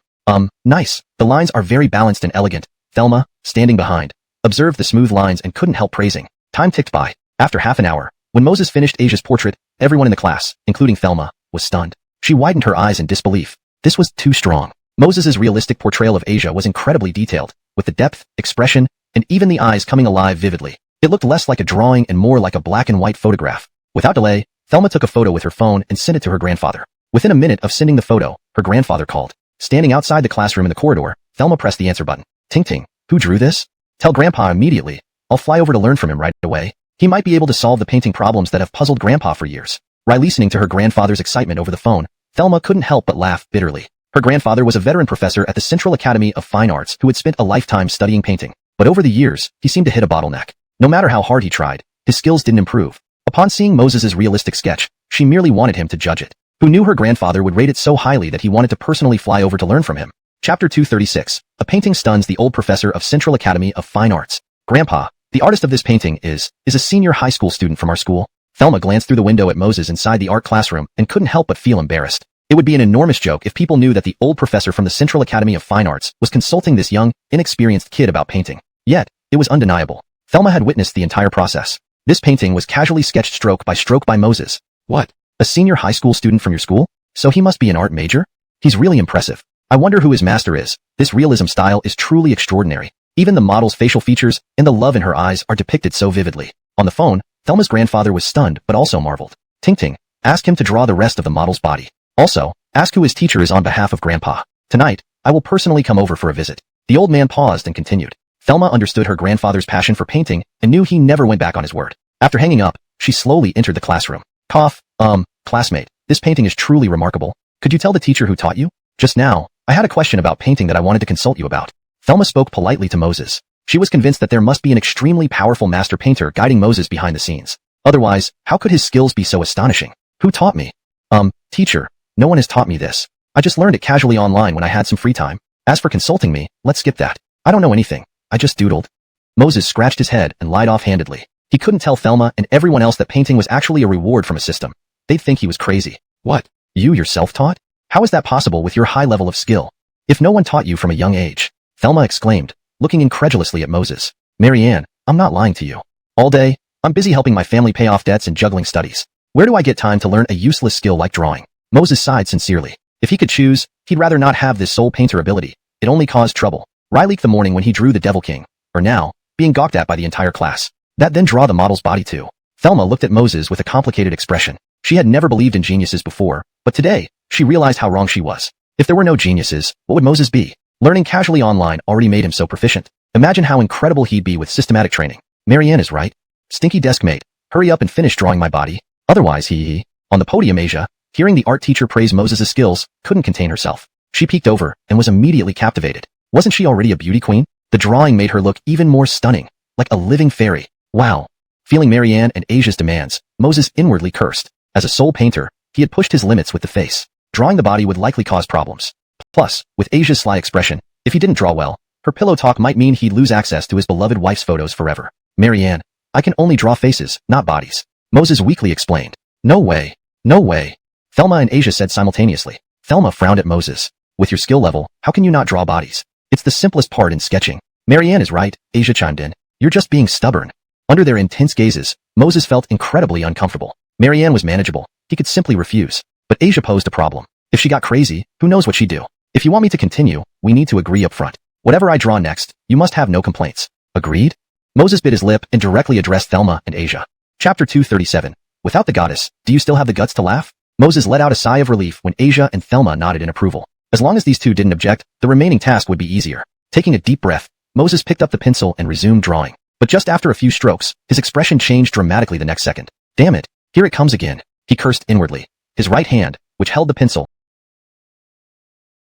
began acting on its own, wildly sketching across the paper with every stroke exuding the air of a master artist. Initially, no one found anything amiss as they watched him draw. But once Moses sketched out Asia's body outline, not only Thelma beside him, but all classmates stared with widened eyes in disbelief.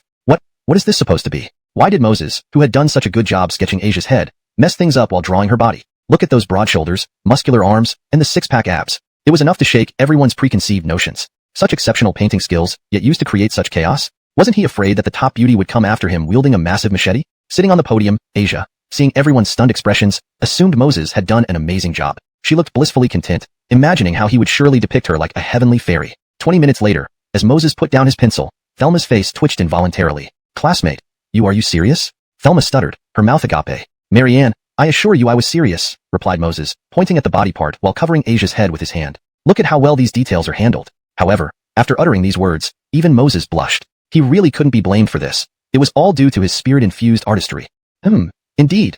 The body part was drawn seriously. Even the pores and fine hairs on the skin are clearly visible. Thelma examined the painting carefully, feeling somewhat baffled. Why didn't someone with Moses's talent simply draw a normal portrait? Forget it. Let me send a photo to my grandfather first. Maybe after seeing this complete picture, he'll reconsider coming to Haicheng. Shaking her head, Thelma took out her phone and snapped a photo. Students, you can rest for a bit now. I'll teach you drawing when I get back. After instructing everyone, Thelma left the classroom. Seeing Thelma leave, Asia quickly got up and came over. Dear classmate, show me quickly, what kind of celestial beauty did you draw? This is?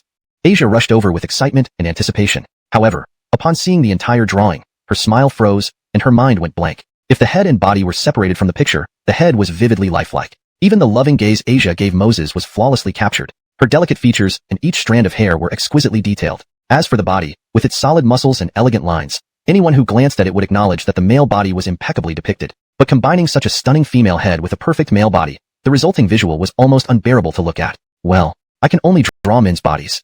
I'm not very skilled with women's bodies. Moses calmly explained to Asia. Upon hearing this, Asia was half believing it. If her husband claimed he wasn't good at drawing female bodies, she might have reluctantly accepted it. Ha ha ha, Moses, you're trying to kill me laughing. And your skill of lying with a straight face has definitely improved. What about the girl's body in the morning's drawing of the Demon Queen? Egbert couldn't hold back a sneer. There was no way Moses could easily fool Asia. Egbert, tomorrow morning, I want to see 10 essays on my desk. 5 of them must be written in classical Chinese. Hearing Egbert's mockery, Moses glanced at Asia's flushed face. Without hesitation, he sternly instructed. What? 10 essays, 5 in classical Chinese? Egbert's smile vanished instantly. A million llamas stampeded through his heart. Damn it. This bastard Moses was getting personal. Didn't I just expose his trick? Did he have to be so brutal? Although Egbert wanted to tear Moses apart, he didn't dare continue to challenge him. Even Vice Principal Lois and the Demon Queen had to concede before Moses. As for Asia, I didn't mean to draw it this way. Why don't you forgive me for this slip-up? Besides, I did ask you earlier if you had any objections, and you said none. After reprimanding Egbert, Moses turned to Asia and whispered, "You visit his teacher in Haicheng. Otherwise, this will be my lifelong regret." Hearing her grandfather's firm tone, Thelma couldn't help but smile bitterly. Her grandfather had always wanted to break through his limits, which she knew better than anyone. But Moses's painting seemed like a joke. She worried that her grandfather would make a wasted trip, causing unnecessary trouble with no gain. Danilo, about this painting. Before Thelma could finish speaking, her grandfather interrupted her. On the surface, his painting does indeed seem strange, even childlike. Clearly possessing superb realistic skills, he doesn't play by the usual rules. But as professional painters, you should know that art cannot be bound by conventions or ethics. Otherwise, we will forever be called painters instead of masters. Pausing for a moment, the old man sighed wistfully. Young people these days are truly one wave pushing another, each wave higher than the last. To develop such unique painting style at such a young age is indeed rare. Hearing such high praise from her grandfather, Thelma was momentarily stunned. While Moses's painting did demonstrate strong artistic skill, it wasn't so amazing that it warranted such admiration, right? But since her grandfather had said it, what else could she say? Danilo, I just asked for you. He doesn't have any teacher. His knowledge of painting was learned casually online. I feel like he just doodled this piece. Thelma explained helplessly. However, when she said this, there was suddenly silence on the other end. After a long while, a deep sigh came through. Just learning casually online can result in such skill. If he undergoes professional training, his talent and future are boundless. Inspired by this thought, the old man seemed to come up with something. His breathing became rapid. Ting, you mentioned he's a senior at your school? So he's about to graduate and enter university? Noticing her grandfather's urgency, Thelma paused for a moment, then reacted immediately. Danilo, are you thinking of? The old man smiled. Yes, I want him to come to Kaffa. That way, not only can I interact with him and discuss art, but I can also teach him some professional knowledge. Pausing again, he continued without giving Thelma a chance to respond. Ask him if he wants to come to Kaffa. If he agrees, I'll deliver the direct admission notice tomorrow. If he refuses, think of a way to convince him. In short, we must get him to agree to join our Kaffa. Unexpectedly, he will definitely be the most powerful painter of the new generation in our country. After finishing, the old man hung up directly. Although he was a professor, he still needed to inform his superiors about securing a direct admission to Kaffa, a top art college. While listening to the dial tone, Thelma stood outside the classroom for a moment, then entered with a bitter smile. She was also a graduate of Kaffa and understood how difficult it was to enter such a prestigious institution. Each year, hundreds of thousands of art students competed, yet only a few hundred managed to get into Kaffa. Yet now, due to just a simple sketch by Moses, her grandfather wanted him directly admitted. Anyone hearing this would be stunned. Marianne, you're back? I suddenly feel unwell. I need to ask for leave to rest at home. As for Director Branson, I'll explain the situation to him later. Seeing Thelma return, Moses quickly spoke up. Staying here meant risking more torment from Asia, so it was best to leave quickly for safety. Unwell? Wait a moment, I have something important to tell you. Thelma paused, frowning. I showed your painting to an old professor. He asked if you're interested in going to their university. At this, the entire class stared wide-eyed. Damn, Moses's random sketch actually attracted an old professor? This isn't logical. It's probably some trashy school, muttered Porter among the crowd. Others agreed. Surely it must be a poor school. Otherwise, why would they admit someone without the entrance exam? Moreover, reputable art colleges usually only accept students who pass professional art exams. Chapter 239. Is that all the benefit of becoming a great painter? Mr. Zhao. Miss Zhao, which school is it?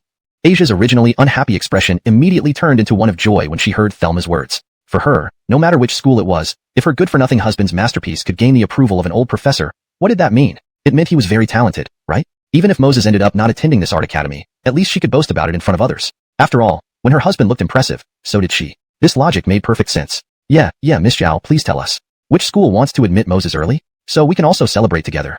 Egbert had a mischievous smile on his face as he gave Moses a deep look before urging Thelma. You kids are truly kind-hearted. To be so loving and caring towards classmates. If that's the case, I don't mind telling you.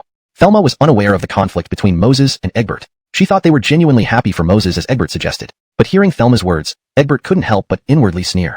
Loving and caring? What a dream. I, Egbert, only have such feelings for my goddess, the beauty of the college. As for the rest, they should just stay out of my way. And as for this bastard Moses, I only wish to mock him until he dies. Cough, cough. Unaware of these thoughts, Thelma glanced around at the entire class before calmly stating, this school is called Central Academy of Fine Arts. If Moses agrees tomorrow, this old professor will personally bring the acceptance letter and confer it upon him. With Thelma's words, the previously mocking expressions of Egbert and other students changed drastically, who knew that the school wishing to admit Moses would be none other than the Central Academy of Fine Arts. Although they weren't professional art students, they understood that the Central Academy of Fine Arts was undoubtedly one of the top art institutions in China. Moreover, any school associated with Central was bound to be excellent. This can't be possible.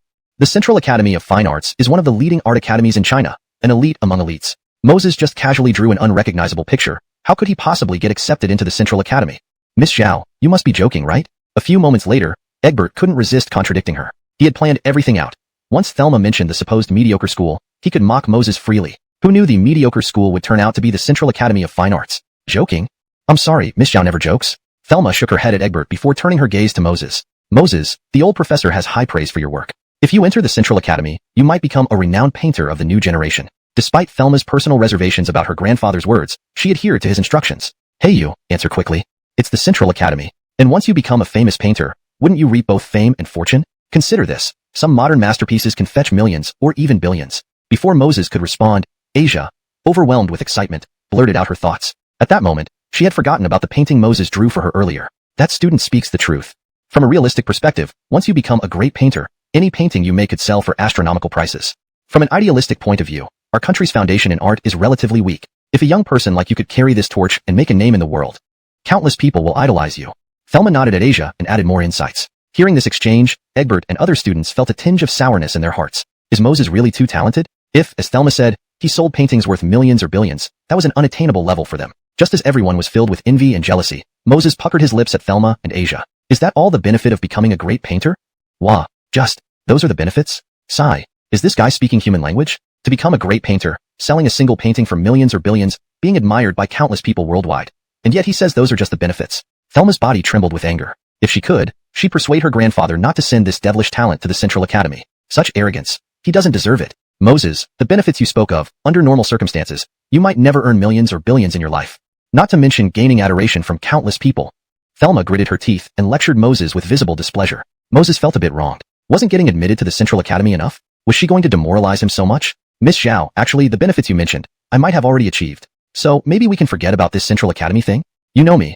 I only have these basic skills. How could I ever become a great painter?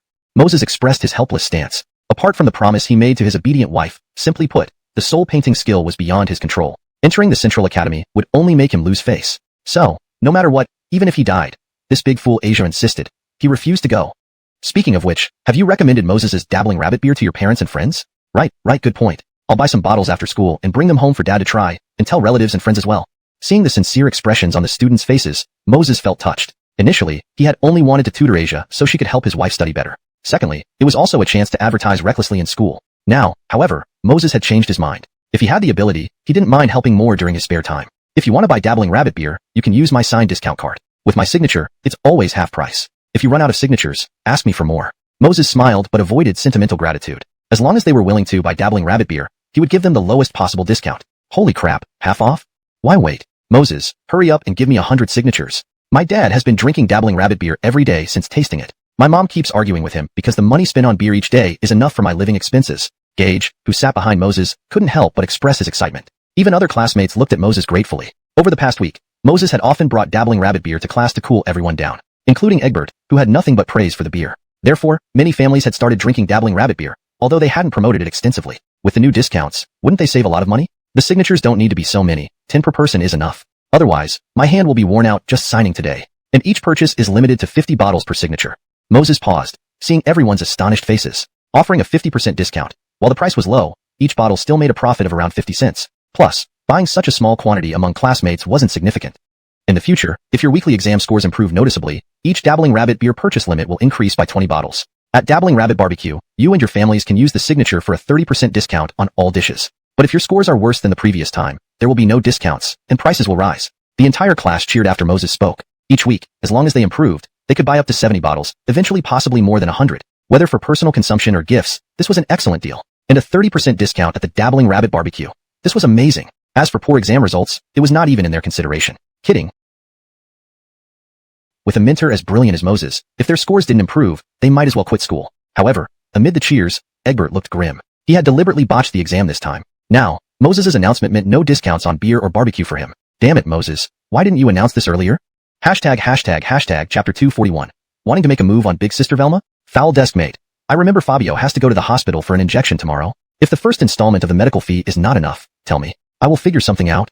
After school, Moses and Asia walked toward the school gate. On the way, Asia couldn't help but speak up. You're not a big boss with lots of money. What can you do? Moses rolled his eyes at Asia and continued. As for the medical fees, don't worry about it. Based on the income from Demingta Barbecue Shop now, it's more than enough. This week, since Demingta Barbecue expanded by 2 shops and added the effect of Demingta beer, profits had more than doubled. Previously, Moses would have worried about the funds, but now there was no need to consider it. Dumb girl. Later help me buy some things to visit Fabio and the others. I have some matters to handle.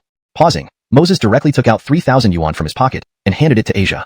Beep. Detected host spending a week not studying properly but becoming a teacher, meeting the standard of a lazybones. Current reward, 1 sample of super lithium battery and its manufacturing method. A prompt suddenly sounded in his mind. Upon hearing this, Moses' expression froze. A sample of a super lithium battery? The manufacturing method? Although Moses was curious about what this super lithium battery could do, he couldn't take it out to study it with Asia present. Foul desk mate. You should keep this money for your wife's dowry. Otherwise, after the college entrance exam, when you see your sweet wife, you won't even have money to treat her to dinner. How embarrassing that would be. As for buying things for Fabio, I know what to do, so don't worry. Asia glanced at the money Moses handed over, gave him a mischievous smile, and didn't wait for Moses to respond before taking a taxi towards Green Hill Orphanage. Watching Asia's departing figure, Moses was dumbfounded. Wife's dowry? When did this big silly girl become so kind-hearted? Forget it. Let's head to Feihong Corporation first. Otherwise, big sister Velma might get worried. Shaking his head, Moses stopped thinking and stuffed the money back into his pocket. He hailed a taxi and headed straight for Feihong Corporation. In the afternoon, Vilma had called Moses, saying that a rival company came demanding a breach of contract fee. Since Moses had to take an exam, he told Vilma to wait until after school to handle it. On the way, Moses pulled out the super lithium battery's manufacturing method to study. Holy shit. This rated Vilma in his suit. Mark, bastard. Do you even deserve to call June by name?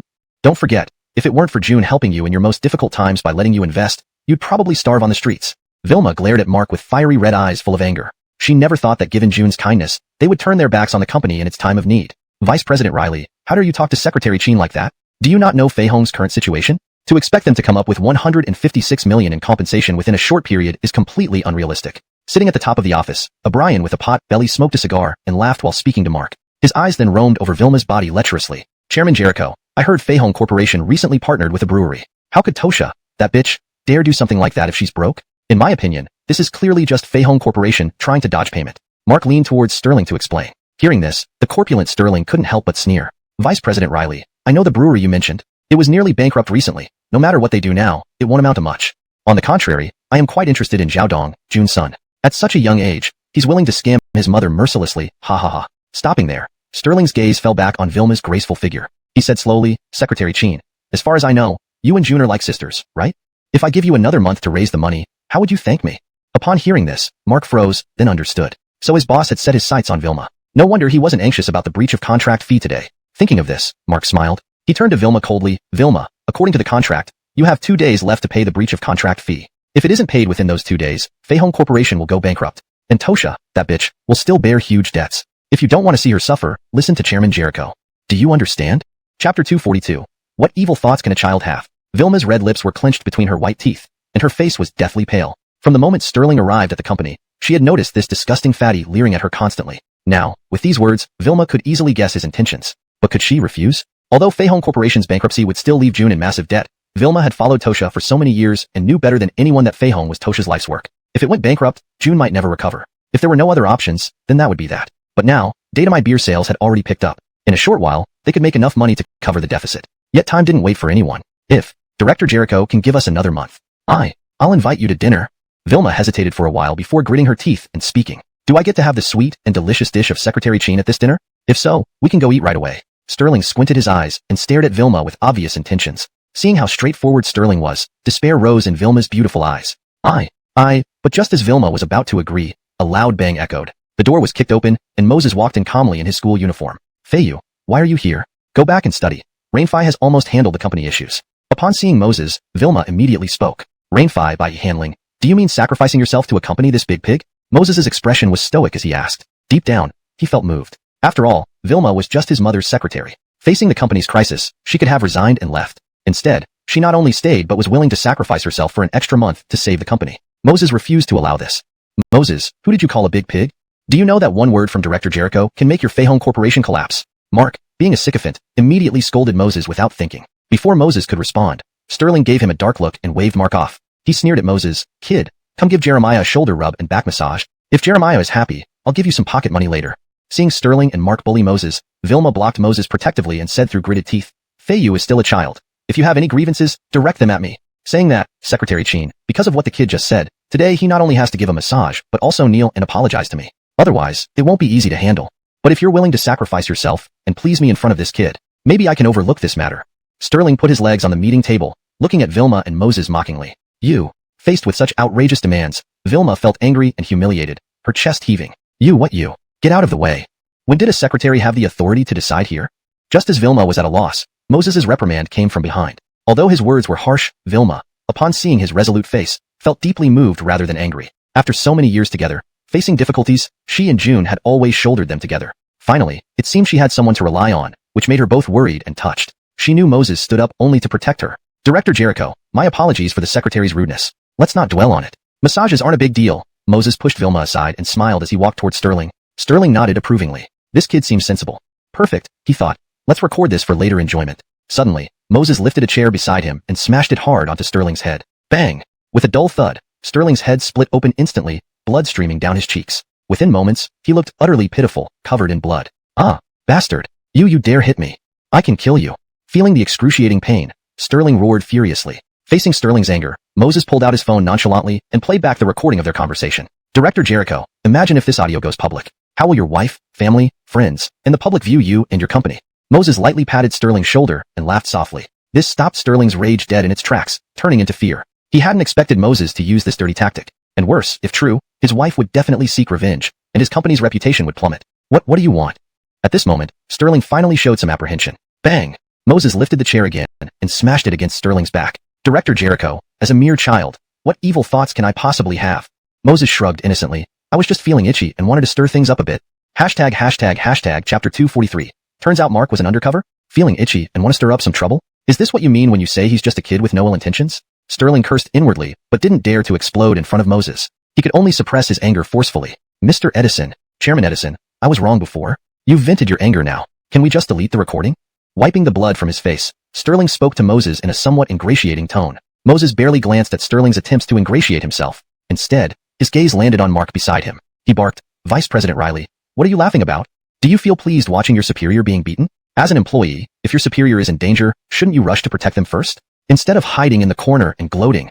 As Moses spoke, Sterling's expression stiffened. His eyes turned icy cold as he glared at Mark. A wave of uncontrollable rage surged within him. You, Mark, how could you laugh when I'm getting beaten? CC Chairman Jericho, I wasn't laughing, Mark stammered nervously, already cursing Moses's ancestors in his heart. You little brat, why drag me into this? And who saw me laugh anyway? Vice President Riley, come here, said Sterling with a twisted smile. Not caring whether Mark was truly laughing or not, since Moses accused him, Sterling clearly intended to use this as an excuse to teach Mark a lesson. Ignoring the recording for now, he needed someone to vent his anger on lest it choke him to death. See Chairman Jericho, I really didn't laugh. Moses is just trying to sow discord. Mark tried to explain as he approached Sterling shakily. With that, Sterling grabbed a chair nearby and smashed it down on Mark's head. I told you not to laugh. Keep laughing now, he roared, pummeling Mark while cursing. Mark clutched his head tightly, screaming in pain. Watching this scene, Vilma felt a peculiar satisfaction. These two had bullied her so much, they finally got what they deserved. She then glanced at Moses. His handsome face wore an amused expression. She suddenly felt like she could rely on this young man even if the sky fell. They say a serious man looks especially handsome, she thought. But why do I find Honest more attractive when he's carefree? If I had a boyfriend like him, how wonderful would that be? Vilma, what are you thinking? She scolded herself internally. Moses has always treated you like a sister. How can you have such thoughts? And what would President Zhao be called if I dated Honestu? Sister or mother? While Vilma's cheeks blushed red with these thoughts, Moses waved a hand towards Sterling. Chairman Jericho, a bit of discipline is fine, but there's no need to be too serious. If you seriously injure Vice President Riley, can you bear the responsibility? Hearing this, Sterling gritted his teeth and released Mark. A flicker of gratitude appeared in Mark's heart. Had Moses not stopped Sterling, he might have beaten him to death today. Chairman Jericho, if you really want to discipline insubordinate subordinates in the future, I can teach you a method. Use a stick to thrash their buttocks until the skin breaks, then apply some chilly water. This will ensure they never betray you again, Moses suggested casually. This suggestion made Mark's heart sink. Wasn't he sincerely thankful moments ago? Now, this guy wanted to kill him slowly? Sterling's eyes lit up. That sounded good. Chilly water would make it extra painful. Yes, this is a great method. Vice President Riley, don't look at me like that. I didn't ask Chairman Jericho to treat you like this, Moses shrugged, feigning innocence. Then he pulled out a few thousand yuan from his pocket and handed it to Mark.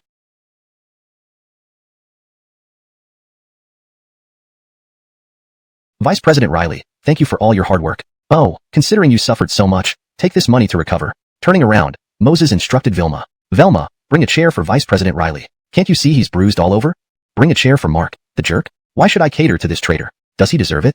Although reluctant, Vilma complied because Moses had spoken. She brought a chair for Mark reluctantly. Vice President Riley, don't mind Velma. I didn't tell her about our matters. Moses winked at Mark after he sat down. Seeing Edison feign kindness, Mark was bewildered. Didn't these injuries come from him? What kind of fake compassion was this? But while Mark was confused, Sterling was not. Moses beat him, not Mark. Yet now Moses treated Mark so kindly. Did this imply Mark might be a mole sent by Fei Hong Company? Damn. No wonder Moses gave him money. The problem lies here. Moses, clever as you think you are, I've seen through everything.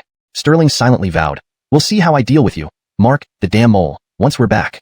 This translation maintains the original structure and style, preserving the narrative's tension and character dynamics. It ensures coherence and a natural, fluent read in English. Chapter 244. Moses, I curse your 18 ancestors. Page thank you, Chairman Edison. Mark wanted to ask Moses what was going on between them, but he dared not as the words reached his lips. What if this little bastard Moses went crazy again and took advantage of an opportunity to have Sterling beat him up? To avoid immediate trouble, he could only endure it for now. As for the money Moses gave him, although it wasn't much, why should he refuse free money? Vice President Riley, saying thank you makes us seem distant. After all, you were once one of our company's founding members. By the way, Vice President Riley, several office chairs were damaged in today's incident at our company. Do you want to show some goodwill?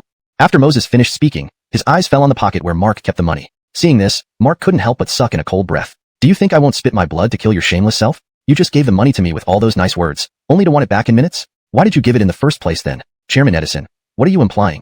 Of course, I need to make a gesture for the damage. Mark forced down his anger and unwillingly handed over the few thousand yuan from his pocket to Moses. Our company's chairs are imported, Vice President Riley. This amount might not be enough to express your sincerity. Moses took the money and looked somewhat perplexed. Damn, this guy is too despicable. He wants his money back, and now he's trying to extort more? Moreover, how much could their broken chairs possibly be worth?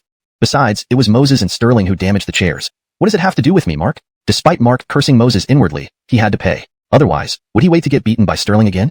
Chairman Edison, this is all the money I have. Mark reluctantly pulled out another 4 or 5,000 yuan from his pocket. However, before he could finish speaking, Moses took out his phone and opened the payment code. Seeing this, Mark's eyes widened instantly. Damn it, who invented this payment code? Truly messed up. A few minutes later, Mark gritted his teeth and paid 10,000 yuan. Only then did Moses stop. Vilma, standing nearby, felt uncomfortable initially when she saw Moses give money to that traitor Mark. Now she understood. Moses was playing a trick on Mark. Ha ha ha, Riley Edelfei is too naughty. But I like this naughty man of yours, Riley Edelfei. Chairman Edison, about the audio recording. Speak up directly. What do you need to delete it? Sterling glanced coldly at Mark and asked Moses. Since you've put it this way, Chairman Jericho, I won't beat around the bush anymore. Lately, I'm a bit short on cash, needing about 5 or 6 million as petty expenses. So, what do you think? Moses rubbed his hands and said seriously, hell, do you call 5 or 6 million petty expenses? It's clear you're trying to extort me while making it sound so good. If I give you this money, will you immediately delete the recording on your phone? Though Sterling didn't want to pay, deleting the recording was more important. He vowed to make Moses pay him back with interest afterward. Chairman Jericho, don't misunderstand me. My credibility, you can ask anyone in High Jerichog High School. I always keep my word. As soon as you pay, I'll delete the recording immediately. If I lie, may Vice President Riley's family never have peace. Hearing this, Mark cursed inwardly. You swear on my family for what? Fine, here's the 5 million. Without further ado, Sterling took out a check and wrote, 5 million, quickly. You seem to have missed 1 million, Moses reminded kindly after receiving the check. Damn, this little brat is obsessed with money, haggling over 1 million yuan? Sterling's face twitched, and he added another check for 1 million. Chairman Jericho, impressive.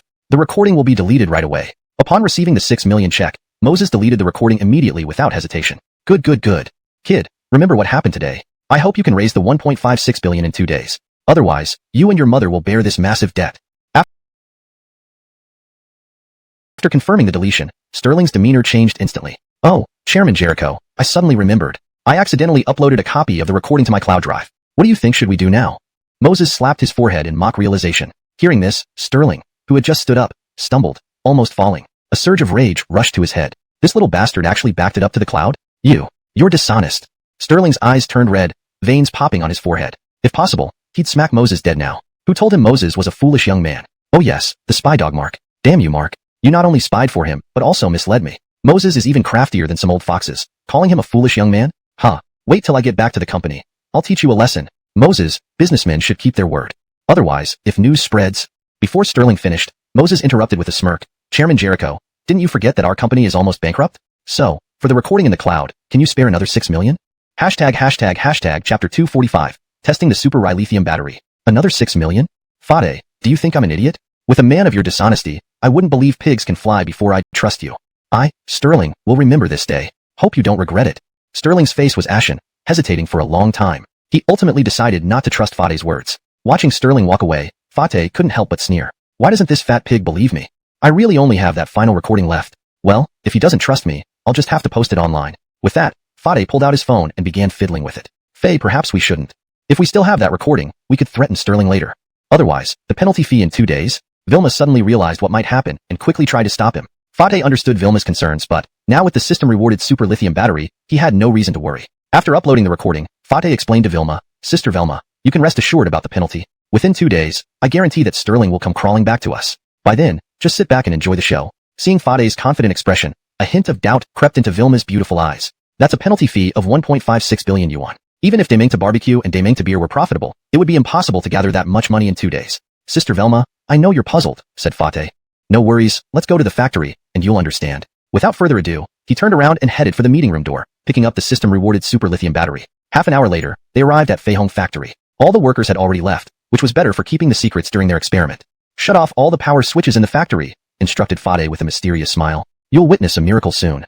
Not knowing what Fade was up to, Vilma reluctantly nodded. After all, they had reached this point. She might as well humor him. Who knew? Maybe a miracle would actually happen. Once the factory was completely de-energized, Fade wasted no time connecting all the factory's wiring to the small super lithium battery using a converter. Ding ding ding. As lights flickered on one by one, Vilma was momentarily stunned. What's happening? Turn on all our machines and run them at full speed, shouted Fade excitedly. I want to see how long this thing can last. Witnessing all the lights coming on instantly, Fade felt a rush of excitement. Despite having prepared mentally, the actual sight was still unbelievable. A fist-sized super lithium battery powering an entire factory. It sounded like something straight out of science fiction. Faye, could this be some sort of advanced storage battery? Asked Vilma, shocked. That's terrifying. The common knowledge is that lithium batteries generally have low current output due to safety concerns, leakage, or accidents. But here, Fade's battery was supplying power to all the circuits in the factory. How much current and power did it contain? Yes, it's the latest super lithium battery I've researched over the past few weeks, replied Fade proudly. Today, I brought you here to test its endurance and safety. What? You developed it? How can that be possible? You're still in high school? Vilma's eyes widened, disbelief evident on her face. Since Mr. Zhao's business trip, she had seen firsthand the incredible success of Demangta Barbecue and Demangta Beer, heard of Fade's academic prowess, and marveled at his musical talent. But those achievements, while remarkable, were explainable as products of genius. However, Fade developing a lithium battery himself was beyond comprehension. What could this make him? A super genius among geniuses. Who says high school students can't conduct research? Do you look down on me, Sister Velma? Fade pouted and walked to the switch panel, flipping on the machine controls. Faye, wait. The current these machines need isn't something a single lithium battery can provide. Rumble. Before Vilma could finish speaking, the factory erupted in machinery noises. Seeing every machine suddenly come to life, Vilma froze. She had thought a single lithium battery couldn't supply that much current. Unconcerned, Fade kept his eyes fixed on the super lithium battery. He was ready to shut off the power if it faltered. Based on the manufacturing instructions, Fade knew this battery was extremely safe. It could adjust the current size automatically according to the machine's needs, ensuring both safety and efficiency. Seems like there won't be any issues, murmured Fade after patiently waiting and seeing no problems. After all, this is a system reward. Relieved, he exhaled deeply. Chapter 246. This is definitely a groundbreaking invention. Big Sister Velma. Next up, we're about to witness a miracle. Let's see how long this super lithium battery can last. Approaching Vilma, Moses rubbed his hands together, eagerly speaking. Meanwhile, Vilma observed all the machinery in the factory still humming nonstop. Her eyes showed a mix of complexity and amazement. Who could have imagined that a fist-sized lithium battery could power an entire factory? No wonder Moses had been so confident. This super lithium battery was his trump card. However, Vilma couldn't quite understand how a student like Moses managed to develop such a groundbreaking invention. Moses and Vilma spent the whole night watching over the battery. During this period, Moses followed the manufacturing instructions to produce another super lithium battery. Around 8 o'clock the next morning, the energy from the super lithium battery rewarded by the system finally ran out completely. Looking at the factory returning to its quiet state, Moses and Vilma exchanged glances, both seeing shock in each other's eyes. From yesterday evening to today morning, it had lasted almost 12 hours. Big sister Velma, do you know how much electricity our factory consumes every month? Moses took a deep breath and slowly asked. When the orders were plenty and the factory operated continuously for 24 hours a day, it would consume around 60,000 kilowatt hours per month, Vilma subconsciously replied. That's approximately 2,000 kilowatt hours a day. Our super lithium battery provided power for 12 hours, meaning it stores nearly 1,000 kilowatt hours of electricity. Take a 60V, 20Ah electric bike on the market as an example. If charged for 5 hours with a power consumption of 260W, it equals about 1.3 kilowatt hours.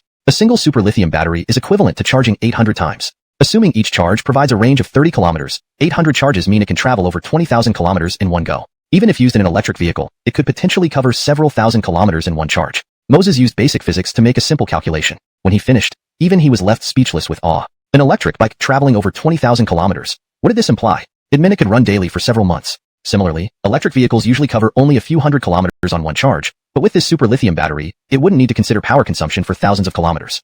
Faye, little Faye, pinch me. See if I'm dreaming. After a long pause, Vilma said dazedly. Ouch, you really did it. As Vilma's scream rang out, Moses smacked his lips. We should not be dreaming. Ha ha ha, big sister Velma, we're going to make it big now. Looking at Moses's excited face, Vilma felt a mixture of resentment. Did he also feel like he was dreaming just now? That's why he didn't hesitate to pinch himself. Come on, big sister Velma, let's apply for a patent right now. Once this thing goes through, Sterling and his ilk will be no match for us. Without resting, Moses grabbed the newly manufactured super lithium battery and pulled Vilma outside. An hour later, they arrived at the patent office. You're applying for a lithium battery patent? Do you have all your documents ready? Sign here and wait at home for the news. The staff member responded expressionlessly within minutes of their arrival. Hearing this, Moses and Vilma were momentarily stunned. Wait at home for news? If they didn't secure the patent quickly, what if someone else snatched it first? And what about the company's breach of contract fees? Beautiful lady, could you help expedite our application? Our company is rather urgent. Smiling, Moses sweet-talked the young lady at the counter.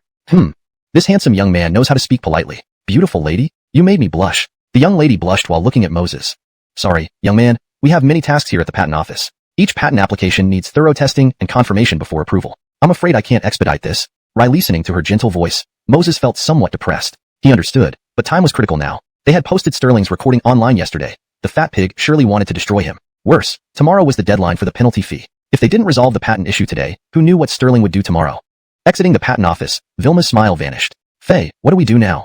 If we don't get the patent today then? Vilma was anxious, and Moses felt the same. But the patent office had explicitly stated they needed 10 to 15 days, leaving him helpless. Maybe finding a powerful figure could help? Yes, find a powerful figure. How did I not think of this earlier? A light bulb flashed in Moses's mind. Thinking about this, he swiftly dialed Frederico's number without hesitation. Donghua was the biggest shot he knew. Master, your precious disciple has been kidnapped. Please come save me. At the Haicheng patent office in trance. Remember, act fast. If you delay, you might never see your beloved disciple again. Without waiting for a response, Moses hung up with a snap. Chapter 247. Even Esau would not be kidnapped, let alone him. Honest, you? Vilma looked bewildered at Moses. Although she had guessed that the call Moses made was to some big shot, why did he call the person master, and then claim he was kidnapped? Deceiving people like this, wouldn't he get beaten up once they arrived? This is a new master I just acknowledged. He always tries to take advantage of me. Occasionally, I should also get some benefits, right?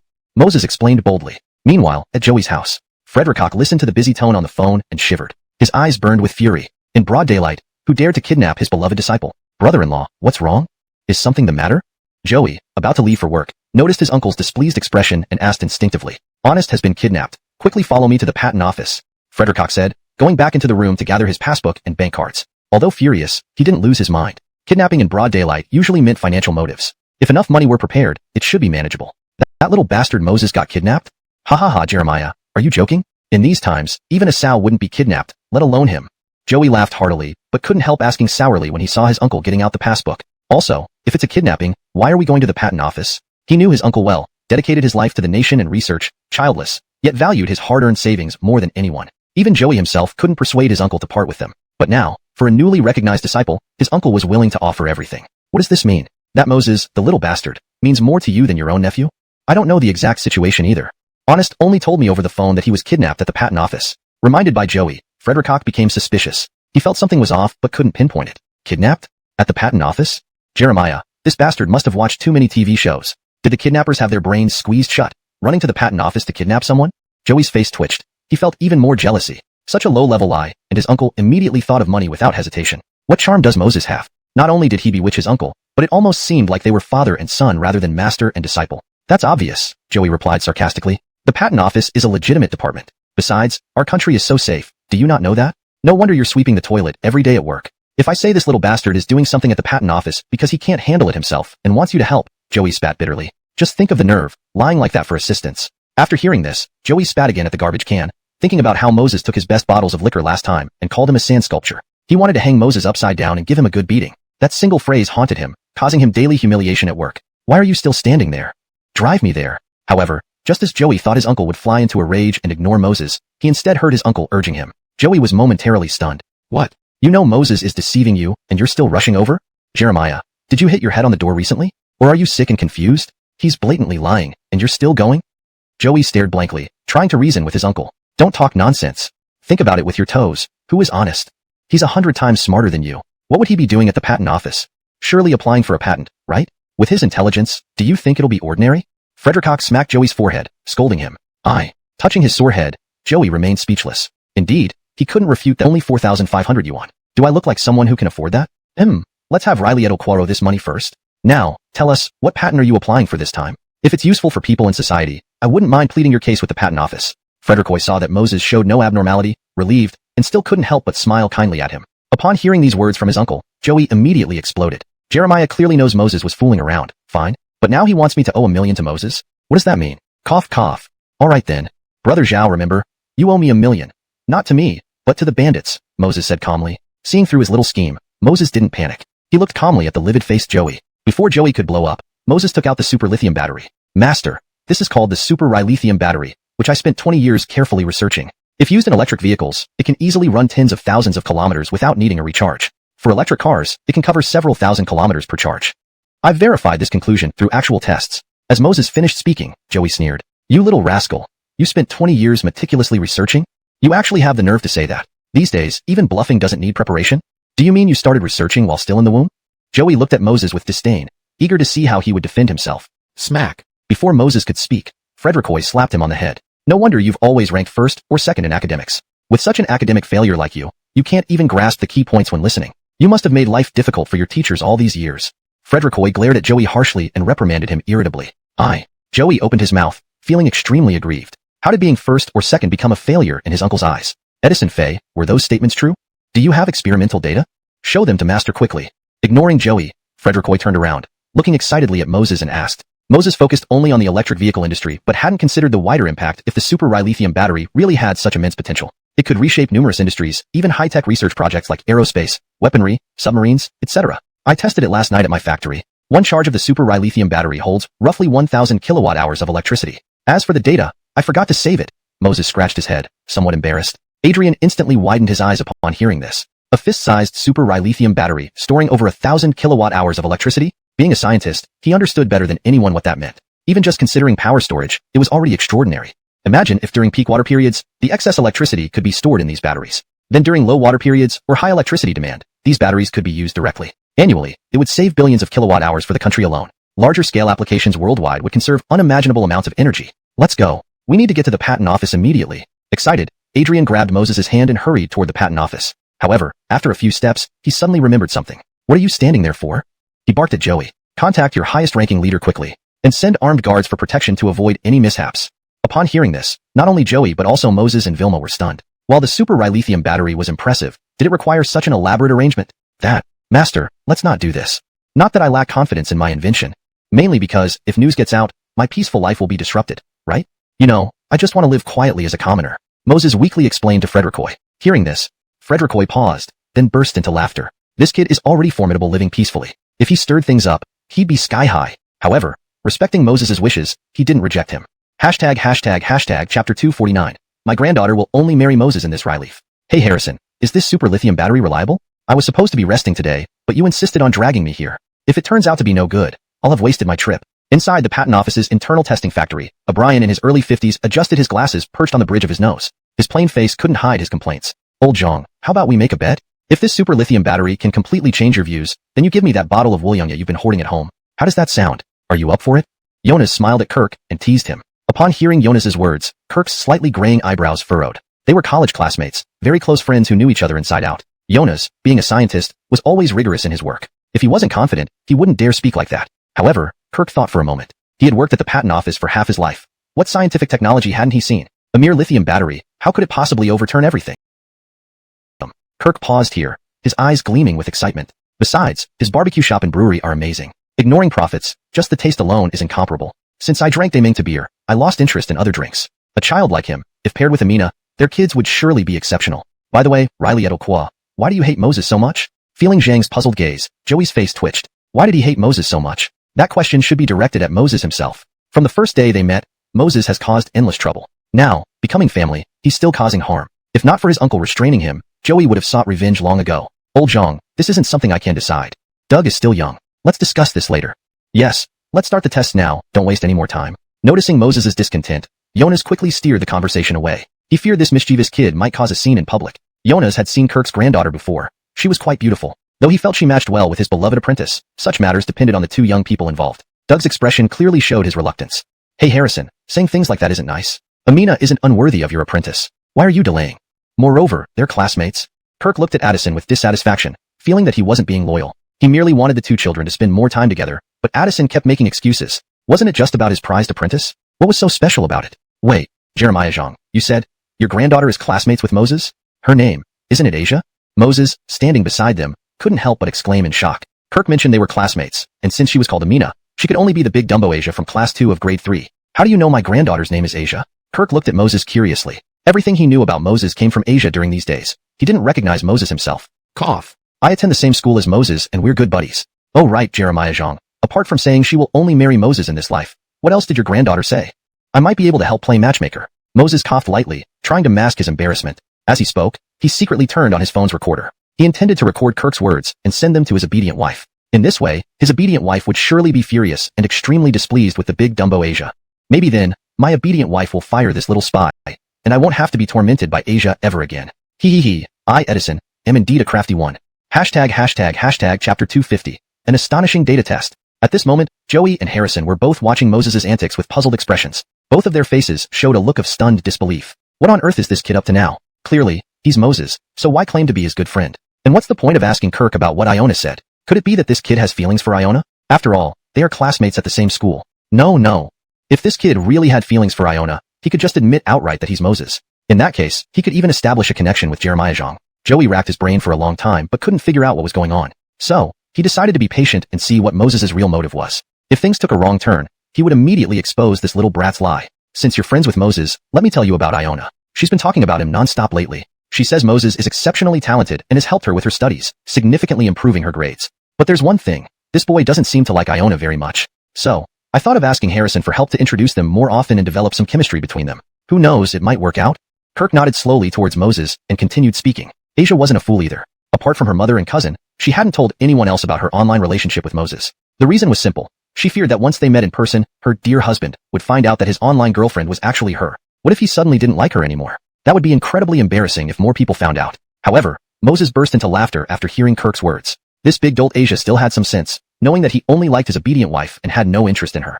Jeremiah Zhang, in my opinion, since Moses doesn't like Iona, isn't that better? You don't know how rotten Moses is. He's heartless, ugly, short, and his family is heavily in debt. Someone like him doesn't match up with Iona at all. If you don't believe me, ask Moses' classmate. At this point, Joey couldn't hold back and chimed in, glancing sideways at Moses while barely suppressing a laugh. This was called hoisting oneself by one's own petard. Moses didn't want to reveal his identity? Then Joey could use this opportunity as well. Since Moses didn't like Iona, it was a win-win situation.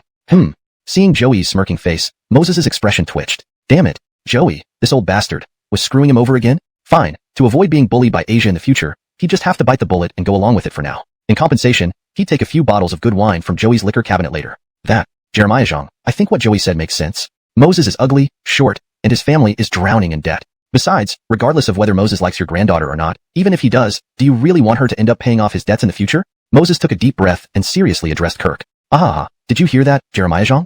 This guy is Moses' classmate and good friend, so you can trust him. There's nothing wrong here. So, you should advise Iona not to like Moses anymore. No, Moses is nothing but a pile of dung. Joey couldn't contain himself anymore, clutching his stomach and laughing, while also trying to persuade Kirk and throwing in a few more insults at Moses. After all, it felt really good to insult Moses right in front of him without any fear of retaliation. Cough, cough, cough.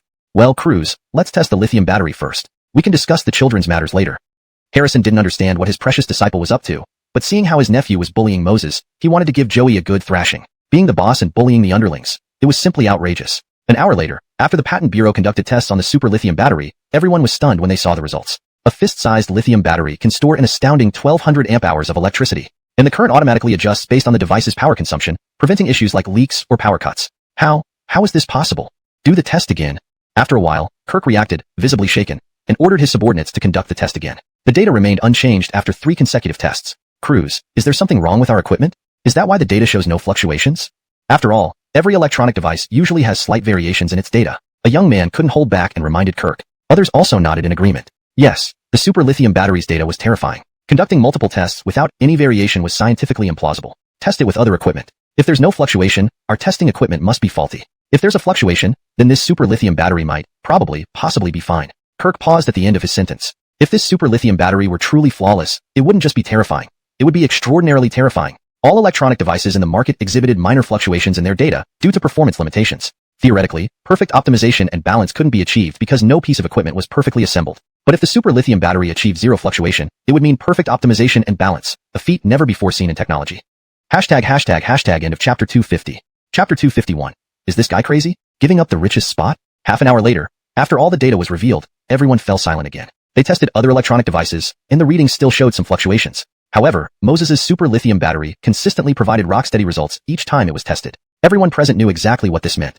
Ha ha ha, old Zhang, how about that? Do you admit defeat now? Just as Kirk and others were silent, Adrian couldn't help but exclaim with excitement. There was no problem with Moses's super lithium battery. Not only did he win the bet, but he also earned a huge amount of prestige. It felt too good. The fine bottle of wine at my house is yours, said Kirk as he cast a complicated look at Adrian. He never expected his old friend to develop such a terrifying thing at his age. Harrison, I'm curious, how did you research and create this thing? Our country's technological capabilities will definitely see a significant boost if we have this. Pausing for a moment, Kirk sighed with emotion. Hearing these words, Adrian was stunned for a moment before laughing heartily. So, old Zhang thought he had developed this thing? Sorry, old Zhang. The super lithium battery was developed by him. Not me, Adrian explained. Upon hearing his explanation, the gazes of Kirk and the patent office staff all turned to Moses, their eyes filled with shock. Did this young man develop it? He couldn't be older than 20. At such a young age, how could he possibly develop something so powerful? However, they could not disbelieve Adrian's words, who had said it himself. Looking at the astonished faces around, Vilma was the happiest. She didn't care about what changes Moses's super lithium battery would bring. She only knew that once the patent application was approved by the patent office, their Fenghong company would rise completely. It might even reach the pinnacle of the battery industry. Why, young man, did you really develop this personally?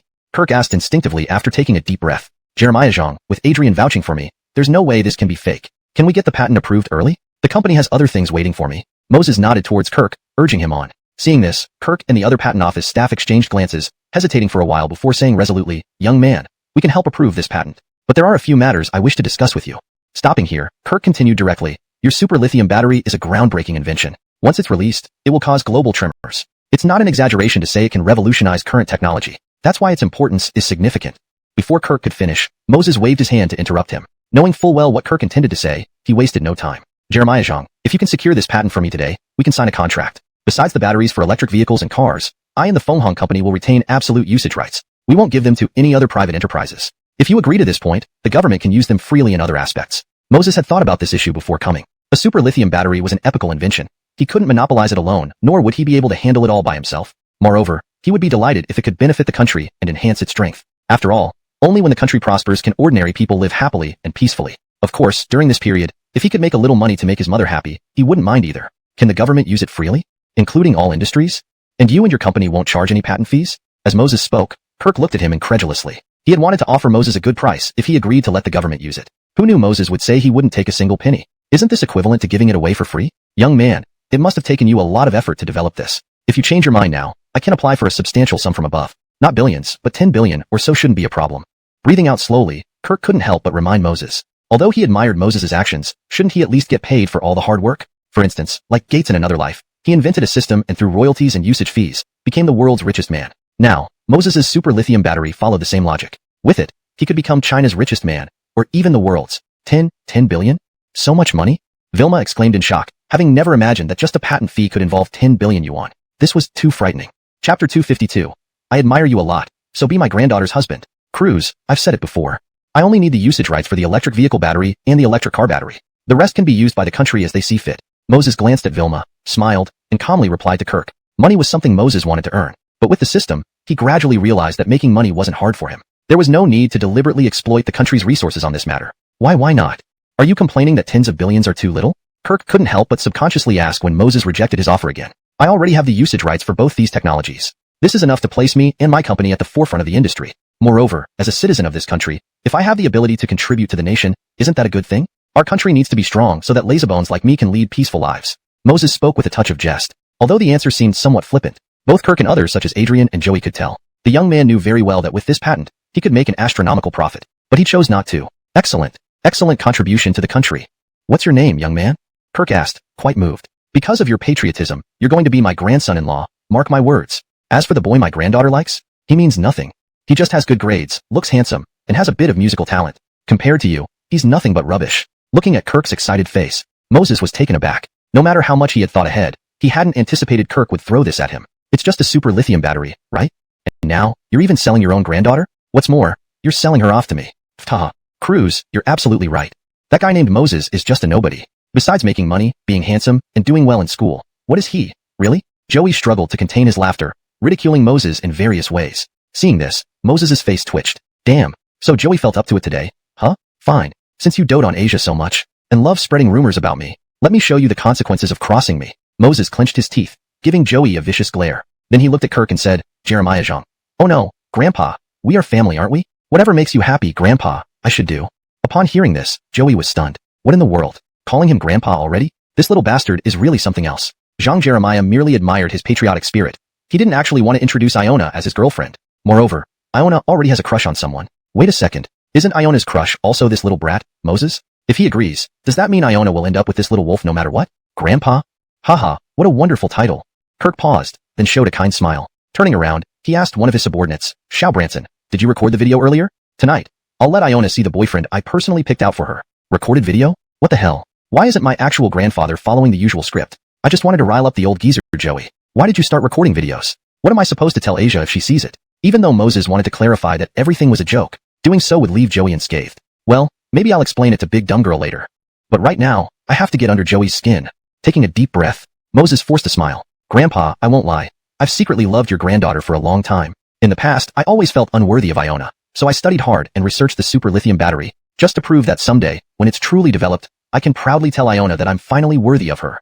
Saying this, Moses shot another glance at Joey. Sure enough, upon hearing his words, Chapter 253.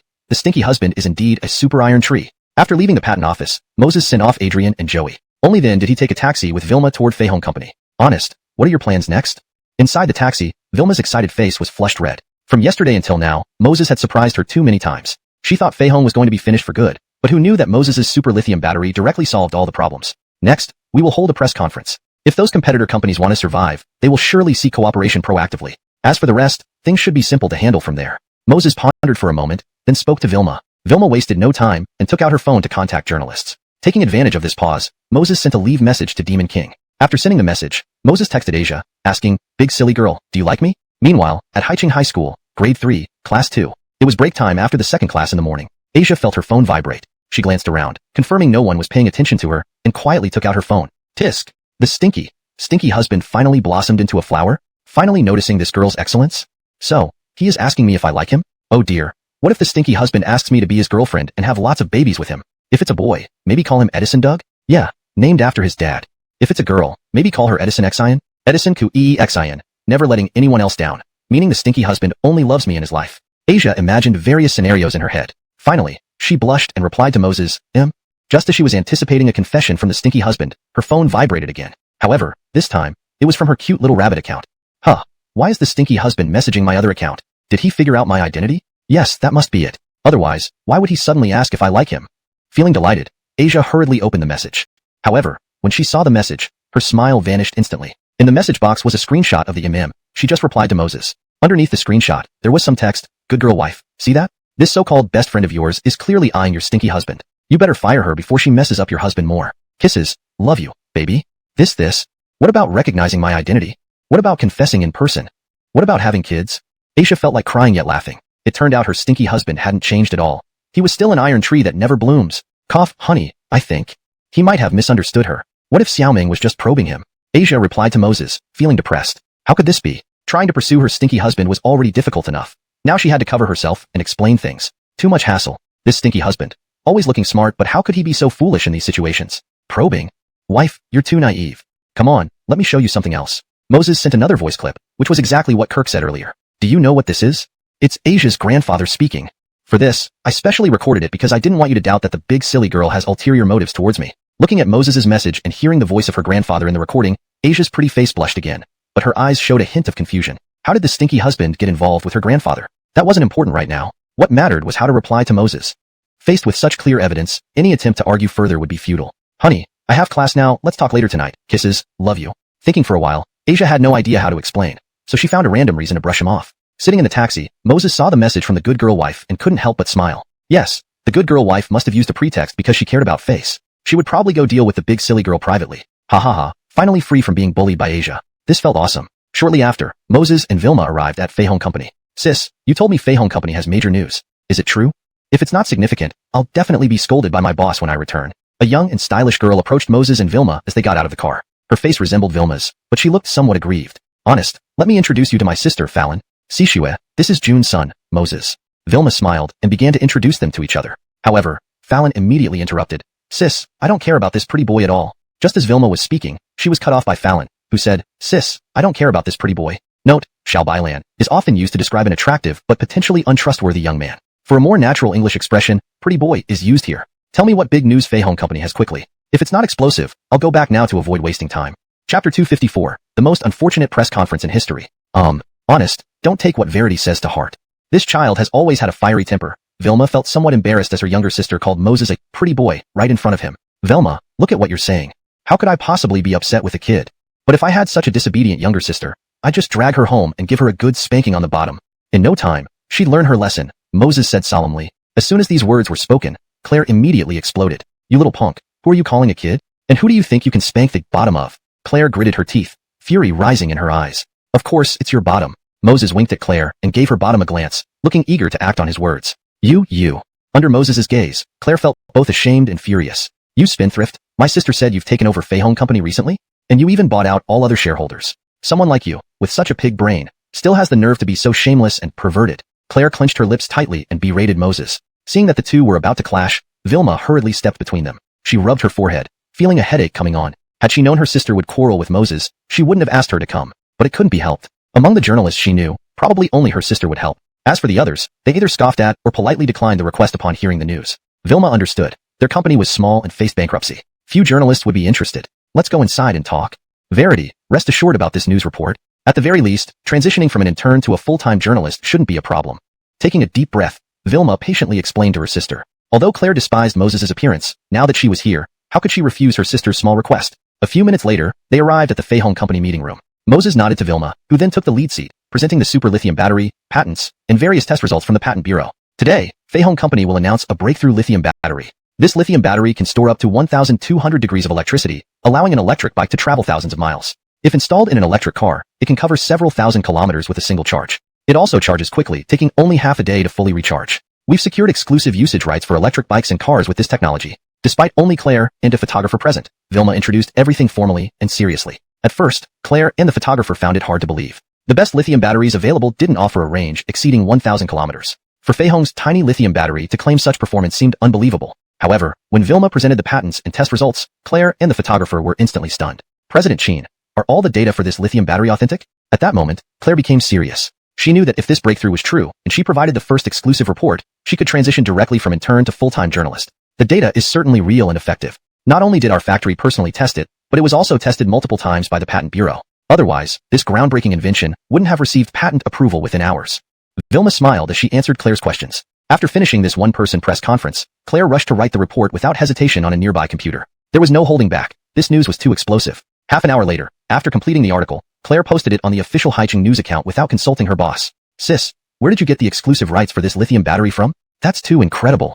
And the person who invented it must be a genius. With this, countless industries can enter new chapters. Excited, Claire asked Vilma. Before Vilma could respond, Moses said disdainfully, it's just a super lithium battery. The guy who invented it may be around my age and looks similar to me, but there's nothing special about him.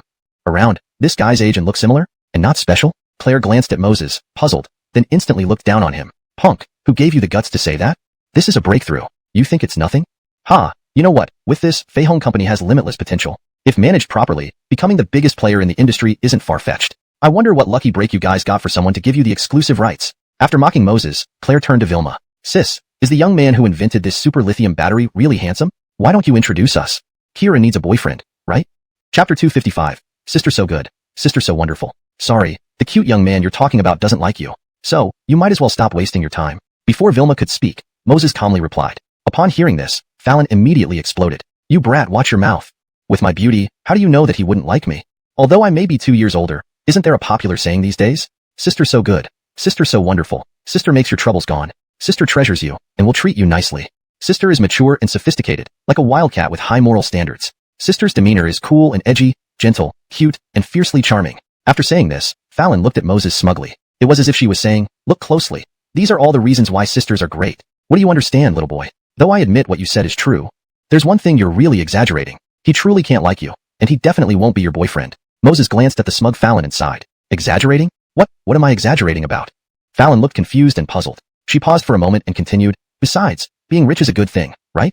That way, as long as someone stays with me, I can keep him in luxury every day. Isn't that wonderful? Moses tried to hold back his laughter and gave her chest a meaningful look. He then said sternly, Sis Xiao, no need to explain further. With your double flatness, it's not just an exaggeration but rather a matter of extreme exaggeration. Fallon instantly reacted upon noticing Moses's gaze toward her chest. Damn him. All this while, he has been subtly mocking me? Ah, this infuriates me to no end. You. Open your eyes and look carefully. I'm cute and delicate. What if my future boyfriend likes this type of girl? Considering his age, his hands must be small too. Fallon's face flushed red as she gritted her teeth in defense. Sorry, Sis Xiao, his hand size is about the same as mine. So, you might as well give up on your last shred of stubbornness for candidate A. There's really no chance between you two. Moses shook his head, looking at her with pity. Poor thing, so stubborn despite her shortcomings. But come to think of it, why is there such a huge difference between Fallon and Vilma who were born from the same mother? Vilma can be described as slender and petite, and Fallon, well, equally petite in that aspect. You're talking nonsense. Big brother, give me that handsome guy's contact. I'll get him, and then prove to a certain someone just how charming I am. Fallon glared viciously at Moses before turning to Vilma to demand. Seeing her younger sister with a grimace, he explained to Fallon, the super lithium battery developer your sister mentioned is most likely him. Pointing towards Moses, Gerald confirmed. Following his gaze, Fallon saw Moses sitting straight, nearly popping her eyes out in shock. This can't be possible. How could this brat develop something as incredible as a super lithium battery? Though Fallon was skeptical, connecting the dots made sense. Why did Moses know so much about him? And why did her sister look so helpless? If Moses is the developer, everything fits together. Ah, this jerk must have done this intentionally. Ding riling. Just as Fallon prepared to confront Moses, her phone rang shrilly. Clenching her teeth, she gave Moses a fierce look, deciding to settle accounts later. Fallon, you've got some guts. Interviewing a loan for a near-bankrupt company and posting it on our official account without approval. If this turns into a laughingstock, will you take responsibility? Delete that news and post an apology statement immediately, or don't bother coming back. The voice on the other side of the phone line angrily scolded as soon as she answered. Chapter 256. Fallon's interview goes viral. Editor-in-Chief, this is not good. The news piece Verity released, it seems to have gone viral. Before Fallon could react, an urgent voice sounded again from the phone. What do you mean by gone viral? Just tell me clearly. The Brian on the phone seemed utterly confused. It means, the comments have surpassed 10,000, and the number is still rapidly growing. Even the official account of the patent office gave us a thumbs up. If nothing unexpected happens, this might very well be one of the most popular news pieces of the year for our newspaper. As these words fell, the phone was filled with a flurry of typing sounds. Verity, hurry, continue interviewing him. Let's capitalize on this momentum and release a few more reports. Once you return to the office, I'll personally apologize for earlier. If this goes well, I'll get you promoted and give you a raise ahead of schedule. Don't forget to interview the developer of that super lithium battery. It's a key story. Right, listening to the editor-in-chief's instructions, Fallon stood there dumbfounded. Just moments ago, she was being chewed out, and now talk of promotion and salary increases? After hanging up the phone, Fallon, somewhat dazed, opened her phone and checked the news report she had posted. Phew. Over 20,000 comments, more than 10,000 shares. Official accounts like Universal News and the patent office were all giving likes. A revolutionary super lithium battery. Thank Fei Hong. Thank the developers. This comment was posted by the patent office. Pioneering era. Kudos to the developers. This one came from Universal News. Though the comments were brief, they confirmed and praised the super lithium battery. It took Fallon quite a while to regain her composure. Suppressing the excitement in her heart, she continued to read through the comments. Holy cow. A super lithium battery? With a range of over 10,000 kilometers on an electric vehicle. Not only that, but this electric car can travel thousands of kilometers at once. Can someone enlighten us? If we buy such an electric car in the future, how much would it cost to charge once? Replying to the above, Based on current commercial electricity rates, around 1.2 yuan per kilowatt hour. So for 1,200 kilowatt hours, it would cost about 1,440 yuan. Assuming each charge allows the electric car to travel 5,000 kilometers, that comes to 0.28 yuan per kilometer. That price isn't much different from a gas-powered car? Seeing this, a hint of doubt flashed across Fallon's eyes. If the cost was not much different from a gas-powered car, then promoting electric vehicles might be tough for Moses. Not much different? What nonsense are you spouting? Why are electric cars called new energy vehicles? Because they can significantly reduce energy consumption. Imagine the amount of energy saved annually if everyone used these cars. And let me ask you this, when was the last time a car ran 5,000 kilometers on a single tank of fuel or gas? Actually, what you're missing is that this data is for a single lithium battery. Imagine doubling or tripling that. Just think about the implications. It's rumored that this lithium battery doesn't need replacement every 2 to 3 years like regular batteries, which also reduces costs. On a car, its lifespan is at least 8 years. Meaning, buying a car and needing just electricity charges for 8 years? After reading some professional analyses for a few minutes, Fallon blushed, realizing how immature her previous thoughts had been. Such astonishing range. Just add another battery if it's not enough. The long battery life, although a minor detail, would bring huge innovations to the electric vehicle industry. Moses, I want to interview you regarding the super lithium battery. Is that okay? Fallon pushed aside her scattered thoughts and focused on her task, taking advantage of the momentum to thoroughly interview Moses before other media outlets did. In the meeting room, Moses watched as Fallon suddenly changed demeanor, feeling a chill. How did her attitude change so quickly after a call? Is she planning something big? I admit, I'm Team A, and you're too good for me. And back then, I was like a frog wishing for swan meat, fantasizing about you being my boyfriend. That was wrong of me. Here, I sincerely apologize. Seeing Moses hesitate, Fallon thought he was still holding years, won't have any safety issues. Even if the battery needs replacement after 8 years, the cost is not expensive, Moses explained calmly. The second question. Will your company produce electric vehicles and electric cars in the future? Now, netizens are very much looking forward to seeing your finished vehicles. Half an hour later, the interview had just ended. Vilma approached Moses to inform him that a group of electric vehicle industry executives had come to the company, hoping to discuss collaboration matters. This included Sterling and Mark. Big sister Velma, please bring them to the meeting room. Moses nodded and instructed. Nadeshaints later, as more than 10 people stepped into the meeting room, Moses sat at the head of the table, his young face unperturbed. Mr. Edison indeed has remarkable achievements at such a young age, securing exclusive usage rights for the super lithium battery. Truly, the younger generation surpasses the old. Hello, Mr. Edison. I'm Riley Benjamin, the general manager of Haicheng Ima Electric Vehicles. Hello, Mr. Edison. I'm Branson Bo, the general manager of Haicheng Jackson Yuri Electric Vehicles. Hello, Mr. Edison. I'm Gary, the general manager of Haicheng Yeti Electric Vehicles. We came here mainly to discuss collaborating on the super lithium battery project. As the middle-aged men and women entered the meeting room, they engaged in casual conversation with Moses. Before they could finish introducing themselves, Moses interrupted. I know you're here seeking cooperation. Let's skip the unnecessary pleasantries. Please present your proposals directly to avoid wasting everyone's time. Seeing Moses' straightforward approach, the general managers exchanged glances. Some even showed a hint of disdain. Indeed, he's just a kid. How can business negotiations be conducted without mutual praise? Usually, those who don't engage in mutual praise either lack experience or are novices. No matter which category Moses belonged to, it was beneficial for them. Mr. Edison, Yeti is the sales champion in the electric vehicle industry, which I believe you are aware of. So, we're willing to pay $1 billion to buy out your company's lithium battery production. The general manager of Yeti was a Leanne who looked highly capable. Otherwise, she wouldn't have quoted $1 billion so readily. Next. Moses ignored Gary and said coolly. Upon hearing this, Gary's expression changed slightly. Next? Does this boy think he's selecting consorts? Mr. Edison, $1 billion is already a very high price. You should know that your company's previous annual sales were only in the millions or tens of millions. Gary patiently tried to reason with Moses. You're out. You may leave our company now. Moses glanced at Gary, still showing no emotion on his face, and replied indifferently. You. Gary's face turned livid. She couldn't believe that after only 2 sentences, this inexperienced boy had asked her to leave. Moses, do you know that Yeti is the benchmark and the boss of the electric vehicle industry? Yet you treat us with such an attitude? Facing Gary's persistence, Moses couldn't help but chuckle. Benchmark boss of the electric vehicle industry? I'm sorry, from the moment the super lithium battery appeared, your company is no longer the boss. At this point, Moses looked at the other general managers in the room and said sternly, if none of you show sincerity, perhaps we should reschedule our discussion for another day. Looking at Moses' youthful yet serious face, everyone realized he wasn't joking around. Treating him like a child would lead to the same fate as Gary. Mr. Edison, I'm Riley Benjamin, the general manager of IMA. If your company can collaborate with us, we're willing to offer 30% of the sales profit. All you need to do is provide us with the lithium batteries. After Riley Benjamin's statement, the other general managers in the room drew sharp breaths. What a move. 30% of the profits. Although IMA sales aren't as high as Yeti's, globally, the monthly minimum profit is several billion. Compared to the $1 billion offered by Yeti's Gary, this was many times more generous. Mr. Edison.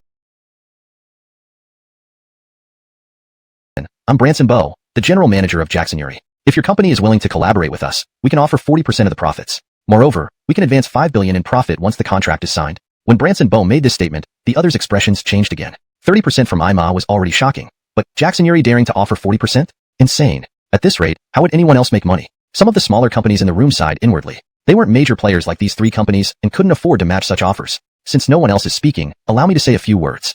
Firstly, you want our company to produce the super lithium battery, but you're only offering 30 or 40% profit. But here's the issue. The core of electric vehicles is the battery. Beyond that, it's just a shell. So why shouldn't our company produce the entire shell ourselves? Why would we need you then? Moses looked at the general managers of the three companies with a hint of amusement. These guys really took him for a fool? Offering 30 or 40% profit made it seem like their company was making huge profits. Isn't that ridiculous? Chapter 258. A conscientious company, never to monopolize. Mr. Edison, since you put it that way, let me give you an analogy, Riley Benjamin said. He was a Brian wearing glasses, looking scholarly. If we take the same lipstick and brand it with a famous logo, won't its price and sales change? Riley Benjamin's words immediately earned nods of agreement from Gary and Branson Bow. Seeing the three companies standing united, Moses couldn't help but laugh. Now that you've all explained your cooperation plans, let me lay out Fei Hong's proposal, he continued. Regarding the super lithium battery, our company will offer 80% of the shares. However, BYD is excluded. As for how much each party can receive, our company will announce it later. Of course, if someone can help us uncover the truth behind the malicious incident at Fei Hong some time ago, I can consider giving an additional 5% of the shares. Moses paused here, then seeing everyone's stunned faces, he went on, regardless of how much each of you gets, my requirement is simple, 50% of the profits. You can refuse this deal collectively, and in that case, our company will develop the brand independently. The consequences thereof, I believe, are clearer to you than to me. Alright, now those in the electric vehicle industry may leave. Let's discuss battery production next. Gary, Riley Benjamin, and Branson Bow were visibly displeased after hearing Moses' words. They had come hoping to secure exclusive rights, only to be met with such tactics from this brat. Previously, who had claimed that Fei Hong's leader was just a kid with good grades. This guy was clearly a cunning old fox. Mr. Edison, regarding your company's previous breach of contract, our shareholders have agreed that if both parties collaborate on producing the super lithium batteries, we can write off the penalty fees, Gary said with a smile as he left with Riley Benjamin and Branson Bow. Meanwhile, Sterling turned to Moses with a smirk, while Mark beside him looked bruised and beaten. It was clear Sterling hadn't been lenient on Mark after returning from Fei Hong. Mr. Jericho, there's no need to rush. Didn't I say that if another company could uncover the truth about the penalty fees, I'd give them an additional 5%? Naturally, if there's no result by tomorrow, the full amount will be paid. But the premise is that your company must bear the consequences. Moses cast a deep glance at Sterling. From the start, Vilma had told him their sabotage on Fei Hong's products, which his mother Tosha hadn't been able to find evidence for. Hence, they had been scrambling for ways to save the company. Moses, I advise you to leave some room for maneuver. We're all in the electric vehicle battery business. Don't get too arrogant. Sterling's expression turned cold. 5% of the shares terrified him. Those EV companies would likely stop at nothing to uncover the truth for Moses. Once the truth emerged, cooperation wouldn't even be an option. Based on Moses's vindictive nature, they'd be ruined. Since Mr. Jericho insists, fine. Let me be more arrogant. From today, I, Moses, declare your company dead. Sister Velma, spread word that any electric vehicle company using Sterling's batteries will lose our partnership. Sterling shuddered at these words, fear flickering in his eyes. Even Mark hadn't imagined Moses could be so ruthless. If this news broke, no electric vehicle company would dare buy their batteries. Everyone wanted to curry favor with Moses now, not offend him. As for the rest of you, my requirements for the lithium battery cooperation are straightforward. Merge into our factory or choose a share and give us 30% of the profit. If you've decided, submit a plan to us. The others breathed a sigh of relief upon hearing this. Thankfully, Moses wasn't demanding 50% of the profits, or they'd be bankrupted. After everyone left, Vilma frowned, hesitating before asking Moses, honest, why don't we produce our own electric vehicles with the super lithium batteries? That way, quality is assured, and other companies won't make money off our innovation. At this question, Moses had already thought it through the moment he registered the patent. While this move could elevate Fei Hong to the top in both the battery and electric vehicle industries, if they launched their EVs at reasonable prices, who would buy other brands? That would lead to a monopoly, something Moses knew was heavily regulated on Earth. If similar policies emerged here, Fei Hong would face severe repercussions. Moreover, he believed in leaving crumbs for others. Otherwise, he'd be seen as overly greedy. After explaining the share distribution, Moses added, Sister Velma, we still have 20% of the shares. When Natasha returns, if she wants to venture into electric vehicle production, she can do so independently. But if we decide to do it, we'll focus only on premium, high-end models, avoiding direct competition with other brands. Chapter 259. Asia confesses in public. Honest, what's your plan regarding the allocation of shares? Vilma was somewhat impressed by Bede's arrangements. However, she was still somewhat worried that at his young age, he might not have considered everything thoroughly. The allocation of shares is actually quite simple. You should hire a private detective to investigate the management teams and business philosophies of various small and medium-sized enterprises. If their business philosophy is sound and they are honest, you can mark them as priorities.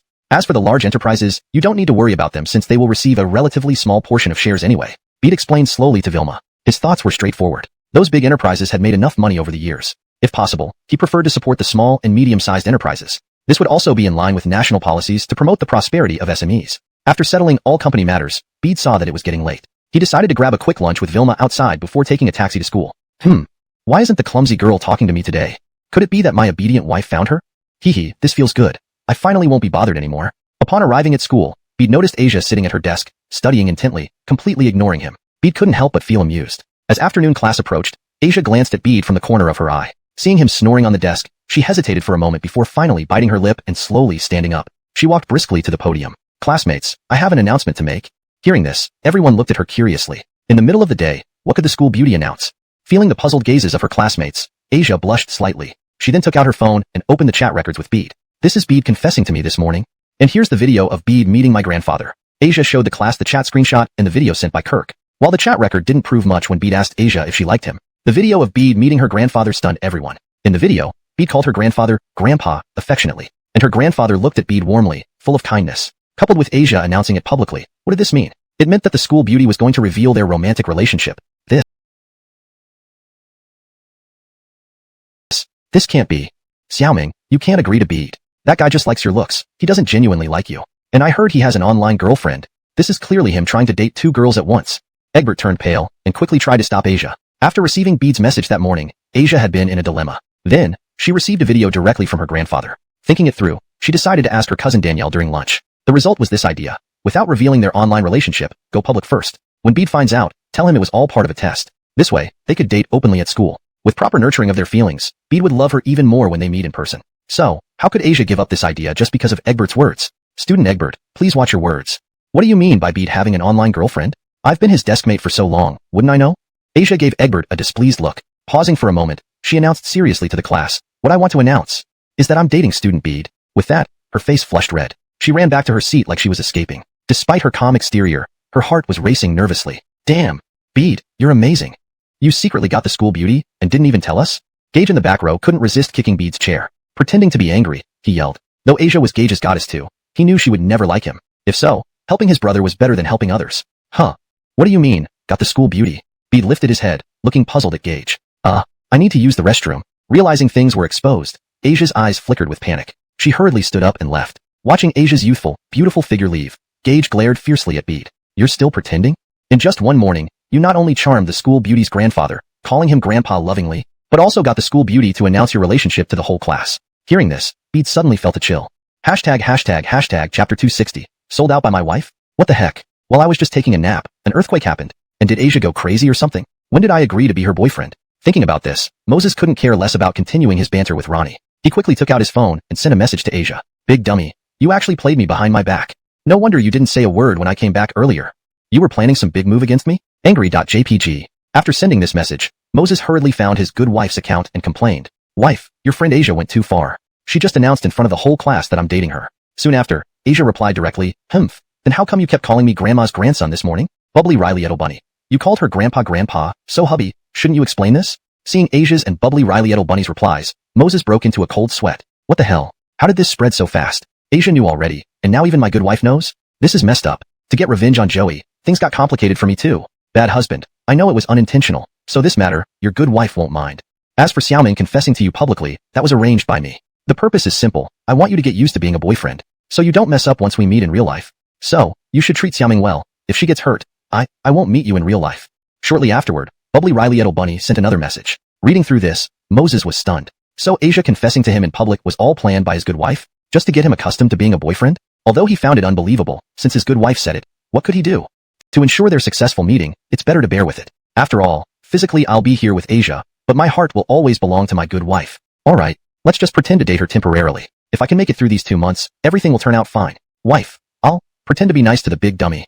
I'll try my best to be a proper fake boyfriend, Moses replied rather helplessly to Bubbly Riley Bunny. Hidden in the toilet, Asia saw bad husband finally submit. Her eyes immediately lit up. Oh wow, Christy is amazing. This method is perfect. Now I can officially bully my bad husband. She calmed herself down, then returned to the classroom. Big dummy, you win.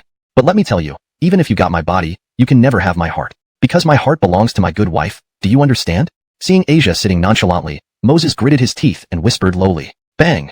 As Moses finished speaking, Asia accidentally knocked over his water cup from the desk, smashing it on the ground. Sorry, dear, darling. I didn't mean to knock over your water cup. How about this, drink from mine instead? Asia blushed slightly after saying darling, then handed her water cup directly to Moses's lips. The sweet scent tickled his nose, causing Moses's face to darken. Not intentional. This dummy did it on purpose, didn't she? She just wanted an indirect kiss. I. Moses opened his mouth, intending to refuse. But remembering good wife's warning that if Asia feels hurt, their meeting might not happen, he had no choice. With gritted teeth, he reluctantly took the water cup and sipped some symbolically. This scene was watched closely by the other students in the classroom. All the boys groaned inwardly. Well, this is it. The goddess is gone. Hey everyone, Moses worked hard to improve our grades. Now he just snatched your goddess. Are you really going to complain? If you focus on improving your studies, won't there be plenty of beautiful girls in college? Ronnie noticed the boys' gazes and slapped the table, standing up to address the class. Hearing this, the other boys' eyes brightened. True, Moses worked tirelessly to help them study. So what if he gets the goddess? They can find more once they're in college. What do you mean snatch? Moses is clearly playing both ends against the middle. I won't allow them to be together. Lemuel's face twisted. Ronnie laughed derisively. Lemuel, whether you approve or not makes no difference. Even if you take it a step further, who among us, apart from Moses, deserves the school flower? Ronnie's words resonated with everyone. On reflection, it made sense. Moses is handsome, smart, and helps them study. Plus, at such a young age, he's already an entrepreneur. They couldn't compare to him. And besides, whether Moses is truly cheating doesn't matter if they're both happy. Why worry about something that isn't your business? They aren't worried. Why should you be? Ronnie paused, looking at Lemuel disdainfully. Chapter 261. Weekly exam results announced. Ding dong. As Ronnie and Porter were still arguing, Moses suddenly noticed a notification sound from his phone in his pocket. He pulled out his phone to check. Dumb bunny, honey, just so you know, if you manage to win over Xiaoming, then I'll agree to meet up immediately. As for the criteria of winning her over, as long as Xiaoming is satisfied, it's all good. Honey, fight hard, kisses, love you. Moses's eyes brightened as he read the message from his obedient wife. Just by winning over Asia, they could meet up immediately? This criterion seemed too simple. Putting away the phone, Moses naturally picked up Asia's water cup and took 2 big gulps. Then he smiled and said to Asia, "Dear, the water you drank smells so sweet. From now on, let's drink from the same water cup." Asia hastily put away her phone upon hearing her husband's cheesy words. She almost burst out laughing inside. If it was this simple, why did she have to go through so much trouble before? However, it felt strange letting her husband conquer her. So many classmates are watching. Asia's cheeks turned red, glaring at Moses with playful annoyance. After speaking, she took another sip of water. Seeing this, Porter, who was originally in an argument, had red her eyes. Damn it, that bastard Moses actually calls my goddess dear? How shameless. He clearly has a girlfriend online, but still tries to woo my goddess. Lord, please strike him dead. Cough. Honey, are you happy? Are you satisfied? Moses took a deep breath and asked Asia with hope. Happy? Of course she was. Satisfied? Trying to trick me again? No way. There's still a tiny bit I'm not satisfied with. Because I feel like you're not being sincere with me. Asia pouted and blinked her large eyes. Upon hearing this, Moses's expression slightly changed. What the hell? When did the dumb girl become so smart? Just as Moses planned to persist and complete his mission to conquer Asia, the bell rang. Alright, let's take it slow. Anyway, considering her intelligence, it shouldn't be too difficult to win her over. Everyone, the results of yesterday's weekly exam are out. Now, I will announce the rankings of your scores. A few moments later, Demon King Nolan entered with a stack of test papers, his face filled with excitement. Though he had predicted that all students in Class 2 of Grade 3 would improve, he hadn't expected such rapid progress. It was like riding a rocket upwards. If not for seeing it with his own eyes, he wouldn't have believed it. Results are out? Teacher Branson, hurry up and announce them. Yes, I'm very excited to see how many points we improved this time. The classmates' attention shifted from Moses and Asia's display of affection to their anticipation of the results. After all, both boys and girls in the class no longer looked up to any specific idols. They should focus on studies now, and strive to get into good universities as Ronnie said. Top of the entire grade is Moses, total score 748. This isn't surprising, it was within everyone's expectations. 5th place, Asia, total score 680. 8th place, Samara, total score 675. 10th place, Porter, total score 660. When Nolan reached this point, shock appeared in every student's eyes. Asia used to rank around 10th in the grade with a score never exceeding 650. Now, she scored 680 and ranked 5th. That means in just 1 week, she boosted her total score by 30 points. Although 30 points may not seem like much, in college entrance exams, even 1 point can decide your future university. Samara and Porter also broke into the top 10. This time, I want to specifically praise Asia. Her improvement is the most significant, and with this score, getting into a key university won't be a problem after the college entrance exam. Other students have done well too, showing significant improvements. Nolan glanced deeply at Moses and Asia, sighing inwardly. Teacher Branson, there's no need to compliment the campus beauty, right? Everyone knows she's Moses's official girlfriend. Moses privately tutors her. We can't compete, which is normal. One classmate couldn't help but comment. Hearing this, Nolan agreed. Tutoring his own girlfriend was reasonable. Rank 15th, Gustavus, total score 620. Rank 999th, Ronnie, total score 320. That's all the rankings and scores for now. We will distribute the papers next, waiting for Teacher Edison to arrange your upcoming study plans. A few minutes later, after announcing all the scores, Moses's expression remained unchanged. Nolan paused, shook his head, and thought, no wonder he's a genius scholar. In just 1 week, he managed to significantly boost the entire class's performance. If this continues, when the college entrance exam comes, Class 2 of Grade 3 might make a huge impact. Chapter 262. Rai leaves streaming class. In the first class after lunch, Moses meticulously explained the test papers of 6 subjects to everyone. After class, he was summoned to the office by the great Demon King. Teacher Edison, you've worked hard. Come, have a cup of tea to quench your thirst. As soon as he entered the office, the old principal greeted him with a kind smile and directly handed him a cup of tea. Moses felt honored yet uneasy, sensing an ominous premonition brewing within him. In this small office, not only was the old principal present, but so were Alvaro and all the teachers from the senior year group, without exception. With the principal personally serving him tea, Moses doubted there could be anything wrong here, unless Alvaro had lost his mind. Principal, I'm not thirsty. Could we just talk about what needs to be discussed? I need to get back. I need to return to the classroom to help students study. Moses shrank his neck, feeling an icy chill despite it being April. Principal, let me speak. What we want is for you to tutor all the senior students at Haicheng High School. If you agree, we can advertise your beer on the school's official website, Alvaro said coolly, glancing at Moses. Hearing this, Moses didn't think twice before rejecting the offer. Ridiculous. Shepherding one flock of sheep was already exhausting. Adding more would surely kill him. Moreover, tutoring senior 2 classes students was because they had been classmates for 3 years. What did he owe the other classes? He couldn't possibly help every senior student in the country just because he excelled at tutoring. Oh my temper. You're getting cocky, huh? Seeing Moses's refusal, Alvaro was ready to scold him, but the old principal waved a hand to stop him. Smiling, he asked Moses, Teacher Edison, do you feel that tutoring so many students would be too tiring? Rest assured, we've considered that. We can arrange an online course for you. Initially determined not to agree, Moses's eyes lit up when he heard the last words from the principal. Oh damn. Asa is truly talented. A live stream for an online course? With high viewership, I can easily advertise, isn't that great? And no additional manpower costs. Moses, a native earthling who hadn't been a streamer in his previous life, understood how powerful big streamers could be. Millions, or even tens of millions of fans, with astronomical revenues from streaming and advertisements. Principal, if you really want me to tutor all the seniors, I have only one requirement. Set up a live stream for me, broadcast across all platforms, to benefit more students. Moses stared intently at the old principal, not hesitating to voice his demands. Hey, live stream? Across all platforms? Benefit more students? Damn, has this kid gone crazy? We only want you to tutor our grade, not students from other schools. If everyone's grades improve, where would our edge be in the college entrance exam? Alright, I agree. I'll set up the live stream under Haicheng High School's name. All earnings will be yours. Before anyone else could react, the old principal agreed. Principal, no way. If the school sets up a live stream and something goes wrong, wouldn't we be the ones held responsible? Also, once other students' grades improve, we'll lose our advantage in the college entrance exam. The moment the principal agreed, Alvaro protested. Moses sneered inwardly. No wonder Alvaro was only a vice principal. Compared to the principal's vision, his was much narrower. Craig, I know you're thinking of Haicheng High School, but our goal as school leaders is to improve the students' academic performance and cultivate talents for the country. So, we must take a long-term view. The old principal smiled and continued, besides, I trust that Teacher Edison, as part of our school, will always hold back a bit. For instance, spending a little extra time tutoring our students each day. Moses found the principal's request reasonable. Spending a little extra time on his own school students wasn't an issue.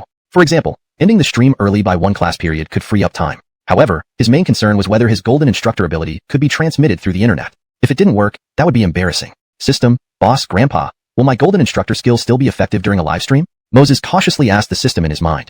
If the system ignored him, he'd have to experiment with other students at Haicheng High School first. Ding. Effectiveness reduced by half. Is the system in a good mood today? It actually answered. Though brief, the system's confirmation reassured Moses. Half the effectiveness was still impressive for other students. With this, Moses felt completely at ease. Chapter 263. The Riley Edel girl selling beer? Director Branson, Deputy Principal Lois. I'll contact the live streaming company later. The rest is up to you. The old principal heaved a sigh of relief seeing Moses had no objections. Although the outcome differed slightly from what he'd imagined, as long as Moses agreed, the other details were minor issues. By the third class in the afternoon, all equipment in the live stream room were fully prepared. As it was a school-oriented live stream room, initially only Haicheng Senior High School students joined besides a few curious others. Hello everyone, began the live stream. I'll be your tutor today. As long as you pay attention, attending Tsinghua or Peking University won't be a dream. Now, let's have a commercial break.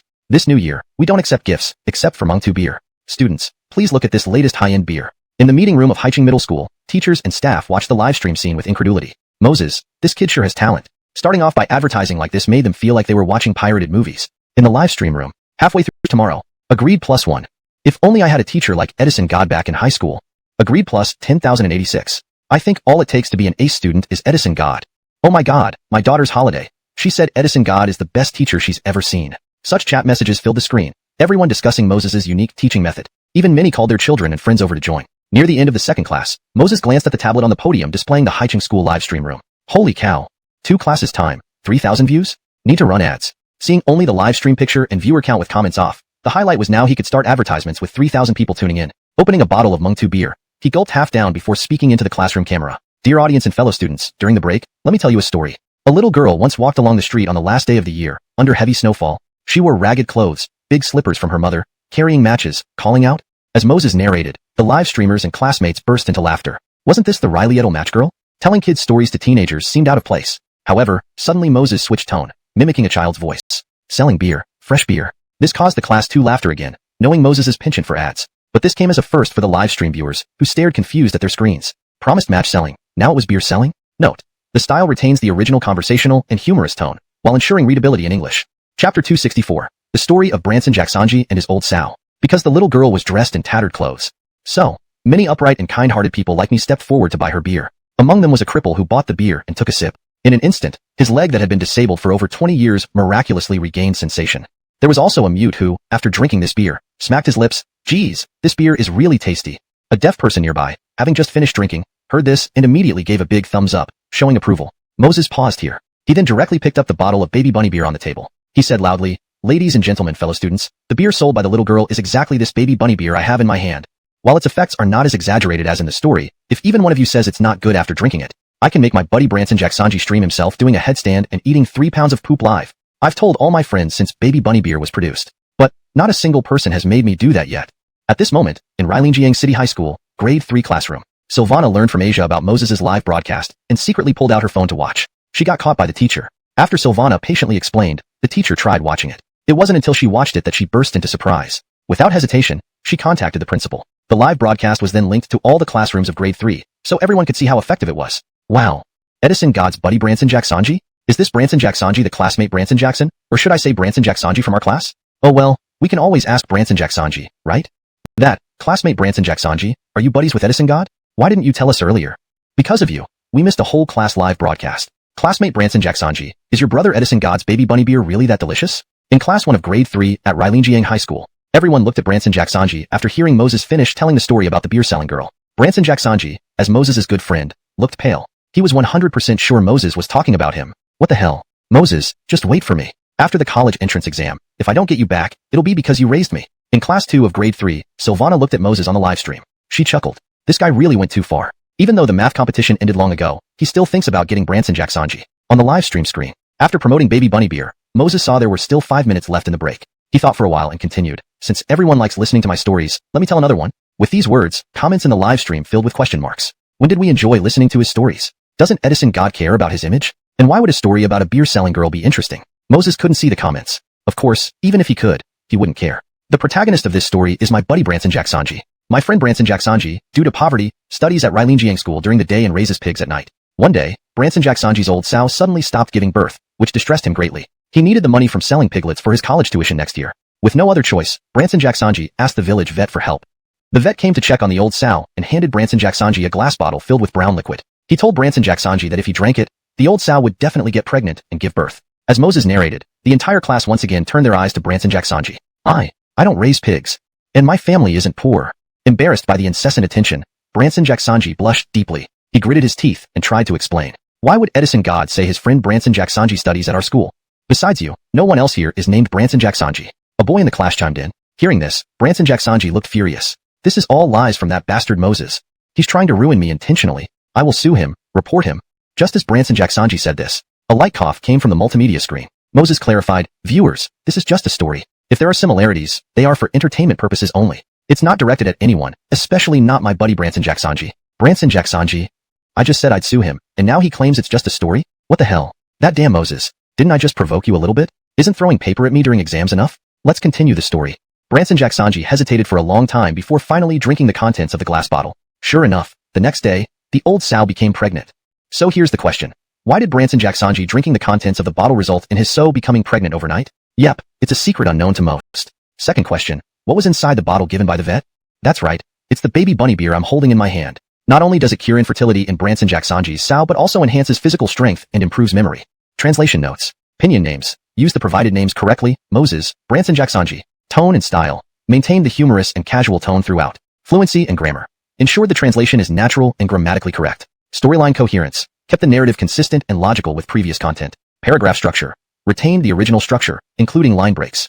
Chapter 265. Edison Dashi ruined Branson Jacksanji's reputation. In the third-year class 1 of Railingjiang High School. Holy crap, what's this Deming 2 beer? Is it really that impressive? Can it even make classmate Branson Jacksanji's old sow give birth? Ha ha ha, I don't know if it can make her give birth or not, but I do know this guy is intentionally advertising again. Is advertising the point? The key is the first question Edison Dashi asked. Why did Branson Jacksanji's family so get pregnant after he drank this beer? Who can enlighten me on this? Did Branson Jacksanji impregnate his family sow? With the last sentence, all classmates looked at Branson Jacksanji in unison. If Branson Jacksanji answered yes, this Deming 2 beer must be heavily recommended. With such a miraculous effect, not trying it might mean no descendants later on. After all, infertility is quite common these days. K. Noticing the peculiar gazes from the entire class, Branson Jacksanji's face distorted in extreme anger. Moses, you bastard. You're really a rotten person. This is live streaming, not your time to tell useless stories when you should be helping us with our studies. And why use my name in your story? KU and your ancestors. If I find out where your family grave is, none of your ancestors will be safe. Alright everyone, the story is just a story. Maybe classmate Branson Jacksanji, a him. Maybe the one in Moses' story used other methods to make his sow give birth. The male teacher on the podium barely held back laughter while explaining in mock seriousness. But once these words came out, the students started buzzing again. Teacher, that's only a possibility. What if there's no such possibility? Yes, what if Branson Jacksanji really caused the sow to give birth? With the classmates' reactions, the male teacher finally couldn't hold back his laughter. Even he couldn't understand why the genius student Moses would have it in for their classmate Branson Jacksanji. Biologically speaking, it's impossible. You should learn more biology to understand basic knowledge. Now, let's take a short break before continuing with the live stream. I've heard that Senior 2 of Haicheng High School, Moses' class. He spent a week tutoring his classmates, and last week's test results showed a significant improvement in their grades. If you don't want to fall behind Haicheng High School, pay attention to the class. Seeing Branson Jacksanji about to explode in rage, the teacher felt a surge of sympathy. He changed the topic kindly. Otherwise, if anything happened to Branson Jacksanji, he wouldn't escape responsibility. Teacher, there's still some time before class starts. Why don't you open the chat for us? Let's entertain ourselves by reading the comments. Agree +1. Please open the chat. Agree +520. Seeing the unanimous requests, the teacher reluctantly opened the chat. As soon as the chat was opened, the screen was flooded with 6,666. After a while, text messages appeared. I have to say, Edison Dashi's advertisement convinced me, laughable to tears. Branson Jacksanji is also impressive. Just one bottle of beer made his sow give birth. From now on, I won't support anyone but Edison Dashi. No, Branson Jacksanji. Ha ha ha. Wait until you laugh. I recently sent my daughter to Haicheng for a math competition and met Edison Dashi. He told a story about Branson Jacksanji. Do you want to hear it? This message was bolded and read, immediately catching everyone's attention. The chat users responded eagerly, not wanting to miss out on Edison Dashi's funny story. Upon seeing this, Branson Jacksanji felt an ominous premonition. Last time, Moses wrote Branson Jacksonba on his paper, causing the principal to mispronounce his name in front of everyone. Now, classmates call him Branson Jacksonba privately. If Moses' previous story spreads, wouldn't he have even more nicknames? No, don't. Branson Jacksanji shouted hysterically. Classmate Branson Jacksanji, what's wrong? Are you feeling unwell? Why don't you go home and rest? The teacher looked at him with concern. Teacher, Branson Jacksanji tried to speak, but wanted to ask the teacher to close the chat. Before he could speak, new text appeared on the screen. The story Edison Dashi previously told was also about his brother Branson Jacksanji. The story goes like this. Branson Jacksanji had a girlfriend, and they visited his future in-laws at a hotel. His future father-in-law and mother-in-law kept calling him Riley Edel Branson. Riley Edel Branson sounds like Little Turtle, and similar jokes followed. Then the father-in-law corrected himself, calling him Riley Edel Jackson. But the mother-in-law added, so, you are, root, base. Reading this, despair rose in Branson Jacksanji's eyes. Everything is ruined now. More embarrassing nicknames will follow. Chat users spammed the screen with 6,666. Again. Finally, someone commented, it looks like Branson Jacksanji and Edison Dashi are truly good brothers. Otherwise, he wouldn't tell such a story in front of Branson Jacksanji. After all, only close friends ignore these issues. Strangers would probably be scared away. Hashtag chapter 266. Stinky husband, trying to trap me again? Agree +1. If it weren't for being such good brothers, if it were me, I'd dig up your ancestors' graves instead of just beating you to shit. So, Edison Dashi's previous oath that he'd have his brother Branson Jackson bin livestream eating 3 pounds of poop if Daimeng to beer wasn't tasty was real? That goes without saying. Would Edison Dasha dare mention his brother if Daimeng to beer wasn't delicious? I've decided. After Edison Dasha finishes his livestream, I'll find out where to buy Daimeng to beer. Yes, count me in too. If it's good, come back and recommend it to us. Looking at these chat comments in the livestream, Branson Jackson bin nearly exploded with rage. When did I ever become good brothers with Moses? Branson Jackson bin, would rather become good brothers with a dog than be friends with that bastard Moses. The thought of Moses tricking him using his name and making the audience believe it made his blood boil. Bastard, not only will I dig up your family's ancestral graves for 18 generations, but for 108 generations. At this moment, in Haicheng High School, Class 2 of Grade 3. After finishing his story, Moses saw that the time was about right and started seriously tutoring the students again. A few hours later, school finally ended. The Demon King turned off the live stream, waited until most of the other students had left, then came to the podium and awkwardly said to Moses, Teacher Edison, how about next time we advertise less? There were many complaints from the viewers today. Upon hearing this, Moses raised an eyebrow. Advertise less? If the school could cover the advertising costs, I promise not to advertise at all. Rebutted by Moses, the Demon King couldn't help but twitch his old face. Well, it didn't matter much anyway since he hadn't really hoped for much in the first place. After all, how could the school expect Moses to work for free without any benefits? No, those viewers were the freeloaders, weren't they? Letting them listen to lectures from our school's genius scholar for free was already quite generous. And now they're complaining about too many ads? That's simply outrageous. Oh, right, Teacher Edison. Just now, I heard from the office teacher that a student named Branson Jackson been called dozens of times. He wanted to file a complaint against you for personal attacks. Pausing, the Demon King suddenly remembered this incident. Branson Jackson bin?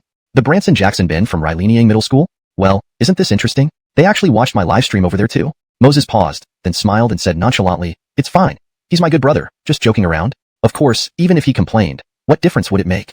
In the story, I clearly said any coincidences are purely coincidental. After saying this, Moses quickly packed his bag and left the school with Asia. Stinky desk mate. "Oh no, my dear. You looked so handsome and impressive today. While I was online, I saw that your livestream subscribers are nearly 30,000. If you keep broadcasting for a few more days, there might be a significant increase." Exiting the school, Asia couldn't stop gushing with admiration. Just 30,000 subscribers, nothing to get excited about. "You've seen nothing?" Moses instinctively teased her a bit. Seeing she didn't react, he quickly corrected himself. "Haha, I was just teasing you. After all, as your nominal boyfriend, my success is because of you. Without a sweet and adorable girlfriend like you, I wouldn't be able to do anything amazing, right?" Saying this, Moses turned around and bought an ice cream nearby. "Come, dear, open your mouth. Let me feed you. On such a hot day, a sweet ice cream will make you sweeter." Seeing Edison Faye hand her the ice cream, Asia couldn't help but smile inwardly. This stinky husband really tries hard to meet up with me in person. He even bought me ice cream and said such sweet words. Oh, my obedient wife feels a bit shy. Oops, how clumsy can you be? Eating ice cream and smearing it all over your lips. Come here, let your husband clean it off. Moses took a deep breath, holding back his inner agitation, smiling warmly and gently pulling Asia into his arms. He reached out carefully to wipe away the ice cream from her lips. Seeing her stinky husband's tenderness, Asia couldn't help but feel a tear well up in her eyes. She had anticipated this scene for 3 long years. Now, it had finally come true. Yes, being treated tenderly by her stinky husband felt wonderful. I hope we can stay this way forever. Dear, are you happy and satisfied that I bought you ice cream today? Do you like it? Noticing the tearful gleam in Asia's beautiful eyes, Moses looked at her expectantly and asked softly. While speaking, he discreetly activated the voice recorder in his pocket. If this big fool says satisfied, this task will be complete. Satisfied? Hey, we're trying to do you a favor by interviewing you, but you aren't grateful. Know this is a rare opportunity. You might even become an internet celebrity. Seeing Anselm's anger, the male students pouted, disappointed. You students who were just holding phones, do you hand them over now, or should I come take them?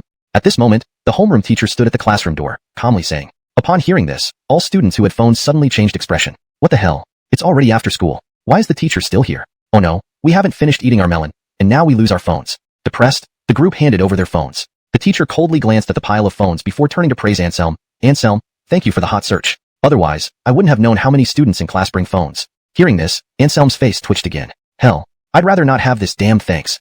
And definitely not this damned hot search. That's odd, teacher. How did you know we were playing with our phones? And how did you know Anselm was trending? Did you see the trend and figure we'd be discussing it after school? So, you came here just for us? When one student pointed this out, the teacher looked somewhat embarrassed. He had seen the trend in his office and indulged himself, laughing loudly. He then thought that his students would surely be talking about it after school. Coming here to catch unauthorized phones couldn't be better timed. Cough. Just write a self-criticism tomorrow. Bringing private phones to school, and you think you have a reason? Anselm is exempt. The teacher glared at the others harshly. Why not, teacher? Anselm has a phone too. Why does only he not write a self-criticism? That's obviously unfair. Hearing this, the students were unhappy. All classmates should be treated equally. Our classmates are adults now. Can't you show a bit of sympathy? Anselm has suffered enough. Do you want him to suffer more? After the teacher's explanation, everyone fell silent. It made sense. Anselm had suffered enough. Adding another punishment would be cruel. Seated, Anselm's eyes were vacant, his face expressionless. He didn't care about the self-criticism anymore. All he felt now was despair and rage towards Moses. After a long time, as most students left, Anselm got up robotically, backpack on his back, and walked out. Passing by class 2, grade 3, he heard a clear voice. Aren't you going too far? If you want to interview Anselm about his feelings on being trending, go yourselves. Why drag me into it? Not to mention, Anselm is already so miserable. Can you bear to rub salt in his wounds? Recognizing Danielle's voice, Anselm instinctively turned toward her class. Her beautiful face held pity. Indeed, those words were from Danielle. At that moment, Anselm's heart, once icy, warmed slightly. Only his goddess would help him in a crisis. It seems my feelings for the school beauty were not misplaced. Feeling moved, Anselm noticed Danielle's gaze on him. She bit her lip hesitantly before approaching him. Anselm, don't take it to heart. We didn't mean it. Seeing her apologetic face, Anselm felt even more touched. Goddess, it's fine. Tears welled in his eyes. Just as he prepared for an emotional speech, Danielle interrupted him by patting her chest. Good, that's a relief. We were worried you'd be devastated and refused to share your real feelings. So, can I interview you now? Suddenly, Anselm's heart sank. What happened to her support? His heart ached. His goddess was playing with him. Anselm felt deeply wronged, wishing for a quiet corner to cry, asking why heaven let him meet such a bastard like Moses. Ironically, he never considered that Moses' treatment stemmed from his own initial provocations and threats. Chapter 268, Fengkongda Most Glamorous Ethnic Wind. Moses was naturally unaware of the events at Ryleniang High School and Branson Genji. At this moment, he was walking towards Green Hill Orphanage with Asia. Due to their busy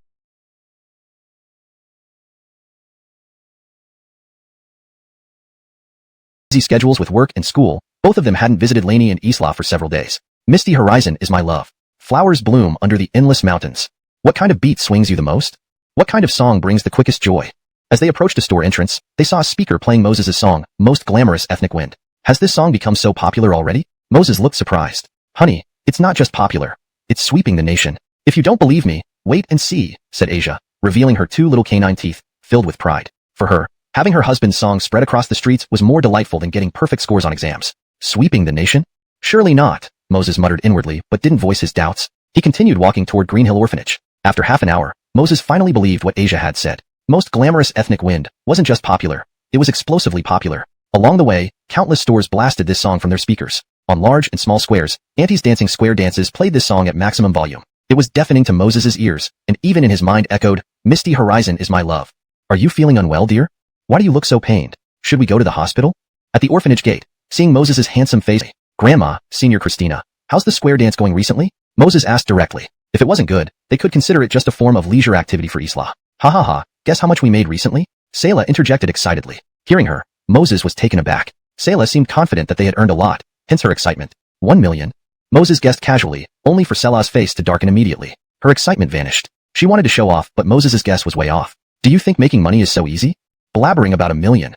You can't pick up that much money on the street? Selah rolled her eyes at Moses. Well, isn't earning money supposed to be difficult? Hearing this, Selah paused. Earning money might be hard for others, but for Moses, it seemed effortless. Running a barbecue restaurant netted him tens of thousands daily, whereas she, Christina, and Isla only managed a few 10,000 over a week. Mocking him felt like inviting humiliation.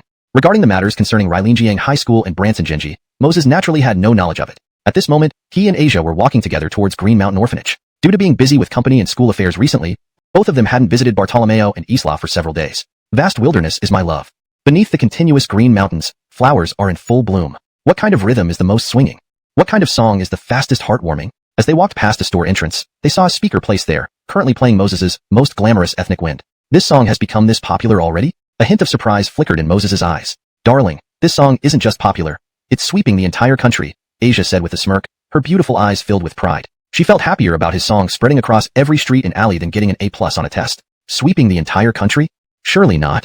This song has only been out for a few days. Seeing Asia's smug expression, Moses muttered under his breath but didn't say more. He continued toward the Green Mountain Orphanage. Half an hour later, Moses finally believed what Asia had said. Most Glamorous Ethnic Wind wasn't just popular, it was explosively so. On their way, countless shops blared the song through loudspeakers. Even on public squares, middle-aged women dancing to square dancing music were crazily playing the same song using huge speakers. Not only did it leave Moses' eardrums tingling, but even his mind was echoing with vast wilderness is my eye. His face froze. Cough. That is. Brother Moses said last time. You should call her daughter-in-law, not Sister Xiaoming, as it seems too distant. Do you understand Brother Moses' point? Fatty looked bewildered by Moses' explanation, while Asia's furrowed brows smoothed out, revealing a blush on her delicate face. What a charming husband. But I love the term, daughter-in-law. Doug and Amina came? Quick, come inside and rest. It's hot outside. Riley Edelfat, get chairs for brother and sister. Isla stopped her dancing upon noticing Moses and Asia, welcoming them warmly. Grandma, Senior Christina, how has the square dancing been going lately? Upon entering the yard, Moses inquired directly. If it wasn't doing well, he would consider it as merely an entertainment activity for Isla in her later years. Ha ha ha, Moses, guess how much money we've earned recently? Before Christina or Isla could respond, Selah approached from the side, excitedly questioning Moses. Hearing Selah's words, a trace of surprise flashed across Moses' eyes. Her bold question indicated they had made a significant amount. Otherwise, she wouldn't be this delighted. 1 million yuan? Moses casually tossed out a number. But as soon as he did, Selah's face turned grim, and her previous joy evaporated. Originally, she intended to brag about their earnings to Moses. After all, in just 1 week, she, Christina, and Isla had earned around 5,000 yuan just from square dancing, a speed worth boasting about. However, she never expected Moses to throw out 1 million offhandedly. Do you think earning money is that easy? Just spouting 1 million here and there. As if you can scoop up money from the streets with a sack. Selah rolled her eyes at Moses, clearly annoyed. Well, isn't making money supposed to be hard? Moses asked instinctively. Selah almost retorted sarcastically, but then thought about it. If anyone could easily earn money, it would be Moses. Running a casual barbecue shop earned him hundreds of thousands daily. Meanwhile, they labored for a week to earn a mere 10,000. Mocking Moses in such a scenario would only invite humiliation. Chapter 269, Changing the Square Dance Money-Making Strategy. Junior classmate Moses, this past week, besides us, those aunties have also helped teach the other students. We made around 50,000 RMB in total. However, recently many of the aunties in the group have been saying that our square dances are too monotonous. Because we don't have new music, we can only create new dances based on the existing songs, Christina said to Moses. 50,000 in a week? That's incredible. Moses was quite shocked. Although 50,000 seemed trivial compared to what he earned from his rabbit business, it was just for dancing. Earning 50,000 in a week meant earning 200,000 a month. Even if they split it evenly, each person would earn 70,000 per month, nearly 1 million a year. This pace of earning was already remarkable in today's world. Moses, do you have to be so smug? Yes, we three made 50,000 in a week, which is vastly different from you. But it's hard-earned money, okay? Selah, seeing Moses' shocked face, thought he was being deliberately condescending and couldn't help but retort. Facing Selah's complaints, Moses wasn't bothered at all. Instead, he looked intently at Christina. Senior classmate Christina, honestly, I didn't expect that in just 1 week, you could bring square dancing to this level. Alright, starting tomorrow, set up a square dance company. And inform everyone that for every new square dance song released, if they're willing, they can pay 10 cents to learn it. If they don't want to, they can study it on their own. Also, develop more students in other cities, aiming to spread square dancing nationwide, even globally. This way, every time a new square dance song is released, even at 10 cents per person, it will still be substantial income. Upon hearing Moses' words, Christina frowned hesitantly. Junior classmate Moses, but we promised everyone that after paying tuition, they could enjoy lifetime free access. Christina kindly reminded him. If they change the rules suddenly, it might cause dissatisfaction. This is easy. Existing members stay free. Future members follow this rule. No tuition, just 10 cents per lesson. If they find it troublesome, they can also pay once up front, say 1 yuan or 5 yuan, and replenish when it runs out.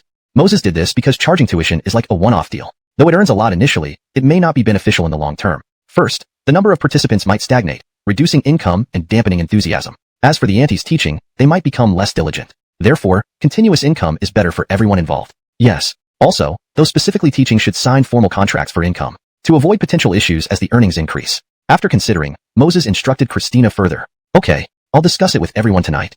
Christina nodded without much hesitation, acknowledging Moses' financial acumen. Even Selah had to admit it. Initially, who would have thought square dancing could make money? But it turned out to be true. As Moses predicted, it not only made money but a significant amount. Deciding this matter, Moses and Asia took a taxi to the recording studio. He recorded several songs in one go, such as Riley Edel Apple, The Coolest Riley Edel Apple, Spicy Girl, Lotus Pond Under the Moonlight, Roping Horsepole, among others. In total, about 10 songs. Leaving the studio, Asia was deeply impressed by Moses' effortless performance. 10 songs in no time. Astonishing. And each song had a strong rhythm suitable for square dance. Senior classmate Christina, here are the 10 new songs I've recorded. You can choreograph dances based on these songs. But remember, try to use each song for about half to 1 month. In this period, you can choreograph multiple dances for one song. Otherwise, releasing songs too quickly might exhaust me. Back at Qingshan Orphanage, Moses handed over the 10 new songs to Christina. Seeing the recordings, Christina and Selah were amazed that Moses had managed to record 10 songs in less than an hour. Oh yes, junior classmate Moses, super singer, sent a message yesterday. They want us to participate in the competition the day after tomorrow. Checking his phone, Moses saw that super singer indeed sent a message, but it was inviting him to be a judge, not a participant. Okay, let's go together the day after tomorrow. Call me ahead of time. Moses readily agreed without hesitation. Chapter 270. Husband, you're shameless. Senior student Christina, here's 30,000 yuan. Please lead everyone to rent a new house in this area tomorrow. If not, the constant construction at Green Mountain Orphanage could affect the children's studies. Before leaving, Moses took out 30,000 yuan from his backpack and handed it to Christina. On the side, Selah saw that Moses still had hundreds of thousands more in cash in his backpack without any books. Surprised, she said, Moses, you bring all these things to school as a student every day? Taken aback by her words, Moses asked subconsciously, is there something wrong with that?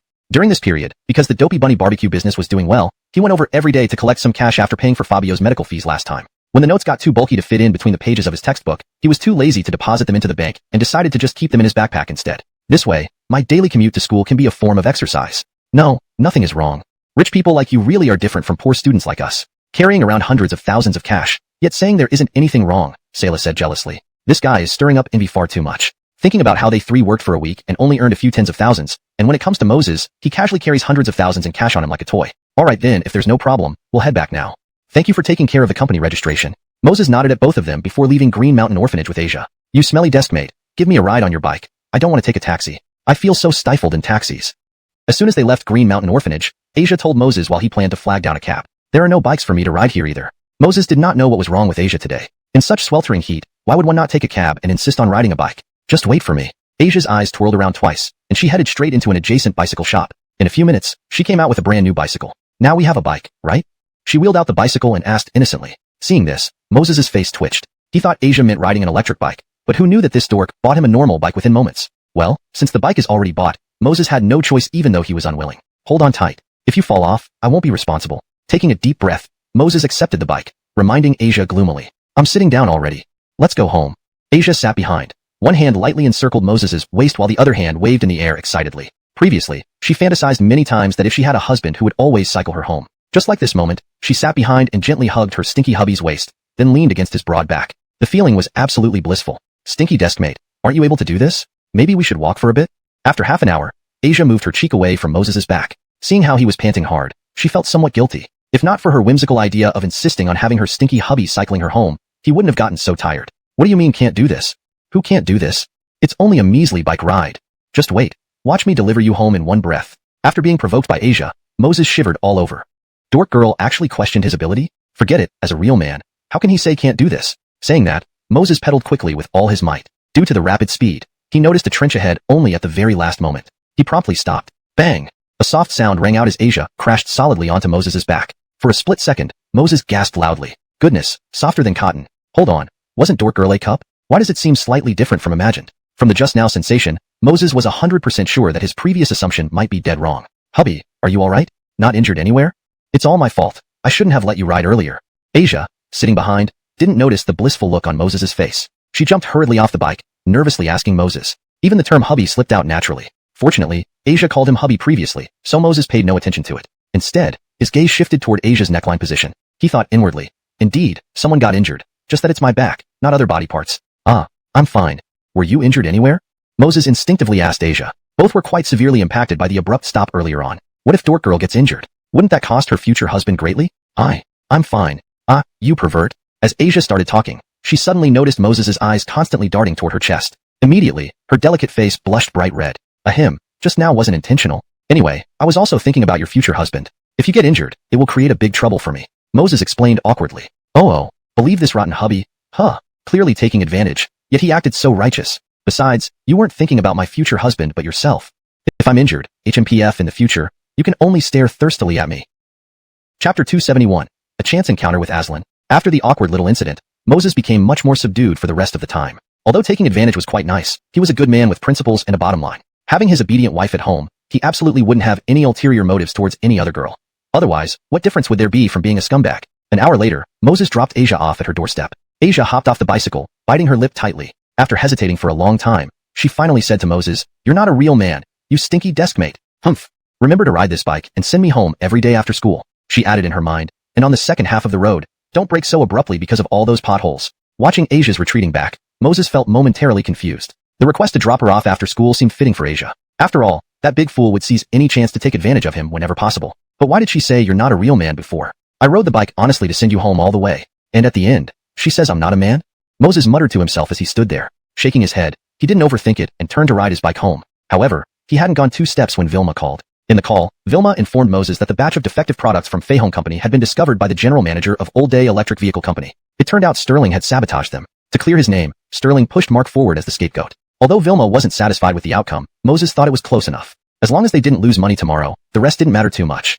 Don't worry, sis Velma, Moses comforted on the phone. Sterling can make Mark take the fall this time, but next time we can bring down their company. Besides, once the super lithium battery is released, if we don't give them any share, their company will collapse sooner or later. But I just feel that these bastards like Sterling are getting off too easily, Vilma responded with dissatisfaction. Because of that batch of products, June was mentally exhausted trying every possible means, even begging them. Yet they were hell-bent on destroying us. Moses frowned upon hearing Vilma's voice filled with dissatisfaction. He understood her point. Even though Sterling's company was destined to go bankrupt, this ending seemed too lenient for them. Alright, sis Velma, Sterling will definitely come groveling. You can torture him properly while I'll handle the rest, Moses instructed after some thought. After hanging up, Moses decided to give them a small production share of the super lithium batteries when they were desperate, slowly pushing them to ruin. The Fei Hong Company issue is almost resolved. Once the production shares are allocated, we can relax and start making serious money. My mom and sis Velma won't need to work so hard anymore. Moses exhaled deeply. Then he found a nearby barbecue restaurant, ordered some skewers and beer to celebrate. Classmate, do you want beer? A waiter asked, approaching Moses. We've got a new Daime rabbit beer from our Hai Jerichog brewery. It's really authentic and perfect for cooling off. Would you like 2 bottles? Moses paused. Was Daime rabbit beer so popular now that it could be found in ordinary barbecue shops? Sure. Give me 2 bottles, he nodded, supporting the locally produced beer. This? Whose wallet is this? After ordering, Moses sat down at a corner table. Just as he sat, he felt something jabbing into his buttocks. He stood up to see a bulging briefcase on the chair. At least there's nothing sharp inside. Otherwise, my butt might have gotten another flower blooming today, he muttered, moving the briefcase aside. It was likely left by the previous customer. Since he was going to eat here, Moses figured he could easily return it when the owner came looking. A short while later, the food and beer arrived. Moses took a few bites. The taste wasn't as good as at the Daime Rabbit restaurant, but it was manageable. To the past, he raised his first cup of beer. To the present, hoping for a better future. To the system, because of you, I get to cheat, thank you. And to the people who love me and whom I love, may you all be healthy, long-lived, and happy. With each drink, Moses silently recited his wishes, reminiscing about the past and present, feeling sentimental. Excuse me, young man, did you see a briefcase on this seat? It contains very important documents. A voice suddenly interrupted Moses's musings. Turning around, Moses saw Brian in a suit and tie, looking respectable. However, for some reason, Moses felt an instinctive strong aversion towards the man the moment he saw him. Chapter 272. Students these days are just too rich, right? Are you talking about this briefcase? Yes. Tell me what's inside. If you're right, I'll give it back to you.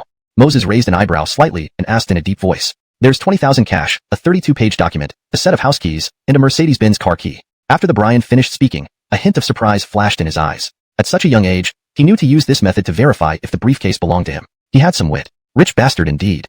First, there's tens of thousands of cash, then a Mercedes-Benz key. Moses opened the briefcase for inspection and found everything matched what the man said. With an inward mumble, he handed the briefcase back to the man without hesitation. Thanks, little brother. Here, take this money as a token of gratitude. Seeing how Moses returned the bag so readily, the Brian didn't think much of it and pulled out 1,000 yuan casually. Seeing this, Moses frowned even deeper. Hey, old man, do you think I'm a beggar? For Moses, returning the bag was merely a matter of politeness. Getting money from the other party was outright humiliating. Besides, he instinctively disliked the man, so seeing the 1,000 yuan only made him irritated. However, when the Brian heard this, a flicker of displeasure flashed in his eyes. Did this youngster pick up his lost item only to find it beneath him? Just as he prepared to give another 1,000, Moses slowly opened his backpack, pointing at several golden bank cards and over 10,000 in cash inside, saying irritably, Do I look like someone who cares about your measly 1,000 yuan? Take your bag and go before you disturb my meal. Seeing the tens of thousands of cash and the gold cards in the backpack, the Brian couldn't help but gasp. Damn, it wasn't that the kid thought his money was too little, he just didn't value such a small amount. A student carrying over 10,000 in cash. How wealthy must his family be to let him spend so lavishly? Even he, who considered himself a successful person, wouldn't casually stuff that much pocket money into his daughter's bag.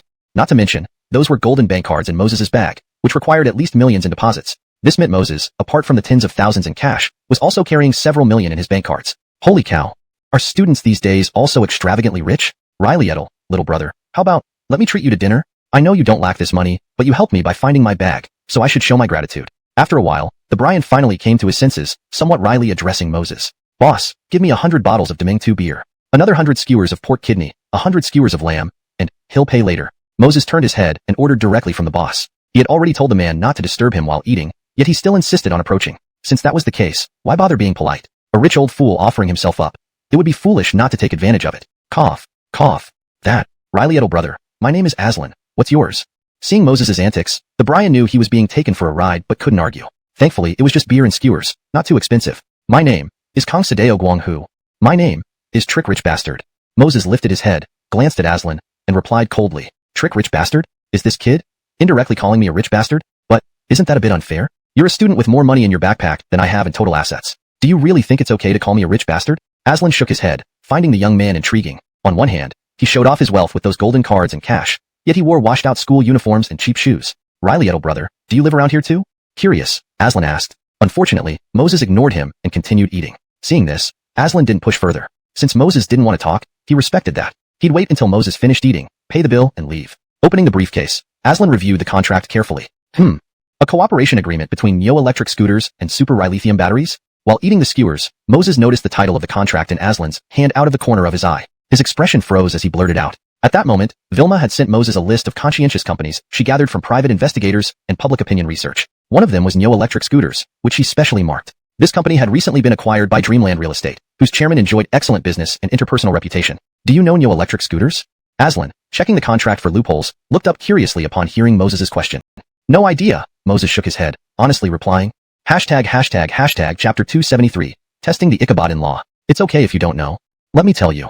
Our company, Neo Electric Scooters, used to be ranked 8th in China's electric vehicle industry. Undoubtedly a shining example of national goods. As Aslan said this, his eyes were filled with pride. However, he was not proud of the brand effect of Neo Electric Scooters, but rather of his acquisition of the company. Once the Super Lithium battery was introduced, as a business tycoon, Aslan immediately sensed an opportunity. By cooperating with the company that produced the Super Lithium battery, he could successfully transition from real estate into a new field. Ranked 8th, and you call it a shining example of national goods? Moses sneered. It was hard to imagine how Aslan could utter such words with a straight face. Moreover, Moses seriously doubted whether Lois Fei had conducted a proper investigation. This Aslan before him seemed completely different from the affable chairman of Dreamland Real Estate. Setting aside everything else, just hearing his boastful claims shook Moses to his core.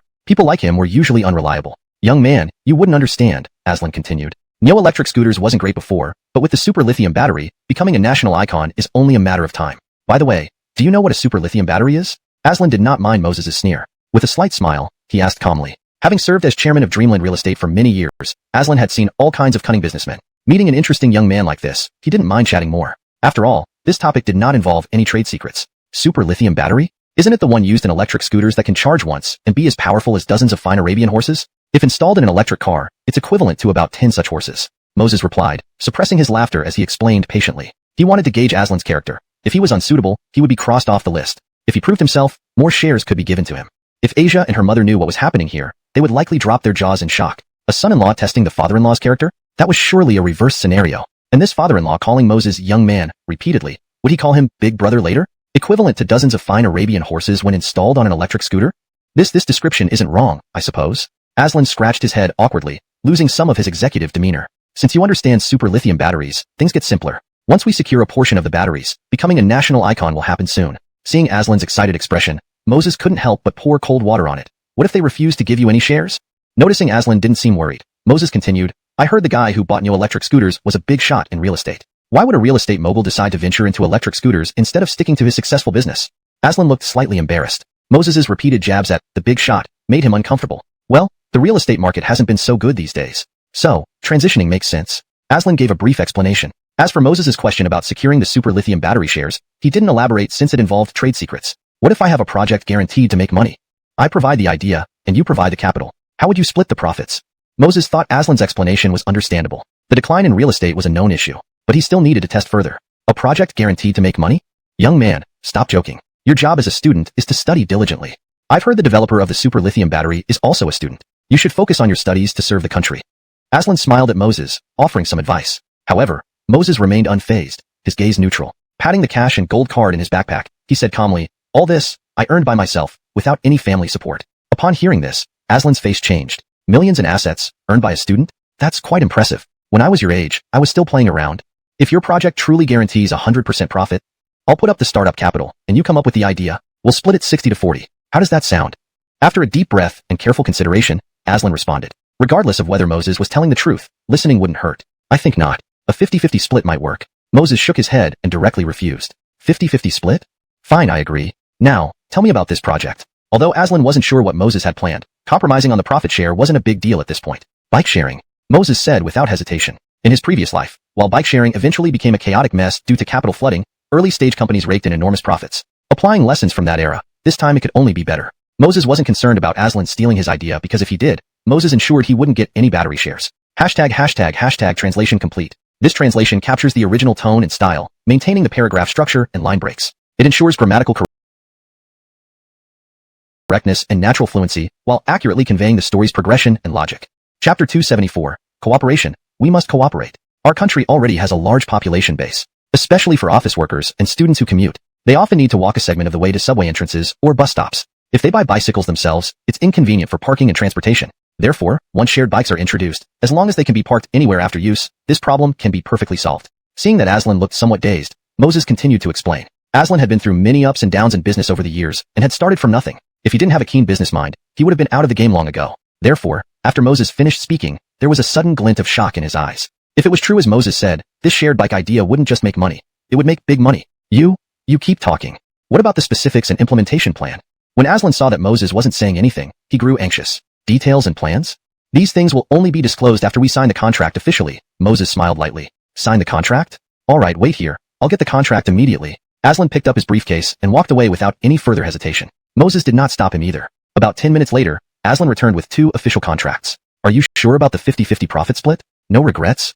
I won't be involved in anything like the procurement of bikes or operations afterward. I'll only provide ideas and collect my money. After reviewing the contract and confirming there were no issues, Moses expressed his surprise to Aslan. Frankly, he hadn't expected Aslan to have such courage. Knowing this was a profitable venture and still agreeing to give him half of the profits truly aligned with what Sister Velma had mentioned. Good character. But why do I still find this guy somewhat unpleasant? Moses wondered to himself. If Blakely were here, she could probably explain it to him. That's my father. Of course, you'd find him unlikable. If he knew you took away his precious daughter, he might want to fight you to the death. Riley Edel brother, the contract is all set here. How could I possibly deceive you?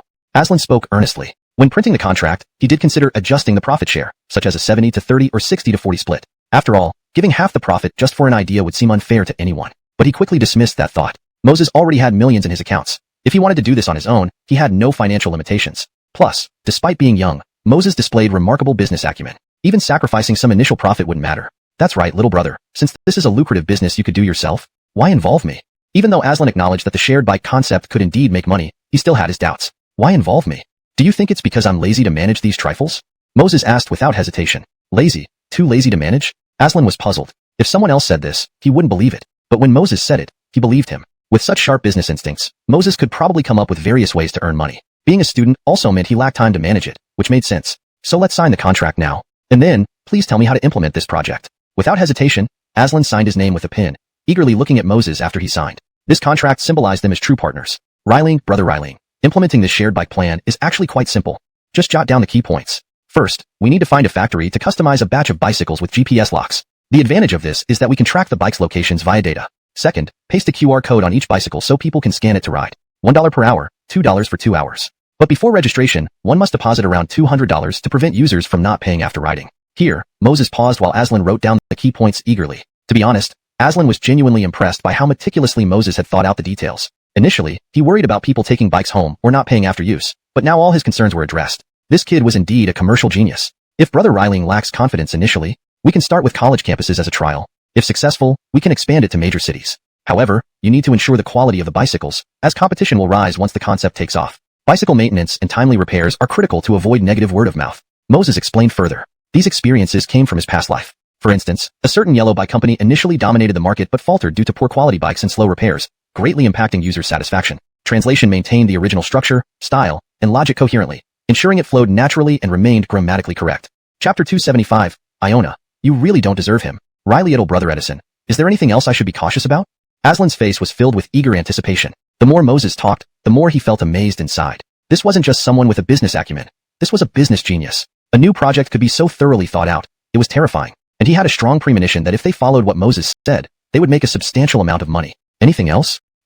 Maybe one more thing about car quality, Moses added. It has to be lightweight, convenient, and structurally robust. Even if we invest more money in the early stage, it won't affect much. Next comes the operating issue.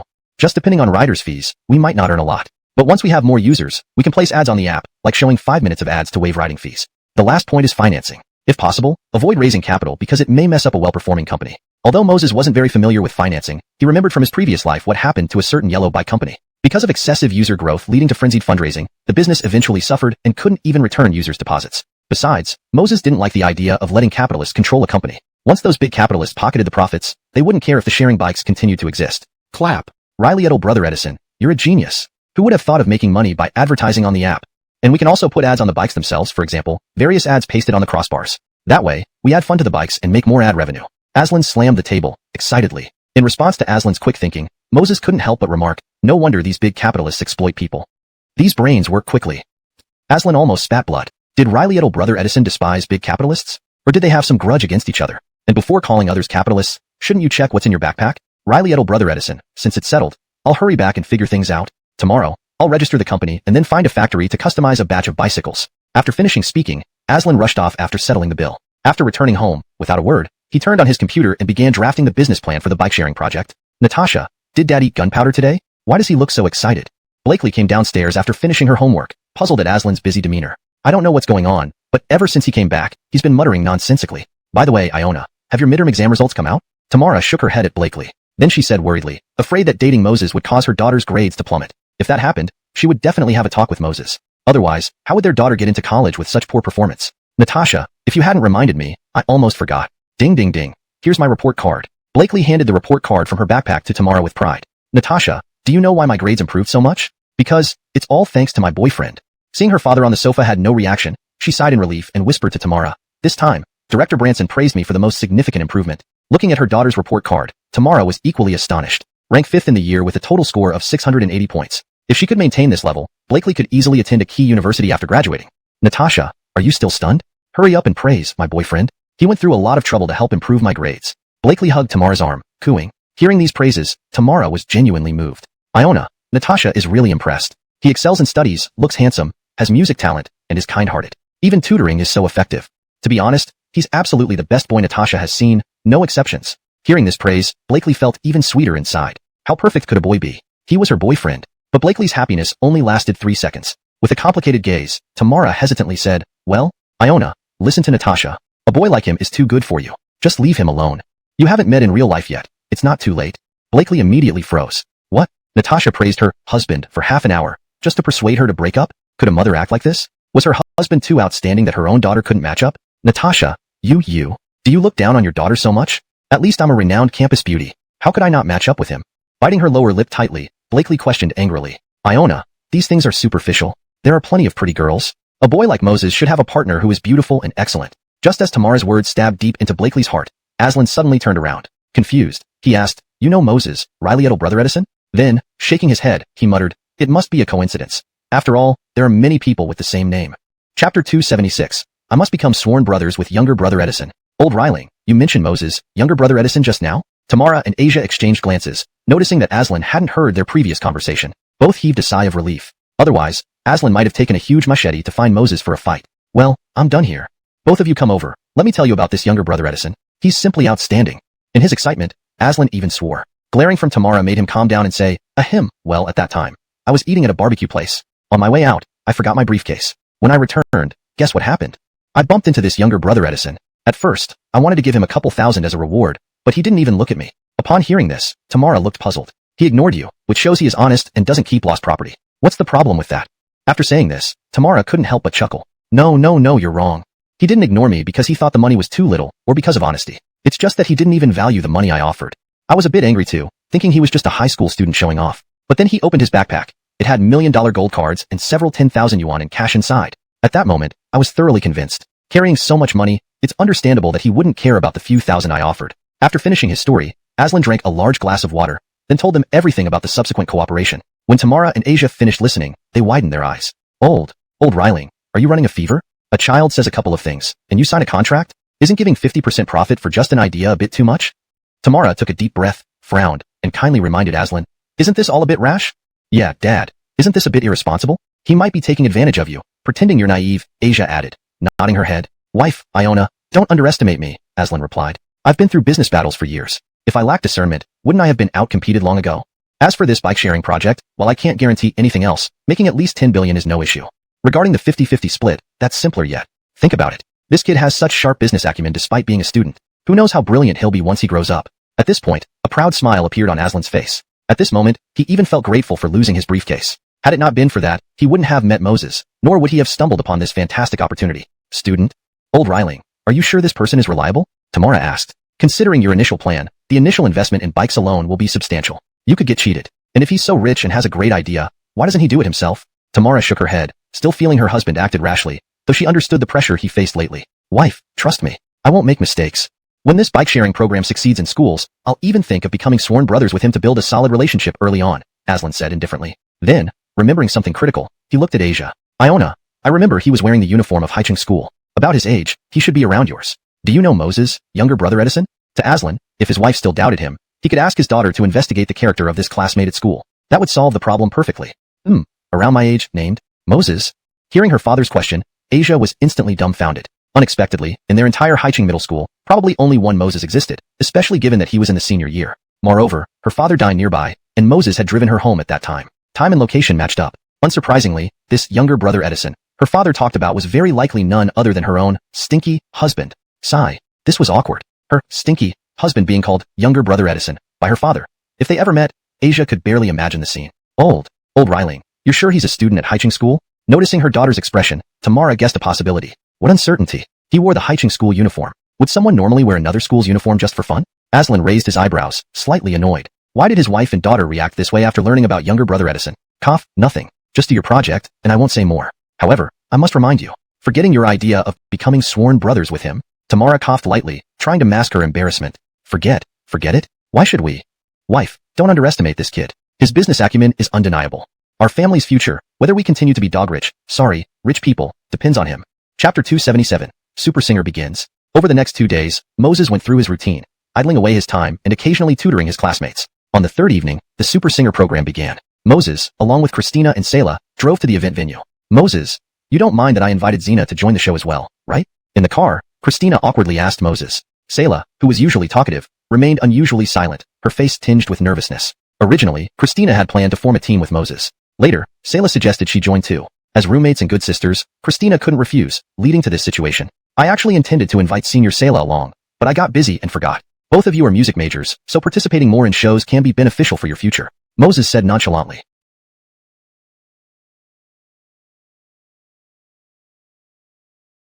Hearing this, Christina sighed with relief, afraid that Moses might have been upset. Sayla's eyes flashed with a hint of gratitude. Usually, Sayla always contradicted Moses, yet it seemed he considered things quite thoroughly at critical moments. However, Sayla's appreciation lasted only 3 seconds. Moses continued, after all, considering senior Sayla's clumsy nature.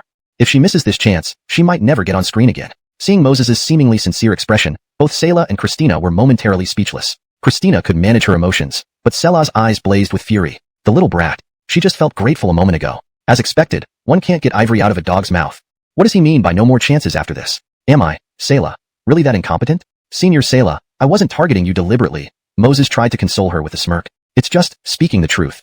Sayla saw the suppressed laughter in Moses's eyes and realized he was teasing her. You bastard, she spat out. Cough, cough, cough. Christina and Sayla, apparently, this time the program is live-streamed. Our advancement depends on the live audience votes. If we don't get enough votes, we might be eliminated in the first round. Christina quickly changed the subject. Don't worry, we won't be eliminated in the first round. Oh, and I plan to let you two perform in the first round as a warm-up, Moses casually added. Christina and Sayla froze upon hearing this. The first round? Letting them perform? Isn't that a bit reckless? What if they get eliminated? They'd just be here for nothing. Moses, aren't you being a bit too overboard? I know you might not care about this competition or the prize money, but do you realize how hard Alyssa has worked recently? She just wants to do something within her capabilities for Fabio. And you treat this like child's play. Before Christina could speak, Sayla snapped back. She thought Moses had incredible musical talent. There would be no problem as long as he performed. But now, he wanted them to perform in the first round. I've always gone against you, but if this is some kind of revenge or bullying, why don't we make it clear? There's no need to waste Alyssa's hard work. Sayla gritted her teeth, glaring at Moses. Staring at Sayla's furious face, Moses paused, genuinely surprised that his casual comment stirred such intense reactions. Senior Sayla, how about we make a bet? In the first round, you guys perform however you like. If you're eliminated, it's on me. You can do whatever you want afterward. If you advance, all I ask is that you call me Big Brother whenever we meet. What do you say? Dare you take the challenge? A smirk played on Moses's lips as he challenged Sayla. Fine, I accept. If we advance, I'll call you Big Brother. If we don't, you'd better prepare for my retribution. Without hesitation, Sayla agreed. They had already researched the program. Most contestants were seasoned from previous seasons, while new participants like them would most likely not last long. Moses, are you sure you want us to perform in the first round? Christina worriedly asked, biting her lower lip. Ever since learning Fabio was her sister, Christina had been striving to earn medical fees for her. Even a small amount would be meaningful to her as an elder sister. But if they got eliminated in the first round, wouldn't the prize money be out of reach? Senior Christina, I'm not suggesting this on a whim. As I mentioned earlier, you're professional music students. This platform may not be grand, but it's crucial for you. If I perform, it might not be ideal. Moses patiently explained. Christina and Sayla, not fools, understood immediately. If Moses performed, they would just be supporting roles. Performing alone could potentially bring them fame, or at least lay a solid foundation for the future. But could they succeed based solely on their own abilities? Chapter 278.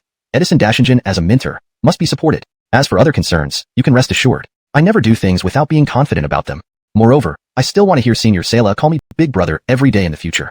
Just imagining that scene makes it sound beautiful. With a light laugh, Moses comforted them. Humph. Although Sayla understood Moses's intentions, she could not help feeling furious whenever she saw his smug look. Furthermore, regarding their duo reaching the first round, she had zero confidence. However, with Moses speaking like this, what else could she do? Half an hour later, the trio arrived at the Super Singer show site. Teacher Moses, welcome.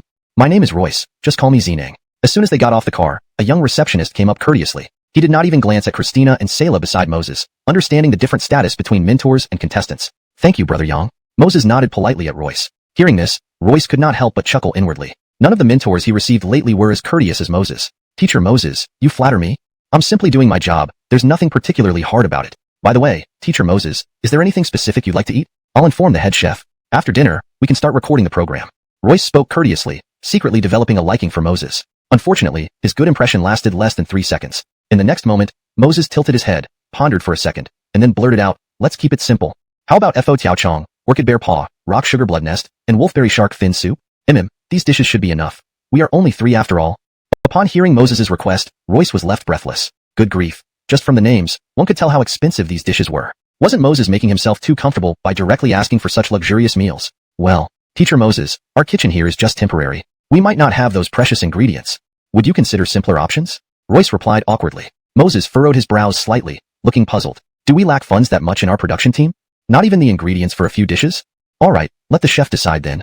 Was their production team really that poor? Brother, I doubt any program in the world can afford such lavishness. Oh right, Teacher Moses, only you will be dining inside. Regarding these two ladies, they will need to solve their dinners themselves.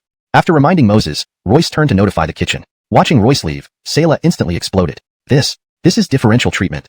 Why can't we all go in just because we're all participants? Seeing Sayla angry, Christina shook her head helplessly. Perhaps student Moses's reputation earned him special treatment. But don't worry, we've already eaten before coming. Christina smiled at Moses. Student Moses, go ahead and eat. We'll go check the competition rules. Moses didn't refuse and went into the restaurant. Inside, several middle-aged people sat at tables, chatting and eating. They barely glanced at Moses upon his arrival. Knowing they must be mentors, Moses didn't feel the need to approach them. After dinner, the assistant director announced the competition rules briefly. Then everyone moved onto the stage, sitting in their respective mentor seats. Hello, viewers at home and audience on site. The third season of Super Singer now officially starts. Breaking traditional boundaries, we are live streaming this, so if you come across a contestant you like, feel free to cheer for them online. Next, please welcome our first pair of contestants performing Starlight You. At the Super Singer live broadcast room. Third season started? Still doing a live stream. Hilarious. Barring the first episode, the rest are garbage. They're better off shutting down early. Similar messages flooded the screen. But as the camera panned over the mentor panel, audiences erupted. What the heck? Did I see Edison Dashingen just now? Yes, sitting at the far left is Edison Dashingen. Amazing, my show managed to invite Edison Dashingen and offered a glimmer of hope before the show started. Now, their last hope seemed to be shattered. Wait, Director Branson, Deputy Director Colm, it looks like our live stream is exploding. Royce exclaimed suddenly, noticing something on his computer screen. Without further ado, he handed over his laptop to the two directors. They looked at the screen with puzzled expressions. Whoa, before the show even began, the numbers were sparse, but after 2 minutes, they started climbing rapidly. Now, the live stream had reached 30,000 viewers, and the chat section was flooded with comments. Riley et al. What's happening here? Director Branson couldn't contain his excitement and asked Royce. Yeah, Riley et al. Tell us what's going on. Zeus urged him too. If these numbers kept rising, their show wouldn't just survive. It could become popular. You should look at the live chat. Royce let out a bitter laugh, shaking his head. Honestly, he never expected the spike in viewership to be solely because of one person. Phew. The chat, it's all about Moses? A minute later, after scanning through the comments, both Director Branson and Zeus stared at each other in shock. Haha, Director Branson, looks like inviting Moses was the right call. Zeus exclaimed, unable to hide his excitement. While Director Branson was also thrilled, he couldn't help worrying about Moses's unconventional performances online. Since everyone was here for Moses, what if he decided to sing another bizarre song during the live broadcast? Wouldn't that just make the audience laugh at them? Director Branson, don't worry. I specifically talked to Moses beforehand. He should probably not mess around in such an important event, right? Zeus added, though he wasn't very confident either. They had investigated Moses's unpredictable nature, his tendency to act on a whim, but they still invited him as a last resort. Just like Zeus had said, treating a dead horse as if it could still run. Right now, it seemed Moses alone had brought the show back to life. But if anything went wrong, wouldn't they fall back into despair? Let's wait and see. If worst comes to worst, we'll try to avoid letting him perform. It might be better to have him quietly serve as a mascot, Director Branson sighed, taking a deep breath. Onset of the Riley broadcast. After the first contestant duo finished performing, the judges, including Moses, gave scores along with the audience. They eventually scored 88 points. Though not perfect, it was impressive. Half an hour later, the host announced the final team. As the stage lights dimmed, Christina and Sayla slowly walked on stage. Nadashanes later, the lights shone brightly on them, while everything else faded into darkness. Good evening. Honestly, this is the first time I've seen such a low score on stage. But don't get discouraged. Who knows, maybe a miracle will happen. Even without a miracle, keep trying hard. Perhaps you'll reach bigger stages in the future. The host looked at the 65 points on the screen and awkwardly consoled Christina and Sayla. Chapter 280. Bullying my senior? Upon hearing these words, Christina and Sayla forced a smile, thanked the host, but in her heart, Sayla cursed Moses's ancestors for generations. This guy insisted on making them go on stage. Now they were eliminated in the first round. All of Xiaoya's hard work went to waste. Now, let's invite the judges to give their comments. First up, let's start with Teacher Julius, said the host before pausing and continuing. As he spoke, a spotlight fell on O'Brien sitting in the mentor's chair. This song is an original piece, right? On the surface, there doesn't seem to be any issue with the melody. Of course, this is assuming we overlook the mistakes during your performance. But if you listen closely, it lacks a certain intrinsic quality. It makes it difficult to discern the focus and the main theme. I hope both of you can learn from this experience and strive to create better music in the future, Julius remarked impartially. When it was the second judge, Samantha's turn, she minced no words. I think Teacher Julius was being too polite. This is the worst and ugliest song I've ever heard, and I mean that literally. The melody is a mess, and your performances were riddled with errors. To be honest, you two should seriously consider changing careers. Really, this industry isn't suitable for you, Samantha said harshly. As Samantha delivered her unflattering remarks, a flicker of annoyance crossed Moses's eyes. Samantha was a female celebrity adored by Xiao Pang and Fabio. Besides having a pretty face, her songs and TV shows were subpar. Adding insult to injury, her condescending remarks toward Christina and Sayla deeply irked Moses. Everyone starts as a novice. Does that mean because someone has seniority, they can act recklessly? But Moses held his tongue, waiting for the other judges' evaluations.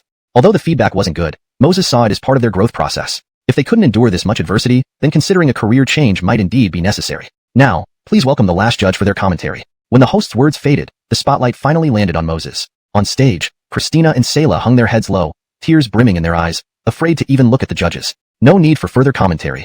I will use my mentor privilege to secure their advancement for this round. Upon saying this, a wave of shock swept through the audience. Each judge had one vote of privilege to save a team during the competition, but doing so came at a cost, challenging another judge in a showdown. If the challenge failed, the team would still be eliminated. If successful, they'd advance. Since Super Singer started airing, no judge had ever used this privilege. The reason was simple. Why go out of your way to save an underperforming team? Even if the team showed promise, facing off against another judge could result in strained relations or embarrassment. Thus, when Moses invoked his mentor privilege, it caused quite a stir. This explained his earlier confidence in assuring Christina and Sayla of their advancement. Initially, I thought I'd apologize to whichever unfortunate judge I faced in the showdown, but it seems unnecessary now. After all, bullying my seniors comes with consequences, Moses muttered to himself. At this moment, Christina and Sayla looked up upon hearing the familiar voice. There sat Moses on the judges' panel, flashing them a mischievous grin. Sayla wanted nothing more than to pummel him. Edison, Moses Jr., how did you suddenly become a judge? Christina, are you dense? The situation is clear. He must have been invited as a judge from the start. Otherwise, he wouldn't have wagered like that back then, or received special treatment from the production team. Sayla whispered angrily to Christina, though inwardly, a warmth spread through her. Despite Moses not telling them about this, using his mentor privilege to save them despite public scrutiny touched her. Edison, Moses teacher, are you serious? This is the first time a judge has used this privilege since our show started, and their scores were fairly evaluated. The host reminded Moses awkwardly. Hearing this, not only the judges but also the audience turned their attention to Moses. In the live stream, viewers erupted in excitement. Wow, Moses is amazing. I thought Moses wouldn't sing. Who would have thought he'd surprise us like this? Yes, entertainment programs should have more twists to keep things interesting. Agreed. Those smooth sailing shows make me want to vomit. Go Moses. Challenge Samantha. That woman is insufferable. I feel the same way. Newbies need support, not belittlement. Everyone started somewhere. You guys just want to hear Moses sing. Don't deny it. Not true. We want to see Moses make Samantha cry. Listening to him sing is just a bonus. Hashtag chapter 281. What about being the mascot? Director's room. Director Branson and Zeus were both taken aback when they saw this scene unfold. Damn, they had just agreed to try not to let Moses perform on stage. Now, he had started causing trouble almost immediately after. Director Branson, what should we do now? Zeus asked, a worried expression on his face. This was no longer just about Moses singing. It was an open challenge to the program's rules. The so-called privileges of the mentors were just a gimmick. In the first 2 episodes, all mentors tacitly understood and followed these rules. But in this episode, it had barely started, and Moses was already using his privilege to save a team with a score of 65. This was absurd. Have the host ask him why he chose to save this 65-point team. Director Branson gritted his teeth and instructed Zeus. He wanted to see if Moses had any valid reason for using his mentor's privilege. If not, they wouldn't hesitate to show their displeasure. Director Branson, Deputy Director Colm, I think this might actually be a good thing. Just after Teacher Moses used his mentor's privilege, the live stream audience soared to 60,000 viewers online, and the chat messages surpassed 100,000. Royce, who was responsible for monitoring the data, couldn't help but speak up softly. Hearing this, Director Branson was momentarily stunned, then shook his head. Young, you're still inexperienced and don't understand some things. The current popularity is just superficial. Once there's a mishap during the competition, the greater the expectations, the greater the disappointment will be. Faced with Director Branson's explanation, Royce hesitated, unable to voice his true thoughts. In his opinion, if not for Moses, this episode would have been a certain failure. So why worry? Letting Moses do as he pleased might lead to something extraordinary. Unfortunately, he was just a low-level employee, and he had no say in front of the director and deputy director. Speaking more might even offend them. On stage, after receiving Zeus's cue, the host looked at Moses and smiled slightly. Teacher Moses, since you've decided to use your mentor's privilege, I'd like to ask, on behalf of the audience here and those watching from home, why did you choose to save this team? You know, our show has just started. After using this privilege, you'll only have one chance left. What if you encounter better teams later? Wouldn't that be a waste? The host's words made sense. The performances by Christina and Sayla were indeed subpar. Even the audience was puzzled by this decision. Why did I save this team? Moses chuckled lightly, feeling everyone's gaze fixed on him. Then he said to the host, you can take a look at the list of participants for this group. Maybe that will explain my decision. The list of participants? How could that be related to saving a mediocre team? Although inwardly skeptical, the host patiently checked the card in his hand. There are Christina, Sayla, and Moses.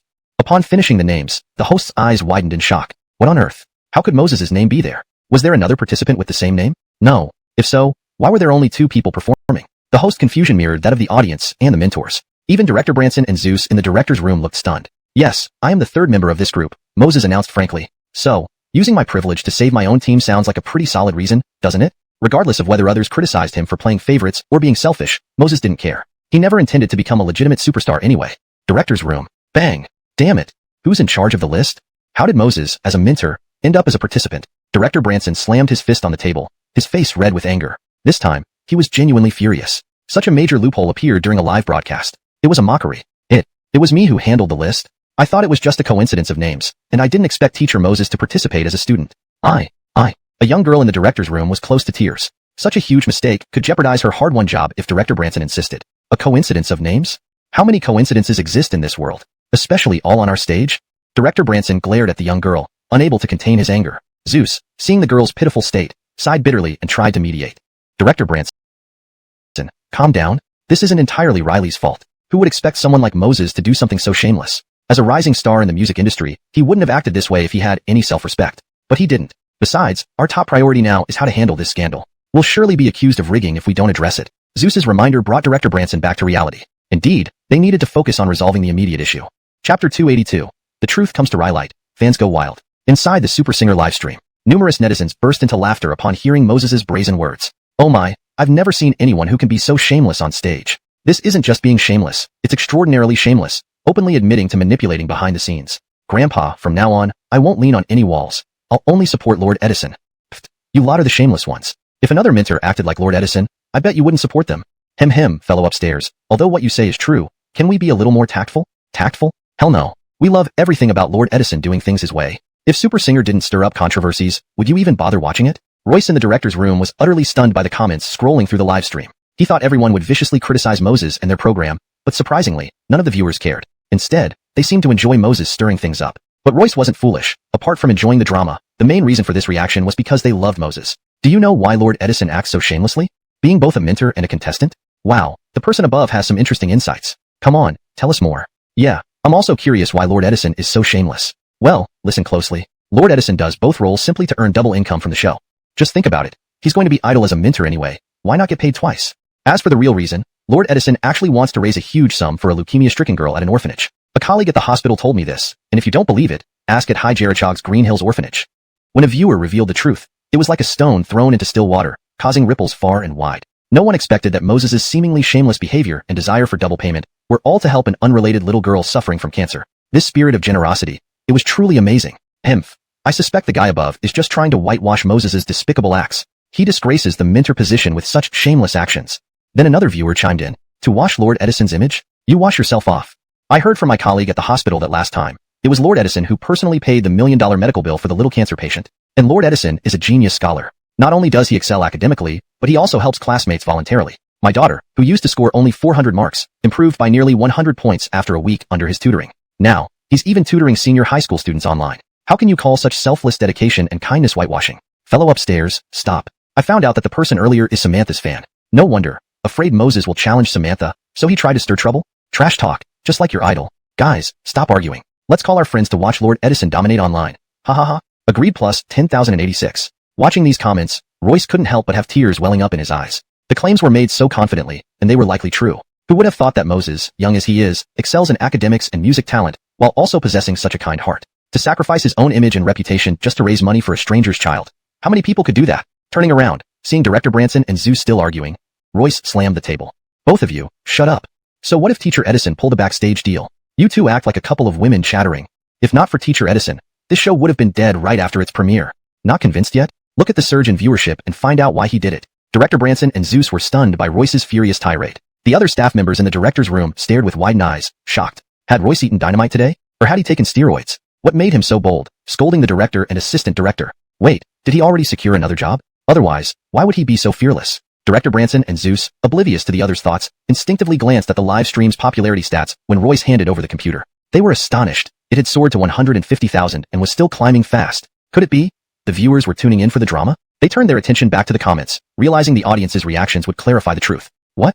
Lord Edison took on dual roles to earn two salaries. To raise astronomical medical fees for an unrelated cancer patient? After reading through the details, both Director Branson and Zeus paused, breathless. Hashtag chapter 283, Moses's flattery attack. As professional level directors, they were all too aware of the situation. If what Moses had done was truly to help others, then this inside story might turn into a positive thing. After all, the comments from netizens already spoke volumes. The audience not only did not resent Moses's involvement in the inside dealings, but also supported and felt moved by it. Quick, notify the news team and ramp up the promotion of this event. Maybe our program can gain immense popularity because of this. Yeah. Also inform the news team colleagues that we are willing to donate 1 million yuan free of charge to help that little cancer patient. Director Branson suddenly became alert and promptly instructed his subordinates standing nearby. After giving the instructions, Director Branson's face beamed with excitement. It looked like their show would be revived solely due to Moses. If they dreamed bigger, they might even break the year's highest viewership ratings. But, Director Branson, what if Moses does something again during the PK session? What if he sings a song like, Son, I Am Your Ichabod, live? Zeus was happy about the show's revival, but still harbored some doubts about Moses' singing performance. After all, it was a professional music stage. An unprofessional song could contradict its very purpose. This seems to be a problem. But can we solve this issue? Director Branson's enthusiasm instantly vanished after being doused by Zeus's cold water. On stage, the host saw that the director hadn't yet given further instructions and reluctantly asked Moses, So, what does teacher Moses plan to do next? Hearing this, Moses slowly stood up and glanced at the judges. My plans are quite simple, Moses said calmly. I intend to challenge a mentor whom I admire most and look up to the most as a student. She is my idol. Therefore, performing on the same stage with her would be the greatest honor of my life. Even if I fail, it doesn't matter. At least I've fulfilled my dream. Moses' excited tone made everyone feel uneasy. As a musical genius, admiring a judge was fine, but challenging them as a student seemed strange. Moreover, why talk about failing? What if he succeeded? The audience found it odd, but the host and the mentors sensed Moses' intent. Simply put, it was a calculated flattery attack, boosting someone to the pinnacle before striking hard with real skills. If it were anyone else, the mentors might have been confident. But they had heard Moses' songs, such as Just Happened to Meet You, Sparrow, Rice Fragrance, Your Answer, and more, all widely loved. How could they not feel intimidated by a newcomer who was clearly a musical prodigy? For a moment, 2 or 3 mentors dared not meet Moses' eyes, fearing he would pick them for a showdown. Losing would certainly be embarrassing. So, which mentor would teacher Moses like to challenge? Seeing the director wasn't speaking, the host sighed, deciding it was beyond his control. He was just a small-time host. After all, program outcomes weren't his concern. The mentor I want to challenge is Samantha, who is so charming and lovely, both beautiful and with a great figure. Moses smiled, looking straight at Samantha. Upon hearing this, the audience reacted with various emotions. Many had guessed this outcome since Samantha had previously belittled Christina and Selah. Moses, being part of their team, naturally aimed to challenge Samantha first. But this guy was tricky, framing his challenge as praise. Now Samantha couldn't refuse without seeming unreasonable, nor could she accept without appearing overly arrogant. Christina and Selah, watching the scene unfold, felt deeply touched. They knew Moses challenged Samantha to defend their honor. Edison, Moses, is this a personal vendetta? You're targeting me because I criticized your teammates earlier, right? Samantha's expression darkened. Since Moses didn't give her any respect, she decided to retaliate. Samantha, those words hurt my feelings, Moses said mournfully. I truly admired you and wanted to compete with you on the same stage. I used the mentor privilege merely because I knew that missing this chance means I'd never perform with Samantha on stage. Looking at Samantha with a pained expression, Moses continued, Imagine how disappointed I would be. Internally cursed, but outwardly she knew she couldn't escalate further without looking bad herself. Aren't you afraid, Samantha, to be challenged by a high school student? After all, Samantha is a famous superstar, the peak of the music world. Before Samantha could respond, Moses added another jab. Hearing this, Samantha wanted to swear loudly. Yes, Moses was a high school student, but his musical talent was far beyond the ordinary, able to compose catchy and profound songs effortlessly. Such a heavyweight pretending to be a mere high school student was almost laughable. Chapter 284. The ugly monster reappears, leaving Samantha in tears. Ladies and gentlemen, our next segment features a live showdown between Teacher Moses and Teacher Samantha. The host on stage, noticing the growing tension between the two, decided to intervene to maintain harmony. For the sake of a peaceful stage, let's move forward with the formal segment. Surely, entering the main event would help calm things down? Upon hearing the host's words, Moses wasted no time. He pulled out a white t-shirt printed with Dime to beer, you deserve it, and slipped it over his shirt. Good evening, ladies and gentlemen at the venue and watching online via livestream. Tonight's PK is brought to you by Dime to beer. Drink Dime to beer, and happiness will follow. He paused, then continued, the song I'll be performing next is called. As Moses spoke, Director Branson and Assistant Director Colm in the director's booth were taken aback, their eyes widening in shock. What the hell? One of them exclaimed. Is he doing an advertisement here? Why haven't we received payment from this so-called Dime to beer company for any ads? Zeus, did our show receive sponsorship from Dime to beer? Branson asked uncertainly. Zeus shook his head firmly. Sponsorships were always his responsibility, and he knew very well that they hadn't received any such deal. If Dime to beer isn't sponsoring us, why is he advertising it on our show? Branson's eyebrows furrowed in confusion and frustration. Cough. Director Branson, according to the audience comments. Royce hesitated. It seems that Dime to beer is a new brand created by Teacher Moses himself. Recalling how Moses had slammed his fists earlier without repercussions, Royce felt a bit relieved. What? His own beer brand? So, he not only wants the prize money from being a mentor and student, but also wants to sneak in some free advertisements? Director Branson was furious. While understanding that Moses intended to use the prize money for the cancer-stricken girl, the sudden advertisement left them baffled. A complaint from sponsors was not far-fetched. Director Branson, I just remembered. When we initially invited Teacher Moses, he asked if he could speak freely. You told me. The crowd erupted into applause. Many had listened to this song multiple times online, and it remained immensely popular across numerous music charts. Yet, its recording quality was poor, filled with background noise. The original creator, Moses, had sung it once and never again, leaving many fans disappointed. Now, with him set to perform it live, the excitement couldn't be contained. Ugly monster? Samantha, sitting in the mentor seat, frowned, concern flashing through her eyes. She had also heard the song before, and despite its poor recording, she couldn't deny it was a masterpiece. On first listen, it seemed like a humorous track, but deeper analysis revealed profound satire and meaning. It depicted a love-stricken clown reaching his breaking point, a truly powerful song. Winning against such a masterpiece seemed almost impossible. Ladies and gentlemen, I have a reason for choosing this song today. Last night, upon learning I'd be participating in this show, I got really excited. I drank 10 bottles of the non-intoxicating Daime 2 beer. After savoring them, I fell asleep peacefully. In my sleep, I had a nightmare where an extremely ugly woman appeared. Terrified, I woke up. Seeing Sister Samantha made me think of that dream. The ugliest woman I've ever imagined after drinking Daime 2 beer. This evening, seeing my favorite Sister Samantha, I decided to perform this song. Chapter 285. I want to use the mentor privilege too. The audience on-site and viewers watching the live stream couldn't help but laugh after hearing Moses' story. This guy actually sneaks in advertisements while telling a story. And it's not just an advertisement. He even indirectly mentioned that seeing Samantha reminded him of the extremely ugly woman from his dream. What did he mean by that? Was he implying that Samantha was the incredibly ugly woman in his dream? Even if we let that slide. He still went on to say he decided to perform this song because he saw his favorite, elder sister, Samantha? So what? Because he likes her, he's going to treat her like dirt, rubbing it in? The other mentors noticed Samantha's pale and angry expression, trembling with rage. Looking at Moses' innocent face on stage, everyone felt a chill run down their spines. This young man appears harmless, but is ruthless once you cross him. Samantha was now experiencing the brunt of his antics. It seemed best not to provoke this little devil in the upcoming episodes. Otherwise, they might be next. Let's start the official PK. Seeing Samantha's worsening expression, Moses couldn't hide his disdain. Bullying Senior Kalmiu and Sayla earlier. Why did she mind when the tables were turned? If only Samantha had been more respectful back then, Moses wouldn't have retaliated like this. Ching ching ching. Moses strummed his guitar and began singing. If the world is dark, I'm beautiful in my own way. Caught in love, the most I could lose is a fleeting feeling. Trivial matters in life, the most I could lose is a fleeting feeling. Ugly girl, can you turn off the lights? The love you seek haunts a pitch-black stage. Ugly girl, in this ambiguous age, your presence is a surprise. As the song concluded, Moses' gaze remained fixed on Samantha, his eyes filled with intense scrutiny. The audience nearly burst into laughter. In the live stream chat room, haha, good one. Master Edison lives up to his name. This song sounds so good with professional production. Why do I always think of Samantha when I hear this song? Isn't it obvious? Master Edison stared at Samantha the whole time. Clearly, he wanted to dedicate this song to her. Master Edison is brutal, but I love it, haha. Samantha deserves this for being such a nasty person. Out of curiosity, how does Master Edison rub her in? Sigh. That question has some depth. But seriously, let me do it. With Master Edison's looks, Samantha doesn't deserve it. As the live stream comments flooded in, on stage, Moses held the microphone and asked Samantha, who looked furious, Elder Sister Samantha, do you not like my song? Or are you feeling unwell? How about trying 2 bottles of Daime beer? It will refresh you and put you in high spirits. Don't like my song? Huh? Riley Kell I would. After twisting my words to say I'm ugly and staring at me throughout the performance, he still asks if I'm unwell? I'll drink your entire family's beer. Samantha silently fumed. Cough. Since Teacher Moses has finished singing, please welcome Teacher Samantha to the stage for her performance. The host stepped awkwardly onto the stage, saying, Riley is tough today. Elroying this show felt like stepping into hell. Don't bother. In this round, I will use my mentor privilege to cast a veto vote. Samantha narrowed her eyes, glaring coldly at Moses. There was another rule regarding the mentor privilege. If a mentor uses it to save a team, other mentors can cast a veto vote. This sends the team to a pending status, allowing them one more chance to perform. If their score remains low, they will be eliminated. Samantha planned this as a countermeasure.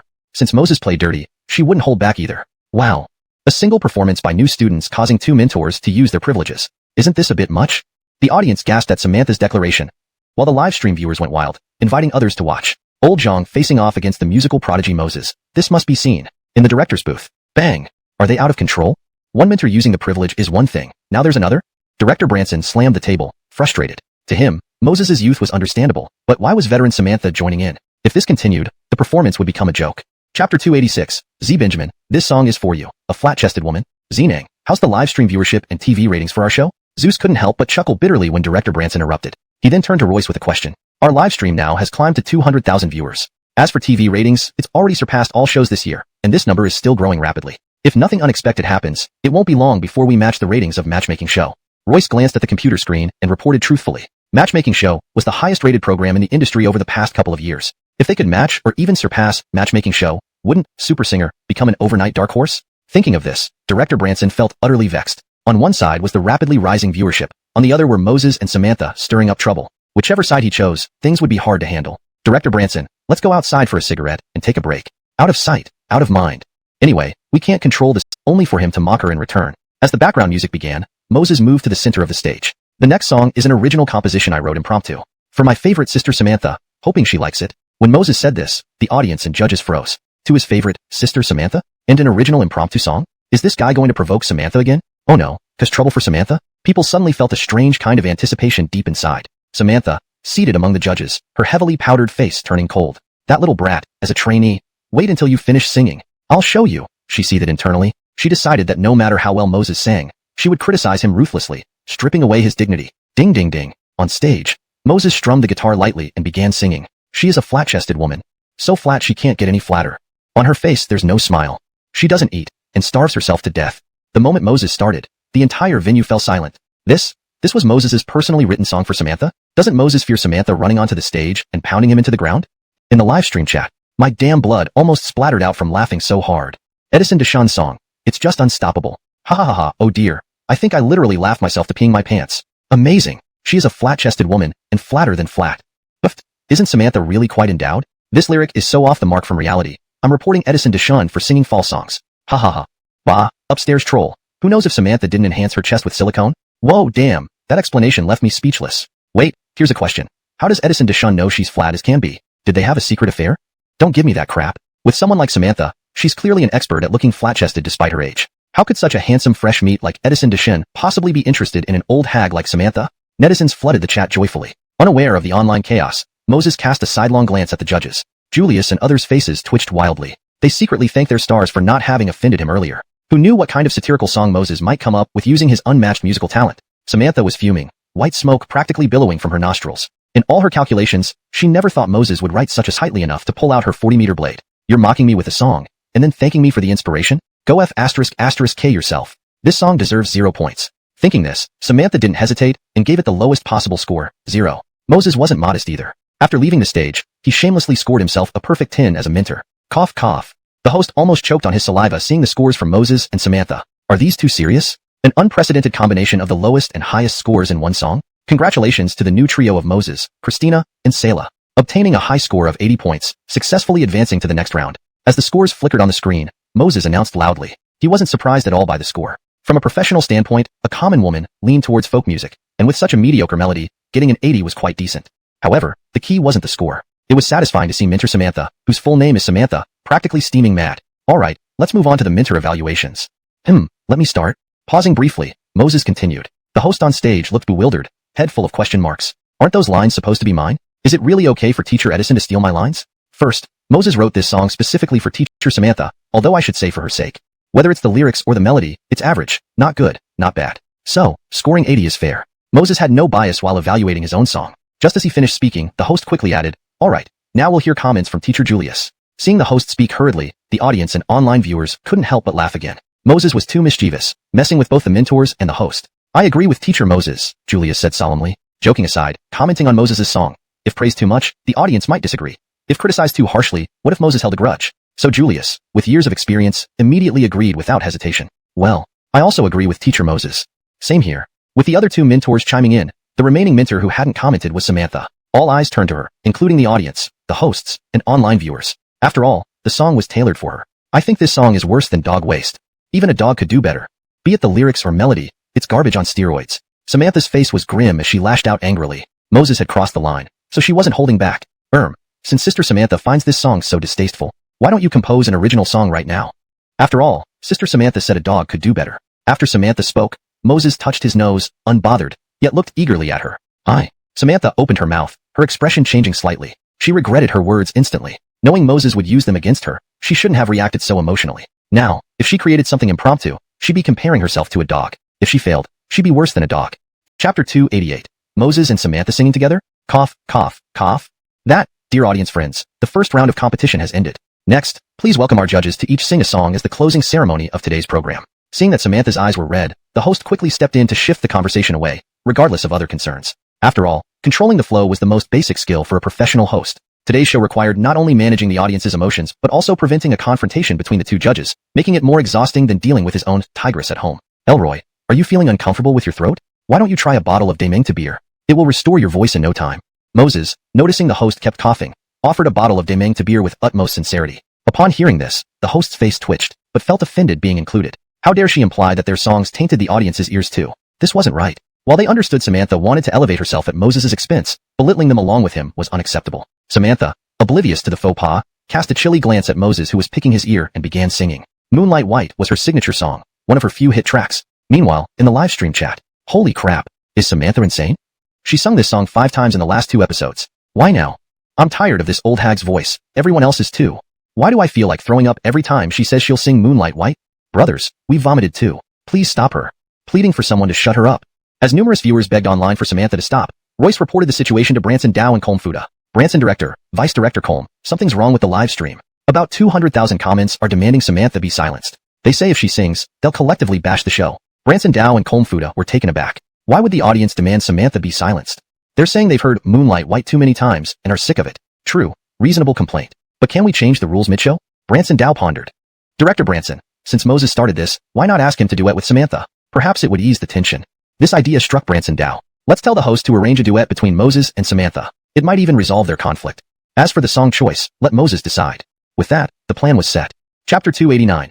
How could I possibly refuse such a good opportunity? On stage, the host, after receiving instructions from the director through his wireless earpiece, breathed a sigh of relief. He glanced at Samantha, who was still performing, with a hint of pity in his eyes. Was this possibly the most unfortunate mentor ever? Participating in a show and getting publicly criticized by fellow mentors was one thing, but being booed by the audience while trying to sing must be a nightmare. Thank you, Professor Samantha, for bringing us The White Moonlight. At the request of our fans, the final song will be a duet between Professor Moses and Professor Samantha. As soon as Samantha finished her song, the host hurriedly stepped forward and loudly announced into the microphone. Upon hearing this, Samantha's eyebrows furrowed, and a flash of annoyance appeared in her eyes. What was the production team up to? Knowing full well that she and Moses were mortal enemies, they still wanted her to perform a duet with him? Just as she was about to question the host, he put down the microphone and quietly explained to her, Professor Samantha, since you've sung The White Moonlight 5 or 6 times during the show, the reception has been extremely poor, with all the viewers criticizing you. Therefore, the director requested this arrangement, hoping that Professor Moses' popularity could help reduce the backlash against you. With these words, Samantha's anger melted away, leaving her face pale. She knew what these words meant. As a big star in the music industry, without support from fans, her future career would be bleak. If she refused to perform a duet with Moses now, the outcome would be unimaginable. For her future career, Samantha dared not refuse. Professor Moses, the audience is eagerly awaiting your return to the stage. So, our production team thought it would be wonderful if you and your favorite teacher, Teacher Z. Benjamin, could perform together. You wouldn't refuse, would you? Seeing that Samantha seemed to understand the gravity of the situation, the host turned to persuasively address Moses. After all, Samantha's consent wasn't the crux of the matter. It was ultimately up to Moses. If he refused, Samantha might as well prepare for the worst. A duet with my beloved senior sister Samantha? Moses paused, his eyes twinkling mischievously before a wry smile crept onto his lips. Though the host didn't explain why, Moses had a good idea. It was likely due to fan requests or their disdain for Samantha's behavior. The production team, aiming to salvage its reputation, wanted him to carry Samantha along. A good plan, perhaps, but Moses wasn't going to let Samantha piggyback on his fame so easily. Senior sister Samantha is my favorite celebrity. It would be an honor to perform with her. Therefore, as the closing act of today's show, I've decided to improvise an original song. At Moses' words, both the host and Samantha blinked in surprise. Improvisation again? The last time, flat-chested girl, wasn't enough for you? In the live stream chat room, holy crap, Master Edison is improvising another song? Oh yeah, I can't wait. Yeah, I'm super excited to see how Master Edison will improvise and utterly crush that old hag Samantha. OMG, flat-chested girl, had me laughing until my stomach hurt. Wonder what funny song Master Edison will come up with this time? Can't wait.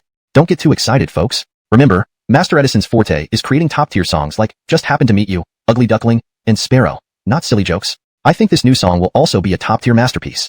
Agreed. Crafting a comedy song that would devastate Samantha, plus making it on the spot, is far more challenging than a serious piece. Oh right, so Samantha is just leeching off Master Edison's popularity? How disgusting. She doesn't deserve to perform Master Edison's masterpieces. A pity it won't be another flat-chested girl. It'd be hilarious and infuriating for Samantha. Thinking of Samantha benefiting from Moses, the fans grew irritable. They started trashing Samantha and the production team. Why should Moses have to bear the consequences of hiring such a terrible mentor? Director Branson, because of Samantha and Moses performing together, our show is being savaged online. In the director's office, Royce awkwardly informed Director Branson, who sighed deeply. This was expected. Let them criticize. There's no way around it. If we hadn't arranged for Samantha and Moses to perform together, we'd be facing even harsher criticism. But if Moses' new song turns out amazing, people might calm down. Branson shook his head, looking helpless. Having invited Samantha, it was too late for regrets. Their best course of action now was to minimize the backlash. What if Moses' new song isn't good? What if it's something like Flat-Chested Girl again? In that case, Samantha will probably face even worse criticism. Zeus couldn't help voicing his concern. Hearing this, Branson chuckled. Zeus, there's no need to worry. Songs like Flat-Chested Girl, although seemingly casual, are incredibly hard to improvise perfectly and fit the context. Moreover, compared to these comedic pieces, Moses excels at creating those top-tier masterpieces. Chapter 290. I wonder if Big Sister Samantha would like this song. Zeus admitted that Director Branson's concerns had some merit. However, watching the screen where Moses was smirking at Samantha, an uneasy premonition rose in his heart. Indeed, composing a comedic song to prank Samantha was a tough task for anyone else, But could Moses be judged by normal standards? Besides, creating a masterpiece on the spot wasn't easy either. If it was difficult for everyone, why wouldn't Moses compose a comedy song and tease Samantha? Zeus opened his mouth but didn't voice his worries. At this point, whether he spoke up or not wouldn't change much. What mattered now was the style of the original song Moses would present. If it were just another mockery of Samantha, well, Samantha might as well give up. And their production team would also bear some backlash. But if it turned out to be a genuine masterpiece, then everything would be fine. They might even become immensely popular. However, neither director Branson nor Zeus realized one thing. No matter what type of song Moses composed next, their program was already getting attention. Even with potential backlash, as long as Moses stayed on stage, the audience would keep tuning in. They wouldn't abandon the entire show just because of Samantha. At this moment on the stage, Moses took a pen and wrote down the music and lyrics on 2 pieces of paper. Big sister Samantha, this is your part of the song. I hope you like this song. After finishing, Moses went on stage and handed 1 piece of paper to Samantha. Samantha took the paper and glanced over it. Well, the song seemed quite normal without any issues. Otherwise, she might have refused even under duress, reluctantly agreeing to perform alongside this scoundrel. Do the mentors have any questions? If not, we can start performing, the host said. Seeing Samantha's neutral expression, he felt relieved. As long as Moses and Samantha agreed to perform together, he considered his job done for today. Elroy, I have a question. What happened after I drank that Deming 2 beer? Now I feel almost ethereal. What should I do? And I want another bottle of Deming 2 beer. As soon as the host finished speaking, Moses casually chimed in. Hearing this, the host involuntarily sucked in a breath, inwardly cursing. Damn, just when I felt relieved, you start causing trouble again. Feeling ethereal after drinking Deming 2 beer? And you want another bottle? Do you believe I'd die from frustration? Advertise if you must, but don't involve me in your antics. Well, dear audience friends here and viewers at home, if you also want to become geniuses instantly, try Deming 2 beer. Guaranteed not to let you down or rip you off. Just 1 bottle will make you feel incredible in minutes. Alright Elroy, let's begin. Seeing the host visibly twitching, Moses didn't push too far. After 1 more round of advertisement, he stopped. Phew, my little ancestor, finally you're back on topic. If this kept up, I'd be worn out. The host grumbled to himself and quickly left the stage, fearing that Moses would catch him again for advertising. Since this was Moses' original song, there was no need to trouble the sound crew. He simply strummed the guitar. Daddy, can you sing Twinkle Twinkle Riley Little Star? Under Moses' signal, Samantha began singing softly. Despite not having many hit songs, her voice was genuinely beautiful. Especially the line, Daddy, can you sing Twinkle Twinkle Riley Little Star?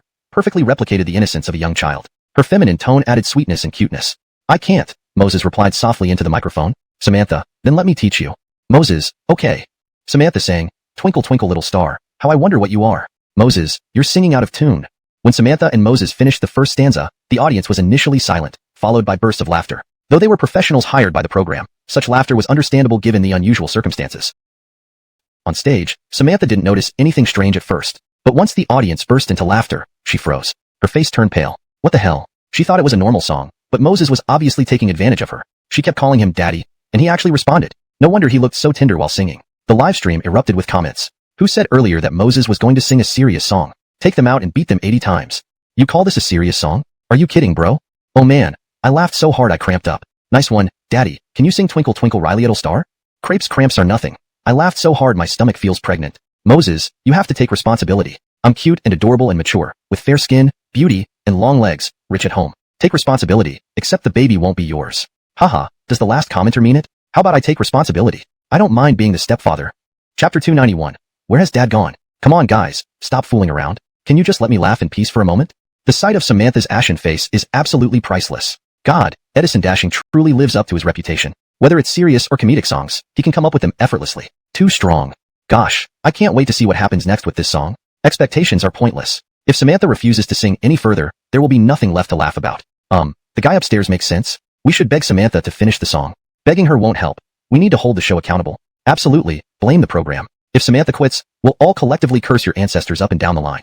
Of course, if she finishes the song, we'll all promote your show on social media and make sure it goes viral. In the director's room, Roy saw these comments and immediately got excited. He quickly relayed the audience's requests to Director Branson and Zeus. Upon hearing Royce's report, Director Branson and Zeus, who had initially been disheartened by Moses' comedic song, suddenly regained hope. Hurry, tell Samantha she must finish the song. Director Branson didn't hesitate and ordered immediately. Zeus pointed at the earpiece on Samantha's ear on the screen. It was typically used to cue lyrics and tunes, ensuring the singer could recover from mistakes. In case of emergencies, they could also use the wireless Bluetooth function to notify the performer. However, mentors rarely wore these devices since a mentor unable to perform a song without them wouldn't deserve the title. For Samantha, it was an exception due to her subpar skills. The earpiece was a precaution. Connect to Samantha's earpiece. I'll speak to her personally. Samantha's heart sank. As the chief director wouldn't lie, she knew the public perception was indeed poor. I will properly finish the song, but I'll never publicly apologize. She gritted her teeth. Samantha, it's your turn. On stage, Moses saw Samantha's conflicted expression. Putting down the microphone, he kindly reminded her, To Moses, whether Samantha continued or not wasn't critical. His goal was already achieved. As for any embarrassment caused to the show, that wasn't his concern. He had written the song and handed it over to Samantha. What else could he do if she refused to cooperate? My home has someone who is very cool, with superhuman strength and invulnerability. His hands are slightly rough. He taught me how to walk. Taking a deep breath, Samantha forced herself to continue. She had no choice but to proceed, and each word increased her anger towards Moses. She swore inwardly to make him regret provoking her after the show. Moses sang, smirking inside. Thank you for visiting, my little monster. You are the most beautiful love letter I've ever written. Buttons keep a family happy. Loving you, no matter the weather. Moses glanced at Samantha beside him. He had chosen this touching song, Where Has Dad Gone?, which resonated deeply with him from the first time he heard it. When the host asked him to duet with Samantha, this song instantly came to mind. It perfectly matched the situation, both for him and her. Chapter 292. Is God Edison trying to laugh us to death? Samantha, Dad. Where are we going? With you, there's nothing to fear. Moses, this is my first time being your dad. Our feelings are a bit complicated. You sprout vigorously, I grow old with white hair. Together we ride a stroke at a time. By the time Samantha and Moses sang this part, the audience on site was laughing so hard they could barely stand straight. The viewers in the live streaming room were sending ha ha ha messages like crazy. According to Royce's statistics, since Samantha and Moses started singing this song, the number of ha ha ha bullet screen messages from the audience had already exceeded 500,000. Damn, I suspect God Edison wants to laugh me to death just to inherit my Huawei. No need to suspect. God Edison is definitely trying to laugh us to death. I laughed myself into wetting my pants several times listening to these two sing. The person above, what about you? The first time I went on a date with a goddess, not knowing what to say, I thought of inviting her to watch the live stream together. Guess what? She laughed so hard she got pregnant on the spot and insisted I take responsibility. Thanks to God Edison's song, I successfully won over the goddess. Ha ha ha, friend upstairs, are you sure you're not the cuckold? Damn it. You guys are all geniuses, but I'm like a clown. Sneaking a peek at the live stream during class, I got caught by the teacher and punished to write the lyrics of this song 100 times. As the bullet screen comments soared crazily in the live streaming room, the director Branson and Zeus in the director's room watched Samantha on stage with expressions tinged with sympathy. Poor kid. Serves you right for talking trash. Now you've run afoul of the little devil Moses, and you can't even complain. After showing some sympathy towards Samantha, both Branson and Zeus looked somewhat worried. This is the closing ceremony for today's live broadcast. If Moses' song doesn't get the audience's buy-in, their show could turn into a major disaster. Branson director, assistant director Colm, our live streaming room exploded. Just now, I checked the latest data. The current online viewership has surpassed 500,000, and more than 10 million bullet screen messages have been sent. And this number is still climbing rapidly, adding about 10,000 people every few seconds. Hearing Royce's shocked exclamation, Branson and Colm froze for a moment. What? Just a second ago, they were worried about whether the audience would enjoy it. And now, just a second later, Royce, no, Moses gave them such a huge surprise? Over 500,000 online viewers, over 10 million bullet screens. This means each viewer, on average, sent multiple bullet screen messages during this time. Even if the viewer count wasn't extraordinarily high, the massive volume of bullet screens suggests that these were mostly real viewers. Traditional TV shows sometimes have seemingly high ratings, but in reality, the actual number of people watching might be less than half the data suggests. If we broadcast our program on TV this time, the ratings would probably be terrifying, wouldn't they? Zeus asked Branson somewhat dazedly. Colm, regarding your question, I don't entirely agree, Branson said. First, TV programs don't have the reach of the internet. Second, many people nowadays prefer surfing the net rather than watching TV. But regardless, whether on TV or through live streaming, if we seize this opportunity and promote it properly, the next episode might be even more explosive. Branson's eyes lit up as he spoke excitedly. He had already planned to ramp up promotion once today's show ended. That way, tomorrow's episode might set a new record. Branson director, the online viewer count has surpassed 600,000, no, 650,000. Hold on, it's 700,000 now. While Branson and Colm were talking, Royce suddenly exclaimed in shock. Upon hearing this, Branson and Colm stumbled backward, almost falling. Riley Young, what did you say? In just a short while, the number of viewers increased by 200,000? That's impossible. Could there be an error in the data? Zeus was the first to react, asking Royce with a serious expression. From the start of the live broadcast tonight until now, due to Moses' presence, the live streaming viewer count had reached only 500,000. But within just a few minutes, the numbers skyrocketed by 200,000. It just didn't make sense. Deputy Director Colm, the data is absolutely correct. Moreover, I verified that the surge in numbers happened because the duet by Teacher Moses and Teacher Samantha was trending on social media. Royce finished and glanced admiringly at Moses on the screen. Teacher Moses is truly amazing. By himself, he not only made their show lively but also made it go viral. Such a feat was unprecedented in their industry. What? It's trending on social media? No wonder the numbers grew so fiercely. Branson and Colm were utterly stunned. Just singing a song caused it to trend instantly? This is too scary. Branson director, the viewer count has surpassed 800,000. Royce reminded again. Fuck. Even Branson couldn't help swearing this time. On the stage, Samantha and Moses had no idea about the situation in the live streaming room. Even if they knew, they probably wouldn't care much. I really want to know what Samantha is feeling right now. It must be an emotional mess, right? No duh. You'd feel the same if you kept calling someone dad. After browsing through the comments for a few minutes, Christina and Sayla couldn't stop laughing at the audience's reactions. Moses' original song was insulting and hilarious enough on its own. Yet these netizens added their own spice. Christina, do you have any idea how this guy's brain works? Creating such a song without much thought, it's amazing. The best part is, his creation infuriated Samantha beyond belief. Selah clutched her stomach, barely suppressing her laughter as she casually asked Christina. Hearing this, Christina shook her head. Sighing, she said, maybe it's just the world of geniuses. Us ordinary people can't understand it. Selah's eyes twinkled mischievously. Then she nudged Christina. Christina, why don't you put in some effort and try to get him?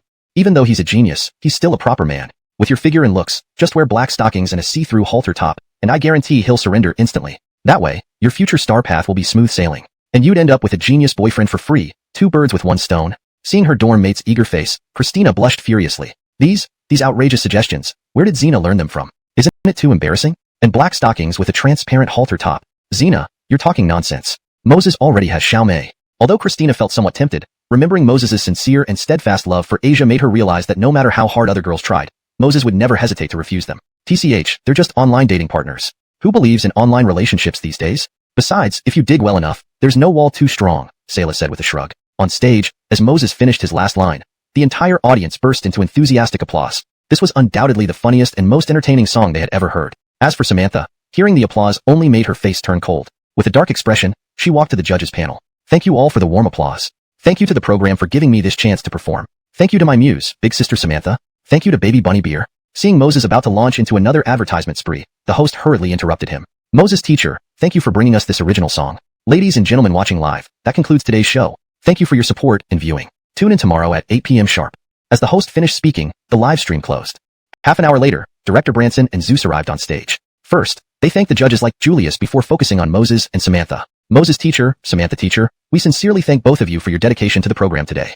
Had it not been for you, we wouldn't have broken the 1 million mark in our live viewership. Director Branson spoke genuinely to Moses and Samantha. Moses wasn't particularly interested, but Samantha's expression turned sour. She'd rather not receive this hollow gratitude than let Moses get away with what he did. Director Branson, if there's nothing else, I'm going back. Samantha's expression was uneasy as she spoke to Branson before turning around and leaving without waiting for a response. Let's go out for dinner to celebrate. After all, the upcoming broadcast will need your support, Director Branson said excitedly to Moses and Julius, ignoring Samantha's departure. Before the show, he never imagined that they'd break the 1 million viewer threshold at the last minute. Such a significant success definitely deserved a grand celebration. Director Branson, you're too kind. Moses teacher deserves all the credit. We've just been along for the ride, Julius modestly replied. While they talked, Samantha reached outside and made a call. Branson Lang, I've been bullied. No matter what, teach that dog a harsh lesson. I want him to regret ever being born. Chapter 294. The coolest artist contract on the entire internet. Moses was naturally unaware of Samantha's phone call for reinforcements. Half an hour later, Moses arrived at a nearby hotel with Christina and Selah. Teacher Moses, today's show owes a lot to you. If it weren't for you, this episode of Super Singer would have been doomed. Once the dishes were served, Director Branson poured a glass of wine and sincerely thanked Moses. Director Branson, you're flattering me. I'm just a student here for fun. Besides, I won't hide from you all that my dual role as both mentor and participant was entirely for your multi-million-dollar prize money, Moses said humbly after pouring a cup of tea and clinking glasses with Director Branson. He wasn't being polite either. The entire crew was in disarray because of those few $1 million. It was great they didn't come looking for trouble. Teacher Moses, I'd like to toast you too. At such a young age, to possess such musical talent, how about considering joining my music company? I can't promise much, but a few million, or even tens of millions should be within reach for you. When Julius heard Moses was in it for the multi-million-dollar prize, his eyes lit up instantly, looking hopefully at Moses. If Moses joined his company, he would likely count money until his hands cramped. Teacher Moses, you could also consider our company. As for the treatment, I guarantee it will be the best across the web. The other two, seeing the situation, also threw out offers. Whether Moses could bring in huge profits was not the point. Just this guy's composing abilities. If they maintained good relations, getting him to create a couple of songs for them, wouldn't they skyrocket again in no time? Even if Moses refused, as long as he didn't cause any trouble for them in the future episodes, it would be a blessing. Well, I appreciate everyone's kind intentions, but I'm used to a lazy and relaxed lifestyle. I don't like being restrained. Moses smiled politely at them, refusing their offer tactfully. If it was a matter of needing money, yes, Moses was short on funds when he first agreed to participate. But now, with his mother's Feihong company ready to take off and Dumb Bunny beer sales increasing, collecting enough money for Laney's medical fees was no longer an issue. You make a valid point. With Teacher Moses's exceptional talent, even without signing with a company, you can still be a massive success. Oh, Teacher Moses, these two must be your friends? They seem to have quite impressive dancing and singing skills. How about signing them to our company? With proper grooming and training, their future success is virtually guaranteed. Seeing Moses reject him outright, Julius didn't get discouraged. Instead, he turned his attention to Christina and Selah. Upon hearing this, Christina and Selah's eyes immediately sparkled with anticipation and excitement. Internship was imminent, and signing with an entertainment company at this time would be a godsend for their futures. Senior Christina, Senior Selah, what do you think? Moses glanced deeply at Julius before turning to Christina and Selah. He could easily guess Julius's intention. Failing to rope him in, Julius would go for those close to him, thus indirectly becoming allies. However, Moses didn't mind helping Christina and Selah.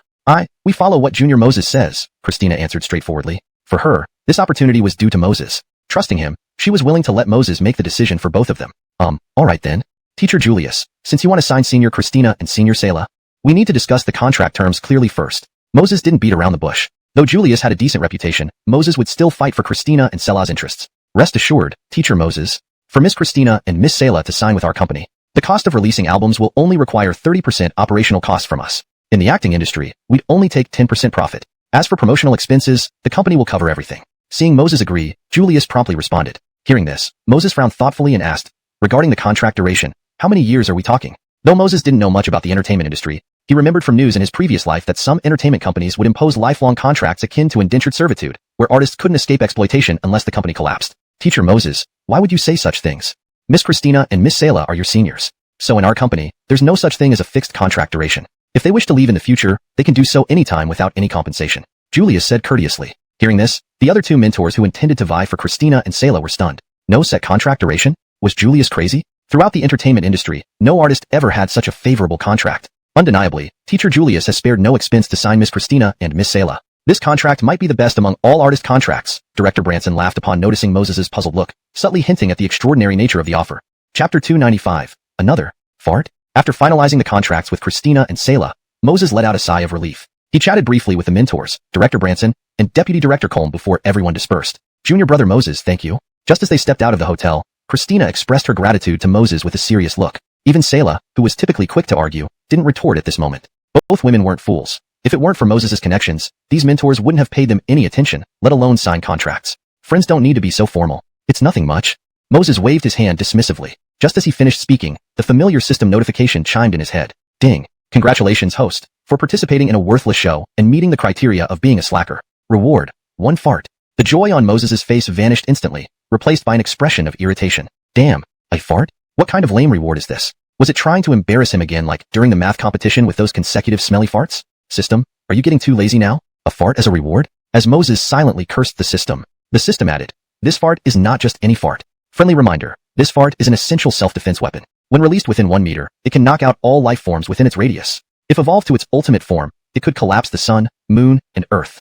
Upon hearing the explanation, Moses's expression turned to one of shock. Holy shit, is this fart really that powerful? Evolved to the ultimate form, and it can even destroy the universe? Holy cow, this fart might be more terrifying than those immortals. Even without evolving completely, it can knock out anything within 1 meter. This thing really is an essential self-defense tool. In his heart, Moses couldn't help but feel astonished. Recently, because of the super lithium battery and the Daeming beer, Moses had become more cautious about his safety. He feared that one day some crazy kidnappers might target him, the genius. He had been considering hiring professional bodyguards to ensure his safety, not just for show. When the system awarded him this extraordinary fart, Junior brother Moses, are you okay? Are you feeling unwell? Christina and Selah, noticing Moses's changing expressions, couldn't help but ask concernedly. Snapping back to reality, Moses forced a laugh. I'm fine. Hold on, damn it.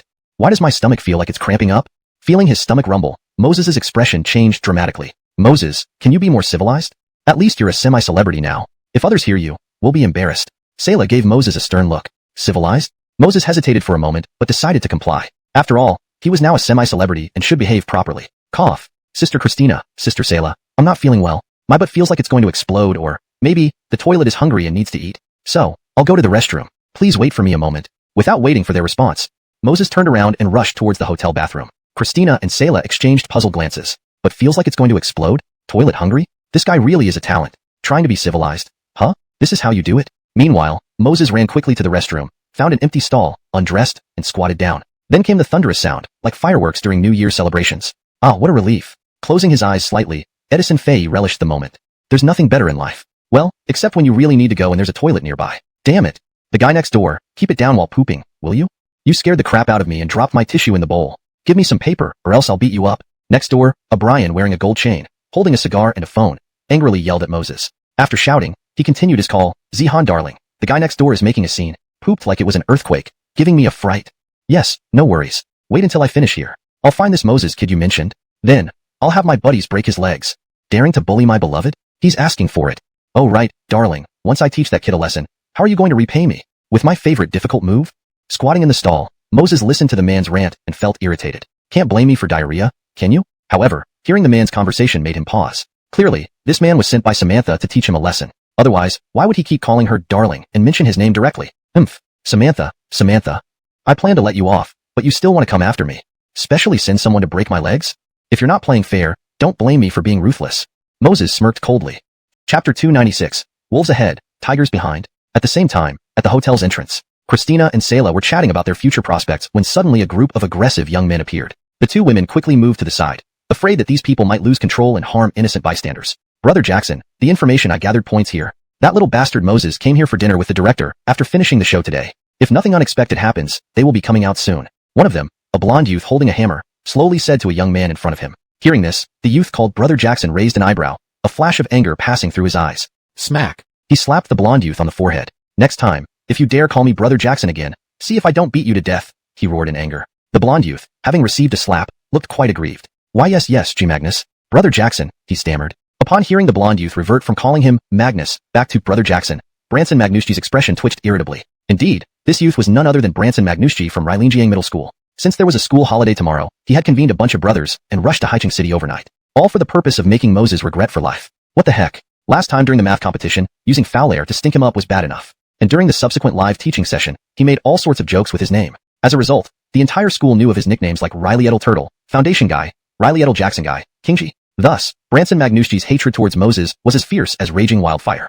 Everyone, perk up. When that little Moses comes out later, we'll follow him first. And when no one is around, we'll directly put a sack over him and break 3 of his legs. Got it? Branson Magnuski didn't bother to fuss over the blonde youth, coldly scanning those around him. Upon overhearing Branson Magnuski's conversation, Christina and Selah's faces instantly paled. Although both were older than Moses by a few years, they were still students. They hadn't experienced such a scene before. Malya, what do we do now? If younger brother Moses comes out later, Christina anxiously asked Selah. Although Selah was also frightened, she forced herself to calm down. She replied in a serious tone, since they're targeting Moses, let's secretly inform him. He can leave through the back door. If they still act rashly, we'll call the police.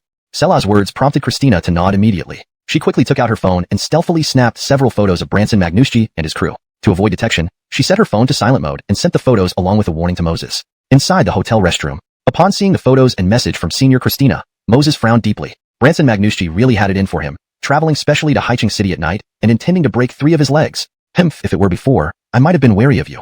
After all, there's Samantha ahead and you, Branson Magnuski, behind. But now, with my fart in hand, who cares? Anyone who gets close, I'll ensure you faint dead away. Moses couldn't help but scoff inwardly. Damn idiot, where's the tissue? What are you dilly-dallying for? Do you think I won't kill you with one slap? At this moment, the Brian next to him hung up the phone and, seeing Moses taking his time, couldn't help but urge him impatiently. Would giving him tissues stop him from slapping me to death? Rolling his eyes, Moses was about to ignore the fool when he noticed a roll of sandpaper on the shelf. Unexpectedly, this item was probably left behind by someone who wanted to vomit after wiping their butt. Got it. Ha ha ha, trying to bully me, huh? Let me bully you first. A mischievous smile crept onto Moses's face. Cough, brother, sorry about earlier. I can give you some tissues, but can I borrow your phone? I'm in a hurry. Nose pinched, Moses timidly asked the Brian. Borrow phone? My freaking expensive phone? To this punk? You must be daydreaming. If brother doesn't want to lend me the phone then, I don't have tissues either. Just as the Brian was about to refuse, Moses added. Upon hearing this, the Brian's face turned livid with rage. So this idiot was threatening him? If not for needing to wipe, he would have kicked Moses into the toilet. Alright, I'll lend you.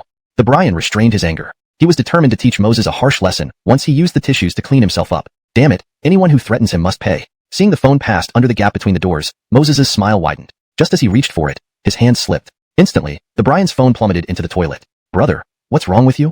Don't want to lend me the phone? Just say so. Why deliberately drop such a good phone into the pit? Now, you lost your phone, and I can't make my call. Moses pinched his nose and spoke first. Hearing this, the Brian's blood pressure skyrocketed. What nonsense. Not grabbing it properly and then blaming me? Chapter 297. My name is Branson Genji, come and fight me. Forget it. Considering you lost your phone, I'll give you the tissue as a favor. Before the Brian could erupt in anger, Moses spoke with an air of generosity. He looked every bit the super rich man spending money without a second thought. Nadashaints later, as the Brian struggled to contain his fury and accepted what he believed was a tissue from under the partition, his entire demeanor froze. Did that idiot across call this sandpaper tissue? The Brian's face turned red with embarrassment at the sight of the roll of sandpaper in his hand. If someone really used sandpaper to wipe, it would surely make a mess. Damn thing, you're sure you didn't give me the wrong tissue? After some time, gritting his teeth, the Brian yelled at Moses.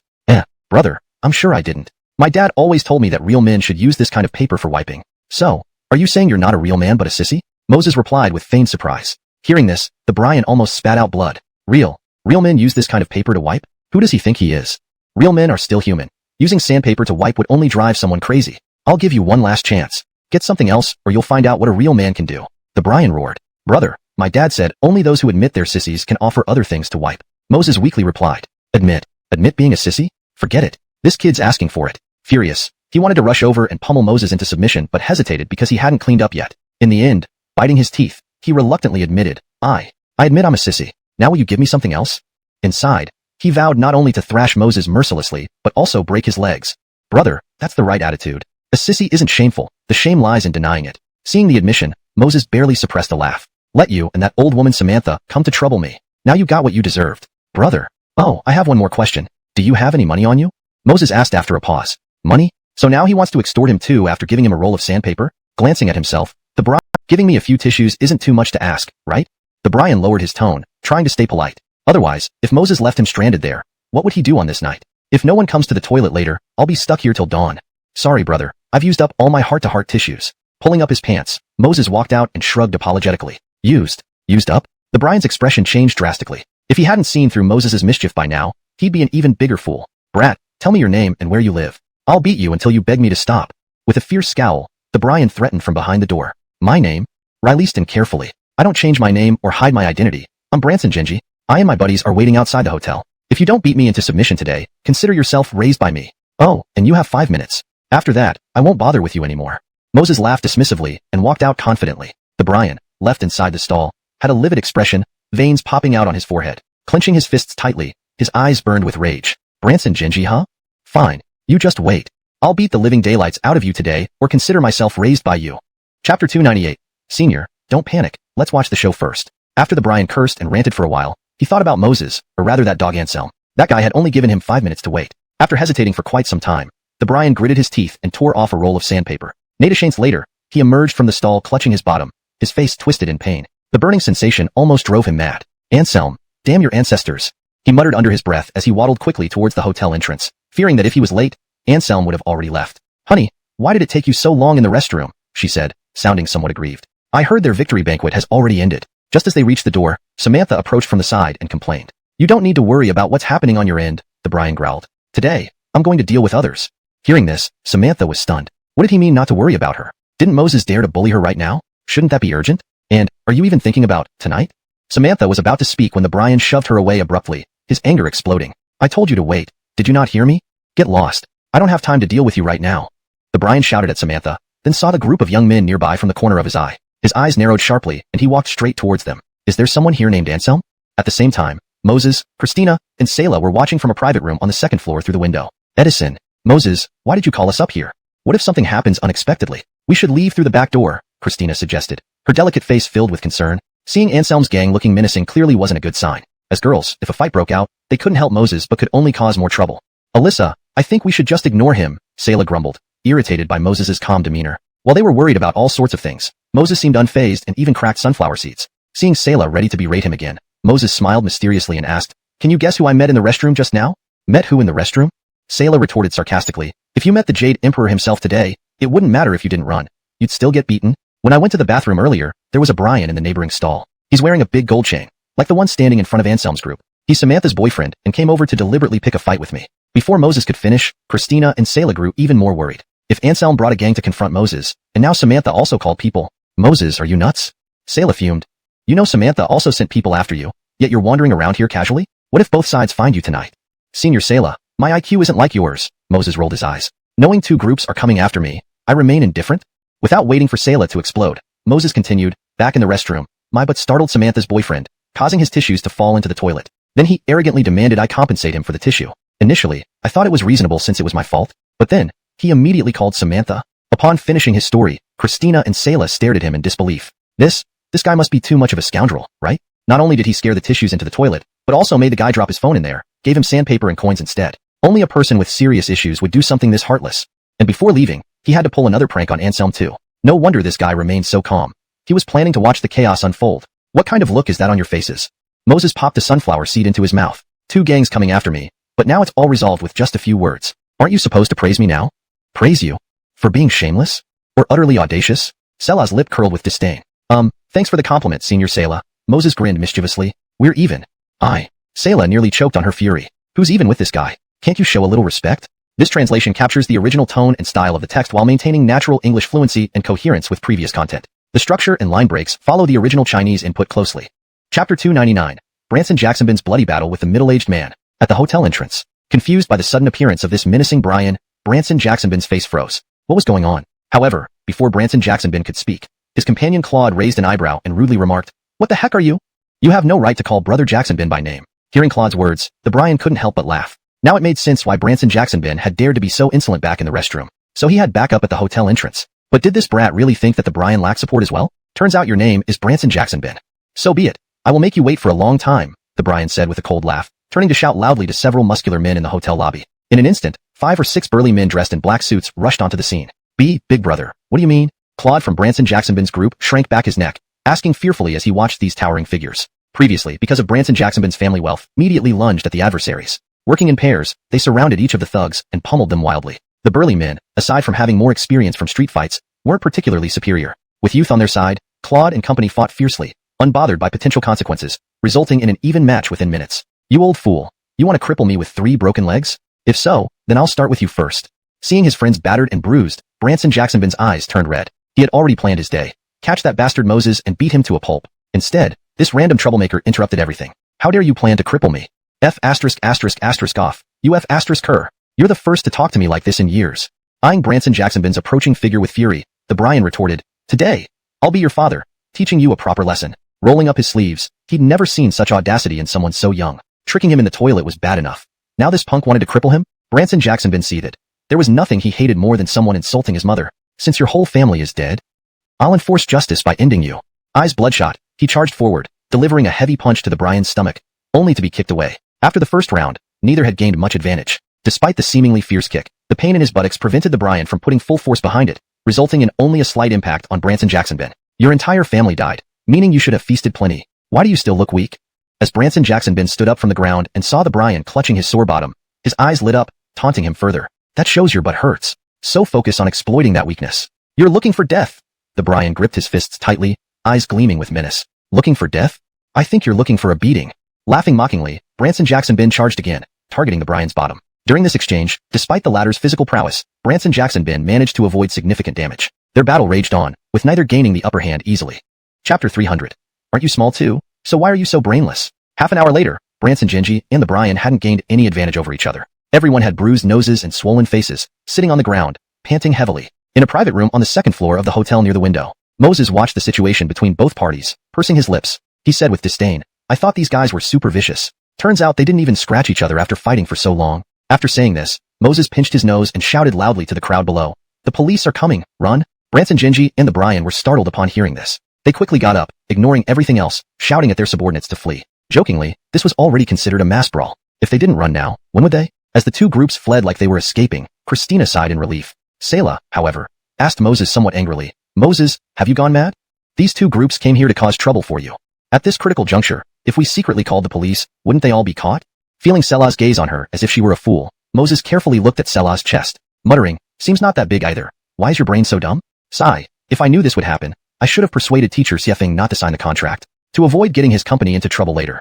Upon hearing this, Selah immediately flared up. Her eyes widened, hands on her hips, gritting her teeth, she fiercely questioned Moses. "Moses, if you don't give me a reason today, do you think I won't tell Branson Genji and Samantha that it was all you're doing just now?" Seeing Selah's furious face, Moses said helplessly, "Senior Selah, people say bears are brainless, but you're not big either, so why are you also brainless? Think about it, if Branson Genji and Samantha's boyfriend were arrested, they'd explain things later, and my cover would be blown. We should do things based on our conscience. Sure, they ran away today, but what about the future? Who knows when they'll fight again? Such interesting and fun things can't just be done once." As Moses finished explaining, Selah paused. Not a one-time deal. It seemed there was a bit of logic behind it. Once Branson Genji and Samantha's boyfriend went to jail, Moses would definitely be exposed, and both sides would target him. But now it was different. Neither group knew exactly what happened. After this fight, there would surely be another one. Wait, what did he say just now? About her chest being small and also brainless? Also, he dared to claim that this was done out of conscience? Cough anyway. Xiaoya, since everything is settled, let's go back early. Tomorrow we still need to practice the square dance in the daytime and come for the show in the evening. Seeing her good friend about to explode, Christina hurriedly changed the subject. Then I'll drive you back. Moses nodded at Christina, then went downstairs and hailed a cab, dropping off the two girls at an old residential area next to the Qingshan orphanage. This complex isn't bad. After getting out of the car, Moses walked into the neighborhood, taking a brief look around. Although somewhat old, the housing space was large, and the furniture was complete. Without mentioning anything else, it was far better than the previous conditions of the Qingshan orphanage. Pa, basically, you just didn't want to spend money on better housing. And you're acting so righteous about it, Sayla said contemptuously to Moses. Hearing this, Moses smiled without further explanation.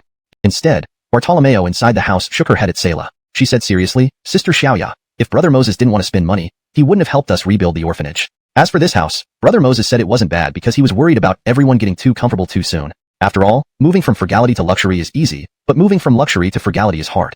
And we are very happy living in such a nice and spacious place. Seeing Bartolomeo acting maturely, Moses couldn't help but pull a candy from his pocket and hand it to her. Here, Bartolomeo, brother rewards you with a piece of candy. You must continue to be smart and never learn from certain dumb sisters. Lainey's face lit up with a sweet smile after receiving the candy from Moses. Pausing, she tilted her head and explained to Moses, Brother Moses, actually Sister Xiaoya isn't dumb. Hearing this, Sayla looked at Moses proudly, as if saying, you tried to trick Bartolomeo? Look at how perceptive our Bartolomeo is. However, her pride lasted no more than 2 seconds. Next moment, Bartolomeo continued, Sister Xiaoya is only occasionally clumsy. This made Sayla look puzzled. What? You were defending me just now? Why are you suddenly saying I'm clumsy? Ha ha ha, Bartolomeo, well done. Brother Fei will go home first, rest early. I'll visit you again tomorrow. Seeing Bartolomeo's serious expression, Moses couldn't help laughing. Bastard, if you dare make mistakes again, watch out. Seeing Moses walking away, Sayla shouted angrily. Ding dong. Just as Moses stepped out of the residential area, his phone rang sharply in his pocket. Feiyu, take a taxi to the barbecue shop near your school. Natasha is treating you to night snacks tonight. Upon picking up the call, his mother Tosha's voice came through, though sounding deeply exhausted. Chapter 301. The shock of Natasha. Boss, I'd like some of your signature barbecue. My son will be coming over later. I want to treat him to a good meal. At the Demeng 2 barbecue restaurant, Tosha softly spoke to Arlo, who was counting money while sitting on a chair. I'm sorry, but we're closed for business. We don't serve customers anymore. Arlo looked up and politely explained. However, after speaking, he noticed Tosha's weary expression and her travel-worn appearance, clearly having come from far away. He thought for a moment, and then poured her a cup of water from the store. If you really want to eat, I can barbecue a few skewers for you. But we have a rule that orders can't be taken out. I hope you understand. There are many guests like Tosha who come all the way to their barbecue shop. If it were during regular business hours, they could wait patiently and enjoy the food. But coming at closing time, Arlo usually personally barbecues a few skewers if he has the time to satiate the guests' craving, so they won't make the trip in vain. Thank you, boss, Tosha said gratefully to Arlo. During this business trip, she had not only broken her promise to accompany her son through the final stages of high school, but also failed to resolve the company's troubles. Thinking about this, a hint of bitterness welled up inside Tosha. Miss, please don't call me boss. I'm just an employee here, Arlo smiled and casually explained. Seeing that Tosha was sitting there with a dazed look, not intending to chat with him, Arlo did not say more. He added some charcoal and focused on grilling the skewers for her. Miss, you can start eating these skewers first. If it's not enough, just let me know. Arlo handed the freshly grilled skewers to Tosha after a moment. Then he returned to his chair to calculate the bills. The weekly turnover is roughly 8 million, excluding labor and costs, netting around 6 million in profit. At this rate, it won't take long to make 40 or 50 million. After finishing the accounts, Arlo muttered to himself. Sitting nearby, Tosha heard what Arlo said and was immediately shocked. A small barbecue restaurant making 6 million a week in profit. This is even more profitable than running a company. Boss, no, young brother, is there any way to invest in your shop? Or open a branch, and we can be partners? I'll only ask for 10 or 20% of the profits. The rest can all go to your boss. What do you think? As a businesswoman, Tosha possessed a certain degree of commercial acumen. The bankruptcy of Feng Hong Company didn't pain her deeply, but she needed to consider her son's future. She didn't want to leave her family drowning in debt, putting enormous pressure on her son and jeopardizing his future life security. Thus, upon learning of the astounding profitability of Demeng 2 Barbecue, she impulsively suggested franchising without hesitation. Even a 10 or 20% profit would be quite substantial for her. Open a branch? I'm sorry, miss, we don't open branches. That's our boss's order.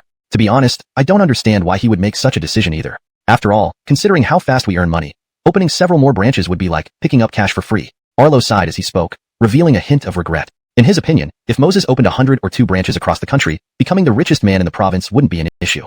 Yet, Moses refused to open branches, leaving Arlo helpless. Is your boss crazy? Not taking easy money? One never knows when something unexpected might happen in business. While there's a chance to earn, one should maximize the profits. Tosha was incredulous, then shot an apologetic glance at Arlo, realizing her rudeness by criticizing his boss. Fortunately, Arlo didn't take offense. He might just not care about this small barbecue shop. He shook his head and sighed. Doesn't care about a small barbecue shop? This small barbecue shop earns 6 million a week, over 20 million a month, and billions a year. Such terrifying profitability, and yet, it's still beneath him? Even a billionaire would dare not utter such words, right? Miss, do you think our boss is sick? Or too pretentious? Haha, honestly, I once thought so too. But now, it seems pretty normal to me. Arlo chuckled seeing Tosha's stunned face. Cough, perhaps your boss is very wealthy. Maybe worth hundreds of billions, in which case, this small amount might really be beneath him. Embarrassed, Tosha replied. Hearing Tosha's words, Arlo laughed out loud. If Moses were worth that much in the future, he wouldn't doubt it at all. But currently, Arlo knew better than anyone how much Moses had. To believe others are rich, fine. But for our boss, a third-year student at Haicheng High School, Where does he get so much money from? And from what I know, he grew up in an but sadly, that's totally wrong. This kid spends his days skipping classes and acting like a bad student. Arlo spoke excitedly about Moses's outstanding achievements. After all, boasting or joking about his boss occasionally gave him a great sense of achievement. Tosha, sitting in the chair, felt a bit relieved hearing Arlo's words. At least her own son was the obedient student who never came late or left early. Yes, just that his academic performance was a bit lacking. But she couldn't blame her son since she had been busy working and neglected his studies over the years. Hey, old Xia, isn't the barbecue place closed? Why are you still operating?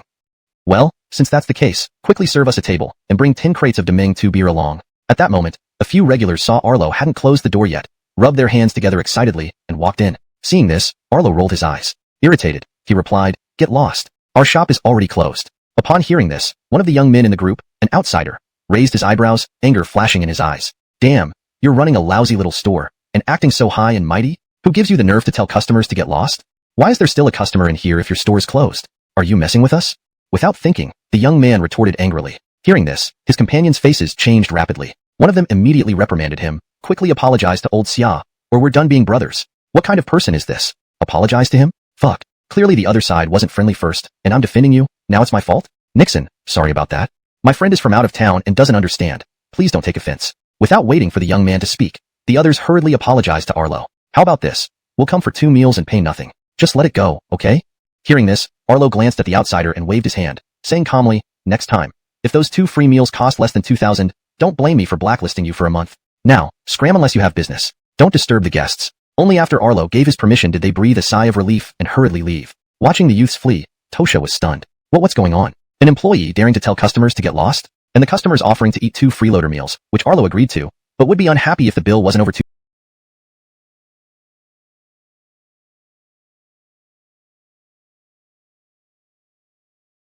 2,000?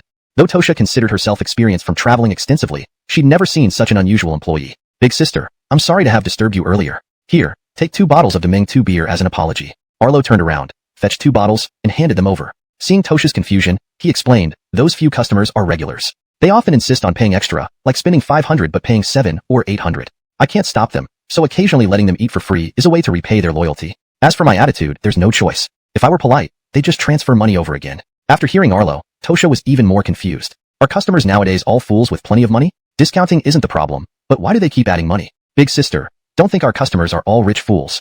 If you do, you'd be mistaken. All this happened because our boss is kind-hearted and gained everyone's respect. At first, everyone just teased him, not expecting him to be so serious. Later, giving extra money became a habit. Most importantly, it's due to a child from the orphanage. The child has cancer, needing treatment fees of tens of millions, which our boss offered to fully cover without hesitation. Arlo slowly explained to Tosha. After hearing this, Tosha finally understood. A high schooler helping an unrelated orphan so generously, such kindness indeed earned admiration and love from everyone. Chapter 303. Alvaro speaks ill behind his back? Director Branson, we've been busy all day. Let's go to the Deming 2 barbecue for a bite to eat. Tomorrow's the weekend, so we won't have to worry about that little brat streaming and causing trouble. At the gate of Haicheng Middle School, Alvaro suggested this to Nolan who was beside him. Hearing these words, Nolan's expression changed slightly. After hesitating for quite a while, he weakly reminded Alvaro, Vice Principal Lois, why don't we just skip it? What if Moses finds out we come here every night asking Nixon for special treatment? How will he react? Alvaro waved his hand dismissively with a mocking smile on his face. React? Even if I gave him a few balls of courage, he wouldn't dare to. I'm the vice principal of the school, and you're the grade director. What's wrong with eating barbecue at his place? Moreover, this little brat advertises Deming 2 beer every day at school. Me showing up is doing him a favor. Alvaro paused here, glanced around to confirm Moses wasn't nearby before he relaxed. He then pulled Nolan towards Deming 2 barbecue quickly. Nixon, get us some skewers and Deming 2 beer. Alvaro loudly instructed as they entered the shop. Seeing Tosha beside him, Nolan paused momentarily in surprise. Edison, Moses's mom, why are you here? These words nearly caused Alvaro to stumble and almost fall. What was this nonsense? Moses's mother? Oh no, this isn't good. The secret of their nightly visits to force Arlo into giving them special service might be exposed. For the past period, I heard there's a very tasty barbecue shop near the school, Tosha replied truthfully to Nolan. So, I thought I would invite Riley Edelfey over to try it out, as a reward for his recent hard work and studies. Pausing for a moment, she hastily handed over the skewers. Director Branson, you must be tired. I haven't tasted these skewers yet. Why don't you have a taste first? Looking at Tosha's pleading gesture, Nolan and Alvaro exchanged glances, both feeling perplexed. Edison, Moses's mom, in no need? You go ahead first, we're not in a hurry. No, we didn't plan on eating barbecue here today, that's right. Nolan quickly rejected, recovering from the shock. Joking, this was Moses's own mother. If they offend her, what if Moses causes trouble at school? Pusillanimous egg, move aside. Alvaro couldn't help but sneer at Nolan's demeanor. Straightening his attire and displaying the air of a vice principal, Alvaro spoke solemnly to Tosha. You must be Moses's mother. Hello, I'm Alvaro, the vice principal of Haiching Middle School. Since we've met, let me tell you about your son's behavior. Alvaro wasn't stupid. Seeing Tosha's reaction, she seemingly had no clue this barbecue shop belonged to her son. This presented an opportunity to stir up some drama. Oh, Vice Principal Lois, nice to meet you. Is my son causing trouble at school?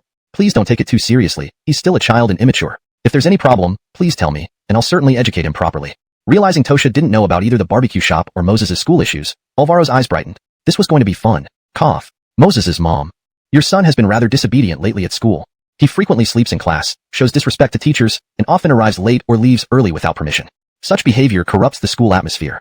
And yes, he publicly dates his deskmate at school. Alvaro kept enumerating Moses's offenses. There was no way he wouldn't seize this rare chance after being angered by Moses each time they met.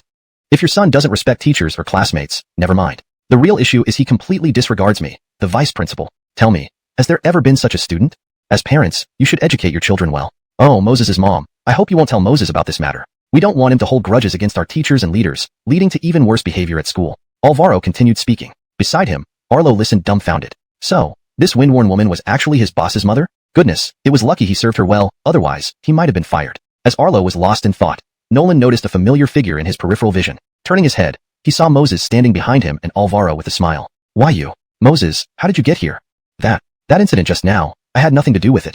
I didn't say a single bad thing about you. Nolan was startled and hurriedly explained. Moses was the school's golden boy now. Even the old principal said as long as Moses improved the entire senior class's grades without his own dropping, the school would grant any request. Confronted with such a treasure, Nolan naturally feared Moses complaining to the old principal. Director Branson, I heard everything Vice Principal Lois just said. Moses grinned at Nolan before turning his mocking gaze towards Alvaro. How dare Alvaro speak ill of him behind his back to his mother? That went too far. Chapter 304, Big Brother Faye, I was wrong. Feeling Moses's gaze on him, Alvaro felt extremely guilty and awkward. Damn it, did I forget to consult the almanac today? I just finished saying bad things about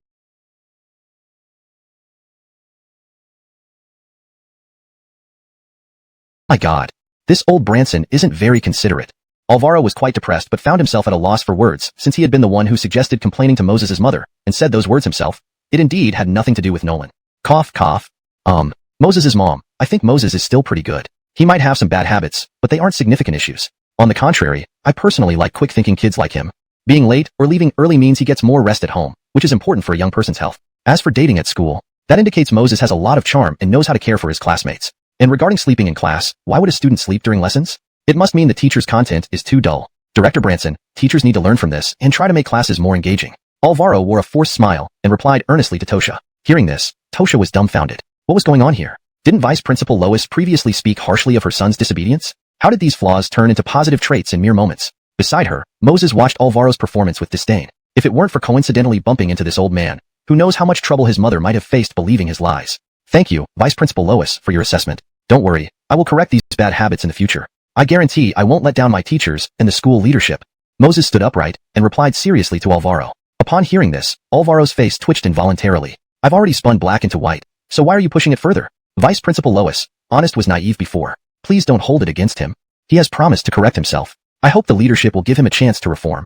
Tosha chimed in supportively. Don't change Moses's habits. Moses's mom? If he changes, will he still be Moses? No, I mean, he doesn't need to change these good habits, really. He is now the best role model for all our students. Alvaro explained hurriedly to Tosha, regretting deeply for stirring up trouble in the first place. If only he knew he would run into Moses, he wouldn't have complained to his mother. Now, he had shot himself in the foot. Moses, shall we drop this matter? Vice Principal Lois is also a school leader. You should give him some face. Nolan sighed helplessly. Right, Big Brother Faye, if not for me, at least for Director Branson's sake. I know your relationship with Director Branson is brotherly. Alvaro begged pitifully, realizing he should never offend this little devil in the school again. The consequences were unbearable. Imagine the chaos if he refused to continue tutoring. From now on, he would treat Moses like royalty. Chapter 305, Spanked in Public by Natasha? Tosha was replaying Vice Principal Lois's words in her mind. Her eyes widened in shock as she processed what just happened. The prestigious vice principal of Haiching High School calling her son, Faye brother, and the head of the department, Nolan, being close friends with her son? This was almost too unbelievable. Branson teacher, since you're here, I'll give you face today, Moses said, his attention still on Alvaro and not noticing his mother's astonishment. Honest, you, come over here for a moment. Tosha snapped out of her daze and hurriedly pulled Moses aside, her face etched with worry. Shao, Honest, have you been involved with gangs at school? Involved with gangs? Moses was bewildered. Was Natasha thinking clearly? Natasha, you misunderstood. I'm a good boy and a good student. How could I do such things? Moses explained, feeling somewhat exasperated. But, why is Director Branson so close to you? And even the vice principal calls you Faye brother? Tosha usually trusted her son, but the events unfolding before her were hard to believe. Because, my grades are excellent. I'm also really good at tutoring classmates, so Vice Principal Lois worries that I might stop helping all the seniors prepare for their exams. That's why he calls me Faye brother. After explaining, Tosha felt more concerned. Was her son sick? How did he come up with these bizarre stories? His grades used to be the worst in his year. Did that count as excellent? And him tutoring everyone? It seemed impossible. Director Branson, Vice Principal Lois, I'm sorry about this earlier. My son may be ill and talking nonsense. I'll take him to the hospital shortly. Tosha turned to apologize to Nolan and Alvaro, and then tried to pull Moses towards the hospital. Nolan, regaining composure, interjected, Ms. Edison, you've misunderstood. Your son isn't sick. He's exceptionally smart. If you don't believe me, let me explain slowly. As he spoke, he couldn't help but find some amusement in Moses's predicament. You little rascal, hiding your grades from your own mother? Huh? Now look what you've got yourself into. Director Branson, did you say my son ranks first in the grade? And won first place in a math Olympiad recently? He can choose any domestic university without taking the college entrance exam? This can't be possible. A few minutes later, after hearing Nolan's detailed account, Tosha was utterly speechless. She couldn't fathom how her academically challenged son had transformed into a genius scholar. Ms. Edison, here's the official website for the math Olympiad results. Nolan showed Tosha the phone screen displaying Moses's award. And this is our school's live stream with footage of your son tutoring everyone. After seeing the evidence, Tosha finally believed that her son had indeed become a genius scholar. You naughty child, lift your bottom. Tears streamed down Tosha's face as she scolded Moses fiercely, biting her lip tightly. Even Moses was confused. Shouldn't Natasha be happy to learn he was a genius scholar? Why did it feel like he was about to get a beating? Regardless, Moses complied, lifting his bottom high. Without hesitation, Tosha picked up a stick and smacked it against Moses's bottom. For hiding this from Natasha. Do you know how many hardships Natasha has endured because of you? If your grades were poor, Natasha would accept it. But you, pretending to be bad at studies when you're actually brilliant, saying you don't like college. Do you think Natasha can't afford it? Moses, I'll tell you this. If it means breaking the pot and selling the iron to wash dishes and mop floors, I will make sure you finish college. With each word, Tosha delivered a smack. Initially puzzled, Moses fell silent after understanding her anguish. Deep down, he felt guilty and remorseful. He had never known about the sacrifices his mom made, always believing her company was doing well. Eventually, Tosha lost strength and saw her son standing silently, not uttering a word. With a heart full of sorrow, she pulled him close, her eyes red-rimmed with concern. Does it hurt? And responded to Tosha. Seeing Alvaro chuckling under his breath, Moses became somewhat annoyed. Turning to Arlo, he asked directly, Ronnie, why is Vice Principal Lois here so late at night? Hearing this, Alvaro's face changed slightly. A few days ago, Vice Principal Lois came here and asked for special treatment since he's an administrator at our school, Arlo explained honestly. Moses glanced at Alvaro before calmly saying, in that case, put Vice Principal Lois on the blacklist for a month. Upon hearing this, Alvaro felt like cursing. What the heck? Just because I had a laugh at you, you're going to blacklisted me for a month? But despite his irritation, he didn't dare challenge Moses openly. What if he went berserk and permanently blacklisted him? Damn it, he should have held back his laughter. A moment later, Arlo brought over several plates of barbecue and another box of Demingta beer. Vice Principal Lois, Director Branson, please accept my apologies for the earlier commotion. Let me toast to you too. If Riley Edel misbehaves in school, feel free to let me know. I'll deal with him when we get home. Tosha raised her glass and chatted with Alvaro and Nolan. She hadn't given much thought to Moses's request for Arlo to blacklist Vice Principal Lois. A large establishment like this wouldn't possibly listen to a son's whims. Mrs. Edison, you're too polite. Your son is so outstanding. He surely listens, Nolan politely replied. However, Alvaro couldn't help but think sarcastically. If he listens, pigs might fly. I've never seen such a brazen student in all my years of teaching and leadership. About 10 minutes later, after discussing Moses's achievements in school, Tosha found herself deeply moved. Her son had been hiding so much. Even as his mother, she hadn't noticed anything unusual. Mrs. Edison, it's getting late. We won't disturb your family reunion any longer. Sia, could you pack a box of Demingta beer for us? My father-in-law is coming over tomorrow, and he can try our Haiching specialty. After finishing their conversation about Moses, Nolan, who had nearly finished eating, stood up and asked Arlo. Hearing Nolan's words, Tosha sensed a business opportunity. Perhaps this could be her comeback in the market. Natasha, I'll go to the bathroom. Keep eating. Moses excused himself and headed towards the restroom after bidding farewell to Nolan and Alvaro. Hey brother, is this Demingta beer a new brand from Haiching? As soon as Moses left, Tosha eagerly asked Arlo. This Demingta beer tasted pure and refreshingly crisp, making her want more after just one bottle. Such a good product, especially a new one, could make her the biggest distributor if she sees this chance. Zhao Aunt, you don't know this beer? Caught off guard by Tosha's question, Arlo was bewildered. Should I know this beer?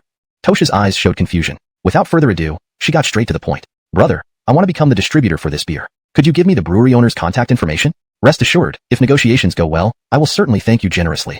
Chapter 307. Isn't having Benjamins enough for making money? Just as Tosha finished speaking, Moses came back from the bathroom. Feeling Arlo's gaze on him, Moses felt embarrassed. Initially, Moses had kept it a secret from his mom because he wanted to surprise her after getting the barbecue shop up and running. Riley Edel did he know, not only did the barbecue shop succeed, but they also opened a brewery along with it. Even the company's troubles were resolved, and the future was promising. Now, if he told his mom everything at once, what if she couldn't handle the news psychologically? Or worse, what if she thought he wasn't focusing on studies and wanted to earn money instead, and then beat him again? Cough. Natasha, can I interrupt for a moment? Suppose, just suppose, that your son excels not only in studies but also in making money. Even if you didn't need to do anything in the future and just spent money, you might not finish spending all of it in your lifetime. What would you do? Moses asked his mom timidly, feeling somewhat guilty. Not only excel in studies, but also in making money? I wouldn't have to do anything and can't spend it. It tastes good and people like it more. There's no special advantage. And it won't earn much money anyway. Moses let out a sigh of relief and calmly stated, such a delicious new beer, and everyone loves it so much. His son actually said, it won't earn much money? Had her son really become so inflated during her business trip? Tosha frowned slightly. She felt that she mustn't let her son continue to swell with pride like this. After all, pride breeds complacency. Therefore, without thinking twice, she earnestly educated Moses, honest, you're still young. You don't understand how hard it is to earn money. Let me give you an example. If you graduate from a top university and then find a job, your annual salary will be around a few $100,000. If you start your own business, you might fail and end up with hundreds of thousands, or even millions in debt. Even if you succeed during the early stages, it will be very busy and tiring, and probably won't exceed 2 or 3 million yuan per year. Faced with his mother's heartfelt lecture, Moses felt even more awkward. On the side, Arlo was nearly laughing out loud. A few 100,000 to a few million yuan is nothing to your son. Not to mention, when it came to treating Fabio, he spent over 40 million without batting an eye. As for the difficulty of starting a business, indeed, for others, it would be tough. But for Moses, Arlo hadn't found any difficulty for Moses in this matter. The barbecue shop started making money immediately after opening. How long has Dumb Bunny Brewery been operating? It's almost popular throughout half of Haicheng now, with daily orders reaching over 1 million bottles. Seeing Arlo secretly chuckling unkindly, Moses felt quite depressed. If he knew it would turn out like this, he should have told his mom earlier. That way, he wouldn't be so anxious now. Hey, tell my son, isn't it hard to make money? Pausing, Tosha turned her gaze to Arlo. She hoped someone else could show her son how difficult it is to make money. I think Sister Zhao is right.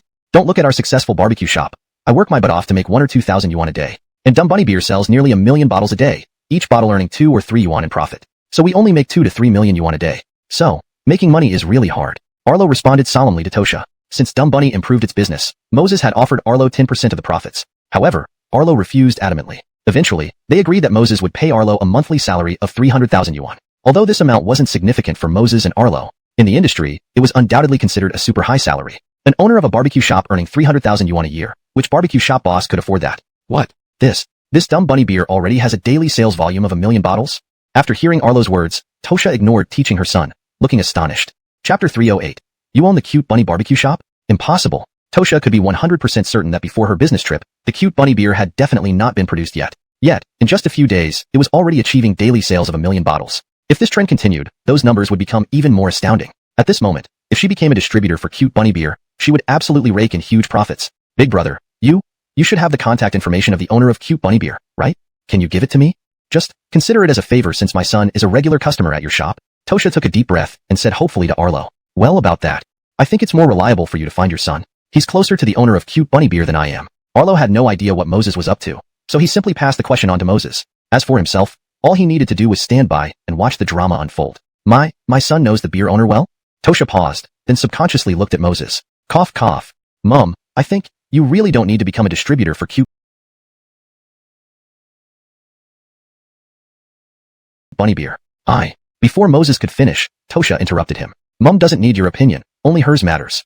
Moreover, after you go to college, tuition, living expenses, and dating costs, every one of these things needs money. In short, if you study hard, Mom will also work hard to make money for you, okay? Tosha reached out and rubbed Moses' head. Just thinking about what the vice principal and grade director told her made her heart feel warm. Her son was such a brilliant student, she couldn't afford to let him down as a mother. Mom, I know you mean well. But, Moses looked helpless. After a pause, he smiled wryly and said, Mom, just tell me, how much money would satisfy you? How much money? If you go to college and start dating, you'll definitely need a good car, maybe around 60 million. Leaving expenses, say 300,000 per month, tuition around 300,000 per year. And your school supplies cost another 100,000 per month. If your girlfriend prefers not to live on campus, you'll need to buy an apartment outside. With your grades, you'll likely choose a top university in Jiaxingdu, where a square meter costs about 10 million, so 100 square meters would be 1 billion. When you graduate, getting married and paying dowry might cost another 100 million, so roughly 1.2 billion over 4 years. To meet this goal, I'd need to earn around 300 million. Tosha laughed, finding it utterly implausible. How could her son run such a large barbecue shop? However, Tosha noticed Arlo standing there calmly, seemingly taking Moses' words as perfectly reasonable. Moreover, she recalled Arlo telling her that their boss, a senior high school student from Haicheng High School, won the first prize in a mathematics competition while sleeping, being called a genius scholar. Furthermore, Alvaro and Nolan confirmed that this award-winning student was her own son. Xiao, honest, are you joking with Mom? Is this barbecue shop really yours? Tosha knew coincidences like this didn't happen often, and as a mother, she was clear about her son's character. Ronnie, can you help me take out a bank card from the drawer? Seeing her skepticism, Moses turned to Arlo. Which one? 1 million, 5 million, or 10 million? Arlo asked casually. Let's take out the 5 million one. We're not short on a bit of money now. After some thought, Moses said calmly. Nadashanes later, Arlo handed him a golden bank card. Moses promptly passed it to his mom. Mom, Sister Velma told me everything about Fei Hong Company. There's about 5 or 6 million in this card. Take it. In the next few days, rest and relax. If you need more money, just ask Ronnie. After all, our family isn't short on this small amount of money now. Chapter 309. Making this much money, you definitely need another beating. Looking at the shimmering gold bank card handed over by her son.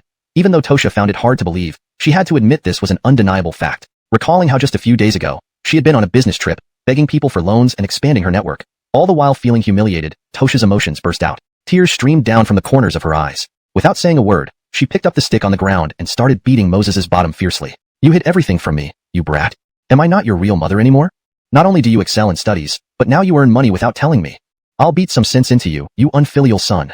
While crying, Tosha lectured Moses. Feeling the burning sensation on his bottom, Moses winced. Yet, he didn't dare to move, afraid that it would make his mother even more upset. But deep down, he felt somewhat wronged as well. Could he be blamed for this? The sudden appearance of the salted fish system hadn't given him any time to prepare. Furthermore, he never expected the Cute Bunny barbecue shop to be so profitable when he first opened it. Hey, sister-in-law, why don't you drink some water?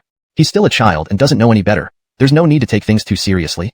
Arlo watched Moses's pitiful expression and couldn't help but inwardly laugh. This kid was always so arrogant and domineering in front of others, and now, it was finally his turn to get beaten. How amusing. Moses, who was being beaten, heard Arlo's words and felt a surge of gratitude. He truly hadn't misjudged Xia Jeremiah. Here he was, speaking up for him during such a critical moment. Oh, how moved he was. Just as Moses was overwhelmed with gratitude, Arlo paused before continuing. We'll continue after drinking the water.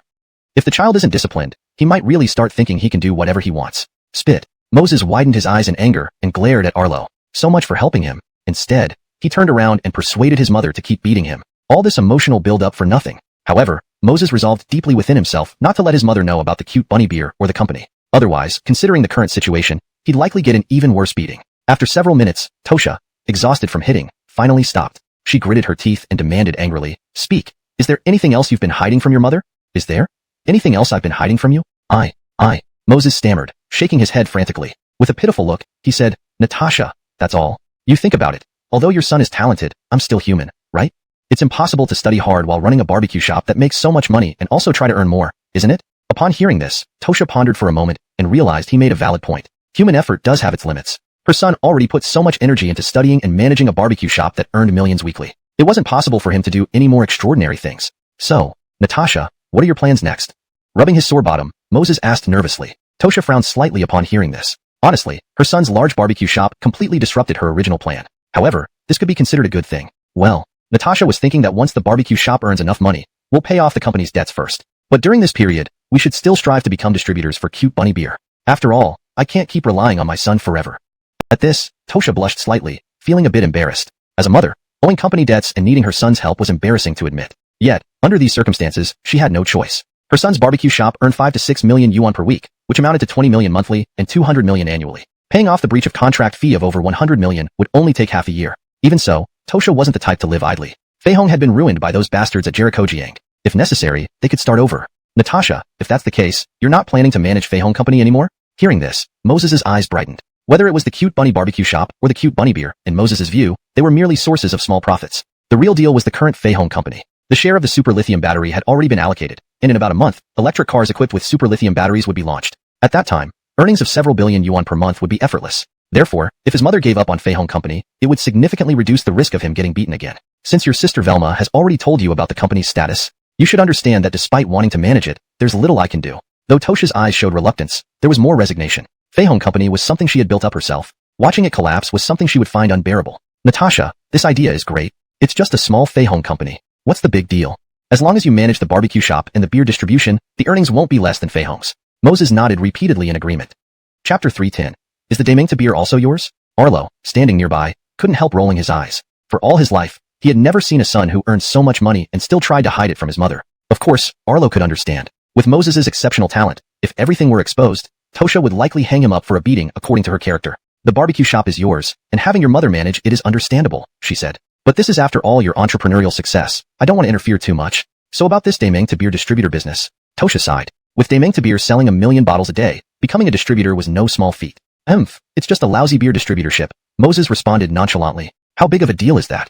Let me call the owner of the brewery. In no time, I'll get you that position.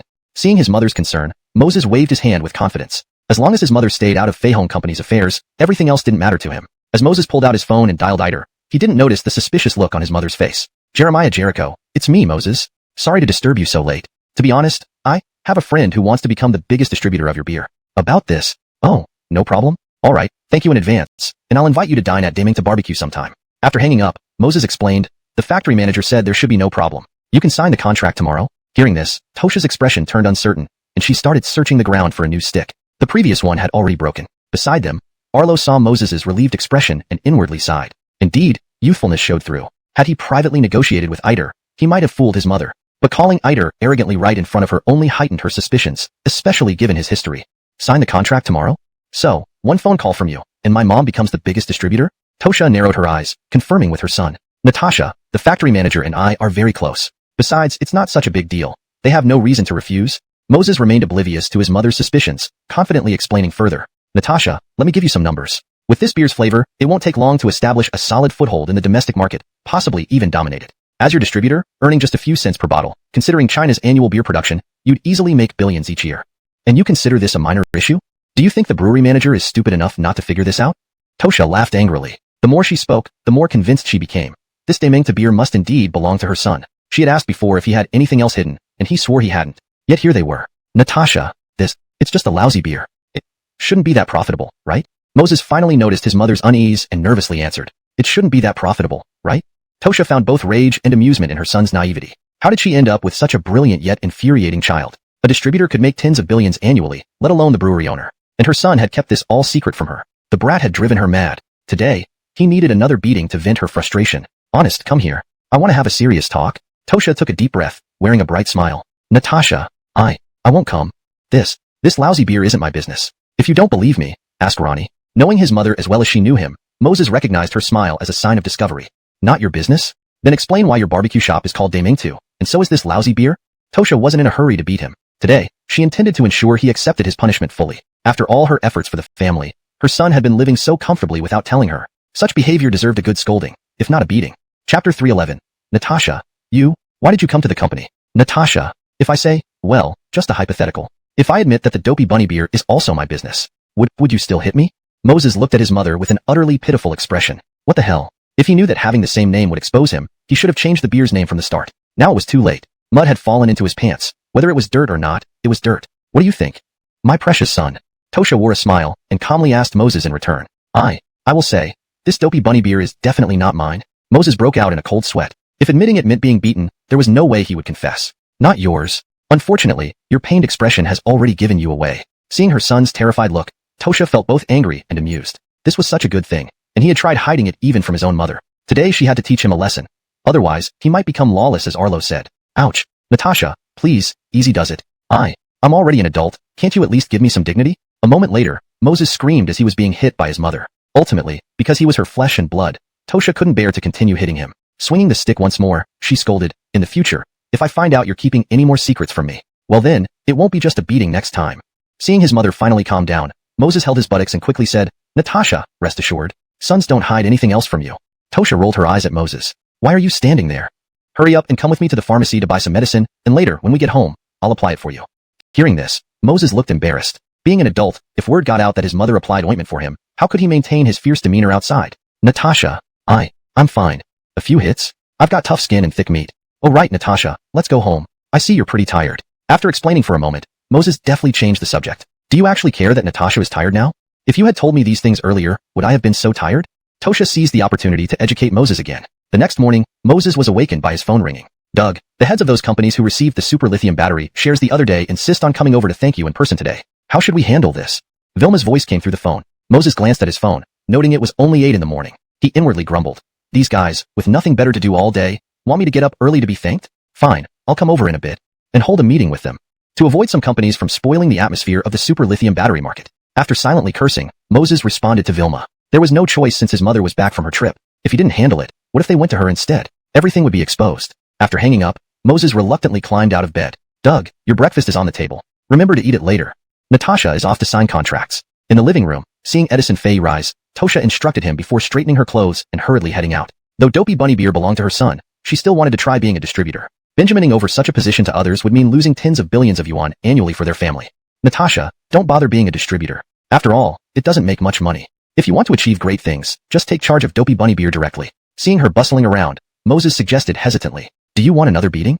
Tens of billions per year isn't much money to you? Besides, you manage Dopey Bunny Beer just fine. Why would Natasha intervene? It might ruin its reputation. Tosha glared at Moses, clearly occasion. I found it was not far from the company. There was still an hour before the signing, so Natasha thought of coming by to tidy up the place a bit. As Tosha spoke, a hint of regret flickered in her eyes. She had built the company with her own hands, and now watching it fold was undeniably painful. But everything was okay. The company might be shutting down, but her son was doing well. He had effortlessly set up a barbecue restaurant and a beer factory, both raking in profits that easily outstripped what the old Feihong company used to make. But, you arrived just in time. Go upstairs with Natasha and greet your sister Velma. After all, Sister Velma used to take good care of you. Tosha nodded at Moses and instructed him. This time, besides bidding farewell to Feihong company for good, she mainly wanted to take Vilma to work at Dameng to beer. Go up and greet Sister Velma? Natasha, how about this? I'll go greet Sister Velma, while you proceed to sign the contract with Jeremiah Jericho. While Dameng to beer is our family business, since you've decided to become the distributor, we can't neglect the proper etiquette, right? Moses held back his panic and calmly advised his mother. No way, if Natasha went up there, it would be disastrous. You do have a point. Alright then, you go help Natasha pack up the office things. And invite Sister Velma for a nice meal. After Natasha finishes the contract, we can plan another meeting with Sister Velma. Tosha considered her son's suggestion and found it reasonable. First impressions mattered. It wouldn't be fair to put him in an awkward position if they were late. Watching his mother's retreating back, Moses finally breathed a sigh of relief. Phew, that was close. He needed to think of a solution to this problem soon. Otherwise, Natasha would eventually find out. While pondering this, he headed towards Feihong Company. Edison brother? Haha, it really is you. Just as Moses stepped into the building and prepared to enter the elevator, an excited voice rang in his ears. Turning towards the sound, he saw Aslan dressed in a suit and tie running toward him. Edison brother, what a coincidence, meeting again like this. By the way, regarding the project you mentioned last time, I've already contacted a manufacturer to start customizing. If everything goes smoothly, the first batch of products will be tested on campus within half a month. Aslan wasted no time and started discussing the shared bicycle project once he reached Moses. Riling brother, haven't you already secured a share of the super lithium battery market? Why are you still so interested in our project? Moses paused, genuinely puzzled. Honestly, he couldn't figure out why. Moses had already let Vilma give Aslan a 20% stake. Logically, Aslan should know that this 20% would ensure substantial profits. Though the shared bicycle project could also make money in the future, its profitability couldn't match the super lithium battery's speed. You're truly a business genius, Edison brother. You even know all the details about the super lithium battery. But since we're partners now, I'll be honest with you. Aslan gave Moses a deep look before continuing. On the surface, the super lithium battery is indeed very profitable, especially for companies like Feihong. For us electric vehicle companies, though, we can only make a quick buck. After all, with the improved performance and safety of the batteries, vehicles will be less likely to break down. Once everyone buys an electric bike, there won't be much demand for a while. As a result, the rate of profit will significantly decrease over time. Aslan sighed regretfully. Pausing for a moment, he thought about the partnership with Moses on the shared bicycles and regained some hope. In contrast, our project may not make much money in the short term, but it offers long-term benefits. If managed well, it won't earn any less than an electric vehicle company. Except for Feihong Company, of course, because they don't really care about these things. Even if every household has an electric bike, their company will still make a fortune. While listening to Aslan's analysis, Moses couldn't help but raise a thumb. Indeed, a true business embarrassed. He wondered what expression Aslan would have if he knew the business prodigy he spoke of was none other than himself. A few minutes later, they arrived at the entrance of Feihong Company. Without hesitation, Moses walked straight toward the conference room. Reaching the back door of the conference room, he saw dozens of people sitting inside, including several reporters. Vilma stood at the front of the room, looking somewhat overwhelmed. But when she noticed Moses at the door, she visibly relaxed. Just as she was about to speak, her phone buzzed. Pulling out her phone, she saw a message from Moses that read, Sister Velma, proceed according to the regular process. Near the end, I'll briefly come in and say a few words. By having Vilma handle this situation, Moses wanted to give her some practice. If he didn't want his mother involved in managing Feihong Company, Moses needed to cultivate someone capable enough to shoulder the responsibility. Naturally, Vilma was the most suitable candidate. Cough. All present partners and reporter friends. Just now, I received instructions from Chairman Edison. Today's meeting will be chaired by me, Vilma announced after taking a deep breath upon reading the text message. President Chin, why does your company prefer to choose more SMEs as partners? President Chin, since the release of the super lithium battery, many people are concerned about how long electric vehicles will last once they hit the market. Will they start aging and experiencing various faults like ordinary electric vehicles do after a few years? Why was your company granted exclusive rights to use super lithium batteries in the electric vehicle industry? Do you have some formidable background relationship behind the scenes? The reporter's questions came one after another.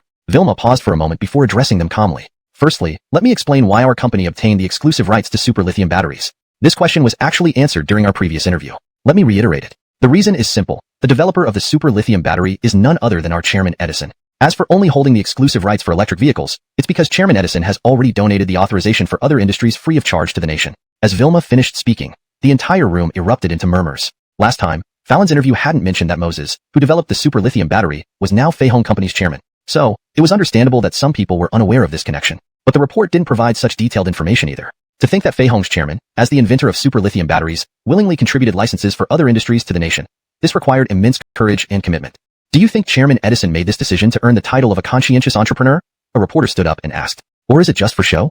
Vilma laughed lightly. A flash of disdain crossed her eyes. I'm sorry, sir. Any normal person wouldn't ask such a question. We know applying super lithium batteries to other industries would generate significant profits and possibly elevate us to a world-class company. Yet, Chairman Edison chose to contribute these licenses out of a sincere desire to contribute to the nation, not for any publicity stunt or accolades. As they say, a strong youth strengthens the nation. If we don't make an effort ourselves and only think about personal gains, then those words become nothing more than a slogan. After Vilma's resounding speech, the room fell silent for a few seconds. Then, thunderous applause broke out. Chapter 314. Vilma standing on her own. Now, I will answer the first question. Of course, we understand that choosing large enterprises as partners would be far less troublesome and ensure quality as well. However, Chairman Edison believes that we should respond to national policies by supporting more small and medium-sized enterprises, SMEs. The economic lifeline of a country should not be controlled by just a few individuals, but rely on the collective strength of all its people. After the applause subsided, Vilma spoke again. Before anyone could interrupt, she paused. Moreover, the SMEs we chose are evaluated based on their corporate philosophy, management mindset, and character. Aren't you overestimating this company? After all, they were heavily in debt not long ago.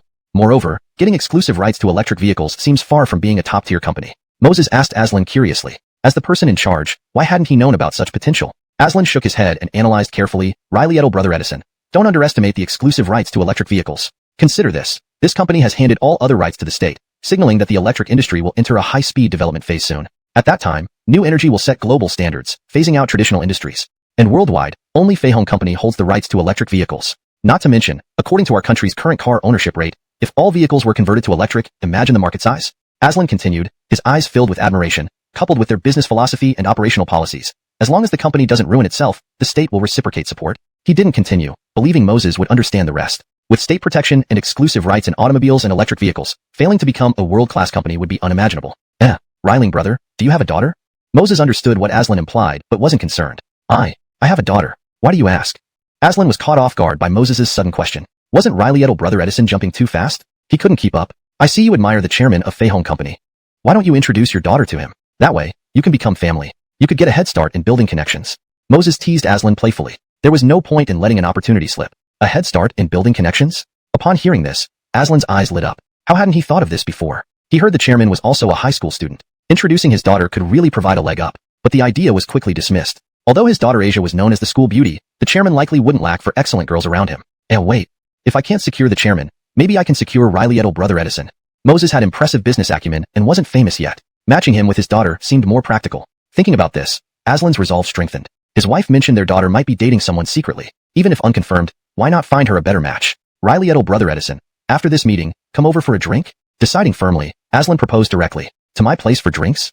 Without much thought, Moses agreed. Back at the front of the meeting room, Vilma continued answering questions. Regarding electric vehicle quality, please rest assured. There will be no compromise on materials, nor any unnecessary damage to vehicles. We offer a 5-year warranty. During this period, any issues can be addressed through customer service without additional charges. She had previously consulted Moses on this matter. Though it would reduce sales profits, Edison insisted. As long as the public could use the products worry-free, lower profits weren't a concern. Besides, electric vehicles, provided batteries work well, could attract customers through design.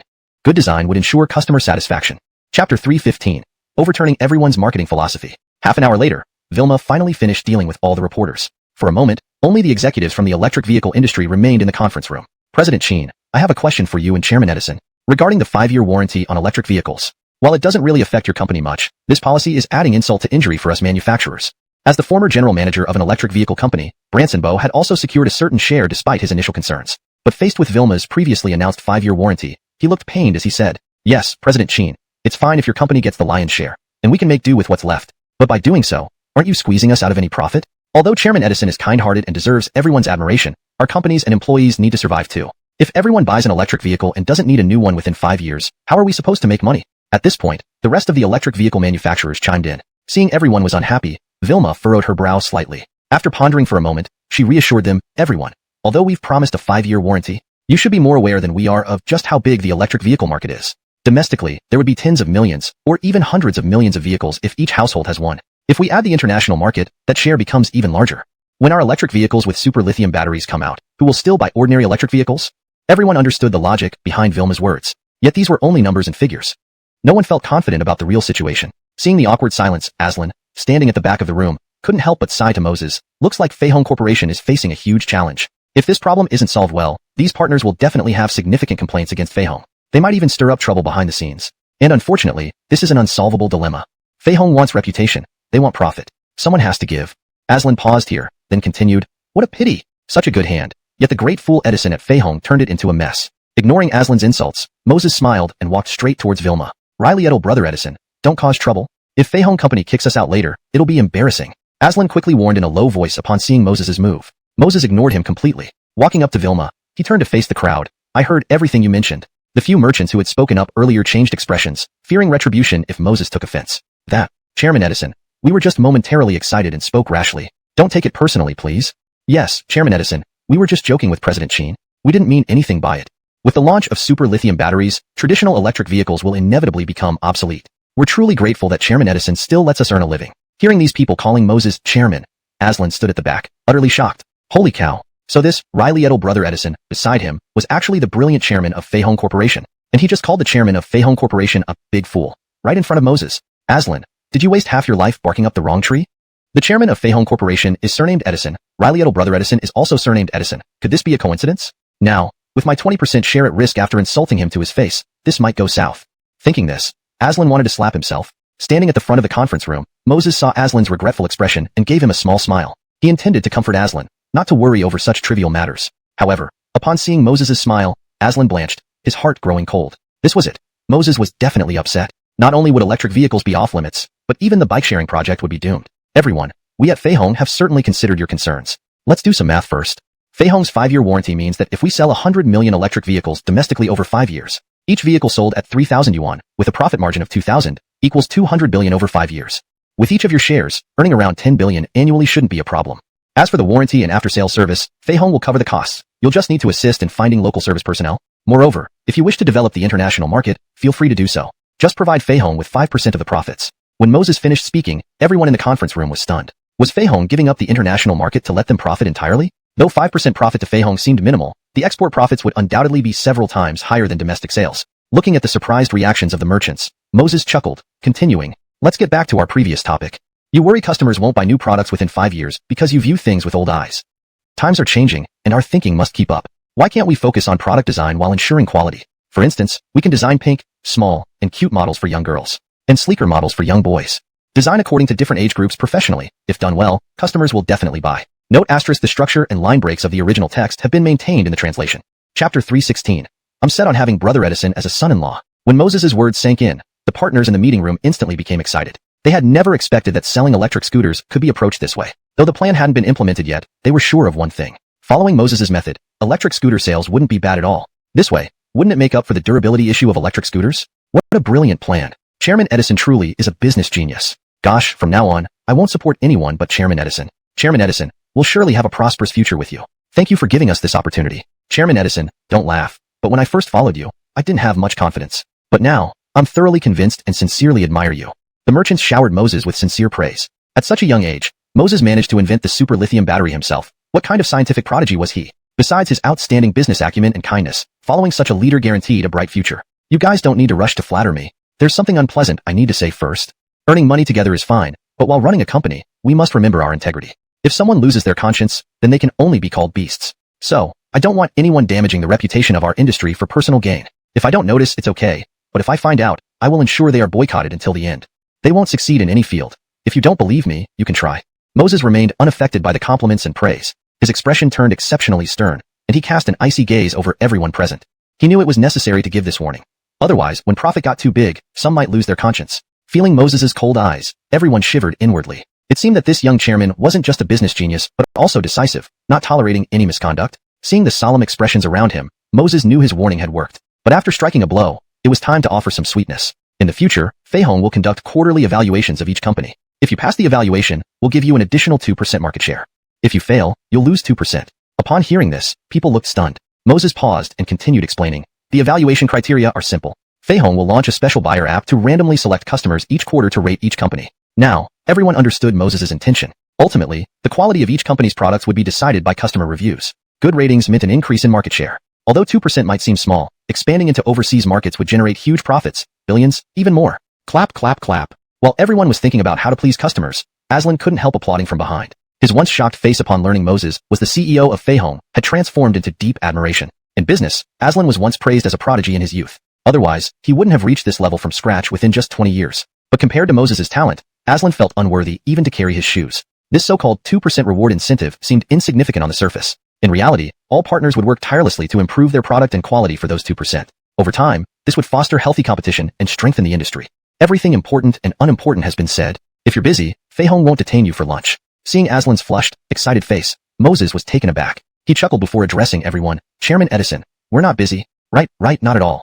We've already delegated everything that needed to be done. Yes, Chairman Edison, we'd like to hear your thoughts on the future of the electric scooter industry. Hearing this, Moses twitched. Why did they twist my polite words? Did they want him to admit that Fei Hong was broke and couldn't afford to treat them? My mom wants me home for lunch. After silently cursing, Moses replied. Seeing Moses's firm determination, everyone exchanged looks.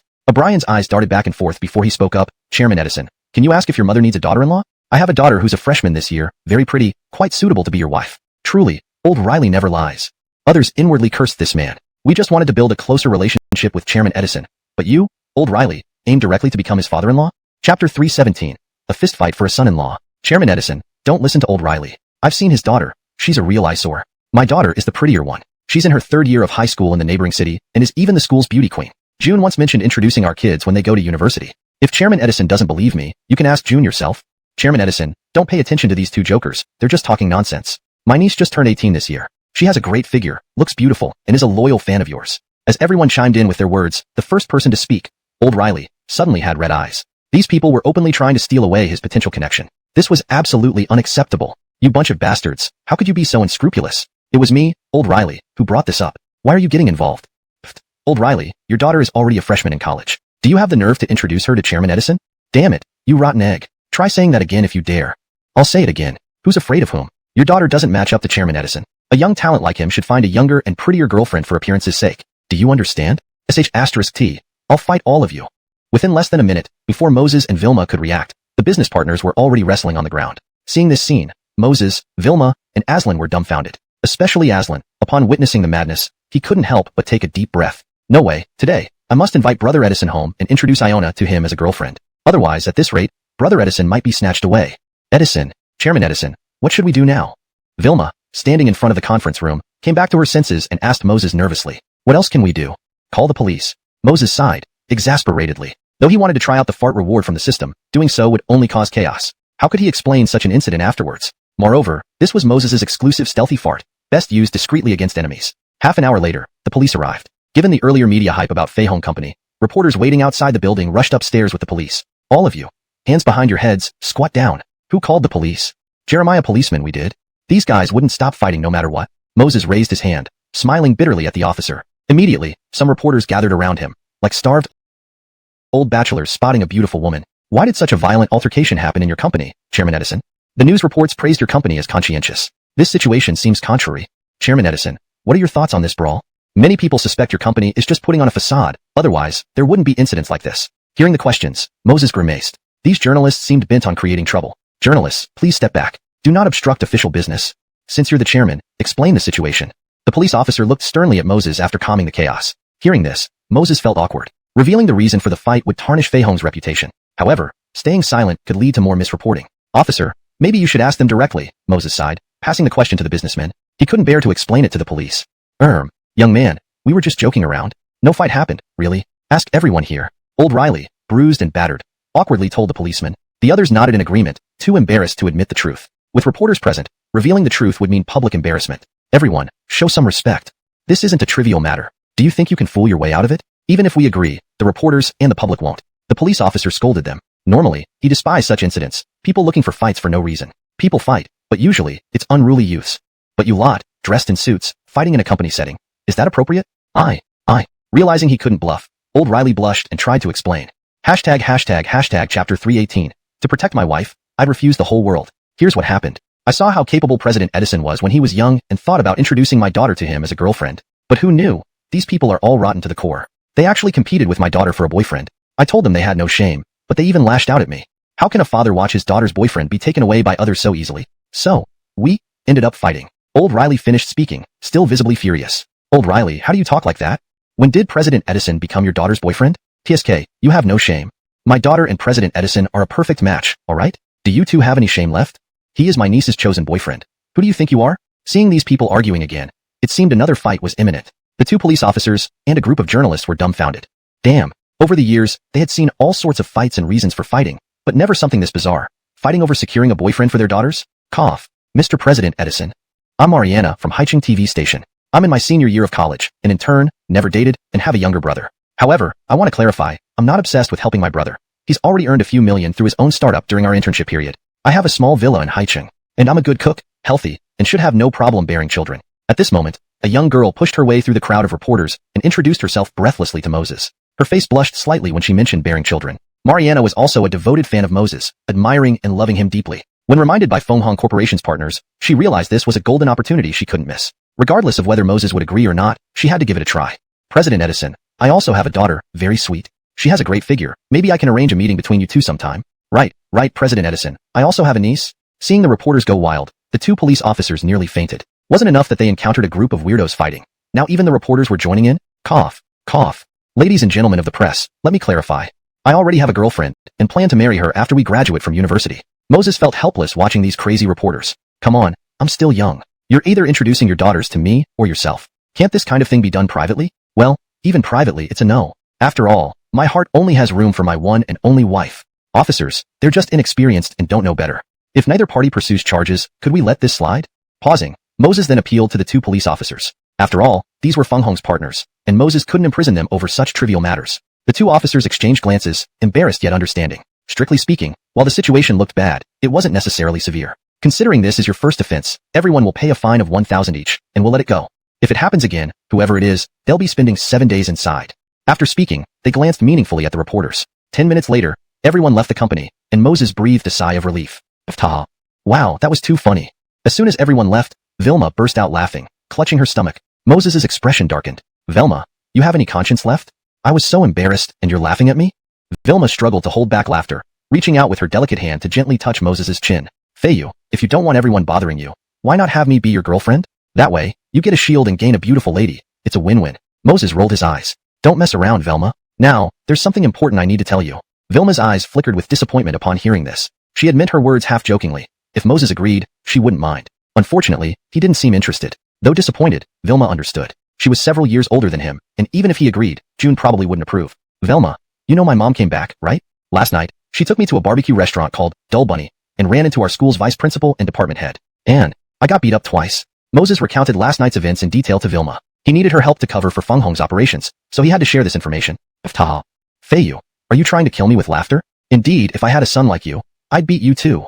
Vilma couldn't help but laugh again after hearing this. Velma, please take this seriously. You must keep the company's secrets and also help relocate our office. This chapter captures Moses' struggle as both his personal life and business dealings encounter unexpected complications. His steadfast commitment to protecting his loved ones highlights his dedication and resolve, adding depth to his character.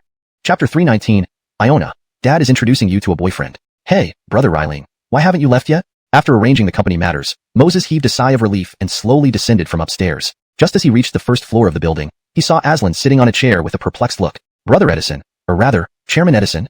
At that time, we agreed to have a few drinks at my place. And besides, as the leader of Fenghong, I, being just a small company owner, must try to please Chairman Edison, right? Aslan got up and walked towards Moses, half joking. Before this, he never imagined that the Edison he acknowledged as a brother would be Fenghong's genius chairman. Now, since the Riley Bull Electric Bike Company is Fenghong's collaborator, Moses can be considered his quasi-leader in a strict sense. Brother Ryling, stop teasing me. In terms of company size, our Fenghong can't catch up to your dream real estate at all. Moses smiled and continued, just call me Brother Edison. Calling me Chairman Edison feels awkward. Hearing Moses's words, a touch of admiration rose on Aslan's face. Truly deserving of the title commercial genius. Neither servile nor arrogant in speech, without any hint of pride or arrogance in character. Nice. A child like this deserves for my precious daughter to be entrusted to him. Brother Edison, that's too modest. Our dream real estate may look great on the surface, but it can't compare to Fenghong's future. Interrupting before Aslan could finish, Moses looked helpless. Brother Ryling, let's not blow each other out commercially, okay? You're not tired, but I am.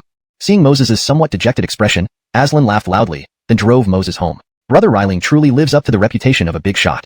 Even the house you casually reside in is a luxurious villa. Upon arriving at Aslan's house, Moses gazed at the lavish yet understated villa with a touch of emotion. Brother Edison, are you praising me or criticizing me? Aslan looked at Moses with a mix of amusement and exasperation. Speaking of big shots, you might be the biggest one. Brother Edison, have some tea first. I'll go upstairs to get things ready.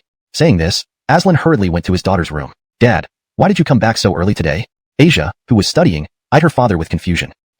Iona, it's like this. Dad knows an exceptionally excellent boy around your age. He happened to come by the house today, so I thought of introducing you too. Aslan said guiltily. Introducing someone to Edison while his daughter is still in high school. His wife would definitely make him kneel on washing boards if she found out. But this wasn't Moses was the perfect son-in-law. Missing this opportunity, his daughter would surely regret it. Because, I already have a boyfriend. Is that explanation enough? Pushed to the edge by her father, Asia blurted out the words without hesitation. What? You have a boyfriend? Iona, tell me who that little rascal is. Your old man will break his legs today if necessary. Aslan exploded upon hearing those words. Why should I tell you? In short, I only love my boyfriend. Asia stormed out, chasing her father out of the bedroom. Then she rushed to bed, took out her phone, and sent a message to Moses. Dear, come help me. Dad wants to introduce you to another girl. Upstairs, Moses stared at the message on his phone, stunned momentarily before laughing. Wow, Miss Dumb finally has this day, huh? This is what happens after bullying me before. Now you finally got what you deserved. Chapter 320. Call Jeremiah. Want me to help you be a shield? What about the satisfaction issue? Without hesitation, Moses replied to Asia's message. Since this big Dumbo was in trouble now, he, her fake boyfriend, naturally had to take advantage of the situation. If only Big Dumbo were satisfied, then he could immediately meet his obedient wife in real life. He could even fulfill his mother's request to bring a daughter-in-law home, making it a double celebration. In the upstairs bedroom, Asia burst into laughter after seeing the message from her stinky husband. This stinky husband is still thinking about completing tasks at a time like this. If your obedient wife tried to meet you every day, it's because you weren't using your head. Now, he wants to take advantage of the situation. After laughing, Asia felt somewhat depressed. It was clear that stinky husband wanted to use this as leverage against her. Should she agree? What if Dad went crazy over it? If she didn't agree, how would today's matter be handled? Judging by Dad's expression, he seemed set on making him meet that stinky guy downstairs. Knock knock knock. Amina, if you don't listen to Dad, you'll have no one to blame but yourself if Dad visits your teacher tomorrow. Outside the door, Aslan saw his daughter not coming out and directly threatened her. No matter what, he had to sell his daughter to Brother Edison today. Visit the teacher? No, absolutely can't let Dad do that. Otherwise, wouldn't the secret between me and stinky husband be exposed? Had I known this, I shouldn't have impulsively told Dad I had a boyfriend back then. Sitting on the bed, Asia looked full of regret. She was acting on impulse when she asked Moses to act as a shield just now. Now, even if Moses agreed, she couldn't either. She knew her dad's stubborn temper better than anyone. Once they met, either stinky husband or Dad might die. He looked so angry. Stinky classmate, I didn't say much before, right? Asia asked guiltily. Didn't say much? Ha ha ha. Before, when I drove you home, you said explicitly that you are not a dog-rich person. Now, explain yourself. Moses sneered. So, it's this thing he's upset about. Gosh, you gave your obedient wife a scare there. Stinky classmate, you have the nerve to lecture me. If you hadn't claimed to hate dog-rich people back then, would I have denied it? Moreover, just because I come from a wealthy family, does it mean you don't have money too?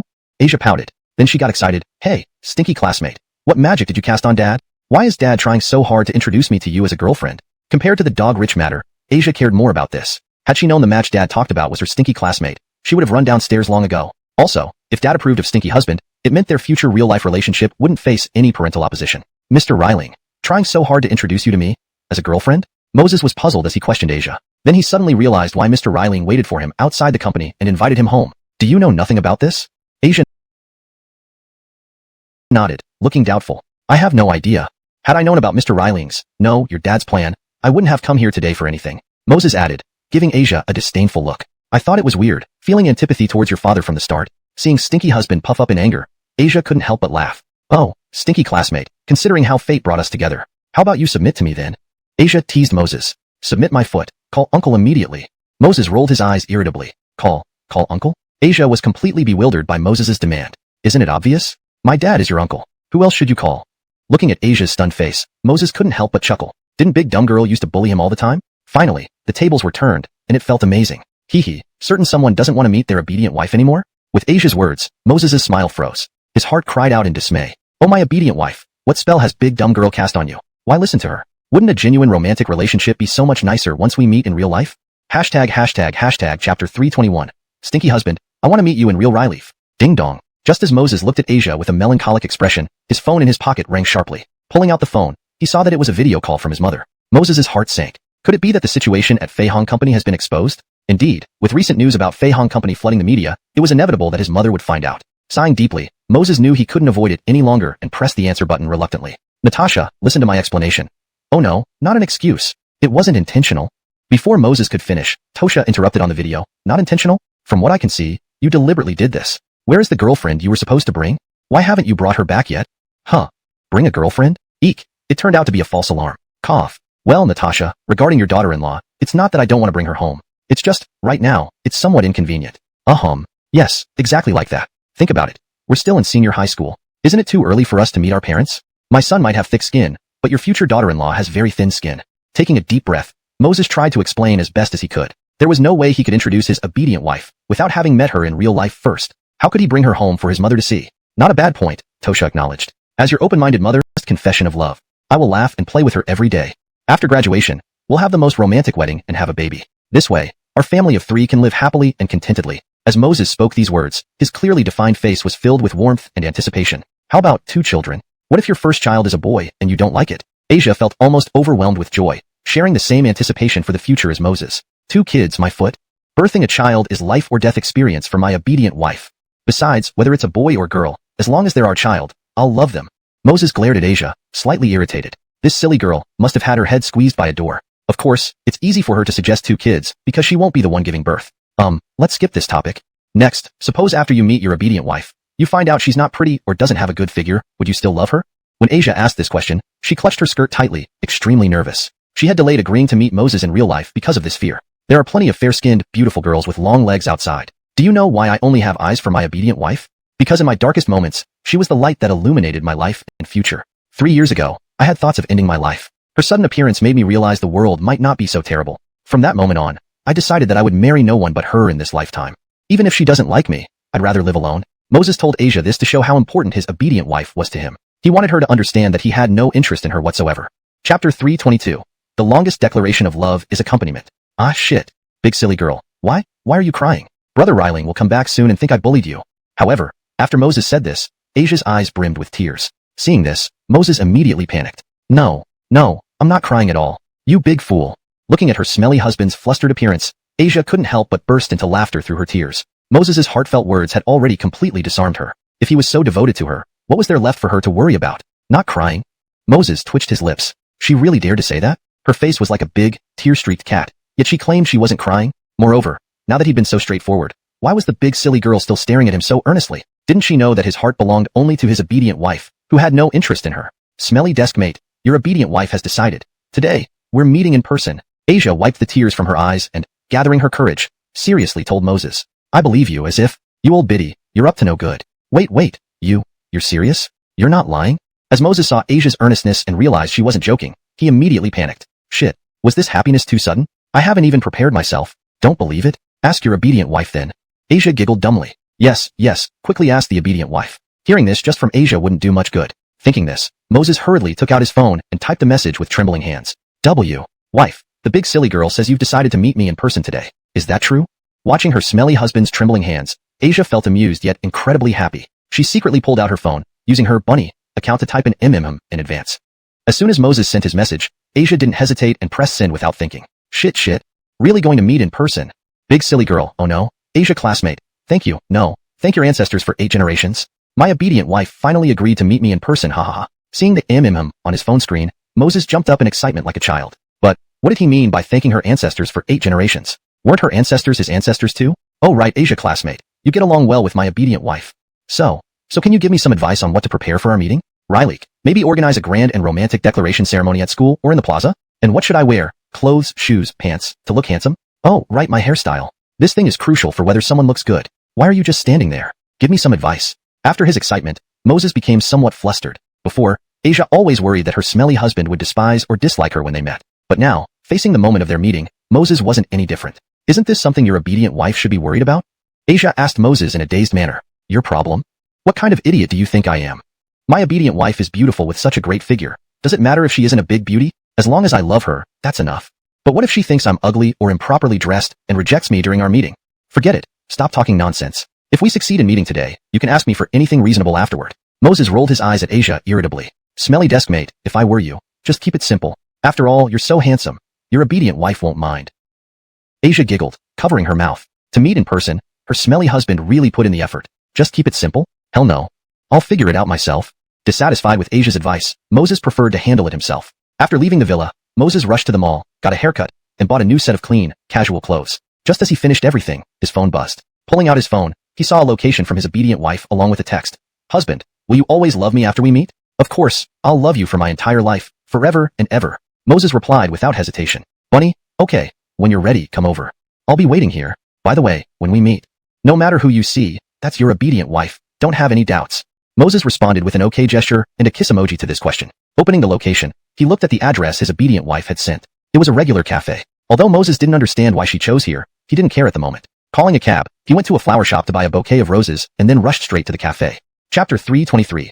Online girlfriend turns into popular beauty? At the same time, in a corner of the cafe, Blakely, after meticulously dressing herself up, sat in the corner of the cafe. Her delicate face was filled with nervousness and anxiety. Holding her pink phone, her palms were sweating so much that the screen had become covered in moisture. Blakely, why are you such a coward?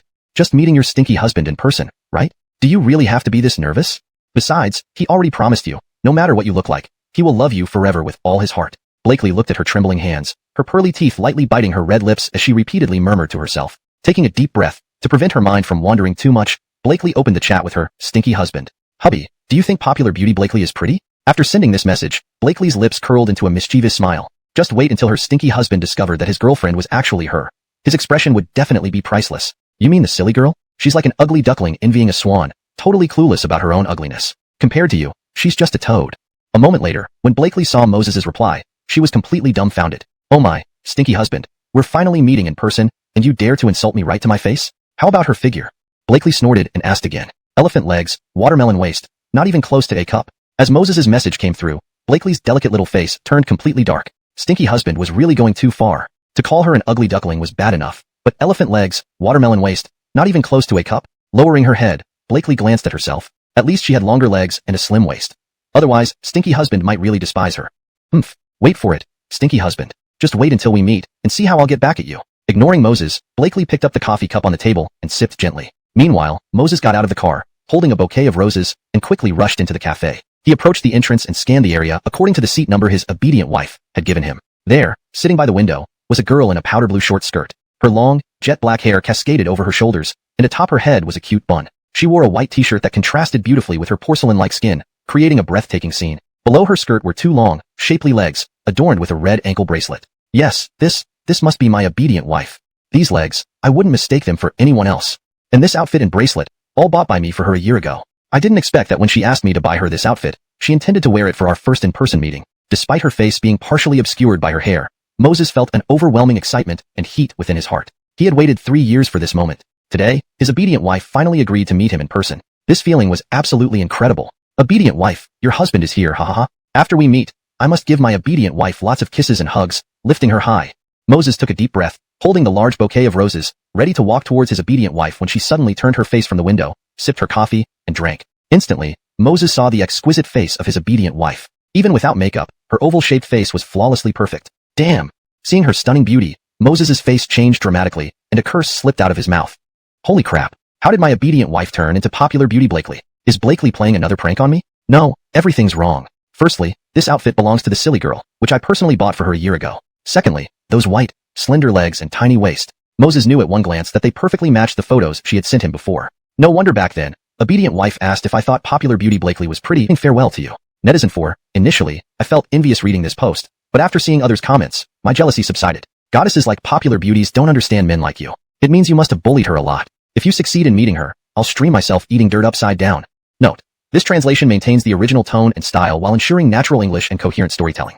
Chapter 324 Moses's corny love Ryleans. Looking at these netizens' replies, Moses felt even worse. Damn it. If I'd known my internet love girlfriend was actually the campus beauty queen, why would I have lashed out at her? Wouldn't it have been much better to marry her early and live a warm and cozy life? Speaking of which, how could she have hidden it so well? She usually seems like someone who can't handle player A, but with a change of clothes, she transforms completely. Forget it. Trusting unreliable netizens is useless. It's best to wait obediently for punishment. Putting his phone into his pocket, feeling dejected, Moses held the roses and slowly approached Asia. Hey, isn't this my stinky desk mate? I met up with my husband from online dating. What are you doing here? What? Did you stalk me? Or maybe you like me?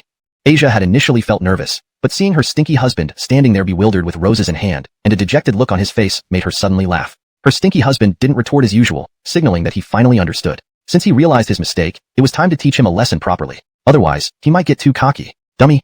No, honey. Wife, I admit I was wrong, okay? Facing Asia's teasing, Moses looked pitiful and somewhat anxious. Just as he said, regardless of who his obedient wife turned out to be, he was determined to stay with her forever. Even if she became Asia, a big dummy, his resolve wouldn't change. But thinking about all the times he bullied her, what if she came looking for revenge or decided not to continue being his girlfriend? Wrong.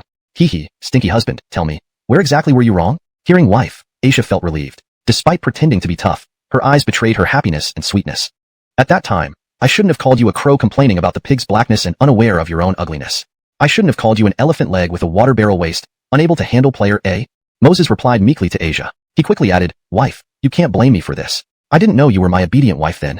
So, seeing her stinky husband's flustered state, Asia grew more satisfied. The more flustered he got, the more she knew he had truly accepted her. This feeling was sweeter than honey. You didn't know I was your obedient wife? Humph, stinky husband. I tried so hard before. Using my cute little rabbit account, I hinted at you. And it's my fault you didn't realize it? Asia stood up, crossing her arms behind her back. Plus, do I really look ugly? Do I really have elephant legs, a water barrel waist, able to handle player A? Mentioning this made her grit her teeth in frustration. Well, I haven't measured yet. Caught off guard by Asia's question, Moses blurted out instinctively. Have you not measured? Hiss. What kind of crude remarks was her stinky husband saying? Also, what did he mean by grabbing the air with his hands like he wanted to measure her? Did he really want to check if she had elephant legs, a water barrel waist, and could handle player A on the spot? Noticing Asia's flushed face and reproachful glare, Moses wasn't dumb. His wife was just scaring him, not seriously causing trouble. If that was the case, things would be easier to manage. Wife, I've never experienced grand things and am not a big person. In this life, I only wish to grow old in one city, meet one person until white-haired, hold a dream-like veil, and vow to give my heart to the most beautiful. Do you know? From the moment I saw you, my heart told me you are the one I've been waiting for my entire life. Moses spoke lovingly to Asia. As the saying goes, even though clothes can deceive, flattery always works. Similarly, between couples, sweet words can significantly reduce friction. Sure enough, hearing those two lines from her stinky husband, Asia, who was trying to act mad, instantly melted. Her head dropped, her face turning as red as a ripe apple. Moses noticed this and felt thrilled. It turned out that dealing with his obedient wife was surprisingly simple. Pausing briefly, Moses decided to continue. Ancient people say, there is a beauty whom, once seen, I cannot forget. If we don't meet for a day, my longing turns into madness. But I feel it's more than that. In my eyes, not seeing you for a day feels like 3 autumns apart. Wife, do you know? Previously, I thought of you countless times every day, like the stars in the sky, small and scattered. Because you refused to meet up with me, I collected all those thoughts, hoping they could light up your sky someday. In the future, when you're sad or upset, I'll stand behind you. When troubles arise and you feel lonely, I will still be there. As long as you turn around, I will support you with a new world. MMM. Before Moses finished speaking, Asia suddenly raised her head and, without giving Moses time to react, tiptoed up to press her pink lips to his. At the moment their lips touched, Moses felt as if he had been electrified, his whole body stiffening. His mind also froze momentarily. Husband, I love you. A few seconds later, Asia released Moses, burying her head in his chest, whispering softly, her heart warmed by every word of love he had just spoken. Hashtag chapter 325. The whole world can't compare to you. Wife, can we do that again? I didn't even get to react just now. Gazing at his sweet and adorable wife nestled in his arms, Moses instinctively asked. Upon hearing this, Asia's face blushed red once more. Oh, you silly husband. Don't you have any shame? This is a coffee shop. So many people are watching. Humph. Silly husband, don't try to get away with this. To punish you for always teasing your obedient wife, from now on, you have to say different sweet words to me every day. Got it? Asia quickly let go of Moses and sat back down on the chair, glaring at him. Wife, what you're saying is a bit too much. What I said was the truth. Honestly, everything I said was sincere. And besides, if you want to hear these truths, I can tell you them for a lifetime whenever you wish. Moses said earnestly. Looking at her husband's handsome face, Asia couldn't help but smile radiantly. Is my silly husband really too good at flirting? Making my heart race like crazy. Wow, holy is it. Isn't this Edison Dashin from Super Singer? He's also the brilliant CEO of Feihong Corporation. Just then, a Brian in the coffee shop noticed Moses and immediately exclaimed. Is he really Edison Dashin? Wait, there's a girl sitting across from Edison Dashin? Is she Edison Dashin's girlfriend? Whoa, this is explosive news. Edison Dashin actually has a girlfriend? Hey, Edison Dashin, aren't you worried about ruining your career after having a girlfriend? After all, as a superstar, the worst thing is getting into relationships. Otherwise, some of your female fans will unfollow you instantly. As whispers spread among the coffee shop patrons, Asia's expression froze. She quickly covered her face with both hands. Now that her husband was a celebrity, if his female fans found out they were dating, wouldn't it damage his future career? Thinking of this, Asia regretted choosing a public place for their first meetup. That I'm not Edison Dashin's girlfriend. We were just acting for a short video. Covering her face, Asia hesitantly explained. Unfortunately, her explanation sounded weak and hollow. Sure, acting and shooting a video could be understood, but the hugging and kissing, how did one explain that? Seeing Asia anxiously trying to clear things up, Moses felt both amused and moved. His obedient wife had already sacrificed so much for him. Riley, before in school, as the top beauty, she bravely showed interest in him despite indirect confessions and pursuits, facing unusual gazes from classmates without caring at all. Now, even after successfully meeting up, she was willing to tell everyone they weren't dating to protect his career. How could Moses let such a perfect girlfriend suffer in any way? Taking a deep breath, Moses slowly stood up from the sofa, came over to Asia, and gently held her hands, looking tenderly at her. Silly husband. No, silly deskmate. What are you doing? Quickly let go of my hand to avoid misunderstanding. Noticing her small hands tightly gripped by Moses, Asia was almost in tears. She kept reminding him in low tones. Moses simply smiled at Asia, then turned around. To everyone in the coffee shop, he calmly announced, "Yes, I am in a relationship. This is my girlfriend, named Asia. She also has another name, called Dumb Bunny." When Moses revealed their relationship publicly, both the crowd in the coffee shop and Asia froze. We just warned Edison Dashin, yet he goes ahead and reveals the relationship right afterward? Wait, Edison Dashin, you said your girlfriend has another name called Dumb Bunny? So does this mean that your Dumb Bunny barbecue and Dumb Bunny beer are named after your girlfriend? In the crowd, a regular customer of the Dumb Bunny barbecue couldn't help but exclaim. Upon hearing this, other guests involuntarily sucked in their breaths. Goodness gracious. It turns out Edison Dashin named his barbecue shop and beer after his girlfriend. How deeply must he love her to do something like this? You don't listen to him. He's talking nonsense. We are not dating, really? Amidst everyone's shock, Asia hurriedly tried to explain again. Hearing this, Moses turned and gently pinched her little face affectionately. Silly girl, in my eyes, the whole world can't compare to you. Forget about a minor career. If giving up everything means I can grow old with you, I'm willing to do so. These words weren't just comforting Asia. They came from the bottom of his heart. Without Asia, he might have left this world long ago, not to mention everything he now possessed. Husband, why are you so silly? You sing beautifully, everyone loves you. If you keep going, you will definitely become a superstar. Asia bit her lip, tears welling up in her eyes. Aren't you more important than being a superstar? If people dislike me because of our relationship, who cares? In my remaining life, singing those songs just for you would be enough, right? After saying this, Moses couldn't resist gently flicking Asia's little nose. This girl was truly endearingly foolish. No wonder he loved her so much. Chapter 326. Reporting Great God Edison for public displays of affection. Damn, isn't Great God Edison too dominant? Willing to give up his starry future just to be with his girlfriend. He's simply the epitome of manhood. I seriously suspect that Great God Edison is intentionally showing off his love and making us swallow this sweet dog food, slang term for PDA. For goodness sake, drinking coffee became a forced feast of dog food because of Great God Edison. It's outrageous. In the future, I wouldn't lean on any wall, only on Great God Edison. Ha ha ha, guys, don't you think swallowing this round of dog food was incredibly refreshing? Great God Edison is so heroic. He truly sets a model example for all of us. How can one be called a man if he'd forsake his girlfriend for benefits? Great God Edison, continue displaying your love. We'll support whatever needs supporting. Absolutely. Even without those female fans in the future, us male fans will still have your back. Male audience members in the cafe admired Moses's domineering protection of his wife, expressing their awe-stricken feelings. What do you think these men are thinking? We adore Great God Edison, but it doesn't conflict with him protecting his wife, right? After all, choosing to discard everything for long-term companionship with his girlfriend marks the sign of a good man. As Great God Edison's female fans will only support him even more. I agree with this, sister. Agree +1. Upon hearing these words from the girls in the cafe, not only did the male audiences look dumbfounded, Asia's big eyes also reflected bewilderment. Didn't they say that once a big celebrity fell in love, fans would start disliking them? How come these elder brothers and sisters didn't just stop liking him but supported him further? Stinky deskmate, do you think everyone is saying this just to comfort us? That's why they are saying this, right? Asia turned her head and subconsciously asked Moses. Still calling me stinky deskmate? Moses raised an eyebrow, appearing serious. Husband. Seeing Moses being angry, Asia immediately pitifully corrected herself. Now that's better. Only after Asia changed her address did Moses grumble a couple of sentences. To thank you all for your support, I've decided. Moses paused momentarily and spoke slowly to the cafe crowd. However, he suddenly stopped mid-sentence. Hearing these words, everybody lit up with anticipation. To thank our support? Is Great God Edison planning a live performance for us? Yes, it must be. Given how strongly we backed Great God Edison, it wouldn't be unreasonable for him to sing a song as thanks. Everyone, take out your phones and get ready for video and audio recording. My goodness, last night I was regretting missing out on tickets for Super Singer, but now I never expected to hear Great God Edison singing up close today. Thank you, Great God Edison's girlfriend. Had it not been for you, we might never have heard Great God Edison sing personally in our lifetime.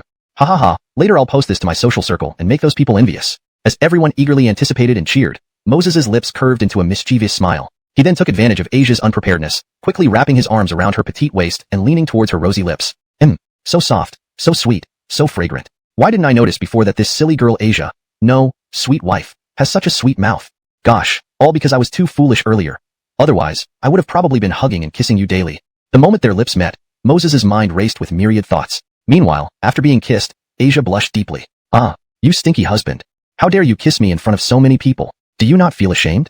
Internally, Asia screamed. However, she hadn't thought about how she had already forcefully kissed Moses once earlier. This time, Moses merely reciprocated. Despite her bashfulness, Asia couldn't bear to push Moses away. After all, who could resist when your own stinky husband has such charming lips? After a while, seeing how shy Asia had become, wanting nothing more than to hide in a hole, Moses finally released her. Oh dear damn, I wasn't prepared for this round of dog food. Agree +1. Great God Edison, can you two not be so sweet? We're almost suffocating here. Yes, you've shown your love, so shouldn't you now repay our support? With an impromptu original song perhaps? Hearing the shouts from the audience, Moses responded earnestly, what original song? When did I ever promise you guys that? At that moment, what I meant was, to thank you all for your support, I've decided to serve you another round of dog food. So tonight, you can save money on a meal. Afterward, Moses mentally added, I won't admit this was just to take advantage of my little sweet wife. Indeed, I'm such a clever, smart boy. While listening to Moses's remarks, the rest of the cafe audience collectively stared in disbelief. To thank us, he decides to give us more dog food? Released into this. Does this even sound like something a human would say?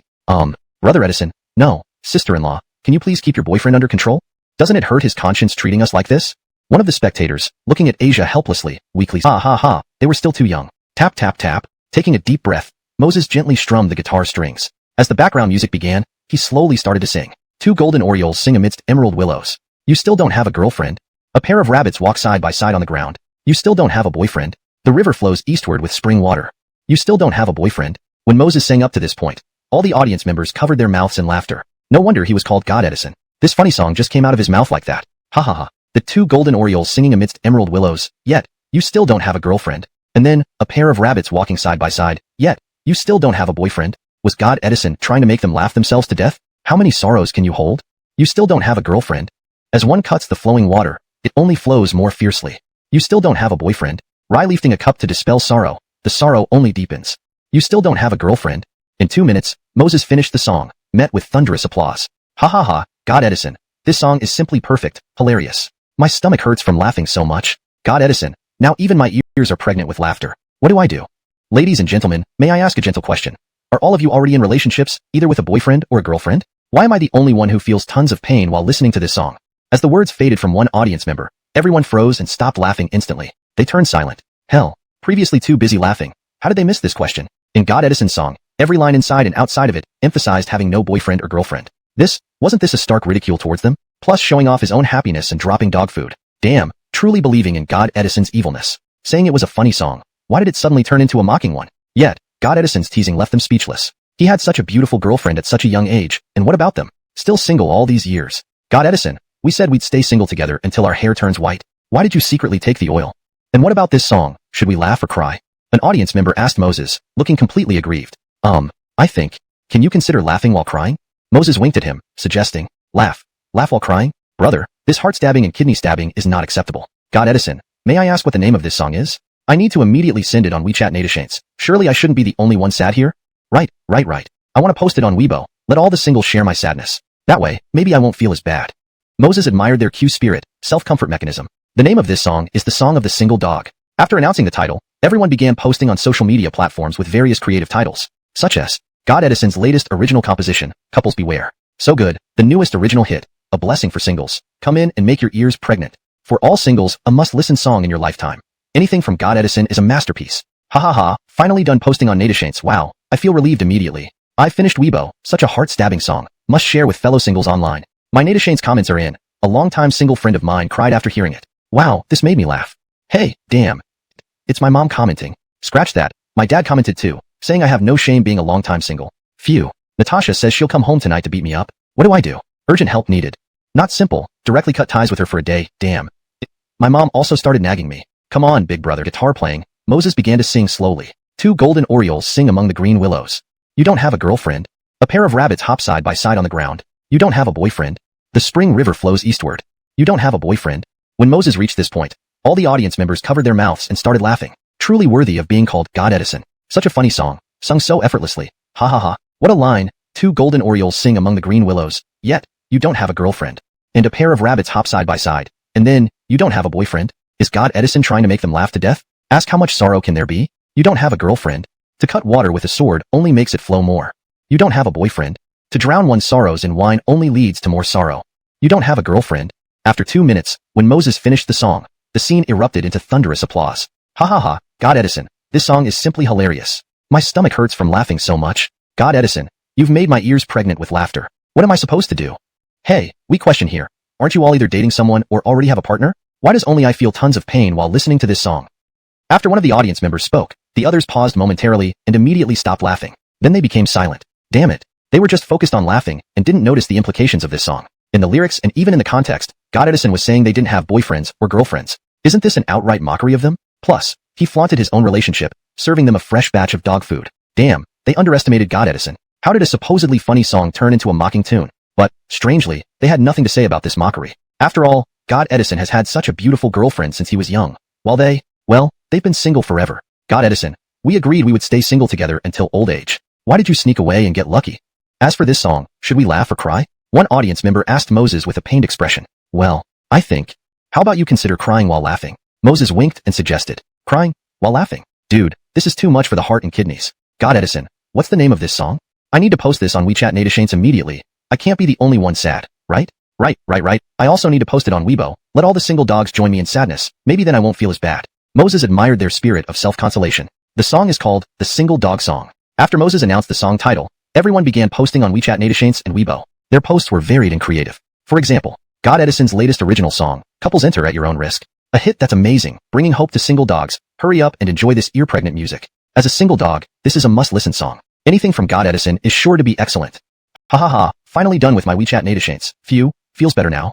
I also posted on Weibo. Such a heartfelt song must be shared with fellow single dogs. My WeChat Nationshanes already got comments from a brother who's been single for years. He cried after listening. Haha, killed me laughing. Oops, damn. My mom commented. What? My dad commented too, saying I shouldn't be boasting about being single for years. Ouch. Natasha says she'll come home tonight to beat me. Help, what should I do? That's easy. Just break off relations with her for a day. Damn, my mom is giving me trouble too. Come on, brother. Quickly pretend to sever ties with your mom. People, you're still bickering here. You should think about how to deal with your parents when you go home. Damn, why did I forget to block my parents earlier? Chapter 328. If the wife isn't obedient, a kiss will do. After coming out of the cafe, Asia's face was flushed as she kept her head lowered and walked ahead on her own. With other people around just now, she could occasionally take breaks. After speaking, she noticed Moses's gaze became even more unrestrained. Oh no. Bad husband, so naughty. All day, he was always trying to take advantage of her. You silly girl, your husband was just teasing you. Moses chuckled as he saw Asia pouting high. This girl, she used to be quite amusing, but he didn't realize it back then. He should be more gentle with her in the future, lest he playfully break his beloved wife. Moses planned to take Asia to an amusement park and buy her some beautiful intimate clothing. However, Asia declined. Having finally met in person after a long time, she just wanted to walk down the road quietly while holding Moses's hand. Husband, if you meet a better girl in the future, will you leave me? After all, I'm both stupid and lack talent, having nothing exceptional. And you, handsome and talented, deeply loved by all girls. While walking into a park, Asia recalled her mother's words that she was not worthy of Moses, making her feel lost and insecure. She feared that this moment might just be a dream, and once awakened, her husband would run off with another girl. Wife, I don't allow you to talk about yourself like that. Seeing Asia's worried expression, Moses stopped and looked at her seriously. In my eyes, you're the best girl in the world. This lifetime, being your boyfriend is my greatest fortune. Just as I told you before, there are many excellent girls in this world, but I like only you. These words were sincere. Before coming to this world, Moses never thought he could possess such a precious girl. It truly was 3 lives good fortune. So, what do you like about me? After hearing Moses's words, Asia felt relieved and her big eyes filled with curiosity. I love your beauty and good figure. I love how sweet and cute you are. I love your gentleness and the care you show towards me. I love how you stayed up for several nights to prepare review materials to help me improve my studies. I love how you gave me confidence and hope when I was sad. I love how you bravely reminded me that you're my beloved wife. I love you. Before Moses finished speaking, Asia gently covered his mouth with one hand, her eyes brimming with gratitude. If Moses hadn't said these things, Asia wouldn't have known she had so many qualities her husband adored. Silly girl, you mustn't think aimlessly anymore. Liking someone has no reason. Just like if you were outstanding and I am mediocre, would you give up on us because of that? Seeing her moved expression, Moses couldn't help but softly hold her small hand and spoke gently. He understood Asia's feelings since he felt the same. He was afraid this sudden meetup might fade like a fleeting night-blooming flower. Of course not.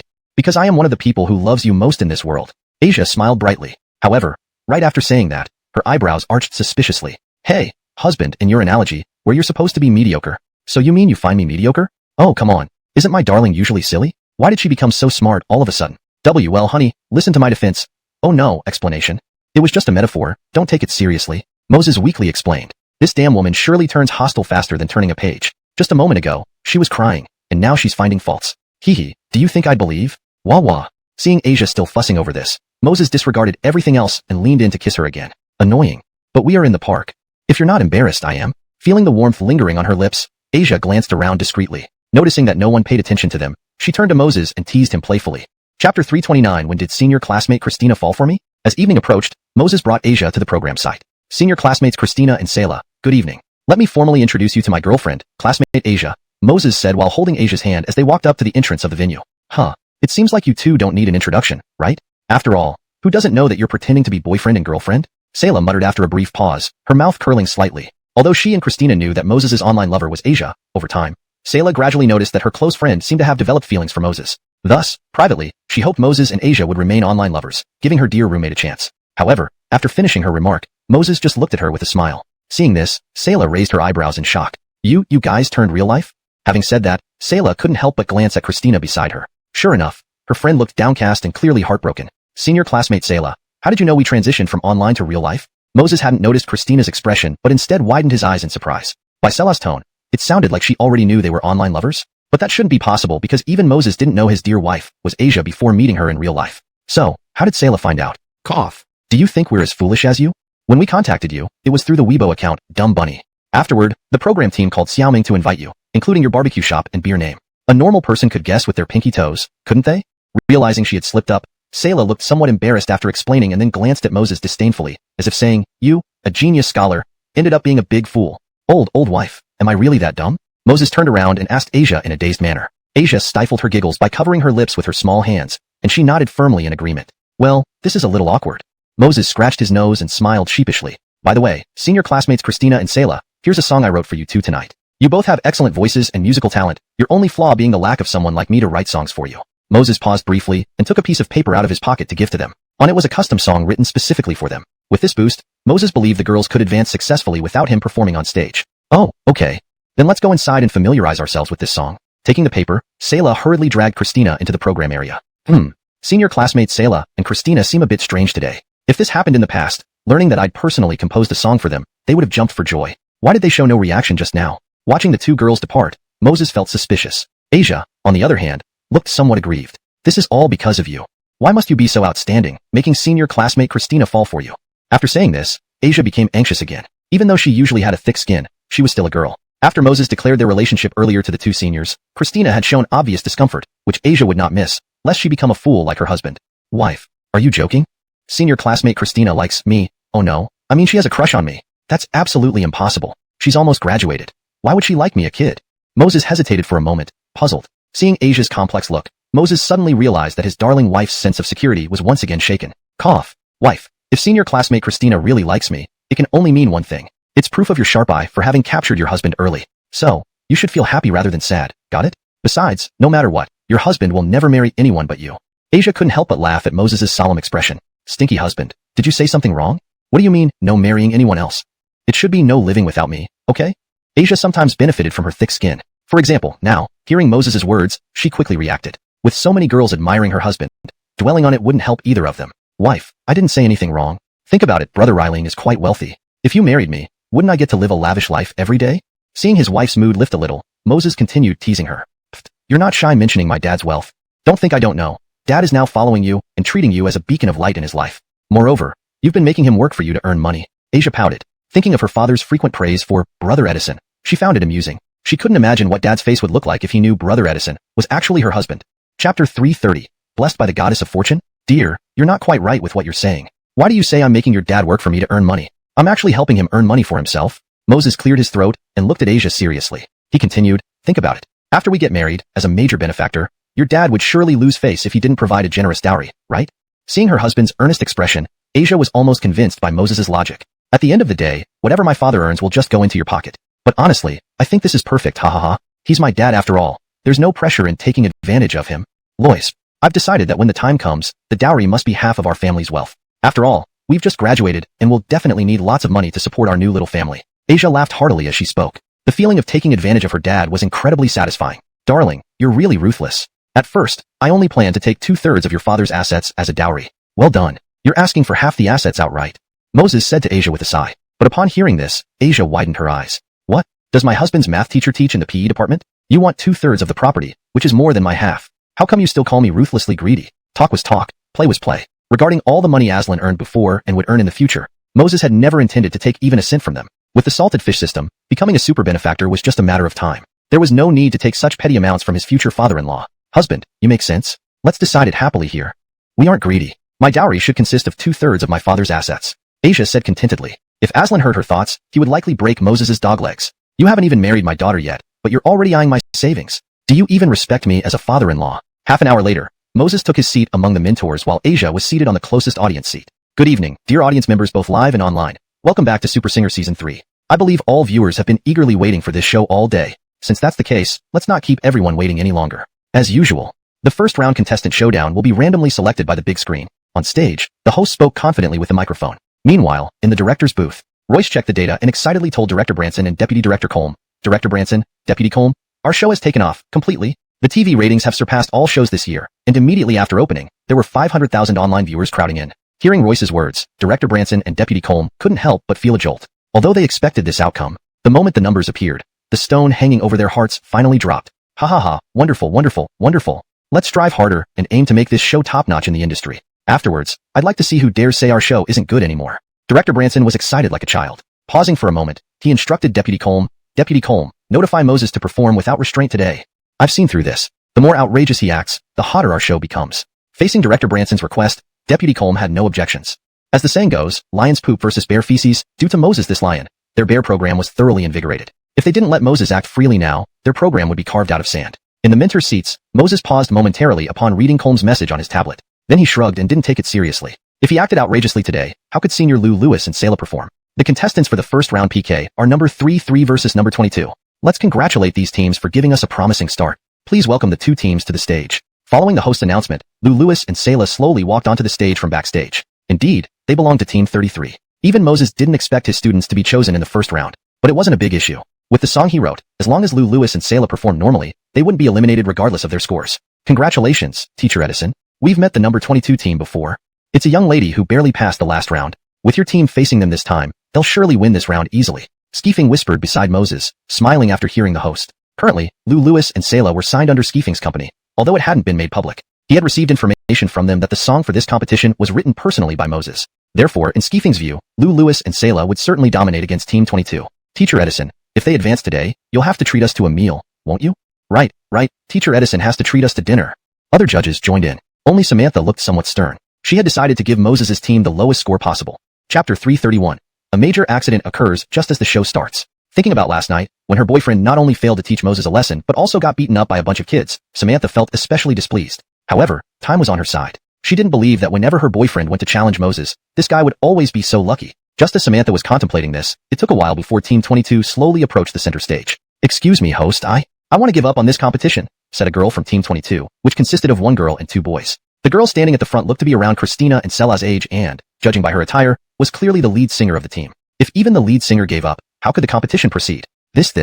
The host's face changed slightly upon hearing the girl's words. Not starting the competition and then giving up. This was undoubtedly a major mishap during the live broadcast. Sure enough, in the director's room, Royce glanced at the chat in the live stream. What the heck? What are you playing at, program producers? Although we fully support God Edison, doing this just ruins everything. We want to see God Edison crush everyone with his team's strength, not because of favoritism for your ratings.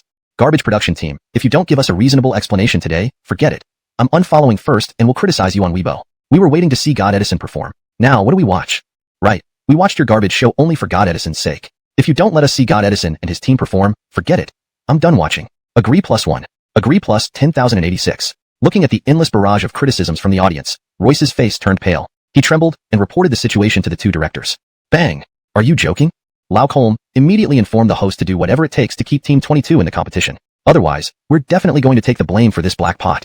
Director Branson slammed the table, his face filled with anger. He inwardly groaned. They didn't need to rig anything for Moses, whose music level was top tier. But no one would believe it anyway. Lau Colm smiled bitterly, said nothing more, and directly picked up the headset to instruct the host. On stage, after receiving Lau Colm's message, the host's face contorted in pain. Damn, the show just started, and now even the other contestants are causing trouble. Wasn't this intentionally making my job harder? And what kind of directors do we have who can just tell me to solve the problem without giving me any instructions?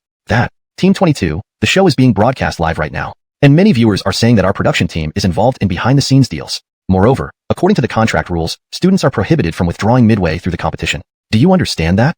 The host took a deep breath and kindly reminded the girl. As a host, understanding all the rules was the bare minimum. Regardless of the audience's sentiments, the contract stipulated that any student withdrawing mid-competition had to pay a breach of contract fine of 300,000 yuan. Most students came from humble backgrounds, and 300,000 yuan was no small amount. But from the perspective of the production team, there was no choice. If contestants withdrew easily, wouldn't all production teams be criticized? After all, participation was voluntary, and contracts were legitimate. If there were uncontrollable factors like health issues or natural disasters leading to violations, it would naturally be acceptable. In case of special situations, notifying the production team ahead of time and getting approval might allow temporary substitutions. However, Team 22 had already gone live and completed the system's random selection. Suddenly wanting to withdraw, it wouldn't please anyone. Hearing the host mention the contract, the girl on stage blanched. A breach of contract fee of 300,000 yuan was beyond what her family could afford even by selling everything. Team 22, do you want to continue competing? Give us an answer soon. Don't waste our judges' time or the audience's time, Samantha urged impatiently from the judges' seats. She had planned to give Moses' team the lowest score anyway. For Team 22 to draw Moses' team was their bad luck. Yet they wanted to withdraw, wasting her mood. Miss, please calm down. You can talk things out slowly. Seeing the girl nearly crying due to Samantha's urging, Moses couldn't help but offer a kind reminder. I really want to continue the competition, because standing on stage is my dream, and my parents' dream. But I just received news that my parents were in a car accident and are now in ICU. If I don't go now, I might not get to see them one last time. The girl finished speaking and knelt on the floor, tears streaming down her face. To her, this situation was a catch-22. Continuing the competition might mean missing seeing her parents one last time. Withdrawing would mean facing a hefty penalty. In the director's room, upon hearing this news, Branson and Lau Colm's faces turned pale too. Chapter 332, Suspecting Moses and the Production Team of Collusion. The girl's situation was indeed a special case. But if they really let her withdraw from the competition, the hard-earned reputation of their show might crumble once again. The internet nowadays is full of lies, and netizens and audiences have become impatient. Not many would truly believe this story. Director Branson, how about asking her to provide a hospital certificate afterward? We all have parents. No one wants to see this happen.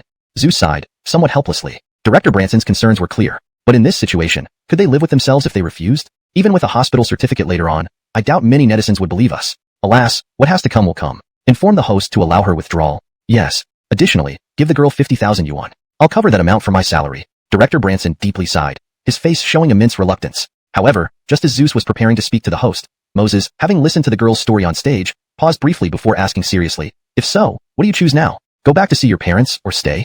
Hearing this, the girl shuddered and struggled internally for a long time. Finally, she forced a bitter smile through her pale cheeks. I choose to withdraw. I'm sorry, host. I'm sorry to all mentors and viewers. And the program's director. Regarding the 300,000 yuan penalty, I'll repay it bit by bit after working hard. As soon as these words left her lips, there was an uproar in the audience. That's a 300,000 yuan penalty. To return home one last time to see her parents, such a young girl would bear such debt. Frankly speaking, few people would be able to handle this if they were in her shoes. I refuse.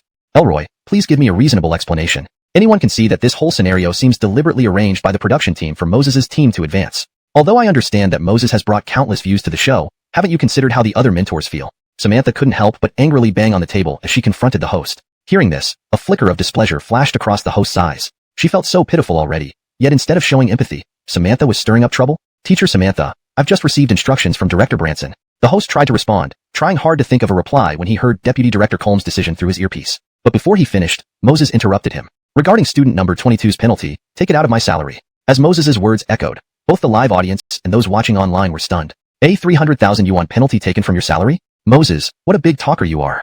What we care about isn't the 300,000 yuan penalty. A contestant randomly withdrawing right before the competition disrespects the production team. It damages our honor as mentors. Moreover, imagine if the audience thinks we're all part of the production's collusion scheme. Can you compensate for that damage to our reputation? Samantha sneered. Initially, she only wanted to vent her frustration at the production team and student number 22, but Moses had jumped into the fray. So, she wouldn't hold back. Faced with Samantha's ruthless questioning, the girl's small face turned even paler. Privately, she adored Moses and was one of his loyal fans. Now seeing her idol being targeted by another mentor for helping her, her kind nature made her feel guilty. Edison, Teacher Moses, thank you for standing up for me. If my withdrawal causes so much trouble, then I'd rather continue the competition. She fought back tears, clenching her lips tightly, trying to remain composed. She knew her parents were anxious, but she couldn't cause trouble for so many others over her personal matters. Seeing the girl's demeanor, even Asia in the audience began to cry uncontrollably. She sympathized with this young woman but couldn't help it. They understood this, and so did Moses. Despite this, Moses didn't hesitate at all. This spirit went beyond simply being heartwarming. He was an idol worthy of everyone's admiration, a super singer. Edison, Teacher Moses, are you serious? Even the host, after a brief shock, couldn't help but confirm again with Moses. A tree wishes to remain still but the wind will not stop. A child wants to take care of his parents but they're no longer around. The ancients said that heaven is vast, earth is great, but parents are greater. A person can have nothing, but must never lose the virtue of filial piety. Otherwise, they are no longer human. The girl from Team 22 chose to bear a penalty of 300,000 just to see her parents one last time. She is truly a role model worth our learning and respect. After saying these words calmly, Moses looked back at the young girl on the stage. Go quickly. Leave the matters on stage to me. Looking at Moses' smile, the girl held back her tears and deeply bowed to him. Thank you, Teacher Moses. As the girl left, Thunderous applause immediately erupted in the venue. What a profound lesson on filial piety. To tell the truth, even I am deeply moved by teacher Moses's actions. And this girl's filial piety indeed deserves all of our admiration. I hope her parents will be safe and sound. The host took a deep breath, expressing his heartfelt sentiments. Now, please welcome Team 33 to perform on stage. As the host finished speaking, the stage lights dimmed, and Christina and Selah slowly walked onto the stage. While nobody had anticipated the previous turn of events, Christina and Selah had no resentment towards Moses's decision. Instead, they felt immense admiration. So, they decided to give their all for this competition since the outcome was already determined. This might be their final performance on this stage, so they would treat it as a way to enhance themselves. Tap tap tap. The background music gradually started playing. Christina began singing slowly. We learned to meow together. Meow meow meow. Pretending to be cute before you. Oh my, meow meow meow. My heart beats wildly, infatuated with your devilish smile. If you don't say you love me, then meow meow meow. As Christina began singing, the audience lit up with excitement. Oh my god, the melody of this song is incredibly adorable, and the performer's expression is so endearing. Oh my god, Cupid has struck my heart. Yes, this song, Learning to Meow, was written by Moses for Christina and Selah. Being the music major beauty queen, Christina's appearance and figure were undoubtedly impressive. Selah, while not quite a beautiful event turned into something unexpected. This competition, those two adorable girls, are bound to be eliminated. Hey, don't talk about such depressing things. What if there's a miracle? After all, although previous Super Singer shows weren't great, they've been fair and just. Besides, this is an original song by Master Edison. If his next songs aren't better than this cute one, what then? Hee, I don't think so. Who is Master Edison? He's the pinnacle of the music world. If he loses, I'll eat my words live. Countless viewers debated over this. In short, upon hearing Christina and Selah's adorable song, they didn't want the two girls to be eliminated. However, they were facing Master Edison. Could Christina and Selah possibly win this match? Moreover, Master Edison carried the hopes of the girl from Team 22. If he lost, wouldn't she be even more heartbroken? Because of this, even the livestream audience was conflicted. Similarly, the audience at the scene started to agonize over whom to vote for, Master Edison or Christina and Selah. Hashtag chapter 334. Samantha's comments enraged netizens. On stage, Christina and Selah were unaware that they had already won the hearts of countless viewers after just half a song. They were only focused on finishing their performance well, so even if they lost, they wouldn't have let down Moses's efforts. Christina and Selah sang together. We learned to meow like cats. Meow meow meow. Acting coy in front of you. Oh meow meow meow. My heart beats fast, infatuated with your wicked smile. If you don't say you love me, I'll meow meow meow. A few minutes later, as the song ended, Christina and Selah exchanged glances, both seeing the joy in each other's eyes. This time, they hadn't made the same mistakes as yesterday but instead perfectly conveyed the song's cuteness and innocence. To be honest, today's performances by both of you really caught my eye. Your sweet voices and adorable song almost melted my heart, said the host. I also checked the live stream comments during a break. Your song has received unanimous praise from netizens. The host walked onto the stage and commented to Christina and Selah. The two girls' first performance the previous day was filled with nervousness and mistakes, yet within a day, they had transformed entirely, delivering an outstanding performance. Thank you, host. Also, thank you, Teacher Moses, for personally writing this song for us. Christina and Selah smiled at the host before turning to look gratefully at Moses. Wow, such a cute and adorable song. Written by Teacher Moses again. Teacher Moses truly Teacher Miles. The song is cute, and fits their image well. I concur with Teacher Miles, the other mentors chimed in. But when it came to Samantha, she sneered. To me, this song is no better than trash, stinky and disgusting. Our stage is professional, requiring professionalism. A singer who relies solely on being cute to gain attention isn't a real singer. They should be called online singers. Therefore, I can only give them the lowest possible score for such unprofessionalism. After Samantha's words, the audience frowned, showing clear dissatisfaction. Criticizing Meow Meow so harshly implied she doubted their professionalism. Due to the live setting and her status as a mentor, everyone held back their displeasure. However, netizens watching the live stream were not as restrained. What the heck, Samantha this bitch, is she a rabid dog? As soon as anything involves godlike Edison, she starts attacking. Isn't it obvious? Damn it, I used to think Samantha looked okay and liked her, but now she's just an empty shell with a filthy soul. Why bother about professional or non-professional? If it sounds good, isn't that enough? I agree with the post above. Samantha calls it like an online song but spends all day singing White Moonlight, making her more like a white lotus. Screw this, I'm going to follow this old woman on Weibo and bash her senseless for mocking my goddess and idol. Brother, take me along, I want to join in the bashing too. Almost half of the nearly 600,000 online viewers left within moments due to the netizens' backlash. In the director's room, Director Branson felt uneasy. What the hell? What's going on? How did we lose hundreds of thousands of viewers so quickly? Director Branson, don't panic. They left because they're following teacher Samantha on Weibo to insult her. Oh wow, these netizens act fast. Before we knew it, Samantha's Weibo was swarmed. If this continues, teacher Samantha might trend on Weibo, but for being cursed out. Isaiah explained while watching Samantha's Weibo comments with interest. Note, the tone and style of the translated text match the original Chinese content, maintaining the paragraph structure and line breaks as instructed. Chapter 335. Let go of me, this isn't a kindergarten bus. Ha ha ha, well scolded brilliantly. If Samantha could get on the hot search list by being scolded, wouldn't our show get another wave of free attention? Director Branson was stunned for a moment, and then burst out laughing uncontrollably.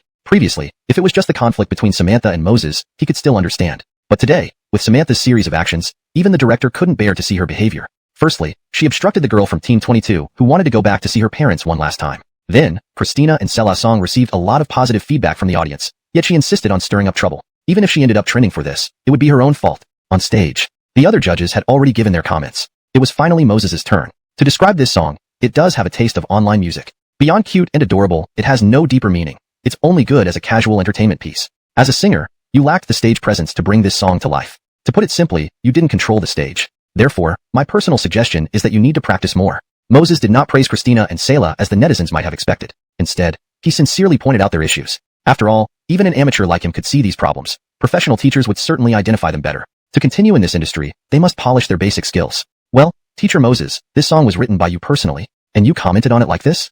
The host asked Moses, somewhat surprised. Not only was the host curious about this question, but the audience was also very interested. By criticizing his own work, wasn't Moses indirectly agreeing with Samantha's earlier remarks and humiliating himself? Yes, I wrote this song. But how can one make progress if they can't face their own flaws?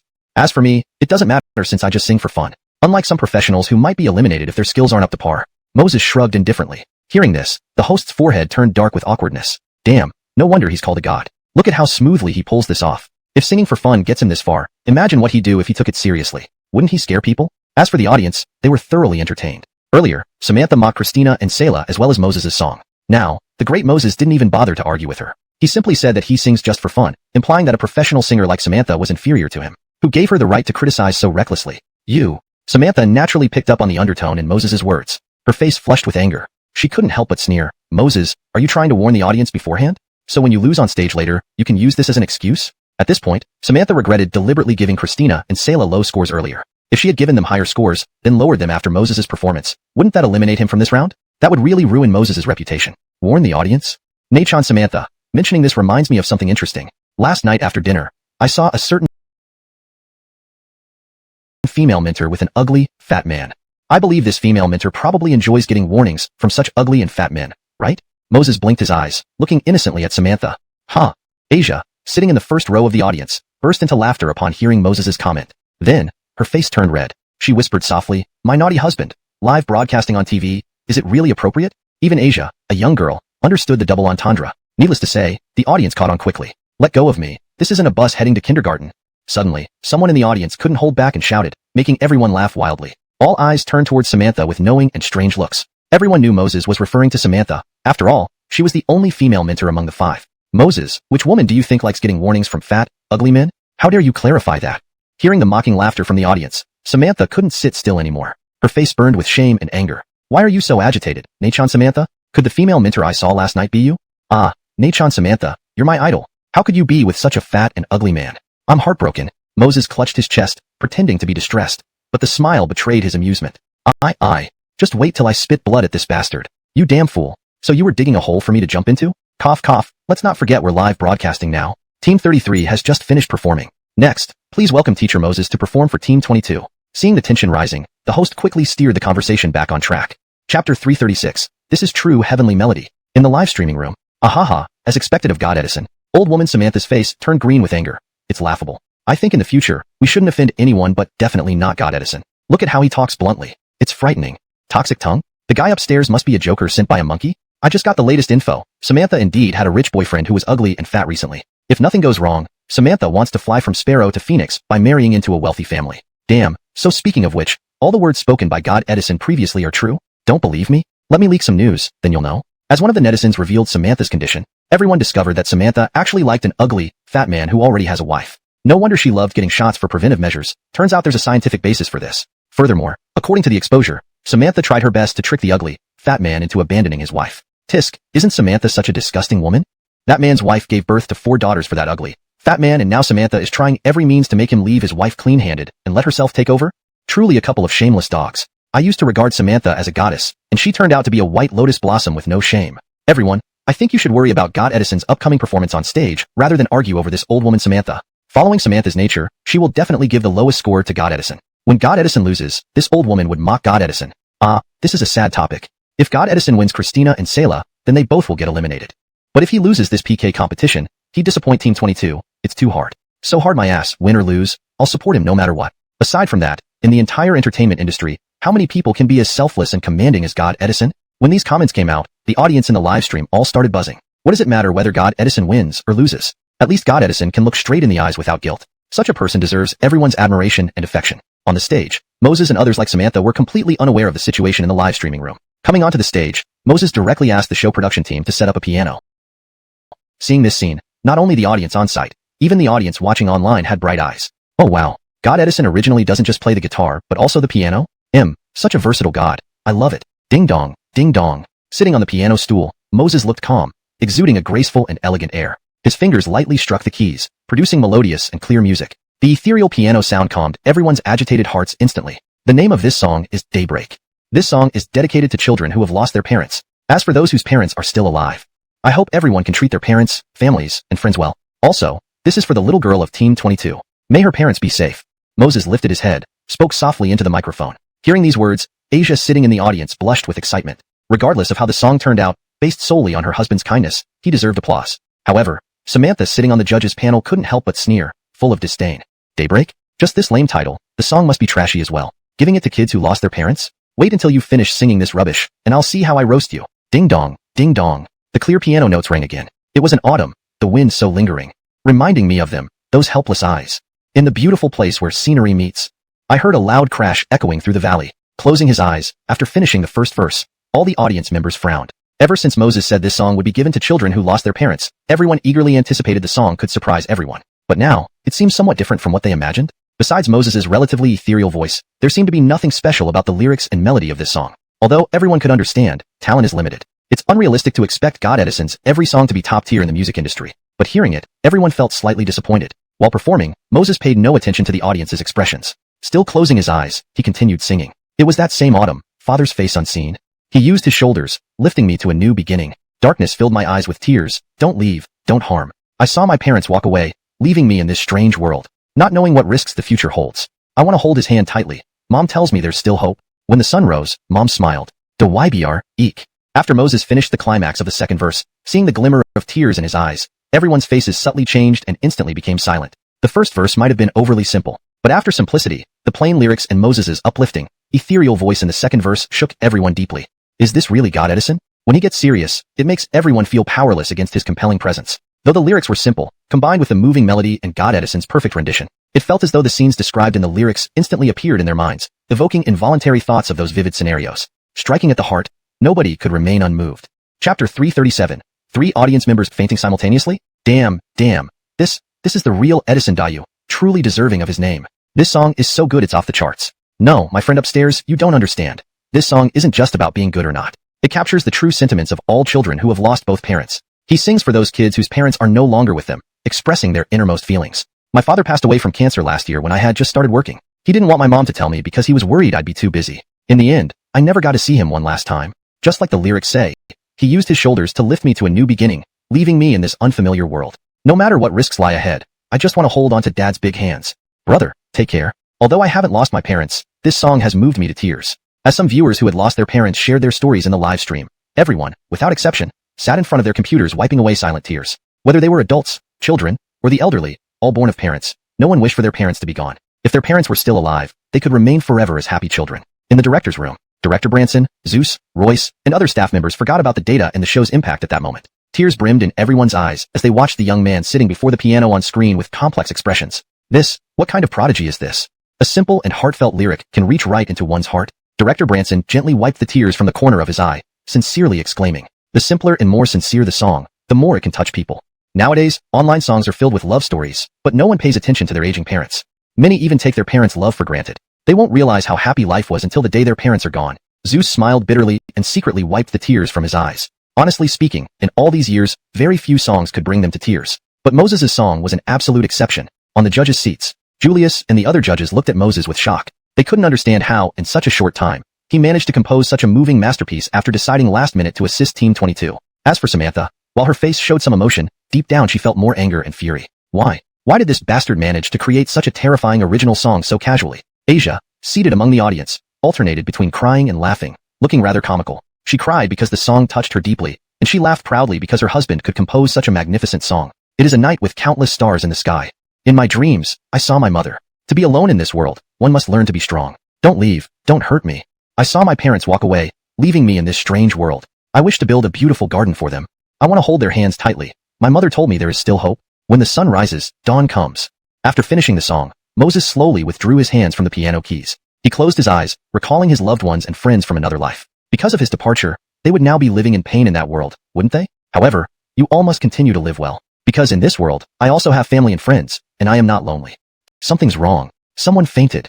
At this moment, a cry came from the audience, startling everyone. Moses opened his eyes abruptly and scanned the area where the voice came from. Some audience members, with tear-streaked faces, were gathering around 3 fainting spectators in a panic. Director Branson and Zeus's faces changed drastically upon seeing this. Ignoring everything else, they quickly ran out. What happened? Under Director Branson's command, a few audience members hastily explained. Director, when Teacher Moses sang, these 3 cried especially hard. And then, we didn't know what happened, but they fainted. Hearing this, Director Branson glanced at Moses with a complicated look. Unexpectedly, these 3 likely recalled their lost loved ones and became overwhelmed with sorrow, leading to their fainting. Although fainting wasn't a serious issue, it was unpredictable. Zeus, notify the ambulance immediately and ask them to hurry. Everyone, stay calm and try to lay the patients flat on the ground. After organizing the necessary actions methodically, Director Branson walked swiftly to the patient's side. Having encountered all kinds of situations, he had learned some emergency techniques over the years and thus remained relatively composed. Once the 3 patients were laid flat, Branson found some padding for behind their heads. Next, he checked their nasal cavities and mouths. For a patient in a fainting state, the biggest fear was blockage of the nasal cavity or mouth, which could lead to suffocation if breathing becomes obstructed. Damn it! One of these patients has several popcorn kernels stuck deep in their nasal cavity. When checking the 3rd patient, Director Branson noticed the person's red face and rapid breathing. His expression changed drastically. Branson, the ambulance said they will need at least half an hour. Zeus gritted his teeth and reported back to Director Branson. Chapter 338, Reward, Doctor's Eye. Half an hour? The patient can't hold on for half an hour. Unless we can crush the popcorn deep in his nasal cavity, it might buy us some time. But this requires someone with extremely steady hands to do it. Otherwise, a slight misstep could push the popcorn even deeper into the nasal cavity. After Branson said this, he slammed his fist down on the chair, full of frustration. Even though all the audience members had undergone medical checkups and shouldn't have major health issues, he regretted not having formed an emergency medical team earlier. That way, they wouldn't be so helpless now. Who has very steady hands? Come forward and give it a try. Zeus turned around immediately after hearing Branson's words and asked the crowd. But no one responded. It was a matter of life and death. Who would dare act rashly? Even if someone had steady hands, who would take such a huge risk? If it failed, and the family of the patient demanded compensation afterward, what would they say? Seeing that no one stepped forward, Branson and Zeus became increasingly anxious. Let me try. I play the piano very well. My hands should be quite steady. At this moment, Moses on stage suddenly spoke up. Without waiting for anyone's reaction, he quickly walked over. Edison, Teacher Moses, you only get one chance. Besides this small knife, we have no other tools here. Therefore, when you cut, it must be swift, precise, and accurate to puncture the popcorn and buy enough time for the patient. If you miss this chance, the popcorn will go even deeper into the nasal cavity. Branson hesitated for a moment before carefully explaining. Honestly, Moses stepping forward surprised him. Despite not wanting anything to happen to this musical prodigy, human life was paramount, and he couldn't decide for himself. I understand. Moses took a deep breath and accepted the small knife from Branson. He pried open the patient's nasal cavity and saw several pieces of popcorn lodged inside. Without any hesitation, he plunged the knife into the nasal cavity. Plop. Though it was just a clear sound, everyone in the room heard it clearly. Success. Yeah, great job, Master Edison. Some of the audience burst out in excitement. Don't disturb Teacher Moses. There's still the other side of the nasal cavity. Branson glared at the crowd sternly, and everyone held their breath as if afraid to disturb Moses. This time, Moses took 2 deep breaths and noticed the patient's complexion gradually turning bluish-purple. Without hesitation, he grabbed the knife again and plunged it into the other side. Plop. Another crisp sound rang out. Seeing this, Moses's somber face cracked into a faint smile. Finally, success. Ding. The second-level lazy fish system detects the host bravely saving a life, plus 10 likes. Current reward. Exchange all lazy fish points for Doctor's Eye. Friendly reminder, Doctor's Eye can only be used 3 times a day to check the health status of 3 people. Would the host like to redeem it? Note.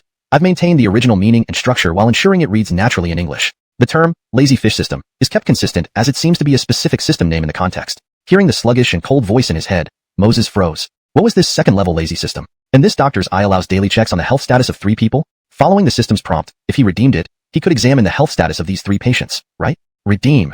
Without thinking, Moses silently replied in his mind. Anyway, free rewards were never something to be missed. As for what this second-level lazy system was, he could investigate later. At the moment he finished speaking, Moses felt a warm sensation in his eyes. Not only did his vision improve, but his eyes also gained depth and clarity, making them irresistibly captivating. Rubs his eyes, Moses focused on the patient in front of him. Instantly, an invisible medical report appeared before his eyes. The patient has diabetes, hypertension, and respiratory obstruction. Diagnosis result. The patient will lose his life if the respiratory obstruction is not resolved within 10 minutes. After reading the diagnosis, Moses's expression changed dramatically. Director Branson, how much longer will the ambulance take? If the patient doesn't get treated within 10 minutes, there's a risk to his life. Before Director Branson could answer, Zeus gravely replied, about 25 minutes, which is already the fastest possible speed. Not just Branson and Zeus, everyone thought Moses' quick, precise, and steady actions had temporarily solved the patient's problem. But they didn't realize that if the patient didn't get help within 10 minutes, he would die. Thinking about this, Moses used Doctor's eye to check the other two patients and found no significant issues. After biting his lip, he directly told Branson, "We don't have enough time. Breaking the popcorn deep in his nasal cavity can only delay things by 10 minutes at most. Help me prop him up." Upon hearing Moses' words, Director Branson, Zeus, and the audience members all gasped. Only 10 minutes at most? But the ambulance needed at least 25 minutes to arrive. "Teacher Moses, are you planning to carry him there?" Looking at Moses' actions, Director Branson asked in shock. "This is our last hope. If we can't by those 15 minutes, he'll be dead." Moses bit his lip anxiously. Each second wasted now meant more loss of vital signs for the patient. But this patient weighs at least 180 pounds. If anything happens then, while helping, Branson reminded Moses. Moses must not overestimate his abilities. Otherwise, if something happened to the patient, Moses might bear certain responsibilities. "Director Branson, my physical fitness is good, so I think it will be fine. And I understand what you mean. No matter what happens, I'm willing to take responsibility." Chapter 339. Racing Against Death. Everyone else, step back. Lau Colm. Inform the rest of our crew to clear a path for Teacher Moses at the front. Also, communicate with the hospital and contact the patient's family. If anything happens, our production team will take full responsibility. Watching Moses' youthful yet resolute face, Director Branson gritted his teeth and instructed Lau Colm directly. Moses was their invited mentor. Now that an accident had occurred with the audience, they couldn't just push all the blame onto Moses. "I'll contact the hospital and the patient's family right away." As Lau Colm agreed, he also directed the other staff members to clear the path at the event site. Seeing this, Moses wasted no time and quickly ran out while carrying the patient on his back. "Lau Colm, have another car follow us. If there's no traffic jam, drive over." Outside, Director Branson looked at the congested road ahead, cursed inwardly, and promptly reminded Lau Colm again. Moses, who was running swiftly while carrying the patient, turned his head and saw the patient's breathing becoming more labored due to the fast pace. His expression changed drastically as he hastily set the patient down. With his seemingly delicate hands, he exerted a bit of strength, picked up the patient horizontally, and resumed running forward. "Director Branson, no need to arrange a car. The patient cannot endure any jolts. Only this relatively steady method will work."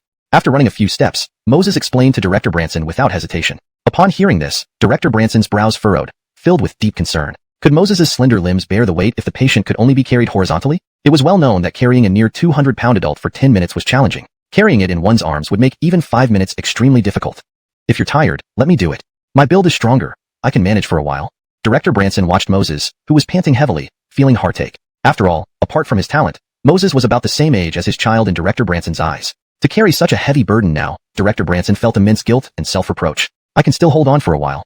Please contact the traffic police to guide the ambulance. Time is life. Every minute delayed increases the risk." While running, Moses recalled some cases he'd seen online. In emergencies, contacting the traffic police was the most effective approach. Entrusting the patient to Director Branson was something Moses didn't dare consider. Even with his regularly enhanced physique by the system, carrying someone close to 200 pounds was strenuous. For Director Branson, who appeared strong but was not in practice, it would be impossible and a waste of time. All right, I'll call the traffic police to ensure the ambulance arrives sooner."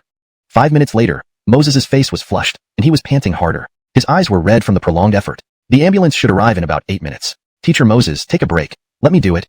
Seeing Moses drenched in sweat, Director Branson suggested again. This time, Moses couldn't even speak. He simply shook his head, refusing. 8 minutes might seem long on the surface, but it was critically short. His doctor's eye told him the patient had only 10 minutes, certainly not beyond 11. That meant Moses needed to save 3 to 4 minutes within these 8 minutes. Running 2 to 3 kilometers in 5 minutes was required, even if moving against traffic. What are those tricycles blocking the way? Clear the path immediately.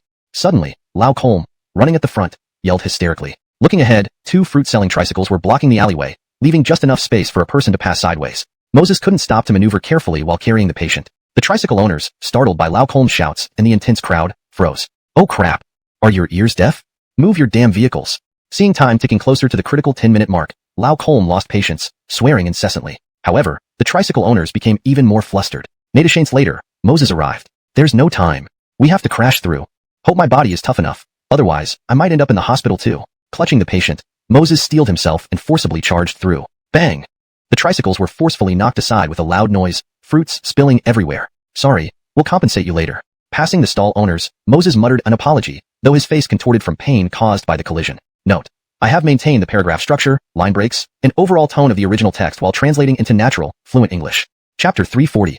Human bulldozer, powerfully clearing the way. The program staff behind him and the audience members who had caught up stood in shock, watching Moses' brute force just now. Everyone couldn't help but draw a cold breath. Just from the sound of that huge crash, they knew it must have been exceptionally painful. But what about Moses? That frail body forcibly plowed through the tricycle, and yet his legs did not pause even for a moment. For a split second, everyone fell silent, their hearts brimming with emotion and concern. Damn! There are still so many tricycles ahead. Really annoying. Get all these tricycles out of the way. At the forefront, Zeus followed closely behind Moses, turning a corner past 2 tricycles. He discovered that this approximately 100-meter-long alleyway was filled with tricycles selling fruits and vegetables. There was no time to turn back. It would only waste more time. Although Zeus and Director Branson both wanted to help clear the path for Moses, his speed was too fast. Just barely keeping up with him was already an achievement. They had no extra time to clear the way. Zeus, let's ram through them. Just like Teacher Moses did.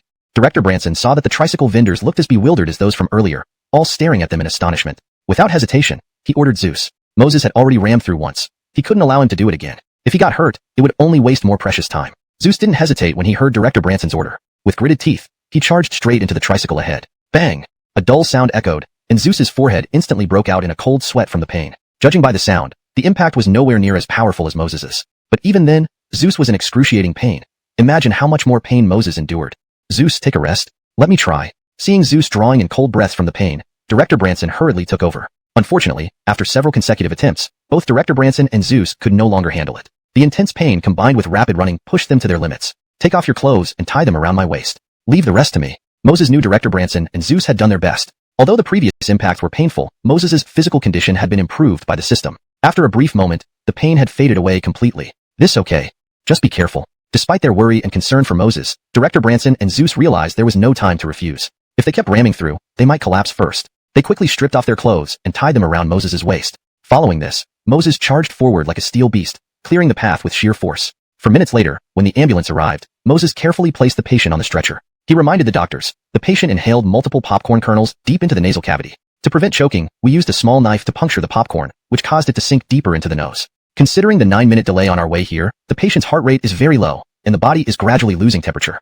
If it exceeds 10 minutes without immediate treatment, the patient will die. Upon hearing Moses clearly explain the situation, the doctor gave him a deep look. Then he instructed the nurse, administer oxygen to the patient. Inject a dose of adrenaline to stimulate faster breathing and expel excess carbon dioxide from the lungs. Watching the doctor work swiftly, Moses finally breathed a sigh of relief. His entire body was drained of strength, and he slumped onto the ground. His hands trembled uncontrollably, and his skin, exposed due to his efforts, was bruised and swollen. The patient's vital signs are stable. We'll perform a minor surgery at the hospital to remove the popcorn from the nasal cavity. He should be fine after a few days of rest. But thanks to you, the patient was brought in on time. Otherwise, even a god couldn't have saved him. Natashanes later, the doctor's words sparked applause among the crowd. They had witnessed Moses almost exhaust himself to save this patient. Now, seeing the patient safe and sound, it fulfilled not only Moses's wish but also everyone else's. Younger brother, did you study medicine before? You're amazing, predicting the patient's condition so precisely. To be honest, if we had delayed even a minute more, the outcome would have been catastrophic. One of the middle-aged doctors expressed admiration towards Moses. Hearing this, Moses lifted his sweaty head and showed a row of white teeth, grinning and humorously saying, I just noticed the patient was having trouble breathing and made a guess. As long as we can bring the patient in sooner, it gives them a better chance. Pausing for a moment, Moses pointed at Director Branson and Zeus, who were utterly exhausted beside him. He then asked the doctor, Doctor, please check on them as well. They used their bodies to ram through a few tricycles while in a hurry. Hearing this, Director Branson and Zeus froze, as did the audience members behind them. Clearly, Edison Dashi himself was the most tired, the hardest working one, and the one who had rammed through the most tricycles. Yet, now that the patient's vitals were stable, Moses's first thought was not for himself but for Director Branson and Deputy Director Colm. How kind-hearted does someone need to be to think of others first? No, doctor, please treat Teacher Moses first. He carried this patient the whole way, and he rammed through at least a dozen tricycles. Director Branson, recovering from his stupor, quickly explained to the doctor. Hearing this, the 2 doctors and the surrounding traffic police officers were all taken aback. Moses, with his slim build, carried a nearly 200-pound patient for nearly 10 minutes, and during that time, he forcefully rammed through a dozen tricycles. Everyone looked at Moses with awe and respect. Chapter 341. Angry Birds. Doctor, I'm really fine. Seeing the 2 doctors walking toward him with reverent looks, Moses extended his trembling hands and scratched his head. Whether you're okay or not is something only we doctors can determine. The doctor glared at Moses and said irritably, he was a hero. How could they be so dismissive? As the doctor lifted Moses's shirt, the skin around his abdomen instantly revealed a purplish-brown hue.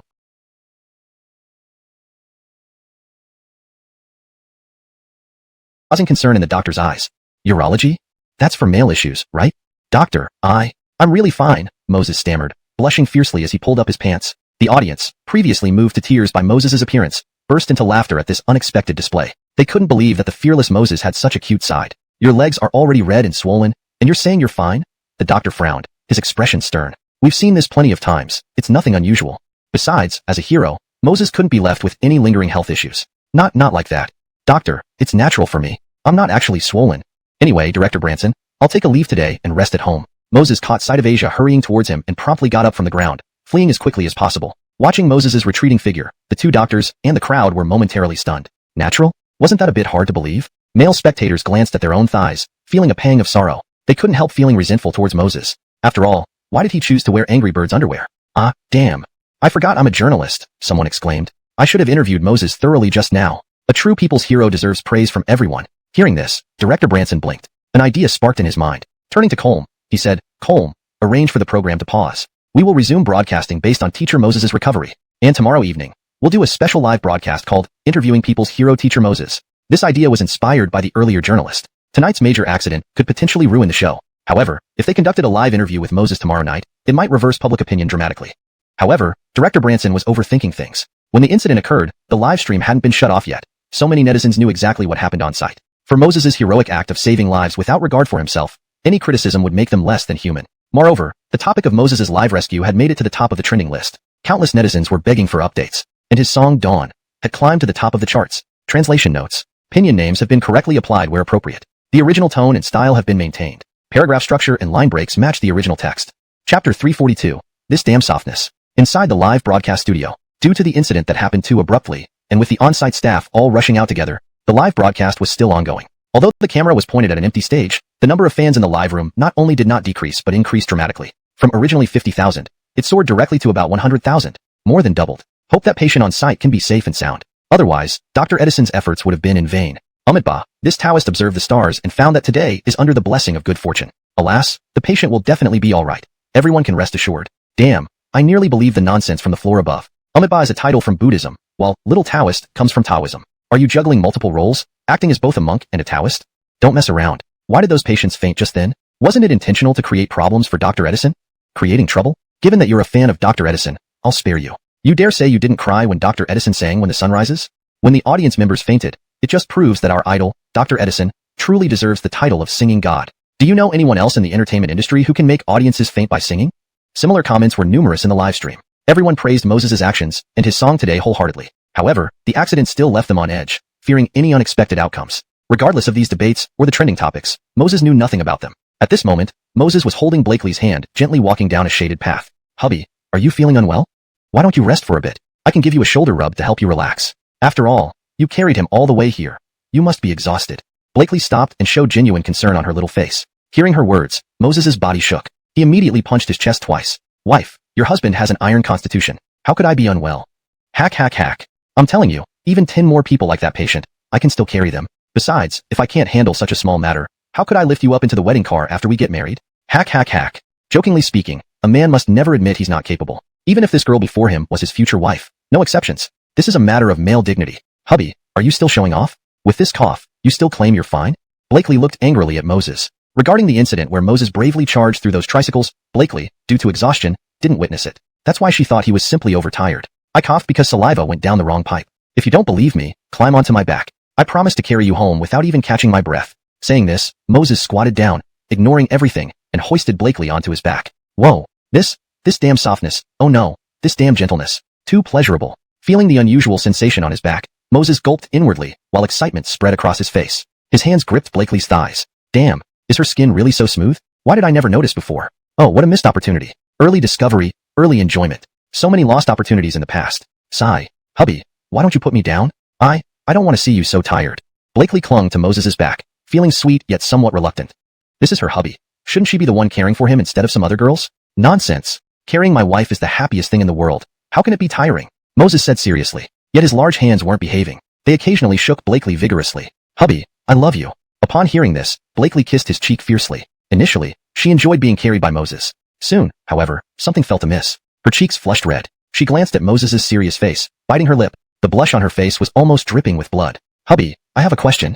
Blakely gritted her teeth and whispered to Moses. A question? Moses paused. Before Blakely could ask, he replied, if you and my mom fell into water at the same time, I would save you because my mom can swim. If we marry, all my salary goes to you. For chores and expenses, I earn the money, and you only need to look beautiful. Whether we have a son or daughter, I will love them both. Moses babbled on, making Blakely laugh and cry at the same time. Who asked such questions? Do I seem like an unreasonable girl? If both you and my mom fall into water, I hope you save her first. Without her, there wouldn't be you, and there wouldn't be my hubby. After marriage, I don't need your salary. If I run out of money, I'll go back to my parents. They have plenty. As for sons and daughters, I want one of each. That way, our family will be perfect and happy. And for housework, you work hard enough. I should do it, or we could hire help. Blakely blushed deeply, earnestly explaining to Moses. Chapter 343, System Upgrade. Truly worthy of being my obedient wife. Honey, I'll love you for all my life. Oh no, I will always love you. Even if you turn into a pig in the next life, honey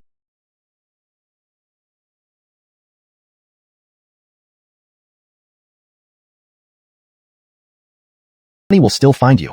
Listening to Asia's words, Moses felt a wave of delight. Indeed, she was the perfect wife he had chosen for himself. Sweet, cute, and incredibly understanding. These aren't the main point. The main point is, what are your dirty hands doing, husband? Asia gave Moses an exasperated look. He almost distracted her from asking the important question. Aren't my hands supporting you to prevent you from falling and getting hurt? Is there any problem with that? Moses turned back, looking curiously at Asia. Seeing her shameless husband, Asia couldn't help but laugh and feel embarrassed. Despite his inappropriate actions, he tries to maintain a refined appearance. If you truly feared I'd fall, why are you grabbing all over the place? Can you mind your manners a bit? We're outside, not inside the house.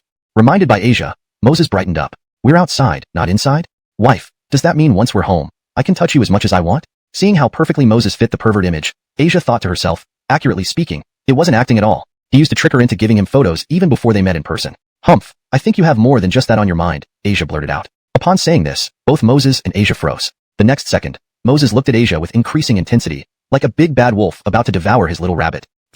Honey, I didn't mean that. I mean, well, whatever, that's not what I meant. Don't get any wrong ideas, we haven't graduated yet. Asia's face instantly turned red like an apple, making Moses want to bite her cheek. My wife driving me wild. It's too much. So, what did you mean exactly? What do you mean when you say I don't just want to touch you? Come on, let's clear things up so I won't misunderstand. At this point, Moses paused and asked, and when you mention we haven't graduated, are you implying that once we graduate, I can do anything I want to you? Facing Moses's relentless teasing, Asia couldn't hold up. She lightly tapped Moses's back and said playfully, bad husband. You only know how to bully your good wife, humph. I don't want to be with you anymore. Then, she turned her head away, ignoring him. Seeing this, Moses laughed inwardly, feeling very content. One of the best parts of being with his obedient wife was teasing her and getting a few extra benefits along the way. Regarding their previous conversation, even if Asia agreed, Moses wouldn't approve. University was a crucial period. Having a child during this time would make them targets of everyone's gaze. Moses couldn't bear to let his precious wife bear such pressure for his selfish desires. He planned everything out already. They would get engaged right after the college entrance exam and marry immediately after graduation. They would then start a family together in peace and happiness. System brother, explain why you suddenly became a level 2 lazy system. And what's this thumbs up value and laziness value? Moses shook his head and took advantage of the moment while Asia quietly lay on his back. He mentally asked the system. After a moment, the system remained as lazy as usual, responding only briefly unless it involved rewards. The manual has been sent. Read it yourself. Immediately after, a manual appeared in front of Moses. When bound to the lazy system, the host gains random rewards and laziness points by continuing to be lazy. Random rewards concept, the lazier the host is, the higher the reward. If only slightly lazy, points accumulate until the system upgrades. Upon reaching a certain laziness value, automatic upgrade occurs. A level 2 lazy system can accumulate points regardless of size. Every 100 can be used for a lottery draw. If the host makes special contributions during this time, thumbs up values are awarded. Thumbs up values enhance the host's physical attributes, such as intelligence or strength. Reading through the manual, Moses finally understood. Initially, only extreme laziness yielded rewards, while mild laziness accumulated points until the system upgraded. But this level 2 lazy system seems only to add points accumulation and a drawing feature. Not much different from the original random rewards, except for the thumbs up and help but draw a cold breath. Well, his obedient wife was surprisingly understanding. Huh? She coos sweetly while letting him take all sorts of liberties. Wasn't this just heavenly? Himph, your husband doesn't believe you. Unless, you say that, Chinese don't deceive Chinese. While secretly delighted and thrilled, Moses gave a chilly snort in response to Asia. Chinese don't deceive Chinese. Husband, do you believe your obedient wife now? Asia looked at Moses with big, pleading eyes. Upon hearing this, Moses's eyes lit up, nearly bursting into laughter. They were almost at Asia's front door. Moses set her down abruptly. Without waiting for her reaction, he leaned forward directly towards her lips. Is my smelly husband's tongue too sweet? Oh my, Asia, you're a girl. Can you please be more reserved? Just met, and you've already succumbed like this. What will happen later? SSS. What are these big hands of my smelly husband doing? Why do they feel as precise as if they have navigation installed? Feeling Moses's large hands, Asia's eyes widened instantly. Her cheeks flushed red, and her body shivered as if she had been electrocuted. Iona, is that you?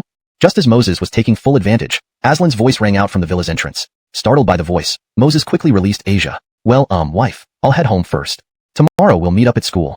Moses turned and bolted without looking back. No way. If Ichabod-in-law knows that he made such an immoral move on his daughter right outside his house, he might just go berserk. Watching her, smelly, husband run off, Asia giggled softly to herself. Turns out, her seemingly fearless husband was scared of her dad too. Humph, if If my smelly husband bullies me in the future, I'll report him to Ichabod-in-law. Ahem, Dad, it's me. Let's go home.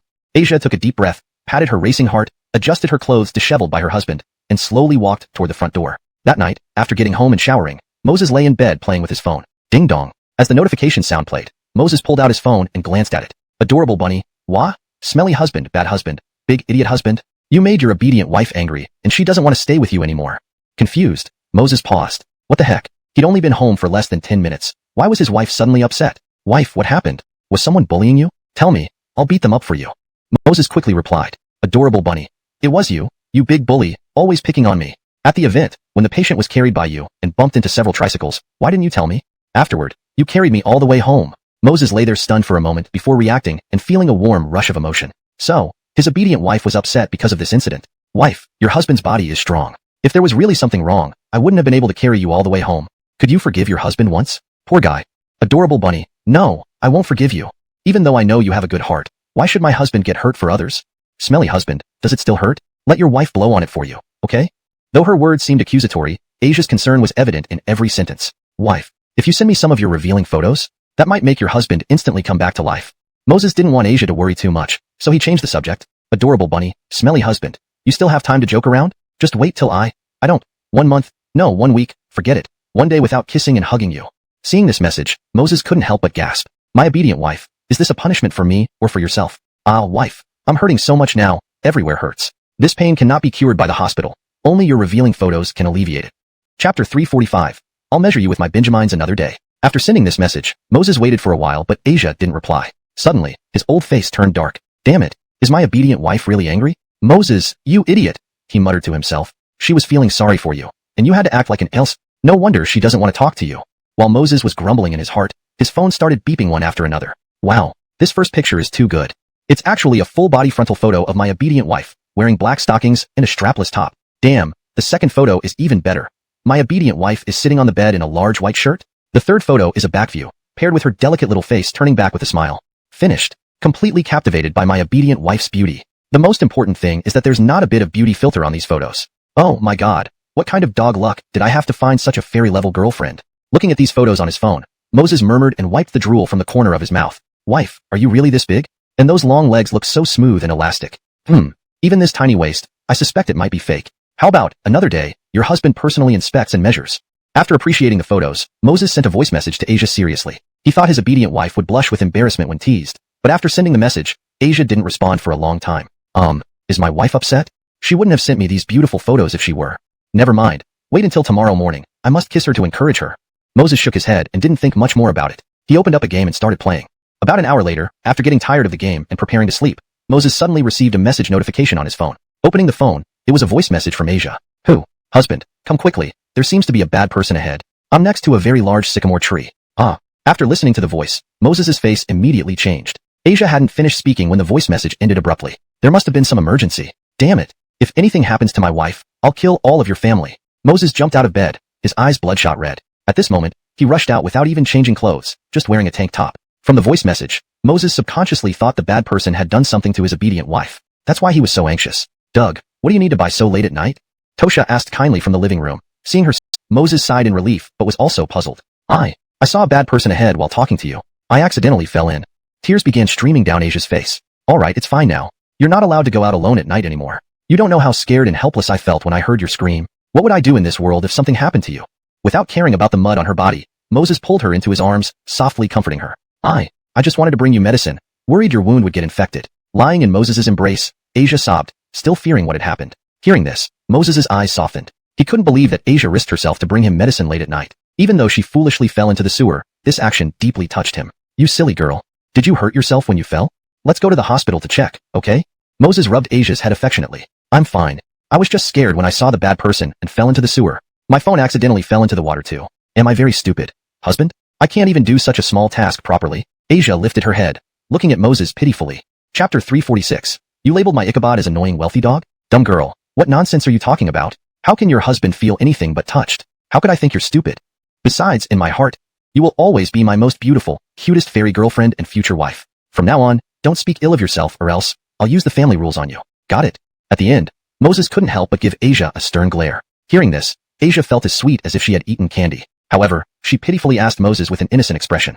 So, what are our family rules? What are family rules? Moses was taken aback for a moment and subconsciously glanced below Asia's petite waist. He then looked at his hands, saying eagerly, why don't we experience it first? Sensing Moses's peculiar gaze, Asia turned back and saw that she had hastily put on a white short skirt due to her urgency when going out tonight. Because it had been soaked by the water from the sewer, the skirt clung to her skin, clearly revealing every detail beneath. Ah, bad husband, naughty husband. You, pervert. Asia hurriedly stretched out her hand to cover her petite waist where the skirt hung low. Unfortunately, the area was too large, and her small hands couldn't fully cover it. As for the so-called family rules Moses mentioned, Asia finally understood. It was just a pretext to spank her. Wife, can you be less impure in thought? We were discussing the family rules seriously. Why did it turn into me being a pervert? Moses said solemnly, while taking off his clothes to tie around Asia's waist. Joking aside, this was his exclusive benefit. If anyone else saw it, wouldn't he lose a lot? Humph, you're obviously using the excuse of family rules to take advantage of me. Pouting angrily, Asia still felt warm-hearted, seeing Moses's caring actions. Her husband was indeed thoughtful for her no matter what time it was. Dear, how about we talk about something? Can you revert to being the silly ditz you used to be? This way, I can shamelessly take advantage of you. Looking at her husband's mischievous face, Asia blushed and got angry. What kind of naughty husband did she find? Why was his mind always filled with such unhealthy thoughts? Okay, stop teasing me. Let's go home. Moses scooped Asia off the ground with a princess carry and walked slowly towards home. Go home? Husband, is Lena at home? Though Asia enjoyed being alone with Moses, if his mother was at home late at night and seeing her current shabby appearance, wouldn't it ruin her image? My mom? Of course, she's not at home. Oh right, grab my phone from my pocket and call your dad to explain the situation. So they won't worry about you.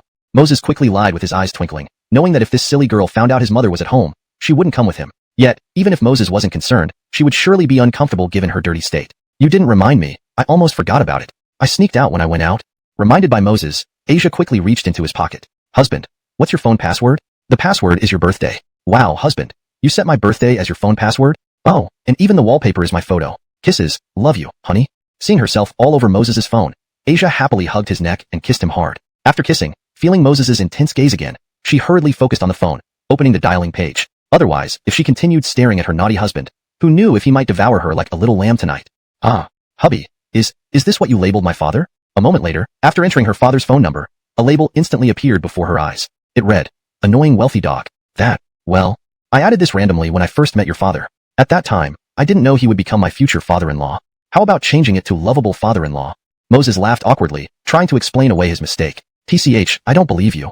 Just confess honestly, or else you'll get the family rules. Asia pouted, clearly skeptical. It's like this.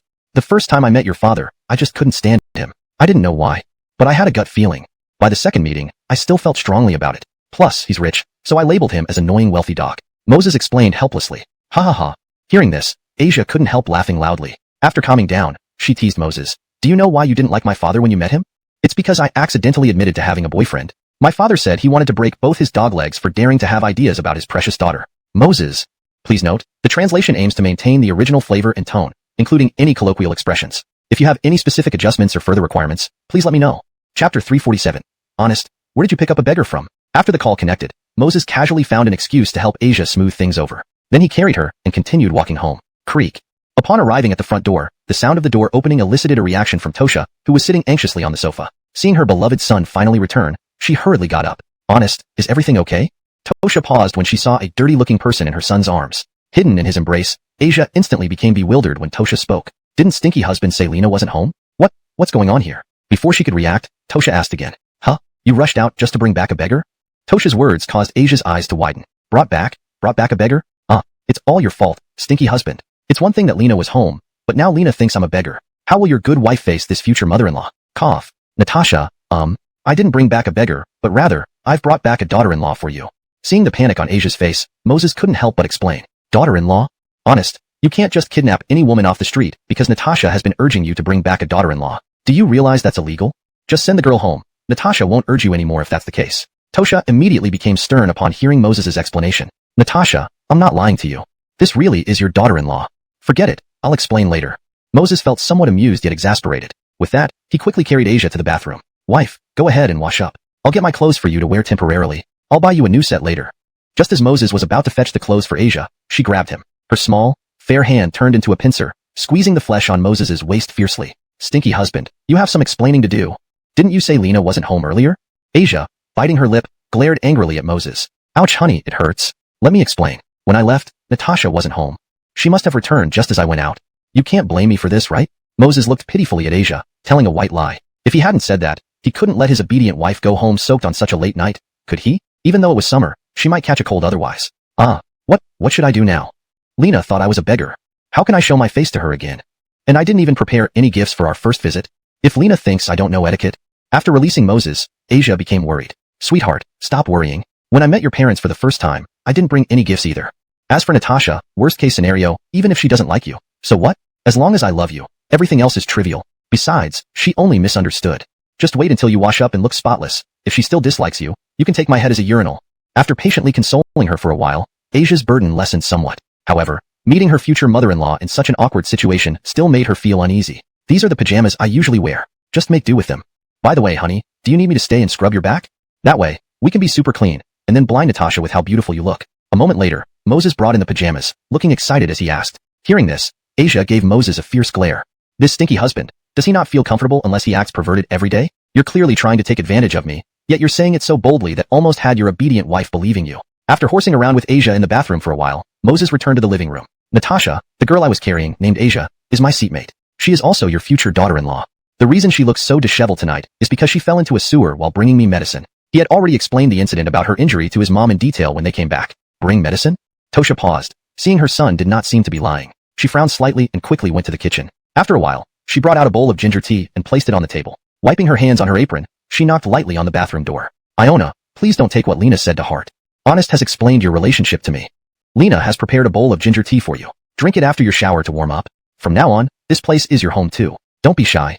If there's anything you want to say or do, it's fine. If Honest ever bullies you, tell Lena, and I'll beat him till even his mom won't recognize him. As Tosha spoke, Asia, who was bathing in the bathroom, initially full of worries, burst out laughing. My future mother-in-law is too cute, isn't she? If my stinky husband bullies her, she'll beat him until you don't recognize him?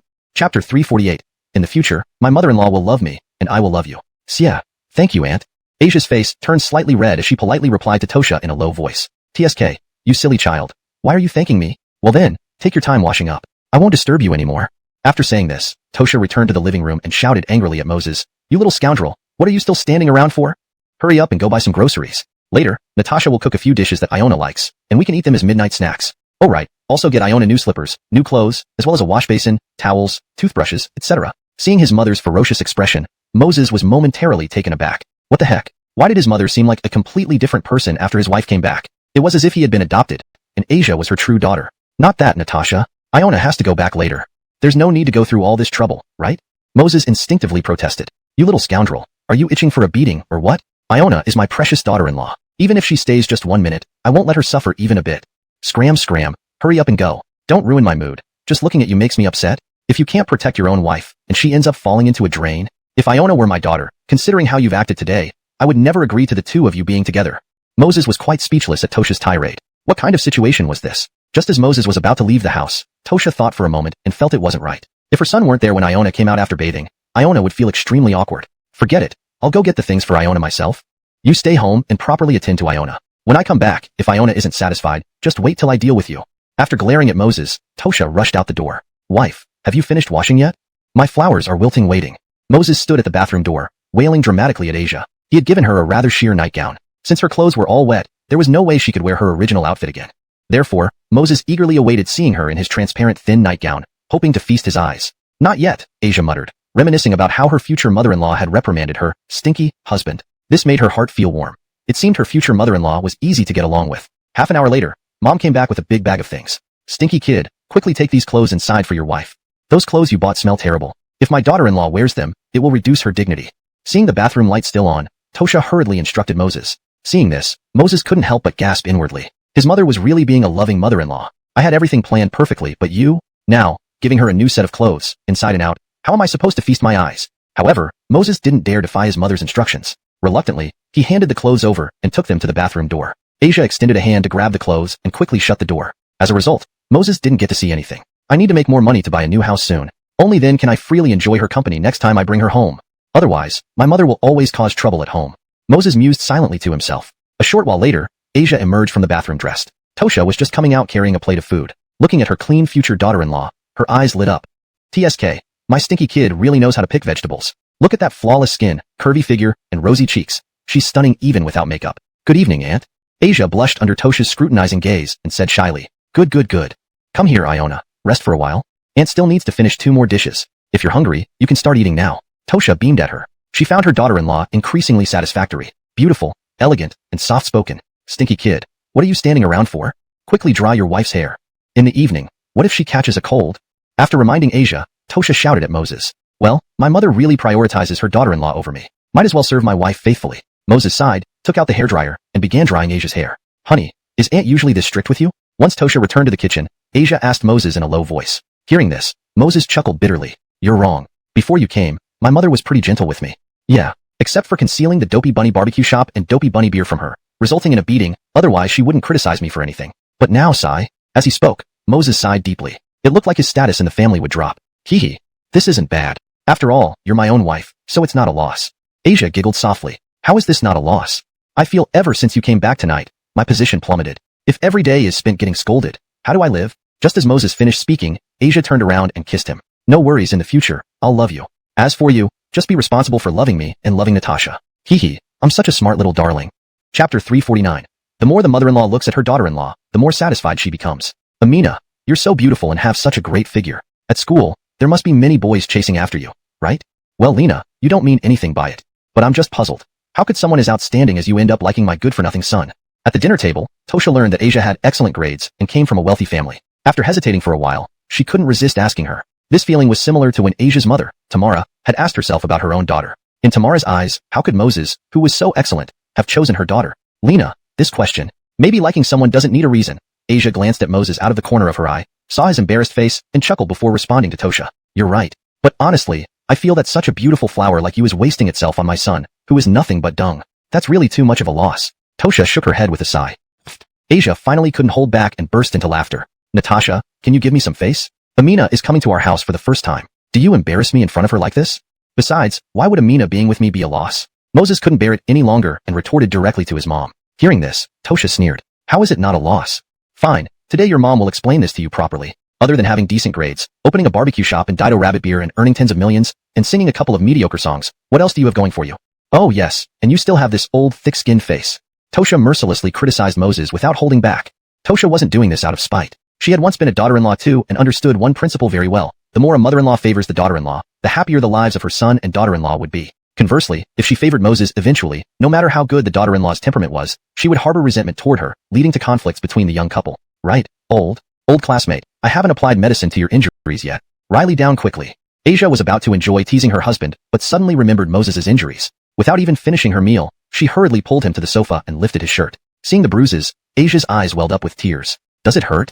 Asia lifted her head, teary-eyed, and asked Moses with concern. Watching Asia fuss over her son, Tosha sitting at the dining table couldn't help but smile approvingly. With Amina around to take care of this naughty boy in the future, it looks like I can finally rest as a mother. Tosha thought to herself. After Asia finished applying medicine to her son, seeing them return to the dinner table, Tosha immediately served Asia several dishes. Because it's late, Lena could only buy these things from the supermarket. Make do with this meal. Next time you come over, Lena will cook you a feast.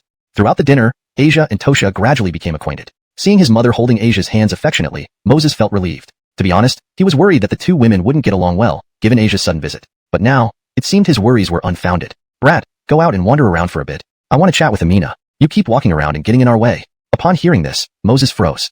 What the heck? Am I annoying in my own home? Sigh. From dinner until now, you two didn't even bother acknowledging me. Now, you're kicking me out? Although slightly aggrieved, Moses knew his mom's personality. She must want to talk to his obedient wife alone about something. That Natasha, you too? Moses hesitated, ready to speak. But Tosha snapped, what, are you afraid I'll bully your wife? Brat, listen up. Amina is my chosen daughter-in-law. Whoever dares to bully her will have to deal with me. With his mom's assurance, Moses left quietly. Own. Lena, As soon as Moses left, Asia started to panic. She feared that her future mother-in-law might suddenly tell her something dramatic like leaving her son, or some other melodrama. Unfortunately, before she could finish speaking, Tosha reached into her pocket and pulled out an emerald bracelet. This was given to me by Honest's grandmother when I got married. Now, I pass this bracelet to you. I hope the two of you can live happily together. Looking at the bracelet in her palm, Tosha's expression turned complicated. She sighed bitterly. When Honest was young, his father wasn't responsible and liked to mess around outside. Later, we divorced. Honest grew up in a single-parent household, busy with work and making ends meet. I've missed out on so much time with him. Now, he has found such a beautiful and sensible girlfriend. Honestly, I'm very happy and moved. At least in the future, he won't end up lonely like me and his father. While listening to Tosha's words, Asia fell silent. She thought Tosha wanted to talk to her privately because she had complaints, but couldn't voice them in front of Moses. Yet, it never occurred to her that Tosha would hand her this heirloom-like bracelet at their first meeting. Though usually a bit silly, Asia understood the significance of this bracelet. Chapter 350. Strive to earn money for a house. Stinky husband. Why did you insist on sending me back? Don't you wish I could rest at your place for the night?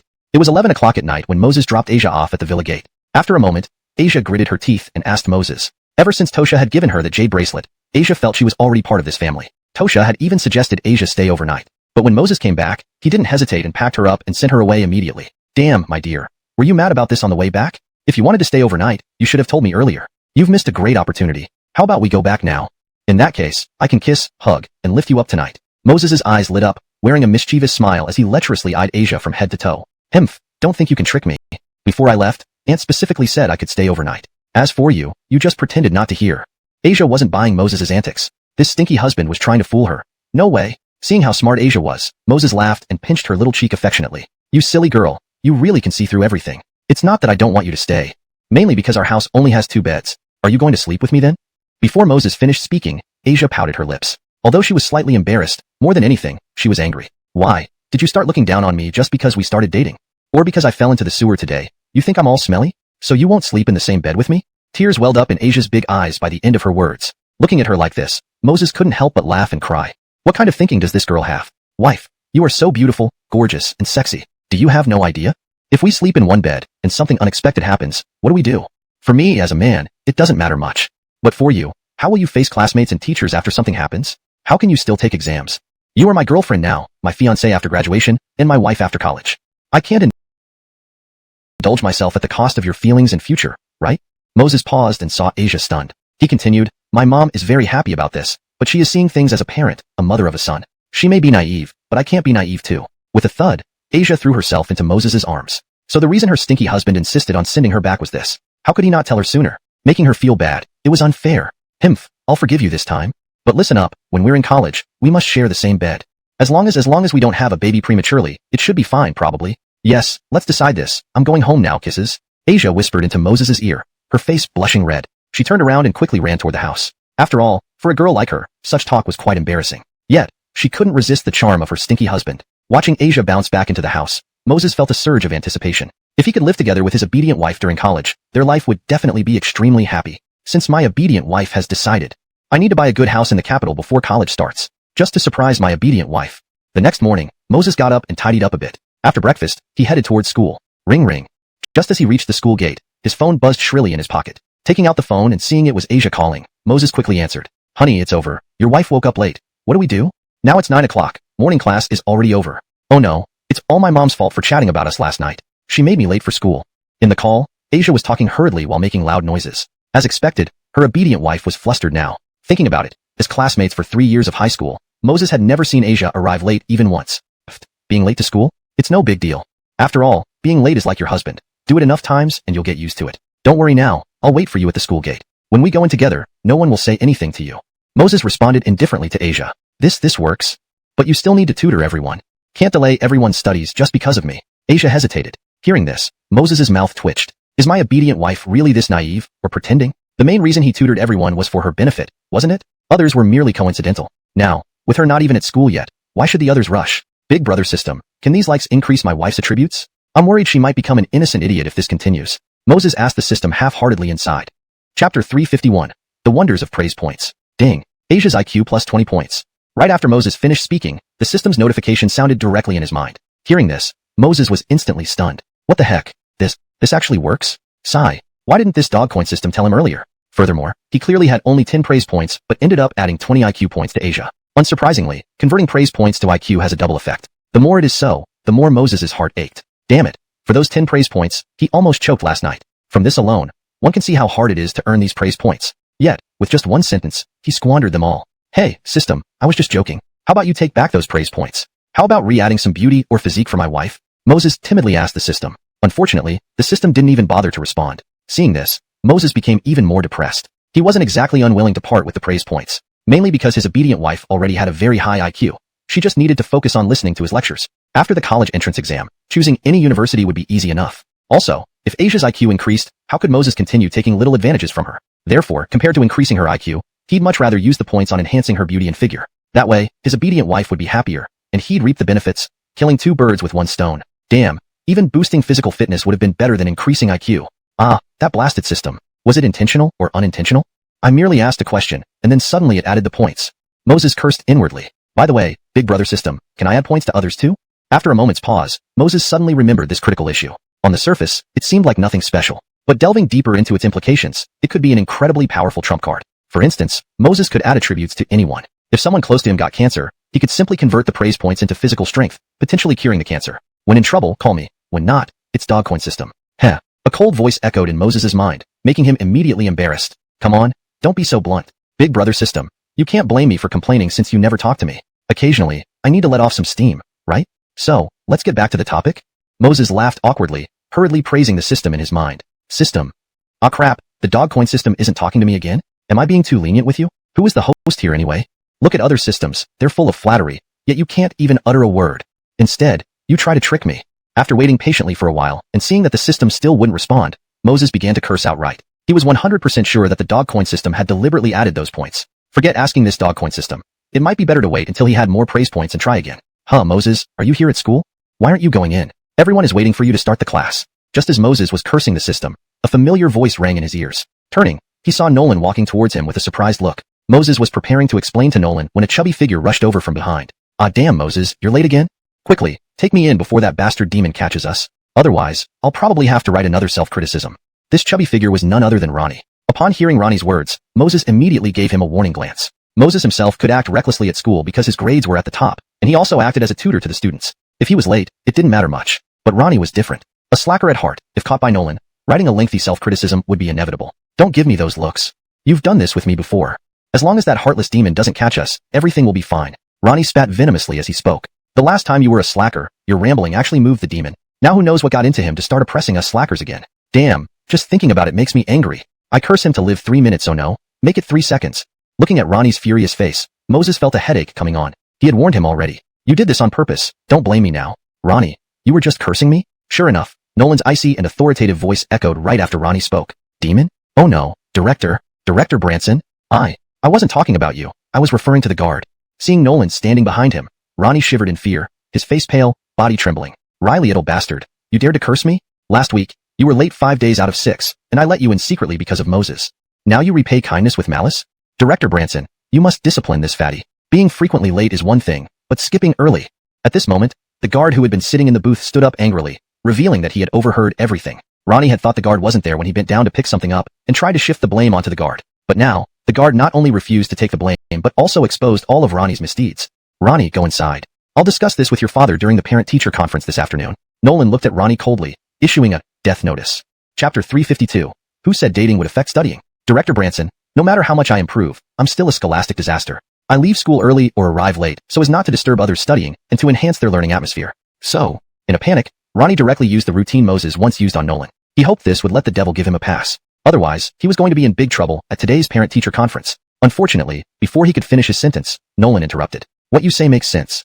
How about this? I won't tell your father about this afternoon's parent-teacher conference. On the contrary, I'll award you with a certificate. How does that sound? Seeing the devil smile, Ronnie's eyes lit up. Damn, is there such a good thing? Moses' method really works. Director Branson, wouldn't this be a bit improper? What if my dad finds out? It would be somewhat awkward. A mix of anticipation showed on Ronnie's face. Throughout all these years, he had never received a certificate. If he could bring one home now, his dad would definitely jump for joy, right? Not a little awkward, but extremely awkward. Because, this certificate I will present to you has a title, Best Truant Award. As for the content, it congratulates Ronnie on winning this year's Best Truant Award, Best Scholastic Disaster Award, Best Teacher Insult Award, Best Early Departure Award. How surprising and unexpected is that? Nolan chuckled. Seeing the beads of sweat forming on Ronnie's round chubby face made him feel satisfied. This kid doesn't only skip class, but also badmouths him behind his back. Without a proper punishment, how could he uphold the devil's authority at school? Can I refuse? Tears were welling up in Ronnie's eyes. He never imagined that the award mentioned by the devil was the Best Truant Award. If this certificate were to come out, his dad would probably beat him black and blue. If you don't go inside now, I'll consider giving your father a Best Scholastic Disaster Ichabod Award. You know what the consequence might be better than I do, the devil said coldly. Hearing this, Ronnie didn't dare hesitate any longer and turned to run away. However, just then, they heard some panting from afar. Teacher Branson, sorry, I overslept this morning. Following the voice, Asia, the school beauty queen, ran over quickly. Overslept? Just ridiculous. Upon hearing Asia's words, Nolan immediately rebuked her. At this, Ronnie laughed. It seemed he wasn't the only one having a bad day. With the company of the school beauty, being late isn't too bad. Student Asia, do you know that staying up late is prone to excessive fatigue? Learning requires a balance between work and rest. Without enough rest at night, how can you study well during the day? If I find out you're not resting well at night again, don't blame me for inviting your parents. While Ronnie was enjoying this, the devil continued to lecture. Ronnie hesitated, feeling regretful. Had he known this earlier, he should have told the devil that he was late because he studied too late last night. That way, he wouldn't have been punished. Sigh, the school beauty queen, indeed worthy of being a top student. She sharp-witted. Teacher Branson, I didn't study last night. Asia weakly explained. As an all-around excellent student, honesty was a must. Went dating last night. So it delayed a bit, Moses added with a nod. Dating. So that's why she was late? Cough cough. Dating is great. You even remember to balance work and rest, true to our school's top student. Okay, student Asia, go back to the classroom to review. I need to talk with Moses for a bit. The devil cleared his throat to cover his embarrassment, then continued in a stern tone. Ronnie felt a pang in his heart watching this. Painfully stabbed, mate. Being late due to dating gets no punishment, and even warm concern from the devil. Yet for him, it means either writing 10,000 characters self-criticism, inviting parents, or getting a Truant Award. Damn it. These days, don't scholastic disasters have any rights at all? Yes, okay. Seeing Nolan wasn't making trouble for her, Asia sighed in relief. Elder. No, Amina. Here's the love breakfast I prepared for you this morning. Eat slowly after you get back to the classroom. No rush. We'll start class after you finish eating. Moses called out to Asia and handed over the love breakfast his mom prepared for her this morning. Oh, okay. Receiving the love breakfast, Asia felt a sweetness mixed with shyness. There are other students and teachers nearby, yet my husband acts so shamelessly. After Asia and Ronnie gradually left, Nolan adjusted his glasses and said helplessly, Moses, can you please be a bit more discreet when dating Asia in the future? If other students follow your example, that wouldn't be very good, right? Follow our example. Not good? Moses hesitated for a moment and shook his head. Teacher Branson, you're wrong. If classmates date correctly, it can be a good thing. For example, if you tell them that if either of them performs worse in exams, inform their parents. This way, both will study harder, turning a bad thing into a good one. Regarding dating during school years, Moses' experience told him, this itself isn't harmful. It's just that young people lack judgment and maturity. Without correct guidance from teachers and parents, it's easy to fall deep into it. But now, with his expertise and the devil's threats, if those who date still can't improve their grades, they'd indeed be two big fools. Chapter 353. Should I attend the parent-teacher conference? This method seems feasible, haha. After all, no matter how much our school and teachers try to ban relationships, they keep happening. Since that's the case, why not let them date openly? This way, they can even encourage each other to improve academic performance. Nolan's eyes lit up immediately after hearing Moses' words. Moses, what if your and Asia's grades drop? After a brief pause, Nolan looked at Moses with a teasing expression. He was curious about what Moses would do if such a situation occurred. Of course, notify the parents. As students, if we can't treat everyone equally, how can we expect the students to be convinced? Moses raised an eyebrow and replied without hesitation. Holy H*T. This kid is ruthless. Ruthless enough not to spare even himself? However, if Nolan knew that Moses and Asia had already met each other's parents, he wouldn't feel this admiration. Oh right, Moses, our class is holding a parent mobilization meeting this afternoon. At that time, you should preside over it since you've been in charge of the student studies recently. If there are any issues, it will also be easier for you to communicate with the parents. Moses did not refuse Nolan's request. In the morning, as usual, Moses continued tutoring the students through live streaming. However, this time, as soon as the school live stream started, hundreds of thousands of viewers flooded in instantly, and this number kept increasing rapidly. In the deputy principal's office, Deputy Principal Lois, something's wrong. Our school's live stream room has exploded. With these words from the male teacher beside him, Alvaro jumped in shock. I said, Erwin, a small live stream room can't really explode, can it? Do you think it's dynamite? Alvaro spoke unhappily to the male teacher. Since Moses started live streaming, the old principal had made him responsible for this matter. Sitting guard by a broken live stream room every day, Alvaro was already in a bad mood. Now with Erwin's sudden exclamations, he became even more irritated. No, Deputy Principal Lois, our school's live stream room really exploded. See for yourself. Erwin then turned the computer screen toward Alvaro. The live stream room looks fine. How did it explode? Hey, wait. Holy H*T. What? How did it get 600,000 to 700,000 viewers all of a sudden?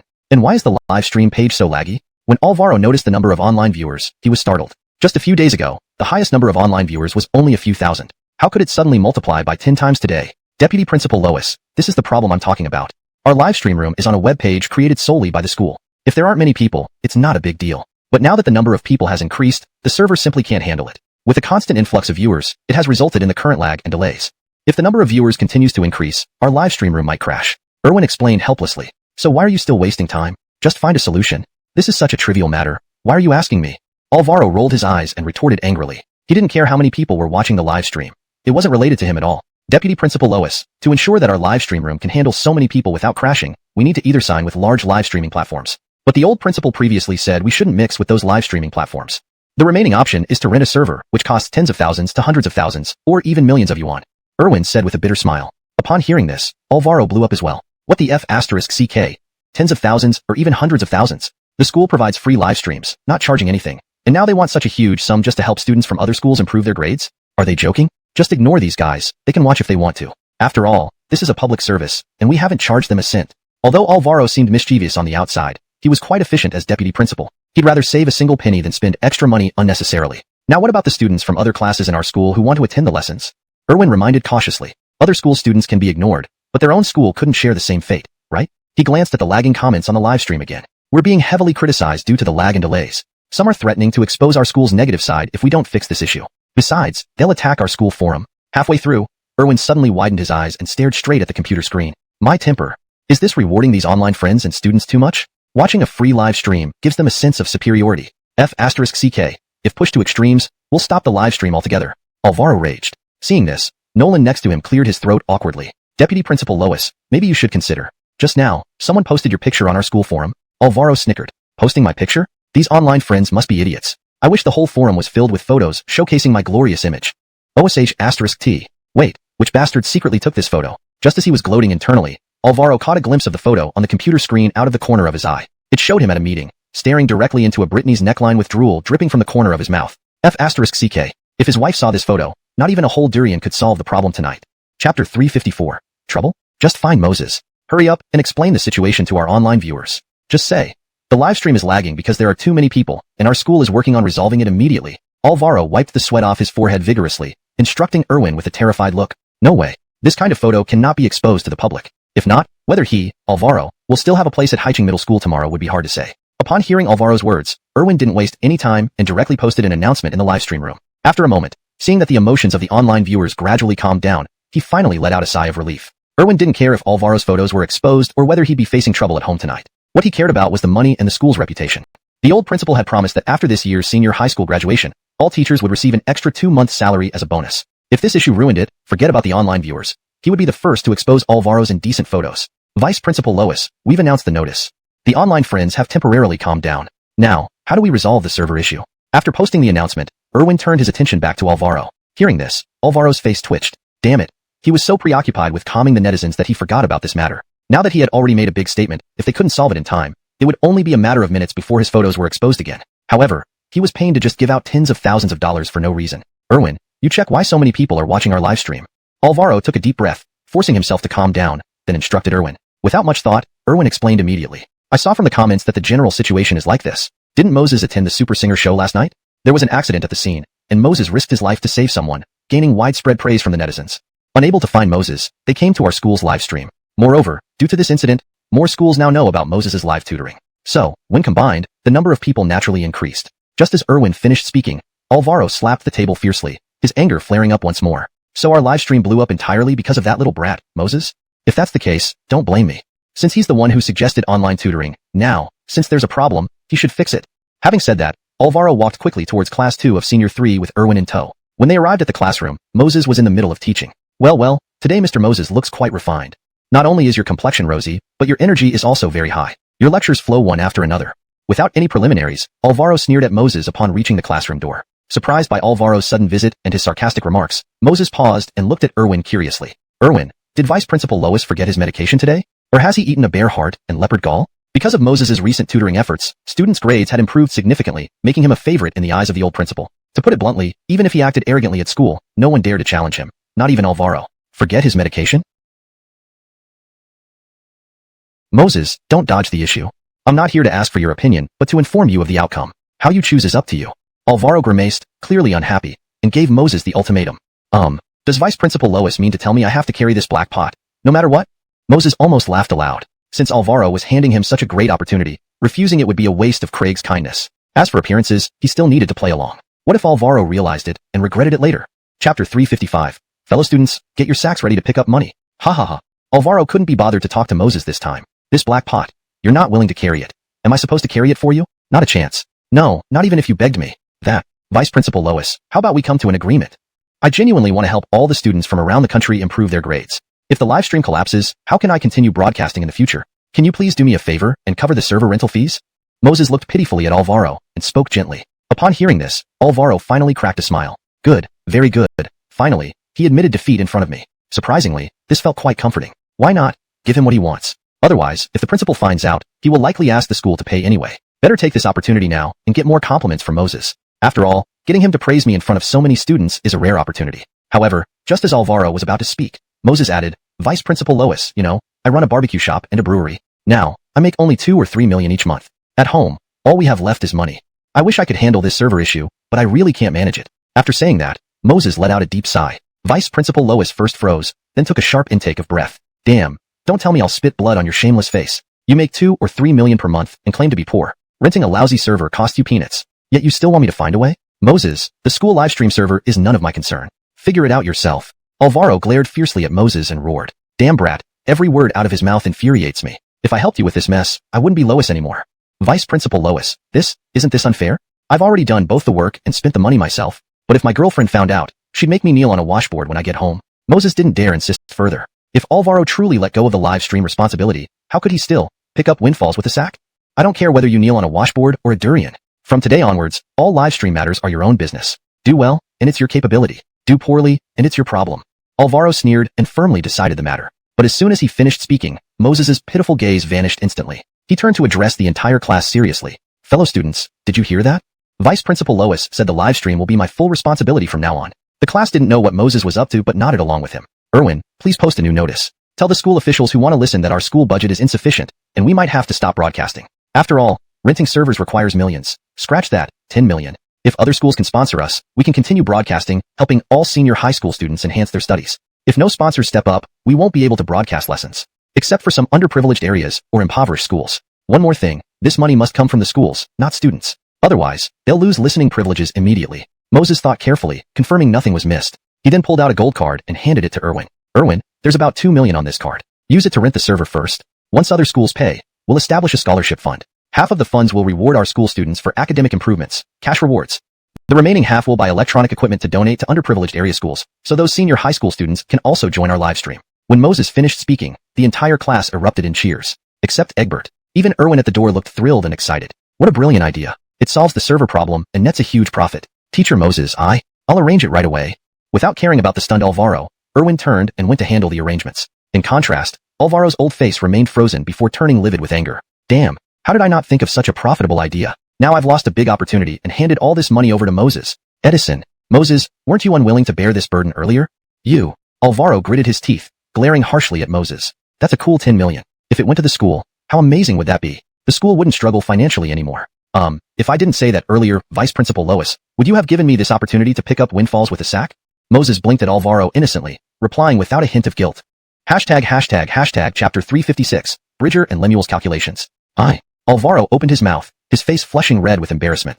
Even if he wanted to renege, it was not a matter of whether Moses or the rest of the class would agree. He wouldn't be able to get away with it, just from the old principal's end.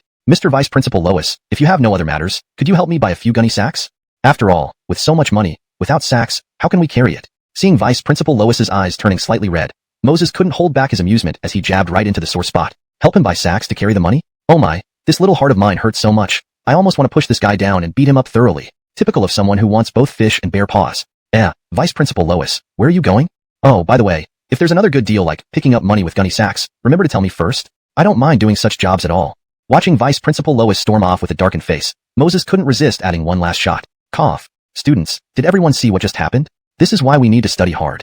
If you don't read enough books, when a big golden opportunity falls from the sky, you might not even be able to catch it. Or worse, you might end up giving that big opportunity away like Vice Principal Lois did as his relationship with Asia. So, every day during lunch, he would ask Lemuel about the status of the two. In the past period, although Xiao Ming has been quite kind to Moses, based on my observation, this guy seems particularly fond of his online lover. Unsurprisingly, once they graduate, they should not have much interaction anymore, Lemuel thoughtfully replied. Lemuel, are you stupid? Do you know who Xiao Ming is? She's the school's #1 beauty and our perfect goddess. How many men can resist her charm when she continuously showers affection? We must prepare for the worst scenario. If Moses gets charmed by Xiao Ming's allure, wouldn't our hopes of pursuing her post-graduation go down the drain? Bridger rolled his eyes and explained patiently. Seeing Bridger in a lecturing manner, Lemuel felt somewhat uncomfortable. They were all dog lovers, so why did Bridger act like a big brother? What will you do if there's substantial progress between them? Even Vice Principal Lois personally tried to deal with Moses this morning but got nowhere. Not to mention us too. Lemuel retorted without hesitation. If there's significant progress between them, we definitely need to devise a plan to break them apart. For example, using a beauty trap to make Xiao Ming misunderstand Moses' intentions, or, in short, if you want to see Moses steal our goddess, then you're welcome to stand aside. Anyway, It's not just me who'll be heartbroken in the end, Bridger said, clearly frustrated with Lemuel's lack of resolve. Why would he need to come to Lemuel for help if he and the goddess were in this? Chapter 357. Moses actually called us goddesses? Wife. So, what do we do next? Egbert was nudged by Bridger and snapped back to reality. Previously, he hadn't thought of these things, mainly because whenever Moses was mentioned, he felt a sense of inferiority and disappointment. But now, those feelings were not important. What mattered was pursuing the goddess with all their might and ensuring they win her over before graduation. The next steps are simple. We'll compete fairly, and whoever can get the goddess first will have her. But, to be safe, privately, let's each contribute some money. I'll go find Oric to help us intimidate any other boys who might have ideas about our goddess. That way, our only rivals will be each other. Bridger's eyes twinkled as he spoke in a low voice. Ha ha ha, Bridger, I didn't expect you to have this kind of plan. Alright, it's settled then. After dealing with those guys who have designs on Xiaoming, the rest is up to our individual abilities to pursue the goddess fairly. Egbert imagined the scene and felt a wave of satisfaction. Egbert, so how do you plan to pursue Xiaoming? Bridger chuckled and asked casually. Of course, actually, I haven't figured it out yet. How do you plan to pursue Xiaoming? Egbert was about to tell Bridger his plan when he suddenly realized something. They were now competitors. If he revealed his and wants to remain friends. As friends, Moses naturally included Ronnie to avoid awkwardness during meals. After Egbert analyzed this, Bridger nodded in agreement. Like most couples, they often say, let's still be friends after breaking up. But in reality, how many ex-couples can genuinely remain friends? It's just polite talk to give each other an easy way to move on. Even more so for the party who actively pursued. Once failed, they would definitely lose face. In such cases, they might pretend to be friends for a while, but eventually drift apart and never speak again. Xiaoming, don't be sad. Wait for me. Soon I'll give you all the love in the world. I'll spoil you like a princess. Then, we'll hold hands and show off to that bastard Moses. Bridger's eyes were filled with intense love as he looked at Asia from afar, whispering softly. Egbert, standing nearby, smirked and scoffed. You think you can compete with me for the goddess? I'm in the same class as Xiaoming, giving me the advantage. Don't you understand, near water gets the moonlight first? Spoiling the goddess and showing off to Moses is my responsibility, not yours. While they were plotting and fantasizing about their future, Moses and the others had finished ordering food and sat down in a corner of the cafeteria, conveniently near Egbert and Bridger. Come, wife, have some meat to strengthen yourself. Porter rolled his eyes and replied with no good humor. Seeing Porter's firm conviction, Bridger felt reassured. There's no problem then. Pretending to be boyfriends, it's understandable that Moses calls Xiaoming wife now. But once I get my goddess, based on this kid's call of wife, I will never let you off. Bridger glared at Moses's back with clenched teeth. Just as he finished speaking, Blakely saw Moses picking a piece of meat for her. Immediately, she pouted and coaxed him in a sweet voice. No way. If I eat too much meat and get fat, what if you don't love me anymore? Looking at his beloved wife's adorable face, Moses almost leaned in to kiss her fiercely if they weren't in the school canteen. She looked so tempting with her pouting mouth. However, Moses put on a serious face and told Blakely, you're just making things up. My wife has a golden ratio figure and godlike looks. Even if you do gain weight in my heart, you'll still be the most beautiful. Pausing, Moses continued. Besides, if you don't gain some weight after graduation, how could you give birth to a big, chubby baby for me? Health is capital for revolution, or rather, it's capital for childbirth. Blakely blushed from ear to toe as Edison Faye spoke so openly. Bad husband, you always bully me. Humph, I won't play with you. With that, Blakely gave Moses the piece of meat back. Moses smiled subtly at this. He picked up the meat again and offered it right in front of Blakely's mouth. Be good, open your mouth. Your husband will feed you this meat personally. Watching this intimate scene between Moses and Blakely, Porter and Bridger, who had just relaxed, were now anxious again. Especially Bridger, whose eyes burned with fury, staring intensely at Porter. Didn't you say they were just pretending to be boyfriend and girlfriend? How do you explain this situation? Not only talking about having children, but also feeding Xiaoming in public. The worst part is, Xiaoming ate that meat with such a happy expression. What does this mean? It means Xiaoming has accepted to bear a baby for Moses after they graduate. Bridger whispered furiously at Porter, almost hysterical. Annoyed by Bridger's outburst, Porter was not pleased either. And who should I ask? Bridger, try yelling at me one more time? Porter looked at Bridger with gritted teeth. Seeing Moses and Blakely openly showing affection, Bridger was uncomfortable. Was Porter feeling better? Damn, who gives you the face to speak? Bridger slammed the table, exploding. To hell with you. Why the hell are you cursing me? I'll curse whoever I want. So what? For such a small matter, you deserve to be a dog here. Minutes later, under the dean's roar, Bridger and Porter finally let go. Seeing their bruised faces, the dean was furious. Recently Moses didn't stir trouble. Now it's your turn? Alright, don't blame the big demon today. Hashtag chapter 359. Absolutely unbearable. Speak up, what's the reason you two are fighting? Nolan walked up to the two of them, his face expressionless, and asked Porter and Bridger with an icy gaze. He wanted to see what had given these two the courage to fight openly in the cafeteria. Bridger and Porter opened their mouths but couldn't muster the courage to explain. The reason they fought was because Moses and the top beauty were openly displaying affection in the cafeteria, leading to a competition for attention. However, admitting this would cost them any remaining face at school. Director Branson, I know why they're fighting. Just as Bridger and Porter struggled for words, Moses stepped forward. Hearing this, Bridger and Porter felt an unsettling premonition. The reason for their fight is quite simple. It's just about competing for the top rank and grade. Bridger told Porter that he would definitely win the top spot in the coming week's exam, or else eat 3 pounds of feces live-streamed.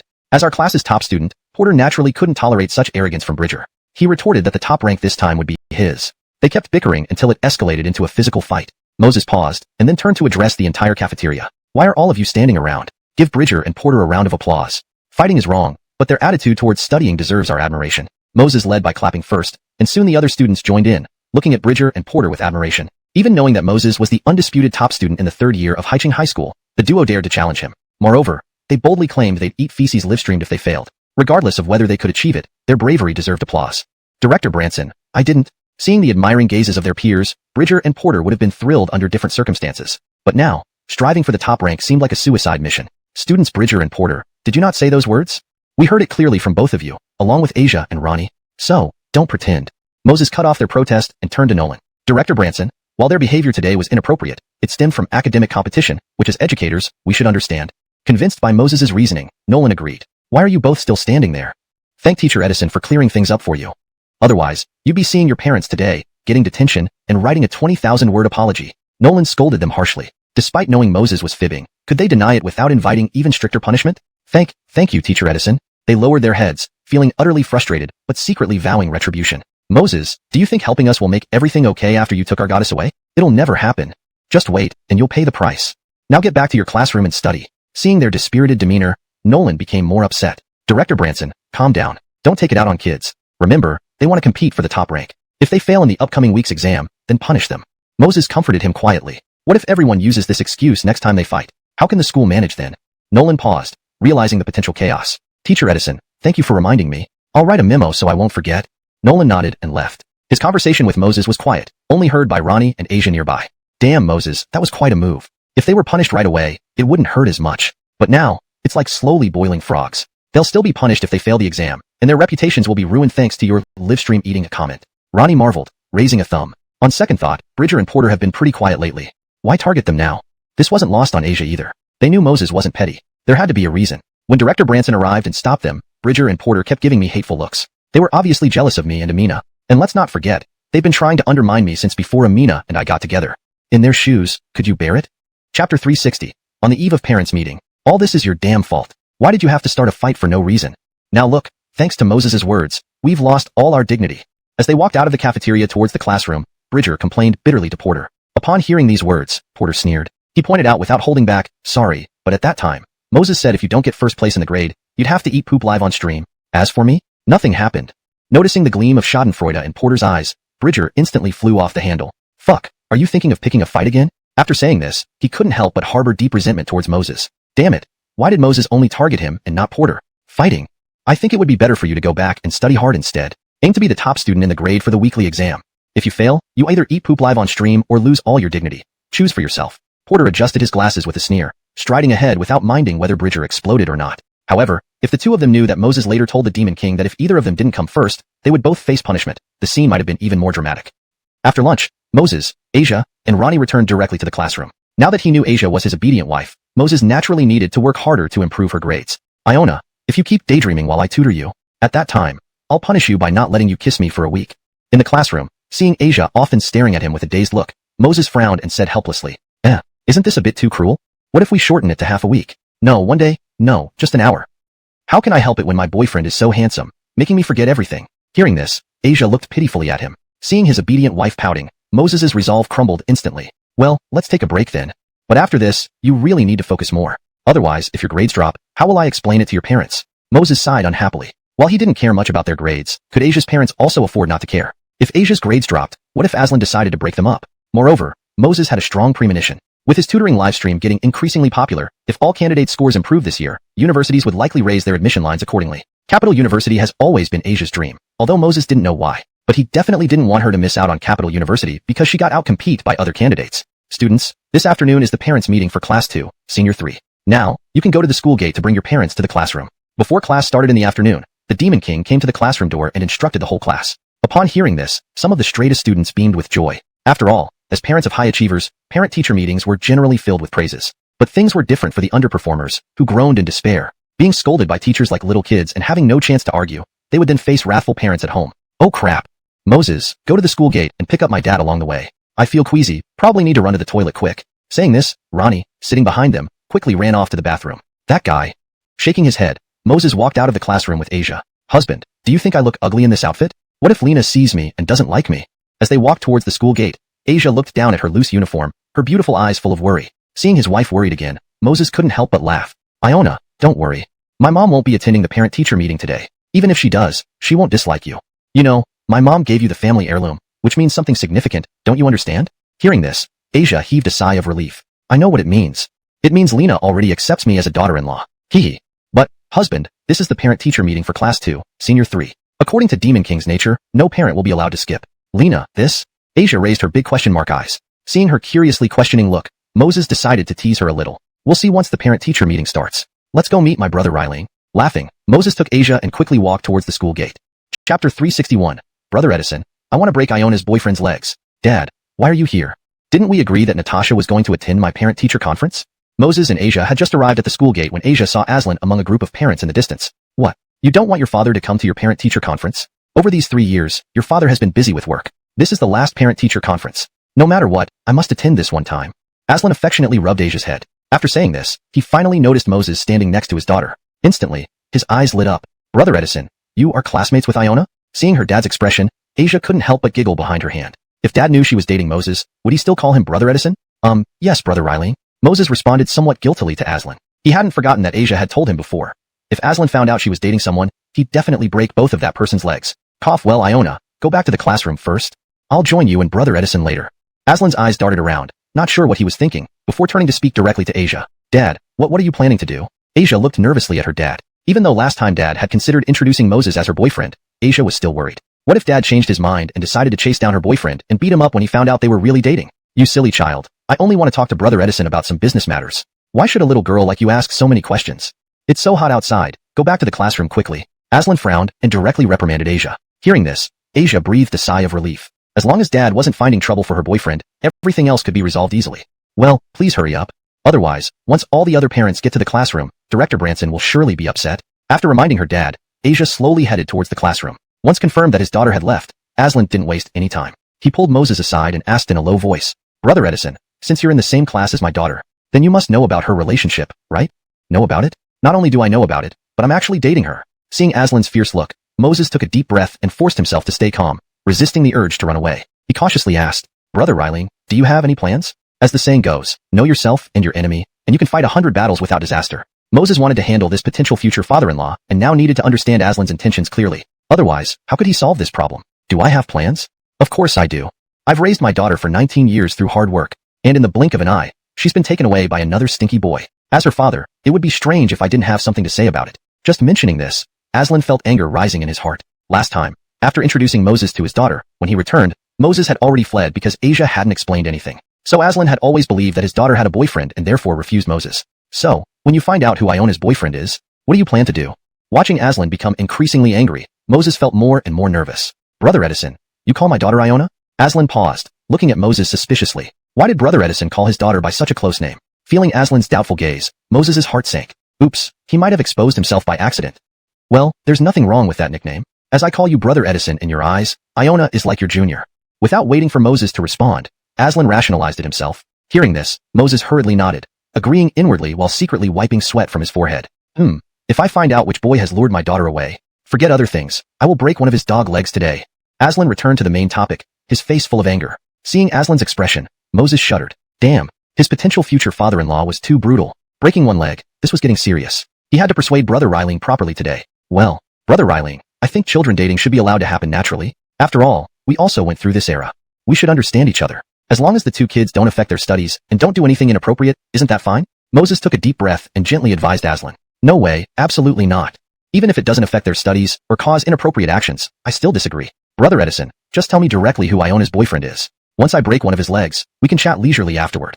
Aslan rejected Moses' advice without hesitation. In his heart, he had made up his mind. No matter what, he would have to break up his daughter and her boyfriend. Otherwise, how would he convince Moses to marry his daughter in the future? If Moses knew what Aslan was thinking, he would have slapped him. What you're doing is just trying to give your daughter to me. Why make it so complicated? And let me worry so much for nothing? Chapter 362. Ichabod Zhao's Mockery. Brother Ryling, I'm not entirely sure about Iona's relationship either. Why don't you hurry up and get to the classroom to prepare for the parent-teacher conference? I still have some things to take care of here. Moses found an excuse to put off Aslan, then turned around and walked toward Ichabod Zhao. Watching Moses' back, Aslan felt puzzled. He sensed something was amiss with him today, but couldn't quite place it. Forget it, let's not dwell on this now, he thought and shook his head. I can always ask Iona's teacher later. Then, he joined the other parents heading toward the classroom. Jeremiah Xiao, we had a stomachache and went to the restroom, so he asked me to pick you up. Moses came to O'Brien and smiled as he spoke. Since he and Ronnie grew up together, Ichabod Zhao was very familiar with Moses. Toilet again? That lazybone sure has a lot of bathroom breaks. But since he did well in last week's test, I won't hold it against him. After cursing his son, Oren's eyes flicked around. Seeing that Moses' mother hadn't arrived, he felt curious. Honest, where's your mother? Why didn't she come to the parent-teacher conference? Moses was slightly embarrassed by Oren's question. As today's host, naturally his mother wouldn't need to attend. Otherwise, what would the other parents think? She's been busy with work lately and can't make it to the parent-teacher conference. Moses lied casually. Upon hearing this, Oren laughed. Busy with work? Didn't have time to come to the parent-teacher conference? Honest, are you afraid that your grades might be too poor, so you're keeping your mom from attending your conference? Pausing for a moment, Oren couldn't help but laugh heartily. Right before, Xiao Hui used to be first from the bottom. And you were second. Now, with Xiao Hui's improvement, you're probably first from the bottom now. Tisk, if I were your mom, I'd never imagine there's room for you to drop further from being second from the bottom. Oren, unaware of Moses' recent tutoring efforts online, believed that only his son worked hard recently to improve. As for Moses, he must remain dead last. No, now first from the bottom. Jeremiah Xiao, why do you seem gleeful at my expense? Seeing Oren smirking, Moses pouted. It's natural for me to enjoy seeing your predicament. Think about how teachers used to scold me during every conference. Afterwards, even your mother mocked me. Now, it's finally my turn to gloat. Laughing twice, Oren patted Moses' shoulder, saying, but no worries. Being ranked last doesn't matter much. You were always near the bottom anyway. Seeing Oren so pleased, Moses almost burst into laughter. If Jeremiah Xiao knew that Moses was now top of the class, not bottom, the expression on his face would surely be priceless. First or second, doesn't really matter, Moses said, smiling lightly. Let's hurry to the conference. Since Jeremiah Xiao seemed eager to see him humiliated, it was only fair to indulge him a little. Wasting Jeremiah Xiao's glee would be a shame. We should hurry. Xiao Hui has improved remarkably recently. The teacher will certainly praise him. After all, in terms of rapid improvement, nobody compares to Xiao Hui, rising hundreds of ranks, from second from the bottom to the top 600. In college entrance exams, such progress could outstrip tens of thousands. Don't worry though. When Xiao Hui goes to university and gets rich, given your relationship, you'll benefit too. For instance, as a senior executive, he could give you a job as a secretary. Pouring tea and serving water. While speaking, Oren continued to tease Moses mercilessly. Luckily, Moses was used to it. Who would dare ask him for menial tasks now? As for big companies, it's beyond discussion. Moses' abilities were recognized by countless business leaders in Haicheng. Everyone believed riding Moses' coattails would skyrocket their careers overnight. So thank you for your good wishes, Jeremiah Xiao, Moses replied with increasing brightness. Pfft, you two grew up inseparable, Oren said magnanimously, waving his hand. If our boy makes it big and leaves you behind, I'll beat him senseless. So rest assured, you'll be fine. Chapter 363. Dad, why did you go out of your way to mock Moses? Sigh, it's really a relief to have a son who studies hard. In the future, I don't have to worry about this rascal every day. However, your mom is different, honest. To be honest, I can somewhat understand her. After all, it's not easy having a son who ranks last in the class. On their way to class 2, senior year, Oren couldn't stop boasting to Moses. Looking at Jeremiah Xiao's smug face, Moses remained silent but chuckled inwardly. To Oren, however, Moses naturally didn't have the face to respond. There was no help for it. If he had ranked last, he would have long since drowned himself or gone swimming. Nadashanes later, they arrived at the classroom. Parents sat on chairs while other students stood obediently beside them. Seeing most parents arrive, Nolan slowly walked to the podium and said solemnly, First, thank you all for taking time out of your busy schedules to attend your child's final parent-teacher conference. This conference aims to let you know about your children's situations at school, both academically and socially. As Nolan spoke eloquently on the podium, Aslan glanced at his daughter's seat, finding it empty. He paused momentarily, assuming the parent hadn't arrived yet. Regarding Ronnie's seat behind him, Oren proudly told his son, Son, your grades were pretty good this time. I'll reward you with $2,000 tonight, but keep up the hard work. I also told that kid Moses just now, that once you enter university and land an executive job in a big company, we'll arrange for him to be your secretary. That way, you guys can continue to fight together. Standing beside Ronnie, hearing his father's words, his expression changed slightly. Knowing his father's nature better than anyone, Ronnie suspected his dad must have mocked Moses pretty harshly just now. Damn it, why didn't I think of this critical issue when I went to the restroom earlier? For his father to mock Moses was essentially slapping himself in the face. When his father got upset, Ronnie would bear the brunt back home. Dad, are you going to hit me again tonight? Ronnie shivered and timidly asked. Hearing this, Oren raised an eyebrow. Why would I hit you? You did so well before the college entrance exam, improving by so many ranks, even making me show off to Moses. With such a good thing happening, why would I punish you instead of rewarding you? At the end of his speech, Oren felt a hint of guilt. It seemed he had been too strict with his son in the past. Otherwise, despite improved grades, his son still lived in fear. No, from now on, I should change my character to become a great role model in my son's heart. That way, his grades might soar even more. Are you sure you won't hit me? Well then say a Chinese doesn't lie to another Chinese. Ronnie hesitated, not fully trusting his father. Heh, what nonsense are you spouting? After I've said all that, you still don't believe me? Fine, I'll say it. A Chinese doesn't lie to another Chinese. Are you satisfied now? Originally intending to explode, Oren restrained himself, remembering his resolution. After his father spoke, Ronnie sighed in relief. Moses's academic performance would undoubtedly be exposed by the devil teacher, and all parents and students would be encouraged to learn from him. With his father's promise, Ronnie no longer worried excessively. After all, his dad and Moses's mother were once parents of underachievers. Now, Moses had transformed into a super genius scholar, while he could only claim a slight improvement as an underachiever. Faced with this situation, his father's psyche would certainly burst. On the podium, after briefly informing the parents, Nolan spoke seriously. This conference will be hosted by another tutoring teacher. Please express gratitude to this tutor. If it weren't for him, your children's academic improvements wouldn't have happened so rapidly. The moment Nolan finished speaking, some parents applauded, their faces filled with excitement and gratitude. In the vast class 2, senior year, several parents knew Moses' story. Though he was once like their children, an average student, he had become their tutor. Their psychological adjustments were necessary, yet they felt immense gratitude because his tutoring significantly improved their children's grades. Tutor? What is the school playing at? Isn't this a joke? Why use any old tutor when there are so many teachers available? I need to discuss this with Director Branson after the meeting. Aslan frowned in thought. As for Oren and other unaware parents, they paused, considering Nolan's statement. If their kids' improvements were due to this tutor, they might as well applaud. Note: this translation maintains the original tone, style, and structure of the Chinese text while ensuring it reads naturally in English. Chapter 364, Best Underachiever Award. As applause erupted, Moses, standing by the door, straightened his clothes briefly before slowly making his way to the podium. The moment Moses appeared on the platform, many parents in the class paused, especially Aslan and Oren. They hadn't anticipated that Moses was actually the tutor Nolan had spoken about. This was too surreal. Aslan was relatively calm. After a brief shock, he thought it over carefully. There was nothing wrong with it. Given Moses's outstanding business talent, it made sense for him to be good at tutoring studies as well. But Oren was bewildered, with question marks appearing all over his mind. Everyone, please quiet down. Before we start the parent-teacher conference, let me announce everyone's academic performance first. The second place goes to Asia. Her grades have significantly improved from last week's exam.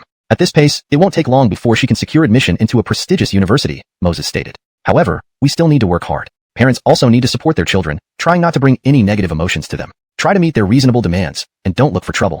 Otherwise, if they are emotionally affected and their grades drop drastically, that would be counterproductive.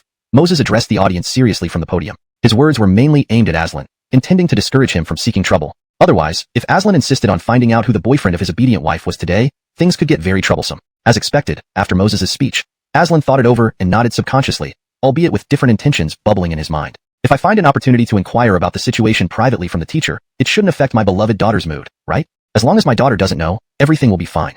As for her boyfriend, breaking his legs is inevitable. If not, how can Moses become my son-in-law in the future? Second place goes to Samara, who has also made significant progress. Third place is Egbert, although his grades have improved, but rather slowly. To the parents of Egbert, your child tends to be easily distracted in class, which is not a good sign. Moreover, he isn't very cooperative with classmates. Parents should educate him appropriately. Otherwise, as everyone's grades improve, his may fall further behind, which wouldn't be ideal, Moses explained. After finishing his words, O'Brien sitting beside Samara glared at Egbert coldly, causing Egbert to shiver involuntarily, inwardly cursing Moses. King idiot, this is clearly personal vendetta, all because I like your girlfriend? So what if you targeted me during the parent-teacher conference? Is the school leadership crazy to let you host this? Sadly, his anger meant nothing since his father was already displeased, and a beating awaited him once home. Fourth place is? Moses spent about 10 minutes explaining most students' performances to their parents. Then, looking at the results, he couldn't help but chuckle. Who knew the last place would go to little fatty Ronnie? Now Oren, how do you feel after all that mockery towards me? Though Ronnie improved his overall rank, he remained the bottom student in class. Can't wait to see the expression on Jeremiah Zhao's face later. Cough. The last place goes to Ronnie. When Moses spoke, Oren, who was initially hopeful that his son's improved grades would be showcased, widened his eyes. What the hell? Wasn't my son supposed to be making great progress? Why is he still last place? I'll give this kid a thorough thrashing tonight. Although Ronnie ranks last in our class, he has made the most significant improvement among all year levels. Moving from last place in the grade to over 500 places up is quite remarkable. I hope Mr. Zhao can encourage his child more and not always think about beating him, Moses suggested. Upon hearing this, Ronnie, standing next to Oren, felt relieved. If not for Moses' words, he'd surely get beaten tonight. Oren felt conflicted. Despite being last again, his son's ranking did improve within the year level. Facing the scrutiny of other parents only added to his discomfort. But Moses' words made sense. If I beat him for this progress, might he regress back to last place? Alright, that covers the academic performance announcements. Next, let's award a certificate to Ronnie. I hope Mr. Zhao doesn't feel pressured, Moses said while Oren wrestled with conflicting emotions. Chapter 365, Jeremiah Zhao, please give your award acceptance speech. As Moses' words sank in, Ronnie's heart shuddered. What the hell? An award certificate? It's all over now. This time it's really over. I didn't expect that Big Demon would still remember this morning's incident. Sigh, if I had known this would happen, I should have come to school earlier this morning. Now, with this certificate being issued, even my best buddy can't help speak up for me anymore. While Ronnie was inwardly lamenting, Oren walked up to the podium and excitedly started addressing the students and teachers without waiting for Moses to prompt him. But then his eyes caught sight of the certificate Moses handed him. In that instant, his face turned blank. What the hell is this certificate? The Best Slacker Award? At the bottom, it also said Best Insulting Teachers Award, Best Skipping Classes Award, Best Leaving Early Award. Mr. Zhao, quickly take the certificate. And go ahead, finish your acceptance speech. Moses, seeing Oren's ashen face, couldn't help but offer a kind reminder. Did Jeremiah Zhao think it was fun to mock me at the school gate just now? Now it's finally my turn to watch the show, isn't it? Although doing this isn't quite fair to the chubby little Ronnie, there's no other way around it. This decision was made by Nolan, and Moses was merely along for the ride. Oren stammered, his face turning pale and his eyes full of embarrassment. If only he had known his son would receive such a certificate, he wouldn't have come up here to receive it. But now, how could he continue with his acceptance speech? Thank the teachers for giving his son the Best Slacker Award? Especially when it also mentioned that his son was late, left early, and insulted teachers. I feel happy. Yeah, that concludes my acceptance speech. Hey Moses, why were all the other students' grades announced except yours? Why are you hosting this parent-teacher meeting? Do you know this is the last parent-teacher meeting for all the seniors? You, a slacker. As Oren continued, he felt increasingly indignant. He wasn't stupid. It was obvious that Moses was laughing at him behind his back. Since this kid isn't acting nicely, don't blame me for not holding back either. Humph, you finished laughing at me. Now it's your turn to be embarrassed, right?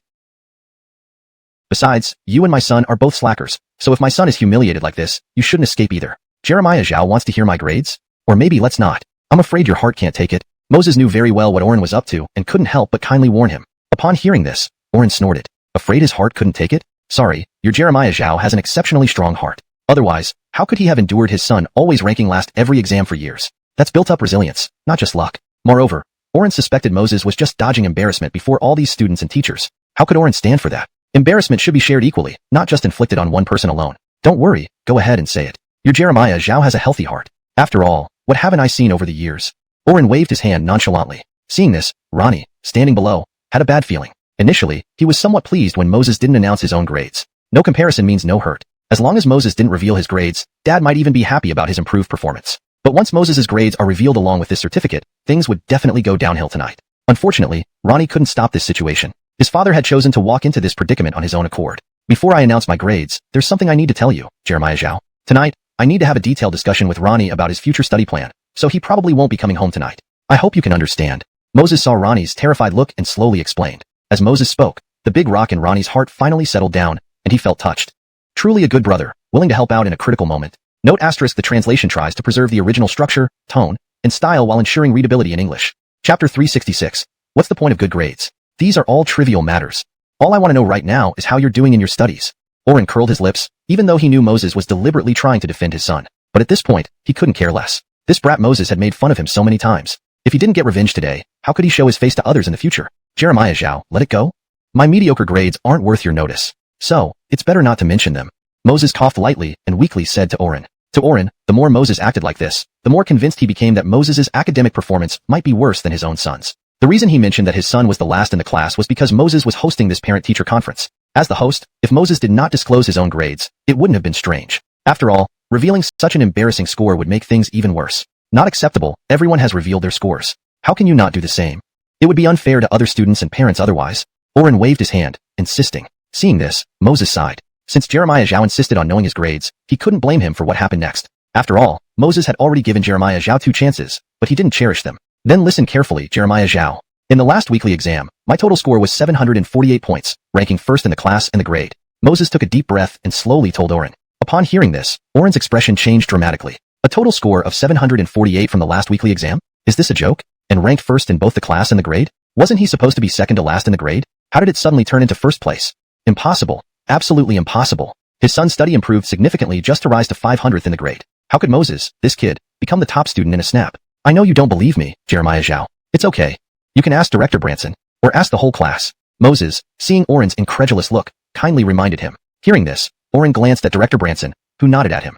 Instantly, a huge weight was lifted off his mind. Then, he looked at the rest of the class with some reluctance. Seeing no reaction from them, they seemed to confirm it. Not only that, even his own son looked embarrassed at him. Though Oren wasn't familiar with the other students, he knew his son better than anyone else. If what Moses said was untrue, his son would likely be the first one to react. Damn, this makes everything even more awkward. He planned to watch Moses's downfall, but instead, he got a big slap in the face. Oren wasn't dumb.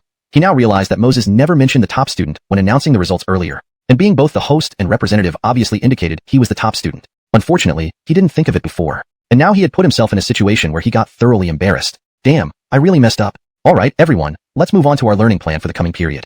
Moses saw Oren's stunned expression and paused, unwilling to let Oren stand there on stage, feeling like a monkey being watched by everyone. So he diverted the topic. Afterward, Moses gave a detailed explanation about the subsequent learning arrangements. The parent-teacher conference finally concluded. Moses, help me send my dad home after this.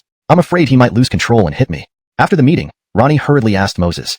Hearing this, Moses naturally agreed. Privately, getting to see Jeremiah Zhao's gloom was quite satisfying. Don't worry, leave this to me. But you need to stop skipping classes and leaving early from now on.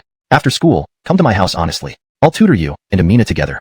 Moses patted Ronnie's shoulder kindly. Subsequently, as Moses escorted Oren to the school gate, Oren finally looked at Moses with gritted teeth. Were you intentionally out to embarrass me? I only teased you a little back then. Did you have to make me lose face during the parent-teacher conference? Facing Oren's accusation, Moses felt somewhat aggrieved and innocent. Jeremiah Zhao, that's not fair. Why would I do that? I already hinted a few times when announcing the scores, but you wouldn't listen or believe me. What could I do? I'm pretty desperate too, you know?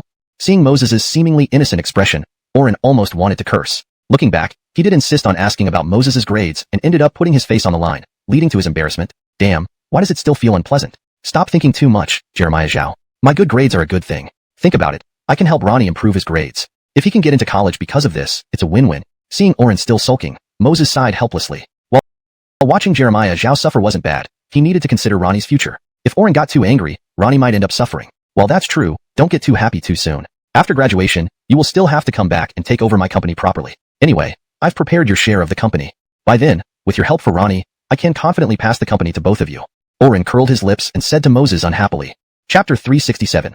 The money you earn in a month, worth an entire company? Oren had heard about Moses's family's bankruptcy a while ago. He originally thought that with the two of them performing so poorly academically, they definitely wouldn't be able to attend university. When the time came, he planned to arrange for them to join his company to undergo some rigorous training. Once they were adequately prepared, he would hand over the company to Moses and Ronnie. Although there was no blood relation between him and Moses, their families had been close since childhood. Additionally, Moses's mother had helped his company through several difficult times in the past. Giving Moses a share in the company wasn't unreasonable. Boy, no matter how smug you get, you'll still end up working in my company eventually. So, it's best if you tuck your tail away now and behave yourself for Jeremiah Zhao. If Jeremiah Zhao is happy, who knows? I might give you more shares in the future. Otherwise, you know what will happen, Oren said, his earlier gloom dissipating. After all, no matter how well Moses and his son did academically, they'd still have to face the job market after graduation. By then, if Moses wanted to inherit his company, he would need to start buttering Oren up now to make him feel more comfortable. Jeremiah Zhao, maybe? Or perhaps not?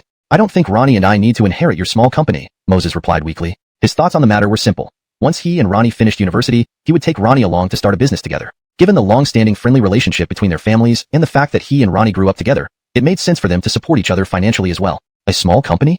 You're really full of yourself. You should know, your Jeremiah Zhao's company is almost listed on the stock exchange. Not to mention, it has a market value of 2 or 300 million yuan. You and Ronnie would spend your entire lives working for others and still might not earn that much. Oren sneered upon hearing Moses's words. This kid thinks he can act like a big shot just because he got top marks in class? What a naive youth. He had no idea how hard it was to make money in this day and age. Just as Oren finished speaking, Aslan slowly approached Moses. Oh wow, hey Mr. Reiling, are you also a parent in this class? Moses, be quiet for a bit. Let's use this opportunity to try and build a connection with Mr. Reiling. Who knows? Our company might hit a career peak because of it. Mr. Reiling is a renowned mogul in our High Jerichog city. After all, upon seeing Aslan, Oren's eyes lit up with excitement. He told Moses to be quiet mainly to avoid any blunders that could ruin his chance to ingratiate himself with Aslan. Chairman Reiling, hello? I'm Oren, chairman of Zhoming Real Estate. I didn't expect your daughter to be in this class. What a coincidence, Oren exclaimed as he hurriedly approached Aslan with a look of amazement on his face. June, do you need something?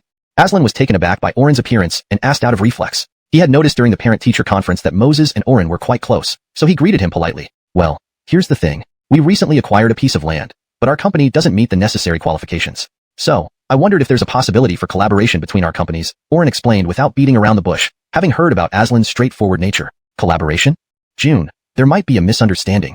I've actually been downsizing and don't intend to continue in real estate, Aslan responded with a slight hesitation, trying to tactfully turn down the offer. Seeing Aslan's indirect refusal, Oren hesitated but persisted. Mr. Reiling, the plot of land I acquired is in a prime location. Once developed, it will certainly be a win-win situation. Let me have my secretary send over the plan for that plot of land. Maybe you'll change your mind after reviewing it. If you still find it unsatisfactory. Seeing Oren's persistence, Aslan smiled wryly. June, that's not what I meant. What I'm trying to say is, continuing in real estate honestly offers little future potential. For instance, even if the land is in a prime location, based on current property prices, it won't bring much profit. From a long-term perspective, the government is actively managing the real estate market to prevent economic bubbles. Earning money in this industry will only become harder in the future. And there's even a risk of not recouping the costs. Faced with Aslan's well-meaning advice, Oren looked helpless. Mr. Reiling, I understand your point, The real estate market has indeed gotten increasingly challenging over the past couple of years. But for small companies like ours, transitioning without a solid project is extremely difficult. Even the slightest mistake could result in a complete failure. At least in this industry, we can still make ends meet. Otherwise, the company might collapse entirely. Oren wasn't exaggerating. If there were any other way, he wouldn't be stuck in the real estate industry. However, given the current situation, what else could he do?